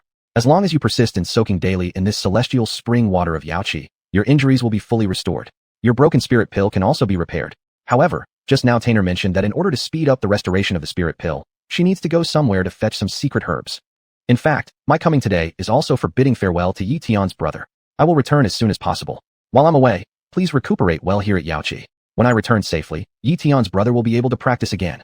So, as long as he could restore his cultivation, this would be the best outcome. Sister Tainer was so kind to him, yet he had doubted her just now. Ye Tian truly regretted his earlier coldness even more. Sister Tainer, I am really glad to have met you. Go with peace of mind. I will recuperate well here. Sister Tainer, please take care of yourself. That old villain Xunhuan not only attempted to take my life, slandered your innocence, but also incited others to sow discord between us. When my cultivation recovers one day, I will definitely avenge this hundredfold or even thousandfold. To be honest, after sensing Chun Lai's terrifying cultivation speed, Jiang Tainer didn't know if elder brother Ye Tian would ever catch up with him. But it was good that elder brother Ye Tian had a goal constantly motivating himself. Just as Jiang Tainer was preparing to gently say some words to encourage Ye Tian, she suddenly turned an unbearable shade of red and couldn't even stand steadily. Seeing this scene, Ye Tian was also greatly shocked, frantically shouting, Sister Tainer, what's wrong with you? Brother Ye Tian. My body hurts so much. I feel so uncomfortable. After speaking these words weakly, Jiang Tainer passed out directly, seeing her fall heavily onto the floor. Because Ye Tian's injuries hadn't completely recovered, he couldn't get out of bed to support her. So he could only shout anxiously, Sister Tainer, what happened to you? Someone come quickly. The time returned to a moment ago when Jiang Tainer was tearfully questioning why Ye Tian wouldn't believe her. In a pavilion not far from the courtyard, Miss Lu Xianyao of Yaoqi's sacred land, due to extreme boredom, was also chatting with someone. Hey, Senior Mo. Now that Sister Tainer isn't around, can you secretly tell me what's the relationship between that guy named Ye Tian and Sister Tainer? Are they truly lovers as they seem? There were 3 people sitting in the pavilion. Besides Lu Xianyao, the other 2 were naturally Senior Mo and Senior Ling. Seeing that Miss Lu, the sacred lady, was full of curiosity about the relationship between Ye Tian and their young miss, Senior Mo sneered and said directly, he's just a worthless lover. That little Ye Tian doesn't even look in the mirror to see if he's worthy enough. Why would Senior Mo describe Ye Tian with such disdain? Could it be because he dislikes him?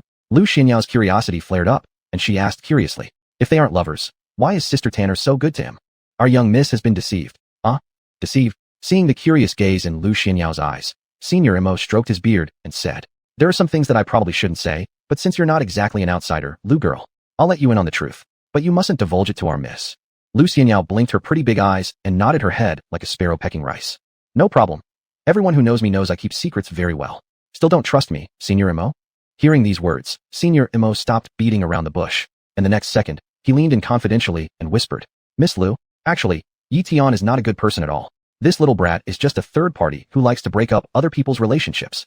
Third party? What does that mean? Seeing Lu Xianyao's curiosity, Elder Mo told her everything he knew, without leaving out a single word. The gist was about how their young miss and Chun Lai were so compatible, and then how Ye Tian had come between them and ruined their relationship. It wasn't known exactly how much Elder Mo said, but after hearing his words, Lu Xianyao was completely shocked and extremely angry. The next moment, she slammed the table and said, not really. How could there be such despicable and contemptible people in this world?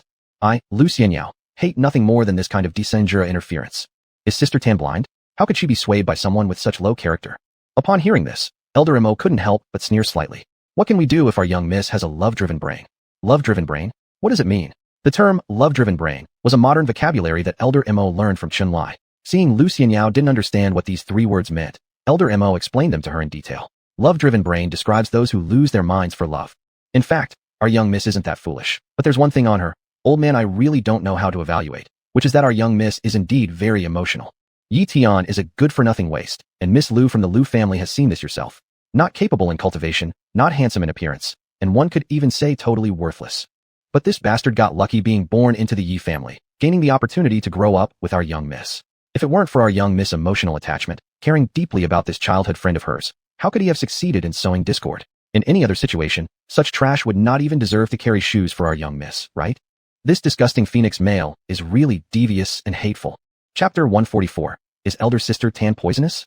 Old Mo, what does this phoenix man mean? Is it related to a phoenix-like constitution? Bullshit about a phoenix-like constitution. The word old Mo used was still a modern term he learned from Chun Lai. Then he explained again. A phoenix man refers to a useless toad aspiring for swan meat. Miss Lu, you can think carefully. With an inferior family background, average looks, and mediocre cultivation and talent in cultivation, a person without any merit relies only on the childhood bond of friendship to become the son-in-law of my Jang family. Isn't that exactly a phoenix man? Do you think this kind of person is disgusting or not? That indeed was quite disgusting. Lu Xianyao started to feel uneasy. How could such a person deserve elder Sister Tan's favor? No, I have to go advise Sister Tan. It's best to throw him out to survive on his own early enough. Giving affection to such a person might as well give it to a dog instead. Seeing Lu Xianyao getting angry to go counsel Jiang Tanner, old Mo, whether recalling Chun Lai's previous reminder or not, quickly stopped her. No way. I know Miss Lu you are doing this for our young Mrs. Good. But advising is absolutely forbidden. Why can't we advise? Sister Tan has been deceived so thoroughly. Shouldn't I be allowed to reveal the true nature of that phoenix man? Without a doubt, Grand St. Lu learned fast. She quickly mastered and used modern phrases. Witnessing this, old Mo also patiently explained. Didn't I just say that our young miss values emotions? Besides, she has lived with Ye Tian since they were kids, and has already been brainwashed by him. We can talk all we want. Even if we say that Ye Tian has ill intentions and is a phoenix man, our young miss might not necessarily believe us. Don't you see how young miss broke up with her boyfriend because of Ye Tian? Huh, boyfriend. At this moment, Lu Xianyao vaguely guessed the meaning of these 3 words. The next second, she curiously asked, did Sister Tan encounter someone she liked before? Yes, I've met that person. To be honest, he's really great. Not only handsome but also exceptionally talented, having reached the heavenly wheel realm even in a barren place like Qingming province. Tell me, compared to my young friend, isn't Ye Tian crushed into dust? And this isn't even close to the limit of my young friend. Let me tell you secretly, not only does my friend have outstanding cultivation talent and treat people kindly, but he also possesses the supreme bone and sacred body. What nonsense. Not only is he born handsome, but also owns the supreme bone and sacred body simultaneously? After hearing this, Lu Xianyao was genuinely shocked, speechless. Forget other things for now, just talking about the heavenly wheel realm cultivation level. Even across Fengming province, one could count as a top-tier expert. Forget the supreme bone and sacred body. Even having a piece of divine bone or divine body would be treated as a treasure by major holy lands. Why did I become the saintess of Yaoqi Holy Land? Isn't it because there is a naturally occurring divine bone in the middle of my forehead? Better than divine body and divine bone. As a result, the sacred body and supreme bone both appear in the same person. Such qualifications, such talents. If placed in Fengming province, every holy land would compete to form an alliance through marriage with him. But elder Sister Tan would choose to break up with such an existence just because of a useless waste? At this moment, even Lu Xianyao couldn't help but curse. Not choosing to be with a future sovereign, but rather constantly missing her childhood sweetheart. Does elder Sister Tan have poison? Has she been blinded by lard? Isn't that being blinded by lard? Otherwise, how could she do something so stupid? Old Mo muttered angrily. That's why I said our young miss lacks insight and doesn't recognize gold and jade when it's right in front of her. Upon hearing this, Lu Xianyao couldn't help but ask. Knowing that she's making a mistake, shouldn't we stop her? We can't stop her. Haven't I explained the reason already to Miss Lu? If we really confront Miss directly, she may end up being angry at us too, which wouldn't be good. But don't worry too much about this point. My young friend told me that he understands the choice our young miss made. So he chose a free-range strategy, saying that as our young miss continuously broadens her horizons, she will eventually understand who is the best choice for her. He is unwilling to force our young miss. So, we shouldn't meddle too much in this matter. Can we understand Elder Sister Tan's choice? To have such a broad mind, it seems that the person Elder Sister Tan once liked must have been truly remarkable. Even though she hasn't met him yet, Lu Xianyao has already developed a very favorable impression of Chun Lai. At the same time, her perception of Ye Tian plummeted drastically like falling off a cliff. For some unknown reason, Ling Lao, who was sitting nearby, upon hearing the conversation between the two, felt extremely confused. He had always been with the young miss. How could he not know that she once had a romantic interest? Are they really talking about the same person? When one doesn't know, one should ask. With this thought in mind, Ling Lao couldn't help but speak up. Old Mo, who exactly is the person you just mentioned? Alright, little Ling, you should remain silent on this matter. I can understand your difficulties. You've been following young miss for all these years, and you've definitely been brainwashed by that little Ye Tian as well. Your cultivation level is low, and you're dumb, so I won't hold this against you or let the family pursue any responsibility from you. Brainwashed? Pursuing responsibility? Ling Lao was increasingly bewildered. Although he had always been near the Yi family estate, he had never exchanged a single word with that boy Ye Tian. He might not have even seen him before. But since old Mo held a higher position in the family and had stronger cultivation, seeing old Mo instruct him to keep quiet, Ling Lao could only choose to remain silent. After old Mo finished reprimanding Ling Lao, Lu Xianyao couldn't help but speak up.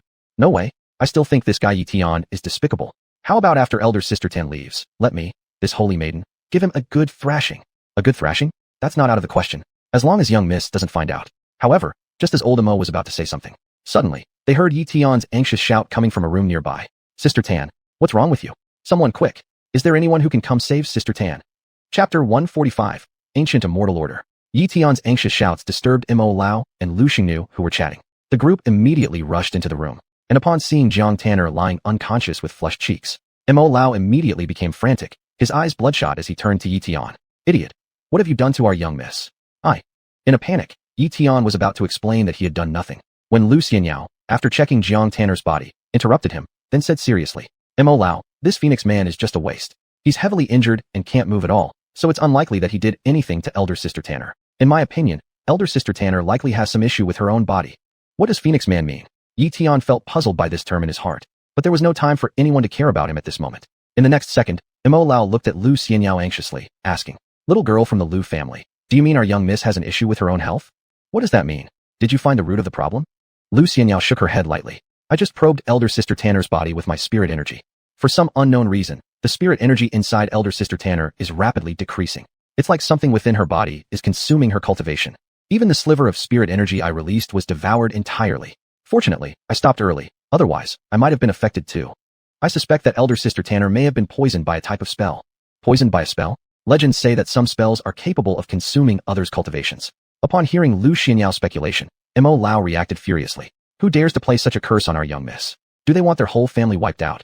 I don't know who placed the curse, but Mo Lao, what we need to focus on right now isn't even that.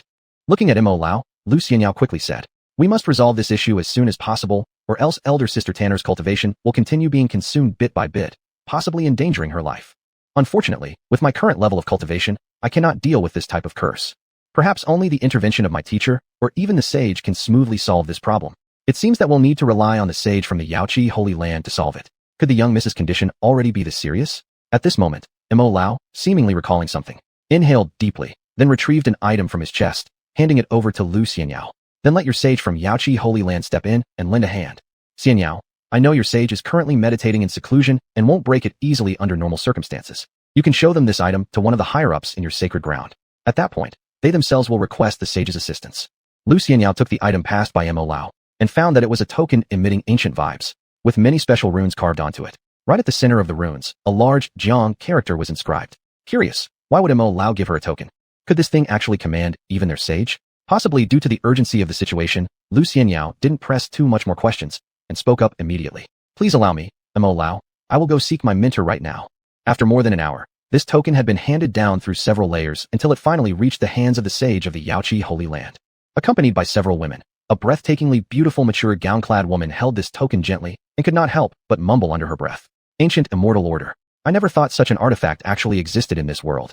Could it be that the close friend Yao Yao befriended hails from the legendary ancient immortal race? This breathtaking gown-clad beauty was none other than Lu Mingyue, the sage of the Yaoqi Holy Land. Standing beside her was another beautiful woman, Lu Xianyao's teacher, named Fu Xiaoyan. Not only Lu Xianyao's mentor, but also an elder of the Yaoqi Holy Land. Seeming to have heard Lu Mingyue's murmurs, Fu Xiaoyan couldn't help but ask at this moment, Sage, what is the ancient immortal race? Lu Mingyue slightly shook her head and didn't answer Fu Xiaoyan's question directly, instead softly opening her mouth and saying, Kai Lian, don't ask too much about this matter. Right now, bring this palace master to meet Yao Yao's good friend. Hearing these words, Fu Xiaoyan stopped asking further questions. Very soon, she led Lu Mingyue to Lu Xianyao's bedroom, where Lu Xianyao was indeed quite stunned to see that a simple token from Mo Lao could really summon the sage herself. At this moment, she also vaguely sensed that Sister Tan's background was likely much larger than what she had initially imagined. However, now wasn't the time to inquire further, and soon she relayed the problem Sister Tan encountered to Lu Mingyue. After listening to Lu Xianyao's account, Lu Mingyue wasted no time and immediately began diagnosing Jiang Tanner. A jade-like hand lightly rested on Jiang Tanner's fair wrist, as a strand of cultivation flowed from Lu Mingyue's fingertips into Jiang Tanner's body. After a moment equivalent to drinking a cup of tea, Lu Mingyue withdrew her hand and looked strangely at Lu Xianyao. Yao Yao, you said your previous assumption was that this young woman had been cursed by an infesting charm? Although unsure why the Holy Master questioned this, Lu Xianyao nodded gently. Yes. Sister Tan's cultivation is constantly being devoured, and I can faintly sense something in her body that's consuming her. I suspect Sister Tan might have fallen victim to the legendary swallow immortal curse. Given my current level, I can't resolve it, which is why I came seeking your help, Holy Master. As the Holy Maiden of Yaoqi's sacred land, Lu Mingyue's cultivation had reached the divine ability realm, so naturally, she could diagnose exactly what Jiang Tanner had encountered. But in this moment, she did not reveal her diagnosis directly, instead asking, Yao Yao, does your friend have any family here? Or do you know where her home is located? Before Lu Xianyao could respond, Mo Lao interjected. Holy Master, this old man is merely a servant of our Mrs. Household. You may speak to me directly. Holy Master, Have you discovered the cause of our Mrs. Unconscious state? A servant capable of nearly heavenly realm cultivation clearly indicated that this young girl's sister, Tan, was indeed from a legendary place. Yet considering Mo Lao's subordinate role, some things couldn't be explicitly stated. Thus, Lu Mingyue could only diplomatically say, "The root cause I've identified, but unfortunately, it's beyond even my abilities to address. In my opinion, the best course would be for this friend to take your miss back home. Allowing one of the experts within her family to personally diagnose and treat her would yield better results." Chapter 146. This goo object is truly very powerful. Is it necessary to take Miss home for treatment? Could it be that even the Holy Lord cannot help our Miss regain consciousness? Upon hearing Mr. Mo's inquiry, Lu Mingyue gently shook her head. "Please forgive me, old sir. It's not that I am unwilling to act, but the issue with your Miss is indeed rather special." So, since Lu Mingyue had already arrived and was speaking these words, there must be some difficulties on her side. Thinking of this, Mr. Mo no longer continued to press her. After looking at Jiang Tanner's current state, he couldn't help but sigh. This complicates matters. Our young Miss originally possessed a cultivation level of 3rd rank in the Tianyuan realm, and now she's almost falling back to the Lingying realm. This goo object is really quite powerful. I could take the young Miss back to the family clan, but the journey is too long. I don't know if she can endure until safely returning home. Upon hearing these words, Lu Mingyue asked, "Where does the elder need to return from to get home?" "There are no passages leading to Fengming State. We must first go to Xuanhuan State." Xuanhuan State. Lu Mingyue naturally knew where Xuanhuan State was. It was located in the central part of the continent.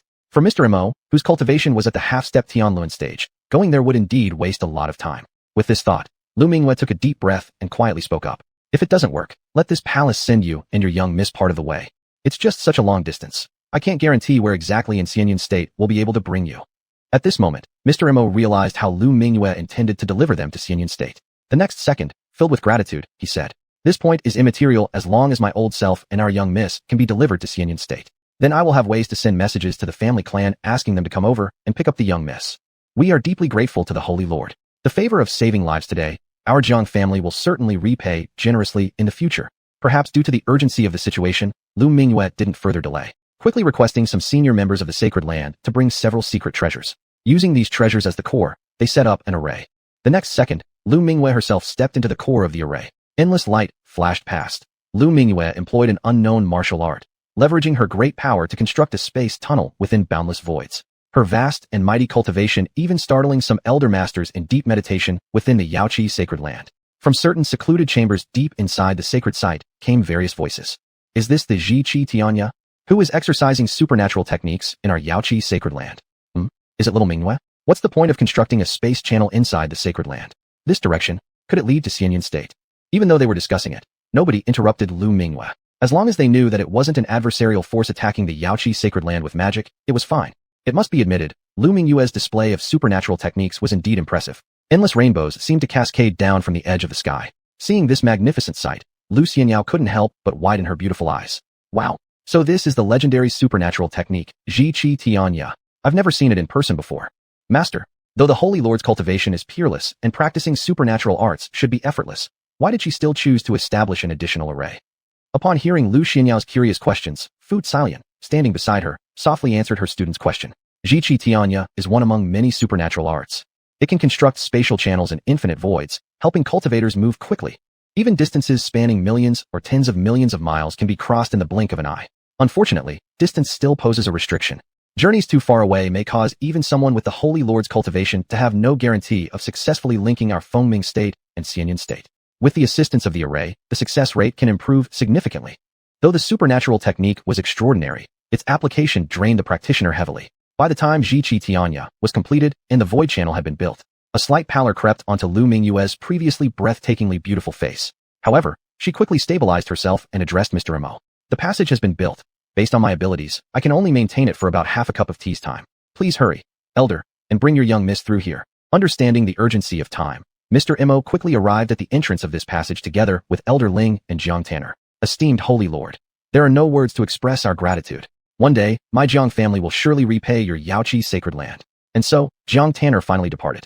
The moment their figures disappeared, the entrance of the void channel was officially closed. Lu Xianyao looked curiously at Lu Mingyue. "Master, what exactly is wrong with Sister Tanner's body? Even I can't resolve it. Could she really have fallen victim to the legendary swallowing immortal goo?" "What's swallowing immortal goo?" That young lady Jiang Tanner obviously wasn't. But that doesn't seem right either. If it were only that, why would her cultivation be continuously consumed?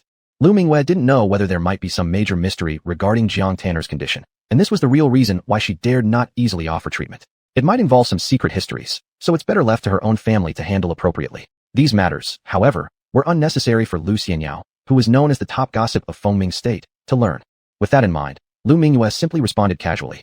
To know the exact cause, you may inquire of this young Miss Tanner yourself when the opportunity arises. Thanks to Lu Mingyue's help, this time Mr. Mo and Jiang Tanner returned to Xianyan State relatively quickly and smoothly. Upon reaching Xianyan State, returning home to their clan wouldn't take much more time. With powerful elders from the Jang family arriving for assistance, it took less than half a day for Jiang Tanner to be successfully welcomed back to her family estate. When news reached them that their young mistress had been injured, the entire Jiang family was thrown into turmoil.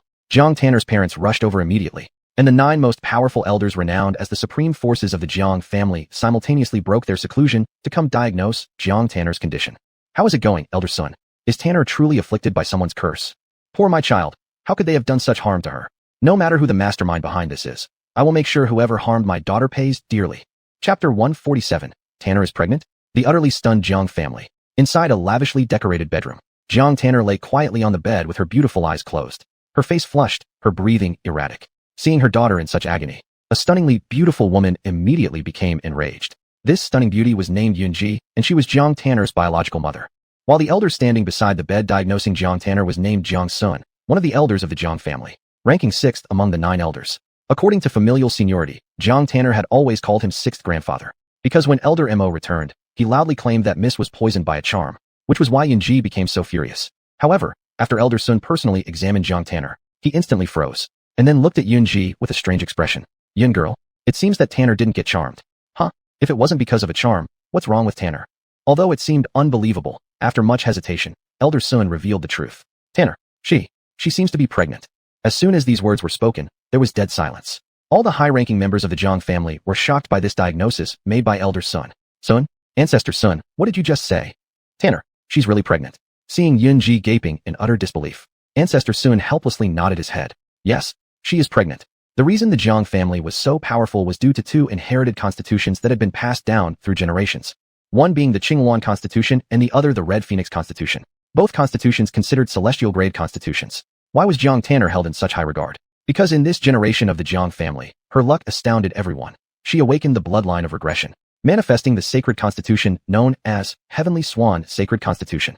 Assuming she doesn't succumb prematurely, with the power of the Heavenly Swan Sacred Constitution, she would certainly become a dominant figure someday, perhaps even surpassing the 9 elders of the Jiang family to become the family's greatest warrior. Thus, it was normal for the entire Jiang family to value her like a treasure, isn't it? Despite how impressive the Heavenly Swan Sacred Constitution might be, it does have some minor disadvantages. For instance, before fully mastering the Sacred Constitution, Tanner absolutely must not lose her virginity, or it would affect the perfection of her Sacred Constitution. Her parents had warned her countless times, as had all the elders within the clan. Based on their understanding of Tanner, they believed she could definitely maintain control. But no one expected that. When Tanner returned from her training journey, she did so with a baby bump. Had the virgin purity of the Heavenly Swan Constitution been violated? Outrage. Upon learning of this result, the whole Jiang family erupted into chaos. An angry roar came from a middle-aged man. What kind of beast dared defile the chastity of my daughter? This person shall pay dearly for it. I will make sure they suffer infinitely. I'll ensure they suffer immensely. His full force burst forth. The surging rage even altered the celestial weather above. This middle-aged man was named Jiang Qingxian, who was none other than Jiang Tanner's birth father, the person who doted on Jiang Tanner most since childhood. He was not only angry about the loss of perfection of Tanner's sacred constitution, but also infuriated that his own daughter had been tainted by someone unworthy. Compared to her husband's anger, Yunji was more concerned about something else. Whoever broke the chastity of her daughter, they could be investigated later. But right now, why couldn't her daughter awaken from unconsciousness? What Yunji truly wanted to know was exactly this. So she quickly opened her mouth and said, Elder son, if Tanner is simply pregnant, why are her cultivation abilities continuously depleting? Could this depletion be related to her pregnancy? Speaking of this, Elder Sun's expression instantly grew even stranger. Strictly speaking, it indeed has something to do with the pregnancy. How impossible. I am a woman myself and never heard of pregnancy causing a loss of strength. Before Yunji finished her sentence, Elder Sun interrupted her directly with a gesture, then turned to look at Jiang Qingxian. Qingxian, don't rush to lose your temper over there. Old man here has 2 pieces of good news. Would you like to hear them? Good news. My daughter has already been put in this situation, and yet there's supposed to be good news? Jiang Qingxian instinctively asked Elder Sun. What's this so-called good news? Simple. Tanner is indeed pregnant, but the child she carries has also awakened the Heavenly Swan Sacred Constitution. Don't you think that counts as good news? Upon the revelation of these words, once again silence fell over the high-ranking members of the Jiang family present. Sun, old patriarch, What did you just say? That the child in Tanner's belly has also awakened the heavenly swan sacred constitution. Looking at an elder from the clan who was staring at him in utter disbelief, Ancestor Sun refrained from further meaningless chatter and simply cast a finger spell with ease. It was unknown whether drawn by this spell or not. But suddenly, from Jang Tanner's body, a massive celestial swan phantom soared skyward, emitting a cry that resonated through the 9 heavens. At this moment, every high-ranking member of the Jang family felt an overwhelming sense of fear. This wasn't about the crushing superiority in cultivation, but rather the suppression from a superior bloodline. Both the Xuanhuan constitution and the Red Phoenix constitution were essentially inferior constitutions to the Heavenly Swan sacred constitution. So it was natural for them to instinctively feel awestruck before such a manifestation of the Heavenly Swan sacred constitution due to bloodline reversion. The stunning spectacle did not end there. When Jang Tanner was born, all the high-ranking members had witnessed this celestial swan aspect. But unexpectedly, now as the first celestial swan emerged from Tanner's body, another one immediately followed in the next instant. 2 celestial swans danced gracefully in midair, their cries echoing through the heavens and lasting for a long while before gradually fading away. 2 celestial swans. There were truly 2 celestial swans. An elder from the Jang family, seemingly seized by some revelation, burst into tears and knelt down shouting, "There really are 2 heavenly swan sacred constitutions appearing simultaneously. It is truly heaven's blessing upon our Jang family. It is truly heaven's blessing on our Jang family. In countless generations, there might not be more than one person whose bloodline regressed to awaken the heavenly swan sacred constitution." Yet the ancient texts of the Jang family had records indicating that whenever someone within the family awakened the heavenly swan sacred constitution, it heralded another rise for the entire Jang family. History bore no exceptions. All those in the Jang family history who awakened the heavenly swan sacred constitution eventually became invincible great powers. Precisely because of this, everyone within the Jang family held Jang Tanner in such high regard. Yet they could never have imagined, in their generation, 2 individuals bearing the heavenly swan sacred constitution would emerge within the Jang family. Although the baby hadn't been formally born yet, wasn't this enormous manifestation of the celestial swan aspect already sufficient proof of everything? Chapter 148. Is the baby in my belly endowed with supreme blood? Truly, heaven favors our Jang family. Truly, heaven favors our Jang family. Who would have thought that in Tanner's generation, not 1 but 2 celestial phoenix holy bodies would appear? If we let these mother and child grow fully, isn't it likely our Jang family could become the leading clan among the ancient immortal races? It's truly all thanks to the blessings of our ancestors. Many elder forebears of the Jang family were so excited they were almost brought to tears at this moment. Even Su Ching Yen, who had been furiously angry just a while ago, didn't know what to say now. His daughter being humiliated indeed made him extremely furious. But who would have guessed that his daughter's unborn baby in her womb awakened as a celestial phoenix holy body too? So should he be crying or laughing right now? However, just as Su Ching Yen was feeling a myriad emotions inside him, unsure whether to express joy or sorrow, Yanji couldn't help but speak up. Even if my grandchild awakens as a celestial phoenix holy body, that doesn't explain why Tanner is unconscious. Why is her cultivation constantly decreasing? Oh, that has something to do with the second surprise I mentioned earlier. Sun Laozu grinned widely. At this very moment, he wanted to burst into uncontrollable laughter. Are you under the impression that the baby in Tanner's belly merely possesses the qualities of a celestial phoenix holy body? Let me tell you, you're all greatly mistaken. The baby not only awakened as a celestial phoenix holy body, but also possesses a full line of supreme blood. What does it mean for our ancestors to bless our Jang family? This clearly shows that even the heavens themselves are directly lending us a hand by granting us such gifts. Isn't that true? As soon as the 3 words supreme blood were spoken, everyone in the Jang family instantly froze in astonishment. An old ancestor from Sun Laozu's generation, clearly struck by a sudden realization, at this moment, began speaking with a tremulous voice. Old 6, you're sure you haven't made a mistake in your judgment? Didn't you just say, about supreme blood, rather than the supreme bloodline? Taking a look at this trembling old ancestor, Sun Laozu smiled so wide that it resembled a huge lotus flower. How could I possibly confuse supreme blood with supreme bloodline? Do you know why I'm this happy right now? Brother 3, you didn't hear wrong. What I said just now wasn't the supreme bloodline, but rather the 3 words, supreme blood. Only someone born with the supreme bone can become the true supreme ruler of humanity. The Jang family, as one of the ancient progenitor clans, naturally knows this fact. But at this point, everyone is no longer focused on matters concerning the supreme bone. Rather, all their attention is now fixed on the supreme blood that Sun Laozu just spoke of. Strictly speaking, there is indeed a big difference between supreme bloodline and supreme blood. Descendants of those who possess the supreme bone will always carry the supreme bloodline, but may not necessarily inherit the supreme blood. Individuals with the supreme bloodline will show extraordinary talent and cultivation speed far exceeding others. In fact, several families among the ancient immortal races boast lineage as supreme bloodline families. Though the supreme bloodline has one extra character compared to supreme blood, in reality, it pales in comparison to the latter. Carrying the supreme bloodline merely signifies a notable innate gift. Only those who inherit the supreme blood can be considered the true successors of the supreme ruler of humanity. Supreme blood stems from the nurturing of the supreme bone and embodies all its power, since blood circulates throughout the entire body. In some sense, once an heir with inherited supreme blood grows fully, they'll surpass even their biological father. After all, how could the power contained within a bone compare with the power carried in all the blood coursing through the veins? Each generation surpassing the previous one precisely describes this situation. Even the supreme rulers of humanity from the ancient era would wake up smiling in their dreams if they bore children inheriting their supreme blood. Now, do you understand why Sun Laozu is grinning so broadly? This little baby inside Tanner carries the peerless supreme blood.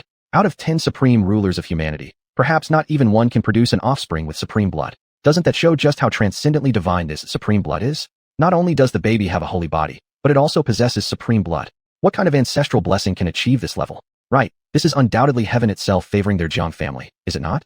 For these high-ranking members of the Jang family, they naturally understand the distinction between supreme blood and supreme bloodline. Thus, hearing Sun Laozu's absolute certainty about the presence of supreme blood in the small baby in Tanner's belly, the entire Jang family truly fell silent. Could it really be the legendary supreme blood? So, the one who made Tanner carry a little baby is a human race supreme?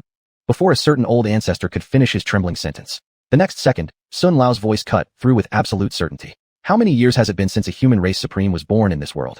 If there really was a human race supreme appearing, wouldn't the 9 heavens and 10 lands have already been greatly shaken? So, it's definitely not a human race supreme who made Tanner pregnant. Nevertheless, even if it's not a human race supreme, it must be a youthful supreme. Only someone possessing the supreme bone can give birth to an heir with supreme blood. This point is definitely correct. The one who made Tanner pregnant must be someone with the supreme bone, not only possessing a holy body, but also supreme blood. Goodness. The baby inside Tanner's belly possesses what level of heaven-defying fortune? Many elder forebears of the Jang family were so moved that they wept. Truly, heaven favors our Jang family. Who would have thought that upon her return from the outside, Tanner would bring us such a great surprise? What a good child. Tanner has truly done something magnificent. Ching Xian, now all of you should keep quiet. Once this child is born, we must nurture them carefully. Our entire clan's hopes for rising to prominence rest on this child. Seeing the elders' excitement at this moment, Yinji didn't know how to describe her own feelings. Goodness, even she, as a mother, is very shocked right now, isn't she? The fact that Tanner's child awakened as a celestial phoenix holy body was enough on its own, bringing immense joy to the family. Now the news of supreme blood has surfaced. Isn't this just like smoke billowing out over their ancestors' graves? Even though she was happy deep down, the mother still cares most about her daughter. After suppressing her excitement, Yinji turned her gaze toward Ancestor's son. Old Ancestor, I've heard some tales about supreme blood. It's said that when a woman bears an heir with supreme blood, even the mother will benefit from blessings. But why hasn't Tanner received any blessings? Instead, her cultivation keeps draining away. Chapter 149. Even if my family Jiang goes bankrupt, we will feed the child. Yunji's question immediately drew the attention of all the Jiang family members. Bearing this in mind, Sun Laozu had already investigated the root of the problem. Soon, stroking his beard and grinning widely, he explained. Logically, when a baby with supreme blood is conceived, its mother should indeed be blessed with good fortune. However, this isn't always certain. It depends on which kind of great Tao power the supreme blood within the baby inherits. If I haven't misjudged, the child that Tanner is carrying has inherited the swallowing great Tao. Even among the 3,000 Tao forces, the swallowing great Tao ranks as one of the top 10 in reputation. The truth is that Tanner hasn't lost her cultivation. It's been swallowed by the baby inside her. You can consider her persistent unconsciousness as her being drained dry. Of course, don't blame the baby. It's still a child after all. When hungry, it naturally needs to eat. At this moment, she's still inside her stomach, unable to get anything else, so naturally, her cultivation would serve as the baby's food. Sun Laozu gave a simple explanation that everyone understood. Yinji couldn't have anticipated that her daughter's prolonged unconsciousness was because the baby inside her was eating her cultivation. How hungry could this baby be? Faced with this situation, Yinji was somewhat bemused. Then, she asked, what should we do then? Tanner has nearly lost an entire major realm. If this continues, what happens if there's a risk to her life? Surely, we cannot let the baby keep devouring endlessly, right? Upon hearing these words, Sun Laozu chuckled and replied, there's no need for concern about this. Relax. This is Tanner's biological offspring. If it senses real danger to its mother, it will stop feeding. However, it's indeed improper to allow all of Tanner's hard-earned cultivation to be eaten up. This issue is rather easy to solve. If the baby is hungry, just feed it well. Can't we, such a mighty Jiang family, not even support raising one child? Starting today, take all those pills and elixirs from our Jiang family treasure house that can replenish vital energy and cultivation. Use them to restore Tanner's constitution. When the baby is full, it won't consume Tanner's cultivation anymore. After saying this, Sun Laozu looked at the other elders of the Jiang family. Elder brother, second elder brother, third elder brother, what are your thoughts on this matter? Do you oppose the arrangements I have made? At this moment, no one dared to dissent. The more it eats, the more powerful it gets. After all, this is the future heir of their Jiang family. As long as they can nurture it successfully, who would care how many pills and elixirs the family consumes?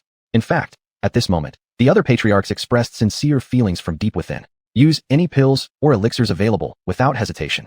Fear not that the baby consumes too much. Fear only that it can't consume enough. If our family runs out, we'll go find more elsewhere. Even if we expend all the resources of the Jang family, it is worth allowing a baby with supreme blood to grow up. Indeed, this little one is quite capable of eating. Even before birth, she's already consumed one major realm of her mother's strength. Who knows what level she'll reach once she's consumed all the pills and elixirs from our Jang family. Perhaps she'll be born into the celestial wheel realm? Brother 5, are you underestimating supreme blood or doubting the depth of our Jang family? After so many potent elixirs into her system, I think it's highly possible that she'll possess Shintong Jing cultivation upon birth. To be born directly into Shintong Jing? Truly, this is something to look forward to. For now, let's leave this aside. Starting today, upgrade Tanner's security and treatment to the highest standard in our Jang family. No matter what cost we must bear, we need to protect both Tanner and the baby in her womb, understand? Understood. Starting tomorrow, I will abandon my seclusion and stay with Tanner continuously. Even at the cost of my own life, I will absolutely protect this baby. Though Jiang Tanner remained unconscious, many of the high-ranking members of the Jiang family were filled with joy, seeing how many elder patriarchs of the clan had granted her unborn child absolute status within the family before its birth. At this moment, even Jiang Tanner's biological parents couldn't help but feel envious. An hour later, under the company of several elder clan members, Tanner's parents arrived at a nearby side hall. Grandmaster Mo, Grandmaster Ling. For this period, it's been you two guarding Tanner continuously. All I ask is one question. Who made Tanner pregnant with this baby? The conception of such an extraordinary baby by Tanner is indeed a great celebration for the Jiang family. However, it is equally necessary to figure out who made Tanner pregnant. Upon hearing Yunji's inquiry, Mo Lao and Ling Lao, kneeling in the center of the side hall, were truly stunned on the spot. Madam of the sect, what did you just say? The miss she's pregnant with a baby? Seeing the two men's dumbfounded expressions, Yunji immediately widened her eyes. How? Could it be that you two didn't know about this matter? We really had no idea. After all, I've only been by the Mrs. side for a short while. After saying this, Mo Lao immediately turned to look at Ling Lao.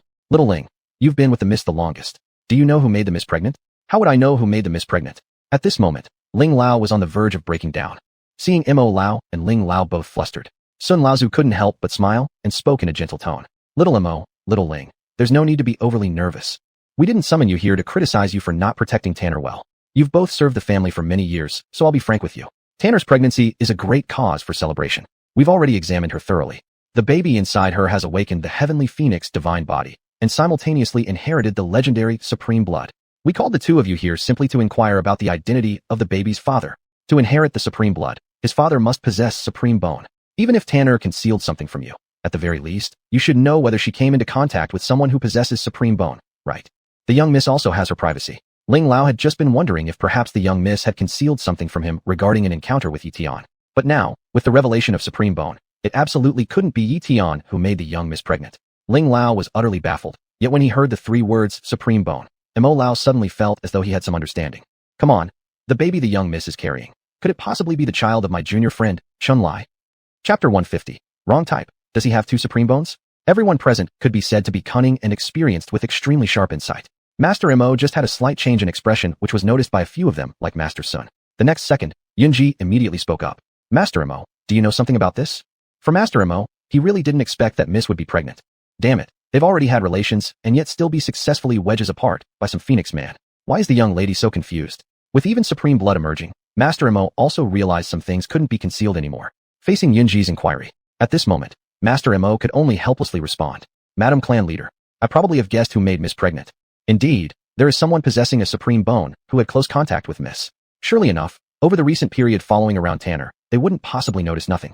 Upon hearing this, Elder Sun quickly asked, who is that person who has the supreme bone? Responding to Elder Sun, the one with the supreme bone is my age-defying friend, Chun Lai, born in Qingming State. If I'm not mistaken, he belongs to the patriarch of a sect called Wuji sect. What? Is Tanner carrying a child from an elder? Hearing these words, Yunji was totally dazed for a moment. Master Mo, are you joking with us? I understand Tanner's character. She could admire an elder, and gave her chastity to him. Seeing Yunji's somewhat bewildered eyes, Master Mo hurried to explain.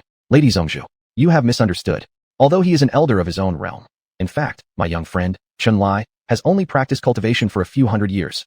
His talent being extraordinary, brilliance stunning beyond comparison aside, he appears to be handsome, charming, and exudes a remarkable demeanor.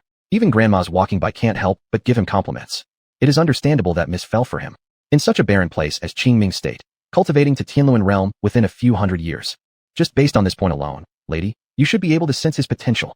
Before Yunji could say anything, beside her, Elder Sun couldn't help but take a deep breath, nodding secretly. Cultivation time spans merely hundreds of years, yet he reached Qianluan realm, and what's more, in a barren land like Qingming State. This talent does indeed live up to being described as a phoenix among men. But let's not talk about this for now. Little Mo, let me ask you, are you certain your young friend Chun Lai possesses the Supreme Bone? You should know, every Supreme Bone nurtures a kind of Tao force. Does the Supreme Bone this person has contained the power of the devouring Tao? The power of devouring Tao? Hearing this, Master Mo was completely shocked. It doesn't seem right. His young friend, Chun Lai, did indeed possess a Supreme Bone, but wasn't its power extreme ice Tao instead? What's going on? Could it be that the supreme blood inherited by the baby inside the mist contains the power of devouring Tao? Even though feeling quite lost, the next second, Master Mo quietly responded. To Elder Sun, my young friend does indeed possess a Supreme Bone. However, the force contained in his bone is extreme ice Tao, not devouring Tao. What? It isn't devouring Tao? Then what is the deal with the little baby in Tanner's belly? Upon hearing Master Mo's reply, Elder Sun felt somewhat confused. In the next moment, beside them, Yunji couldn't help but question. Ancestor, can the Supreme Bone containing extreme ice Tao give birth to someone possessing devouring Tao blood? Impossible. Elder Sun shook his head. Over countless millions of years, the world hasn't lacked beings with supreme blood. From our family's ancient texts, just those I know of, there were 5. Without exception, their supreme blood originated from the supreme bones within their parents. Just as rabbits can't give birth to cats, even if their supreme blood isn't awakened, Tao force variations will never occur. After all, each type of Tao force is exceedingly rare worldwide, 1 in 10,000. Since there is no such thing as variation, then there is another explanation. Unsure of what, Yunji opened her mouth. That means, someone else made Tanner pregnant? If Xiaoma hasn't made a wrong judgment, it might be our misunderstanding. Who would have thought that Tanner knows 2 people with supreme bones? Can it be that in the same era 2 young supreme bone holders can be born? Could this world be preparing for some turmoil? While observing Ancestor Sun talking to Lady Yunji, in old Master Mo's heart, there was another matter troubling him. The young miss knowing 2 people with supreme bones. That doesn't seem possible. In the next second, old Master Mo secretly passed on his thoughts to old Ling. Little Ling, you've been accompanying young miss the longest, aside from my young friend, Chun Lai. Has Miss come into contact with any other brilliant youth? On hearing Master Mo's transmission, old Ling quickly responded.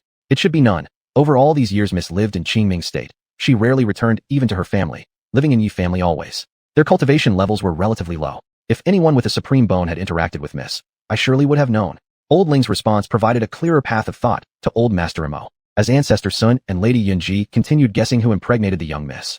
At that moment, old Master Mo couldn't help but speak up, interrupting them. Ancestor Sun, Lady Yunji, I have a different suspicion.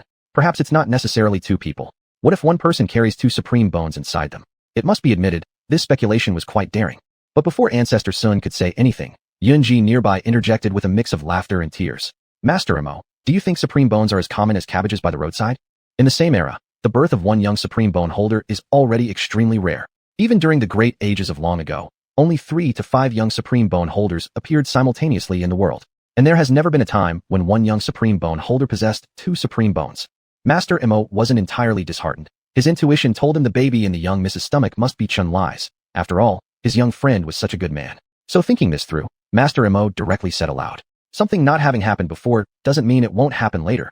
Lady Yunji mentioned that supreme bones are exceedingly rare worldwide. In a given age there might not be even one young supreme bone holder appearing. Now that one has, he's the only one to have interacted with young Miss. I still strongly suspect my young friend is the biological father of the baby in young Miss's belly. Chapter 151. The Jang family also thinks the young Miss has become confused. Upon hearing Mr. Mo's words, Yunji seemed at a loss for words. Didn't I just speak clearly enough? A single supreme bone is already extremely rare in the world. How could it be possible for 2 supreme bones to exist simultaneously within a young supreme's body? But just as Yunji was about to say something to prevent Mr. Mo from continuing with his wild guesses, suddenly, an elderly voice rang out. I think there is a possibility in what young Mo guessed. The speaker was Lai Laoshu, ranked first among the 9 ancient forebears of the Jang family. None had expected Lai Laoshu to utter such a statement. Bao Lao's expression changed immediately, and he hastily asked, Brother, are you saying that? Lai Laoshu lightly waved his hand, cutting off Bao Lao's subsequent words. Just like what Xiao Mo mentioned earlier, just because something hasn't appeared before doesn't mean it can't happen in the future. Isn't the current situation of Tanner similar?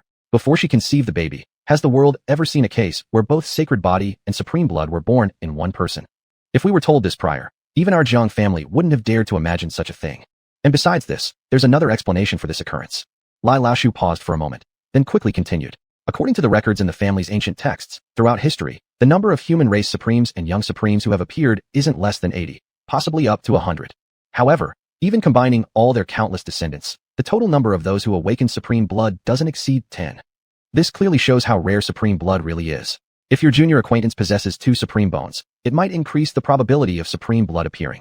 After speaking these words, Lai Laoshu specially glanced at Mr. Mo. If I'm not mistaken, your young friend hasn't claimed to possess only the power of the extreme ice path, has he? Upon hearing this, Mr. Mo immediately nodded vigorously. My young friend indeed didn't tell me that he possessed only 1 supreme bone. However, the power of the extreme ice path, I've personally witnessed it. At that time, my young friend and I engaged in a small friendly trial under the name of Friendly Exchange. The result? In less than a second, I was frozen into a solid block of ice. My very thoughts froze too, and it wasn't until several days later, after the freezing effect dissolved, that I regained my ability to think.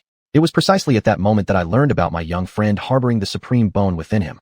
Upon hearing Mr. Mo's response, Lai Laoshu gently nodded his head. The ability to freeze thoughts is indeed something only achievable through the extreme ice path. No one knew exactly what thought crossed Lai Laoshu's mind at that moment, but a faint smile of pleasure crept onto his face. He smoothed his long beard and smiled at Yunji, saying, no matter whether it's 1 or 2 supreme bones, Tanner has chosen a good husband for you and for our Jang family. Clearly, all these years of her training by the clan haven't been wasted. Our child, Tanner, hasn't let us down. Even if he only had 1 supreme bone, his talent would be sufficient to qualify as a son-in-law of the Jang family, let alone if the individual truly harbors 2 supreme bones within him. Yunji was also highly satisfied with her daughter's choice of husband. A trace of a smile graced her face as she kindly spoke to Mr. Mo. Could Elder Mo recount some stories about the husband that Tanner chose for us to hear? And so the mother-in-law began to inquire about her prospective son-in-law. For some reason unknown, Mr. Mo hesitated before blurting out something under duress. Madam Yunji, my young friend is actually impeccable in every way. But there's something I'm unsure if I should mention. That is, recently, the young miss seems to have had quite some unpleasant quarrels with him. It has almost reached the point of a breakup. As soon as these words came out, they immediately captured the attention of all the high-ranking members of the Jang family. Bao Lao's complexion grew serious, instantly demanding an explanation. Almost at the point of breaking up, young Mo, what do you mean by that? Young friend Chen Liao, it's not that I don't want to help you keep this secret, but the family's high-level figures have actively asked about it. In this moment, Mr. Mo had no recourse. Then he recounted everything he knew about the love-hate entanglement between Chun Lai and Jiang Tanner to the elders of the family. Confused. How could Tanner be so confused? A man standing tall in the world can marry multiple wives. Why make such a fuss about it? I know she is proud by nature, but she should consider carefully before creating conflicts like this. What's wrong with having more women around when one possesses the supreme bone? Is it really worth sulking over such a trivial matter with the one you love? Yunji, you really should teach Tanner a lesson about this. After Elder Mo described the situation, everyone present from the Jiang family was thoroughly bewildered. So, just because that young supreme, Chen Lai, was somewhat flirtatious, Tanner decided to throw a tantrum and demand a breakup? Smart in big matters. Yet how could Tanner be so confused over something as small as this? Sun Laoshu was none other than the top-ranked Dumas of the Jiang family, known for carving out an entire pocket dimension solely to accommodate his own harem. Much like most high-ranking members of powerful families, he believed there was nothing wrong with having more women around as long as it benefited the family's overall strength. Thus, upon learning what he deemed to be the truth, Sun Laoshu promptly delivered a harsh reprimand to Jiang Tanner. Even the other elder ancestors voiced similar criticisms. Irrational. Tanner is being utterly unreasonable. With her incredible talent, and someone who cares so much about her, she should have introduced us to that young Supreme long ago. To bicker with a Supreme over such a petty issue, it would make the Jiang family a laughingstock if news spread. What ignorance of true value. Tanner's jealousy does seem somewhat unfair to that young Supreme. At least he didn't abandon her, and even allowed her to conceive. This is truly fortunate. Perhaps there's still room for resolution in this situation. All the elders, including Sun Laoshu, believed Jiang Tanner was at fault. But no one knew Tanner better than her mother, Yunji, who at this moment began to detect something amiss. That wasn't right. Based on her understanding of Tanner, her daughter wasn't the jealous type at all. Once she set her heart on someone, she would commit herself wholeheartedly to them, ignoring even her own mother's advice. And now, willingly bearing a child for him. How could she possibly start feeling jealous just because a few other women entered the picture? Chapter 152, Moro's Incredible Efforts. Cloud G couldn't help but feel something was off. The next moment, she turned her eyes directly towards Master Mo. Master Mo, given my understanding of Tanner, there is no way she would be so envious. The only thing I want to know right now is whether your claim about the young Supreme Emperor and Tanner being in love stems from what you've witnessed firsthand or mere hearsay. Are you really hiding nothing from our family? Given that Tanner has even agreed to sleep with him, it's clear they genuinely love each other. And at this moment, having already praised his little friend so highly, Master Mo certainly wouldn't admit that his claims were just hearsay, so he replied with utmost certainty. To Lady Cloud, naturally I have witnessed this matter with my own eyes. Lady Cloud might not know, but Miss Tanner's arguments with my young friend are not merely due to jealousy. You must understand, Miss Tanner values feelings deeply, a fact you're surely aware of. And over the years, living with the Ye family, she has a close relationship with a junior named Ye Tian, who once saved her life. Because of this past favor and their shared upbringing, Miss Tanner has consistently trusted him.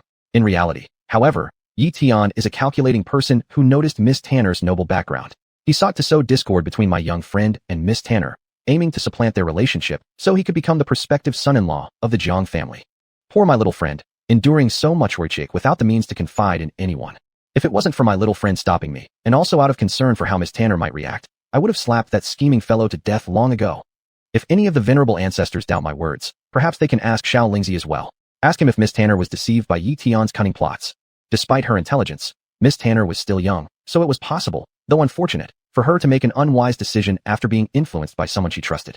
However, this matter shouldn't rely solely on Master Mo's version of events. Senior Ling had been with Tanner longer than anyone, and Lady Cloud believed him more than anyone else. Thus, she looked at Senior Ling and asked, Ling Elder, is Master Mo's earlier statement true? Was Tanner truly manipulated by someone maliciously? Though Ling responded a bit slowly, he wasn't entirely foolish. Upon hearing all these confusing words from Master Mo, he immediately understood that something unusual had happened regarding Miss Tanner. It was obvious, Miss Tanner hadn't been tricked at all. It was Mo who'd fallen for someone else's schemes. Because he'd always been beside Tanner, Ling knew perfectly well what had transpired between Miss Tanner and Ye Tian. In truth, it was Chun Liu, the elder of Wujizong's sect, who had meddled as the third party in their story. How dare one say Tanner is naive? You're the naive one. Ling resolved to fight for justice on behalf of the young miss. Yet before he could utter a word, hesitation crept into his heart. At that moment, a practical question occurred to him. Yes, indeed, everything pivoted around one undeniable fact, Miss Tanner's pregnancy. Most of the time, Ling stayed closely by her side. But one time, she'd been kidnapped by Chun Lai under his very nose. She was taken away for quite a few hours, and when she returned, something seemed undeniably different about her. Could it be during that incident outside Liya City that the old villain, Chun Lai, had laid cruel hands on the young miss? If he disclosed this matter, would the clan blame him for his failure to protect Miss Tanner and punish him accordingly? Even though loyalty was strong within Ling, he wasn't particularly concerned about potential clan punishment. But honestly speaking, did Miss Tanner deserve such poor treatment from Ye Tian, considering how kind she'd always been toward him? Now that Miss Tanner carried Chun Lai's child, regardless of the issue of the supreme bloodline, the family would never allow anything to happen to this baby because of its ties with the Celestial Phoenix Sanctuary. Though Chun Lai may behave despicably, in terms of talent, he truly deserved Miss Tanner. So, Miss Tanner, it's not that I'm unwilling to help clarify the truth for you, but things have reached this point. It's better we continue down the wrong path. We can't let personal disputes harm the baby's future growth. Thinking about this, Ling made a choice against the ancestral traditions in his mind. A second later, he spoke with firm determination. Everything Master Mo said is correct. Indeed, Miss Tanner and Elder Chen Liu do genuinely love each other. But due to Ye Tian's conniving behind-the-scenes meddling, conflicts arose between them. I've tried advising Miss Tanner, yet she insisted on acting stubbornly. Seeing even Senior Ling saying this, Master Mo immediately burst into laughter. Madam, now you know the truth of the matter. I may deceive others, but I would never dare to deceive you or any of the venerable ancestors. Yes, Miss Jang has indeed been exploited by someone with ulterior motives. Both Elder Ling and Master Mo have shown utmost loyalty to the family, which is why they were chosen as Miss Jang Tanner's personal bodyguards. Now seeing both of them say this, at this moment, all remaining doubts in Lady Cloud G's heart finally disappeared, and in the next second, the beautiful mother-in-law nodded directly. Anyone who dares to exploit my precious daughter, this Ye Tian truly has an overabundance of audacity. Seeing that Lady Cloud G seemed somewhat upset, Elder Sun couldn't help but speak up. Our ancestors maintained good relations with the Yi family, yet their house has declined. They're no longer on par with us. In light of past connections, we can let Ye Tian off the hook this time. But from now on, ensure there's no more contact between Tanner and Ye Tian. Once Tanner awakens, do tell her about this decision. It's a resolution made by our family. Hearing this, Lady Cloud G gave a gentle nod. Ancestor, rest assured, I will clearly communicate this matter to Tanner. When it was decided that there'd be no further interaction between Tanner and Ye Tian's family, her biological father, Jiang Qingxian, couldn't help but inquire. If we cut ties with the Yi family, what happens to the Ascension Scroll? Miss Jiang Tanner infiltrated the Yi family specifically to uncover the Jiang family's fragment of the Ascension Scroll. Upon hearing Jiang Qingxian bring up the matter of the Ascension Scroll, Elder Sun continued. After so many years of searching, the trail of the Ascension Scroll seems to have gone cold. It's possible that the artifact has long since left Yi family possession. Whether it was lost or taken away by that person, none of that matters anymore. How could an illusory object ever compare to the small baby growing in Tanner's belly? For our Jiang family, the priority now is taking meticulous care of Tanner and her child. Chapter 153, Jiang Tannier, is the pregnant person me? This matter allows no failure. To put it bluntly, even if a few of our old bones were to die, none would be more important than the little baby in Tannier's stomach. So, Yinji, during this time you'd better not leave Tannier's side by even an inch. Not only should you take care of her and the child, but when she wakes up, you must also soothe her mood. Try your best to make her change her mind and win over the father of her child. Ancestor Sun was speaking about this matter with an extraordinarily serious tone. Yunji naturally understood how important the little baby in Tanier's stomach and that young supreme being were to the Jang family. With this in mind, she immediately nodded gently and accepted the task. Ancestor, please rest assured, I will find a way to soothe Tanier's emotions. Upon hearing what Yunji said, Ancestor Sun didn't add anything else. However, Elder Lai seemed to have thought of something and looked at Mo Lao and Ling Lao, saying, Tanier has brought our Jiang family such a huge surprise this time. So you two, little Mo and little Ling, can also consider yourselves as having made great contributions. Old man will send down orders within the family later, and you two will be heavily rewarded. You don't need to go out for a while, just take a good rest within the family. What? The young miss is pregnant, and the family not only isn't angry but is going to heavily reward us? Mo Lao truly became extremely happy. Still, the small friend is amazing, quietly making the young miss pregnant. Yet even the child they've created is extraordinary.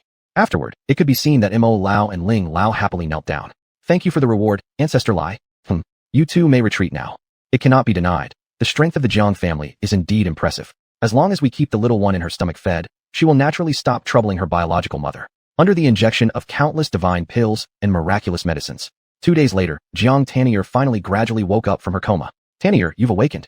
Opening her beautiful eyes and seeing the elegant young woman talking to her, Jiang Tanier instantly froze for a moment. The next second, she subconsciously asked with confusion, Mother, how did you end up here? Child, you are already home now. Where else could I be if not here? After you fainted in foaming state, it was Mo Lao and Ling Lao who found a way to bring you back. Looking around the room and at its furnishings, it was indeed her own boudoir. So, Mo Lao and Ling Lao were the ones who brought her back? Jiang Tanier's consciousness still lingered in the moment before her faint. And so, the next second, she softly asked, Mother, what happened to me? All I remember is that when I was in foaming state, my body suddenly became unbearably uncomfortable, and then I lost consciousness. Did someone in the family save me? Yunji gently nodded. It was Ancestor Sun himself who personally diagnosed and treated you. However, this little one sure knows how to eat. Our Jiang family used so many divine pills and miraculous medicines. It took a full 2 days for the little one to be fully fed until she stopped bothering you. The little one really eats a lot. What does that mean?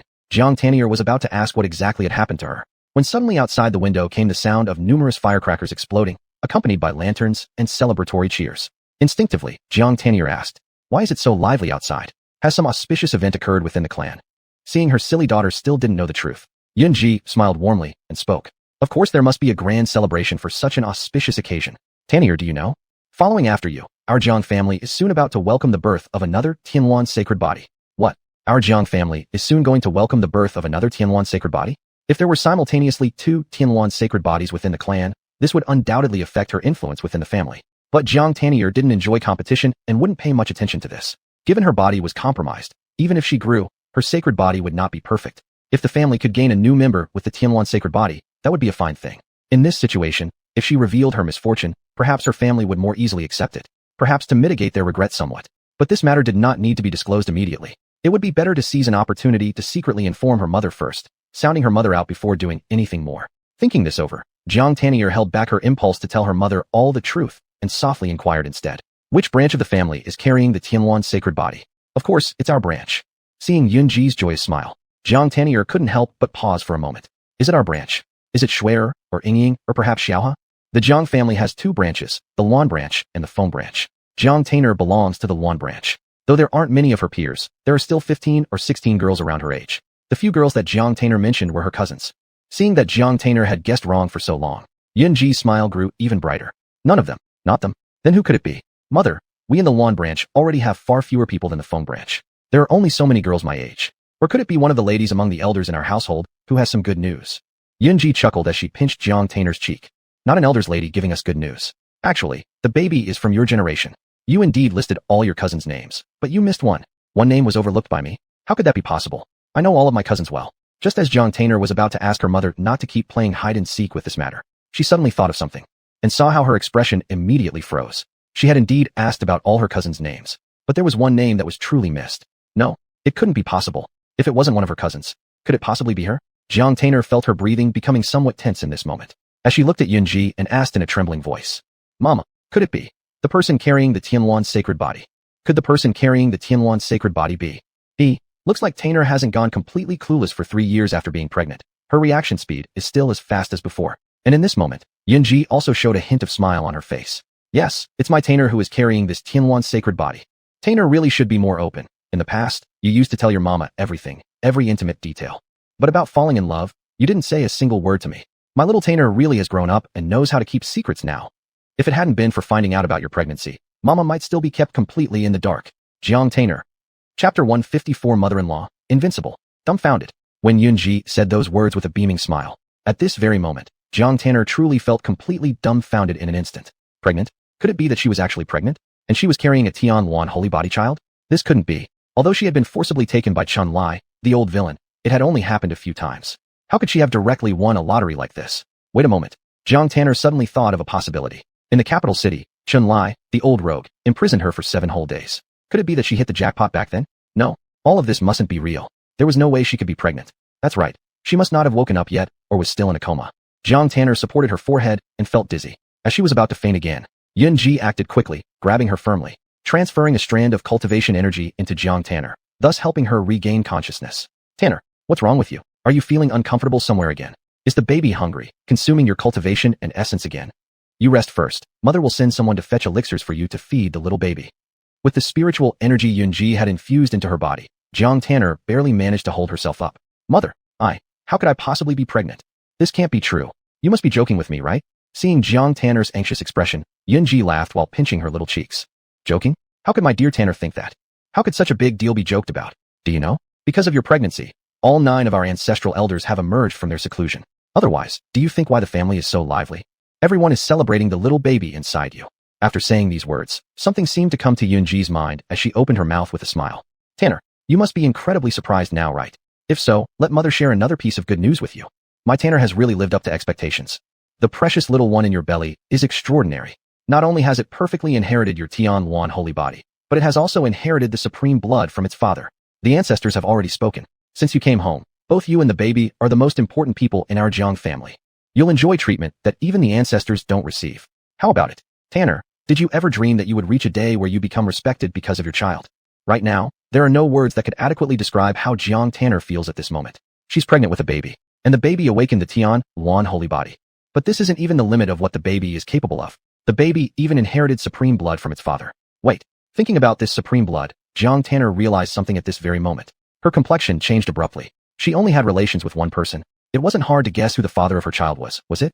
No wonder Chun Lai improved so fast. It turned out there was supreme bone within him. If her judgment was correct, and after the world tree seed was in his possession for so long, he should have successfully refined the world everlasting body with it too. Possessing both the holy body and the supreme bone, 2 of the world's strongest things. Could she ever have a day when she avenges herself? Even if the family knows that her body was forcefully taken by him, they probably wouldn't easily offend a young supreme master on her behalf. Chun Lai had treated Jiang Tanner roughly multiple times. This deep enmity was something she couldn't simply let go of. She was eager to take revenge, yet found out she was now carrying his child. At this moment, Jiang Tanner's face was completely pale.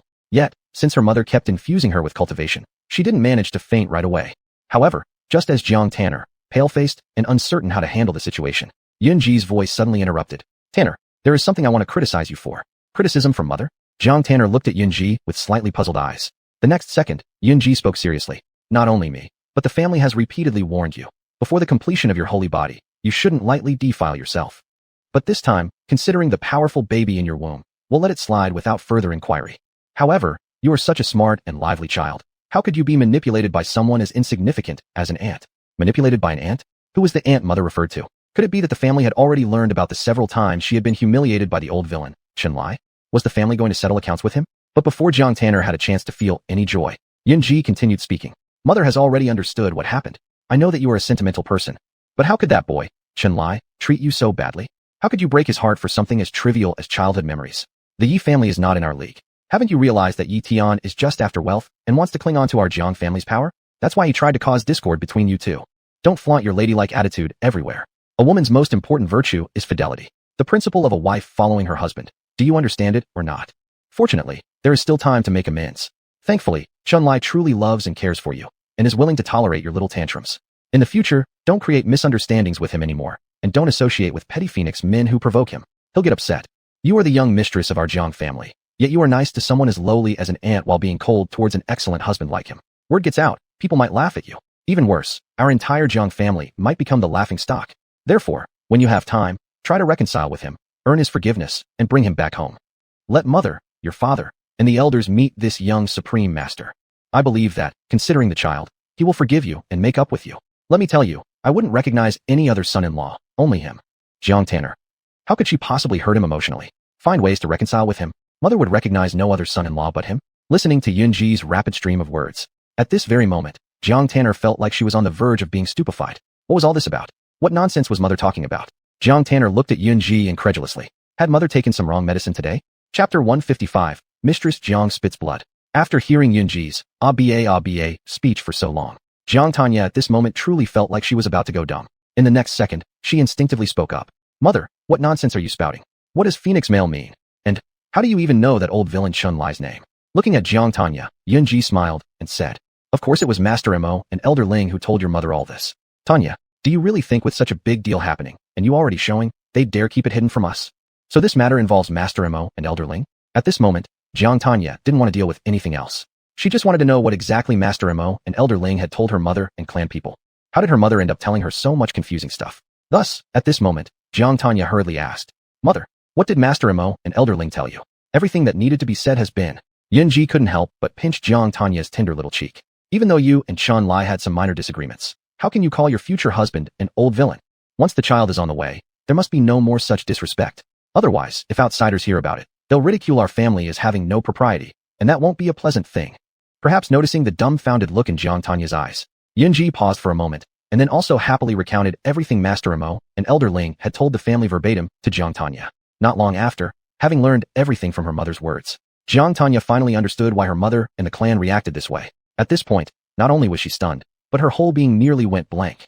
They're crazy, Master Mo and Elder Ling. They're absolutely crazy. What sort of fabrication are they making up for the family? Are they brainwashed by that old villain Shun Lai or something?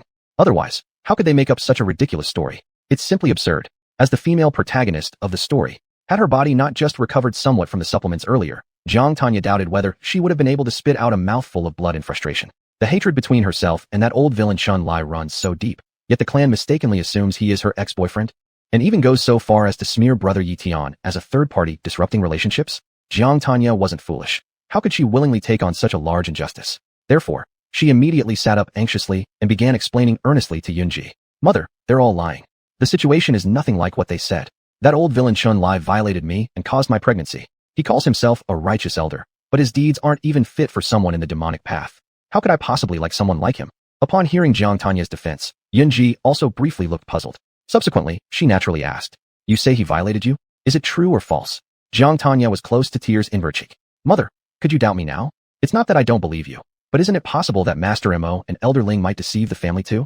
Realizing her daughter's emotions were indeed unstable, Yunji, after pondering for a while, directly spoke.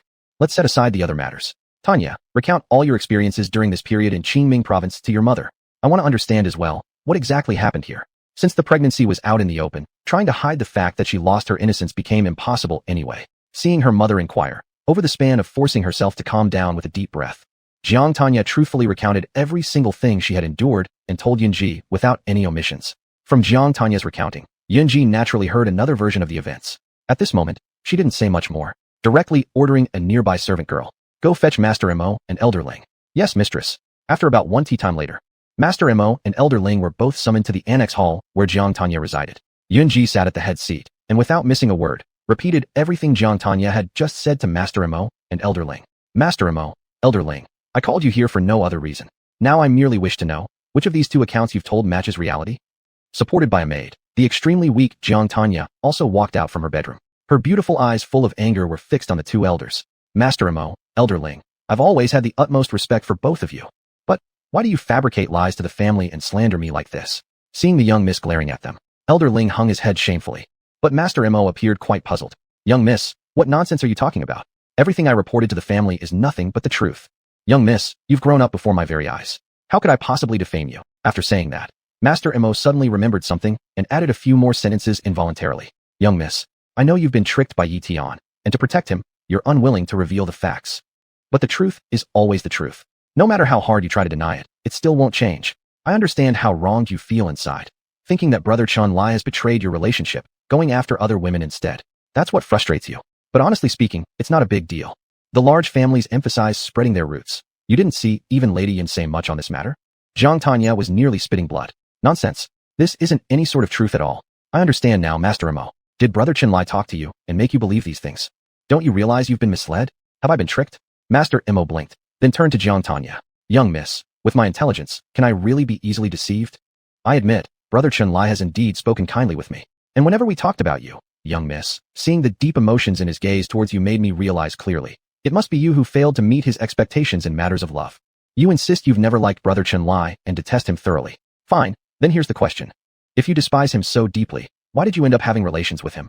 And now you're even carrying Brother Chun-Lai's child. Chapter 156. Miss, stop deceiving yourself. Master Mo, do you think I wanted to have that old villain's child? Weren't you listening just now? I was forced. As she said this, Jiang Tanner was almost bursting with anger. Seeing the young miss glaring at her furiously and claiming she had been forced, Master Mo instinctively spoke up. So why doesn't he come force me? In the side hall, the atmosphere immediately changed. Seeing everyone looking at him with suspicious eyes, Master Mo realized he had said the wrong thing. The next moment, he quickly explained to Yunji, Mrs., I didn't mean that. In fact, what I wanted to express is that Mrs.'s words aren't true. The reason is simple. Miss is the daughter of our Jang family. How many people in this world dare to force her? They're not stupid. Even if there are those who have ill intentions towards Miss and commit indecent acts against her, shouldn't they promptly eliminate any evidence afterward? But my young friend has never done anything to Miss from start to finish, allowing her to run around freely outside. Isn't that enough to reveal the truth? Would someone who truly bullied Miss ignore such a security risk? It's because his conscience is clear that the young friend remains unafraid. Frankly speaking, Yunji did not believe her daughter would deceive her. However, it must be admitted that Master Mo's words were quite reasonable. If it were truly forcing Tanner, how could he let her run around freely? Even if he hadn't thought of eliminating evidence, he should at least leave some marks on her. But aside from her figure becoming more plump, and except for carrying a baby, everything else about her own daughter was perfectly fine. After pondering for a while, Yunji looked at Jiang Tanner and asked a question. Tanner, you say you were forced by him. All right. Then Mother will ask you, last time when you returned to the family to accept your inheritance, why didn't you inform the family about this incident? Jiang Tanner replied to Yunji with a pale face. Mother, your daughter was worried that if you knew, you'd be sad. And also, I wanted to take revenge with my own hands, so? Yunji understood Jiang Tanner's meaning. If the family had known about the loss of virginity beforehand, it would definitely affect their status within the family. Just as Yunji was about to ask something else, Master Imo suddenly interrupted. Mrs. Yunji, as a woman, you should be able to understand how ruthless a woman can become once her heart changes. In fact, I have another matter to report to you. I actually didn't only believe in one person's partial words. In reality, I secretly inquired with some practitioners in Qingming province about the character of my friend Chun-Lai. He ranked first on both the prodigy list and the gentleman list of the previous generation in Qingming province. There's nothing bad to say about his character, perfectly embodying righteous ideals. In the past, he was deeply devoted to love, even enduring centuries of loneliness for a deceased wife. You tell me, with someone so faithful, who would believe he forced Miss? Because I know his impeccable character, I became friends with him despite our age difference. Jiang Tanner was almost crying in frustration. Master Imo, you really are. But before she could finish her sentence, Master Imo cut her off directly. Miss, please stop defaming my young friend further. I've already met Ye Tian. His cultivation is lacking, his appearance unremarkable, and based on that alone, does he deserve to be a son-in-law of our Jiang family? I know that when a woman changes her mind, she can fabricate vicious stories about her ex-boyfriend. But for a mere phoenix male, common term for someone from a low background who rises. Miss, why go to these lengths for him? He truly doesn't deserve your favor. Of course, you're still young and can't see who treats you well yet, which is understandable. From this, I despise Ye Tian's malevolent intentions even more, daring to exploit Miss's feelings. Therefore, in this matter, I must intervene, cannot allow Miss to make mistake after mistake. At this moment, Jiang Tanner already felt somewhat hopeless, and Master Imo didn't care about all this. After cutting off everything Jiang Tanner wanted to say, he bowed to Yunji directly and then said, Mrs., I still maintain my original words. If it's true, it's always true, no falsifying. The young Mrs.'s mind is pure and has merely been used by someone with malicious intent. If you don't believe my words, the family can always send people to Qingming province for investigation. At that time, we'll know who between me and Miss is speaking the truth. I, old Mo, am laying down these words today. If I have deliberately deceived the family, let the family do as it pleases with me. Upon seeing old Mo slap his chest confidently, saying the family should proceed with their inquiry, Yunji also momentarily found herself at a loss for words. After much silence, she finally refocused her gaze on Jiang Tanner and said a few sentences. Panny, don't worry, Mother will send out resources to investigate this matter thoroughly. But for now, there are a few things your mother wants to remind you of. Regardless of whether old Mo has been tricked or if you're lying on behalf of that phoenix male, the child in your belly must not be neglected under any circumstance. For this period, you must stay within the family and take good care of the child. Do not leave anywhere. Do you understand? Jiang Tanner looked pale as she stared at Yunji. Mother, that's enough. Don't say any more. Haven't I already said that I will find out the truth? Before then, your only task is to take care of the child. After finishing her statement, Yunji shifted her eyes towards the two servant girls supporting Jiang Tanner. Bi and Yun, from now until the child is born, you two must never leave Miss Panny's side. If anything happens to either her or the baby, you'll surely face harsh punishment from our family, understood? The two maids quickly agreed to the responsibility, after which they escorted Jiang Tanner away to rest. Not long after, the discussion ended. Old Mo, along with Old Ling, also left this wing hall, perhaps having noticed Old Ling's dejected expression. Old Mo cast him a curious glance. Young Ling, is something bothering you? Why so glum? And glum too. At this point, even if I wanted to cheer up, could I really? Old Ling had lied to the family for the sake of the young miss. But now the situation had escalated to sending emissaries to Qingming province for evidence collection. He didn't know where Old Mo got the audacity to actually volunteer to collect the evidence. It was a complete disaster. Once the truth came out, both he and Old Mo would undoubtedly be severely punished. Thinking about this, Old Ling couldn't help but murmur anxiously. Old Mo, if what really happened matches Miss' story, what will we do then? Young Ling, you're being foolish. How can events unfold as Miss claims? Didn't you see her driven mad by love? Anyway, let's drop it. Today, I'm feeling quite well. Come on, Young Ling, I'll treat you to a drink somewhere. Oh, talk of drinking again. This look in Ling's eyes just became completely hopeless. Chapter 157, A Warning Visit. At night, after ensuring that Ye Tian was asleep, Yunji returned to her own chambers and found Jiang Qingxian dealing with family matters. Lord, what do you think about what Tian said today? Do you think, between her and elders Mo and Ling, who is lying? Upon hearing Yunji's inquiry, Jiang Qingxian shook his head gently. It's still unclear now. Considering Tian's character, she should not deceive us. Yet, Elder Mo has a point. When a woman changes her heart, she could indeed say anything cruel. And if she truly harbors hatred for the person who got her pregnant, it would be understandable for her to slander him. Moreover, this matter seems to involve a third party. The so-called third party referred to by Lord naturally meant Ye Tian, that Phoenix man. After a moment of contemplation, Yunji asked, what does my lord suggest we do about this? Jiang Qingxian thought for a while, and then spoke seriously. For now, regardless of whether Tian or Elder Mo lied to us, let's put that aside for now. The top priority at the moment is to protect the child in Tian's belly. This is the most important. Besides, the truth of the matter must also be revealed. Only then can I properly arrange follow-up matters. Lady, how about this? I'll settle family affairs over the next few days, and then set out to Qingming province. What do you think? Upon hearing Jiang Qingxuan's words, Yunji was somewhat surprised. My lord plans to personally investigate this matter in Qingming province. Yes, separate things must be treated separately. Though Tian getting pregnant was an unexpected joy for our Jiang family. As her husband, I also need to understand just how audacious this Chun Lai fellow really is, to have dared make my daughter pregnant. Seeing Jiang Qingxian gritting his teeth, Yunji couldn't help but burst out laughing. Is my lord jealous? Not exactly jealousy, there's just a little bit of sorrow involved. Lady, you know that from childhood, I've always doted on Tian. Now, without saying a word, she's been secretly approached by someone else. As Tian's father, I must somehow find an explanation. Hearing this, Yunji laughed even harder. After all, whoever approached Tian is still the supreme youth. How could they possibly be described as a pig? Forget about it, there's no need to dwell on this. If my lord wishes to go to Qingming province yourself, I won't stop you. How about this? Shall I accompany you? Jiang Qingxian looked somewhat puzzled at Yunji. Lady wishes to come along too. Yes. After all, Tian came from me. She quietly brought home a son-in-law without a sound. As her mother-in-law, it wouldn't be appropriate for me not to meet him. Yunji added with a smile. Besides meeting this young lad named Chun Lai, it'd also be good to check out this Phoenix man. I don't know what kind of toad he is, daring to dream of having swan meat. If he indeed deceived Tian, as her mother, I must certainly get an explanation for her. Don't you agree, Lord? Since the lady has this intention, there's no need for me to stop her. Jiang Qingxian immediately spoke up.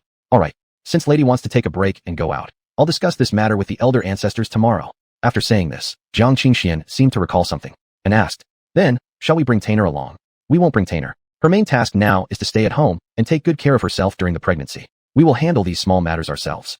Besides, considering the importance of the baby in Tian's stomach, do you think the elders of our clan would allow her to leave before the child is born? Upon hearing this, Jiang Qingxian smiled. That's true. All right, once I've arranged everything, I'll visit Qingming province with lady. While Yunji and Jiang Qingxian were discussing in their room when to set off, the scene shifts to Qingming province, where Chun Lai didn't even know that Jiang Tian was pregnant, let alone about his impending visit from his future parents-in-law. In Qingming province, there are 4 forbidden zones, namely the former site of Taikan, the Void Sea, the 10,000 Demon Forest, and the Endless Sand Sea. Each of the 4 forbidden zones is perilous, and should one accidentally venture into them, it would mean almost certain death.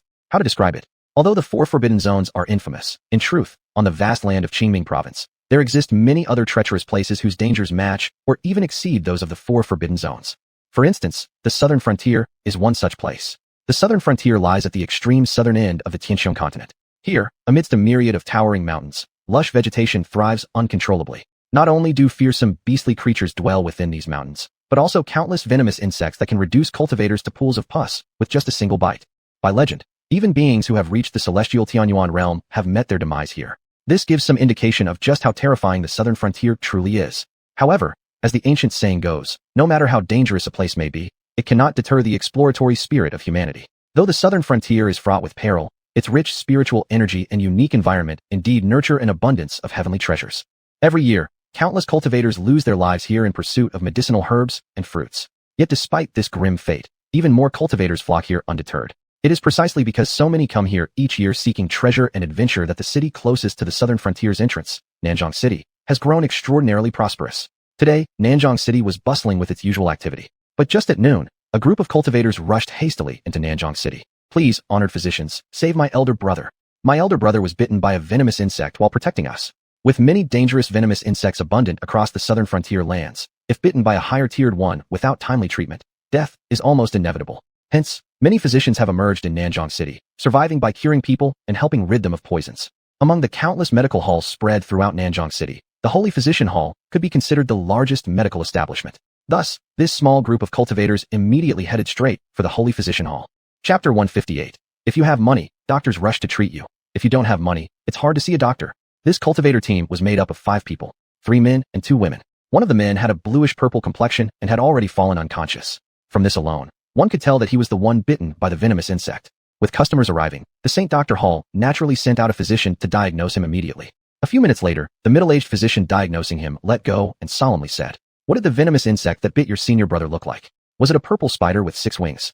Hearing the middle-aged physician's inquiry, one of the female cultivators hurriedly replied, "The physician is correct. The one that bit our senior brother was indeed a purple spider with 6 wings.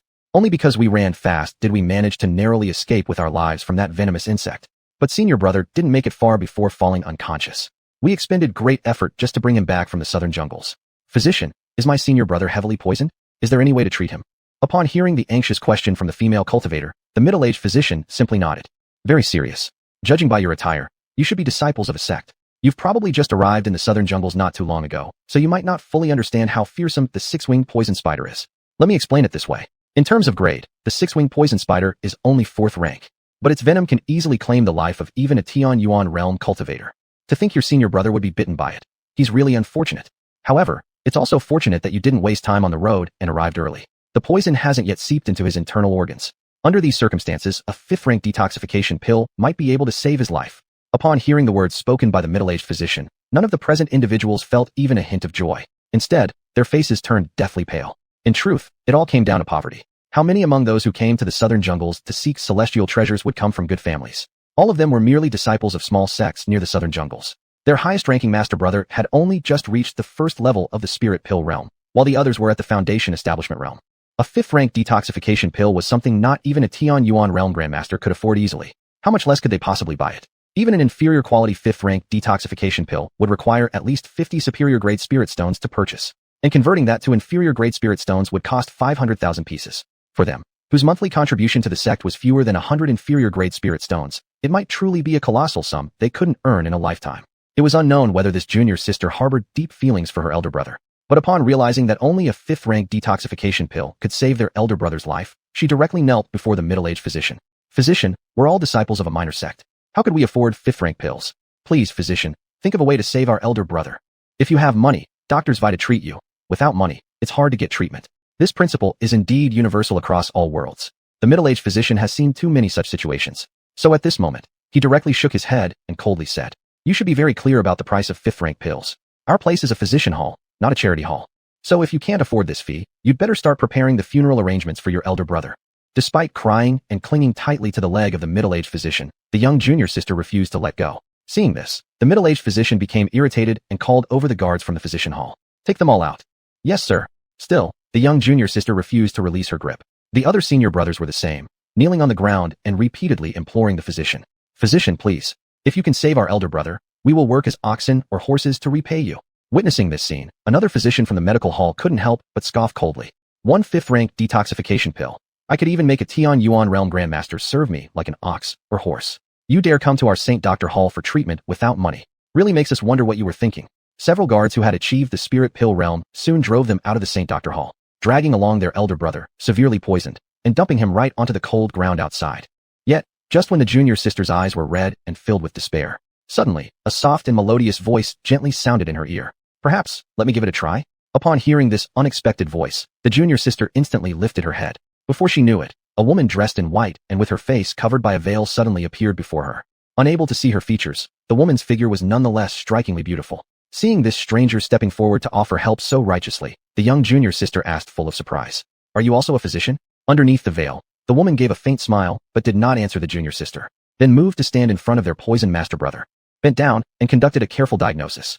Could the creature that bit your master brother be a fourth-grade venomous insect, the six-winged poison spider? A soft yet pleasant voice rang out again. Seeing that the woman had instantly diagnosed what type of poison afflicted her master brother, the junior sister immediately replied in excitement. Yes. The physician at the St. Dr. Hall also said my master brother was bitten by a six-winged poison spider. May I ask, does my master brother still have a chance to be saved? The woman did not respond with words, but gently nodded, offering some reassurance to the other. But before the junior sister could beg further, the woman dressed in white began treating the master brother directly, pulling out a sharp little knife and cutting open the wrist of their master brother. Soon, bright crimson blood began flowing from the male cultivator's wrist. In the next second, the woman extended one small hand, took off the white glove she was wearing, and placed a single fingertip against the stream of blood gushing out. The whole process was executed with utmost care. For some unknown reason, the woman's finger dared only touch the flowing blood and not an ounce of the victim's skin. Of course, this wasn't something particularly unusual worth noticing. What truly left the onlookers utterly astounded was, as soon as the woman's fingertip touched the blood, a large amount of deep purple blood surged forth from the poisoned man's body, flowing incessantly into her fingertips and getting absorbed. As the toxins were being absorbed, the poisoned man's once deeply purpled face quickly regained its normal hue within visible sight, and his erratic breathing became stable. At the sight of this, the woman retracted her small hand, put back on the white gloves, and softly said, "All done. Your master brother is now safe. Just let him rest a moment, and he should awaken shortly." Chapter 159, Little Medical Fairy. The words spoken by the woman shocked the onlookers around her. Even the several fellow disciples surrounding the poisoned individual revealed glances of disbelief. This sister. What did you just say? You mean our elder brother has already been cured? Behind the veil, the woman also smiled lightly, and then responded gently. Yes, you should be able to feel that your elder brother's condition is improving. Not only has his complexion returned to normal, his rapid breathing has also gradually stabilized. Elder brother should have been healed. Seeing this scene, the youngest disciple was so happy she was about to cry. She directly knelt heavily in front of the white-robed woman, repeatedly bowing her head in gratitude. Thank you, sister. Thank the sister. Thank you for saving our elder brother. We will surely never forget your kindness. Seeing elder brother recover, the other several disciples also hurriedly bowed their heads in thanks to the woman. Sister, may we know your name? The life-saving grace you showed to our elder brother today, even if it means laying down our lives, we will certainly repay your favor. For some reason, the woman did not wish to reveal her name, and she even wanted to leave as soon as possible.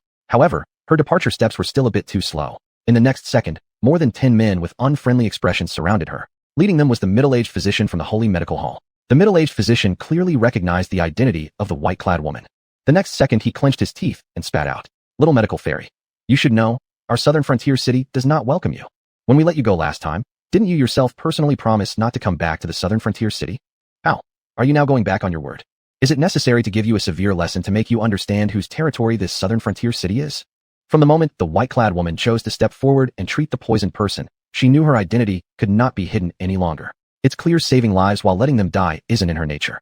But right now, even being surrounded, the woman shows no trace of fear or regret, instead continuing to speak in her always gentle voice. Physician Luo, this cultivator has ingested poison, and indeed there was no time to delay, so I took measures to save his life. As ancient people said, saving one life is better than building 7 levels of a pagoda. I hope Physician Luo can understand me. Understand you? Hearing these words, Physician Luo immediately burst out in cold laughter. Understand you? Then who understands us? What makes you, little medical fairy, think you have the right to act all good in front of everyone here? Don't think whether you're qualified without reflecting first. Last time we already clearly warned you. Do not return to our southern frontier city. Not only have you broken the promise you made with your own mouth, but you also saved someone right in front of the Holy Medical Hall. You've seriously disrupted the stability of our southern frontier city. So don't blame us for punishing you. Everyone, seize little medical fairy and bring her to the city lord's mansion. Let the city lord decide her punishment. Hearing Physician Luo's order, several guards immediately stepped forward, wanting to capture little medical fairy. Before she could react, the grateful disciples from the small sect couldn't help but stand up and block little medical fairy in front, their eyes glaring furiously at Physician Luo and the guards. What do you want to do to our benefactor? Step aside, it's none of your business.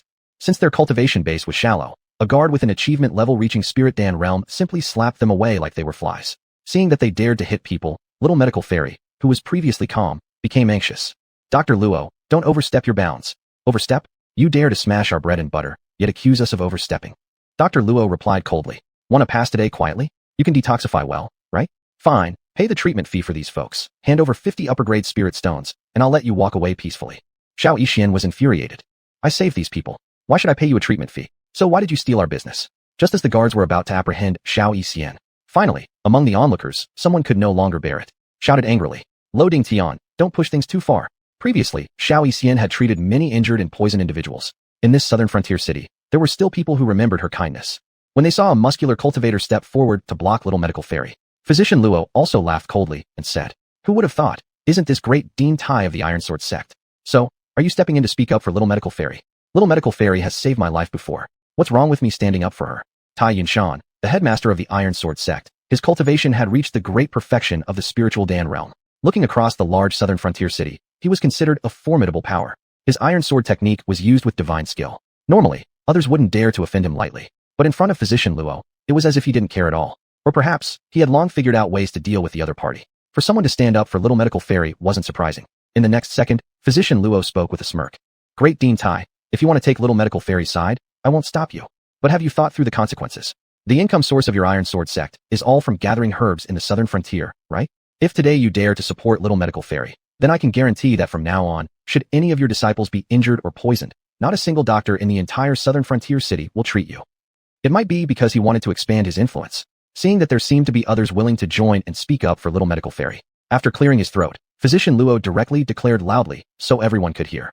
"The same goes for the rest of you. If you don't want to be blacklisted by every medical hall in our southern frontier city, then it's best you keep quiet. Unless you have the ability to take Little Medical Fairy home and let her heal you nonstop, it's best to think twice about whether you want to oppose us from Holy Medical Hall. Let me remind all of you, Little Medical Fairy is skilled, I admit that.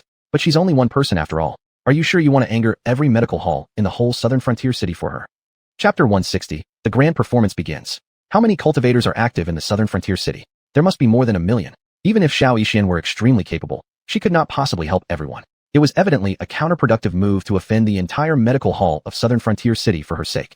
Therefore, upon hearing Dr. Luo's threats, those who had originally intended to stand up for Ye Tian indeed hesitated. Even Tai Yunshan, who had been voicing his righteous indignation just moments ago, instinctively took a step back, unsure how to respond to the other side's intimidation. Seeing that he had successfully scared off this group, Dr. Luo's eyes flickered with a hint of satisfaction. And then he issued an order to several guards. "What are you still dithering about? Haven't you already seized this fiendish woman and delivered her to the city lord's mansion yet?" Everyone knew that the city lord of Southern Frontier had long been bought by the Pharmacist Association. Once Ye Tian was handed over, it was almost certain she would never see the light of day again. She obviously realized this as well. Seeing the guards advancing toward her with sinister smiles on their faces, Ye Tian couldn't help but feel both surprised and angry. You dare not come closer. I'm toxic. Absolutely no living person should touch me." Hearing these words and catching sight of Ye Tian's graceful figure hidden beneath her white long dress, one guard couldn't resist emitting a lascivious laugh. "Toxic, huh? Funny thing, I happen to like women who are toxic and prickly."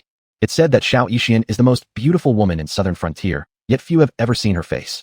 Today's your lucky day to reveal just how captivating you really are to make so many people lose their minds. As he saw the guard's hand reaching out toward the veil covering her face, a flash of genuine fear clouded Ye Tian's beautiful large eyes. What she feared wasn't being taken away or what fate awaited her. It was something else entirely. Anyone who touched her body would turn into a pool of pus from poisoning. She truly disliked killing. But the very next second, the horrifying scene Ye Tian had dreaded did not unfold. Instead, a streak of white light suddenly flashed by, and within the blink of an eye, the guard's groping hand was severed.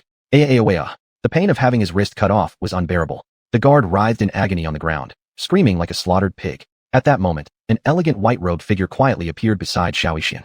A gang of big men bullying a young girl without cultivation. This is how the Physician Hall of Southern Frontier behaves? Truly no better than beasts. Dr. Luo, whose cultivation had reached the 7th level of the Lingdan realm, didn't even notice how this white-robed man had appeared in the first place. A vague sense of unease arose within him, yet Luo forced himself to suppress it, inquiring of the white-robed man, "Who are you? Are you also intending to interfere in our Holy Physician Hall's matters?" To someone destined to die, there is no need to know my name. Destined to die? Before Dr. Luo could fully comprehend these words, he watched a streak of white light dart forward like lightning. In the next second, all members of the Holy Physician Hall, including Dr. Luo himself, had their heads severed by the streak of white light. Then, a massive bolt of heavenly thunder descended from above, obliterating the Holy Physician Hall behind the corpses into powder. In this moment, complete silence reigned. All onlookers gazed at this white-robed man with reverence interwoven with terror.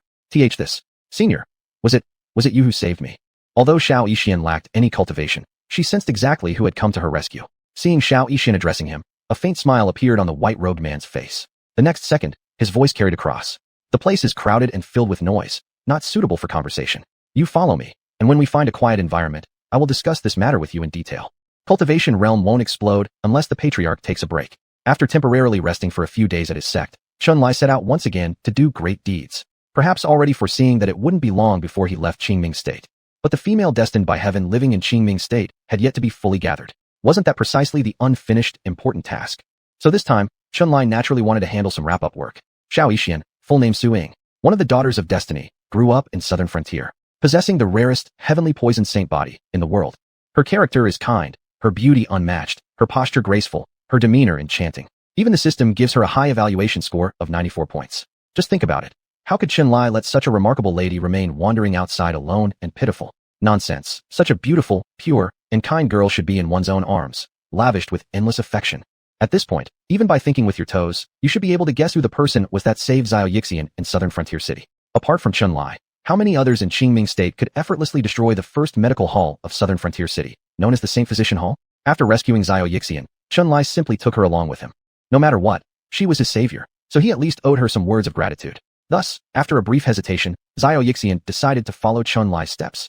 Not long after, they arrived at an opulently decorated inn within southern frontier city. Seeing Chun-Li leisurely drinking tea in the main seat, Xiao Yixian wondered why he summoned her yet remained silent. But remembering that he was still her savior, she finally mustered the courage to speak softly. Senior, thank you for saving me. I know your cultivation is extraordinary, but behind Saint Physician Hall stands the Pharmacist Association and the City Lord's Mansion. They will not easily let you go. For the sake of your safety, it would be better if you leave southern frontier city as soon as possible. Upon hearing Xiao Yixian's words, Chun-Li finally put down his teacup. The next second, a faint smile appeared on his face as he spoke. Don't worry about such trivial matters. If anyone dares to cause trouble, I will deal with them effortlessly. Now let's talk about something important. Xiao Yixian, do you know why I have come to southern frontier city? To be honest, my trip here was specifically aimed at you. Specially aimed at me? Hearing this, Xiao Yixian felt somewhat confused. Do you know me, senior? No, I don't. But there is something I need your help with. I learned from a friend that in southern frontier city, there is a divine healer named Xiao Yixian, whose medical skills are breathtaking. I've come specifically to seek treatment from you. Chapter 161. Here we go again. In the blink of an eye, 3 days had passed. At the edge of the southern frontier lies a place named Butterfly Valley. Here, there are a few straw huts. At this very moment, a stunningly beautiful maiden in white is secretly rummaging through one of these huts. Strange. I thought Grandpa placed the 6 souls herb in this hut. How can it be missing? If only I find the 6 souls herb, I can brew the soul returning soup. Without it, I won't be able to help Big Brother Chun. I must locate the 6 souls herb. But where on earth could Grandpa have stored it? After searching for quite some time, the young girl still hasn't found what she was looking for. Just as she pouted cutely, trying to think where the 6 souls herb might be. The next second, a voice filled with curiosity suddenly sounded behind her. Little Sakura, what are you looking for? Why has the herb storage room become such a mess? Oh no, Grandpa has discovered her. Xiao Yixian saw her grandfather appear behind her. For the first time ever, she lied to him. Grandpa, I'm not looking for anything. I just noticed how messy this place was and wanted to tidy it up. Messy? Wasn't it all messed up by you just now? Seeing that Su Ying did not reply, the old man grew even more perplexed. Yixian, what's going on with you these last couple of days? Since you came back from your trip 3 days ago, you've seemed off. You've been secretly searching through things at home every day. What exactly is happening? It seems my secret search for magical herbs within our home has already been noticed by Grandpa. Xiao Yixian blushed slightly and could only whisper softly the next moment. Grandpa, actually, I've been secretly attempting to refine a type of elixir, which is why I've been flipping through our spiritual herbs. If you want to refine an elixir, why not simply take what you need instead of doing it behind my back? Because I failed several times in my refinement attempts, I feared Grandpa would say I'm stupid and wasteful of the spirit herbs, so. From childhood until now, little Sakura has never once lied to me. So naturally, Grandpa believes her words without doubt. Right at this moment, hearing Xiao Yixian's answer made the old man both laugh and cry. The path of alchemy is indeed profound, and hasn't everyone honed their true skills after countless failures? How could Grandpa possibly call you stupid because of this? Su Ying adorably stuck out her little tongue. I understand, Grandpa. Then I'll stop being secretive about it next time. Oh yeah, Grandpa, I remember you picked a 6 souls herb some time ago. Where exactly did you store it? 6 souls herb, huh? The old man recalled, then spoke. It was initially in this room, but during the organization yesterday, I moved it to the spirit medicine room behind your quarters. Why the sudden question about the 6 souls herb? It's a kind of spirit grass used to restore divine souls. Could it be you need this herb to refine your pill? Anyway, since I've already told one lie, another won't matter much. Su Ying softly muttered. Yes, I am attempting to refine pills similar to the soul returning pill, hence. Before Xiao Yixian could finish her sentence, perhaps thinking of something, the elder's expression instantly changed. Little Sakura, tell me honestly, is your refining for practice or to save someone? Definitely for learning, Grandpa. There aren't any strangers coming into Butterfly Valley. Who could I possibly save? After putting in considerable effort, Xiao Yixian barely managed to dispel her grandfather's doubts. Thereafter, Seizing the opportunity when her grandfather wasn't paying attention, she took away that six souls herb. With the six souls herb as the main ingredient and adding a bit of auxiliary material, Su Ching quickly boiled a medicinal soup. She then stealthily carried it to a hidden cave at the edge of Butterfly Valley. Big Brother Chun, are you here? I've prepared the medicine and brought it over for you. Big Brother Chun, your son's injuries are truly severe. I cannot cure him and can only try to ease his suffering. Today, I've managed to prepare a bowl of soul-returning soup. Why don't we let young Master Ling take it and see if it helps restore his consciousness? At this moment, there is a reason why Chun Lai is in this cave. Chun Lai came to the southern frontier specifically seeking out Xiao Yixian. If it's for dating, wouldn't one need a plausible opportunity to frequently interact with Xiao Yixian? Xiao Yixian is a skilled healer with a pure personality, so there could be no better pretext to approach her than seeking medical help. There was absolutely nothing wrong with his physical condition. But wasn't there still someone in the sect who was on his last breath, practically dead? Chun Xian.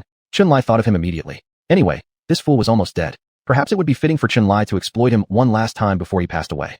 As it turned out, Chun Lai's plan was undeniably successful. First, by creating an impression as the savior of Xiao Yixian, and then approaching her in the role of a father asking for help in treating Chun Xian, there was no way Xiao Yixian could refuse his earnest request. The Butterfly Valley was Xiao Yixian's home. She grew up here with her grandfather. Due to some special circumstances, Xiao Yixian's grandfather taught her medicine and alchemy, but never allowed her to treat outsiders. Previously, whenever Xiao Yixian helped others, she had to do it secretly. Chun Lai used to stay in the southern frontier city, which was far away and inconvenient for Xiao Yixian to travel back and forth. Furthermore, Xiao Yixian's grandfather had set two strict rules. Handsome men and those surnamed Chun were forbidden from entering the Butterfly Valley, or they would be killed without mercy. Both these conditions perfectly applied to Chun Lai, leaving Xiao Yixian no choice but to sneakily arrange a place for him here. Though the cave might appear small, Xiao Yixian adorned it elegantly inside, ensuring it was equipped with beds, furniture, and all sorts of daily necessities. Hence, Chun Lai felt quite comfortable residing there. In 3 days, Chun Lai became thoroughly acquainted with Xiao Yixian. Given the favor of having saved her, coupled with Chun Lai's remarkable demeanor and cultivated eloquence, Xiao Yixian inevitably began harboring good feelings toward him.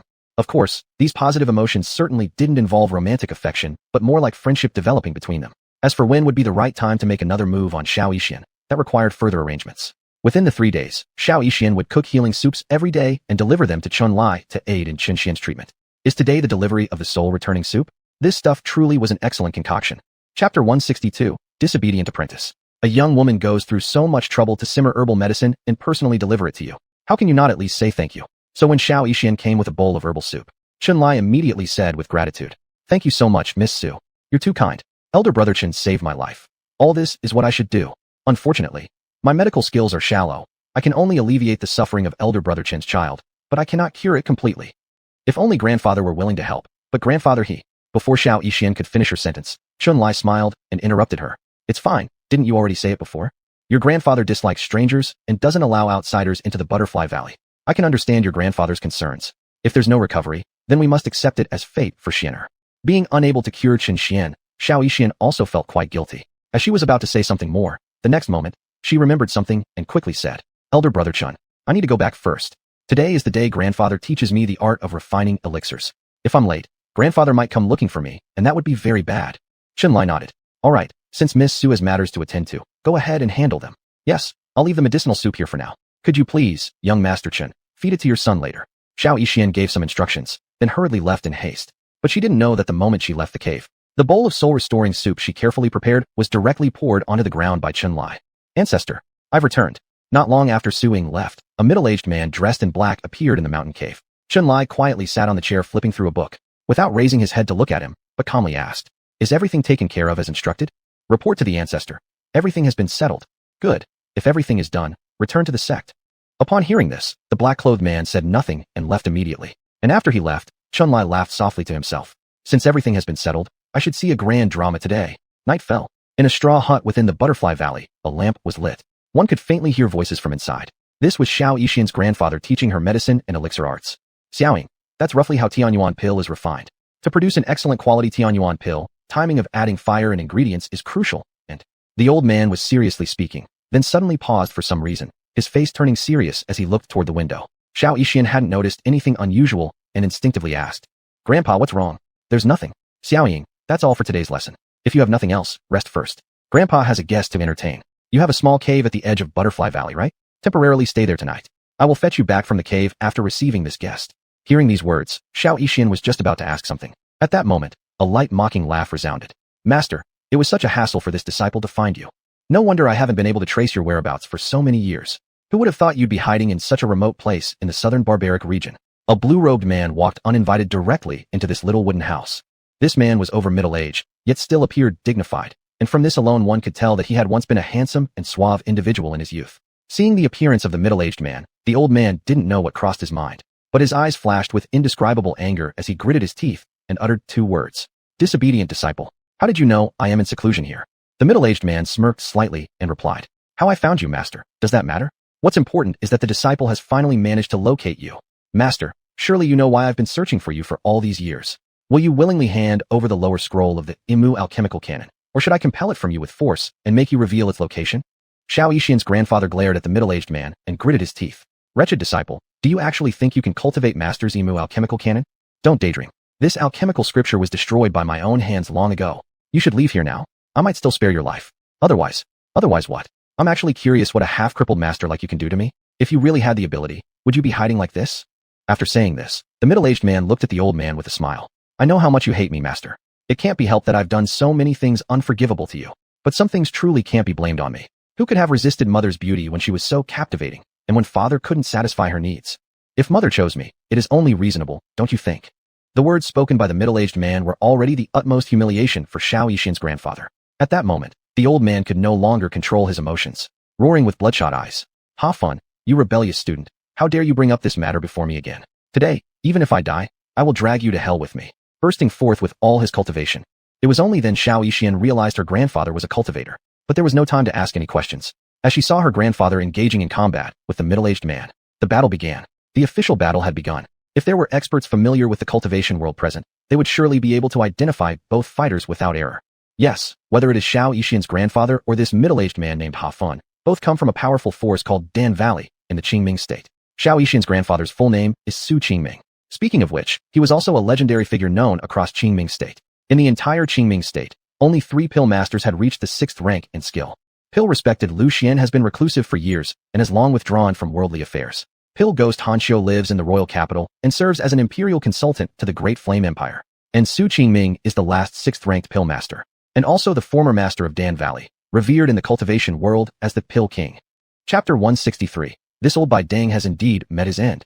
Su Ching Yen had an exceptional talent for alchemy. In his youth, after joining the Dan Valley, he was once hailed as a prodigy of the valley. In fact, Su Ching Yen did not disappoint the expectations of his seniors in the sect. After only a century of cultivation, he entered the realm of a 5th-grade alchemist with his skills, and his cultivation also reached the Tianyuan realm. But so what? No matter how successful one is in their career, in matters of the heart, Su Ching Yen was merely a complete failure. Su Ching Yen had a little junior sister who possessed celestial beauty and great alchemical talent. For many years, he secretly loved her. Later, he finally mustered the courage to confess his feelings to her, only to be rejected with these words. "Sorry, elder brother. I already like someone else." With a cold and broken heart, in utter despair, Su Ching Yen could only marry the arranged marriage partner chosen by his senior sect members, thinking that this would be the rest of his life.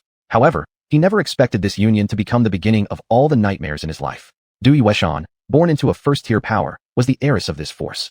Although she appeared beautiful and dignified on the surface, she was actually a woman of loose virtue. After marrying Su Ching Yen, because she found him ugly, she secretly got entangled with Han Feng, Su Ching Yen's handsome and charming eldest disciple. How can there be such secrets that never come to light in this world? Eventually, Su Ching Yen unintentionally discovered their illicit affair. And to eliminate any future threats, this adulterous couple directly conspired against Su Ching Yen. It was only due to Su Ching Yen's great fortune that he managed to survive. Yet, despite surviving, his cultivation abilities were reduced to almost nothing. His realm plummeted directly from the first level of the Tianyuan realm to the Lingying realm. Severely injured, Su Ching Yen fled. Afterwards, Han Feng seized his power and became the new master of Dan Valley. In despair and sadness, Su Ching Yen intended to end his own life, but accidentally found a baby. Good people don't get rewarded, but villains endure forever. Su Ching Yen initially wanted to ignore its impending death, but hearing its cries, he couldn't help feeling compassionate in the end.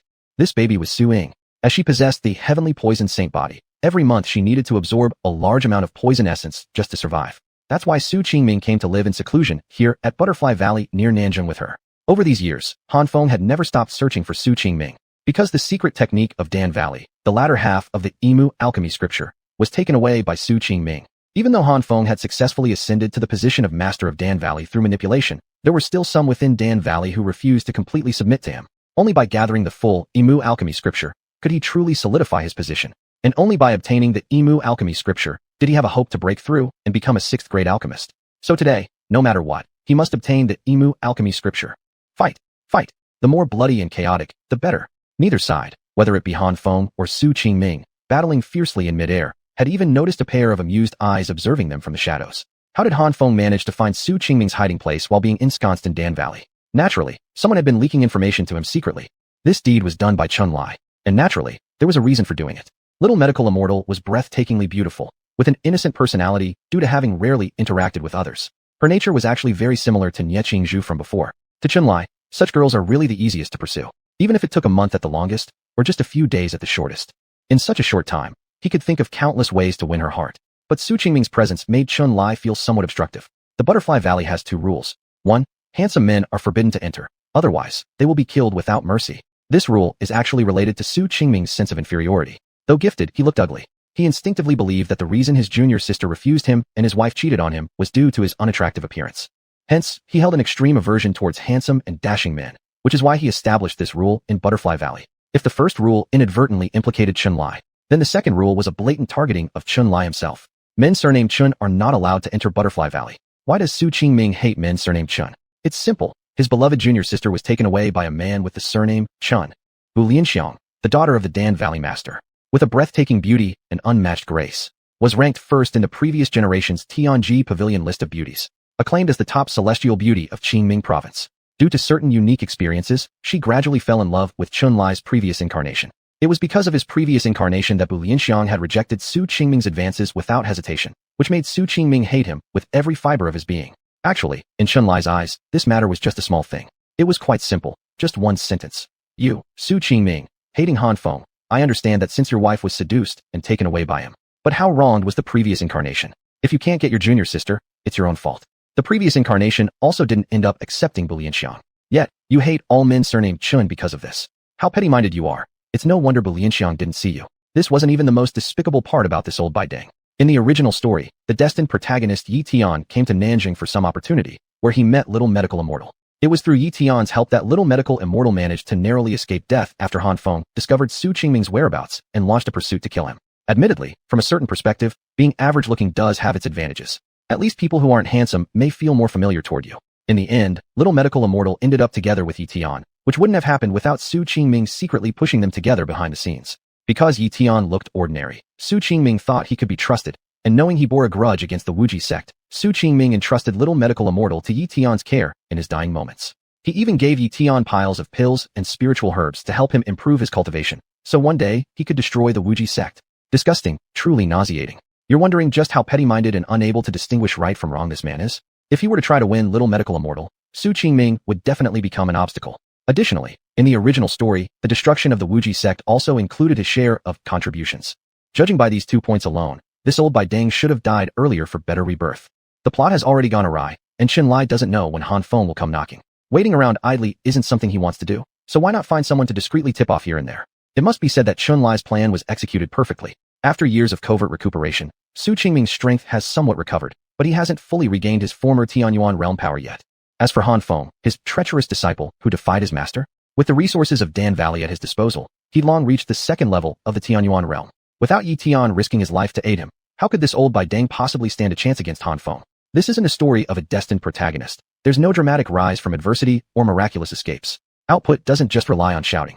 Indeed, as expected, under Chun Lai's watchful eye, watching the whole scene like a show, this old Baidang, Su Ching Yen, was defeated within less than 30 seconds by Han Feng. Chapter 164, Zhao Yixian's Guilt. Master, it seems these past years you haven't completely neglected your old arms and legs.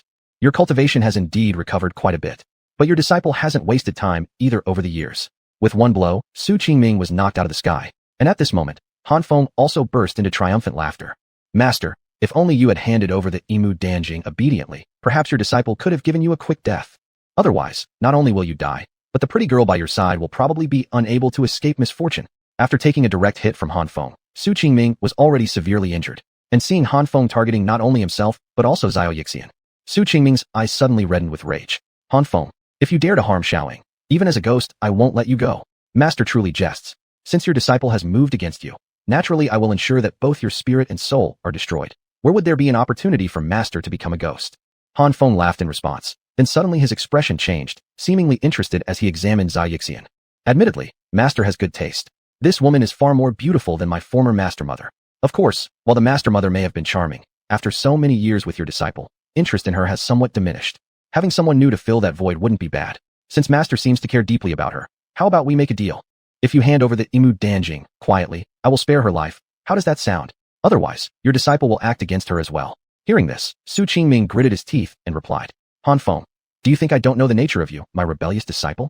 Even if I hand over the Imu Danjing, would you really let my granddaughter leave unharmed? Do you think I'd fall for your tricks? No further talk of foolish dreams. In the next instant, Su Ching Yen roared furiously at Xiao Yixian, shouting, run now, run as far as you can. Even if I die, I will never let anyone hurt you. Just run. Seeing Su Ching Yen's body turn crimson red, the expression on Han Feng's face instantly changed. What? This old man intends to self-destruct? Without delay, Han Feng immediately acted. Wielding a long sword, he thrust directly toward Su Ching Yen's body. This attack was restrained. It wasn't because Han Feng felt any compassion, but because he still hadn't extracted the location of the Imu Danjing from Su Ching Yen, who carried a grudge like a green hat-wearing spouse. Although the explosion caused by a practitioner at the Lingying realm would cause him, a Tianyuan realm master, no harm. Han Feng aimed to destroy Su Ching Yen's Lingying within, stopping the impending explosion. But what Han Feng didn't expect was that just as his sword was about to pierce Su Ching Yen's inner core, a gentle breeze came, causing the sword to veer off target by several inches, piercing Su Ching Yen's heart instead. Upon witnessing Su Ching Yen's body being penetrated, spitting out blood, and clearly drawing his last breath, Han Feng himself stood in shock. What happened? Didn't I deliberately avoid striking vital organs? However, before Han Feng had time to react, a voice of seething anger erupted from the horizon. Filthy creature, dare you injure my old friend, Grandmaster Han. Today you shall meet your doom right here. Reacting instinctively, Han Feng looked up toward the source of the voice. Suddenly, a gigantic hand, made of condensed spirit energy, descended from above. As a joke, this single enraged strike delivered by Chun Lai used his full strength. How could a mere Tianyuan realm cultivator withstand such power? Thus, without even time to respond, Han Feng was crushed to powder in a single blow from Chun Lai. Eliminating Han Feng without hesitation, Chun Lai immediately arrived beside Su Ching Yen and helped him up. Brother Su, I've come too late. Who would have thought Xiao Ying's grandfather is actually you? It was clear that Su Ching Yen recognized Chun Lai, or rather, even in death, he wouldn't forget Chun Lai's appearance. At this very moment, his face flushed crimson, seemingly attempting to say something, but from his mouth gushed only fresh blood. Not a word could come forth. His eyes wide open like copper oxen. Ultimately, Su Ching Yen's hand fell weakly to the ground. Witnessing her grandfather pass away, Xiao Yixian's emotions collapsed entirely. She threw herself beside him. Grandfather, wake up. Please open your eyes and look at me just once. Grandfather. Unfortunately, however much Xiao Yixian sobbed, cried, or screamed, Su Ching Yen would never again open his eyes to see her. Just a few hours after Su Ching Yen was buried, seeing Xiao Yixian sitting silently on the edge of the bed, Chun Lai approached her and softly said, it's all my fault for arriving too late. If I had noticed the battle here earlier, if I had detected the danger sooner, Su wouldn't have lost his life here. Perhaps it was Chun Lai's concerned and self-accusing words that resonated with Xiao Yixian. At this moment, a little light returned to her hollow, sorrowful eyes. As she lifted her head and looked at Chun Lai, Xiao Yixian bit her thin lips and softly said, Brother Chun, it's not your fault.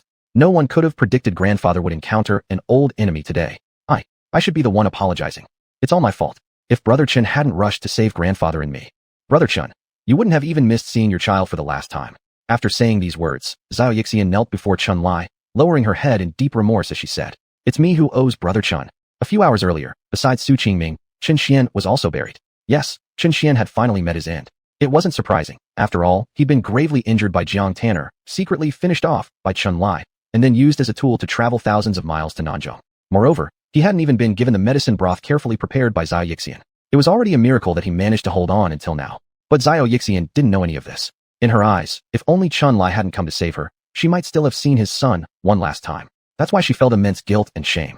Seeing Xiao Yixian kneeling before him, apologizing, Chun Lai Manchang forced out a small smile and consoled Xiao Yixian. My unfortunate child may have been destined for this fate. Xianer met his end because his injuries were simply too severe. This has nothing to do with you. So stop feeling guilty about this matter, little cherry. I'm sure my child, if he can see from beyond, knowing that I saved you, would certainly be proud of me. Chapter 165. Did my grandfather betroth me to you? Seeing that Chun Lai's child had already passed away, yet he still consoled her with care, Xiao Yixian was deeply moved in her heart.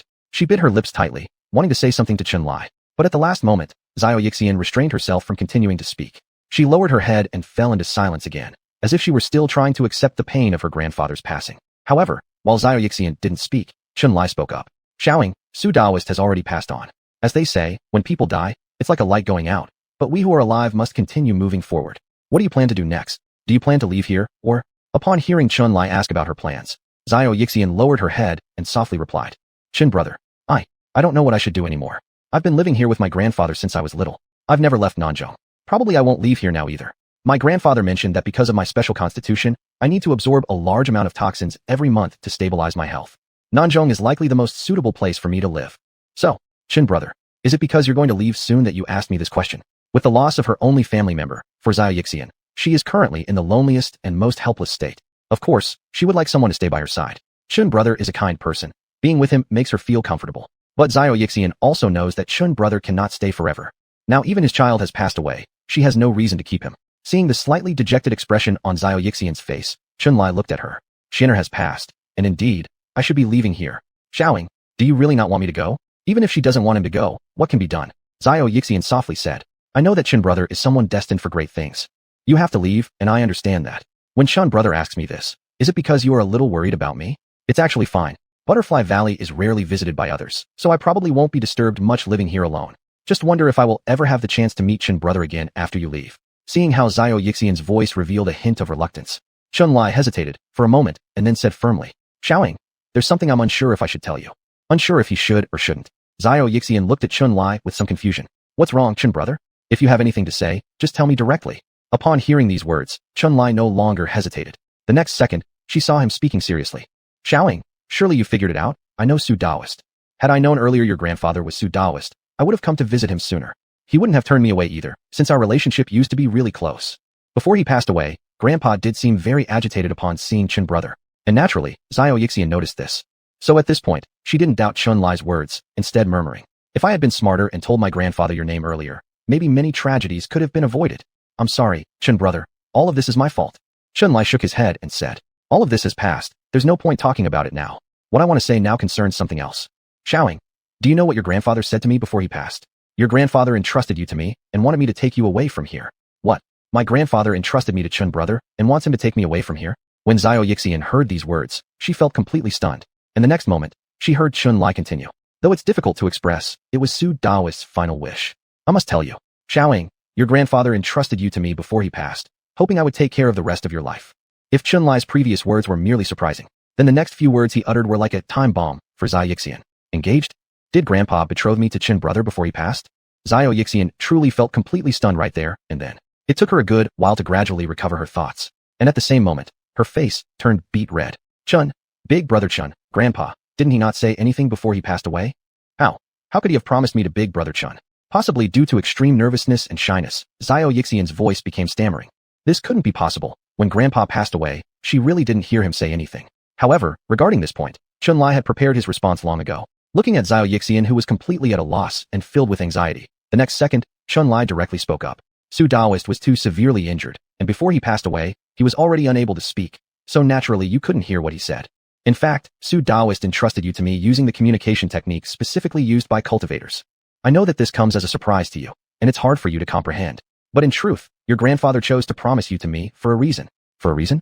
Upon hearing these words, Xiao Yixian subconsciously wanted to ask what the reason was. But before she even got the chance to open her mouth, she felt her body lighten as Chun-Lai pulled her close to his side. Without giving Xiao Yixian any time to react, Chun-Lai immediately pulled up the sleeve of his white robe and removed the white silk gloves from her hand. Xiao Yixian's small hands were very beautiful, fine and slender, her skin like congealed fat. But right now, that wasn't the focus at all. Chun-Lai actually reached out directly and grabbed Xiao Yixian's wrist. Feeling her wrist being gripped by Chun-Lai, Xiao Yixian's brain momentarily froze. But the next second, she seemed to remember something. Suddenly becoming overwhelmed with fear and anxiety, her voice also trembled with trepidation. Big brother Chun, quickly let go of me. My skin cannot be touched. Big brother Chun, I'm a poisonous person. I'm a poison person. Anyone who touches me will be poisoned. Chapter 166, Flirting at the Grave. Seeing Xiao Yixian's face full of panic and her struggle to break free, Chun-Lai didn't let her go. Instead, he pulled Xiao Yixian into his arms. The next second, they heard him say with an exceptionally serious voice, Xiaoying, this is the real reason why your grandfather chose to betroth you to me.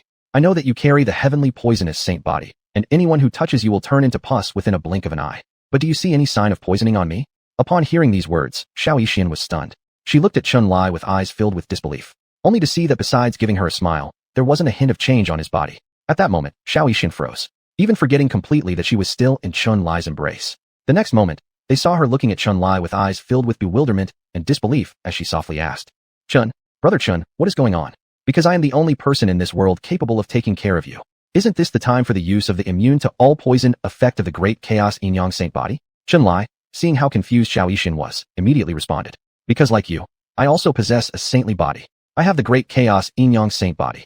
Immune to all poisons, unaffected by all evils, it can subdue all strange phenomena in the world. Tell me, aren't we perfectly matched? Because of this, your grandfather transmitted his wishes to me before he passed away, entrusting you to me. So, Big Brother Chun could resist the toxins in my body, and that's why grandfather entrusted me to Big Brother Chun, right? Possibly because it involved her marriage. At that moment, Xiao Yixin temporarily set aside her sorrow, becoming incredibly bashful. Big Brother Chun. Sister Xiaoying, you don't need to speak. Let me talk. I know this came suddenly, and it has had a huge impact on you. In fact, if it were possible, I wouldn't want things to turn out this way either. But leaving you alone in Nanzhong without me feels impossible. I just can't bear it. Although we haven't known each other for long, your kindness, gentleness, and thoughtfulness have touched me deeply. Every day you tirelessly boil medicine for my younger brother Xian, and I will always remember this favor. I really like you. Plus having Su Daoyou's last wish entrusted upon me. Are you willing to become my woman and leave here with me? Xiao Yixin grew up in Dai Valley, barely interacting with others, let alone hearing such direct and bold declarations of love. At that moment, her ivory-white face became incredibly red. The white embroidered shoes under her skirt hid delicate feet, their skin so soft they curled up tightly from extreme shyness. Big Brother Chun, grandfather just passed away, and every month I need to absorb large amounts of toxins. Grandfather also said that only Nanzhong is the best place for me to live. So before Xiao Yixin could finish speaking, Chun-Li hugged her even tighter. Strike while the iron is hot. Don't give the girl too much time to react at moments like this. Chun-Li directly said. As for the issue of you needing to absorb large amounts of toxins monthly, I will find a way to solve it. Sister Xiaoying, you just need to tell me, are you willing to be with me? As Xiao Yixin looked at Chun-Li's sincere and deep eyes, unable to withstand such fervent gazes, Xiao Yixin quickly averted her gaze and became increasingly shy. Congratulations, the host has successfully received the reward. 100 times faster cultivation speed. When a girl is at her most helpless, it's the best time to take advantage. Chun-Li was experienced in flirting, daring, careful, and shameless. How could girls like Xiao Yixin, pure as a blank sheet of paper, be his match? Despite feeling countless shades of embarrassment inside, under Chun-Li's various maneuvers, ultimately this obedient little lamb was still taken and completely consumed by this big gray wolf. The next day, Chun-Li held Xiao Yixin's slender waist and stood beside Su Chingming's grave. Friend Su, the promise you entrusted me with at the end of your life, I will surely fulfill properly. From today onward, I will take good care of Sister Xiaoying. May you rest in peace. It could also be called playing a round of flirting at the grave. But Xiao Yixin did not know about this. At this moment, she felt some guilt in her heart. Grandfather had just passed away yesterday, and she had already agreed to another person that same day. But since this is grandfather's final wish, I believe that if he were to see this scene, his spirit would feel very happy too. With this thought, Xiao Yixin, after lighting a stick of incense at her grandfather's grave, softly spoke up. Grandfather, I will honor your last wish and be by Brother Chen's side from now on, serving him well. Now, I will leave this place with Brother Chun.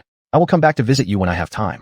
After kneeling 3 times before Su Chingming's grave, Xiao Yixin stood up. Then, for some reason, she looked at Chun-Li and asked hesitantly, Brother Chun, at this point, are you still going to call me Brother Chen? Under Chun-Li's slightly amused gaze, Xiao Yixin finally blushed faintly and bashfully changed her address. Husband, Xianer has already passed away. Should his grave remain here? Perhaps we should.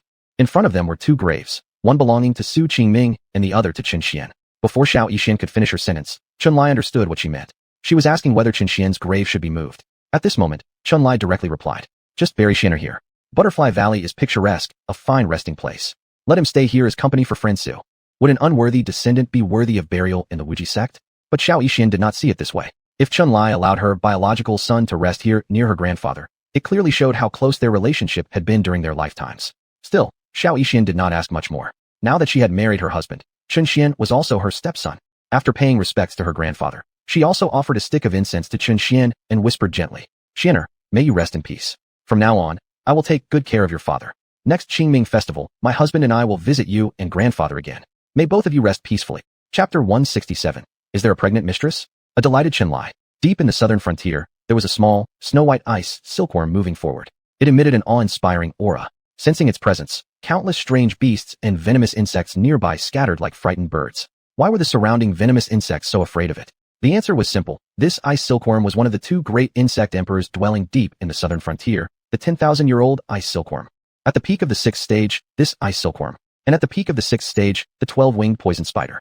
In terms of rank, these 2 venomous creatures possessed fighting capabilities on par with Tian Yuan realm cultivators. Yet, due to their incredibly lethal toxins, even entities nearing the semi-step heavenly wheel realm wouldn't dare to confront them easily.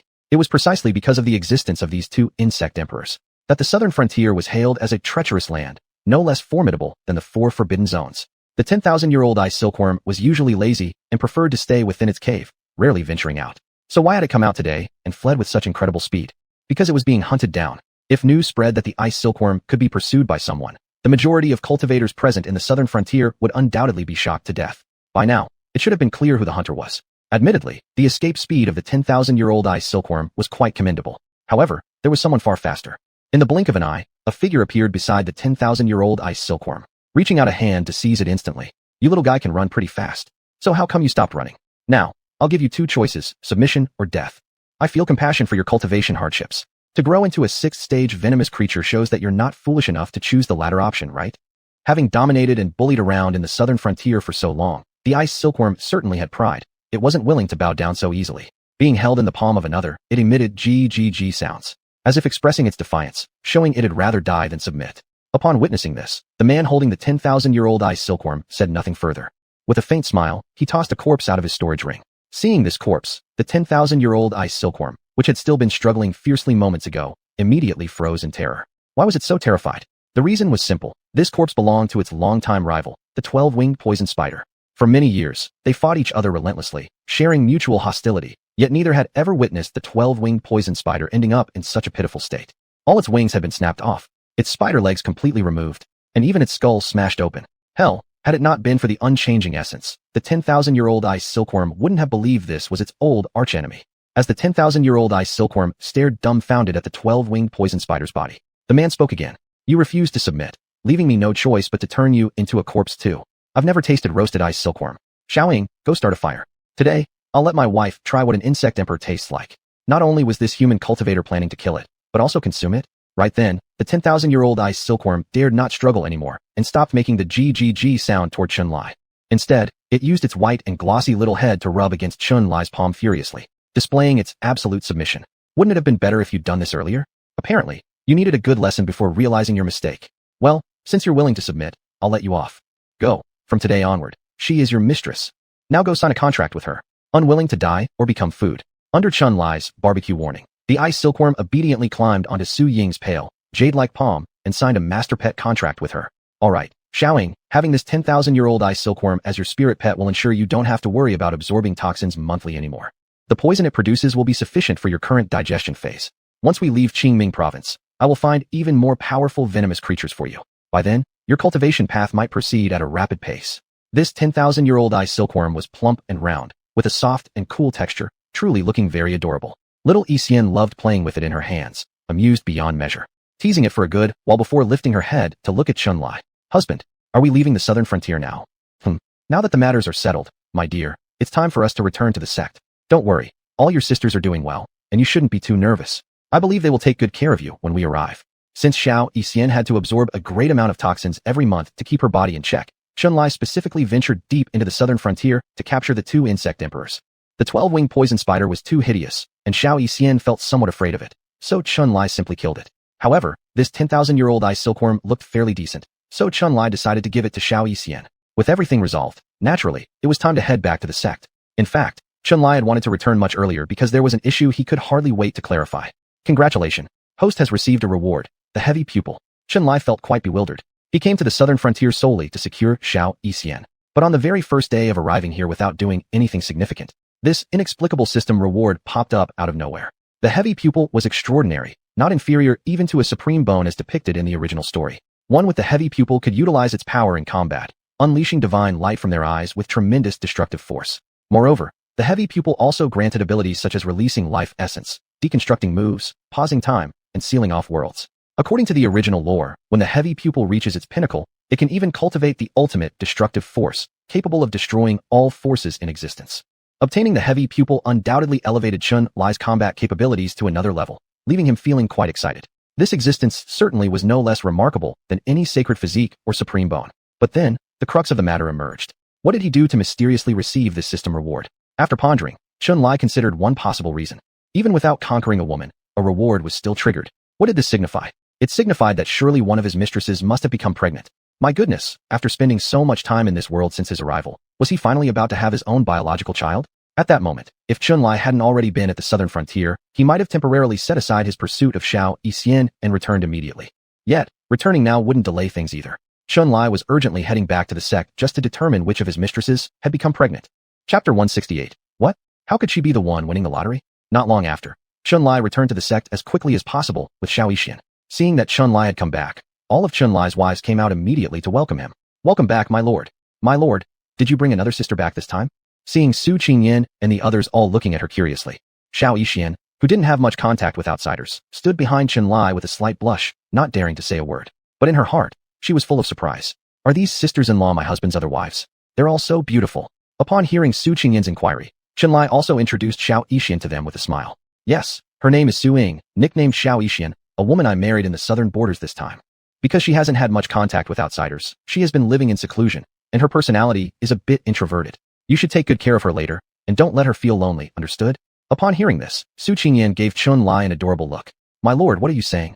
Since we are all married to you, we are all one family. Rest assured, we will have more time to play with Sister Su Ying.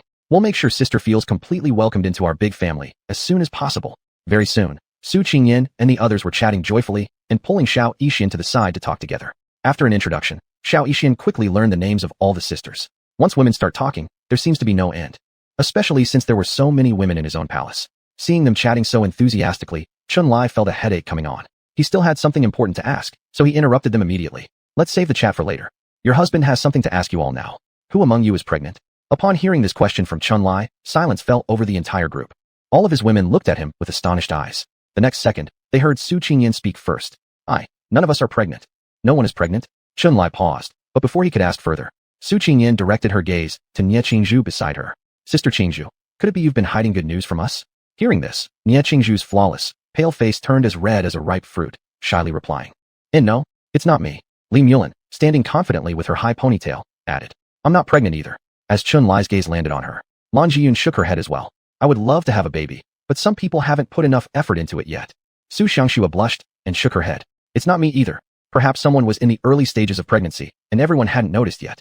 Having no choice, Chunlai decided to personally examine the situation.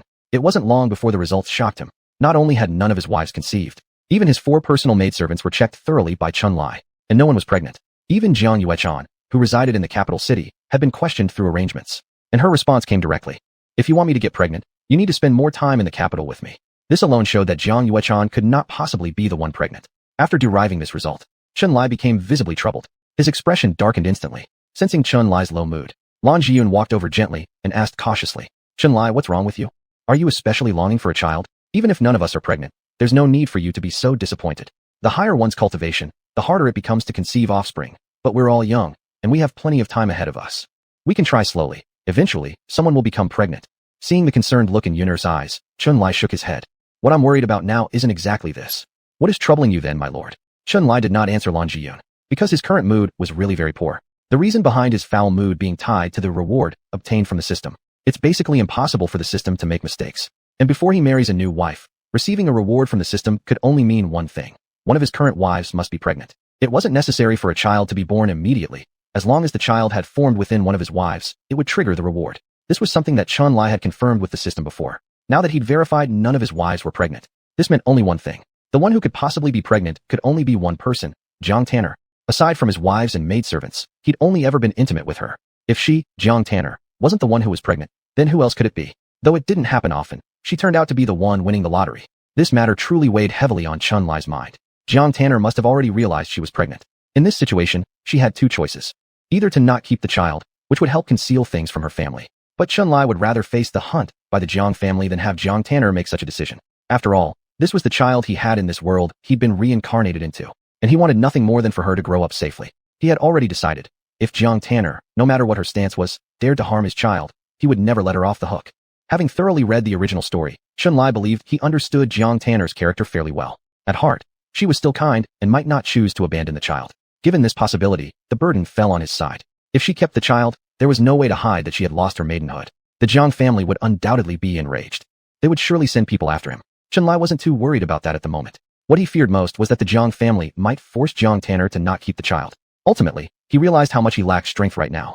If Jiang Tanner were willing to keep the child, then she'd prove herself wise. But if either she or the Jiang family dared to harm his child, he wouldn't let either of them live. taking a deep breath and suppressing the emotions that had arisen within him. Xunlai raised his head and said to Lan Jiyun, I might need to go into seclusion for a while. Oh, Xunlai, you've just returned to the sect, and you're going straight into seclusion. Yes, I have something very important to do. Chapter 169. I am the mother-in-law of your old ancestor. In the book, I alone am supreme. There has always been a distinction between the cultivation realms and the mortal world referred to as 5 mundane realms, 3 sacred realms. The refining body realm doesn't even count as an entry-level realm, so this can be directly ignored. Only reaching the 5 mundane realms is considered formally stepping onto the path of cultivation, and these 5 mundane realms refer to the innate realm, foundation establishment realm, spirit pill realm, spirit infant realm, and celestial yuan realm. Each realm is more powerful than the last. However, as long as you remain within the 5 mundane realms, you are still merely a mortal, not yet transformed into a new being.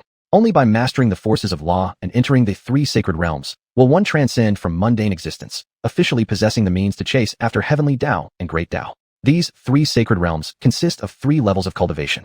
They are named the initial law mastery, Tianluan realm, the boundless power, divine abilities realm, transcendence into saint, holy one realm. Xunlai's current cultivation level is currently at the lowest layer of the Tianluan realm within the 3 sacred realms. Qingming province is just a small territory. To tell the truth, someone with Tianluan realm cultivation is practically invincible in this area. But considering the entire continent, such a cultivation level isn't enough. Only those who reach the apex of the legendary 3 sacred realms, the Holy One realm, can be considered standing at the top of the pyramid across the whole continent. The Jang family, as members of the ancient immortal races, is indeed incredibly powerful. Let's put it this way. In fact, beyond the Holy One realm, in the mortal world, there exists another realm. Even though the path to ascendancy has been severed, through the legendary power of the Ascension Scroll, a great master of the Holy One realm can make another step forward and grasp the immortal essence force, which is reserved only for immortals. This realm is called the semi-divine realm, or alternatively, the Earth Immortal realm. Truthfully, upon surpassing the 9 stages of sanctity, a cultivator in the Holy One realm could directly ascend to the upper realms.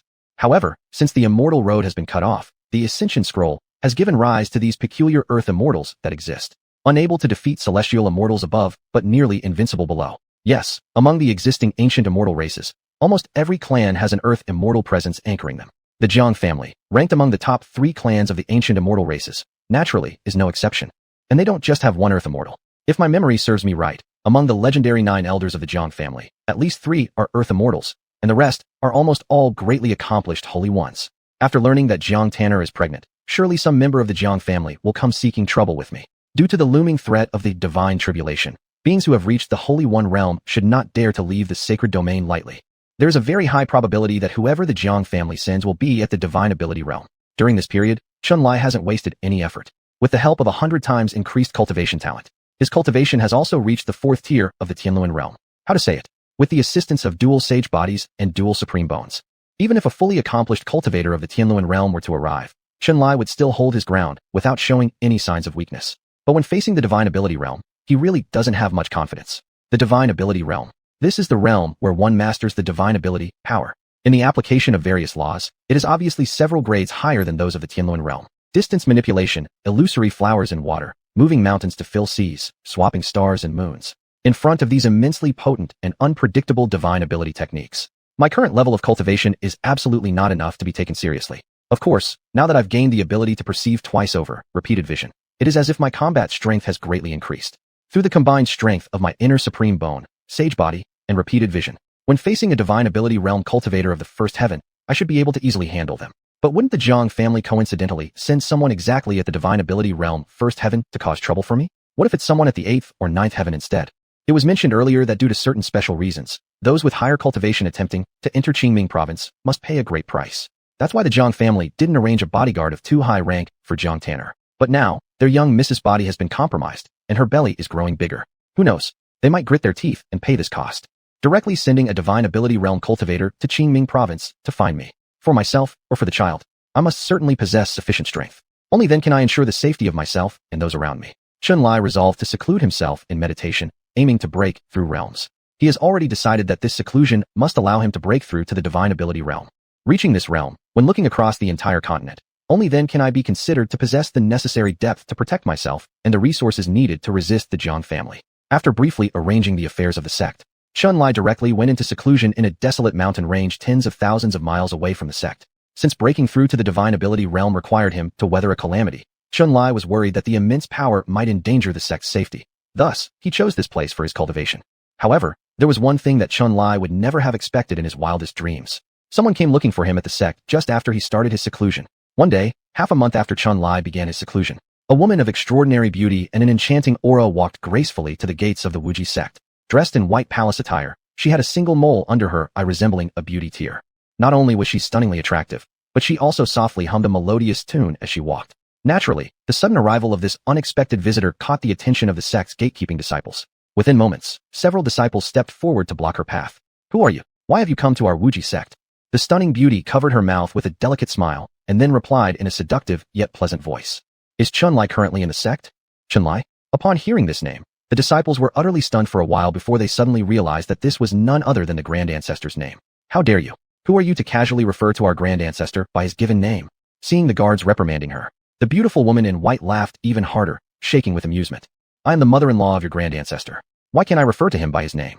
Upon hearing these words, the guards were momentarily left speechless, as if struck by lightning. What?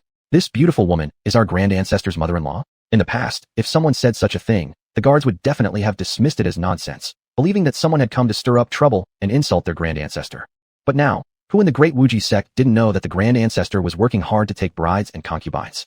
There were already numerous wives of the Grand Ancestor being taken care of within the sect. Perhaps this could be one of the mothers-in-law visiting her daughter married into the family. Realizing this, the gatekeeping disciples immediately became more cautious and respectful. They bowed politely and asked, "May we inquire, which of the Grand Ancestor's wives are you the mother of?" Chapter 170, Yunji's Visit.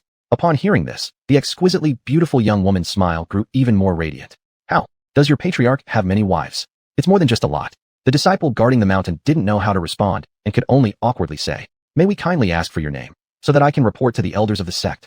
There was no need to make things difficult for a junior disciple. The beautiful young woman smiled gently and spoke directly. "Your old patriarch is a charmer who leaves affection wherever he goes.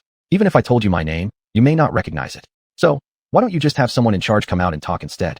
Since this matter concerned the patriarch, the disciple guarding the mountain dared not make a decision on his own. After hesitating for a moment, he returned to the sect to report. "Please wait a moment, elder. I will go and inform the elders of the sect immediately." When she saw no one around, the stunningly beautiful young woman suddenly transmitted a sound to someone. "We've arrived at our son-in-law's sect. Are you sure you don't want to come in and sit down together?" "Never mind. If you are interested, rest here for a while.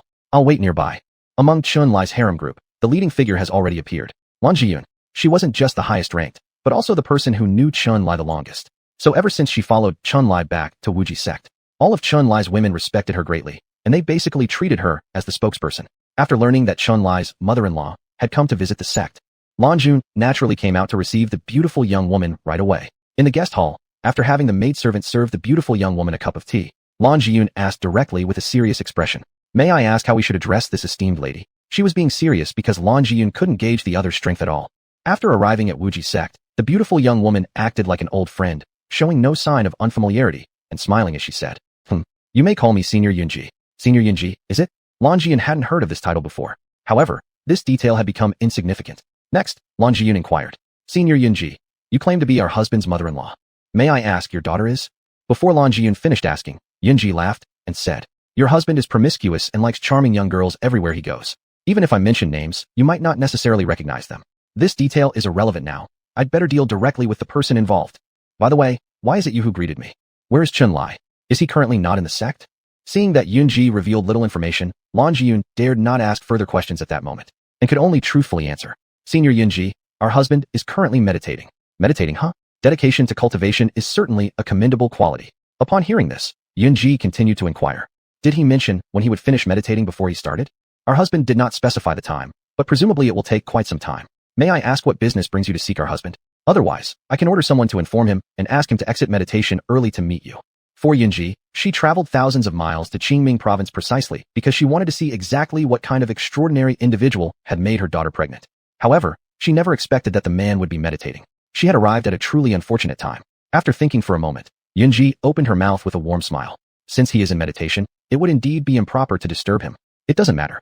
Since I'm already here, it won't make much difference waiting a bit longer. In that case, I'll simply wait until he finishes his meditation and then meet this son-in-law of mine. I wonder if I may stay at your esteemed sect for a few days?" Regarding the mother-in-law of their husband, even Lan Jiyun dared not treat her rudely.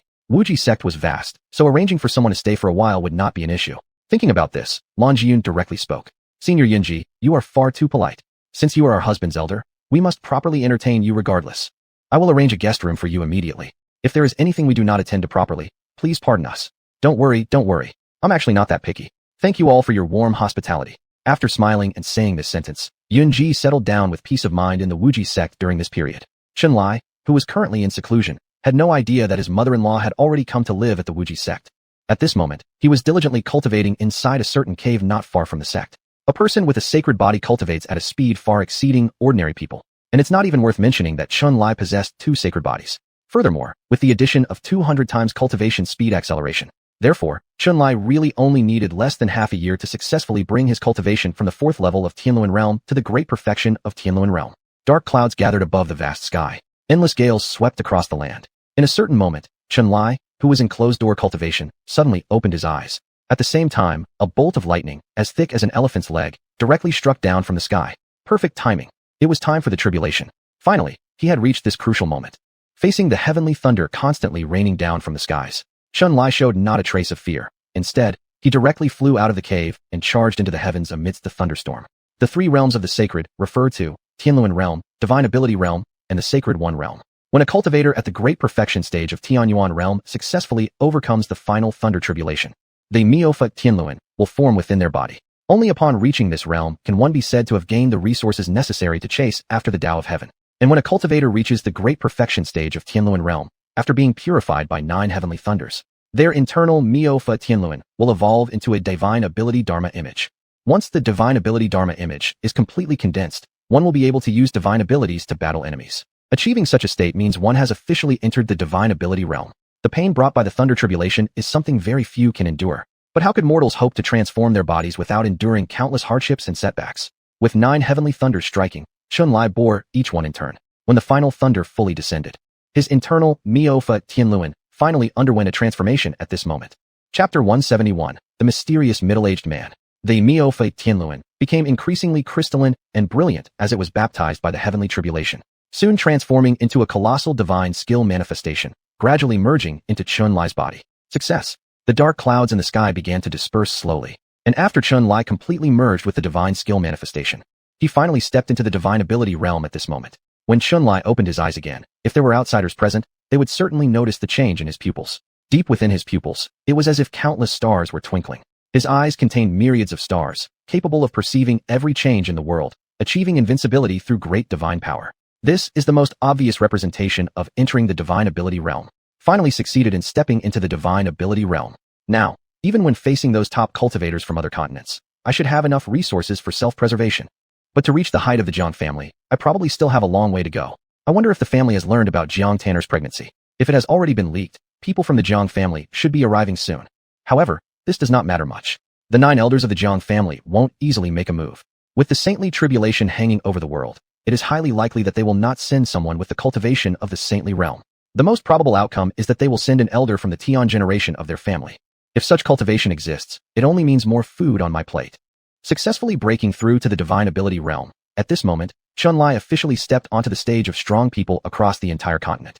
But he didn't feel too much joy in his heart. With a 200 times speed increase in cultivation, wasn't reaching this level the logical thing to happen? After the breakthrough, what Chunlai thought about more was the issue concerning the Jiang family.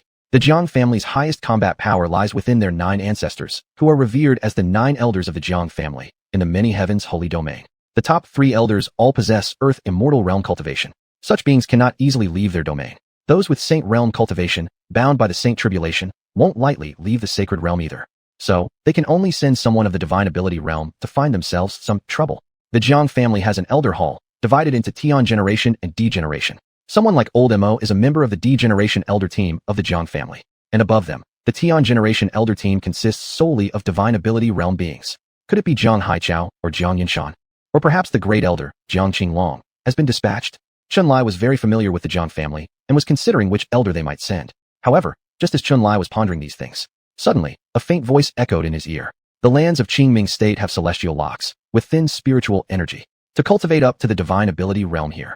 One's talent is indeed exceptional. A talent like this, even placed in other domains, would probably be as rare as phoenix feathers and unicorn horns. Hearing this unexpected voice, Chunlai's gaze sharpened instantly, looking toward a certain direction. Who is pretending to be a ghost or god? Come out before me now. Young man, one shouldn't be overly arrogant. Just because you've reached the divine ability realm doesn't mean you're an unbeatable entity. You must still show respect to your seniors.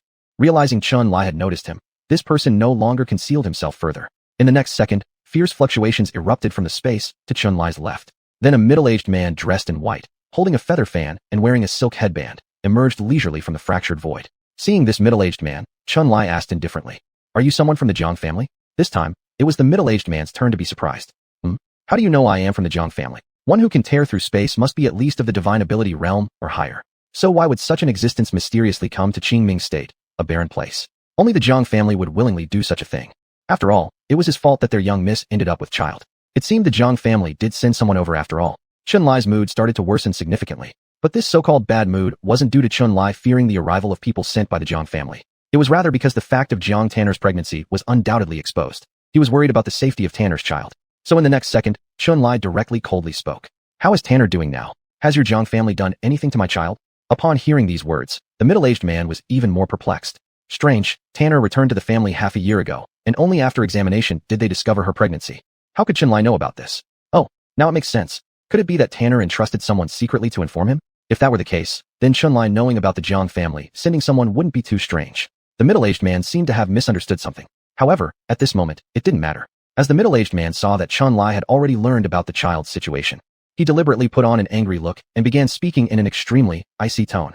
"The matter of the child is temporarily set aside. Young man, getting the Jiang family's young lady pregnant was quite a bold move, wasn't it?" Chun Li simply ignored the nonsense and directly spoke. "I'll give you only one chance to tell me. How is the child doing?" Humph. Seeing the intent to kill flicker in Chun Li's eyes, the middle-aged man actually chuckled. Only giving himself one chance, is that so? In the next second, he smiled faintly and said, "Want to know how the child is doing? You'll have to show if you've got what it takes to deserve knowing. Fine, if you don't want to talk, so be it." Chun Li lost all interest in exchanging pleasantries with the other party. First capture him, then speak later. After some rigorous questioning, he would surely get the answers he sought. Without hesitation at this moment, Chun Li immediately moved against the middle-aged man. When one's cultivation reaches the divine ability realm, they can employ divine abilities in combat. There are various kinds of divine abilities. Some allow for great spatial movements, creating space tunnels called nanometer distances. Others can deflect attacks called shifting stars and changing moons. There are also those that allow for long-range strikes, like mirrors and reflections. To put it plainly, divine abilities signify that the cultivator has reached a new level in wielding the forces of rules. And at this moment, Chun Li unleashed a single sword thrust. The sword's light ripped through the void faster than the eye could see, directly piercing toward the middle-aged man's body. Clearly surprised by Chun Li's fiery temper, the latter launched into action so quickly. It seems he truly cared deeply for Tanner and the baby in her belly. On this point, Tanner hadn't made a wrong judgment. She hadn't married a coward. Seeing Chun Li's immediate attack, there was no worry or panic in the middle-aged man's heart, just joy. Then he shouted loudly with a grin, "Come on over. If you dare make our Jiang family miss belly grow big, let me measure your depth and see where you get such guts from." Chapter 172. Break 10,000 laws with one power? The cultivation level of the middle-aged man was very high. Chun Li had used his sword to break through the void, and in the next second, the middle-aged man also countered with a spatial force. With just a light press of his fingertip, he redirected the blade's glow that Chun Li thrust out. Chun Li only wanted to test his opponent's strength at first, and didn't expect this move to defeat the other party.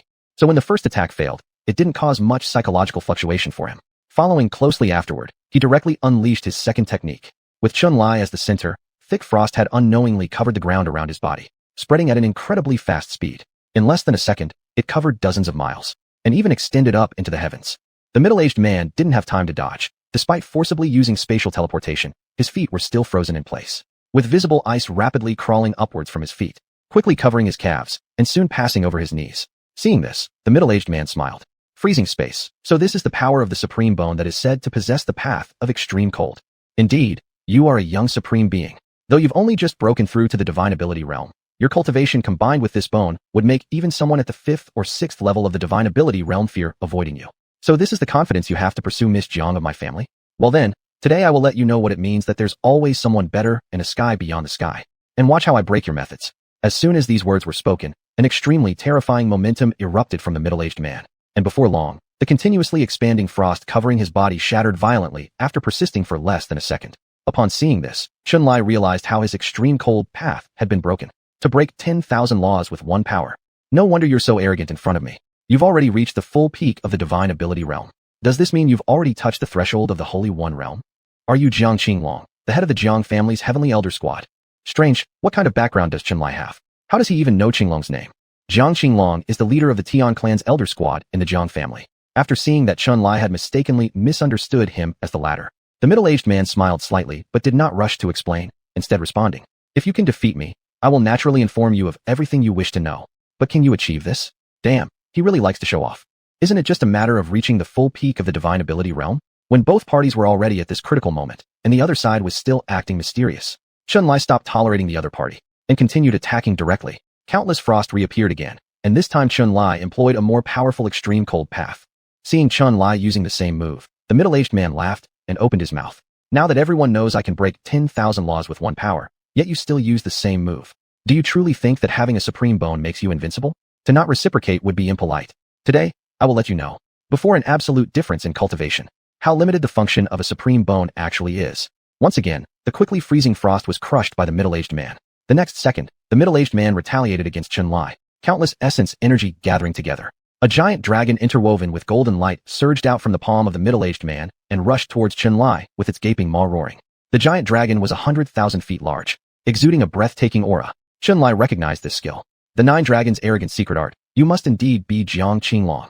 It no longer matters whether I am Qinglong or not. The important question is, can you withstand my attack? Too huge, Chun-Li shattered the void and retreated tens of thousands of miles away within a blink. Escaping? Can you really escape? The middle-aged man thought that Chun-Li was attempting to run away. In the next second, he roared in laughter as he broke the space and manipulated this golden dragon into a space tunnel. Afterward, the golden dragon burst out in the space behind Chun-Li, opening its mouth, and swallowed Chun-Li in one bite. Not bad at all. You've just broken through the divine ability realm and can hold on for 3 moves against me. However, at the moment the middle-aged man thought he had successfully subdued Chun-Li, suddenly, he noticed that the golden dragon let out an excruciating cry of pain, its entire golden radiance distorting visibly, becoming shriveled in seconds. And in less than 10 seconds, the body of the golden dragon disintegrated completely. Subsequently, they saw countless streaks of golden light absorbed into Chun-Li's body. The swallowing great way. Sure enough, the person who made Tuaner pregnant is you. An overwhelmingly terrifying devouring force erupted from Chun-Li's body, as if it intended to engulf everything around completely. Seeing Chun-Li use this move to break his golden dragon arrogant secret art, the middle-aged man wasn't angry but delighted, full of shock and joy as he exclaimed. Who would have thought that there truly exists a case where 2 supreme bones coexist within one body? Young man, your natural gifts are indeed extraordinary beyond comparison. Chun-Li did not directly respond to the middle-aged man's words, but instead said indifferently, "Do you know why I came here?" "What do you mean?" "I came here simply because the previous place was too close to my sect. I feared that our battle might endanger my sect. It was just concern about affecting the sect." The middle-aged man chuckled and said, "Why bring up these points now?" As the middle-aged man laughed and spoke to him. In that moment, Chun-Li also smiled. "Mentioning this is merely to inform you of one thing. Since we're far from the sect, my moves won't be held back any longer. Old Begdan, with only full peak divine ability realm cultivation, dare you act so arrogantly in front of me? Isn't this someone who wouldn't say anything before? So be it. Once I capture you, there will be countless ways to pry open your mouth." During the previous combat against the middle-aged man, Chun-Li had only used half of his strength, but now that they were far from the sect, he could finally fight without restraint. In the next second, it was seen that Chun-Li unleashed all his power at once. And the extreme cold great way he employed this time wasn't as gentle as before. The terrifying freezing force instantly froze the entire space, spanning thousands of miles. Upon seeing this scene, the middle-aged man smiled again.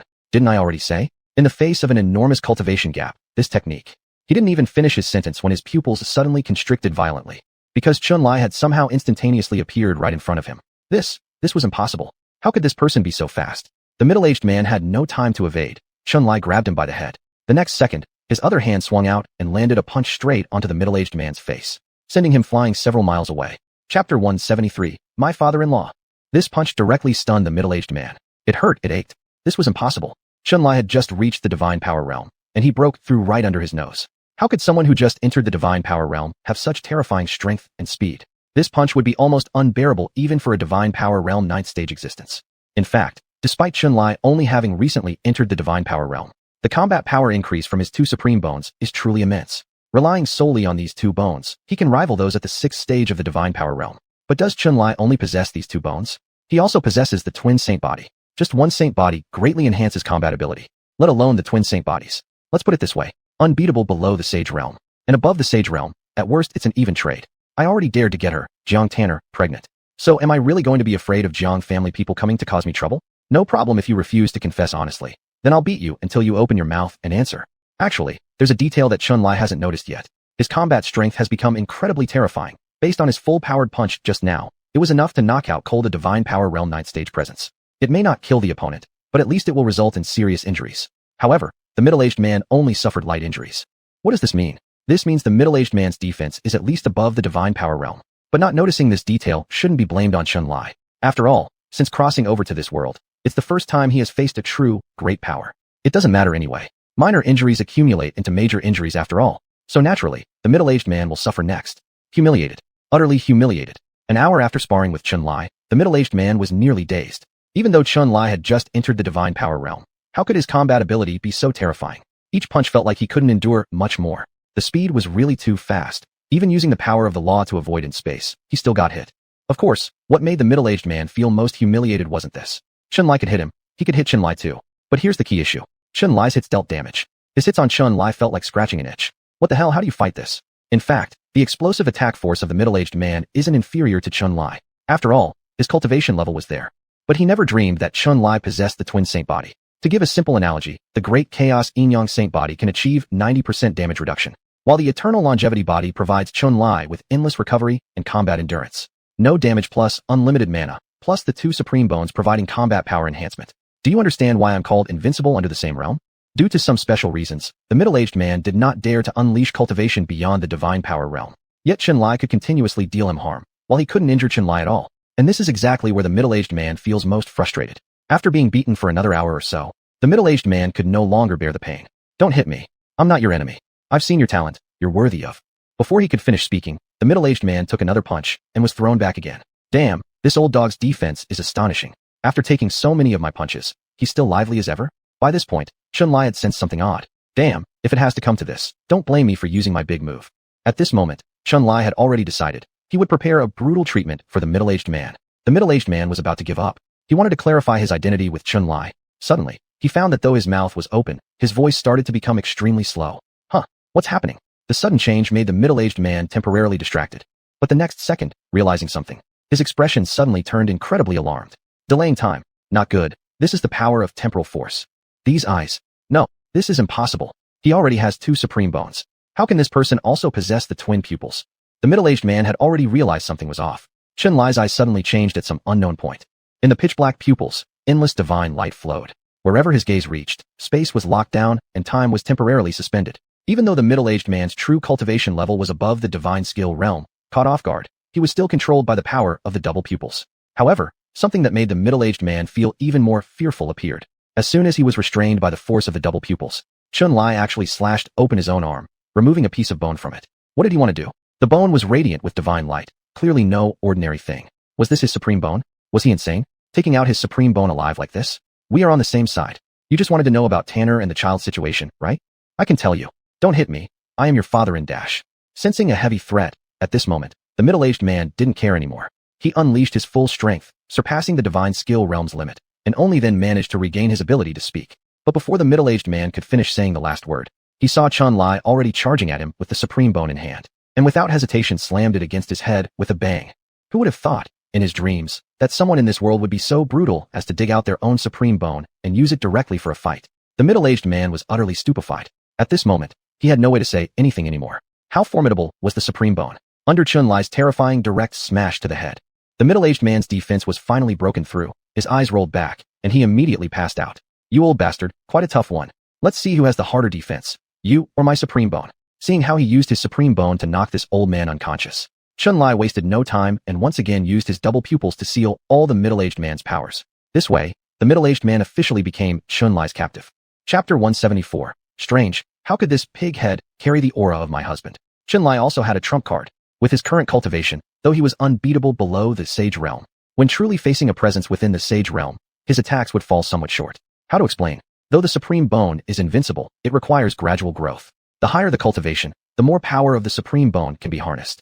Xuanhuan's 2 sacred bodies leaned towards defense, which caused his present dilemma where his defensive strength rivaled that in the sage realm, but his attacks couldn't hurt those entities. However, as an old saying goes, all things are subject to human effort. Since his attacks cannot effectively break through the defense of a sage realm existence, he may as well rely on external objects to compensate for this weakness.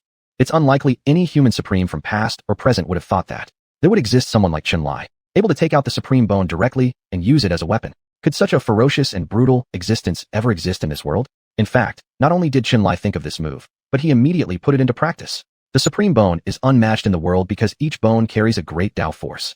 No matter the extent of the development of this Tao force, it doesn't matter much. But the Supreme Bone will always be a Supreme Bone, an extremely powerful thing in itself. These are the bones of a human Supreme after all. Their unmatchable hardness means what? That their physical attacking power is also unmatched worldwide. Not to mention entities in the Sage realm. With the Supreme Bone as a weapon, Xunlai feels even immortals in the Divine realm might not endure this attack. Of course, at that level, whether one could land a blow remains a question. But if it does connect, there's no doubt that effective damage will be dealt. If now just one bone could knock out this middle-aged man, this proves Xunlai's judgment wasn't wrong. After so many punches and the opponent not being knocked out, it indicated he must be concealing his cultivation. Xunlai never expected that the Jang family would break the mold and really send someone of the Sage realm to find him in the Qingming province. But so what? Didn't he still manage to bring them down? Extracting the Supreme Bone isn't without losses for Xunlai. It affects the growth of the Supreme Bone, preventing him from using its power for some time. But this little setback means nothing. Other Supremes wouldn't do it, partly because they don't need to, and partly because they lack the 10,000 Eon longevity body. With the 10,000 Eon longevity body, Xunlai could accelerate the restoration of the Supreme Bone, soaking up some rest tonight, and tomorrow the Supreme Bone will once again live robustly inside his body. Since it's like this, why should he be afraid of anything? Just a slight period of weakness allowed him to capture an entity reaching the Sage realm. Isn't this achievement already pretty awesome? Being knocked unconscious, and then sealed by the twin pupils. This middle-aged man was formally captured by Xunlai. Looking at the unconscious middle-aged man, Xunlai reattached the Supreme Bone back into his arm. With the amazing recovery rate of the 10,000 Eon longevity body, the wounds on his arms disappeared in a blink. Do you dare to act arrogantly before me again, old Bai Deng? Xunlai stepped hard on the face of the unconscious middle-aged man, feeling very satisfied after a fight right after closing meditation. Capturing a Sage realm captive from the Jiang family made Xunlai extremely elated. But he was more eager to interrogate the man to learn about Jiang Tuaner and his child's current status. Consider yourself lucky, old Bai Deng. Let me interrogate you before I decide your fate. Thinking about this, Xunlai grabbed a chicken in his left hand and a duck in his right, forcefully lifting the unconscious middle-aged man and preparing to return to the sect for severe questioning. 6 months passed. Yunji lived incredibly comfortably at Wajiji sect. Mainly, after marrying into the Jiang family, she hadn't left the sacred domain much. Being able to come out and enjoy herself makes one's mood beautiful. And living happily isn't without cause either. Not only has she come out and played outside the sacred domain, but she also has so many pretty young girls who respect her. Say, could Yunji's mood not be good? In one of the guest rooms of the Wajiji sect, Yunji was chatting cheerfully with Lan Jiyun. For Lan Jiyun, a girl who could speak, understood propriety, and neither flattered nor belittled others. She genuinely liked her, perhaps aware of Yunji's extraordinary cultivation and significant background. Currently, Xunlai was in closed-door cultivation, and since Yunji had come to the Wajiji sect as a guest under the title of mother-in-law, how could Lan Jiyun and the others not treat her with great caution? Whether it was her or Su Ching Yen, they all called her Senior Yunji quite sweetly. They were all beautiful and spoke sweet words. And regarding this matter, Yunji had but one thought in her mind. Her yet-to-meet son-in-law was indeed very fortunate. No wonder he wouldn't abandon other women even after having his own daughter. These girls were so likable that even she, as a woman, liked them immensely. It was no surprise that men would be reluctant to let go of them. Senior Yunji, you just mentioned that there are several cultivation realms beyond the Tianluan realm. Could you tell me specifically what these realms are? Seeing Lan Jiyun's curiosity about the cultivation realms above the Tianluan realm, Yunji also smiled kindly and answered her. The Qingming state is too small. Even reaching the pinnacle here merely means attaining the Tianyuan realm. To occasionally produce a cultivator of the Tianluan realm is already exceptionally remarkable. It's understandable that higher cultivation realms might be unknown. In fact, in our region, cultivation realms are divided into 5 ordinary realms and 3 saint realms. From body refinement up until the Tianyuan realm, one still remains within the human realm. Only by reaching the Tianluan realm does one officially embark on the path to pursuing the Great Tao. The Tianluan realm is the starting point of the 3 saint realms, followed by the Shintong realm and the saint realm. Isn't everyone always talking about cultivating immortality and seeking the Tao? The saint realm is practically the pinnacle of the cultivation pyramid in the mortal world. Had the immortal path not been severed, reaching the saint realm and successfully overcoming 9 heavenly raids would grant one the qualification to ascend. Actually, Lan Jiyun's inquiry about cultivation realms was more out of trying to indirectly learn about the background of her husband's mother-in-law. With such knowledge at hand, it was clear that her husband's mother-in-law came from another domain. How strange. When did her husband pick up a lady from another domain's aristocracy? And now her mother had even tracked them down here? However, just as Lan Jiyun was feeling confused about this, the stunningly beautiful Su Ching Yen, dressed in red robes, rushed over hurriedly. Sister Jiyun, my husband has returned to the sect. Has my husband come back already? After waiting for so long, had her son-in-law finally emerged from seclusion? Noticing Lan Jiyun instinctively looking at her, Yunji smiled charmingly. Finally, I've waited for my good son-in-law to finish his seclusion. Now then, let us all go see him together. After waiting half a year in the Wajiji sect, Yunji had finally met her son-in-law, but it didn't matter much before they met. The moment they faced each other, Yunji froze completely. Who is this pig-headed man? Strange, Why does he carry the aura of my husband? Chapter 175. What? This really is my mother-in-law and father-in-law. Upon returning to the sect, Chun-Li saw all his wives gathered around a beautiful young woman. He was also taken aback for a moment. Strange, where does this beauty come from? Subsequently, Chun-Li instinctively asked, Yuner, who is this beautiful lady? Chun-Li, this is Lady Yunji. She came to our sect half a year ago, claiming to be your mother-in-law. She has been here for quite some time. While you were in seclusion, it was us who took care of her. Lan Jiyun answered seriously. However, at this moment, before Lan Jiyun could finish speaking, Chun-Li was completely dumbfounded. Wait, who did Yuner say this beautiful woman is? Could it be Yunji? What? Which Yunji? It wouldn't possibly be the Yunji from the original story that I know? Wait, this isn't the main point now? What did this beautiful woman say just now? She said that there was a trace of her husband on this old by Dang whom she beat into a pig's head? No way. Could it be that the person I beat up is? At this very moment, Chun-Li's smile completely froze. Husband, what's wrong with you? How did he get beaten like this? Poor thing, I feel so heartbroken. I would have thought that our son-in-law brought back a big pig's head if not for sensing the aura on your body. With your cultivation level, how could you get beaten up like this in Qingming state? Inside Chun-Li's bedroom. Half an incense stick time later, Yunji confirmed after a long while, finally determining that this pig head was indeed her husband, Jiang Qingxian, saying she felt heartbroken. But Yunji's gaze toward Jiang Qingxian lacked any semblance of genuine heartbreak. Instead, it was full of laughter, wanting to roll with joy, because they hadn't sensed any hostility from Yunji or Jiang Qingxian. Chun-Li loosened the bindings on Jiang Qingxian somewhat. Right now, the bruised and battered old Bai Dang was sitting on a chair, seeing his wife trying to suppress her laughter cutely. Jiang Qingxian also had a face filled with awkwardness. Wife, your husband merely fell by accident, hence. Fell accidentally? Does someone at Sage Realm ever fall? Never mind, since the wife was always sharp, some things even if concealed couldn't stay hidden. In the next second, Jiang Qingxian had no choice but to admit. Alright, your husband confesses to having been beaten. Because upon seeing our son-in-law coming out of his seclusion, I lost control momentarily and tried to test the depth of his cultivation. Then neither of us managed to gauge the extent well enough. And then, we ended up in this condition. Perhaps feeling embarrassed about not being able to beat his own son-in-law. After saying these words, Jiang Qingxian couldn't help but add a few more. But wife, you don't see my injuries looking like this? Really, I held back. I didn't use cultivation beyond divine power realm. If I used all my strength, I assure you I could take him down in seconds. Enough already. Can you stop bragging? Yunji cast a glance at Jiang Qingxian filled with disgust, cutting off his further remarks. Not using cultivation beyond divine power realm. Stop making us look bad, alright? It's embarrassing. Our son-in-law just entered divine power realm, and you can't even defeat him. World-shaking saint tribulations hang above us. Do you dare manifest sage realm powers right here? Seeing Jiang Qingxuan's face full of embarrassment and frustration, Yunji didn't bother continuing with him. The next second, she grabbed Chun-Li's hand and spoke to him with a smiling face. Son-in-law, well done. Although Tanner's father's cultivation is restricted, he's still a being from the fifth heaven of sage realm. You've just broken through to divine power realm, and yet you've managed to knock him unconscious. Son-in-law, it seems you're quite combat capable. Could you tell me, mother, how did you manage it? Even though he sensed no malice from Yunji, this inexplicable excessive intimacy seemed odd. She directly calls me son-in-law and refers to herself as my mother-in-law. Tianer's parents traveled a great distance to come to Qingming State. Could it be they weren't here to cause trouble for me? Since he didn't understand, the next second, Chun-Li tactfully asked a question. Mrs. Yunji, what exactly is going on here? Are you and President Jiang not here to give me trouble? Upon hearing this, Yunji's smile immediately became even more radiant, her beautiful big eyes almost curving into crescents. Oh my, are you implying there could be trouble? How could that be? Your father-in-law and I traveled thousands of miles just to take a good look at the son-in-law our Tanner has chosen for us. It's exactly as old Master Emo said. You truly are a handsome man, not only blessed with looks, but also exuding an excellent aura. You would leave countless ladies entranced even in our Da Luo, Tian divine domain. And besides, your cultivation is high and your potential great. Only just entering the divine skill realm, and yet you've managed to beat Father Tin so thoroughly. No wonder even old Master Emo is willing to form a lifelong friendship despite the age difference. You're undoubtedly YYDS, forever young. Our daughter really does have sharp eyes. Holy cow, is Lady Yunji really this modern? She knows what YYDS means. Strange, how could she know such contemporary lingo? I did mention it to Master Emo. Perhaps she learned it from him? Seeing Yunji's overly intimate demeanor, Chun-Li now felt more compelled than ever to uncover the truth. Yunji, noticing Chun-Li's evident puzzlement, thought for a moment and guessed why he hadn't fully let down his guard yet.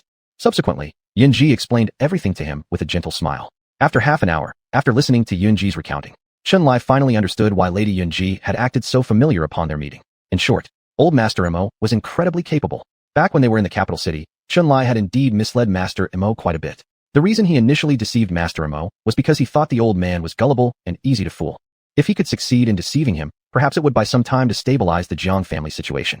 For Chun-Li, it was merely a trivial step, a seemingly inconsequential backup plan. He never expected anything substantial from Master Mo. All he hoped for was that Master Mo would keep him informed about Jiang Tan's activities while keeping an eye on whether she was up to anything disloyal towards him. But who could have imagined that this unimportant backup plan would play such a crucial role at such a pivotal moment? Chapter 176. Mo Lao is King Awesome. Madam Yunji, esteemed elders, let me be candid with all of you. My young friend down there is actually the fabled human dragon and phoenix. How foolish Miss has become to discard my young friend just for a mere phoenix man. Miss, stop deceiving yourself. What good words can a woman who's changed her heart say about her ex-boyfriend? You say he forced you. Then why didn't he force me? Don't do anything that goes against your conscience, Mississippi. Is it meaningful to deceive even yourself? What fear does an honest man like myself have? Standing before all of you elders and madam today, I, Mo Lao, will state clearly, if I've deceived the family, or if my young friend has any fault, then let the family punish me as they wish. Even though he wasn't on the scene, judging from Yunji's description, Chen Lai could imagine how exactly Mo Lao had fought a war of tongues in the Jiang family grand meeting hall. If this isn't called awesome, what else could possibly qualify? He practically made Jiang Tanner so furious she was almost fainting. After learning the full story behind the events, all Chen Lai could think of was one thing. Starting from today, Mo Lao, you are my dear brother. Hell, if anyone from the Jiang family dares call you stupid from now on, I'll get angry at them. For Chen Lai, it was something he could have never dreamed of. Mo Lao alone, through his own ability, managed to trick the entire Jiang family into following him. Of course, this matter also involves his interests, so it can't be simply called tricking. Mo Lao was battling for friendship. He's obviously the friendship war god. Alright. Of course, Chen Lai also noticed. The good attitude the Jiang family had toward him wasn't merely due to Mo Lao's persuasion, which among the old monsters of the Jiang family hadn't been cultivating for years, knowledgeable and cunning. How easy would it be for them to believe one-sided words? Plainly speaking, apart from Mo Lao's persuasion influencing Yunji and them to become intimate with him, it was also related to the child inside the belly of their Miss Jiang. At the end of the day, it was still because of the seed from my side that was amazing. Chen Lai had not anticipated that his first child coming into the world would simultaneously awaken the sacred body and supreme bloodline. Being deeply familiar with the original story, Chen Lai knew very well the difference between supreme blood and supreme bloodline. It's a far rarer substance than even supreme bone. Its growth potential surpasses even someone possessing supreme bone. A child of such Qilin lineage. How could the Jiang family possibly miss out on this? Let me put it plainly. In the eyes of the 9 old men of the Jiang family, they would rather lose Jiang Tanner and want to keep this child. In such a situation, doubting Mo Lao's words would indeed be a foolish act. Regardless of whether it was true love or not, concerning a youth supreme one, Tanner's husband absolutely deserved the Jiang family. Add this child to the mix. They aren't a family yet, but must become one. No matter what, the Jiang family cannot afford to miss out on this child. This is the current stance of the Jiang family. Still, as the biological parents, Jiang Qingxian and Yunji ultimately dote upon Jiang Tanner immensely. Apart from wanting to see what Chen Lai looked like, they also hoped to subtly investigate his character from the side, to judge who between Tanner and Mo Lao was telling lies. During these 6 months, Yunji lived comfortably in the Infinite Pole sect, chatting daily with Chen Lai's wives. Jiang Qingxian wasn't idle either.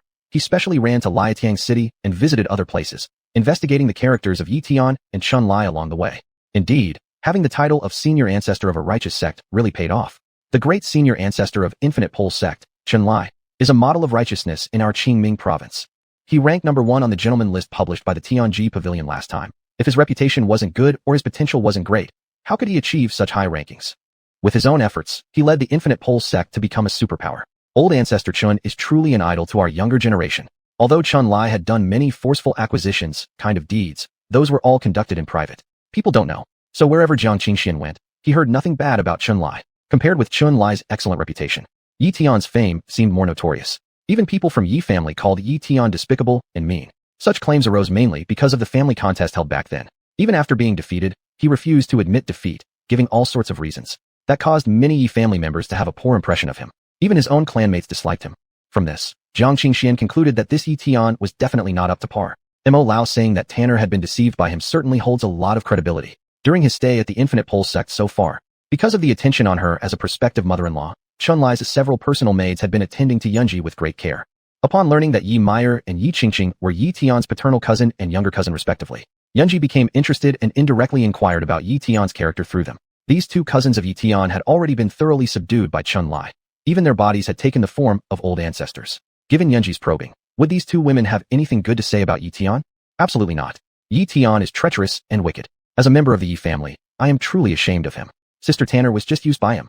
Earlier when Sister Tanner first came to our family estate, she encountered a wild beast on the way, which Ye Tian saved her from. That's why they got along well at first. But the truth I've learned is that it was all Ye Tian's deliberate setup. To seize a treasure, he even disregarded familial ties and tried to harm us. Fortunately, Lord, referring to Chen Lai, saved us, and only then did my sister Ching Ching and I narrowly escape a disaster. Family bonds run deeper than water. When family members can speak ill of Ye Tian like this, Yunji also started harboring strong resentment toward Ye Tian. Just then, Jiang Qingxian returned with his gathered information. After exchanging the intelligence they had obtained, the two came to a conclusion. Chunlai's image was glorious, truly living up to the role model of righteousness wherever he went. Everyone thumbs up for him. As for Ye Tian, a despicable man despised even by his own family. Goodness sake, how could these two even be compared in the first place? Actually, while Yunji was at the Infinite Pole sect, she secretly shed tears once. Why did she cry? She was deeply moved. By accident, she discovered something.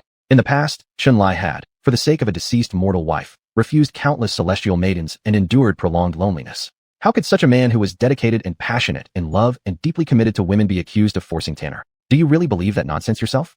It was obvious Tanner had been deceived by the despicable fellow. Yunji was utterly touched by Chunlai's profound emotional history. Then, after wiping away her tears, she immediately made a decision in her heart. Outstanding talent, high cultivation level, full of potential, good-looking and devotedly passionate towards women. Where could one find such a great son-in-law?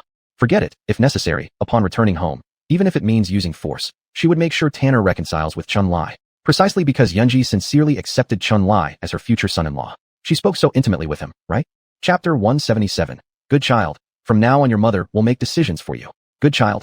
After I came to Qingming province, I found out everything. Puan is just too foolish, and she fell for someone else's trick. These days have truly been tough on you. You can rest assured. Once I get back to the family, I'll criticize Puan right away. You are so good to her, yet she keeps hurting you. I must ask Puan, how could she be so heartless? Seeing Yunji finish telling the cause and effect story, then looking at him with a deeply sorrowful gaze, Chunlai was truly moved by his soon-to-be mother-in-law's fairness. Mother, my heart aches so much. I endured so many injustices at Puan's hands. Now finally, someone understands me, and someone is willing to stand up for me. You don't know how painful it was when Puan left me, but all I could do was watch helplessly as she drifted farther and farther away.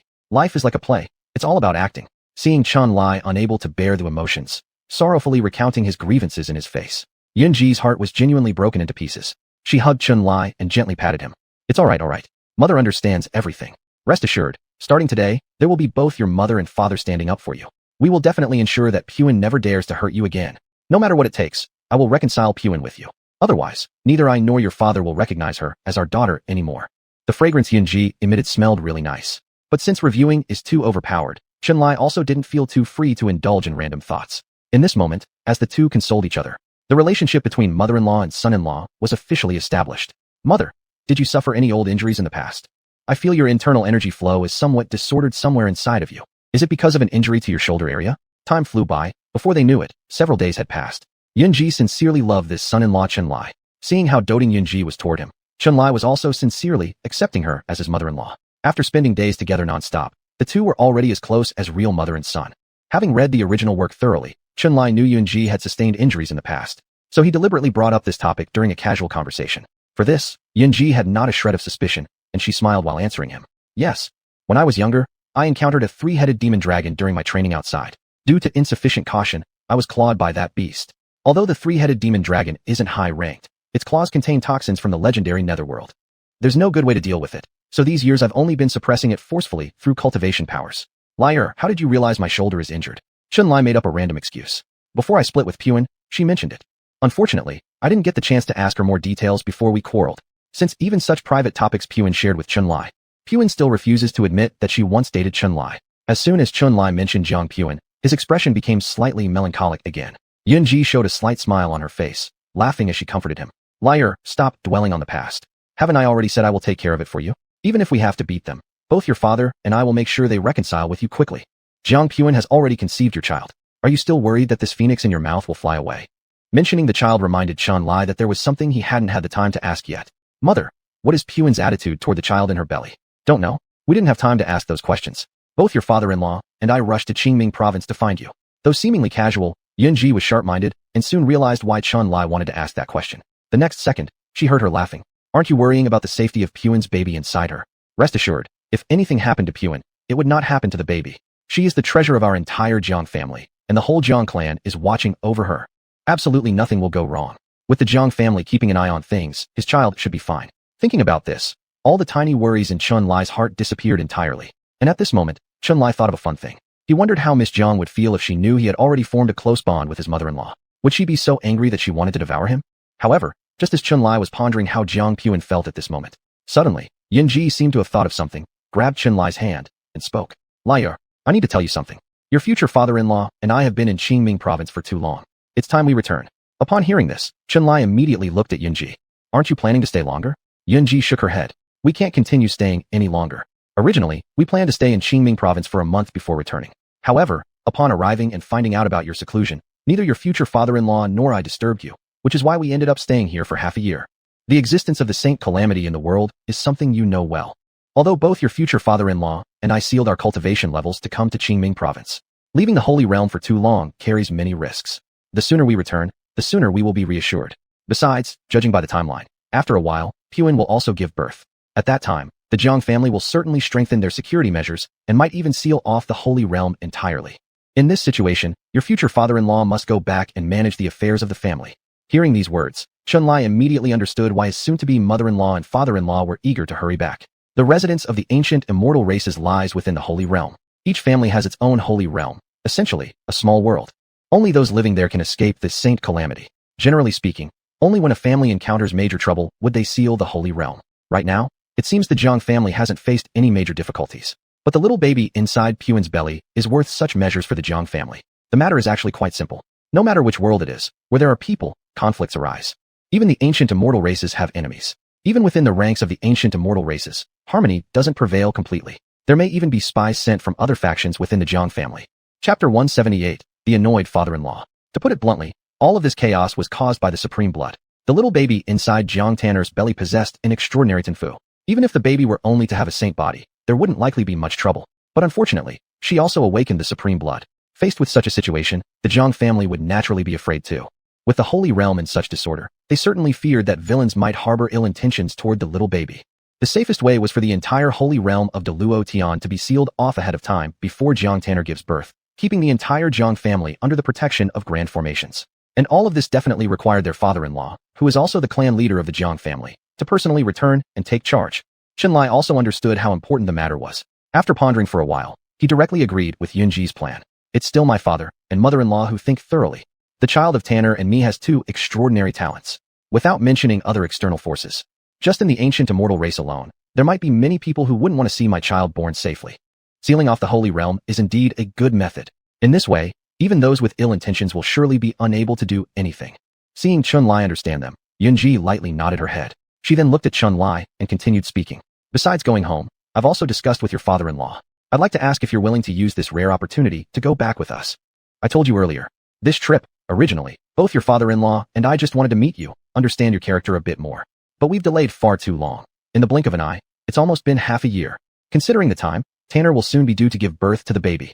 So, your father-in-law and I decided that inviting you back with us would be best. One reason being so you can accompany Tanner. Another reason is to let you pay respects to our elders in the Jiang family. Do father and mother-in-law wish for me to accompany them back to the Jiang family? Frankly speaking, for this decision of theirs, Chun-Li wasn't very surprised. Regardless of whether the huge Jiang family had been thoroughly bamboozled by him or not. At the very least, the real father of the baby growing inside Jiang Tanner's belly was him. Since his own child is about to be born, shouldn't he, as a father, reasonably return to accompany his wife and wait together for the birth of their child, be it emotionally or logically? It must be said, Yun-Ji's invitation had disrupted all of Chun-Li's subsequent plans. Originally, Chun-Li didn't intend to visit the Jiang family so early. However, Jiang Tanner's unexpected pregnancy came far too abruptly. But regardless, this point didn't really matter anymore. Chun-Li was always one to act decisively. Originally, he hadn't planned on visiting the Jiang family so early because he felt his power wasn't strong enough yet. On the other hand, there were still many beauties he hadn't successfully wooed. But now, Chun-Li no longer wished to concern himself with such considerations. The principle was simple, just one sentence. He was young, and opportunities with these beauties would always be there for him to seize later. Going to the Jiang family didn't mean he wouldn't return. If he didn't accompany his firstborn during its birth, did he even deserve to be called a father?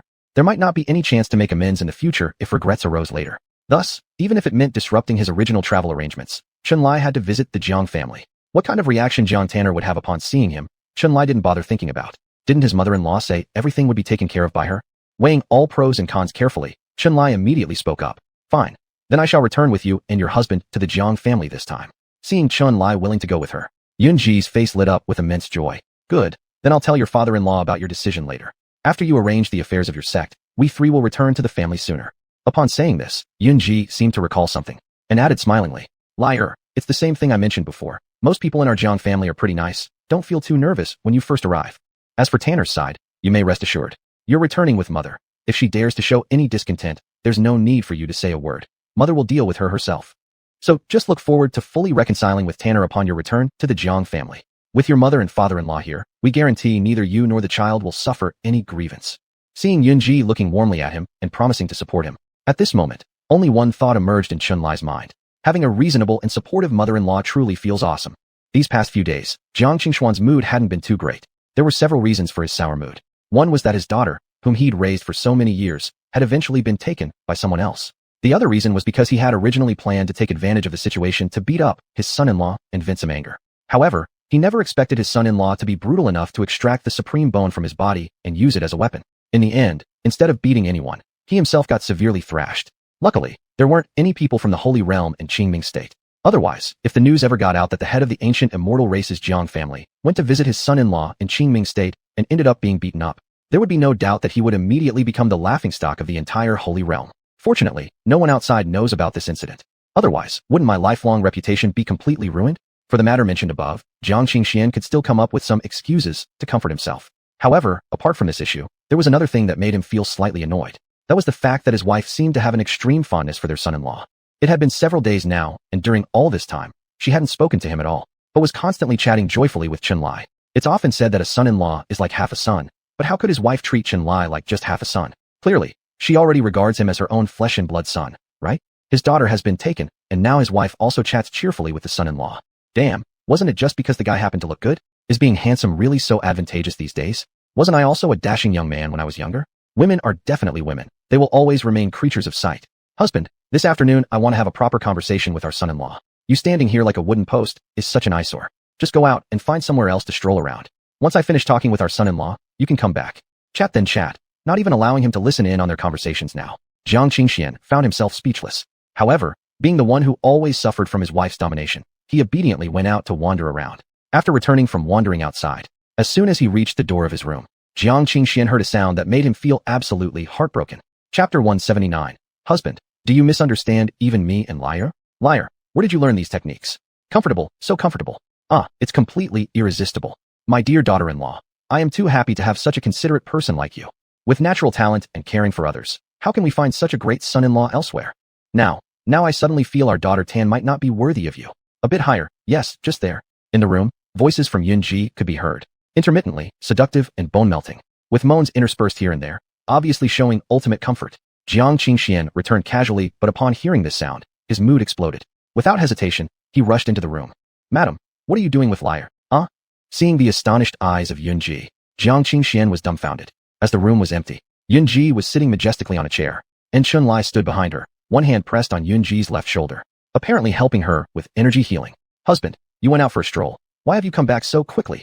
Husband, your timing is perfect. I have two good pieces of news to share with you. One is that our son-in-law has agreed to return to our family clan with us. The other is about the old ailment in my shoulders, remember it? It's the wound from being clawed by the three-headed magic dragon. My goodness, who would have thought our son-in-law had such extraordinary skills? Even the toxins said to originate from the Yomi realm could be eliminated. Not even the people of the Jiang family had the ability to do so. Our son-in-law truly surpasses everyone. You should know how many good deeds our daughter Ten must have done in her previous life to gain such a capable husband. Of course, Jiang Qingxian knew about the injury on Yunji's shoulder. The three-headed magic dragon was a creature originating from legends of the Yomi realm. Its poison was terrifyingly powerful. Even an existence at the Earth Immortal level could only suppress, but not eradicate it. His wife managed to slay that dragon through her high cultivation level, but she had been suffering from the dragon toxin every day and night. Now, listening to his wife's implication, could it be that Chunlai had managed to eliminate the poison from the three-headed magic dragon? Upon seeing Yunji's joyfully sharing this information, Jiang Qingxian immediately opened his mouth wide and stuttered. Madam, is our son-in-law actually healing you? Yes, what else if not healing? Initially, Yunji didn't fully comprehend, but now observing her husband's dumbfounded expression, she finally reacted, her beautiful eyes fiercely glaring at Jiang Qingxian. Liar is consuming his own cultivation to heal me. Can you possibly misunderstand something as serious as this? Husband, you have gone too far.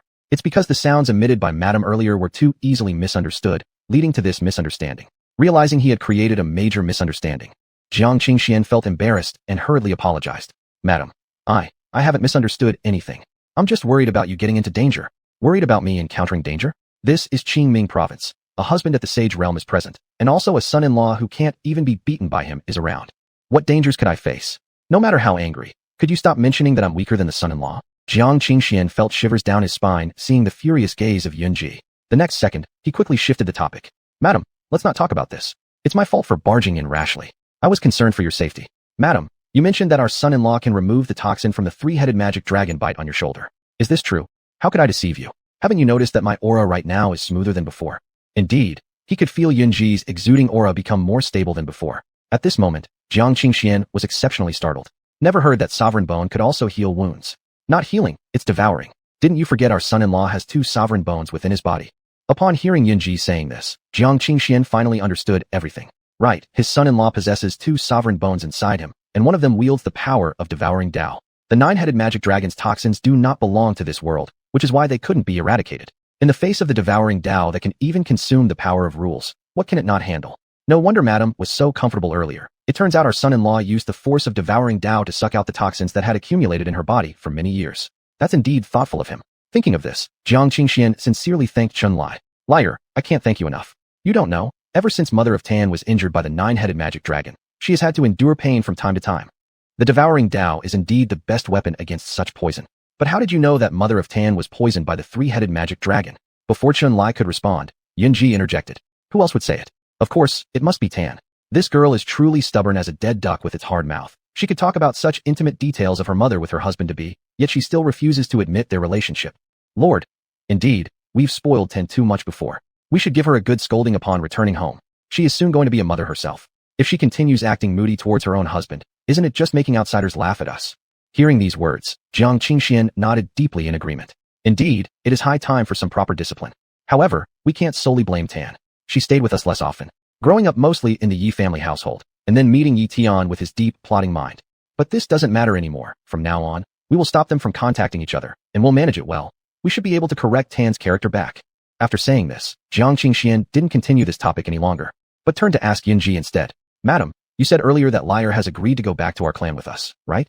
Yunji smiled and nodded. Then Chunlai also spoke directly. Tan is going to have a child soon. As the father of the child and her husband, I am responsible for accompanying her when she needs me most. Jiang Qingxian was extremely satisfied with Chunlai's response, subsequently speaking directly. You're absolutely right, my son-in-law. It seems my wife and I did not misjudge you. Although there were some small conflicts, Tan is ultimately your woman, who is carrying your child. No matter how big the conflict, you should be there to accompany and take care of her now. My dear son-in-law, so when do you think we should set off to go home? Shall we leave now, or wait until you've settled everything? Chapter 180. The beautiful young woman, Jiang Tanner. This trip to the Jang family will be a long journey. I'd better arrange all the sect affairs before we depart. Upon hearing Chunlai's words, Jiang Qingxian did not say anything further, but nodded and said, all right. After you have arranged the sect affairs, we'll go together. At night, Chunlai gathered all his women in the sleeping palace, informing them of his intention to set off for the Jang family. After hearing Chunlai's explanation about why he was going to the Jang family, Lan Jiyun's expression immediately became somewhat serious. Chunlai, I don't oppose your visit to the Jang family. But isn't it dangerous to rush there without preparation? Why don't you make full preparations before you go? What do you think? There was a reason why Lan Jiyun said this. As one of his confidants, she had long known the real situation between Chunlai and Jiang Tanner. She was merely concerned that if Chunlai went to the Jang family and things got exposed, what would happen then? It must be said that Lan Jiyun's concerns were not unfounded. However, facing her suggestion, Chunlai shook his head directly. It's fine. There are certainly some risks. But since Jiang Tanner is carrying my child, even if the Jiang family is a dragon's pool or tiger's den, I must dare to explore it. Although our original plan has been somewhat disrupted, it doesn't matter anyway. Even if there are any dangers, I have ways to deal with them. You don't need to worry about this. And there's something I want to tell you all. This trip to the Jiang family is not just for me alone. I plan to bring all of you along. Upon hearing what Chunlai said, this time it was his women who were surprised. Through their time together, they had already noticed that Lady Yunji regarded Chunlai as a true son-in-law. They actually also got along well with Lady Yunji. But now, that wasn't the main point. Getting along well or not is another matter. What kind of situation is it where, returning to her natal home, he brings along all his other women? Is this an official visit, or is it a challenge to Jiang Tanner? Husband, do you really plan on letting us accompany you to the Jiang family? Isn't this inappropriate? After all, Jiang Tanner, regardless of what happens, is still the young miss of the Jiang family. If we show up, won't it? Seeing Su Ching Yen anxiously looking at him, he didn't even let her finish her sentence before interrupting her. It's fine, regardless of Jiang Tanner's attitude. Besides, with the xuanhuan realm available, there's no need to worry about your safety. A family should stay together completely. Chunlai had mentioned this to his women before. Definitely, everyone should come. They don't necessarily need to take part in events directly, but can continue cultivation within the xuanhuan realm. After saying this, Chunlai seemed lost in thought for a moment, then turned his gaze toward another woman present. Lioli, arrange the sex affairs with the elders beneath you. This time, you're coming along as well. Seeing Chun Lai's eyes fall on her. Now it was Yu Lioli's turn to feel a little uneasy. Teacher, am I also supposed to follow along? Regarding Yu Lioli, his beautiful disciple, Chun Lai harbored the most complex feelings. He hadn't yet figured out how to change her sense of filial piety. But there was nothing more pressing now than to take her along first. Only through daily interaction could there be a chance to work with her hands on, right? Thus, seeing Yu Lioli looking at him with a puzzled expression, Chun Lai came up with an excuse on the spot. You're also going.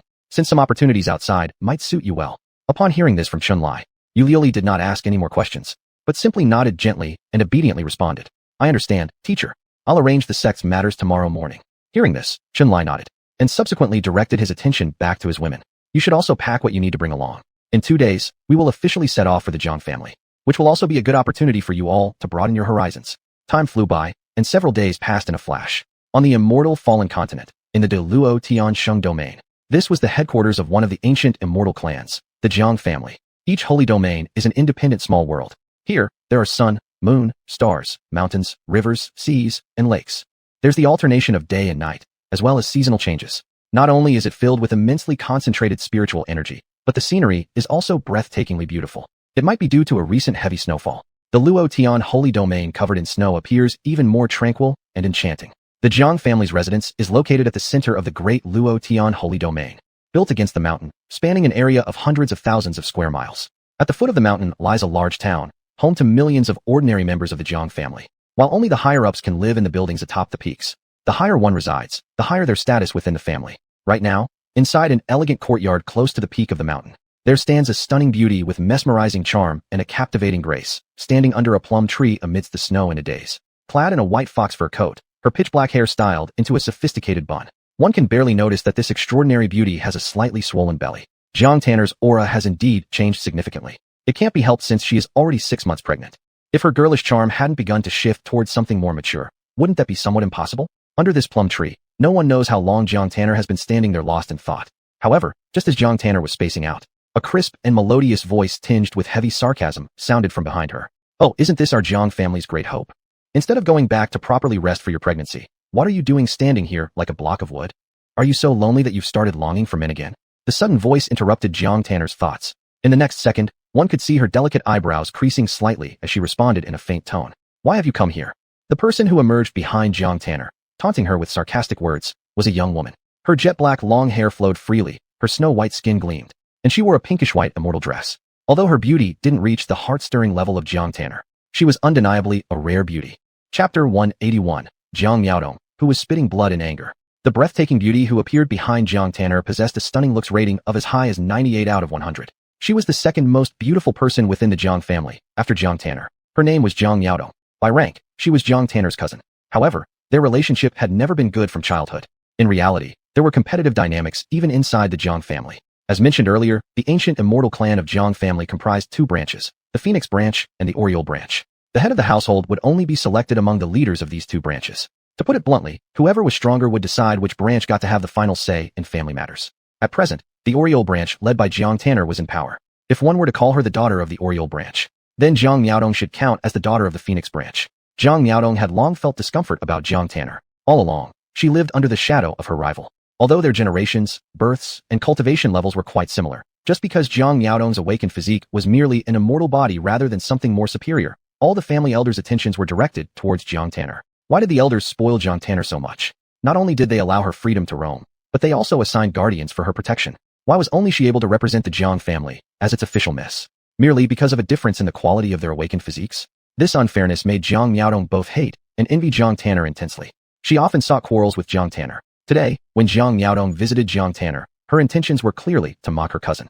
When asked by Jiang Tanner why she had come, Jiang Miaodong didn't hesitate and immediately retorted, "Of course I've come to see what my esteemed cousin, the celebrated prodigy of our clan, looks like with a huge belly. I simply can't bear to see this. Jiang Tanner, tell me, do you feel worthy of the great hopes your family places on you? You enjoy immense favor from the senior members of our family, yet lack even basic moral integrity. I'm truly ashamed of you. To possess the heavenly Oriole divine physique and still let yourself be so easily compromised. How can someone as wanton and unable to withstand loneliness deserve to be called the young mistress of the Jang family? If I ended up pregnant like you, how could I ever face the family again? Our family traditions and values have been ruined by shameless women like you. You should find a secluded place and commit suicide. Why must you embarrass us further? Why try to drag our entire family into ridicule? Is this woman really so annoying that she finds joy only in causing trouble daily? Jiang Tanner never showed indulgence towards Zhang Yaodong. Seeing the latter mocking her with venomous words, her face revealed a slight cold smirk. Zhang Yaodong, are you admiring or envying me with these words? Hearing this, Zhang Yaodong nearly exploded in rage, her voice becoming shrill. To think someone like you, who lacks any sense of propriety and easily succumbs to any man's advances, dare asks whether I am jealous of you. As Zhang Yaodong fumed uncontrollably, a faint smirk appeared at the corner of Jiang Tanner's lips, deepening her derisive smile. I am carrying the heavenly aureole divine physique. With clenched teeth, Zhang Yaodong responded sharply. So what if you're carrying the heavenly aureole divine physique? Can this excuse your disgraceful conduct? I am carrying the heavenly aureole divine physique. Jiang Tanner, do you not comprehend my key point? You disgrace our family traditions by succumbing to loneliness. I am carrying the heavenly aureole divine physique. Jiang Tanner, I am carrying the heavenly aureole divine physique. Zhang Yaodong was almost spitting blood in anger. I know you are carrying the heavenly aureole divine physique, Jiang Tanner. Why won't you stop rubbing it in my face? Am I deaf or blind? Jiang Tanner smiled lightly, and then changed her tone. Not only do I carry the heavenly aureole divine physique, but my child has also awakened to supreme blood. Seeing Zhang Yaodong looking at her with disbelief, Jiang Tanner scoffed coldly. Zhang Yaodong, I know exactly why you came to see me. Weren't you searching for something where you surpass me personally?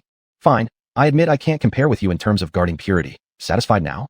But why is it that after I lost my innocence, the elders became even more concerned about me and moved my residence from halfway up the mountain to this summit position?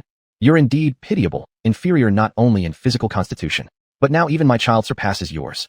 Let's not even talk about supreme blood. The heavenly aureole saint physique is something you wouldn't dare to dream of achieving.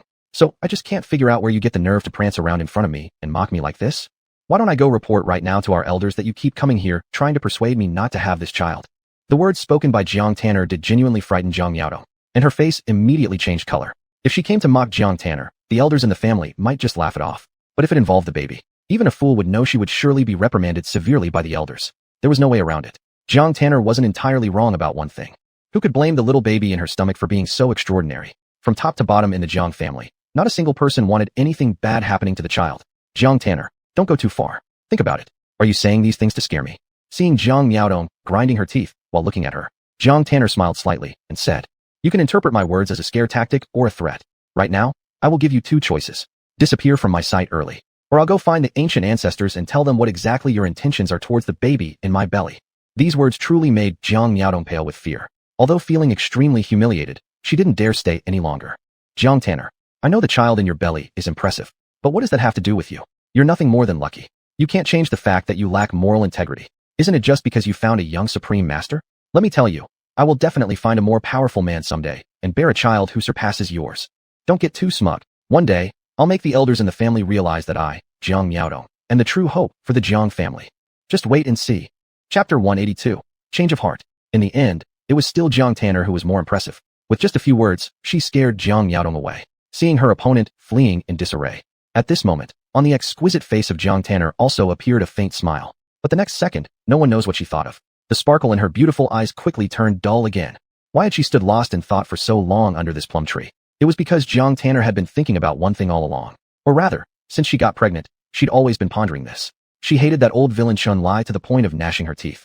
How could Jiang Tanner be content with carrying his child? She once considered just not having the child. But eventually, Jiang Tanner gave up this thought. This decision wasn't about the potential or talent of the child, nor did it have anything to do with the family's hopes for the child. What truly made Jiang Tanner change her mind was several months ago when the child accidentally kicked her inside her belly. It hurt, but it also made Jiang Tanner realize something. No matter how much she hated that old villain Xuanhuan, the child is innocent. After all, however you say it, this baby is her own flesh and blood. Gently stroking her protruding abdomen, Jiang Tanner could feel through her palm. There was a little life moving around inside her belly. The child was a bit mischievous, often rolling about restlessly. Now it was bouncing around lively again. Her already round belly suddenly bulged at one part, as if the baby's little foot stretched out, sticking to Jiang Tanner's palm through the layers of her skin. A strange feeling was growing in Jiang Tanner's heart. At this moment, Jiang Tanner also radiated a slight maternal glow. Possibly even Jiang Tanner herself hadn't noticed, but during this time she had hardly thought about Ye Tian anymore. All her thoughts and attention were now focused on the child. Baby, what should your mother do with you? Seemingly listening to Jiang Tanner's murmurs, the moody little guy kicked Jiang Tanner in the belly again. Amused and somewhat exasperated, upon seeing the restless little one, Jiang Tanner hurriedly said, all right, I won't say anything more. Baby, please don't torment your mother any longer, okay? Who knows, perhaps really sensing Jiang Tanner's thoughts. The little one calmed down after this, and went back to sleep in Jiang Tanner's belly. Jiang Tanner continued to gently caress her belly, seemingly wanting to soothe the baby more. However, just at this moment, a cute green-dressed girl came rushing into the courtyard. Miss, the master and madam are back. The green-clad girl, suddenly appearing, interrupted the quiet moment between Jiang Tanner and the baby in her belly. She's called Jiang Zilf, and she's Jiang Tanner's personal maid. The parents' trip to Qingming State has lasted nearly half a year already. Jiang Tanner doesn't know why they took this long. Now, finally, they've returned? At this moment, Jiang Tanner immediately looked up towards Zilf and asked, "Are father and mother back? When did they arrive?" "They've just arrived. Everyone has rushed home." Hardly finishing her reply to Jiang Tanner, in the next second, Zilf seemed to remember something and quietly added another sentence. "By the way, Miss, Master and Madam didn't return alone. Your son-in-law also came along." For a moment, Jiang Tanner didn't fully react and asked, "Son-in-law? Which one?" Just the main lady's husband, the one who got you pregnant. They call him Mr. Chun at home. Miss, Mr. Chun is extremely handsome and dashing, with a wonderful aura too. I saw him talk to our elder relatives earlier, and he spoke very politely. It feels like he's not nearly as terrible as you described before. Miss, could you possibly be mistaken about the son-in-law?" Jiang Tanner no longer felt inclined to respond to Zilf's words, seeing Zilf blush slightly while looking at her. In this moment, Jiang Tanner's originally good mood instantly disappeared completely. She didn't know what she was thinking about. Under her sleeves, Jiang Tanner clenched her fists tightly, clenching her teeth firmly together. This old rogue. How dare he come back to our family? He truly has some audacity. Strange, the son-in-law visiting is a happy event. Why is the young mistress so infuriated? Has she yet to forgive the son-in-law? Because of Elder Mo's big mouth. Now, everyone in the Jiang family knew that Jiang Tanner had a falling out with Chun Lai because she couldn't tolerate his having 3 wives and 4 concubines. Although Jiang Tanner denied it multiple times, as the saying goes, 3 men make a tiger. No one believed her, to the point where even Jiang Tanner rarely defended herself anymore. Zilf, after hearing gossip from others repeatedly, also subconsciously thought this was the truth. But now, she genuinely felt that if it were just for Chen's handsome face, she'd be willing to be his concubine. So she really didn't understand why her mistress would get jealous over this. Having both good looks and excellent talent, where could you find such an ideal husband? Miss Tanner truly is, as her mother-in-law said, too spoilt by her family and so overly picky. Of course, though Zilf harbored these thoughts, she definitely dared not speak them aloud. Seeing Jiang Tanner gritting her teeth, she could only whisper, "The son-in-law has returned with Master and Madam. Miss, should we go meet him? Should they go or not?" "Certainly, they must." Jiang Tanner wished nothing more than to kill Chun Lai on the spot. How dare he have the audacity to come back, even to the Jiang family. In this moment, Jiang Tanner threw caution to the wind, clamping down hard on her white teeth and spitting out these words. "Where is that rogue now?" "He's in the grand hall for guests of our Phoenix Vein." Before Zilf could finish her sentence, Jiang Tanner had already spun around, her figure disappearing instantly. Miss, wait for me. I want to see the son-in-law with you." Watching Jiang Tanner disappear ahead, Zilf hastily rushed forward, thinking silently how someone who is eager to rush off surely can't say they dislike the son-in-law. Her mistress is indeed too dishonest. If Jiang Tanner ever discovered what her maid Zilf was thinking, wouldn't she be mad enough to hit her? After days of traveling non-stop day and night, Chun Lai finally made it to the Jiang estate. Right now, he was seated leisurely inside the meeting hall of the Phoenix Vein, savoring tea in tranquility, while Yin Ji sat beside him with a beaming smile, seemingly chatting with him. Chapter 183. You shameless old thief. Who are you calling mother here? Liar. How do you feel about visiting our Dalo Tiansheng domain for the first time? Isn't our Jiang family's place magnificent with great views? Mother wants to tell you, don't be shy and treat it like your home. No, it's not just like your own home, but it is your home. If there's anything you need, simply command one of the servants here to get it for you. Or directly tell me as well. Don't restrain yourself and don't hesitate to ask. For other things, I can't promise everything. But within our Jiang family, I assure you that every day will be comfortable for you. Seeing Yunji speaking to him with a voice full of indulgence, Chun Lai also smiled and responded, "Please don't worry, mother. I won't be so formal."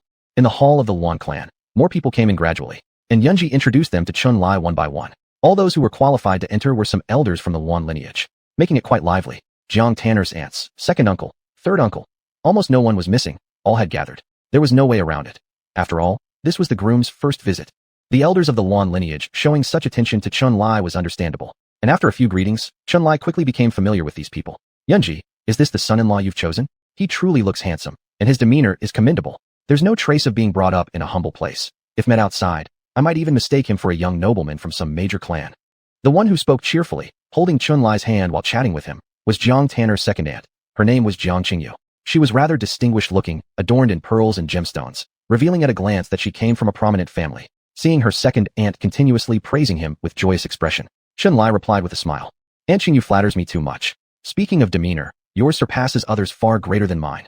Not only does your demeanor excel, Aunt Qingyu, but you're also as beautiful as a celestial fairy. Had my mother-in-law not introduced you earlier, I would have thought you were one of Tanner's elder sisters."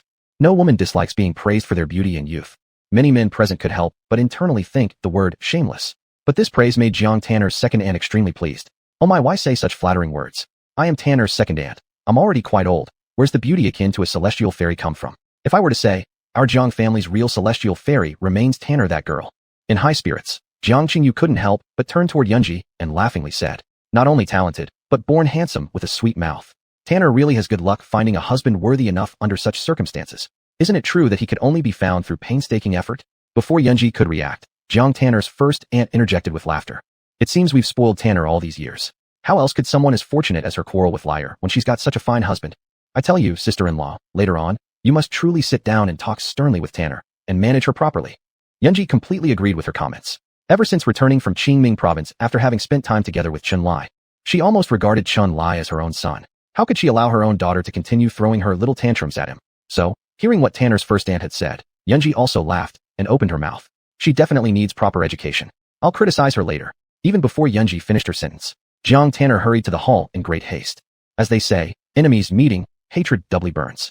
Seeing Chun Lai surrounded like the center of attention among everyone. In an instant, Jiang Tanner's entire mental state nearly exploded. In the next moment, a roar of anger came out of her mouth. Old villain. You violated my chastity and now dare to come to our Jiang family. You're truly audacious. With support comes strength. Seeing Tanner rush forward recklessly to confront Chun Lai, even before Chun Lai could react, Yunji immediately stood up to scold Jiang Tanner. Tanner, what exactly are you doing? When your fiancé arrives, you don't warmly embrace him, let alone welcome him. You want to cause trouble here instead? What kind of behavior is that? It may also be due to the fear that Chun Lai would feel wronged. After reprimanding Jiang Tanner, Yunji hurriedly comforted Chun Lai with care. Liar, don't be afraid. Didn't I already promise you before we returned home? I assured you that Tanner wouldn't dare to act childish in front of you anymore. Just sit back and watch as I deal with her. Seeing Yunji comforting him, telling him not to be afraid, Chun Lai couldn't help but feel somewhat awkwardly amused. What kind of international joke was this? Would he really fear Jiang Tanner? But seeing his future mother-in-law clearly wanting to take his side, this was undeniably a good thing. Chun Lai also wanted to see how his would-be mother-in-law handled Miss Jiang. In the next moment, Chun Lai said nothing more and merely responded to Yunji. I understand, mother. This one word, mother, directly shocked Jiang Tanner into disbelief. What was this? What had this old villain called when he addressed her mother like that? How dared this old thief? At this point, Jiang Tanner completely lost control of her emotions. And immediately, she began angrily cursing at Chun Lai. You disgraceful old thief, who are you calling mother here? Tanner, shut your mouth right now. Who are you calling disgraceful? Is this how you speak about your husband? Seeing her daughter glaring furiously at Chun Lai, Yunji also glared fiercely at Jiang Tanner. Liar is my son-in-law. Why should there be an issue if he calls me mother? Let me tell you, not only does he call me mother, he also calls your father father-in-law. So what? You usually control everything under heaven and earth, but now you even want to dictate how Liar should address me and your father. You've become truly outrageous. Every time you threw tantrums at home, I indulged you and gave way to you. But look at how unreasonable you've become now. It's clear that both your father and I have spoiled you too much. Tanner, I must say, your current behavior truly makes your father and I deeply disappointed. Jiang Tanner had hoped her parents would return from Qingming province, understand the truth, and take her side. Instead, as soon as she arrived, her mother not only didn't take her side, but instead gave her a thorough scolding. Yunji's rebuke left Jiang Tanner completely scolded into shock, looking incredulously at Yunji as she stammered. Mother, whose side are you on? Chapter 184. Mother stands on the side of justice. I, of course, stand on my son-in-law's side. Yunji's words were just about to come out, when she realized that saying this might not be a good idea, in case her daughter feels that she is biased. The next second, Yunji quickly changed her words and said, of course, your mother stands on the side of justice. Mother, how can you still claim to stand on the side of justice when this old rogue has bullied you to this extent? Without a doubt, Jiang Tanner was almost at her wit's end. The next moment, emotions ran high as she exclaimed, Mother, this old rogue took my purity and made me conceive his child. You don't even speak for me. And now you directly recognize this old rogue as my son-in-law. My suffering has already reached such an extent, yet you still say you're on the side of justice? Mother, have you and father been brainwashed by this old rogue like Master Mo? Do you not realize that you've been deceived by him? Yunji used to be a pampered young lady too. How could her combativeness possibly be less than Jiang Tanner's? Therefore, after hearing what Jiang Tanner said, Yunji also got angry. Tanner, what nonsense are you spouting here? So, do you think your mother and father are dumber than you? Do you really believe you are the only smart person in the world? And getting deceived? Do you think all the time your mother and father spent in Qingming province was wasted? Evidently, it's Masters Mo and Ling who are honest with the family. Your father and I have asked countless people in Qingming province. Whenever we mention Liar's name, who wouldn't immediately give a thumbs up? Just like Master Mo said before, Liar's reputation has stood up to scrutiny. He's a true paragon of virtue. As for that Ye Tian you talk about, even their own Ye family looks down on him. You managed to mix yourself up with someone like that. Do you expect under these circumstances to win over the trust of your mother and father? They say lies told often enough fool even the liar. Tanner, you're accusing us of being brainwashed. To me, it seems like you've brainwashed yourself. Let me tell you today, it was only after your mother had coaxed Liar for a long time that I persuaded him to give you another chance. You shouldn't keep quarreling with Liar. Adjust yourself within a minute and reconcile with Liar right away. If you dare to mistreat or hurt Liar again, you'll see how your mother deals with you. After speaking so much, Yunji also felt a little dry in her throat, so she drank some water to moisten it. But unexpectedly, during Yunji's pause from criticizing, Jiang Qingxian chimed in immediately. Tanner, your mother is right. In Qingming province, both your mother and I have truly conducted detailed investigations. Liar's character is impeccable, and your mother's hidden ailment was cured by Liar. So many people praise him, but he becomes a despicable man in your eyes. Do you actually believe what you say?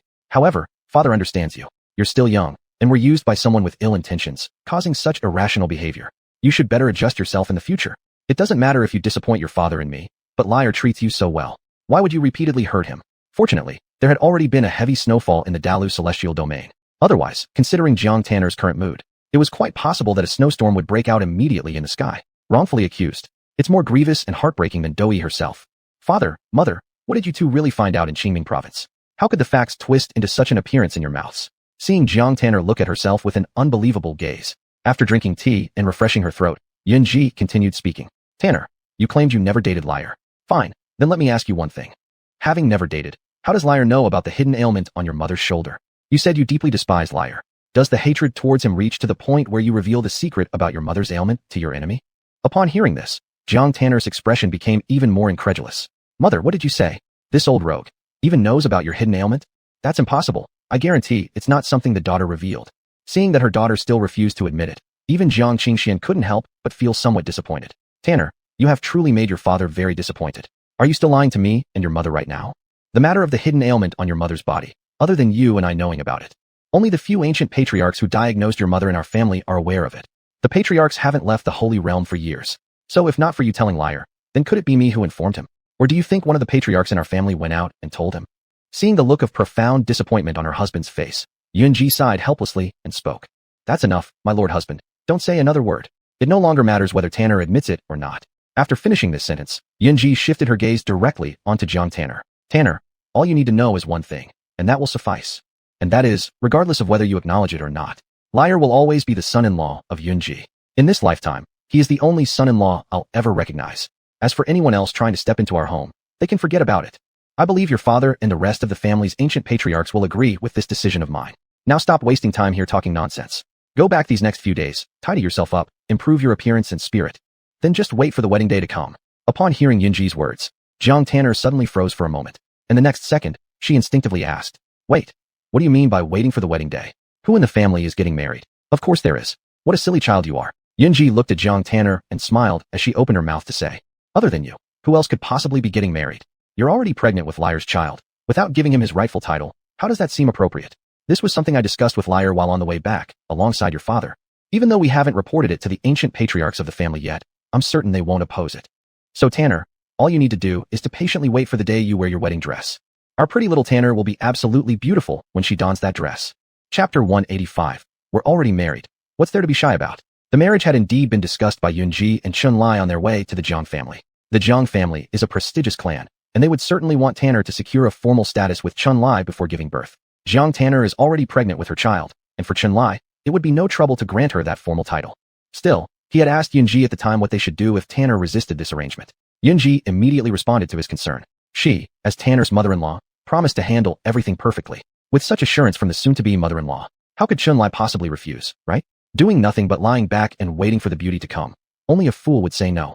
So Chunlai agreed on the spot, and the two instantly came to an understanding. But now, as expected, just as Chunlai had predicted, the moment mother-in-law mentioned marriage, there was immediate strong resistance from Lady Jiang. Mother, what nonsense are you talking? I don't want to. I refuse to get married. And I will absolutely never marry this old villain. You shouldn't. Priestess Tan, stop this childishness. Even before Jiang Tanner finished resisting, Yunji interrupted angrily. Liar is so perfect. Is there anything about him you find unsatisfactory?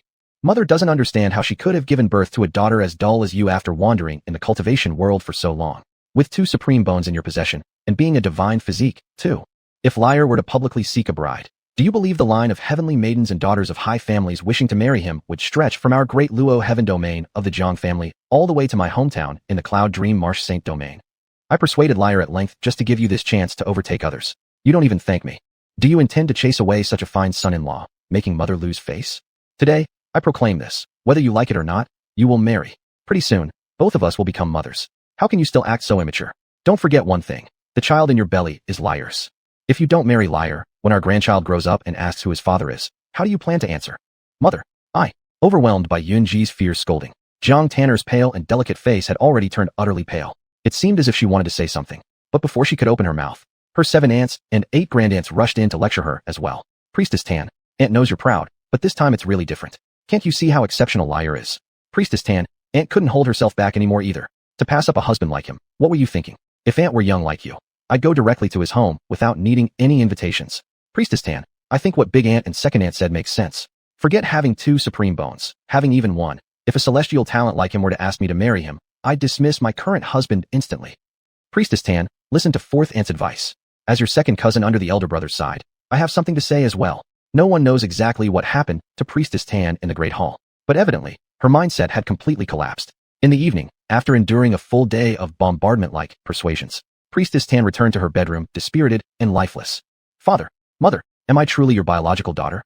Why do you believe that despicable man more than me? What have I, Jang Tanner, done wrong? Why does heaven torment me like this? Hearing this, Xiao Lu, the servant girl attending to her, couldn't help but interject.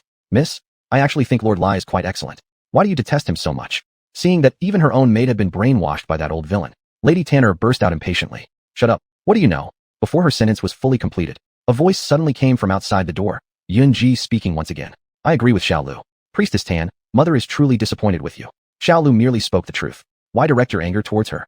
After today's tirade from Yunji, Tanner feared hearing another word from her mother more than ever. Why had Mother come again so soon after just leaving? Jang Tanner stood up instinctively. Mother, why have you come again? What do you mean, again? You were born from my womb. Am I not allowed to check on you? Yunji strode directly into Jang Tanner's chamber without a care for anyone around. And at that moment, Jang Tanner's eyes widened in disbelief. Because her mother wasn't alone, Chun-Lai was actually following closely behind. What are you doing here in my room, old scoundrel? Get out of my sight immediately. Before Jang Tanner could even finish speaking, Yunji cut in with an irritated tone. How dare you talk this way, child? What does your room even mean? Chun-Lai is your husband. His room is your room. After saying this, Yunji paid no heed to Jang Tanner's reaction and turned to Chun-Lai with a sweet smile. Liar, since you're husband and wife, why don't you just stay in Tanner's room tonight? What do you think? That certainly sounded perfect. Before Chun-Lai could say anything, Jang Tanner exclaimed. Mother, what nonsense are you spouting? I refuse to share a room with this old thief. We have plenty of rooms in the Jiang household. Why must this old villain be assigned to mine? Our family is vast. Can't we find him another place to stay? But before Jang Tanner finished her words, Yunji reprimanded her sharply. Am I the one talking nonsense? Or is it you? Our Jiang family has plenty of rooms. But Liar is my son-in-law. Can I just stick him anywhere? So what if you sleep in the same room? Isn't it because you two love each other that you do this? As husband and wife, you must sleep together. That's common sense among mortals. Why are you always going against the natural order? You've slept together before. What's there to be shy about? Why are you acting so emotional? Do you realize you're already pregnant with his child, and you're still pretending to reject him? Are you trying to play some kind of game with your husband? If you want to play games, I'll leave you to it. I promise I won't disturb you. As she said this, Yunji seemed ready to leave the scene. Chapter 186. Seduced by Imperial Decree? Toying with the situation? Still playing games with this old scoundrel? When Yunji spoke her words, at that moment, Jang Tanner was already so angry that she was trembling all over and didn't even have the strength to curse. Yunji no longer wanted to continue arguing nonsense with Jang Tanner. After giving her daughter a cute glare, she directly spoke to Xiao Lu. Xiao Lu, your mistress likes to make trouble. You mustn't learn from her. Hurry up and prepare the bed for Tanner and the groom. And then leave early. Don't disturb the groom and Tanner during their matrimonial joy tonight. I know, mistress. Xiao Lu is especially nimble-handed. After hearing Yunji's instructions, she quickly arranged the bedding. And after setting up Chun-Lai's quarters, Yunji turned her gaze onto Chun-Lai. Lai, tonight you rest in Tanner's room. If she dares to throw a tantrum at you or drives you away, you go straight to find me. Then I'll deal with her. It's great having such a supportive mother-in-law. In this situation, making Jang Tanner obedient will be just a matter of time. In fact, in Chun-Lai's eyes, there's no need for the mother-in-law to help so enthusiastically, as long as there isn't any obstruction from the Jang family. With her being just an innocent miss, isn't it like playing with her for him to handle her? So thinking about this, Chun-Lai also directly responded. I understand, mother. Don't worry. As the saying goes, quarrels start, but end in reconciliation. I believe Tanner wouldn't be so cruel as to drive me away. We will have a good talk later. The time is not too early either. Why don't you also go back to rest earlier? Hearing what Chun-Lai said, Yunji smiled broadly in response. It's still Lai who knows how to care for his mother, and lets me rest earlier. Not like a certain ungrateful girl, who came out of my belly, yet causes mother anguish here. After speaking these words, Yunji gave Jang Tanner a fierce glare. Even without naming names, everyone on the scene knew who she was scolding indirectly. Her mother has been completely brainwashed by this old rogue. Jiang Tanner truly couldn't utter a single word in anger. Yunji ignored her because she wanted Chun Lai to rest earlier. So she said, "Well, Lai, mother entrusts Tanner to you then. I trust in your abilities, surely you can handle her." Just as I mentioned before, Tanner has been spoiled by her father and I. If she throws tantrums, feel free to discipline her. Your mother-in-law and father-in-law will support you from behind. Isn't this what they call seduced by imperial decree? After laughing silently, Chun Lai also didn't say anything special. Old rogue, I don't know what tricks you use to deceive my father and mother. But to make me submit to you? Impossible. I would rather die than agree to marry you. Forget about obtaining me. Eventually, Yunji left. And once she was gone, Jiang Tanner immediately flipped her attitude towards Chun Lai. Seeing Miss Jiang full of anger, glaring at him with gritted teeth, Chun Lai didn't address her directly. Instead, he ordered Xiao Lu. "Are you Tanner's maid? You should go rest early. I'll take care of your mistress moving forward." "All right, master."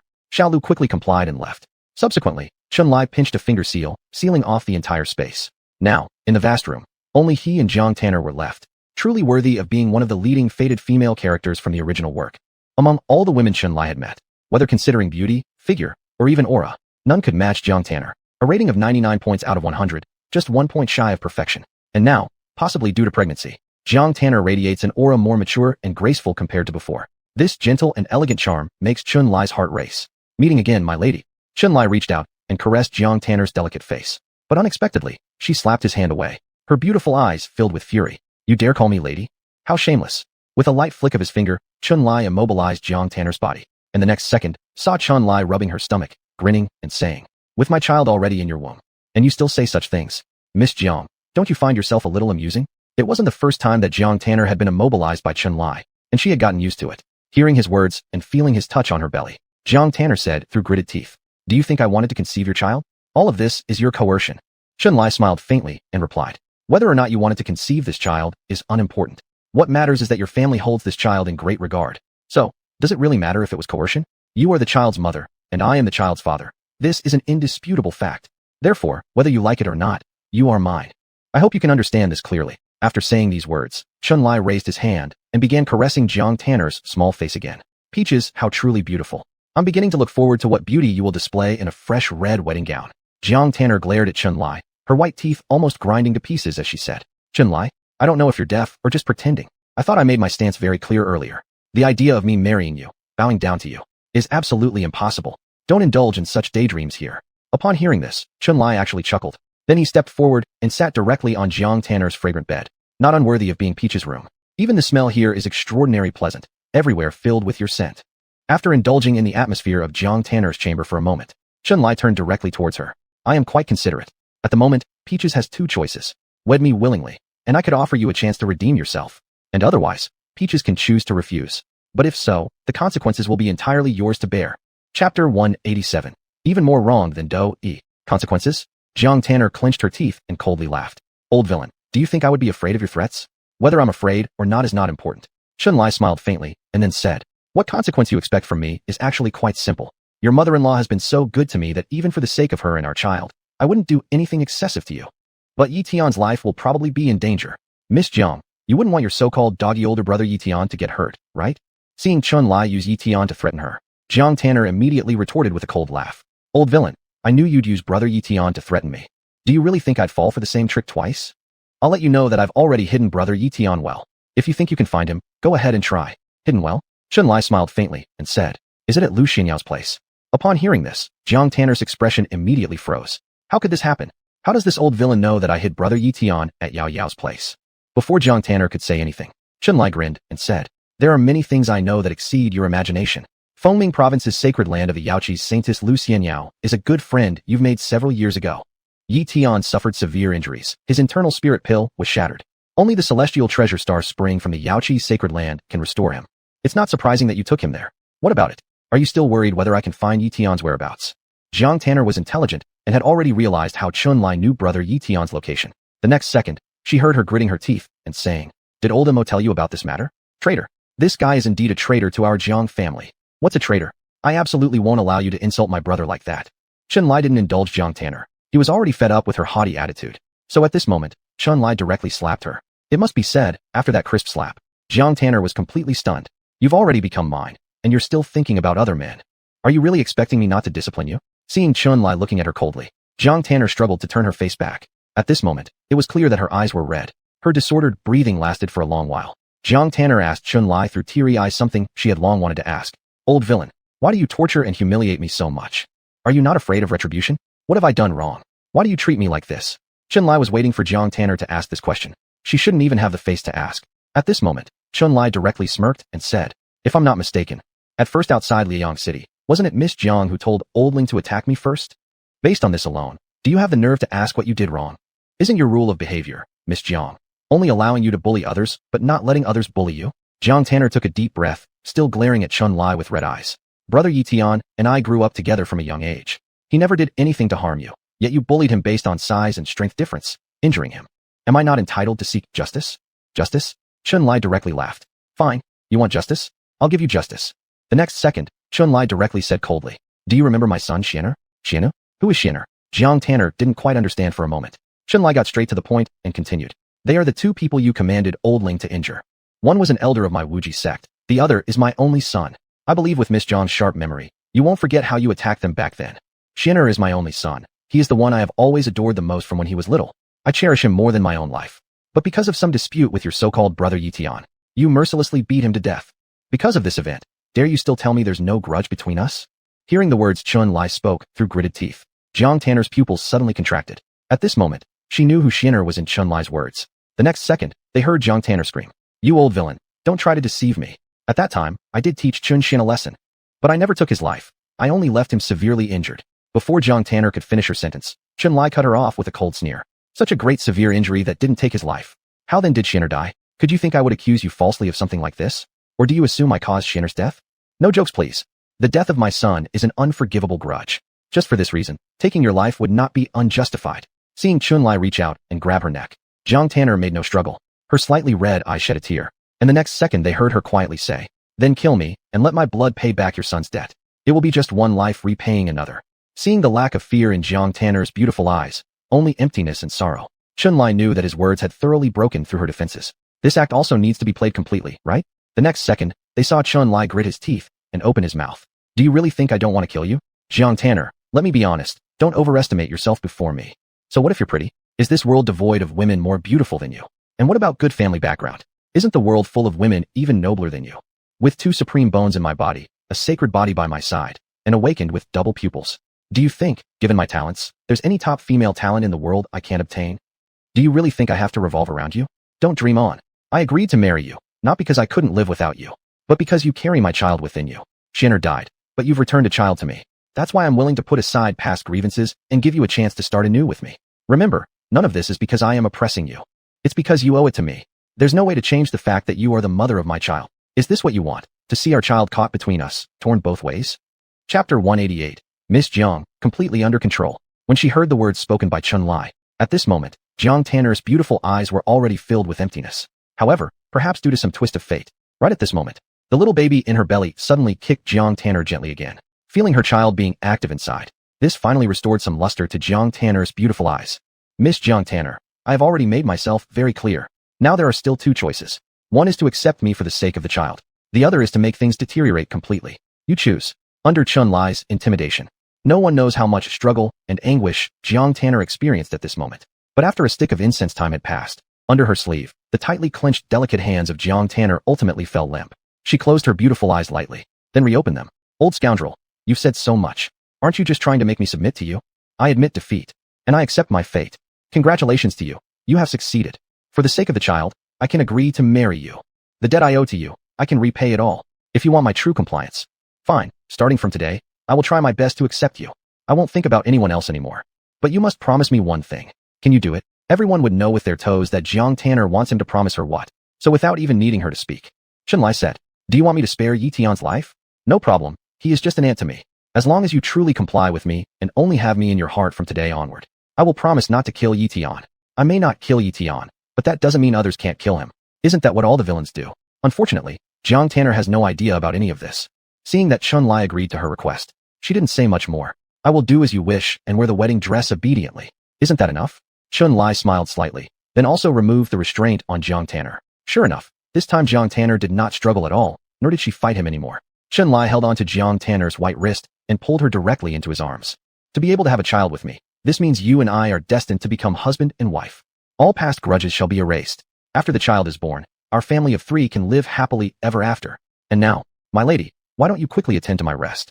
Pregnancy does mean one should not overexert oneself recklessly. But Chenlai, being a modern man, doesn't lack ways to find happiness in his mind, right? Specifically how he obtained happiness. Children shouldn't ask too many questions about paid content. All they need to know is that Chenlai indeed enjoyed a distinctive kind of joy that night. Ding! Congratulations to the host for obtaining the reward. 9-word secret art. All word secret. Whether through coercion or temptation. At the moment Jiang Tanner chose to accept her fate, Chenlai finally managed to secure the reward from her. Truly worthy as the harem master from the original story. The rewards given by him were indeed astonishing. Chenlai never expected to receive something as powerful as all-word secret. 9-word secret arts are respectively Lin, Bing, Do, Zhe, Jia, Zhen, Lai, Qian, Xing. Each of the 9-word secrets is an earth-shattering treasure technique. An invincible method that appears in the middle to late stages of the original novel. Among the 9-word secret arts, the practicality of the all-word secret ranks among the top 3. After using all-word secret, it can enhance the user's combat power by 10 times. However, this secret art also has some flaws. The success rate isn't 100%.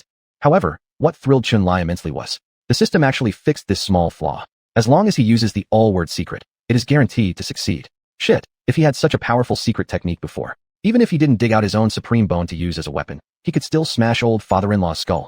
There is a second minor drawback after using the all-word secret, which is that the user enters a long period of weakness after using the secret art. But in Chenlai's eyes, this minor drawback was directly ignored. Indeed, possessing the 10,000 world eternal body turned out to be a good thing, providing him with ultimate recovery abilities.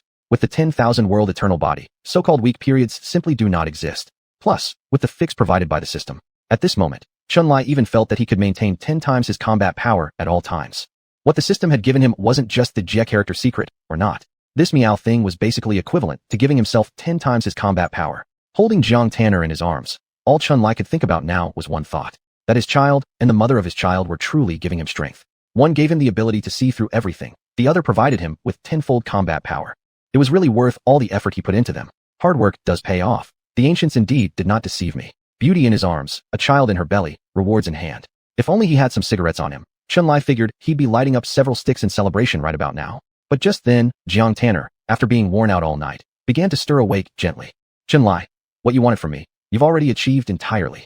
I hope you won't forget your promise to me. Chenlai naturally knew what Jiang Tanner was hinting at. In an exceptionally good mood, he also caressed Miss Zhang's little face. Rest assured, I always stick by my word. Since you have chosen to follow me wholeheartedly, letting him Ye Tian keep his dog life is no big deal. Seeing how Ye Tian seemed less than a dog in Chenlai's eyes. Back in the day, Jiang Tanner would certainly have angrily defended Ye Tian. But now, thinking of the child, and considering her own fate, she was already Chenlai's woman, and there was no longer any connection between her and brother Ye Tian. No matter how much regret she held in her heart, in the end for Jiang Tanner, it would just turn into a sigh. When leaving Jiang Tanner's boudoir, it was almost noon. Indeed, because of the fun morning, Chenlai had teased Miss Zhang another round. Miss Zhang hadn't come out because she was still brushing her teeth until now. With an incomparably beautiful mood, Chenlai had planned to properly stroll around the Great Luo Heaven Holy Domain. After all, as described in the original story, the Great Luo Heaven Holy Domain boasts extremely picturesque scenery. Since he was here already, it was a must to take a proper look, wasn't it? Unexpectedly, before Chenlai even had time to start wandering, suddenly he saw his soon-to-be mother-in-law, dressed in white palace attire, charming beyond measure, walking towards him. Chapter 189, Getting Married. Right away, not sure if it was due to her good mood, the beautiful mother-in-law's face beamed with joy. Unexpectedly, she came face-to-face with Chenlai. In the next moment, Yanji approached him with a cunning smile and started talking. Dear son-in-law, how's everything going? Did you manage to convince Tan last night? Chenlai made an okay gesture with his hand. At this very moment, the smile on his face was naturally dazzling. Mom, don't you still believe in my ability? I spoke well of her all night. She has now completely forgiven me and agreed to reconcile with me. Upon hearing that Chenlai had managed to appease Tan, Yunji's smile became even more radiant. Oh, our Lai truly has talent. I knew you would surely find a way to please Tan. Indeed, double happiness is coming. Lai, do you know why I am in such a good mood now? It's because the ancestors have already agreed to your marriage with Tan. Not only will they attend, but our 9 elders of the Jang family will personally preside over your wedding with Tan. The date is set for 3 days from now. In 3 days, our young Lai will become a groom. So, how does our Lai feel about this good news? Are you happy? Upon hearing these words, Chenlai looked slightly surprised. Getting married in 3 days? Isn't this too rushed? Yunji directly grabbed Chenlai's hand and smiled craftily. What rush? Haven't you heard the saying? Choosing a day is not as good as bumping into the right one. If there wasn't simply no time to prepare everything thoroughly within a day, the elders might have even wanted you two to get married tomorrow. There's a reason why Chun-Li and Jiang Tan's wedding was scheduled so early. According to the original plan by the various elders of the Jiang family, Chun-Li traveled a long distance to visit, so he could first rest properly. Then they intended to discuss this marriage with Chun-Li, but then Jiang Qingxian said something that disrupted their plans. Ancestor. Chun-Li is indeed the biological father of the child in Tan's belly. This fact has been confirmed by me and Yunji.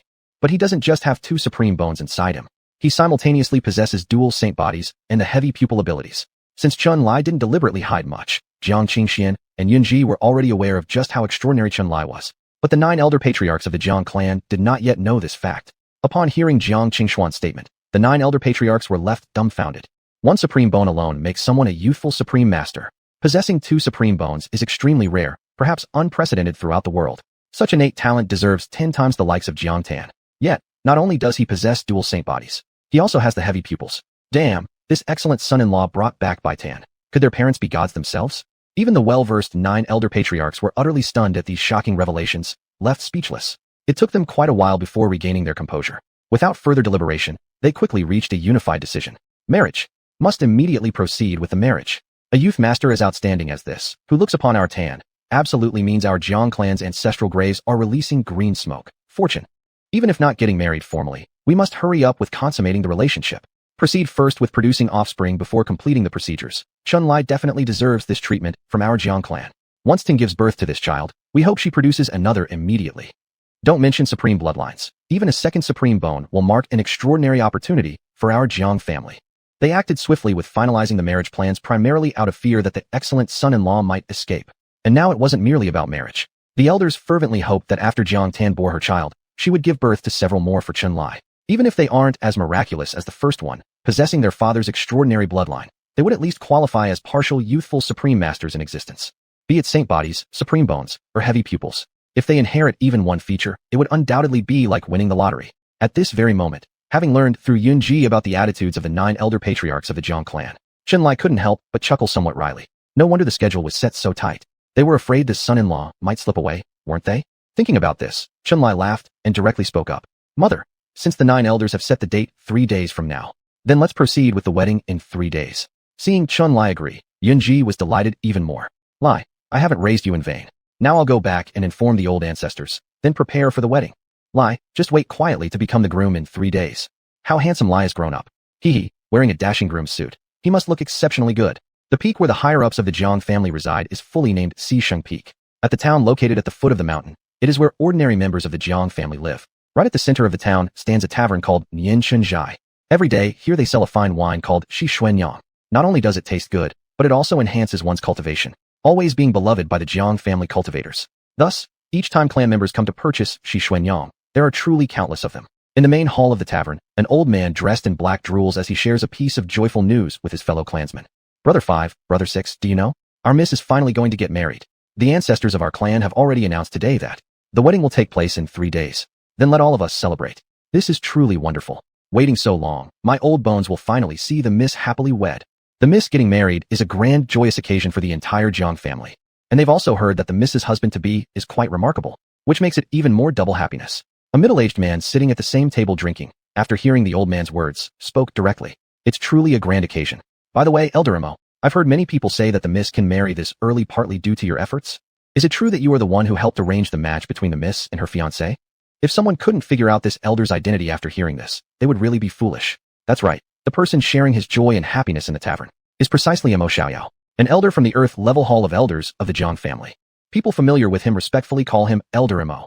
Chapter 190, Imo Lao equals true brother. When Imo Lao first went to Qingming State, he was only at the half-step Heavenly Wheel Realm cultivation level. Now that he has reappeared, his cultivation level has already reached the 7th level of the Heavenly Wheel Realm. Why has his cultivation improved so fast? Naturally, it's because the Jiang family gave him many rewards. Imo Lao's contributions to the family are truly immense.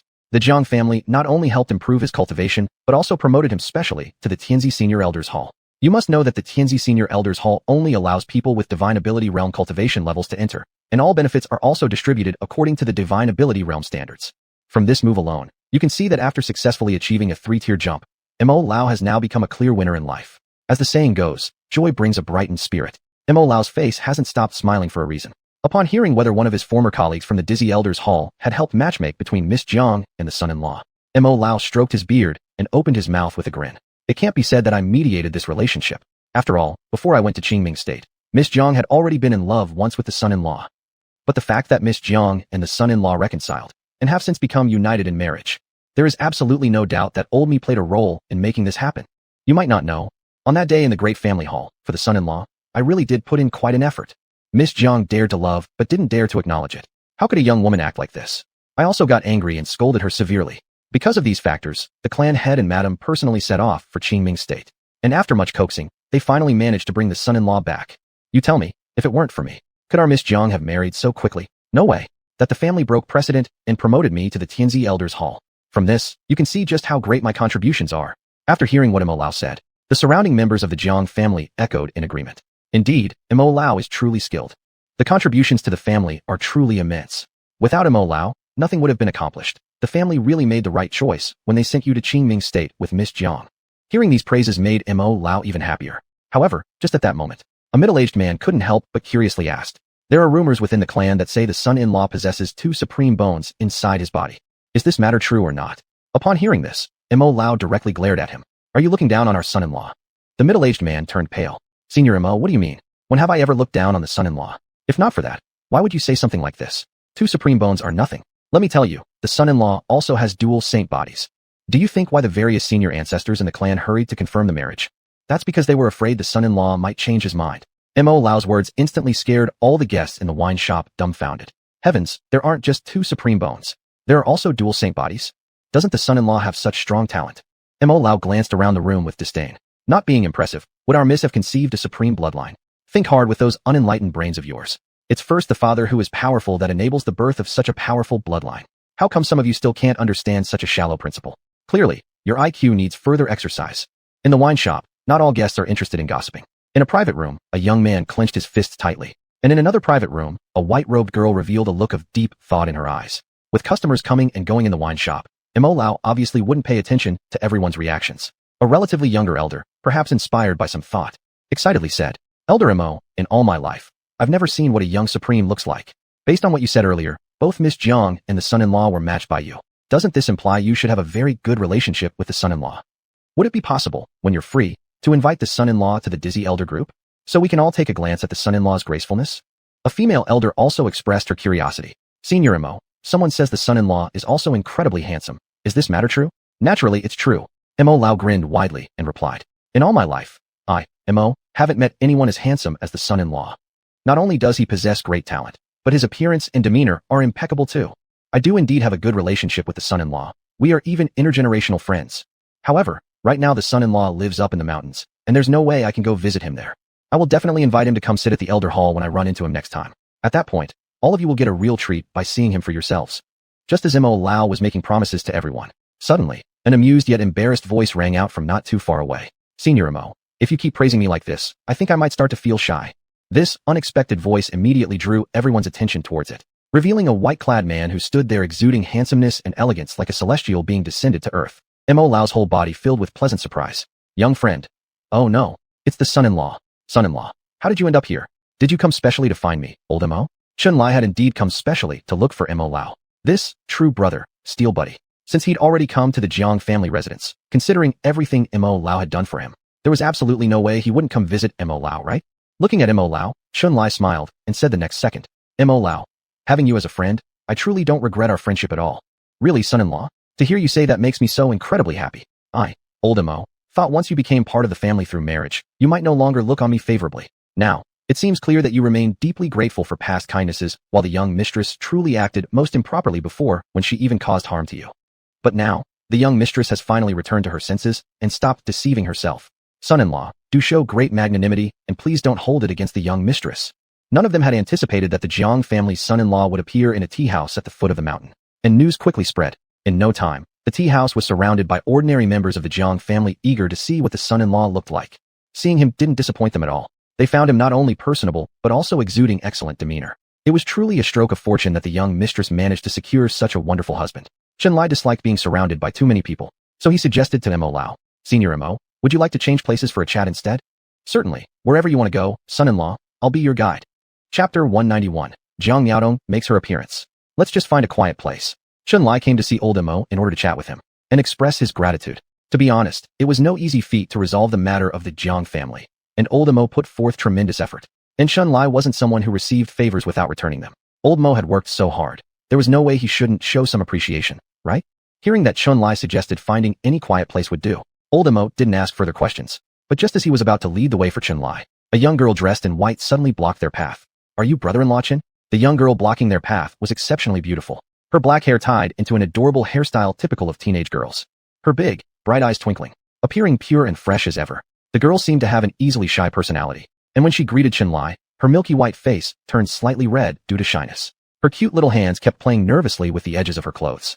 Geez, this is the benefit of being good-looking. Getting hit on by beauties wherever you go, huh? Seeing this bashful top-tier beauty greeting him politely, Chun-Li also smiled in response. I am Chun-Li, and may I ask who the young lady is? Before Chun-Li could finish his question, after catching sight of the maiden's innocent deer-like face, something must have clicked in Old Mo's mind because his expression immediately changed dramatically. Miss Miaodong, what are you doing here?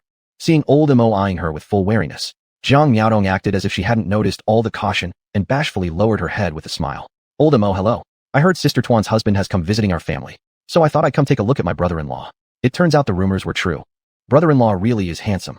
Oh wait, brother-in-law, I almost forgot to introduce myself. My name is Zhang Miaodong, Tuan's sister's younger cousin. Miaodong is it? After hearing the young girl's self-introduction, Chun-Li, not quite sure what was on his mind. His eyelid twitched briefly before quickly regaining composure. The next moment, Chun-Li smiled and greeted Zhang Miaodong. Tuan's cousin, is it? Sister Miaodong, nice to meet you. Pleased to make your acquaintance. Seemingly captivated by Chun-Li's striking features and ethereal charm, Zhang Miaodong stole a glance, only to quickly blush and divert her gaze. Brother-in-law, did you come to Outer City specifically to speak with Old Mo? Yes, is there something you need? Upon hearing Chun-Li's curious inquiry, Zhang Miaodong replied somewhat bashfully. There's nothing urgent. Today, I actually came to play in the Outer City, and didn't expect to meet my brother-in-law here. It's really coincidental. I was planning to choose a time in the next couple days to visit my brother-in-law. Now that we've met by chance, Sister Miaodong could invite the brother-in-law to come over to my home, couldn't I? Perhaps fearing Chun-Li might misunderstand, Zhang Miaodong added softly with a slightly red face. Brother-in-law, please don't misunderstand me. I have a few younger brothers and sisters, who, after hearing about Sister Tuan getting married, are all very curious about how the brother-in-law looks like. But they are too junior in rank and usually aren't allowed to go up to the mountain. Since I happened to run into the brother-in-law today by chance, I thought of inviting you over to get acquainted with my younger siblings.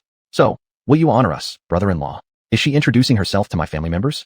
Just as Chun-Li was about to say something, the next second, he saw Zhang Miaodong looking towards Old Mo with a bit of embarrassment. Old Mo, you wouldn't possibly blame me for stealing the brother-in-law away from you mid-discussion, would you?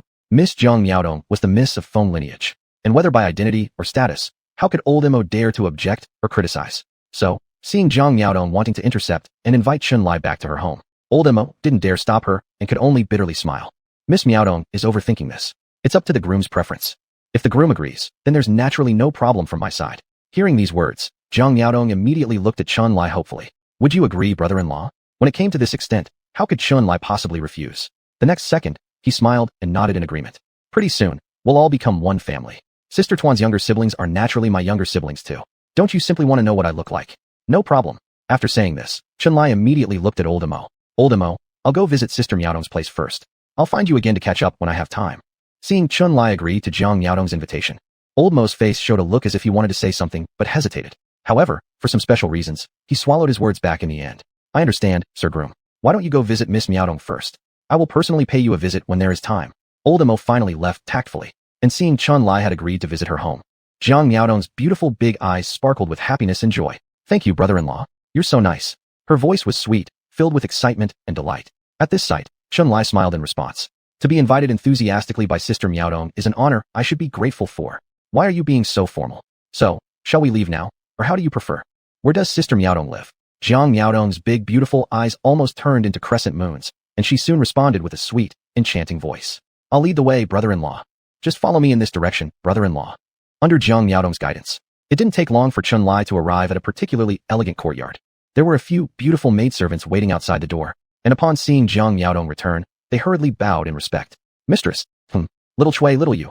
All of you may go now. After dismissing the maids, Zhang Miaodong personally led Chun-Li into a room. Brother-in-law, please rest here for a moment. I'll make you some tea. Zhang Miaodong really was incredibly beautiful, scoring a high 98 out of 100. Among the women Chun-Li had met, only Zhang Tuaner surpassed her in beauty. Though she might fall slightly behind in terms of grace, her long legs hidden under her white summer dress seemed even longer than Zhang Tuaner's. If you're wondering how Chun-Li judged that, well, Let's just say his precise measurement comes from years of experience. Do you think those nights spent around women were wasted? He has developed a pair of piercing eyes, alright. Chapter 192, as long as brother-in-law likes it. Judging from her back, Zhang Yaodong's figure was almost perfect. Very soon, she personally brewed a cup of tea and served it in front of Chun-Li. Brother-in-law, this tea is made with enlightenment tea. Not only does it taste good, drinking it can also increase the speed of cultivation energy growth within the body. It is a rare and valuable tea in this world. There is only a small amount in Yaodong's possession, allocated to her by the family. I usually wouldn't dare to drink it myself, but this time I've taken it all out to entertain brother-in-law. Brother-in-law must certainly try its flavor. Seeing Zhang Yaodong's beautiful big eyes twinkling with shyness while inviting him to taste the tea she had brewed, Chun-Li smiled and accepted it, then took a sip. You've even taken out the enlightenment tea to entertain me? This tea is indeed good. Thank you so much, little sister Miaodong. Seeing that Chun-Li seemed to like the taste of the tea, Zhang Yaodong sweetly smiled and shyly said, as long as brother-in-law likes it. Family members all say that brother-in-law is a young supreme genius. Although this tea is precious, being tasted by brother-in-law is also considered an honor for this tea. After chatting happily with Zhang Yaodong for a bit, the next moment, seeing that no one else was around, Chun-Li immediately went straight to the point. Miaodong, didn't you say your younger brother and sister wanted to meet me? Why haven't you called them over?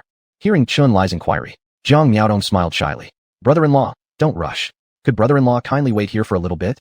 I'll go call them right now. Alright, I will wait here. Hearing that Chun-Li agreed, Zhang Yaodong immediately said sweetly, thank you brother-in-law, I'll go get them. Soon, Zhang Yaodong left the house happily, seemingly to fetch her younger siblings.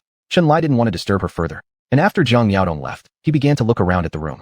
Similar to the courtyard, the interior decoration style of this room was also very delicately attractive, with many cute little hanging decorations everywhere.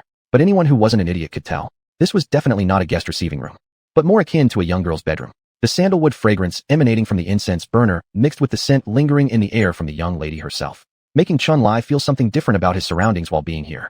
As Chun-Li sipped his tea and sat there waiting, half an hour passed. Zhang Yaodong finally returned, apparently having just bathed. Even the clothes she wore had changed. Her previous white long skirt was exchanged for another dress, the split in the hem of which faintly revealed a pair of long, elegant legs. What most startled Chun-Li was, Zhang Yaodong's attire wasn't only cooler than before. On her long, elegant legs, she actually wore stockings similar to over-the-knee white silk ones, exposing what was known as the absolute domain between the sock line and her thighs. Sister Miaodong, why did you take so long to come back? Did you go change clothes? Strange, where are your younger brother and sister? Seeing Chun-Li looking at her with a puzzled expression, a flash of guilt crossed Zhang Yaodong's pretty large eyes, and after biting her thin lips tightly, the next moment, she actually knelt down in front of Chun-Li, apologizing full of remorse like an uneasy fawn. I'm sorry, brother-in-law. Sister Miaodong shouldn't have deceived brother-in-law. My younger brother and sister don't even live here. They have no idea brother-in-law has come to our family. The reason Sister Miaodong lured brother-in-law here is because there is something important I need to tell brother-in-law. Seeing Zhang Miaodong kneeling in front of him, Chun-Li couldn't help but be stunned for a second. However, the next moment, he still hurriedly spoke up. Sister Miaodong, what are you doing? If you have something to say, you can stand up and say it. No, unless brother-in-law forgives me, I will absolutely not get up.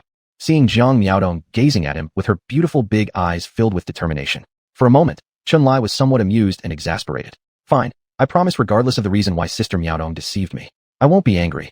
With that, can Sister Miaodong stand up now? Thank you, brother-in-law. You're truly kind-hearted. Having received Chun-Li's forgiveness, at that moment, Zhang Miaodong finally stood up from the ground. The next moment, she lowered her head and whispered softly to Chun-Li. Brother-in-law, I'm sorry, I shouldn't have deceived you. It's fine. I believe there must be a special reason why Sister Miaodong would choose to deceive me. Now that no one is around here, Sister Miaodong can just tell me directly. You just mentioned that there was something important you wanted to tell me. What exactly is it? Seeing Chun-Li bring up the main topic, Zhang Miaodong bit her lips lightly, and finally spoke up. The next moment, they saw her looking at Chun-Li and saying softly, Brother-in-law, you and elder sister Tan are about to get married. There are some things I shouldn't say, as they might affect your mood. But if I don't speak up, I fear brother-in-law will have no guard whatsoever. So, before Zhang Miaodong could finish her sentence, Chun-Li interrupted with a smile.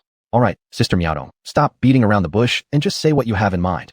Hearing this, Zhang Miaodong didn't hesitate any longer, and then whispered softly, Brother-in-law, elder sister Tan is very beautiful. Not only does she have high looks, but also great talent, and she is a role model for all the younger generation in our Zhang family.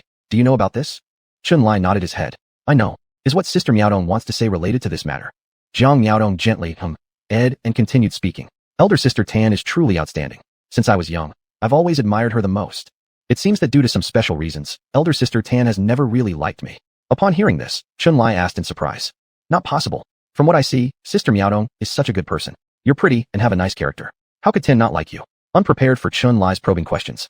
But after a brief moment of shock, Zhang Miaodong quickly thought of an explanation. and then whispered softly, "Brother-in-law may not know. Actually, Miaodong originates from the phoenix vein." "Brother-in-law, someone at home should have told you. The Jang family consists of 2 veins. Elder sister Tan belongs to the rooster vein, and I come from the phoenix vein.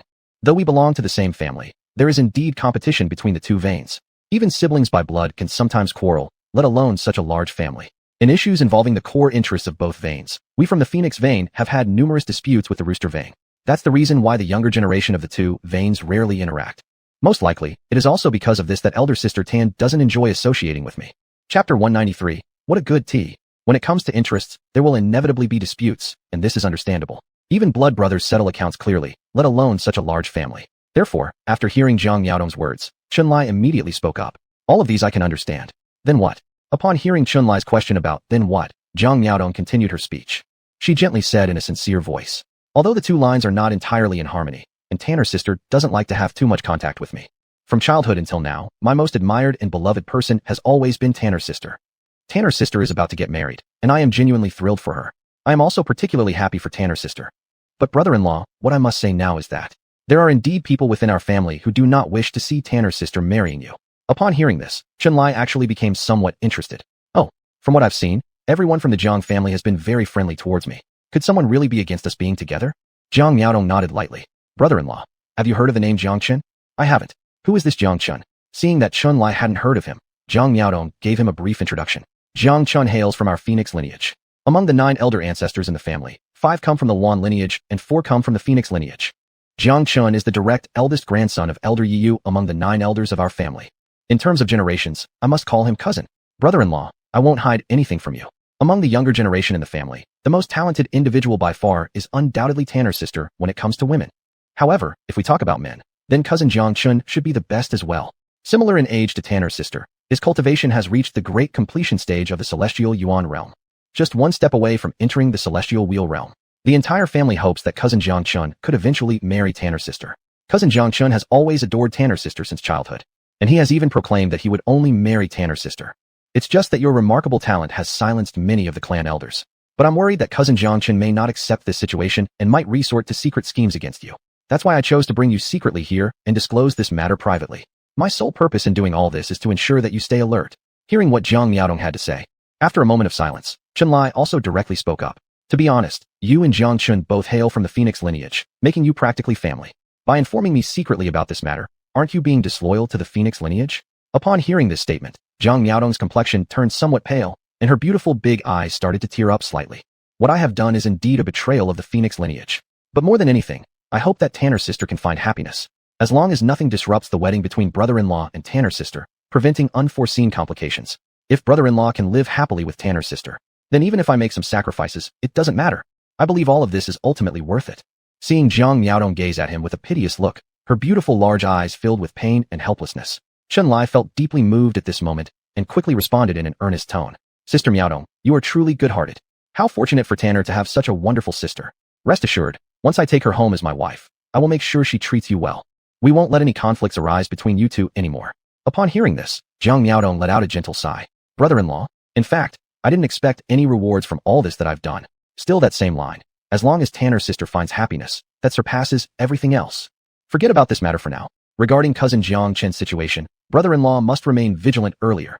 Forget about this matter for now. Regarding cousin Zhang Chen's situation, brother-in-law must remain vigilant earlier.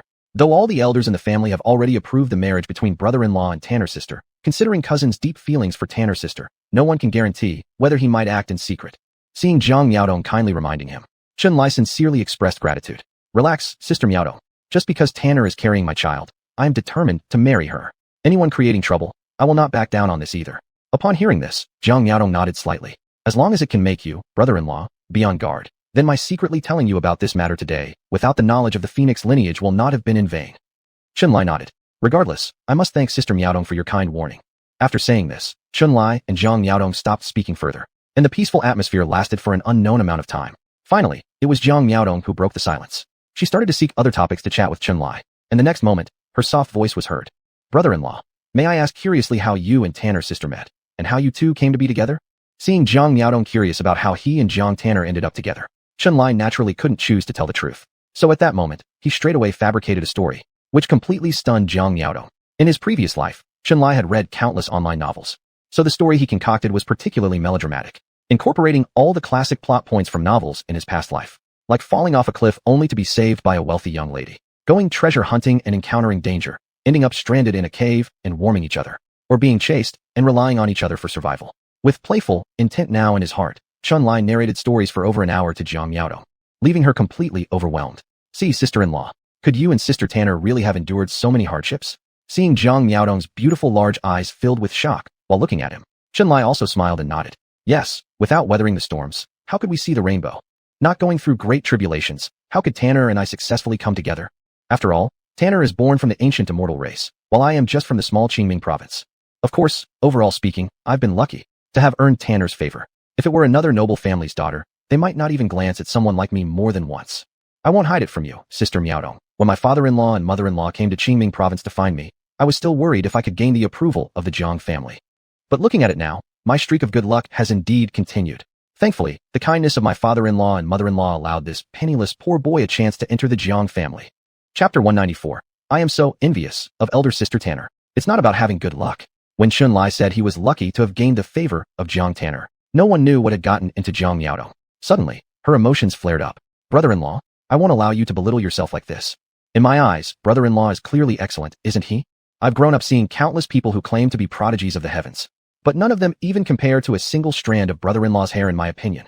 Perhaps realizing that her words had become a little too ambiguous. The next moment, Zhang Miaodong, like a fawn, shyly lowered her little head, and then softly murmured, Brother-in-law, don't overthink things. But everything I've said is the truth. Really, brother-in-law, believe in Miaodong. Miaodong has never met anyone as handsome and charming as brother-in-law before. Besides, brother-in-law isn't destitute either, possessing two supreme bones throughout ancient and modern times. Who can match brother-in-law's talent? In Miaodong's eyes, brother-in-law is unique across all the ages. After chatting with brother-in-law just now and getting a sense of his character, Miaodong feels that it seems like elder sister Tanner doesn't even deserve brother-in-law anymore. To me, it's clear that elder sister Tanner being with brother-in-law is because she has good fortune. Zhang Miaodong's words almost turned Chun-Li into a paragon. At this moment, Chun-Li also felt somewhat amused and helpless, then heard him speak. Stop flattering me already. Miaodong, I'm nowhere near as good as you say. If you keep going, I'm going to start feeling embarrassed. Zhang Miaodong's face turned slightly red, glancing at Chun-Li shyly.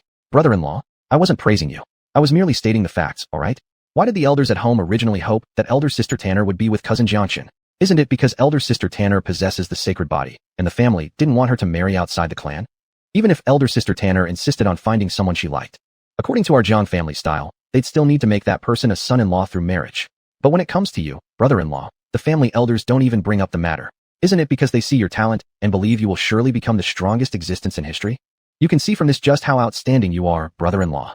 Elder sister Tanner found you. She's really too fortunate. At this point, no one knows what crossed her mind. But suddenly, Zhang Miaodong's previously bright eyes dimmed, and the next second, a gentle sigh escaped her lips. No one knows whether she was speaking to brother-in-law Chan or to herself. Elder sister Tanner has good luck. But when it comes to Miaodong, it's just, alas. Seeing Zhang Miaodong's dejected expression, Chun-Li also couldn't help but ask curiously, What's wrong, Sister Miaodong? It's nothing, brother-in-law. I'm just feeling sorry for myself. Zhang Miaodong bit her thin lips tightly, her beautiful eyes brimming with envy. Actually, I admire that brother-in-law was born in Qingming province. There's something brother-in-law may not know. Girls like me and elder sister Tanner, born into prestigious families, generally have no control over our personal marital decisions. It's wonderful that elder sister Tanner could find her own happiness. But as for me in the future, I'll likely be sent away by the family as a marriage alliance object. Brother-in-law, there's something you might not know. The reason elder sister Tanner went to Qingming province was to seek out the ancient divine scroll. Originally, this mission was supposed to be assigned to me, but because Miaodong was meditating at the time, the task was handed to elder sister Tanner instead. I was naive back then. But now, I can't help but fantasize. If only I hadn't sequestered myself in meditation and had accepted the task assigned by the family. Maybe it would have been me going to Qingming province. And perhaps my fate would have changed completely from that point onward. Perhaps the person who would have met brother-in-law could have been me. But alas, fate is cruel. There's no turning back once past events are done. Zhang Miaodong's voice grew quieter towards the end. So quiet that eventually only she could barely hear herself. But everyone present wasn't ordinary. No matter how soft the voice, once spoken, how could cultivators fail to hear it? Let alone the fact that Chun-Li has now attained the realm of divine abilities. Right now, upon hearing Zhang Miaodong's melancholic sighs about her fate, Chun-Li also spoke up directly. Sister Miaodong is absolutely right. There's no way to change what has happened in the past. So no matter what, we must all gather the courage to move forward. Had brother-in-law not understood the meaning in her words? How could someone be so honest? Zhang Miaodong was getting anxious inside, and decided it was time to bring out her ultimate move. After a moment's thought, the next second, Zhang Miaodong turned to look at Chun-Lai with a pale face. Brother-in-law, you and Sister Tanner are about to live together harmoniously for 100 years. Sister Miaodong doesn't have much to offer as a gift for both of you. I can only wish that the two of you will journey together until the end of time, until the edges of eternity. Once I am arranged by the family to marry someone else in the future, perhaps I'll never see brother-in-law or Sister Tanner again. As the tides of time flow, countless years later, brother-in-law may forget there was ever a younger sister-in-law like Miaodong. Will brother-in-law forget this confession between us today? There was anticipation, sorrow, pity, and hope within her beautiful eyes. The feeling of envy towards others while feeling sadness for herself was expressed through Zhang Miaodong in every way imaginable. Faced with this scene, Chun-Lai said with a smile, "There's really no need for Sister Miaodong to feel so sorrowful. Why do so many people always hold on to expectations for the future? Isn't it because the simple concept of the future is filled with uncertainties and unpredictability?" Zhang Miaodong believed Chun-Lai was merely comforting her, so she continued speaking with a pale face. People with power have the chance to pursue their future. Sister Miaodong neither possesses the sacred body nor has a lover like brother-in-law who can help her escape from her predicament. In this situation, does brother-in-law really think Miaodong has a future? In response to Zhang Miaodong's words, Chun-Lai's smile grew even brighter, and a moment later, he spoke with deep meaning. If so, then why doesn't Sister Miaodong find a man who can lead her away from her troubles? Chapter 195, the original first manipulator. Zhang Miaodong might not have fully realized it yet, or at this moment, she didn't even think in a particular direction. At present, upon hearing the words Chun-Lai said, Zhang Miaodong only thought that Chun-Lai was trying to console her. In the next second, one could see her beautiful eyes filled with sorrow as she said, "How difficult is it to find the man who will take Miaodong out of her misery? How many men in this world can be as handsome and elegant as my brother-in-law, and as uniquely talented? Miaodong isn't like elder Sister Tanner. She doesn't have such good fortune. So, just let Miaodong silently bless brother-in-law and elder Sister Tanner from behind. If Miaodong can get just a little bit of tender care from brother-in-law, that's enough already. It wouldn't be wasted then for Miaodong to have poured out all her maidenly feelings to brother-in-law today." As she spoke, Zhang Miaodong's eyes started to redden again. Her pitiable demeanor paired with her completely innocent face truly could melt any man on earth. Hearing what she had said, would brother-in-law feel much pain for her? However, just as Zhang Miaodong was softly sobbing and waiting for someone to console her, Chun-Lai's voice suddenly sounded. "Then why don't I take Miaodong out of her misery? What? Is brother-in-law so straightforward and forceful?" For a moment, Zhang Miaodong didn't quite catch up. She looked at Chun-Lai and subconsciously asked with a gentle voice, "What do you mean by those words, brother-in-law? Is it that brother-in-law pities Miaodong and wants to help her?" Impossible. In the family's eyes, they would only marry Miaodong off for alliances. Marriage should follow parents' decisions. Even brother-in-law. Before Zhang Miaodong could finish her sentence, she couldn't continue anymore. It turned out that at some point, Chun-Lai had suddenly grabbed her wrist and pulled her right into his embrace. Pulling hands obviously couldn't stop her from speaking, but mouth to mouth, seeing that Chun-Lai not only embraced her, but also directly kissed her. In this instant, Zhang Miaodong was utterly stunned. "Brother-in-law, what are you doing? Why did you kiss Miaodong? Could it be that brother-in-law has feelings for Miaodong?" Before she finished saying these two words, Chun-Lai smiled while gripping Zhang Miaodong's wrist. "Your act is pretty convincing. If it were an ordinary person, they probably would fall under your spell without hesitation. But thinking about it, young Miss Miaodong really is born to be so charming and alluring. How many men in this world can resist your allure? Convincing performance? Fall under her spell? Allure?" Upon hearing Chun-Lai's words, Zhang Miaodong's expression instantly froze. But the next second, she immediately put on a look of confusion, appearing pitiable. "Brother-in-law, what are you talking about? How can Miaodong understand? Brother-in-law, is it because you also like Miaodong that you took advantage of her earlier? I'll choose to keep quiet and won't tell elder Sister Tanner about this." Seeing that even at this point, Zhang Miaodong was still putting on an act before him, Chun-Lai chuckled. At this moment, only one thing came to mind, which was the accurate description of Zhang Miaodong in the original work. Countless readers respectfully referred to her as Biao Biao. And indeed, it was rightly deserved. Zhang Miaodong, one of the heavenly ordained female antagonists, is the young miss of the phoenix lineage of the ancient immortal clan Jang family. By hierarchy, she should call Zhang Tanner elder sister. But in their hearts, there has never been sisterly affection. If hatred could hurt people, Zhang Miaodong estimated that she would have already inflicted countless wounds on Zhang Tanner long ago. Zhang Miaodong and Zhang Tanner, one the lady of the Huan lineage, one the lady of the phoenix lineage. Because Zhang Tanner awakened the celestial Huan saint body, her father was promoted to family patriarch. This wasn't even the worst part. The treatment they both received within the family was like day and night. If there was something good available, but only one copy, it would definitely go to Zhang Tanner, leaving Zhang Miaodong to watch from the side. Of course, the reasons for Zhang Miaodong's deep hatred for Zhang Tanner weren't merely these. Back when they were young, Zhang Miaodong and Zhang Tanner had a relationship not as strained as it was now.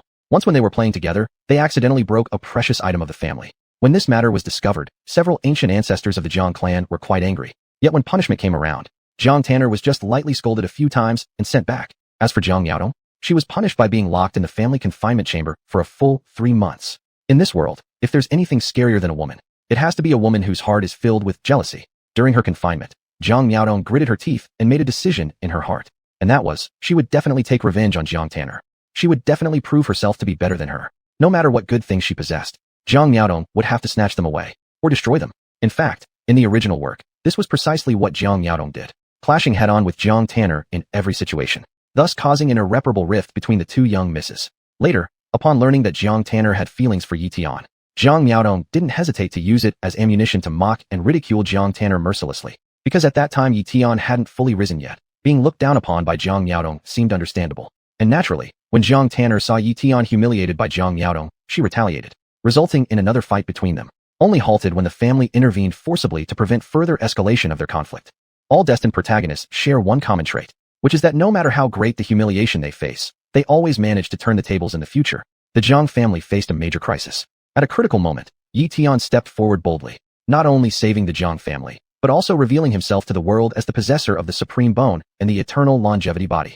Since then, the attitude of the Zhang family members towards Ye Tian underwent a complete reversal.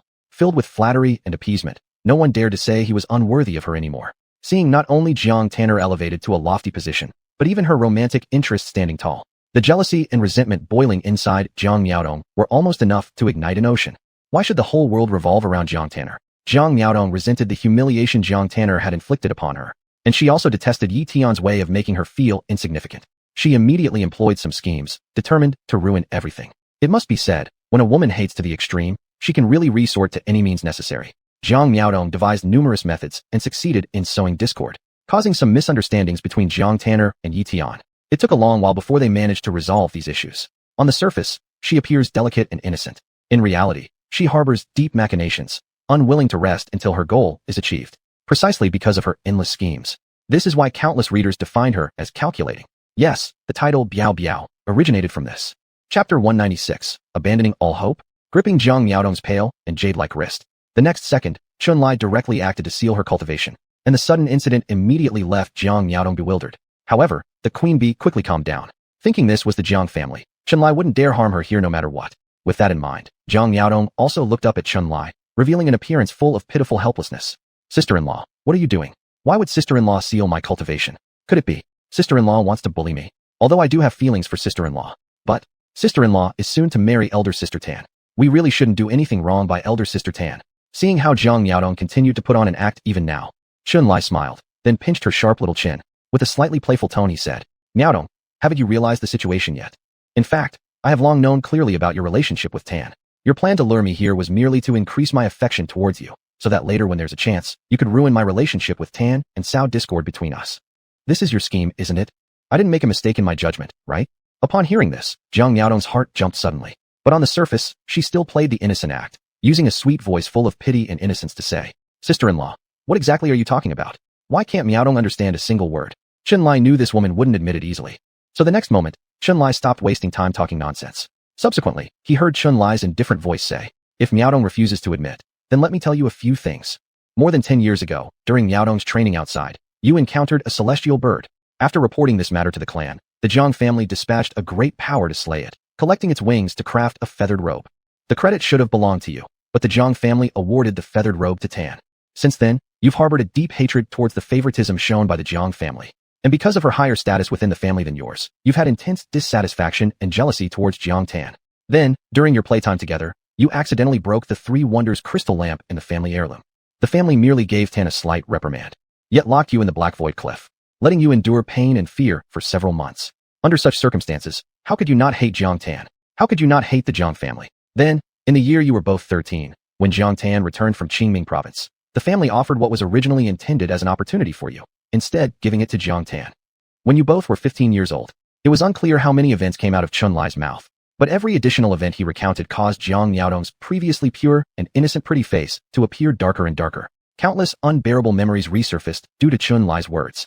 Until the end, Zhang Miaodong finally couldn't bear it any longer, shouting with a distorted expression, enough, don't say any more.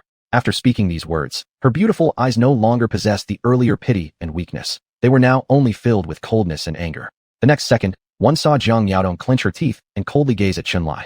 Did Jiang Tan, that little wretch, tell you all these things? As I expected, she pretends to be morally superior on the surface, acting like everything doesn't matter to her. In reality, hasn't she just been annoyed with me for quite some time? She suppressed me to maintain her status within the family. Isn't that right? That despicable person, why didn't she die somewhere outside? Am I born just to be tortured by her? Seeing Zhang Miaodong finally stop pretending, her beautiful eyes filled with venomous resentment and jealousy. At this moment, Chunlai also smiled. Naturally, Tin told me these things herself. Otherwise, since I've never been to the Zhang family, how would I know about the various conflicts between you two? Sister Miaodong, to be honest with you, apart from telling me these matters, Tin also asked for my help. She said there's a cousin in her family who constantly opposes her, hoping that after I come to the Zhang family, I could find a proper time and discipline her. Sister Miaodong, without me explicitly saying, you should be able to guess who Tan wanted me to help teach a lesson to, right? Zhang Miaodong clenched her teeth and coldly replied. Could it be anyone else? Doesn't she just want to deal with me? Chunlai, then what do you mean now? Do you plan to secretly kill me here? Or report my luring act to the family so they can punish me? I'm telling you, Chunlai, don't assume I'll cower or be afraid. Come at me with whatever tricks you have. If Miss Zhang here can flinch, I'll stop calling myself Zhang Miaodong. Being in a position where I am the fish and others are the butchers. Even if everything is exposed by Chunlai, even if my cultivation was sealed entirely by him, there wasn't an ounce of fear in Zhang Miaodong's eyes. All she had for Jiang Tan was pure hatred. Seeing her yelling, throwing caution to the wind, and inviting his every move, Chunlai chuckled too. Subsequently, he gently caressed Zhang Miaodong's smooth-as-water face. Even though Tan asked me to find you and settle the score, how could I possibly bring myself to hurt someone as beautiful as Sister Miaodong? Witnessing how Chunlai continued to take advantage of her situation, uncertainty flickered within Zhang Miaodong's beautiful eyes. Chunlai, what exactly do you mean? I've already said it. I won't be afraid of Jiang Tan, much less submit to her. If you're trying to make us reconcile, then I suggest you give up that idea right away. As long as I live, Zhang Miaodong will never reconcile with her.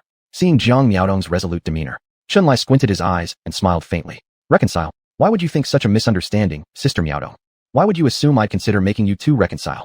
Isn't it more entertaining when cousins are locked in constant rivalry? Rather than mediating, I might actually enjoy watching this continue. What do you think, Sister Miaodong? Wouldn't it be enjoyable seeing cousins remain rivals? He even hopes this conflict carries on. It has to be admitted, Chunlai's words utterly left Zhang Miaodong confused at this moment. Her mind is filled with just one question. What's really going on with this man? Isn't he supposed to be Jiang Tan's lover? Which side is he truly on? Chapter 197. The female villain must be tamed. Because of her beauty, Zhang Miaodong was confident that she could easily play any man in the palm of her hand.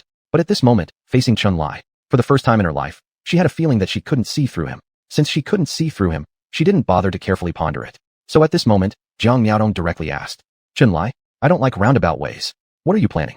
Just say it clearly. Just now, it was this woman who was playing mind games. But now she turned around and accused him. For this, Chunlai was also somewhat amused and frustrated. But he didn't care too much about Zhang Miaodong, this little flirt. The next second, he also went straight to the point. Sister Miaodong, aren't you just trying to get back at Jiang Tanner for the weird you've received? Cooperate with me, and I can help you achieve this wish. For Zhang Miaodong, she never expected Chunlai to say such a thing to her. At this moment, even a scheming woman like Zhang Miaodong was confused by Chunlai's response.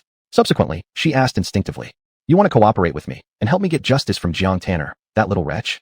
Chunlai, are you crazy? Or are you joking with me? Aren't you supposed to marry Jiang Tanner soon? If I'm not mistaken, your feelings for Jiang Tanner should be deep.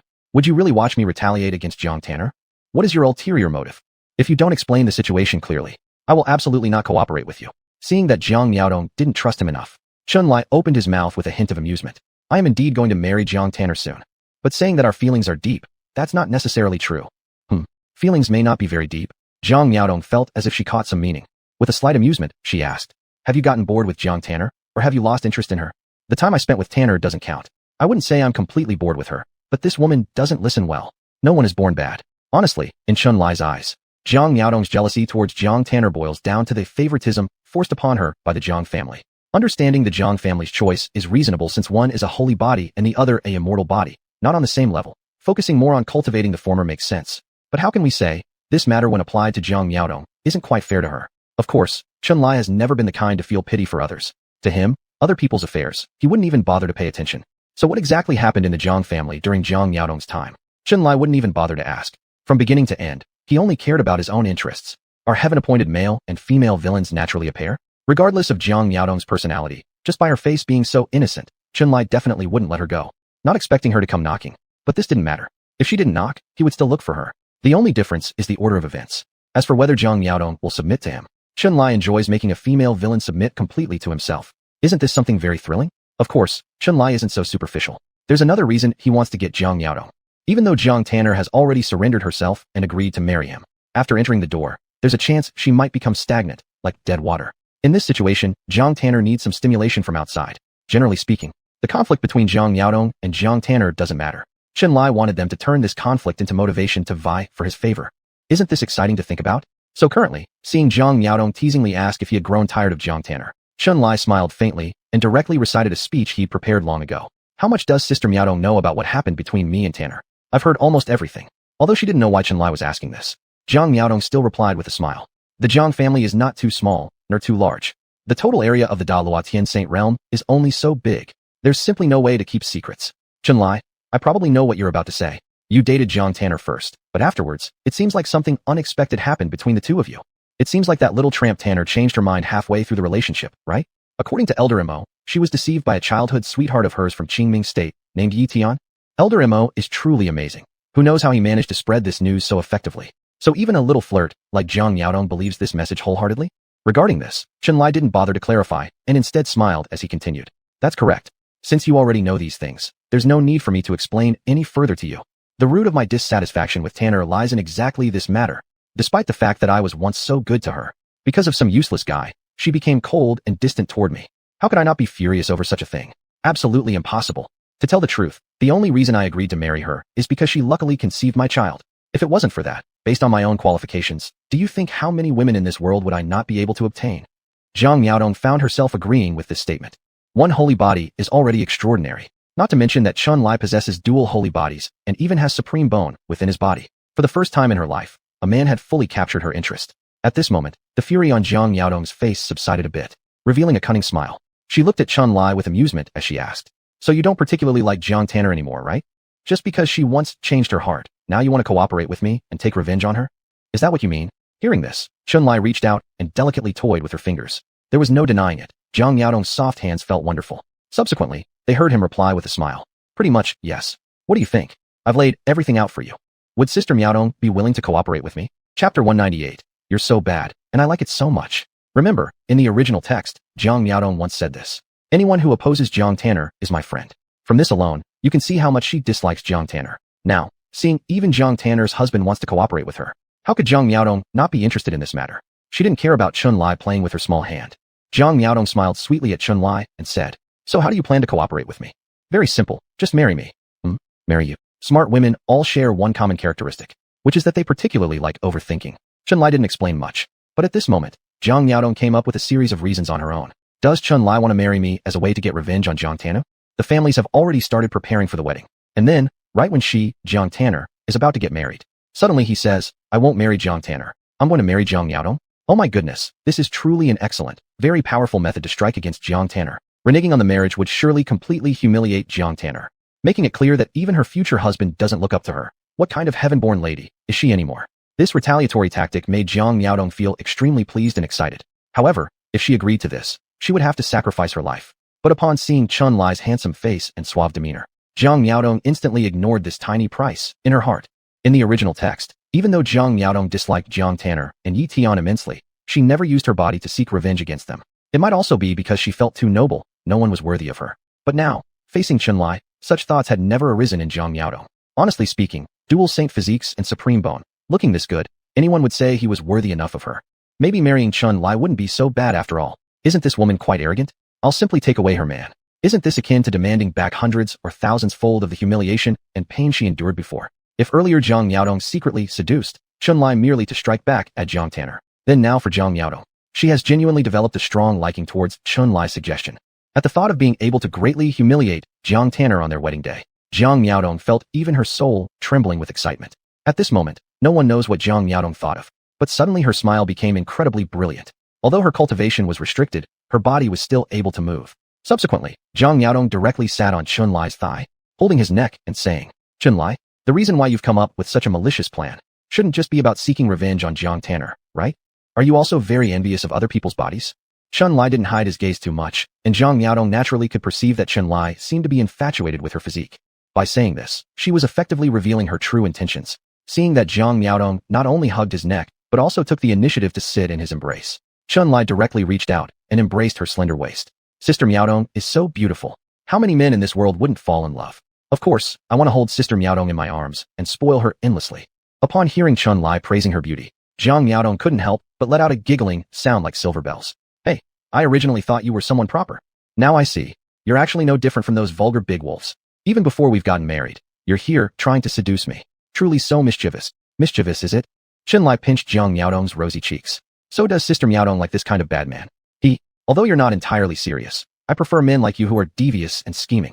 It must be said, your proposal is very enticing.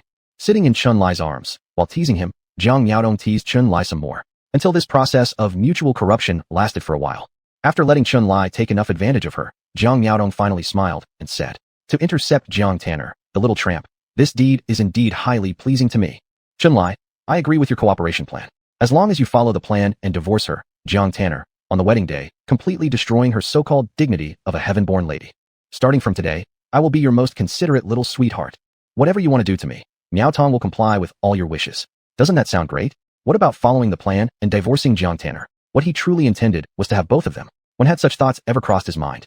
Not knowing what this woman had conjured up in her head, seeing that Jiang Miaodong seemed to have misunderstood something, Chenlai immediately spoke up. When did I say anything about divorcing Jiang Tanner? Upon hearing Chenlai's words, it was now Jiang Miaodong's turn to be filled with doubt. Didn't you yourself just say that you wanted to severely avenge yourself on Jiang Tanner? Could you be deceiving me? You never actually intended to divorce Jiang Tanner on the wedding day and then marry me instead? Damn. Only now did Chenlai realize what Jiang Miaodong had been assuming. Had she thought he was going to play the annulment humiliation routine? This was an international joke. All he wanted was to take possession of all beautiful things. Why would he push them away? After understanding what Jiang Miaodong was thinking, Chenlai immediately knew how to handle this misunderstanding. Subsequently, it was seen that while stroking Jiang Miaodong's long legs encased in white silk stockings, he said, Sister Miaodong has indeed misunderstood something. My idea of revenge definitely isn't annulment and humiliation. Not annulment and humiliation? Then why had this old rascal taken so many liberties with her?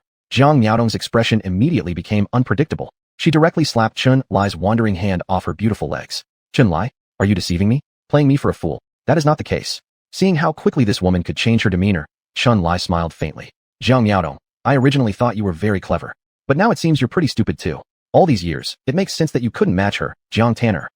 Realizing Chenlai was belittling her, a flash of anger passed through Jiang Miaodong's beautiful eyes.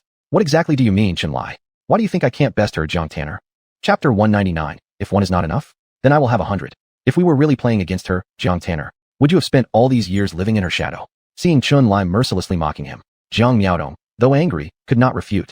But she quickly adjusted her mindset. After taking a deep breath, Jiang Miaodong spoke directly.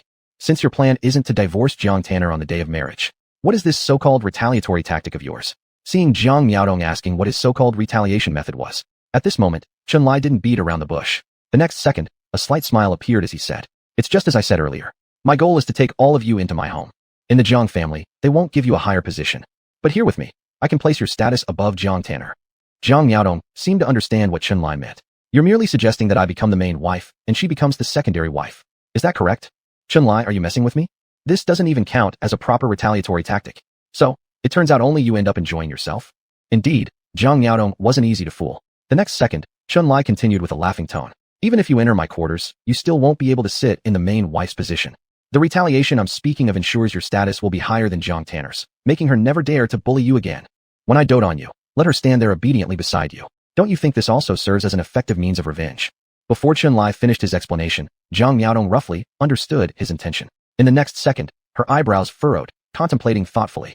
I think I understand now. Your intention is no more than to marry Jiang Tanner but then completely ignore her. Using this situation to humiliate and challenge her. Am I right? Chenlai, don't you underestimate Jiang Tanner too much? Do you think she cares about being neglected? Upon hearing Jiang Miaodong's words, Chenlai slightly smiled and immediately responded. Jiang Tanner is carrying the child of this humble one. Because of this alone, I must take her as my wife. This is for the sake of responsibility towards my child. Though there is one point where you might not be wrong. Perhaps Jiang Tanner wouldn't care about neglect. However, under such circumstances, what are you good for? She may choose to stay as a turtle hiding its head, but won't you seek her out to cause trouble? Understanding now, Jiang Miaodong comprehended everything. So Chenlai's meaning was, after marrying Jiang Tanner, he would neglect her. And if Jiang Miaodong herself were favored by Chenlai, wouldn't this provide an opportunity to properly shame Jiang Tanner? Once explained, this scenario didn't seem entirely impossible. While engaging intimately with Chenlai, forcing Jiang Tanner to clap alongside them. Saying it like this made it feel quite satisfying. Yet, Jiang Miaodong still felt something off somewhere. Wasn't this retaliatory approach a little childish? And it seemed like all the benefits went to Chenlai. Should she hand over her maidenhood as a daughter just because of such revenge? Isn't that somewhat cost-benefit imbalance? At moments like this, it's best not to give Jiang Miaodong too much time to think. So seeing that she seemed lost in contemplation, Chenlai interrupted her thoughts immediately. Sister Miaodong, if you want to retaliate against Jiang Tanner, possibly there's no other way but this. Only this way? What does that mean? Seeing Jiang Miaodong looking at him with confusion. After smiling slightly, Chunlai also spoke directly. Previously, there was already a huge gap in status between you and Tanner. And now, after Tanner choosing to marry me, the difference in status between the two of you will only grow larger. No matter how much I neglect her, Jiang Tanner, at least in the eyes of others, I am still Tanner's husband. In this situation, do you think many people would dare to pick a fight with Tanner? Not to mention, one day I will take her to the upper realm. Although the divine ancient scrolls are difficult to collect, one day I will eventually obtain all of them. Then use this to open the passage to the upper realm. With your talent, reaching Sage Realm isn't hard. But can you guarantee absolute success and ascension? Perhaps while I and Tanner are living happily in the upper realm, you in the lower realms might be nearing the end of your lifespan. Could you endure such a fate? Therefore, agreeing to me isn't just for the sake of retaliating against Jiang Tanner. At the same time, it could help you find a strong ally. I've already laid out my proposition this clearly. Whether you're willing to become my woman or not, think about it carefully on your own. Upon hearing Chunlai's words, Jiang Tanner immediately fell into deep thought again.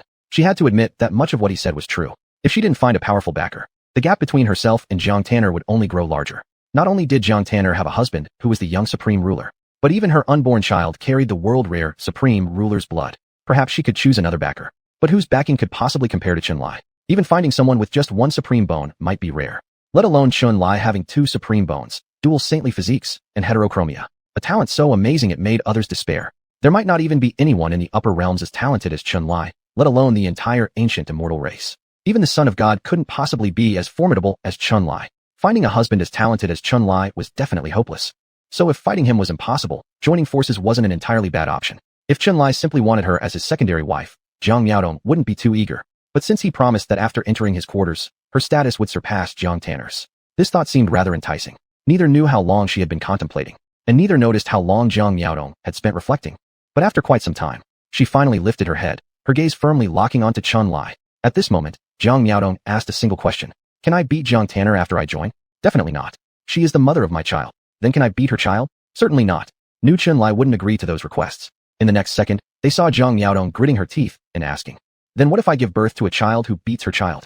Chunlai, caught between laughter and tears, replied, my child with Tanner has supreme ruler blood and saintly physique. Do you really think any child we bear can definitely surpass hers? Jiang Miaodong's train of thought was peculiar indeed. Then they saw her clenching her teeth as she said, one isn't enough? Then 10. 10 should produce at least one remarkable one, right? If quality doesn't work, I'll have 100, quantity will win. Chapter 200. Isn't this where the fun begins? This damnable desire to win. Chunlai was also shocked by Jiang Miaodong's words. Are all women with jealousy like this? Are they really so terrifying? Seeing that Chunlai seemed shocked by her words, Jiang Miaodong clenched her teeth and said, I'm not asking the children to kill each other, just for them to have a little competition. To prove that even if I, as their mother, can't measure up to her, Jiang Tanner, I am still countless times more capable than her when it comes to producing the next generation. How could you possibly not agree with such a small request of mine? Chunlai, are you truly sincere towards me? As long as it's just a friendly competition, it's no big deal. Look, here comes some healthy competition, doesn't it? Seeing Jiang Miaodong pouting at him, asking if this is acceptable, Chunlai simply pinched her cheeks and said, if it's just a competition, then there's no problem. But if you want to rely on quantity to win, then you'll have to work hard. Work hard? After hearing these words, Jiang Miaodong decided resolutely. No problem, I'll work hard. I won't demand that you completely ignore Jiang Tanner, but every time you favor her, you must return the favor to me 100-fold. And don't give her any more seeds. I refuse to believe that I can't surpass her. If you promise me this, from now on, I am yours. It's not guaranteed to birth a supreme bloodline, but even if I produce 10 or 8 holy bodies, wouldn't that be better than Jiang Tanner giving birth to a child carrying supreme blood, right? Seeing he had successfully steered Jiang Miaodong off track, how could Chunlai reject such a small request at this moment? No problem. I agree with you on this point. Seeing that Chunlai had picked her up around the waist, Jiang Miaodong couldn't help but let out an involuntary exclamation and asked, what are you going to do? Aren't you saying you want 10 or 8 children? Don't you want to surpass Jiang Tanner in the next generation? In that case, shouldn't we start putting in effort now? Realizing what Chunlai intended to do, at this moment, Jiang Miaodong did not resist. Instead, she playfully rolled her eyes and said, you bad guy, you're rotten to the core. In the past, I actually thought you were some sort of good person. Now it seems that I rather believe that Jiang Tanner fell for you because you used some trick. Smart people don't need to say much. Chunlai only smiled slightly and said, then would you consent? At this point, do we still need to waste time talking about meaningless things? Seeing Jiang Miaodong's innocent eyes turn seductive, and looking at him full of reproach, Chunlai didn't continue talking anymore, gently unbuttoning her dress, keeping only a pair of knee-length stockings. Isn't this where the fun begins? In the blink of an eye, it was the day after. Because of Miss Zhang's wedding, the entire Ye Tian Saint realm was festooned with lanterns and streamers. Almost everyone's face was filled with joy. but only in the area where Feng Mai lived. Many faces were furrowed with worry. Originally, because of one Jiang Tanner alone, Xuanhuan has already pressed down our Feng Mai to almost unbearable levels. Now, Tanner has found herself a young supreme, and even conceived a child carrying supreme blood. Based on how things are progressing, could it be that our Feng Mai, not for one age, but even for several future generations, will be unable to lift its head due to being oppressed by Xuan Mai? Ancestor. In the face of such a situation, I believe we Feng Mai should seriously consider taking action. In the meeting hall of Feng Mai, there were a total of more than 10 people present. The 4 elders were sitting at the main seats. These 4 individuals were the elders of Feng Mai among the 9 elders of the Jang family, while the rest of the 7 or 8 middle-aged men were all high-level officials of Feng Mai. Among them was Jiang Miaodong's father, Jiang Wuli. Speaking plainly, both Xuan Mai and Feng Mai originate from the same ancestor. Both are members of the Jang family. Xuan Mai holds a grand celebration, and Feng Mai is naturally required to assist. But watching others celebrate happily, while feeling nothing themselves, that is something only Feng Mai insiders understand clearly. Knowing why Jiang Wuli was complaining, the elder sitting at his seat opened his eyes after a second and began to speak quietly. That's enough. Wuli, stop saying things that disrupt family harmony. Regardless of whether it's Xuan Mai or Feng Mai, aren't they all part of the Jang family? The increase in Xuan Mai's strength is beneficial to our Feng Mai too. There's no need for us within the same family to calculate so many details. Whenever Xuan Mai needs assistance, offer more help. It won't take up too much of your time. Although there were disharmonious spots within the Jang family, overall, things were still pretty good. Where did all this internal strife come from within the family? At least in the hearts of the 9 elders of the Jang family, the interest of the entire Jang family was always placed as the highest priority. Whenever any branch became stronger, it would bring blessings to the whole Jang family. Thus, upon hearing Elder Jiang Wuli complain, the 4 elders simply chose not to acknowledge him. Jiang Wuli still felt somewhat unsatisfied and spoke up. Great elders, I know that competition within the family can be beneficial, but surely the gap between our Feng Mai and Xuan Mai shouldn't grow ever wider. If you don't want the gap to get bigger, then put more effort into it, Wuli. If I'm not mistaken, your Feng Mai has quite a number of remarkable girls too, just like your daughter Miaodong. Find her a young supreme genius, and let her conceive a child who carries supreme blood. The one speaking was Elder Yiyu among the 4 elders of the Feng Mai. Upon hearing Elder Yiyu's words, Jiang Wuli nearly spat out blood. Damn, he'd love for his daughter to marry a youth supreme. But aren't supreme geniuses as rare as celestial cabbage? It's certainly not something that can just be wished for. Clearly, the 4 elders had no intention of getting involved in this matter. So Jiang Wuli didn't continue speaking after seeing that. As a matter of fact, what Jiang Wuli didn't know was that even though they saw the gap widening between Feng Mai and Xuan Mai, it also made the 4 elders feel uneasy inside. But affecting family harmony over such issues would obviously be an unprofitable move. There's no point blaming others for being talented when the issue really lies with oneself for not trying hard enough. Today's report was bound to be fruitless. Seeing that the elders wouldn't help him, Jiang Wuli had no choice but to leave. However, just before he could bid farewell, suddenly, a steward rushed in. Elders, Miss Miaodong is here. Is Miaodong here? What is she doing here? Women were usually not allowed into the deliberation hall of Feng Mai, especially younger ones. Miaodong had always been obedient since childhood, so why was she so disrespectful this time? Instinctively, Jiang Wuli blurted out. Is Miaodong looking for me? Ask her to go back first, and tell her to come see me when I'm done with my business here. Before he could finish speaking, Jiang Miaodong was already walking towards the inner chamber. Miaodong pays respects to the elders, father, and uncles. Since she had arrived, it wasn't polite to dismiss her immediately. In the next second, Elder Yiyu inquired. Miaodong, we are in a meeting right now. Is there anything you need? Yes, there was indeed something important bringing her here. Jiang Miaodong had dressed carefully today, appearing as pure as a fawn. Hearing Elder Yiyu ask her what the matter was, she knelt in the hall and said in the usual gentle voice, Elders, Miaodong disregarded family rules by barging in because there's a favor I wish to ask from the elders. Yesterday, Miaodong privately pledged herself to someone and hopes to receive blessings from the elders, asking them personally to preside over the marriage. Chapter 201, My paramour is Chun-Lai. Upon hearing Jiang Miaodong's words, the entire hall of the Feng Vein was almost completely silent. Everyone was looking at Jiang Miaodong with eyes filled with disbelief. Last night, without the knowledge of her family, Miaodong secretly pledged herself to a man. After a brief moment of shock, Jiang Wuli, who was already in a bad mood, became so angry that he felt like his lungs were on fire. Before anyone could react, he suddenly struck a harsh slap across Jiang Miaodong's face, leaving a clear handprint on her exquisite cheek. And it wasn't just a slap. Then came the sound of Jiang Wuli's voice, filled with extreme anger as he scolded. Miaodong, how dare you? Do you not know that your marriage must be decided by your father and the family? How dare you do something like this? Shameless, truly shameless. How dare you even have the audacity to speak of this matter? What are you thinking? Do you want others to say our Feng Vein has no discipline? Do you want everyone to laugh at us? I've always indulged you, but I never expected you would dare to do something so outrageous, so disrespectful to family traditions. It's necessary to severely punish you according to the clan rules.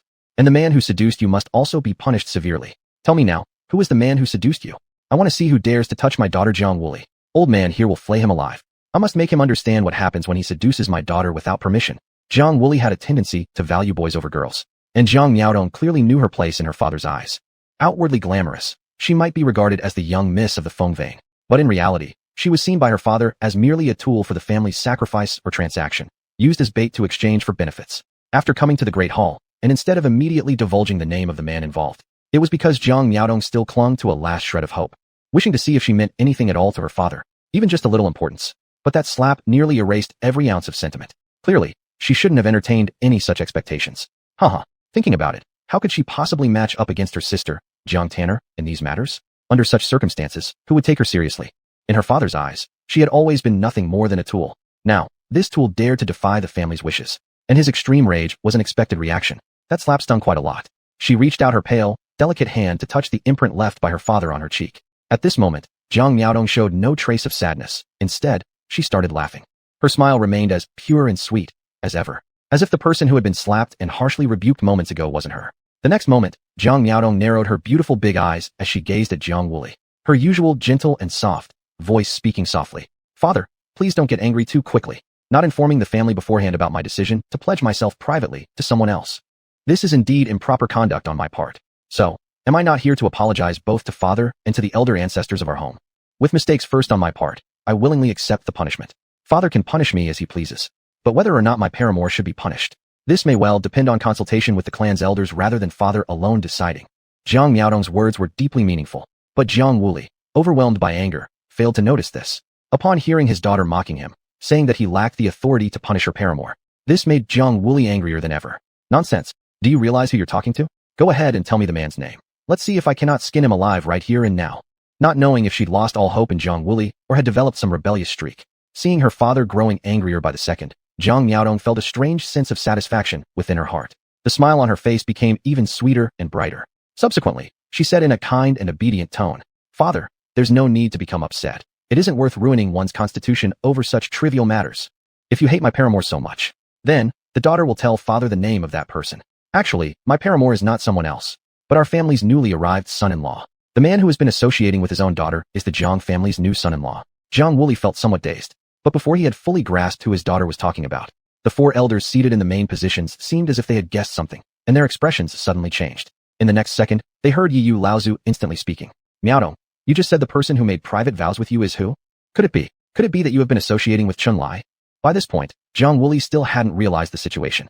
Seeing the incorrect expression on Ye Laozu's face, he unconsciously asked, Ancestor, who is Chun Lai? Unexpectedly, this simple question actually earned him a reprimand from Ye Laozu. You foolish pig, shut your mouth. Just now you were complaining to us here that Feng Vane has fallen further behind compared to Luan Vane. But now you can't even remember the name of Luan Vane's son-in-law. How could we have been so stupid back then, elevating you, Jiang Wuli, as the head of the Feng Vane family? Get out of my sight and stand aside.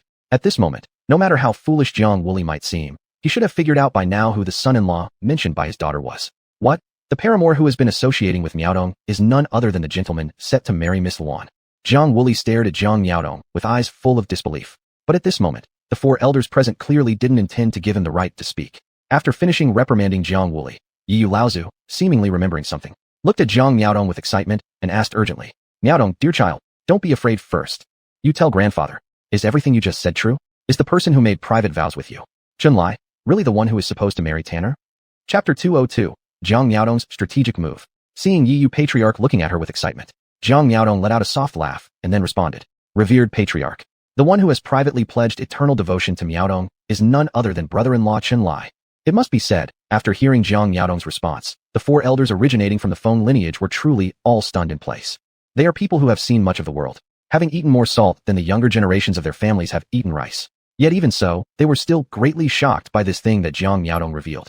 No one had expected that the brother-in-law of the Luan lineage had just arrived, hadn't even stayed in the Jiang residence for a few days. And already he was involved with their miss of the Feng lineage. And it wasn't just a normal kind of involvement. This was a private pledge of lifelong commitment. By seniority, Jiang Miaodong should call Jiang Tanner's sister. How could such an absurd event occur? Since they were too eager to uncover the truth. After taking a deep breath and trying hard to calm down the shock and confusion inside, Ye Patriarch directly asked, Chun Lai hasn't been at the Jiang family for many days. You two should barely have interacted. Miaodong, how did you privately pledge eternal devotion to him? Knowing the various elders would definitely inquire about this, Jiang Miaodong wasn't foolish. She certainly couldn't tell them that she and Chun Lai colluded together or were partners in crime. In the next moment, she replied softly using the reason she had thought up long ago. Revered patriarch, Miaodong unintentionally met brother-in-law yesterday while wandering around the outer city. By seniority, Miaodong should call Tanner sister. Our family has already started making wedding preparations. Thus, Chunlai can also be considered Miaodong's brother-in-law. Regardless if it was unintentional, as the cousin of sister Tanner and the young lady of the Feng lineage, I must not lose decorum. I greeted brother-in-law and invited him over to my home for a visit. Miaodong warmly entertained brother-in-law. The young master, a supreme youth, is not only highly accomplished but also possesses extraordinary temperament. Living sequestered, I've never met someone like brother-in-law, who is handsome, carefree, and witty. Hearing him talk knowledgeably about the heavens and the earth, I don't know why, but I couldn't control myself, and developed feelings for brother-in-law. Revered elders should understand. Miaodong has always worn her heart on her sleeve, preferring honesty. With drink, emotions deepen. Perhaps emboldened slightly by fine wine, I didn't want to miss out on such a good man as brother-in-law. So, I took advantage of my tipsy state to express my feelings to brother-in-law. Afterwards, I completely entrusted my heart to brother-in-law. Zhang Miaodong stopped speaking after reaching this point, since she had already mentioned the phrase, privately pledged eternal devotion. And the four elders were not fools. A one-sided declaration surely couldn't be called privately pledged eternal devotion. That could only be used when both parties willingly agreed. Upon hearing this, Elder Yi Yu's voice turned somewhat urgent as he asked, were it only a matter of privately pledging eternal devotion, did any physical intimacy occur between you two? Seeing Yi Yu patriarch being so straightforward, Zhang Miaodong appeared to blush delicately out of shyness. But in the next moment, she still gathered her courage and gave a soft yes. Yes, all my maidenly purity was given to brother-in-law last night. Hearing these words, the four elders present lost all ability to speak. The atmosphere within the great hall not only became somewhat silent, but also took on a subtle nuance. The four elders were scrutinizing Zhang Miaodong, kneeling there appearing fragile, with profound expressions, not knowing how long had passed. Finally, one elder couldn't help but ask, her primordialine energy is completely gone. It seems our young Miss Miaodong has indeed lost her virtue. In the next second, another elder shifted his gaze towards Night Moon Patriarch. Old Nine, what are your thoughts on this matter? Patriarch Yi Yu didn't answer this elder's question. Instead suddenly said something full of meaning to Zhang Miaodong. Miaodong, you're excellent. At first, this old man believed you were shallow-minded and unworthy of important responsibilities in the family. However, now it appears you surpass your foolish father in capability. It seems we underestimated you. Not only your foresight but also your tact and abilities deserve commendation. Indeed, you are truly excellent. As previously stated, the four elders of the Feng lineage, they are all ancient beings who have lived for tens of thousands of years, having consumed more salt than others have eaten rice. So how could they be so easily hoodwinked? Zhang Miaodong grew up in the Jang household from a young age, and the four elders truly knew this girl's personality all too well. Setting aside everything else for now, at her core, this girl was not someone who would fall in love at first sight with anyone. No matter how handsome he might be, it simply wasn't possible. Given that Zhang Miaodong could now be entangled with Chunlai, there was only one plausible explanation. This entire situation must have been deliberately arranged by Zhang Miaodong. Among the four elder patriarchs of the Feng lineage, one possesses celestial earth realm cultivation, while the other three have reached the great completion stage of sagehood. Their eyes can observe the sun, moon, stars, and comprehend the changes of all things in the world. How could they fail to know that Zhang Miaodong and Zhang Tanner had always been at odds? What kind of international joke was this? With her deep disdain for Zhang Tanner, seeing someone close to Zhang Tanner would already count as good if she didn't lash out against them. Now, inviting such a person enthusiastically to her home as a guest? The truth must be that Zhang Miaodong employed some sort of tactic to allure Chunlai. Actually, in the past, the four elders were relatively disappointed in Zhang Miaodong. Although the family showed her some favoritism, if she couldn't surpass Zhang Tanner, she should just strive to catch up. But what did young Zhang Miaodong do back then? Either go provoke Zhang Tanner into arguments or attempt small schemes to undermine her. Plainly speaking, none of these tactics ever amounted to much. They were nothing but childish games. But now, who knows if Xiaodong has grown up or is hiding her true capabilities better? Because she actually knows how to act on core issues. That's right, to prove you're stronger than Zhang Tanner, you need to do something meaningful and dignified. And this time, hasn't she done wonderfully? Zhang Tanner found a supreme youth as her husband. If you couldn't find one externally, why not directly snap up one already available? Isn't this how it's beautifully done? With such large gaps between individuals, isn't the way to catch up through taking shortcuts? This is an excellent move indeed. Chapter 203. Sorry, elder sister Tanner, but I just can't help liking him. Zhang Miaodong was definitely not the type of person to fall for someone at first sight. Moreover, with her personal cultivation and standing, how could something like confessing true feelings after drinking happen? Thus, in the eyes of the four elders, their judgment went as follows. It must be that Zhang Miaodong couldn't bear seeing Zhang Tanner find such a good husband, and so secretly approached and seduced him. Without a doubt, the four elders' judgment was truly very accurate. However, there's one thing they would absolutely never think of, which is that Chunlai actually also had his eyes on Zhang Miaodong's body. While it's true that Zhang Miaodong made the first move, Chunlai was certainly no good man either. But none of this matters. The four elders likely don't have the time or inclination to dwell on these details. For now, All that matters is knowing that Zhang Miaodong has already had relations with Chun Lai. That alone is sufficient. Why did we praise Zhang Miaodong earlier, saying she was quite impressive? Isn't it because she managed to come up with a clever way to overtake on a curve? Her old father, however, only complains about bad luck here. This is the difference between smart people and fools. The wise don't need to raise their heads when speaking. Seeing Night Moon Elder praising her highly, Zhang Miaodong realized the elders had seen through some things. At this moment, Zhang Miaodong merely smiled shyly and modestly, without directly responding to the elder's praise. Seeing that she could maintain her usual, pure-as-water, demeanor even at this point, Night Moon Elder was even more satisfied with her reaction. After scrutinizing Zhang Miaodong closely for a while, Night Moon Elder finally spoke again. Miaodong, we are already aware of the matter. I want to ask you now, by rashly intruding into our meeting hall and telling us about this, what is your purpose? Or rather, what do you hope to gain? Upon seeing that Night Moon Elder was cutting straight to the chase, Zhang Miaodong replied with a soft and delicate voice. Elder, the son-in-law is getting married to elder sister Tanner in a day's time. Although Miaodong is deeply infatuated with the son-in-law, I have indeed done something terrible to elder sister Tanner. Miaodong feels extremely guilty over this, and also finds it shameful to face elder sister Tanner. But Miaodong does not wish to sever ties with the son-in-law. So I am boldly pleading with the elders, if you can take charge of this matter for me. If the elders think I'm in the wrong and won't take my side, then I will completely let go of this thought and henceforth have no contact with the son-in-law. But if all the elders can pity Miaodong and grant me this marriage, I will surely be eternally grateful to all the elders.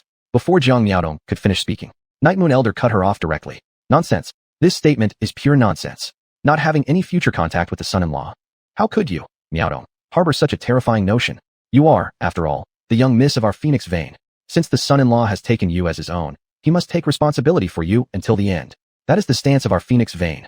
In truth, what Zhang Miaodong had said earlier could be summarized quite simply. I've done something terrible to Zhang Tanner. I feel too ashamed to see her or the people of the rock vein. So I kindly request that the elders stand by me. Chun Lai must not marry only one person. There must be room for me, Zhang Miaodong, on the wedding day as well. With you elders backing me up, even if the rock vein feels upset, they wouldn't dare say anything, right? As for whether the four elders would back her up or not, Zhang Miaodong was extremely confident. I've already found a way to overtake on a curve. So if the four elders don't back me in this situation, then it's truly fitting for the phoenix vein to decline. Indeed, as someone destined to become the heaven-born antagonist in the original story, Zhang Miaodong is far from simple. Her seduction of Chun Lai not only didn't cause the four elders to dislike her, but instead made them believe she had grown wiser. To reiterate that same point, the overall strength of the phoenix vein is inferior to that of the rock vein, and the four elders are naturally worried. But what use is worrying about something like this? We're all family. After all, we can't stir up too much trouble. So to strengthen ourselves, we can only wait for an opportunity slowly. Though the four elders have no idea when exactly this opportunity will arrive. But now, Zhang Miaodong's act of cutting first, explaining later, has directly brought this opportunity to the four elders. You people in the rock vein may be proud since your young lady found a supreme youth to marry, and we endured it. But now, our phoenix vein also has a young supreme lord as our son-in-law. It wasn't even planned by us. These were matters between the children themselves. Your own son-in-law couldn't resist the temptation. So how could you people of the rock vein blame us for this? As for Zhang Tanner, the little baby in her belly is quite extraordinary too. But we have Zhang Miaodong from our phoenix vein, who can give birth to equally exceptional children. Maybe not all at once with instant fame, but if she has 10 or 20 babies, surely one of them will be exceptionally talented, right? In summary, it's just one sentence. The Luo vein keeps pulling further and further ahead. But thanks to Zhang Miaodong's overtaking on a curve, this gap has been made up.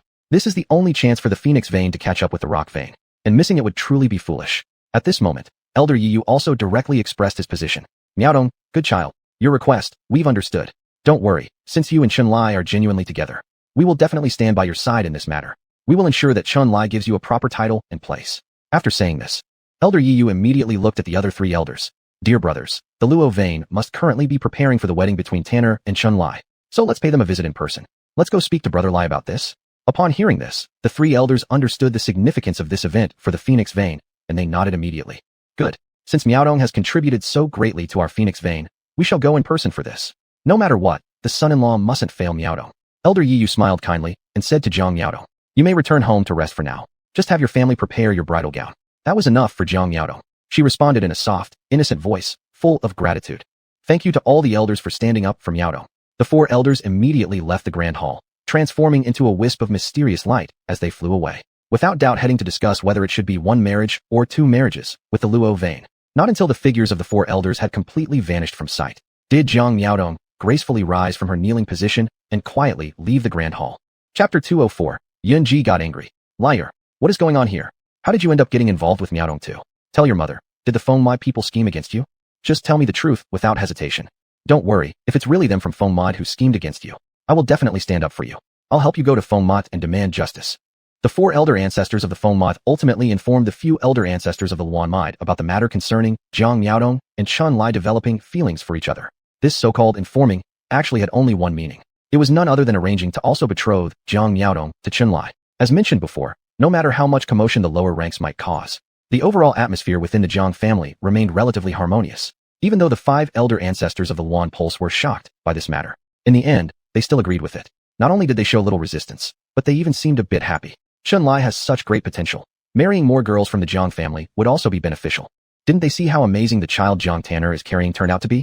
They weren't expecting Zhang Miaodong to necessarily carry an ultimate blood heir, but even conceiving an ultimate bone or a saintly body would be acceptable. Even just giving birth to several immortal bodies would be a great increase in overall strength for the Zhang family. Overall speaking, taking 2 brides is definitely better than 1. The chances of having powerful offspring would increase significantly. Almost all of the 9 elders of the Zhang family didn't have much to say, and they quickly reached consensus on this matter. They were rather pleased about it, but there was someone who wasn't too pleased. That would be Chen Lai's mother-in-law. Upon learning of the incident through the mouths of the family's elder ancestors regarding the visit from Feng Mod, Yunji hurried to reach Chen Lai as fast as she could. In Yunji's heart, Chen Lai was nothing short of perfection. Hence, Yunji didn't believe the situation would be as easygoing as the Feng Mai depicted it. There's every possibility that it was due to jealousy towards the incredible child Zhang Tanner carried, which led Feng Ma to dispatch Zhang Miaodong to employ a honey trap strategy against Chen Lai. Chen Lai is so good-natured and kind. He must be innocent regarding this issue. Surely because of his deep trust in the Zhang family, he easily fell prey to the honey trap laid by Feng Ma. Truly pitying Chen Lai, Yunji came in haste to inquire about the actual circumstances from him. Should it really be the case that Feng Ma conspired to trick him? Yunji had already made up her mind to do everything in her power to create chaos at Feng Ma and reclaim justice for Chen Lai. Unexpectedly, Yunji thought Feng Ma was attempting to scheme against him. What a wonderful mother-in-law who adores her son-in-law to this extent. Regardless, Chen Lai certainly wouldn't disclose the real story. Thus, when Yunji looked at him full of concern, believing he had been schemed against, Chen Lai spoke a single heartfelt sentence. Mother, you shouldn't ask too many questions. Since Miaodong has already given herself to me, regardless, I will take responsibility for her forever. This isn't anyone else's fault. It's my inability to resist temptation that led me to wrong Tanner. Mother, surely you won't blame me, right? Given what Chen Lai has said, it must be the honey trap set by Feng Ma against him. Now Yunji believed even more firmly in this judgment. Though he was the one subjected to injustice, he was apologizing to her instead. Therefore, Yunji cared about Chen Lai even more. She affectionately patted his head and consoled him tenderly. Liar, don't worry. How can I blame you for something like this? It's all because Feng Pulse is too cunning and sly that you fell for their trick. In the future, if anything similar happens, you must be extra cautious. They're the ones who should apologize to you for causing you such suffering. Listening to Yunji's words, the cheap old father-in-law Jiang Qingxian standing beside felt truly uncomfortable, like eating poop. Unable to suppress himself, he argued with Yunji a little. Still, Miaodong is also the miss of Feng Pulse. Marrying Lai together with Tanner, can this be considered any sort of way cheer for Liar? Why should we, the Zhang family, apologize to Liar? Seeing her fool husband daring to contradict her, Yunji directly turned furiously towards him. Husband, what nonsense are you saying? How is this not unfair? Before, Liar didn't even know Miaodong. If it wasn't for falling into the honey trap of Feng Pulse, would Liar marry a woman completely unrelated and even unknown? Take you as an example. If I bring back a woman from outside right now, someone you've never met before, and tell you to take her as a concubine, would you be able to willingly accept it? You tell me, if this isn't considered unfair, what would be considered unfair? There's no doubt that it would depend on whether the other person is beautiful or not. Yet this was something Jiang Qingxian absolutely dared not say in front of Yunji. After all, his wife was known for her jealousy, and he was a man who feared his wife. If he ever dared to take another wife, Yunji might actually break his legs. Jiang Qingxian had already been thoroughly defeated by Yunji's surprising logic. In the next moment, he could only force himself to swallow his grievances and apologize with a smile. That's something I definitely wouldn't agree to, since I've loved only you, my lady, from start to finish. In that sense, what you're saying does make some sense. If Liar really fell into the beauty trap set by Feng Moi, and thus ended up with Miaodong, then marrying Miaodong indeed seems somewhat unfair to Liar. Seeing her husband understand this point, Yunji finally nodded in satisfaction. So that's why I said it is unfair to Liar. Fortunately, Liar is so magnanimous that he doesn't want to delve deeper into the matter. Otherwise, I would have gone to Feng Mod and caused an uproar there. Seeing how his wife practically doted on Chen Lai beyond measure, Jiang Qingxian truly felt jealous inside. But under his wife's dominance, he didn't dare complain too much. So he could only sit on the side with a furrowed brow and sulky face, secretly licking his wounds in his heart. Seeing that even Jiang Qingxian believed Chen Lai was wronged, Yunji redirected her gaze back onto Chen Lai. She tenderly patted him once. Then Yunji spoke. Even within a family, people might still harbor ill intentions. One learns from one's mistakes. As long as one can guard against similar situations in the future, then these losses would not have been in vain. Seeing Yunji's advice, Chunlai immediately nodded. Similar things will definitely not happen again next time. Oh mother, when you came looking for me just now, you mentioned 3 things you wanted to tell me. What exactly are those 3 things? Chapter 205. Holy cow, is this really possible? When Yunji came to find Chunlai, she already told him that there were 3 things she wanted to discuss with him. Now, as Chunlai asked about these 3 matters, Yunji directly got straight to the point. The first matter, Mother has already mentioned it to you earlier. Mother merely wants to ask if Phoenix Vane plotted against you. If they did plot against you, then Mother will go on your behalf and claim justice for you. Judging from how broad-minded you are now, I won't dwell too much on the issue with the Phoenix Vane. Hearing what Yunji said, Chunlai simply nodded in agreement.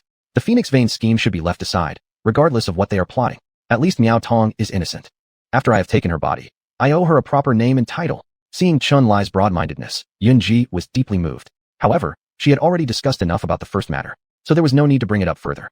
In the next second, Yunji brought up the second matter. The second matter actually relates to both you and Tanner.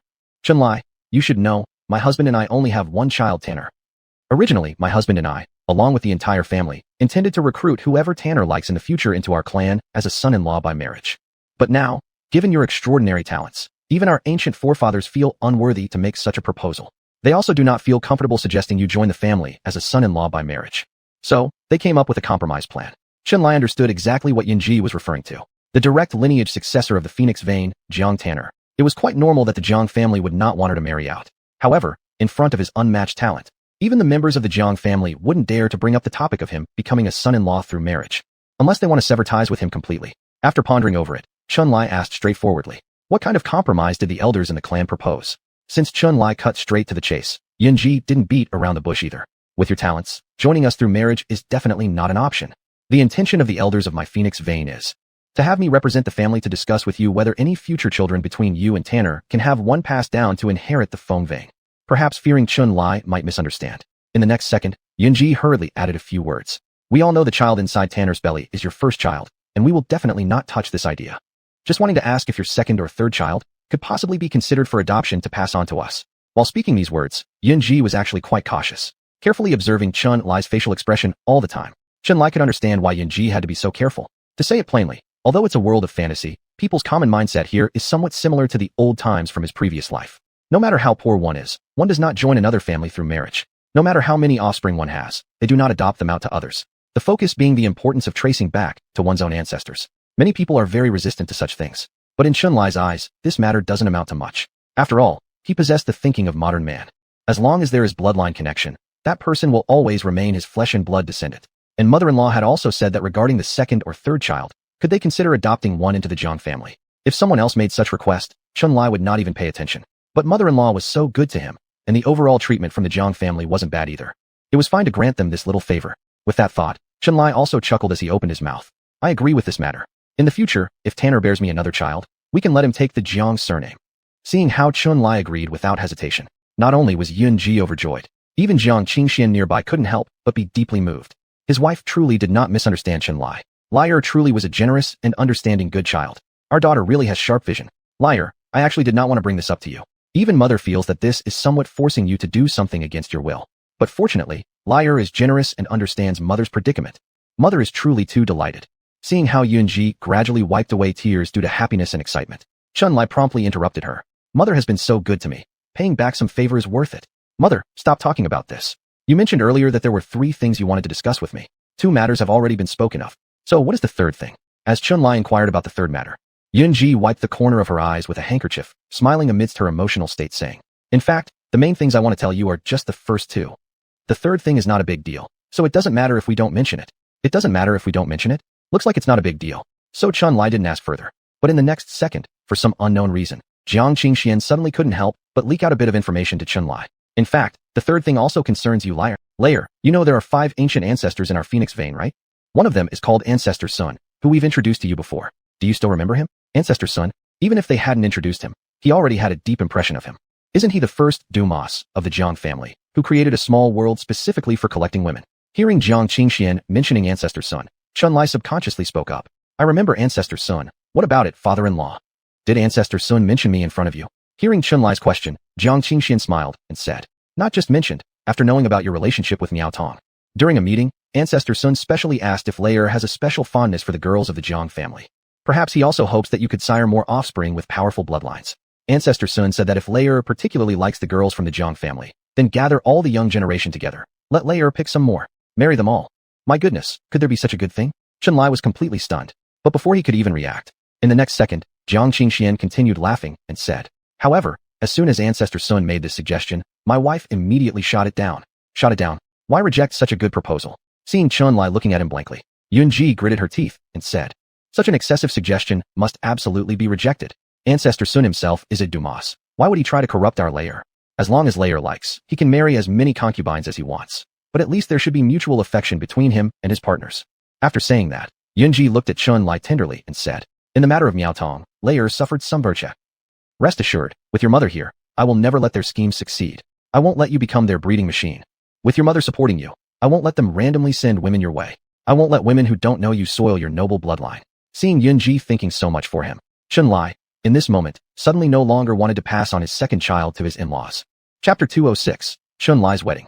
Mom, actually, I think that Sun Laozhu isn't as detestable as you imagine him to be.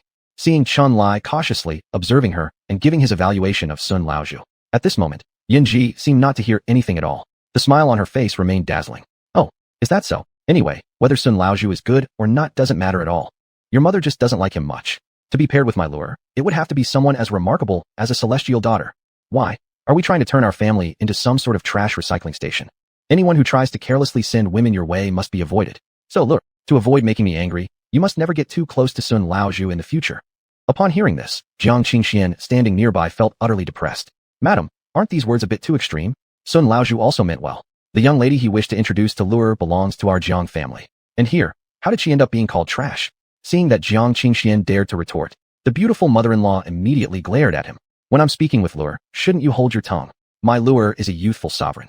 Do you really believe any random person can match up to produce offspring with Lure? If you cannot speak properly, then don't open your mouth. How did I ever lose my vision by marrying you? This dumb elk of a husband. After being scolded for no apparent reason, Jiang Qingxian was even more dejected. But he didn't dare to raise his voice and could only mutter defensively. How did I become a dumb elk again? Seeing how dense Jiang Qingxian could be, Yunji bit her teeth and said helplessly, you're supposed to be a father. What? Do you truly want to see your son-in-law turn into some kind of breeding machine, leaving your daughter to stay home alone? Never mind. Forget it. Your brain likely won't comprehend this no matter how I explain.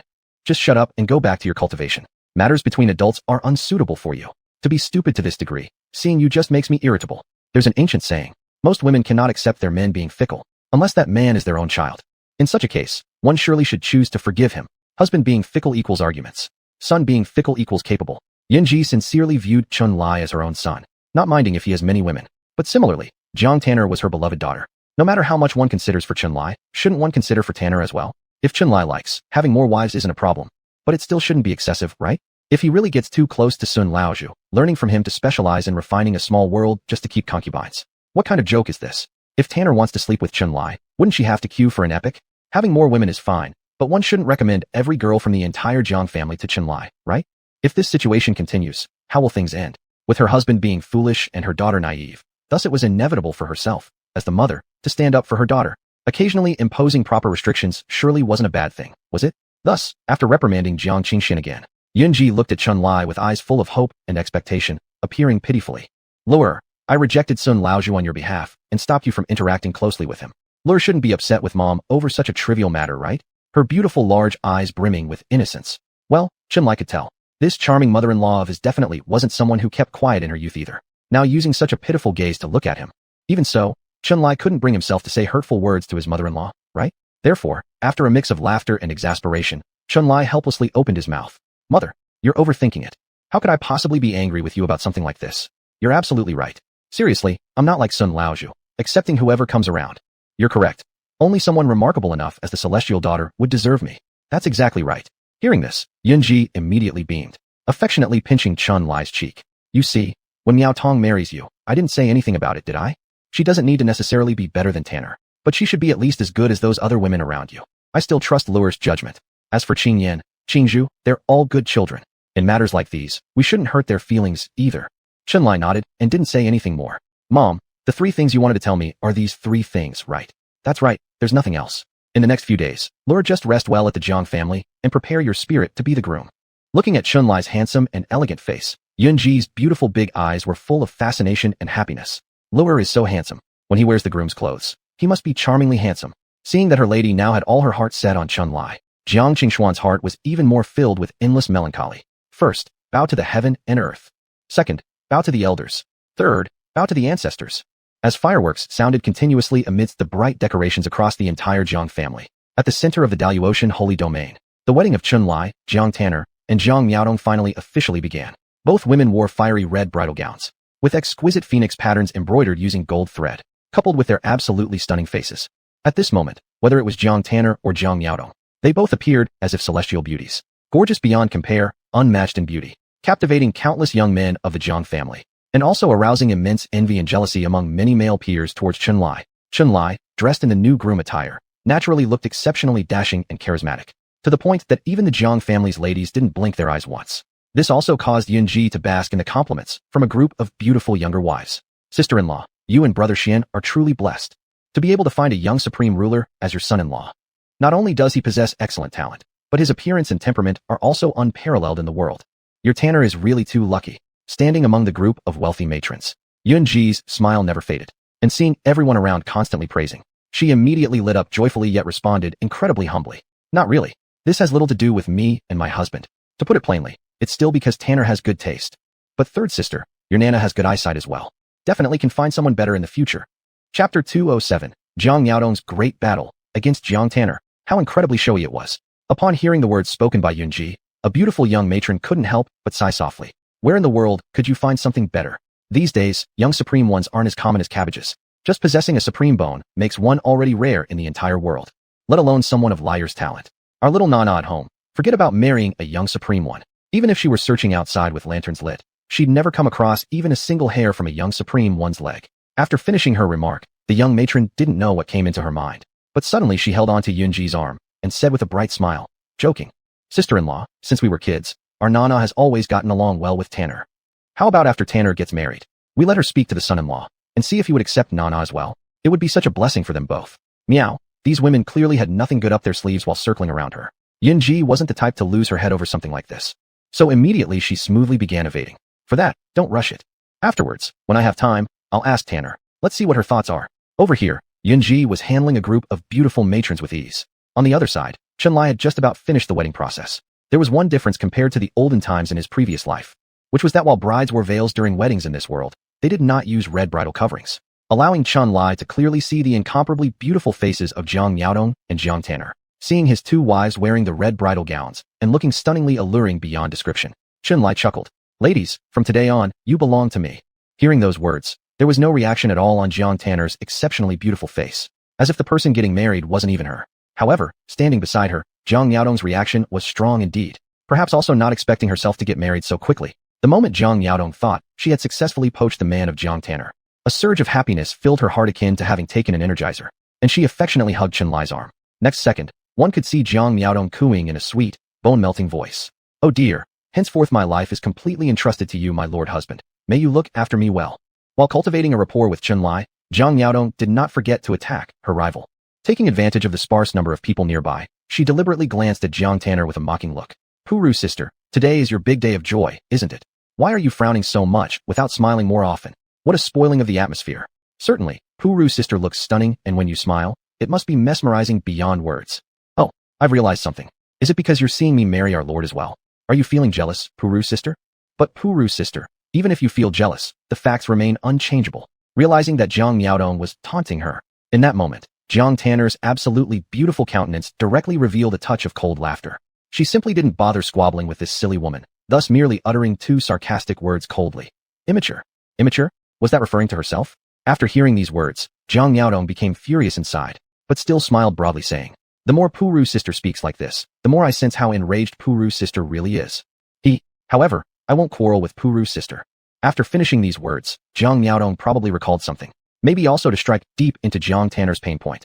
Next thing everyone saw was Zhang Miaodong smiling delightfully, using the sweetest voice she had ever used, and saying, "Before, Puru's sister inflicted a great deal of disgrace on me, which I have kept deep within my heart. So, I've long sworn an oath. No matter what the cost, I intend to make Puru's sister experience unhappiness as well. Last time, wasn't Puru's sister boasting incessantly before me about the child in your womb, right? A child? So what? Maybe Puru's sister doesn't know yet. I've already planned it out thoroughly with my lord husband. In the future, Lord husband will only give his seed to me. As for you, Puru's sister, all you can do is watch helplessly from the sidelines. I'll bear many more babies for Lord husband, and they will certainly be far superior to the child in your belly. Not only am I going to snatch away your man, but I'm going to steal your happiness as well. How does it feel, Puru's sister, knowing what consequences come from crossing me? Likewise, it was unexpected for Zhang Miaodong to say such things. Was this woman insane? Snatching away the old thief Chun-Lai and making herself endure solitude? Isn't that exactly what she wanted? At this moment, Jiang Tanner directly sneered. Is that so? If you can actually pull this off, then I truly thank you. It's said that the happier one laughs, the more they suffer inside. Zhang Miaodong had no idea what Jiang Tanner was thinking. Right now, she was reveling in her own victory. But the next second, they heard Chun-Lai cut into their argument. That's enough, Miao. Don't say any more. No matter what, Tanner is still your sister. Show a little respect to her. Upon hearing these words from Chun-Lai, Zhang Miaodong sweetly hooked her arm through his. As you wish, my lord husband. But, my lord, consider this as my reward for being so obedient and sweet. We have an agreement. You will only dote on me from now on. Sister Tanner has always liked pretending to be aloof, right? So let her feel what it's like to be ignored. Chun-Lai didn't respond to Zhang Miaodong's remarks, seeing Jiang Tanner staring at him expressionlessly.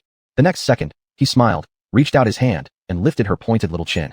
Tanner, no matter what you are thinking about inside, starting today, you belong to me. This is an unchangeable fact, and everything has to revolve around me from now on. Or else, you know what will happen if I get angry. As Chun-Lai caressed her delicate face, a flash of anger crossed Jiang Tanner's beautiful eyes, but she ultimately restrained herself. Or rather, from the moment she decided to willingly marry Chun-Lai, her fate was already sealed. So in the end, after taking a deep breath, Jiang Tanner could only say one sentence. Since I agreed to become your woman, I naturally won't entertain other thoughts. Rest assured, the principle of a wife following her husband, I do understand. Just hope that you can keep your promise. Keep a promise? Chun-Lai coldly chuckled in his heart. But before he could react further, an elder from the Jiang family approached with a smile. Chun-Lai, today is the day of your grand celebration with Tanner and Miao. After the wedding, you will officially become our son-in-law of the Jiang family. Our whole family and friends are gathered here to celebrate and congratulate you too. Why don't you say a few words on stage and liven up the atmosphere for everyone? Chapter 208, The Little Brother-in-Law's Provocation. Seeing this elder wanting him to step onto the stage to speak a few words for the guests, Chun-Lai also politely declined with a smile. Well, I'm not very good at expressing myself verbally, so I won't go up there and embarrass myself. Seeing that Chun-Lai had no interest in speaking, though this elder felt somewhat regretful, he did not continue to insist. But what they didn't expect was that right before the wedding ceremony was about to end, a chubby little boy suddenly blocked Chun-Lai's way, glaring fiercely at him. It's you who took my cousin Tan away? I'm not okay with that. I challenge you. Huh, where did this little brat come from? Just as Chun-Lai was feeling a bit puzzled, the next moment, a beautiful young woman walked over, grabbed the little boy by the arm, and reprimanded him while laughing and crying. Ming'er, today is your cousin's big day. What nonsense are you causing here? Haven't you quickly apologized to your brother-in-law yet? Apology? The little boy looked at the beautiful young woman with an expression full of reluctance. Mother, what nonsense are you talking? My cousin Tan has been taken by someone else, and you want me to apologize to him? You admit that he is cousin Tan's husband, but I don't admit it. Mother, don't forget, both you and Aunt promised me personally that when I grow up, cousin Tan would marry me as my wife. Even if you and Aunt don't keep your word, now that cousin Tan is going to run off with someone else, how can you expect me not to be angry? I don't care, I will challenge him. To see what he's capable of, daring to steal Ye Tianming's wife. I definitely need to give him a good lesson. Otherwise, I can't swallow this grudge. At this moment, Chun-Lai finally understood who this bratty kid was. Jiang Tanner is the top-ranking fated female lead in the original story. Her beauty is so striking that she could topple nations. No matter in which world, being pretty means having admirers around. Take a look, not only outside where many people secretly admire Jiang Tanner, even in his own family, quite a number of people have fallen under her spell, dreaming of marrying her as their wife. Ye Tianming belongs to one of the 36 ancient immortality clans. He's the future successor of the Yun family. His mother is Yunji's younger sister. So by relationship, wouldn't Jiang Tanner be called elder sister? Like those men who admire and love Jiang Tanner secretly. One time, when Jiang Tanner visited her maternal home with Yunji, after seeing Jiang Tanner's breathtaking beauty, he was immediately conquered by the stunning looks of his cousin. I don't care, if you all don't agree to let Sister Tan marry me, I will stop cultivating and just become a spoiled master waiting for death. Although Ye Tianming has quite decent talents, awakening to the legendary six-path holy physique since birth, it could be because he was too young at the time, just a few years old. Yunji and her sister laughed and cajoled him, saying if he cultivates well, then once he grows up, they will make cousin Tan marry him. Regarding this, Ye Tianming naturally believed without doubt, and from then on, secluded himself within the household for cultivation. But before he grew up, he received news of cousin Tan's marriage. Could Ye Tianming possibly keep his composure after hearing this? Wailing, mother and aunt actually deceived me. Who would have thought that her own little nephew would stand up to block Chun-Lai's entrance into the bridal chamber?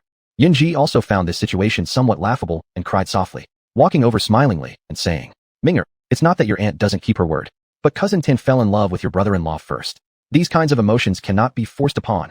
Ye Tian couldn't help but protest. I don't care. You all don't keep your promises. After saying that, Ye Tian again glared fiercely at Chun-Li. I've already heard from our family. I know you have the holy physique and possess the supreme bone inside you, but I am not afraid of you. You must accept my challenge. Win against me. Only then will I acknowledge that you're worthy of Sister Tan. What a naughty child. Chun-Li didn't bother paying attention to the other party.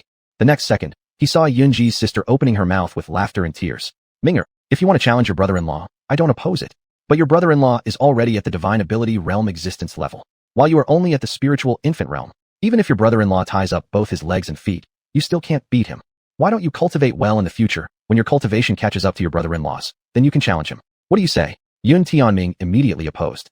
I don't want to. I'm young. By the time my cultivation catches up with him, Sister Tan could have given birth to so many of his children already. At that point, Sister Tan would be totally unclean. So, I must challenge him now, and not give him the chance to defile Sister Tan any further. Having said this, Ye Tian looked at Chun-Li and said, You've been cultivating longer than me. Do you dare to suppress your realm down to my level for a fight? If you don't, I won't recognize you as my brother-in-law. What an idiot. Do I even need others' approval to marry Jang Tanner? Chun-Li didn't even bother to pay attention to this brat, just muttering a sentence. Kid, go play somewhere else. Come back when you're done breastfeeding. I'm not drinking milk anymore. When Chun-Li treated him like a toddler, Ye Tian felt deeply humiliated. The next second, gritting his teeth, he spoke. They all say you are the young Supreme Master. Is it true that the young Supreme Master is so afraid of battle? Chun-Li was far from being bored enough to entertain challenges from a baby still in diapers. But Yunji was exasperated by her little nephew's pestering. Seeing her little nephew wouldn't let go, the beautiful mother-in-law could only look pitifully at Chun-Li. Liar. Look how persistent Ming'er is. Why don't you teach him a lesson?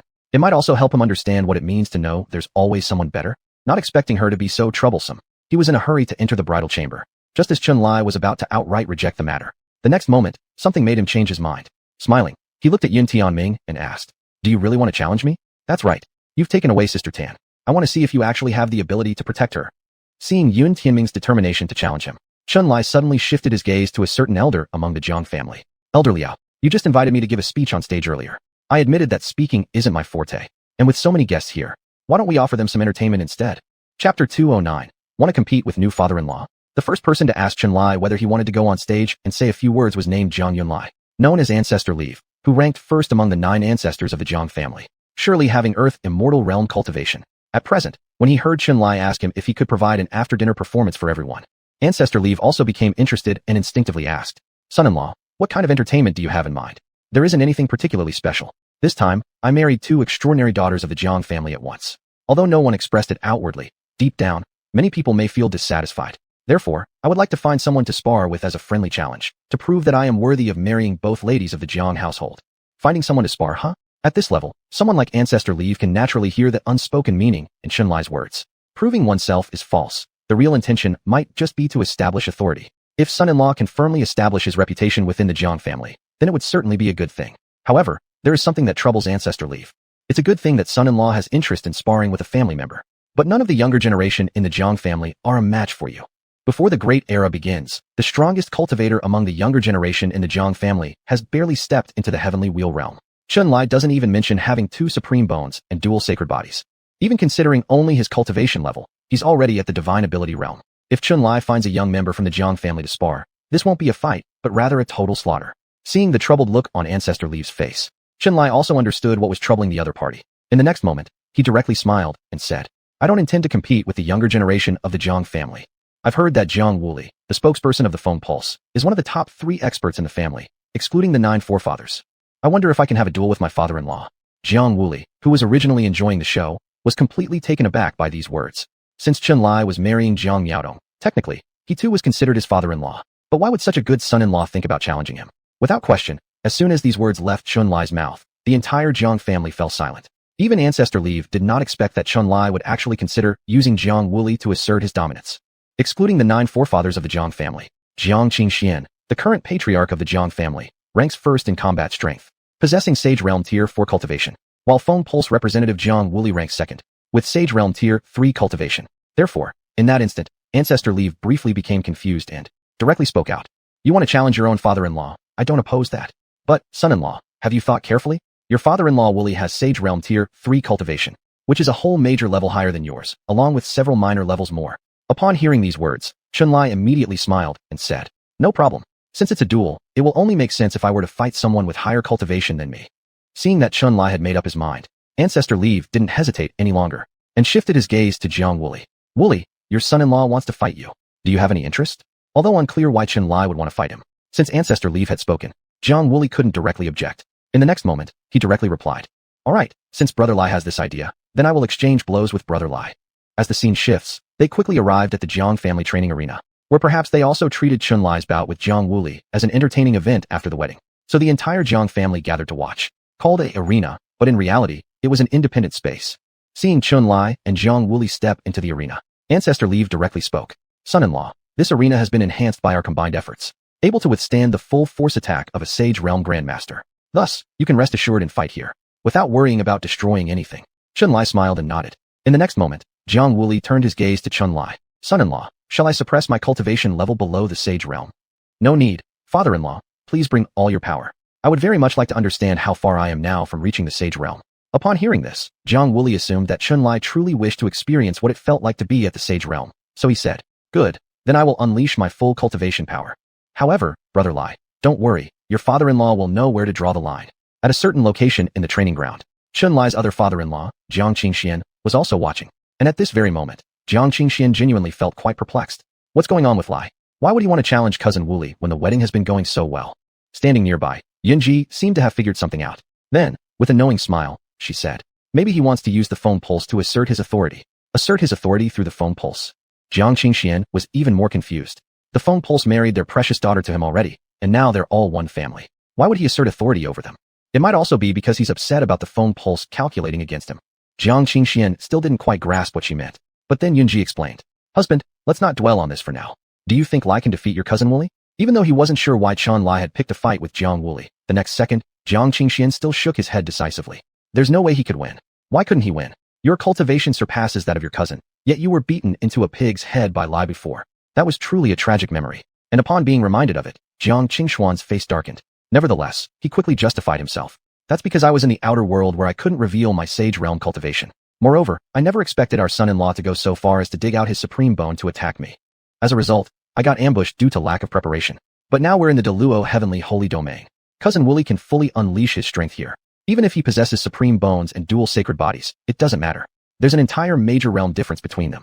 One simply cannot express the gap between Sage Realm and Divine Ability Realm. And to make things worse, Lai is merely at the first level of Divine Ability Realm. In my opinion, if Cousin Wooly goes all out, he'll definitely annihilate our son-in-law in a heartbeat. Could Wooly annihilate our son-in-law? Upon hearing these words, Yunji raised an objection. I actually have confidence in Lai. He's always very smart and never fights without certainty. So I think your cousin might end up stumbling in front of Lai just like you did. Chapter 210. Let's give the father-in-law a beat to liven things up. Seeing her mistress so mysteriously confident in Chun Lai. At this moment, Jiang Qingxian was also at a loss for words. Madam, I know you trust Lai, but a whole level of disparity isn't that easy to make up. When Jiang Qingxian dared to contradict her, Yunji also became somewhat displeased. Are you just not confident in Lai? Husband, I won't argue with you. How about we make a bet instead?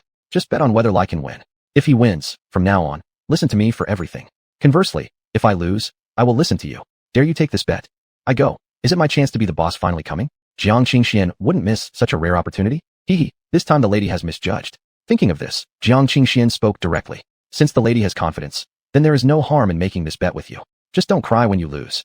Seeing that Jiang Qingxian was acting childish despite being advanced in years, Yunji couldn't help but give him an expression full of disdain. You're the one crying. Immature, perhaps hoping that Chun Lai would win. In the next second, the beautiful mother-in-law had instantly turned into a little fangirl and started cheering for Chun Lai right under the stage. Lai, cheer up. Mother even made a bet with your father-in-law for your sake. Lai, don't let me down. I love you. As the husband is going to challenge his father-in-law, the two brides naturally have to watch the battle. At this moment, Zhang Tanner was truly suspicious. Given Chun Lai's character, shouldn't he enter the nuptial chamber immediately after marrying the fair maiden? Why does he choose to engage in a trial with his father-in-law out of boredom? What is this old road planning? Compared to Zhang Tanner, who is utterly confused. At this moment, Zhang Yaodong seems to have sensed something, covering her mouth while her beautiful eyes were full of disbelief. Could it be? Will Lord Husband actually think to duel with his old father-in-law? Could it be for? No one knows what exactly Zhang Yaodong thought of at that moment.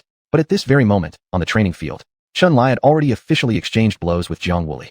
Just as many people were perplexed. Why on his wedding day wasn't Chun Lai rushing off to the bridal chamber? Why did he insist on challenging Jiang Wooly? In fact, there was reason for all of this. Chun Lai has never been the type of person who needed a duel to establish authority. Haha. With the supreme bone, dual sage constitution, and royal eyes by his side, Does he need duels to assert his power within the Jang family? He's not that idle. Anyone blocking his way will meet their end. He didn't challenge Zhang Wuli with the intent to display authority or anything. His only goal was to beat up his freebie father-in-law. It turns out, this was all related to the slap across Jiang Miaodong's face. With Jiang Miaodong completely choosing to submit, Chunlai also genuinely accepted her as his own woman. He already knew what had happened in the Phoenix Pulse Hall. Zhang Wuli slapped her. After returning home, upon seeing the red handprint on her face, Chunlai had become furious. Only he could punish his own woman. Whoever dares to touch her will suffer the consequences, even if it's his father-in-law. Besides, having thoroughly read the original work, Chunlai was well aware how biased Jiang Wuli could be. In the original story, her eventual descent into darkness couldn't solely blame Jiang Tanner. The family's bias played a crucial role as well. Chunlai had never regarded him as a true father-in-law. He originally intended to find an opportunity later to deal with him. But thanks to Jiang Tanner's dim-witted cousin stupidly running over to challenge him, this provided a perfect excuse for Chunlai to act. If that's the case, then he would just beat up his cheap father-in-law first. And since he doesn't have any wedding gift to give to Jiang Miaodong, why not present her with a beaten-up father-in-law as a gift? At this moment, Chunlai does not yet know that his title of father-in-law slayer will soon spread throughout the cultivation world. Because wherever there is a father-in-law, he really fights, and this scares off countless people. But now, all Chunlai wants to do is simply get justice for his woman. A strand of cold air erupted from within Chunlai.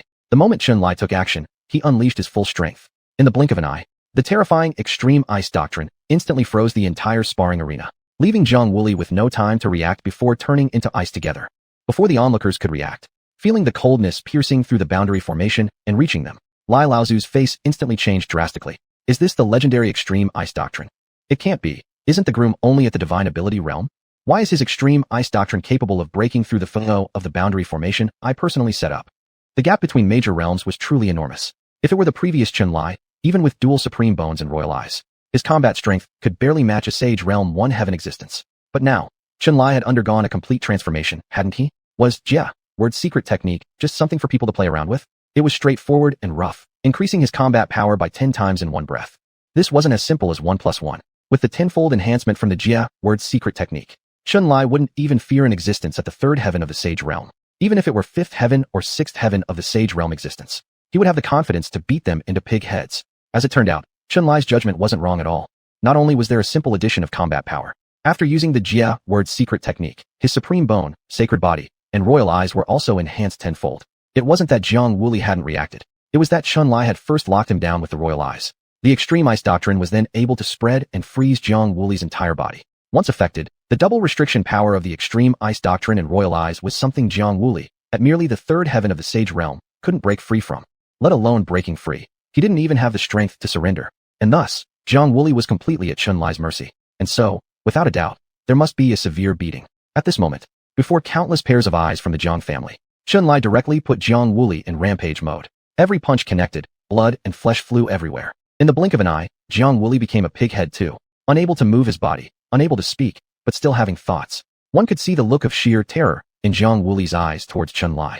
This cruel scene directly stunned all the members of the Jiang family. Chapter 211. Why is my father-in-law so easy to be beaten? Watching Jiang Wuli being brutally beaten by Chunlai into looking like a pighead, it was now the turn of Elder Lai and the others to feel restless, and they hastily stepped in to stop this one-sided beating. Son-in-law, don't beat him anymore. You've won this match. Seeing that Elder Lai and the others had stopped him, Chunlai then withdrew the dual restraint of heavy pupil and extreme ice Dao. At the moment the bindings were lifted from Jiang Wuli, he immediately fell flat on his back, his eyes rolling back as he fainted. Seeing this, Chunlai put on an act of concern. Oh, father-in-law, why have you fallen already? The match just started, didn't it? Why doesn't father-in-law fight back? After saying these words, Chunlai looked at Elder Lai with apparent innocence. Elder Lai, you just said I've won. What do you mean by that? So the match is over? Isn't father-in-law supposed to be at the Holy Realm cultivation level? Could it be that he's intentionally letting me win for fear of losing face? Damn, this kid's truly sly. Was that even a proper match? You were deliberately beating him, weren't you? The force Chunlai had unleashed earlier. Honestly, even Elder Lai felt shaken by it. The son-in-law was indeed at the divine skill realm level, but the power he'd used earlier wasn't something below the 5th stage of the Holy Realm could possibly resist. What the hell? Where did such a freak come from? A person in the 1st stage of divine skill realm single-handedly pounding someone at the Holy Realm. If this gets out, won't the whole ancient immortal race be shaken? It seems there are more big secrets about this kid besides his saintly body supreme bone. Maybe it's also because Jiang Wuli got beaten up so badly. But Elder Lai's expression darkened at this moment. Your father-in-law wasn't letting you win. It's just that his martial skills aren't good enough, so he couldn't fight back against you. I tell you, son-in-law, you're too ruthless. Do you bear any grudge against your father-in-law? At least you should show some restraint. How did you beat him up like this? After hearing what Elder Lai said, Chun Lai feigned innocence. I thought the Holy Realm experts were very powerful. Wasn't my father-in-law ranked among the top 3 experts in the Jang family? Who would have thought he'd be so easy to beat? All my fathers-in-law seem so formidable, but none of them can withstand a beating. Looks like they're all pretending. Well, Elder Lai, next time I'll be more careful and won't use such heavy force again. Are you crazy enough to dare doing it again? Not only has Elder Lai's mental state collapsed right now, but even Jiang Qingxian, standing on the viewing platform, couldn't help shivering after hearing Chun Lai's words. Every father-in-law seems more capable, yet turns out unable to endure a beating one after another? Is the son-in-law including himself? This isn't possible. Is the son-in-law addicted to hitting his father-in-law? Neither knows what happened. But at this moment, Jiang Qingxian is literally gulping down saliva, afraid to speak loudly. Everyone was shocked dumbfounded when they saw Chun Lai, in broad daylight, quickly knock out his father-in-law within moments. Elder Lai called a few people to carry the unconscious Jiang Wuli away to receive treatment, while Chun Lai returned to his 2 wives who were idling. What's up, darling? Does the newlywed gift given by your husband make you happy? Only Zhang Miaodong among those present understood why Chun Lai would mercilessly beat their old father-in-law. What kind of exchange? Clearly trying to get revenge for her own grievances. As for becoming a bad woman, it was because she was driven by her family's bias. To sum it up, which woman wouldn't like having someone willing to protect her? For years, no one had ever felt the sensation of having someone willing to stand behind oneself. If initially Zhang Miaodong agreed to marry Chun Lai due to many collaborative factors involved, then now, she was truly captivated by Chun Lai. No time to worry about all that. The next second, everyone saw Zhang Miaodong in her red wedding dress, beautiful beyond compare, excitedly screaming as she leaped straight into Chun Lai's arms. My husband is simply amazing. I'm utterly infatuated with my husband. Thank you, husband, for getting revenge for me. Miaodong marrying you is really the best thing that could happen. In the future, I will definitely serve my husband with all my heart and ensure that my husband lives every day immersed in my tender affection. Starting today, I am completely my husband's little fan. At this moment, it wasn't just Zhang Miaodong who was thrilled to the point of trembling. The son-in-law had truly lived up to her expectations, being incredibly handsome and powerful. Upon seeing Chun Lai dominate and utterly thrash Jiang Wuli, the beautiful mother-in-law couldn't help but get excited and tremble. Lai is so handsome. He's definitely worth every ounce of my expectations. After saying that, the beautiful mother-in-law seemed lost in thought for a moment, and then suddenly turned her gaze toward a mischievous little boy. The next second, she smiled sweetly as she spoke. Ming, do you still want to challenge your brother-in-law? Seeing the pitiful state of Jiang Wuli being carried away, Ye Tian was already thoroughly terrified at this point. When his aunt looked at him with a smile and asked if he still wanted to challenge his brother-in-law, Ye Tian instinctively asked, "Aunt, is brother-in-law always this brutal?" Brutal. Hearing those words, Yunji seemed to recall something funny, causing her to burst out laughing uncontrollably. Yes, your brother-in-law is indeed brutal and never holds back just because we're family. Anyone who dares to bother him gets mercilessly beaten. Not only your Uncle Wooly, even your aunt's husband got beaten to the point where he could barely walk by Brother Lai. In fact, he was almost unrecognizable after the beating. She was referring to Jiang Qingxian, her own husband. After hearing what his aunt had said, Ye Tian was shaken to his very core, his legs going limp. What kind of madness was this? Pounding one father-in-law was enough, and now it turns out he had also beaten another one? So brutal. How brutal must this man be, showing no mercy despite the age difference? If someone of higher generation like his uncle didn't escape unscathed, how much worse would it be if the younger cousin dared to cross swords with the brother-in-law? Would he even see the next day's sunrise? Realizing this, Ye Tian completely abandoned any thought of challenging Chun Lai. Life comes first. Rejecting Tanner wouldn't matter compared to preserving one's neck. With this decision made, Ye Tian looked at Chun Lai with a face full of flattery and sycophancy. Brother-in-law, I admit I may have been a bit unruly before. You are the bigger person, don't take offense from me, just a kid still sucking milk. I suddenly realized that in this entire world, only brother-in-law can truly match Cousin Tanner. No one else deserves to lace their shoes for brother-in-law and Cousin Tanner. And here, let me wish brother-in-law and Cousin Tanner a lifetime of marital bliss. Chapter 212. Yunji, why did I marry such a waste? After having someone carry Jiang Wuli away, Liu Zhu and the others also walked towards the location where Chun Lai was standing. They naturally had heard what Yunji just said. And the next moment, Sun Laozu couldn't help but ask curiously, Miss Yin, what do you mean by that statement? Your son-in-law beat Qingxian too? Yunji didn't know why she felt this way, but with her own husband being beaten, instead of feeling embarrassed, she found it amusing. Upon hearing Sun Laozu's curious question, the next moment Yunji burst out laughing and replied, yes, that happened in Qingming State. At that time, Liar had just broken through to the divine ability realm, and my husband saw an opportunity to test his skill, wanting to challenge him. Only for Liar to beat him into a bloody pulp. When Liar brought him back, I couldn't even believe that he was my husband. Sun Laozu puzzled over it a bit more. Qingxian should at least have had the defensive capabilities of a Saint Realm cultivator, so how could he be beaten like that? Here's the truth. At this point, Yunji was laughing so hard she could barely breathe. Old Master Sun, why not ask my husband yourself? Seeing that Sun Laozu was going to ask questions, although Jiang Qingxian felt incredibly distressed inside, he didn't dare to withhold any information, and reluctantly explained, At the time, I didn't expect Liar to actually possess the heavy pupil. In a moment of carelessness, I got trapped by him. And possibly because breaking through my defense proved difficult, Liar decided to extract his own supreme bone and used it as a weapon to knock me out. Shit.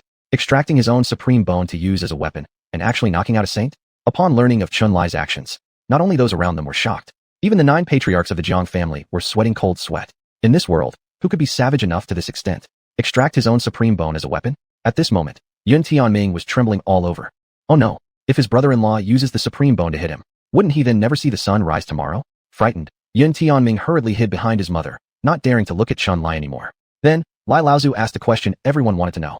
In Qingming State, there is an inevitable saint tribulation in the world, so it's understandable that Qing Xian had to seal his cultivation. But now we're in the Dalu holy domain. Although Wu Li isn't as strong as Qing Xian, he is definitely still a solid saint realm existence. How did your son manage to beat up even him? Before Chen Lai could answer, Yunji interjected somewhat displeased from the side. Grandpa Lai, my liar has his own secrets. Why does our family need to pry so much? As long as you understand that my liar's talent is unmatched and deserving to wed 2 extraordinary daughters of the Jiang family at once, isn't that good enough? It makes sense. Everyone has their own secrets, which can't all be disclosed. With that thought, Lai Laozu stopped asking further. I'm merely curious. But Miss Yin does make a valid point. Thus, I shall not inquire further. After saying that, Lai Laozu seemed to think about something, stroked his long beard and laughed. Liar's natural endowment and strength are great blessings after all.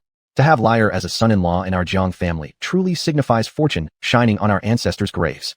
This statement was highly agreed upon by Yunji. The next moment, no one knew what exactly came to mind the elegant mother-in-law. She smiled merrily, went to stand beside Jiang Tanner, and held her daughter's arm. To put it plainly, our daughter Tanner is indeed fortunate to have found such a wonderful husband. Not like me back then, with shallow eyesight, marrying a waste. On hearing this, Jiang Qingxian instantly felt quite aggrieved. Madam, how am I considered a waste? I'm rather outstanding, aren't I? How am I not a waste? Look at your practice period, yet you can't even defeat your son-in-law. Seeing Jiang Qingxian dared to counter-argue, Yunji looked at him with disdain. You don't match Liar in looks, you're inferior to him in combat power. You neither have the sacred body, nor the supreme bone, or the heavy pupil. Aside from your title as the head of the Jiang family and age advantage, what else do you really have? Back then, it was clearly blindness that made me choose you. I might lack the sacred body or the supreme bone, but don't others lack them as well? Why compare me with a monster son-in-law? Even though he felt utterly wronged, Jiang Qingxian knew that Yunji was riding her high spirits. And in this moment, he could only forcibly endure this wrong, while licking his wounds alone in silence. After disdainfully scolding her husband, the way Yunji looked at Chun Lai was entirely different from just a moment ago. In the next second, everyone saw Yunji grin from ear to ear as she said, All right, we've had enough fun and games for today. You all shouldn't bother Liar anymore. Liar, get yourself ready. It's time for you to go into the bridal chamber. Tuaner is pregnant, so make sure you take care of her. Don't overdo it, understood? Beautiful mother-in-law's small request was something Chun Lai could certainly accommodate. In the following second, he immediately chuckled in response. Mother, don't worry about it. I will properly attend to Tuaner tonight. As spring gave way to autumn, years passed in the blink of an eye, and at the entrance of a forbidden area called 10,000 Demons Abyss in Fengming Province, a youth dressed in black was relentlessly fleeing forward. Behind him were more than 10 pursuers, all with extraordinary cultivation powers. From the blood streaming across the ground, it was clear that this young man was severely wounded, but he knew that he absolutely couldn't stop now, because stopping would mean death. But just as the youth was about to break into the forbidden area of the 10,000 Demons Abyss, a stunningly beautiful girl, dressed in light pink robes too intricate to describe, descended from the heavens and blocked his path. One could not tell exactly how much hatred she harbored inside, but when this girl gazed upon the young man, her face revealed pure anger. Her voice was crisp and melodious, yet her words dripped with indescribable resentment. Ye Tian, back then, because of Sister Tuaner's sake, I allowed you to recuperate within my Yaoqi sacred land. Wasn't the Yaoqi sacred land generous enough to you? When you were grievously injured and your spirit pills shattered, Lord of the Saints even showed mercy, letting you recover in the celestial star spring. Yet instead of being grateful, you weren't satisfied. You went on to kill so many innocent disciples of our Yaoqi sacred land. Do those things you've done deserve our Yaoqi sacred land? Do they deserve Sister Tuaner? All I want to know now is how such an ungrateful little man as you deceived Sister Tuaner and won her trust. How can Sister Tuaner see someone like you unless her eyes are blind? Chapter 213. Ye Tian, who was being chased by the sacred land of Yaoqi. Upon hearing the enraged young girl's insults, Ye Tian remained silent, his face dark as he fled for his life. As he was about to escape into the 10,000 demon abyss, the young girl instinctively wanted to chase after him, but she was stopped by a few attendants beside her. Princess Saintess, we cannot pursue further. This is the 10,000 demon abyss. It's too dangerous. We absolutely must not venture deeper. The woman who was called Princess Saintess, obviously pursuing Ye Tian, was none other than Lu Xianyao, the saintess of the sacred land of Yaoqi. Originally, Ye Tian had been sent to Lu Xianyao by Jiang Tani in order to heal his injuries using the celestial star spring of the sacred land of Yaoqi. But how did things come to such a pass that he would be chased by the sacred land? This matter dates back a few years. A few years is neither particularly long nor short. Though how comfortable Chun Lai has been living at the Jiang family residence needn't concern us for now. A lot can happen to Ye Tian in that time. Not knowing why Tanner fell into a coma while speaking with him, and despite her family taking her away, presumably keeping her safe, because she had said she would soon return for him. Plus considering he was heavily wounded and had lost all his abilities, leaving him nowhere to go, Ye Tian settled down to live peacefully within the sacred land of Yaoqi. He hoped that Tanner would quickly return, bringing elixirs that could aid in his rapid recovery. But day after day, year after year, for a full span of several years, there was no word from Sister Tanner. Quick, look, isn't that the man everyone whispers about, the Phoenix Man? Sister, what is this Phoenix Man you speak of? You don't even know? It refers to those shameless men who rise to prominence through their women's connections. Men who gain status through their women? But he doesn't even look handsome. In fact, he's kind of ugly. Who could possibly fancy him? Fellow apprentices, whether or not he is handsome doesn't matter. What you need to understand is that this guy is utterly useless waste. Were it not for his association with Princess Saintis, what qualifications does he have to bathe in the Celestial Star Spring?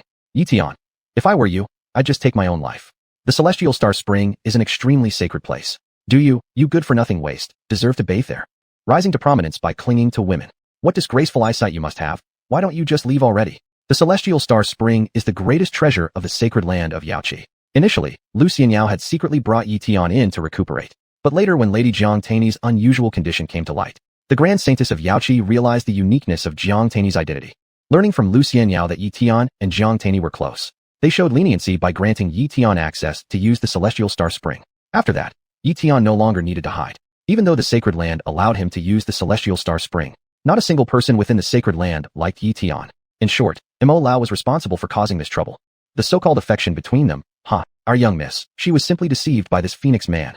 Lu Xianyao claims to be the best keeper of secrets in the sacred land.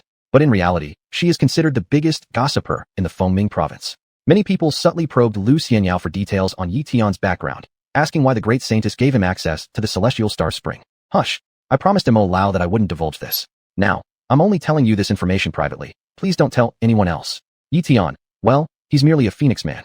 If it weren't for attaching himself to my close friend, do you think the great Saintess would let such a waste of a person use the Celestial Star Spring?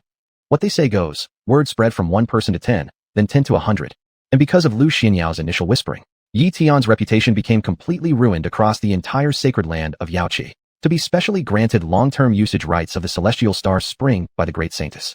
Wouldn't that naturally imply that others had to reduce their usage? The ultimate treasure used by an outsider, combined with the fact that even the holy princess dislikes him. Is it any surprise that the disciples of the sacred land of Yaoqi wouldn't treat Ye Tian kindly? Almost anyone who saw Ye Tian couldn't help but make sarcastic and mocking remarks under these circumstances. So do you think Ye Tian could be happy under such conditions? Even though he was alive, in his current state of lost abilities and surrounded by countless ridicule and mockery, Ye Tian felt every day was worse than death. Perhaps this was the destiny of the main character of the story. Someone who could endure anything, but absolutely could not endure the humiliation inflicted by others. Do you really think Ye Tian, who warned of an agreement of 3 years, lacked temperament? One day, a low-ranking attendant from the sacred land of Yaoqi also came to mock him, forcing Ye Tian to finally lose patience, and he struck out harshly. Originally intending to avenge the insult, he hadn't expected that his hand had gone a bit too heavy, and that disciple of the menial tasks died directly at Ye Tian's hands. After being nourished by the Celestial Star Spring for several years, Ye Tian had recovered some of his strength, and with the secret treasures given to him by Jiang Tanner for self-defense still in hand, taking down a menial disciple was not an issue at all. Since the disciple had insulted him, it was natural that Ye Tian would strike back, but he never intended to kill the other party. Seeing the person die under his hands and become a corpse, Ye Tian immediately felt dazed, anticipating that the matter might escalate. Though low in status, the menial disciple was still part of the sacred land of Yaoqi. There was no longer any possibility of staying in the sacred land of Yaoqi. Clutching his teeth, Ye Tian made a decision on the spot, which then led to the event where Ye Tian fled. There's no such thing as a completely hidden secret. Inevitably, the matter came to light. Upon learning that a disciple of the sacred land was killed by Ye Tian, Lu Xianyao became enraged and immediately sent out people to capture Ye Tian, intending to bring him back to the sacred land of Yaoqi for punishment. But how easy is it to capture a destined protagonist? During the chase and escape, Ye Tian discovered a shocking secret. The swallowing heaven and devouring earth technique passed down by his master could accelerate his recovery from injuries. Being captured by the sacred land of Yaoqi would lead to no good outcome. So after killing the disciple sent by the sacred land of Yaoqi to capture him and swallowing all of his cultivation, Ye Tian realized that once he walked down this path, there was probably no turning back. Ye Tian, the sacred land of Yaoqi, treated you so well. Even our esteemed saintess allowed you to use the Celestial Star Spring to heal your injuries. Is this how you repay us? Every night as he fell asleep, Ye Tian's mind would be haunted by the face of the first person whose cultivation he devoured. Their anger and ferocity were something he could never forget. Yet Ye Tian's chosen course of action was not to spare him. It was instead to place his hand firmly on the other's forehead, devour his cultivation, kill him, and ensure he remained silent forever. And many similar events occurred thereafter. Each time, Ye Tian would console himself with the same words afterward. I have become like this because you forced me to. Chapter 214, Lu Xingnu's Sarcasm. The Wanma Abyss is one of the 3 forbidden places in Fengming Province. Deep within the Wanma Abyss lies an unfathomably deep chasm. According to legends, a horrifying demon creature was sealed away here. Those who dare intrude never return, only to become prey for the demon. But now, Ye Tian's location is right by this chasm. Seeing Ye Tian run to the core area of the Wanma Abyss, Lu Xianyao, who had been chasing him, completely ignored her attendant's attempts to stop her, and coldly said, alive or dead, I want to see his body. Ye Tian has killed so many disciples of our Yaozi Holy Land, having found his whereabouts after great difficulty. Today, between me and him, there must be a final resolution. You don't need to follow me. I have the secret treasure granted by the Saint Master. Even in the Wanma Abyss, it can ensure my safety. Return to the Holy Land first. After this Saint Lady captures that wolf-hearted and dog-brained bastard, I will return to the Holy Land and ask for the Saint Master's forgiveness. After all, she had indeed entered the depths of the Wanma Abyss. Lu Xianyao, dressed in light pink robes, stared coldly at Ye Tian, and the next second, gritting her teeth, she spoke a sentence. It seems Grandpa Mo was right. You're truly a shameless ingrate.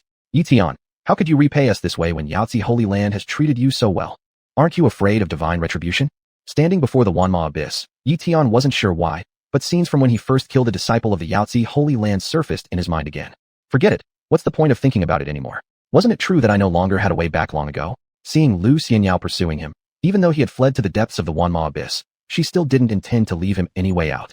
At that moment, Ye Tian directly looked at Lu Xianyao. Saint Maiden Lu, the Yaozi Holy Land has done me a favor, something I, Ye Tian, dare not forget. But didn't you all force me into becoming like this? Had it not been for Elder Sister Tan bringing me here, I would have had no connection with your Yaozi Holy Land. I bear no grudge against your Yaozi Holy Land. Yet, how did your disciples treat me? When I used the heavenly star spring of your holy land, if you disliked it, you could have told me outright. I, Ye Tian, am not someone who would linger uninvited. I could have just left. But because I lost my cultivation base, does that mean I deserve to be humiliated night and day by your disciples? Upon hearing Ye Tian's words, Lu Xianyao responded coldly. I already know about the humiliation you endured at the hands of our Holy Land's disciples. Why didn't you report this matter to me earlier so that I could stand up for you? Though I may dislike you, even for Elder Sister Tan's sake, I would have prevented such things. Before Lu Xianyao finished speaking, Ye Tian let out a loud laugh toward the heavens. To report this matter to you, so you could fight for justice on my behalf. Are you joking, Saint Maiden Lu? Do you really think I don't know that the rumor calling me a Phoenix Man originated from you? If you couldn't even respect me, how could you possibly stand up for me? Upon hearing these words, Lu Xianyao's expression froze instantly. It seemed this matter had indeed spread from her mouth. No, why am I thinking about all these unnecessary things right now? Taking a deep breath, Lu Xianyao glared at Ye Tian and sneered. How utterly shameless. To tell the truth, Ye Tian, growing up until now, I've truly never seen someone as shameless as you. Upon seeing Lu Xianyao berating him as shameless, Ye Tian became enraged. Am I wrong? Isn't it your people from the Yaozi Holy Land who drove me to this extent? Hearing this, Lu Xianyao replied with a mocking tone. The rumor that called you a Phoenix Man, that indeed started with me. On this, I offer my apology. But do these reasons justify your betrayal of gratitude to my Yaozi Holy Land? Ye Tian, you yourself mentioned that you cannot accept being humiliated by our Holy Land's disciples. But did we ever confine your freedom? If you didn't like it, why didn't you simply leave? Did anyone stop you? Didn't you stay day after day, year after year, solely due to using the heavenly star spring to recover? If you had chosen to leave voluntarily, would we have stopped you? Lu Xianyao's mockery mercilessly tore away the last shred of Ye Tian's dignity. Yes, if he couldn't endure it, he could have left right away. The Yaozi Holy Land didn't stop him from leaving. It was only because he couldn't bear to part with the heavenly star spring that he forced himself to endure all the taunts until one day, he could no longer endure them and thus erupted. At this moment, Ye Tian found himself unable to say a word in defense. And so, instead of attempting to defend himself, he stared coldly at Lu Xianyao, saying, Are you trying to bring me back to the Yaozi Holy Land for punishment? Is it then unreasonable for me to resist? Miss Lu, quit spouting nonsense. I know my cultivation isn't as strong as yours, but I, Ye Tian, have never been someone who just sits there waiting to die. If you want to capture me, then we will see whether you actually possess the ability to do so.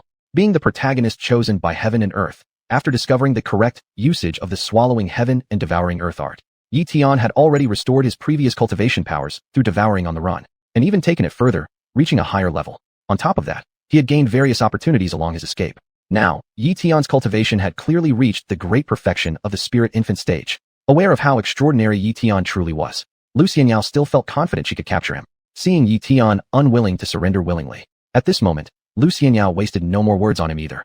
From her brow emanated an array of mysterious light. In a flash, this light completely enveloped Ye Tian. To become the Saint Maiden of Yaozi Holy Land, Lu Xianyao's talents naturally were not ordinary. Not only did her cultivation reach the celestial origin realm, but also on her brow rested a piece of immortal bone. It is said those who possess immortal bone are reincarnations of celestial beings from the upper realms.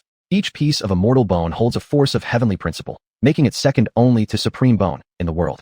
The piece of immortal bone Lu Xianyao owned wielded the power known as the legendary Aleya Incense Dao.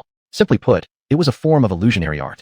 Once hit by Lu Xianyao's Aleya Incense Dao, victims would be trapped within an illusion, where they'd relive endlessly the most painful and most terrifying experiences from their lives, until the victims could no longer endure and collapse completely, by which point, the victim would become nothing more than fish in a barrel for Lu Xianyao. Chapter 215, Heartbroken Ye Tian. Seriously, Arya Xinxiang Dao is quite terrifying, as it continuously brings to mind the most fearsome and painful memories for its victim. As an ancient saying goes, isn't the greatest pain a so-called mental blow? And now, after being struck by the mystical light from Lu Xianyao's forehead, Ye Tian was exactly experiencing this. What place is this? Wasn't I just battling with Lady Lu in Fengming Province?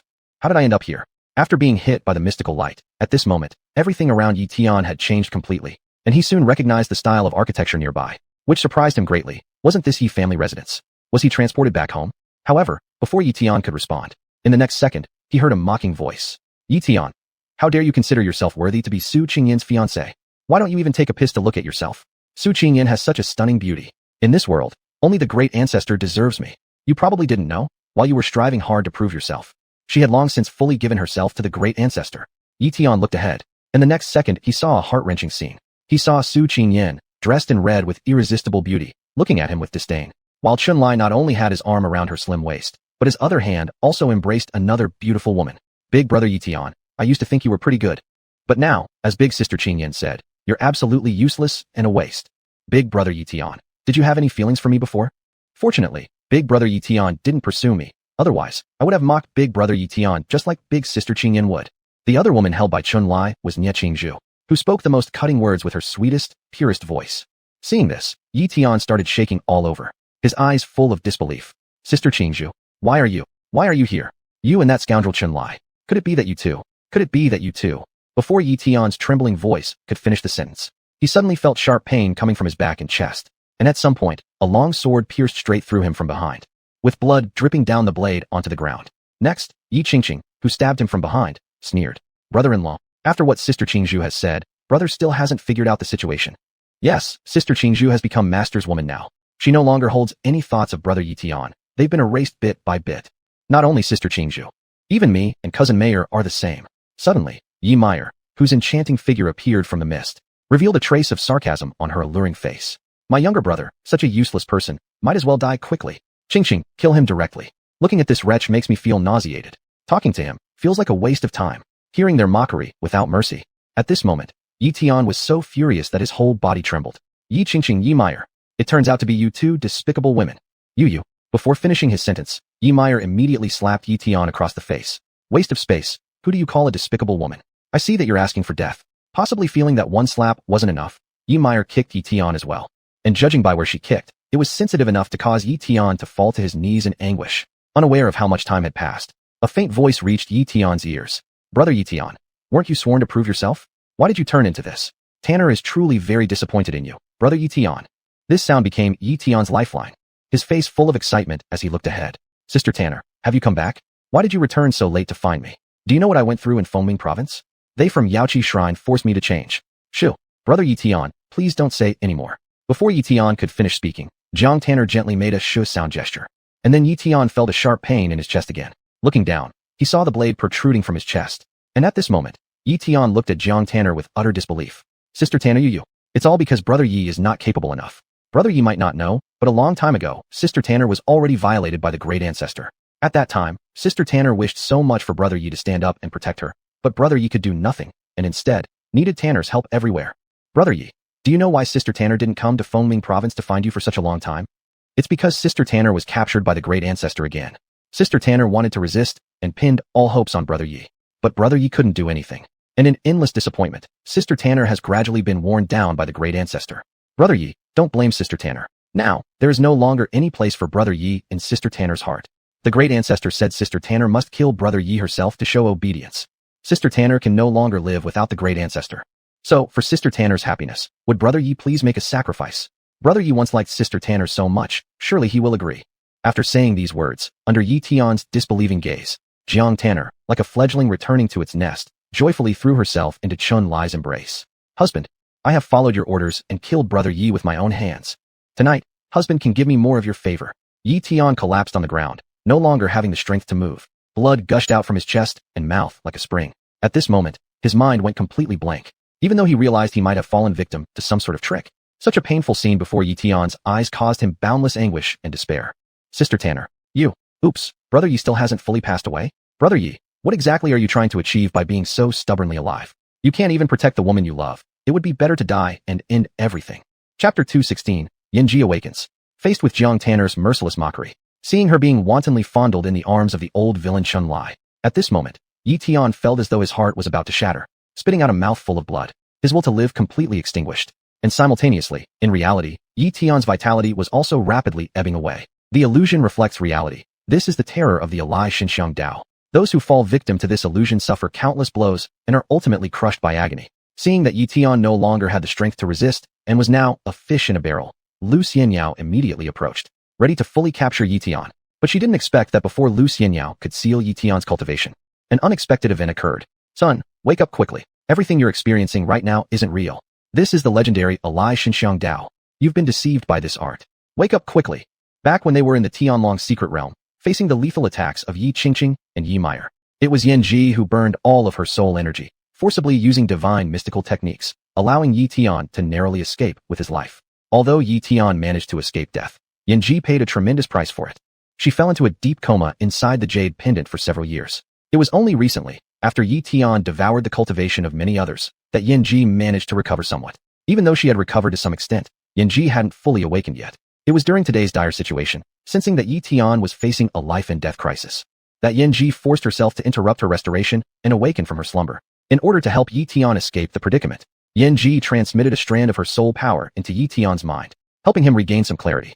After regaining a bit of his senses, upon hearing Yan Ji's voice transmission, Ye Tian immediately became overjoyed. Master, is that you? I've called out to you so many times and you never responded. Are you finally fully recovered now? Throughout these past few years, every day Ye Tian would call out to Yan Ji through the jade pendant. But Yan Ji, in the midst of self-restoration, was unable to respond. This time, she had more or less forced herself to awaken. Perhaps also because she sensed that the crisis wasn't entirely resolved yet. She had no time to exchange idle chatter with Ye Tian, immediately transmitting her words. Your master hasn't fully recovered yet. Son, don't talk about this now. You've fallen victim to the enemy's Alai Xinxiang Dao, and you must first break free from this technique, or you won't be able to escape the mortal danger. Seeing that Yan Ji went straight to the point, Ye Tian hastily spoke.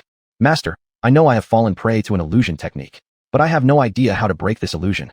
Please, master, help me. Yan Ji soon replied via transmission. The Alai Xinxiang Dao is one of the top illusion techniques under heaven, but even the strongest illusions cannot escape the scope of mental attacks. If your spiritual power is stronger than theirs, you can easily break this technique. However, son, your cultivation isn't sufficient. Your master needs to temporarily take control of your body's Xuanhuan. With my spiritual power, there will be no fear of enemies invading. All you need to do now is open your heart, fully relinquish the control of your body to me. Would he really need to give complete control of his body to his master? Upon hearing these words, Ye Tian unexpectedly hesitated for a brief moment for reasons unknown, whether it was due to being betrayed too often by one's own kind, or from the experiences in the previous illusion. Master, are you asking me to completely give up the control of my body? If you do that, master, will you then be able to reincarnate through my body? For Yan Ji, she truly couldn't believe that Ye Tian would ask such a question. At this moment, Yan Ji's heart was full of conflicting emotions, and her anger surged instantly. Son, what do you mean by this? Are you suspecting that your master harbors ill intentions toward you? Perhaps realizing that the words he just said hurt his master deeply. Why did he let himself be blinded like that, saying something like this? If the master wanted to possess him, wouldn't she have acted long ago? Why wait until today? And at present, without the master's assistance, he too would be doomed. Thinking this, Ye Tian quickly spoke. Master, you misunderstood me. I didn't mean that at all. In this world, I trust you the most. I'm now opening my heart and relinquishing full control of my body to you. Please, master, help me escape this difficult situation. No one knew whether Ye Tian's words at this moment created a rift between him and Yan Ji.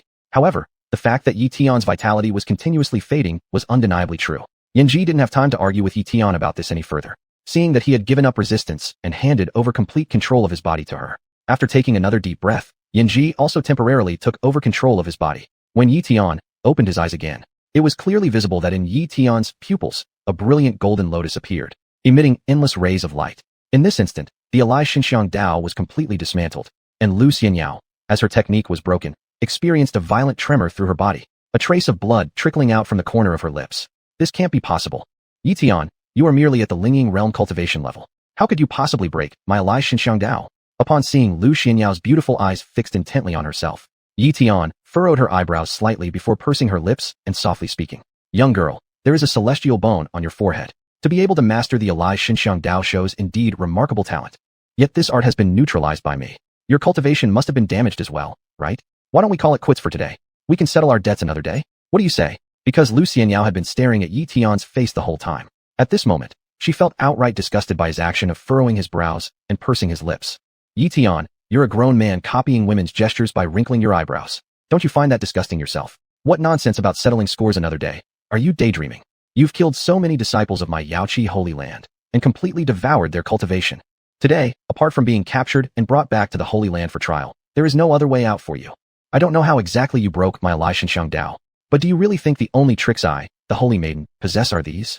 Today, I will make you understand the price traders must pay. Chapter 217, Ghost Possession reappears. Lu Xianyao's status as the Holy Maiden of the Yaoqi Holy Land wasn't merely because of the powerful spiritual bone between her eyebrows. Her cultivation at the Tianyuan stage was not something she boasted about without foundation. A faint golden light enveloped Lu Xianyao's entire body, and in the next second, she directly used her cultivation to fight against Ye Tian. Under normal circumstances, with a major difference in their cultivation stages, Ye Tian would definitely not be a match for Lu Xianyao. But who could have guessed that Ye Tian was now under a ghost possession? Yanji controlled Ye Tian's body with her discerning eyesight and soul power, exchanging blows evenly with Lu Xianyao. Master, you're truly amazing. As long as we can knock Lu Xianyao down, we can leave this place safely. Seeing Yanji controlling his body to battle on par with Lu Xianyao, at this moment, Ye Tian was extraordinarily surprised, feeling hope return once more, truly believing destiny was on his side, and even heaven wouldn't let him perish here. But little did he know, in the next instant, one phrase from Yanji plunged Ye Tian back into despair. Tian, even I cannot control your body for long-term combat. Your divine soul will suffer severe damage if it remains separated from your body for too long. I am returning your body to you now. Upon hearing this, Ye Tian's face turned pale. Master, if you return my body now, how will I possibly stand against Lu Xianyao? This woman's Alai incense pathway was broken by me, resulting in severe damage to her cultivation. As long as you are cautious, you should be able to escape this situation. Yanji's whispered voice grew softer and weaker, having been further injured from breaking the Alai incense pathway. At this point, she fell unconscious again. Master, why aren't you speaking? What is wrong with you? No matter how Ye Tian shouted, there was no further response from Yanji. The next moment, Ye Tian felt a spinning sensation, after which control over his body returned to him. Likely seeing how long it was taking to subdue Ye Tian, Lu Xianyao grew increasingly irritated, and in this moment, she bit through her own fingertip, unleashing a taboo technique. By burning her life force, she gained an elevation in cultivation. In the blink of an eye, Lu Xianyao's cultivation advanced several stages. With terrifying momentum emanating from her body, she coldly spoke the next second. Ye Tian, who would have thought capturing you would cost the Holy Maiden such a great price? But now, everything must end. No matter how strange or mysterious you might be, the Holy Maiden will definitely bring you back to the Holy Land for trial today. Seeing that Lu Xianyao was sparing no effort to capture him, sensing the immense gap in cultivation. In this moment, an indescribable sense of bitterness and anger flashed across Ye Tian's eyes. Lu Xianyao, your Yaoqi Holy Land oppresses and humiliates me like this. If I survive this day by chance and manage to escape, I will surely invade your Yaoqi Holy Land in the future, eliminating all within. Not giving Lu Xianyao any time to respond, Ye Tian leapt straight down into the seemingly bottomless Wanma abyss. It was unexpected that Ye Tian had such audacity to directly leap into the Wanma abyss, a move clearly destined for self-destruction. Standing at the edge of the Wanma abyss, Lu Xianyao didn't leave immediately either, choosing instead to wait a few days. If Ye Tian hadn't shown up after a few days, he would likely be dead, at which point she would report to the Saint Leader and then return to the Holy Land. Deep within the Wanma abyss, pitch blackness surrounded him. After an unknown amount of time had passed since falling unconscious, Ye Tian finally woke up groggily. Just as he opened his eyes, he received quite a shock, as a grotesque monster, completely black in color, was using its nostrils to sniff at him, scaring Ye Tian into retreating a few steps despite his injuries. What kind of monster are you? Why are you here? Though the monster emitted an overwhelming aura, it refrained from harming Ye Tian. In the midst of Ye Tian's terror, the monster unexpectedly retracted its head and spoke in human-like tones. Human child, you've awakened. There's something unusual about you. Let's see what this magic beast has detected. It's the smell of devouring force. Tell me truthfully, young man, have you cultivated the legendary, swallowing heaven-devouring earth technique? What? This monster could detect the scent of the swallowing heaven-devouring earth technique. At this moment, Ye Tian was utterly shocked. How do you know about the swallowing heaven-devouring earth technique? Haha, how do I know? Of course it's because I once encountered this martial technique. For reasons unknown. The monster let out an excited roar at this moment. The heavens truly favor me. I thought I'd be trapped here in the Xuanhuan abyss until the end of my days. Who would have guessed that today a cultivator of the swallowing heaven-devouring earth technique would come before me? Truly, it's fate and timing combined. After roaring to the skies for who knows how long, the next second, the monster lowered its head and looked directly at Ye Tian. Human boy, let's make a deal. You set me free from this accursed place. In return, I'll unconditionally grant you one wish. Set him free? Upon hearing the monster's words, Ye Tian seemed to guess its identity at this very moment, and in the next second, his face turned pale as he exclaimed, "Could it be? You are the legendary devil Lord Xuanming who was jointly sealed here by the 7 Saint Masters of Fengming Continent." Ye Tian had been on Fengming Continent for more than just a few days.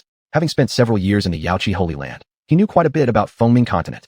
There were 3 forbidden areas on Fengming Continent: the Xuanhuan Abyss, the Void Cave, and the Phantom Demon Sea. The latter 2 had existed since ancient times, but the Xuanhuan Abyss only appeared out of nowhere tens of thousands of years ago. Tens of thousands of years ago, a fiendish entity calling itself Devil Lord Xuanming suddenly arrived on Fengming Continent from some unknown place. This fiend possessed remarkable cultivation and was bloodthirsty, causing countless deaths across Fengming Continent. Worse still, no matter how injured it became, as long as it devoured enough vital essence, it could completely heal its wounds, leaving the entire Fengming Continent in peril. At the critical moment, the 7 Masters of the Sacred Lands united and managed to seal it away, resolving this major crisis successfully. The location where Devil Lord Xuanming was sealed is precisely this Xuanhuan Abyss. This bottomless chasm was actually created through the great powers of the 7 Saint Masters. Little did he expect that after jumping into the Xuanhuan Abyss, upon opening his eyes, he would encounter the legendary Devil Lord Xuanming. And at this moment, Ye Tian felt an immense sense of unease. Chapter 218, Demon Lord Xuanming. Kid, you're covered in wounds. You must have been chased by someone to have jumped into this 10,000 demon abyss, right? As long as you can set me free, I will avenge you. What do you say? Shall we make this deal with each other? Not only did he not expect to meet the legendary demon Lord Xuanming, but the other party actually intended to make a deal with him. While Ye Tian was contemplating a way out of trouble, he responded with feigned cunning. "Xuanming Demon Lord, as far as I know, you were sealed here by the 7 Holy Lords. Even with your formidable strength, you couldn't escape. With my limited cultivation, how could I possibly help you break free safely?" Upon hearing these words, Xuanming Demon Lord burst into laughter. "I knew you would ask this question. There's no need for me to hide it from you anymore. Can you see the chains binding this Demon Lord? Here they are. There are 7 chains altogether, each containing the primal force of those 7 Holy Lords. To let me break free, there are only 3 ways to achieve it. 1. The 7 Holy Lords must jointly come forward to unseal me. 2. A cultivator whose abilities surpass those of the total of the 7 Holy Lords uses supreme cultivation to forcibly break these chains. The 7 Holy Lords are almost all existences above the mystic realm. To break their seals, at least the legendary Saint Realm cultivation is needed. Don't even mention if we can find a Saint Realm existence. Even if we do encounter one, this demon fears they may just directly kill me. So you can simply ignore the first 2 methods. The third method that could help this demon lord break free is to find someone who has practiced the swallowing heavens and devouring earth technique. The swallowing heavens and devouring earth technique is a wondrous martial art. According to legends, when practiced to perfection, one can even wield the legendary power of the devouring Tao. All things in heaven and earth can be devoured. If you devour and absorb the primal forces imprinted by the 7 holy lords on the chains restraining this demon lord, then this demon lord will naturally be able to break free successfully. And, young man, you too could turn misfortune into fortune through this. Not only can you gain the friendship of this demon lord, but also after devouring the primal forces of the 7 holy lords, your own cultivation will experience a substantial increase. As for gaining the friendship of the demon lord, Ye Tian completely disregarded that point. Who would want such a troublesome thing? What truly intrigued him was the second matter. Devouring the primal forces of the 7 holy lords could lead to a significant increase in his cultivation. If he could indeed obtain this opportunity, it would be a great blessing. Being humiliated by Chun Lai, the old thief in Qingming province, and being hunted by the sacred Yaoqi sect in Fengming province. What Ye Tian desired most in his heart was power. But was doing business with the demon lord really a good idea? Ye Tian wasn't a fool. How could he believe what others said alone? He then asked directly, "Why should I believe you? Talk is cheap. What if after helping you escape, you end up harming me?" Hearing these words, Xuanming Demon Lord laughed outright. "That's easy. This demon lord can swear an oath under the heavenly way. If you succeed in helping this demon lord break free, and this demon lord harms you afterward, let this demon lord be utterly annihilated, doomed to a miserable death. How about it? With the oath so heavy now, will you trust this demon lord once? The oath under the heavenly way is a good thing. Once sworn under the heavenly way, one must not violate it, or they will incur divine punishment. But what Ye Tian was uncertain about was whether the heavenly oath was effective on demon lords. After all, this was his first time encountering a non-human race. While Ye Tian was wavering, thinking whether he should trust the demon lord or not, a weak voice of Yen Ji came from the dark green jade pendant. Sky, absolutely don't release this monster. Its body radiates with blood energy, having harmed countless innocents. If released, perhaps the entire Fengming province land would again face devastation and widespread suffering. He hadn't expected Yen Ji to send him thoughts at this moment. With both surprise and joy, Ye Tian promptly sent back. Teacher, are you regaining consciousness? I've regained some strength, but during the battle using your body against Lu Xingnu, I exhausted all accumulated soul force. I'll need rest for quite some time, Sky. During my recovery period, how to get rid of the crisis relies solely on your efforts. So, for this period, Master won't be able to assist me, does she? With a fluctuating gaze, at this moment, Ye Tian didn't know what crossed his mind. Suddenly, a message was transmitted with a question. Master, you have seen and known much. Can you tell me whether this heavenly way oath has deterrent power over the demon race? Ye Tian didn't expect he would ask such a question. And at that moment, Yen Ji became directly anxious.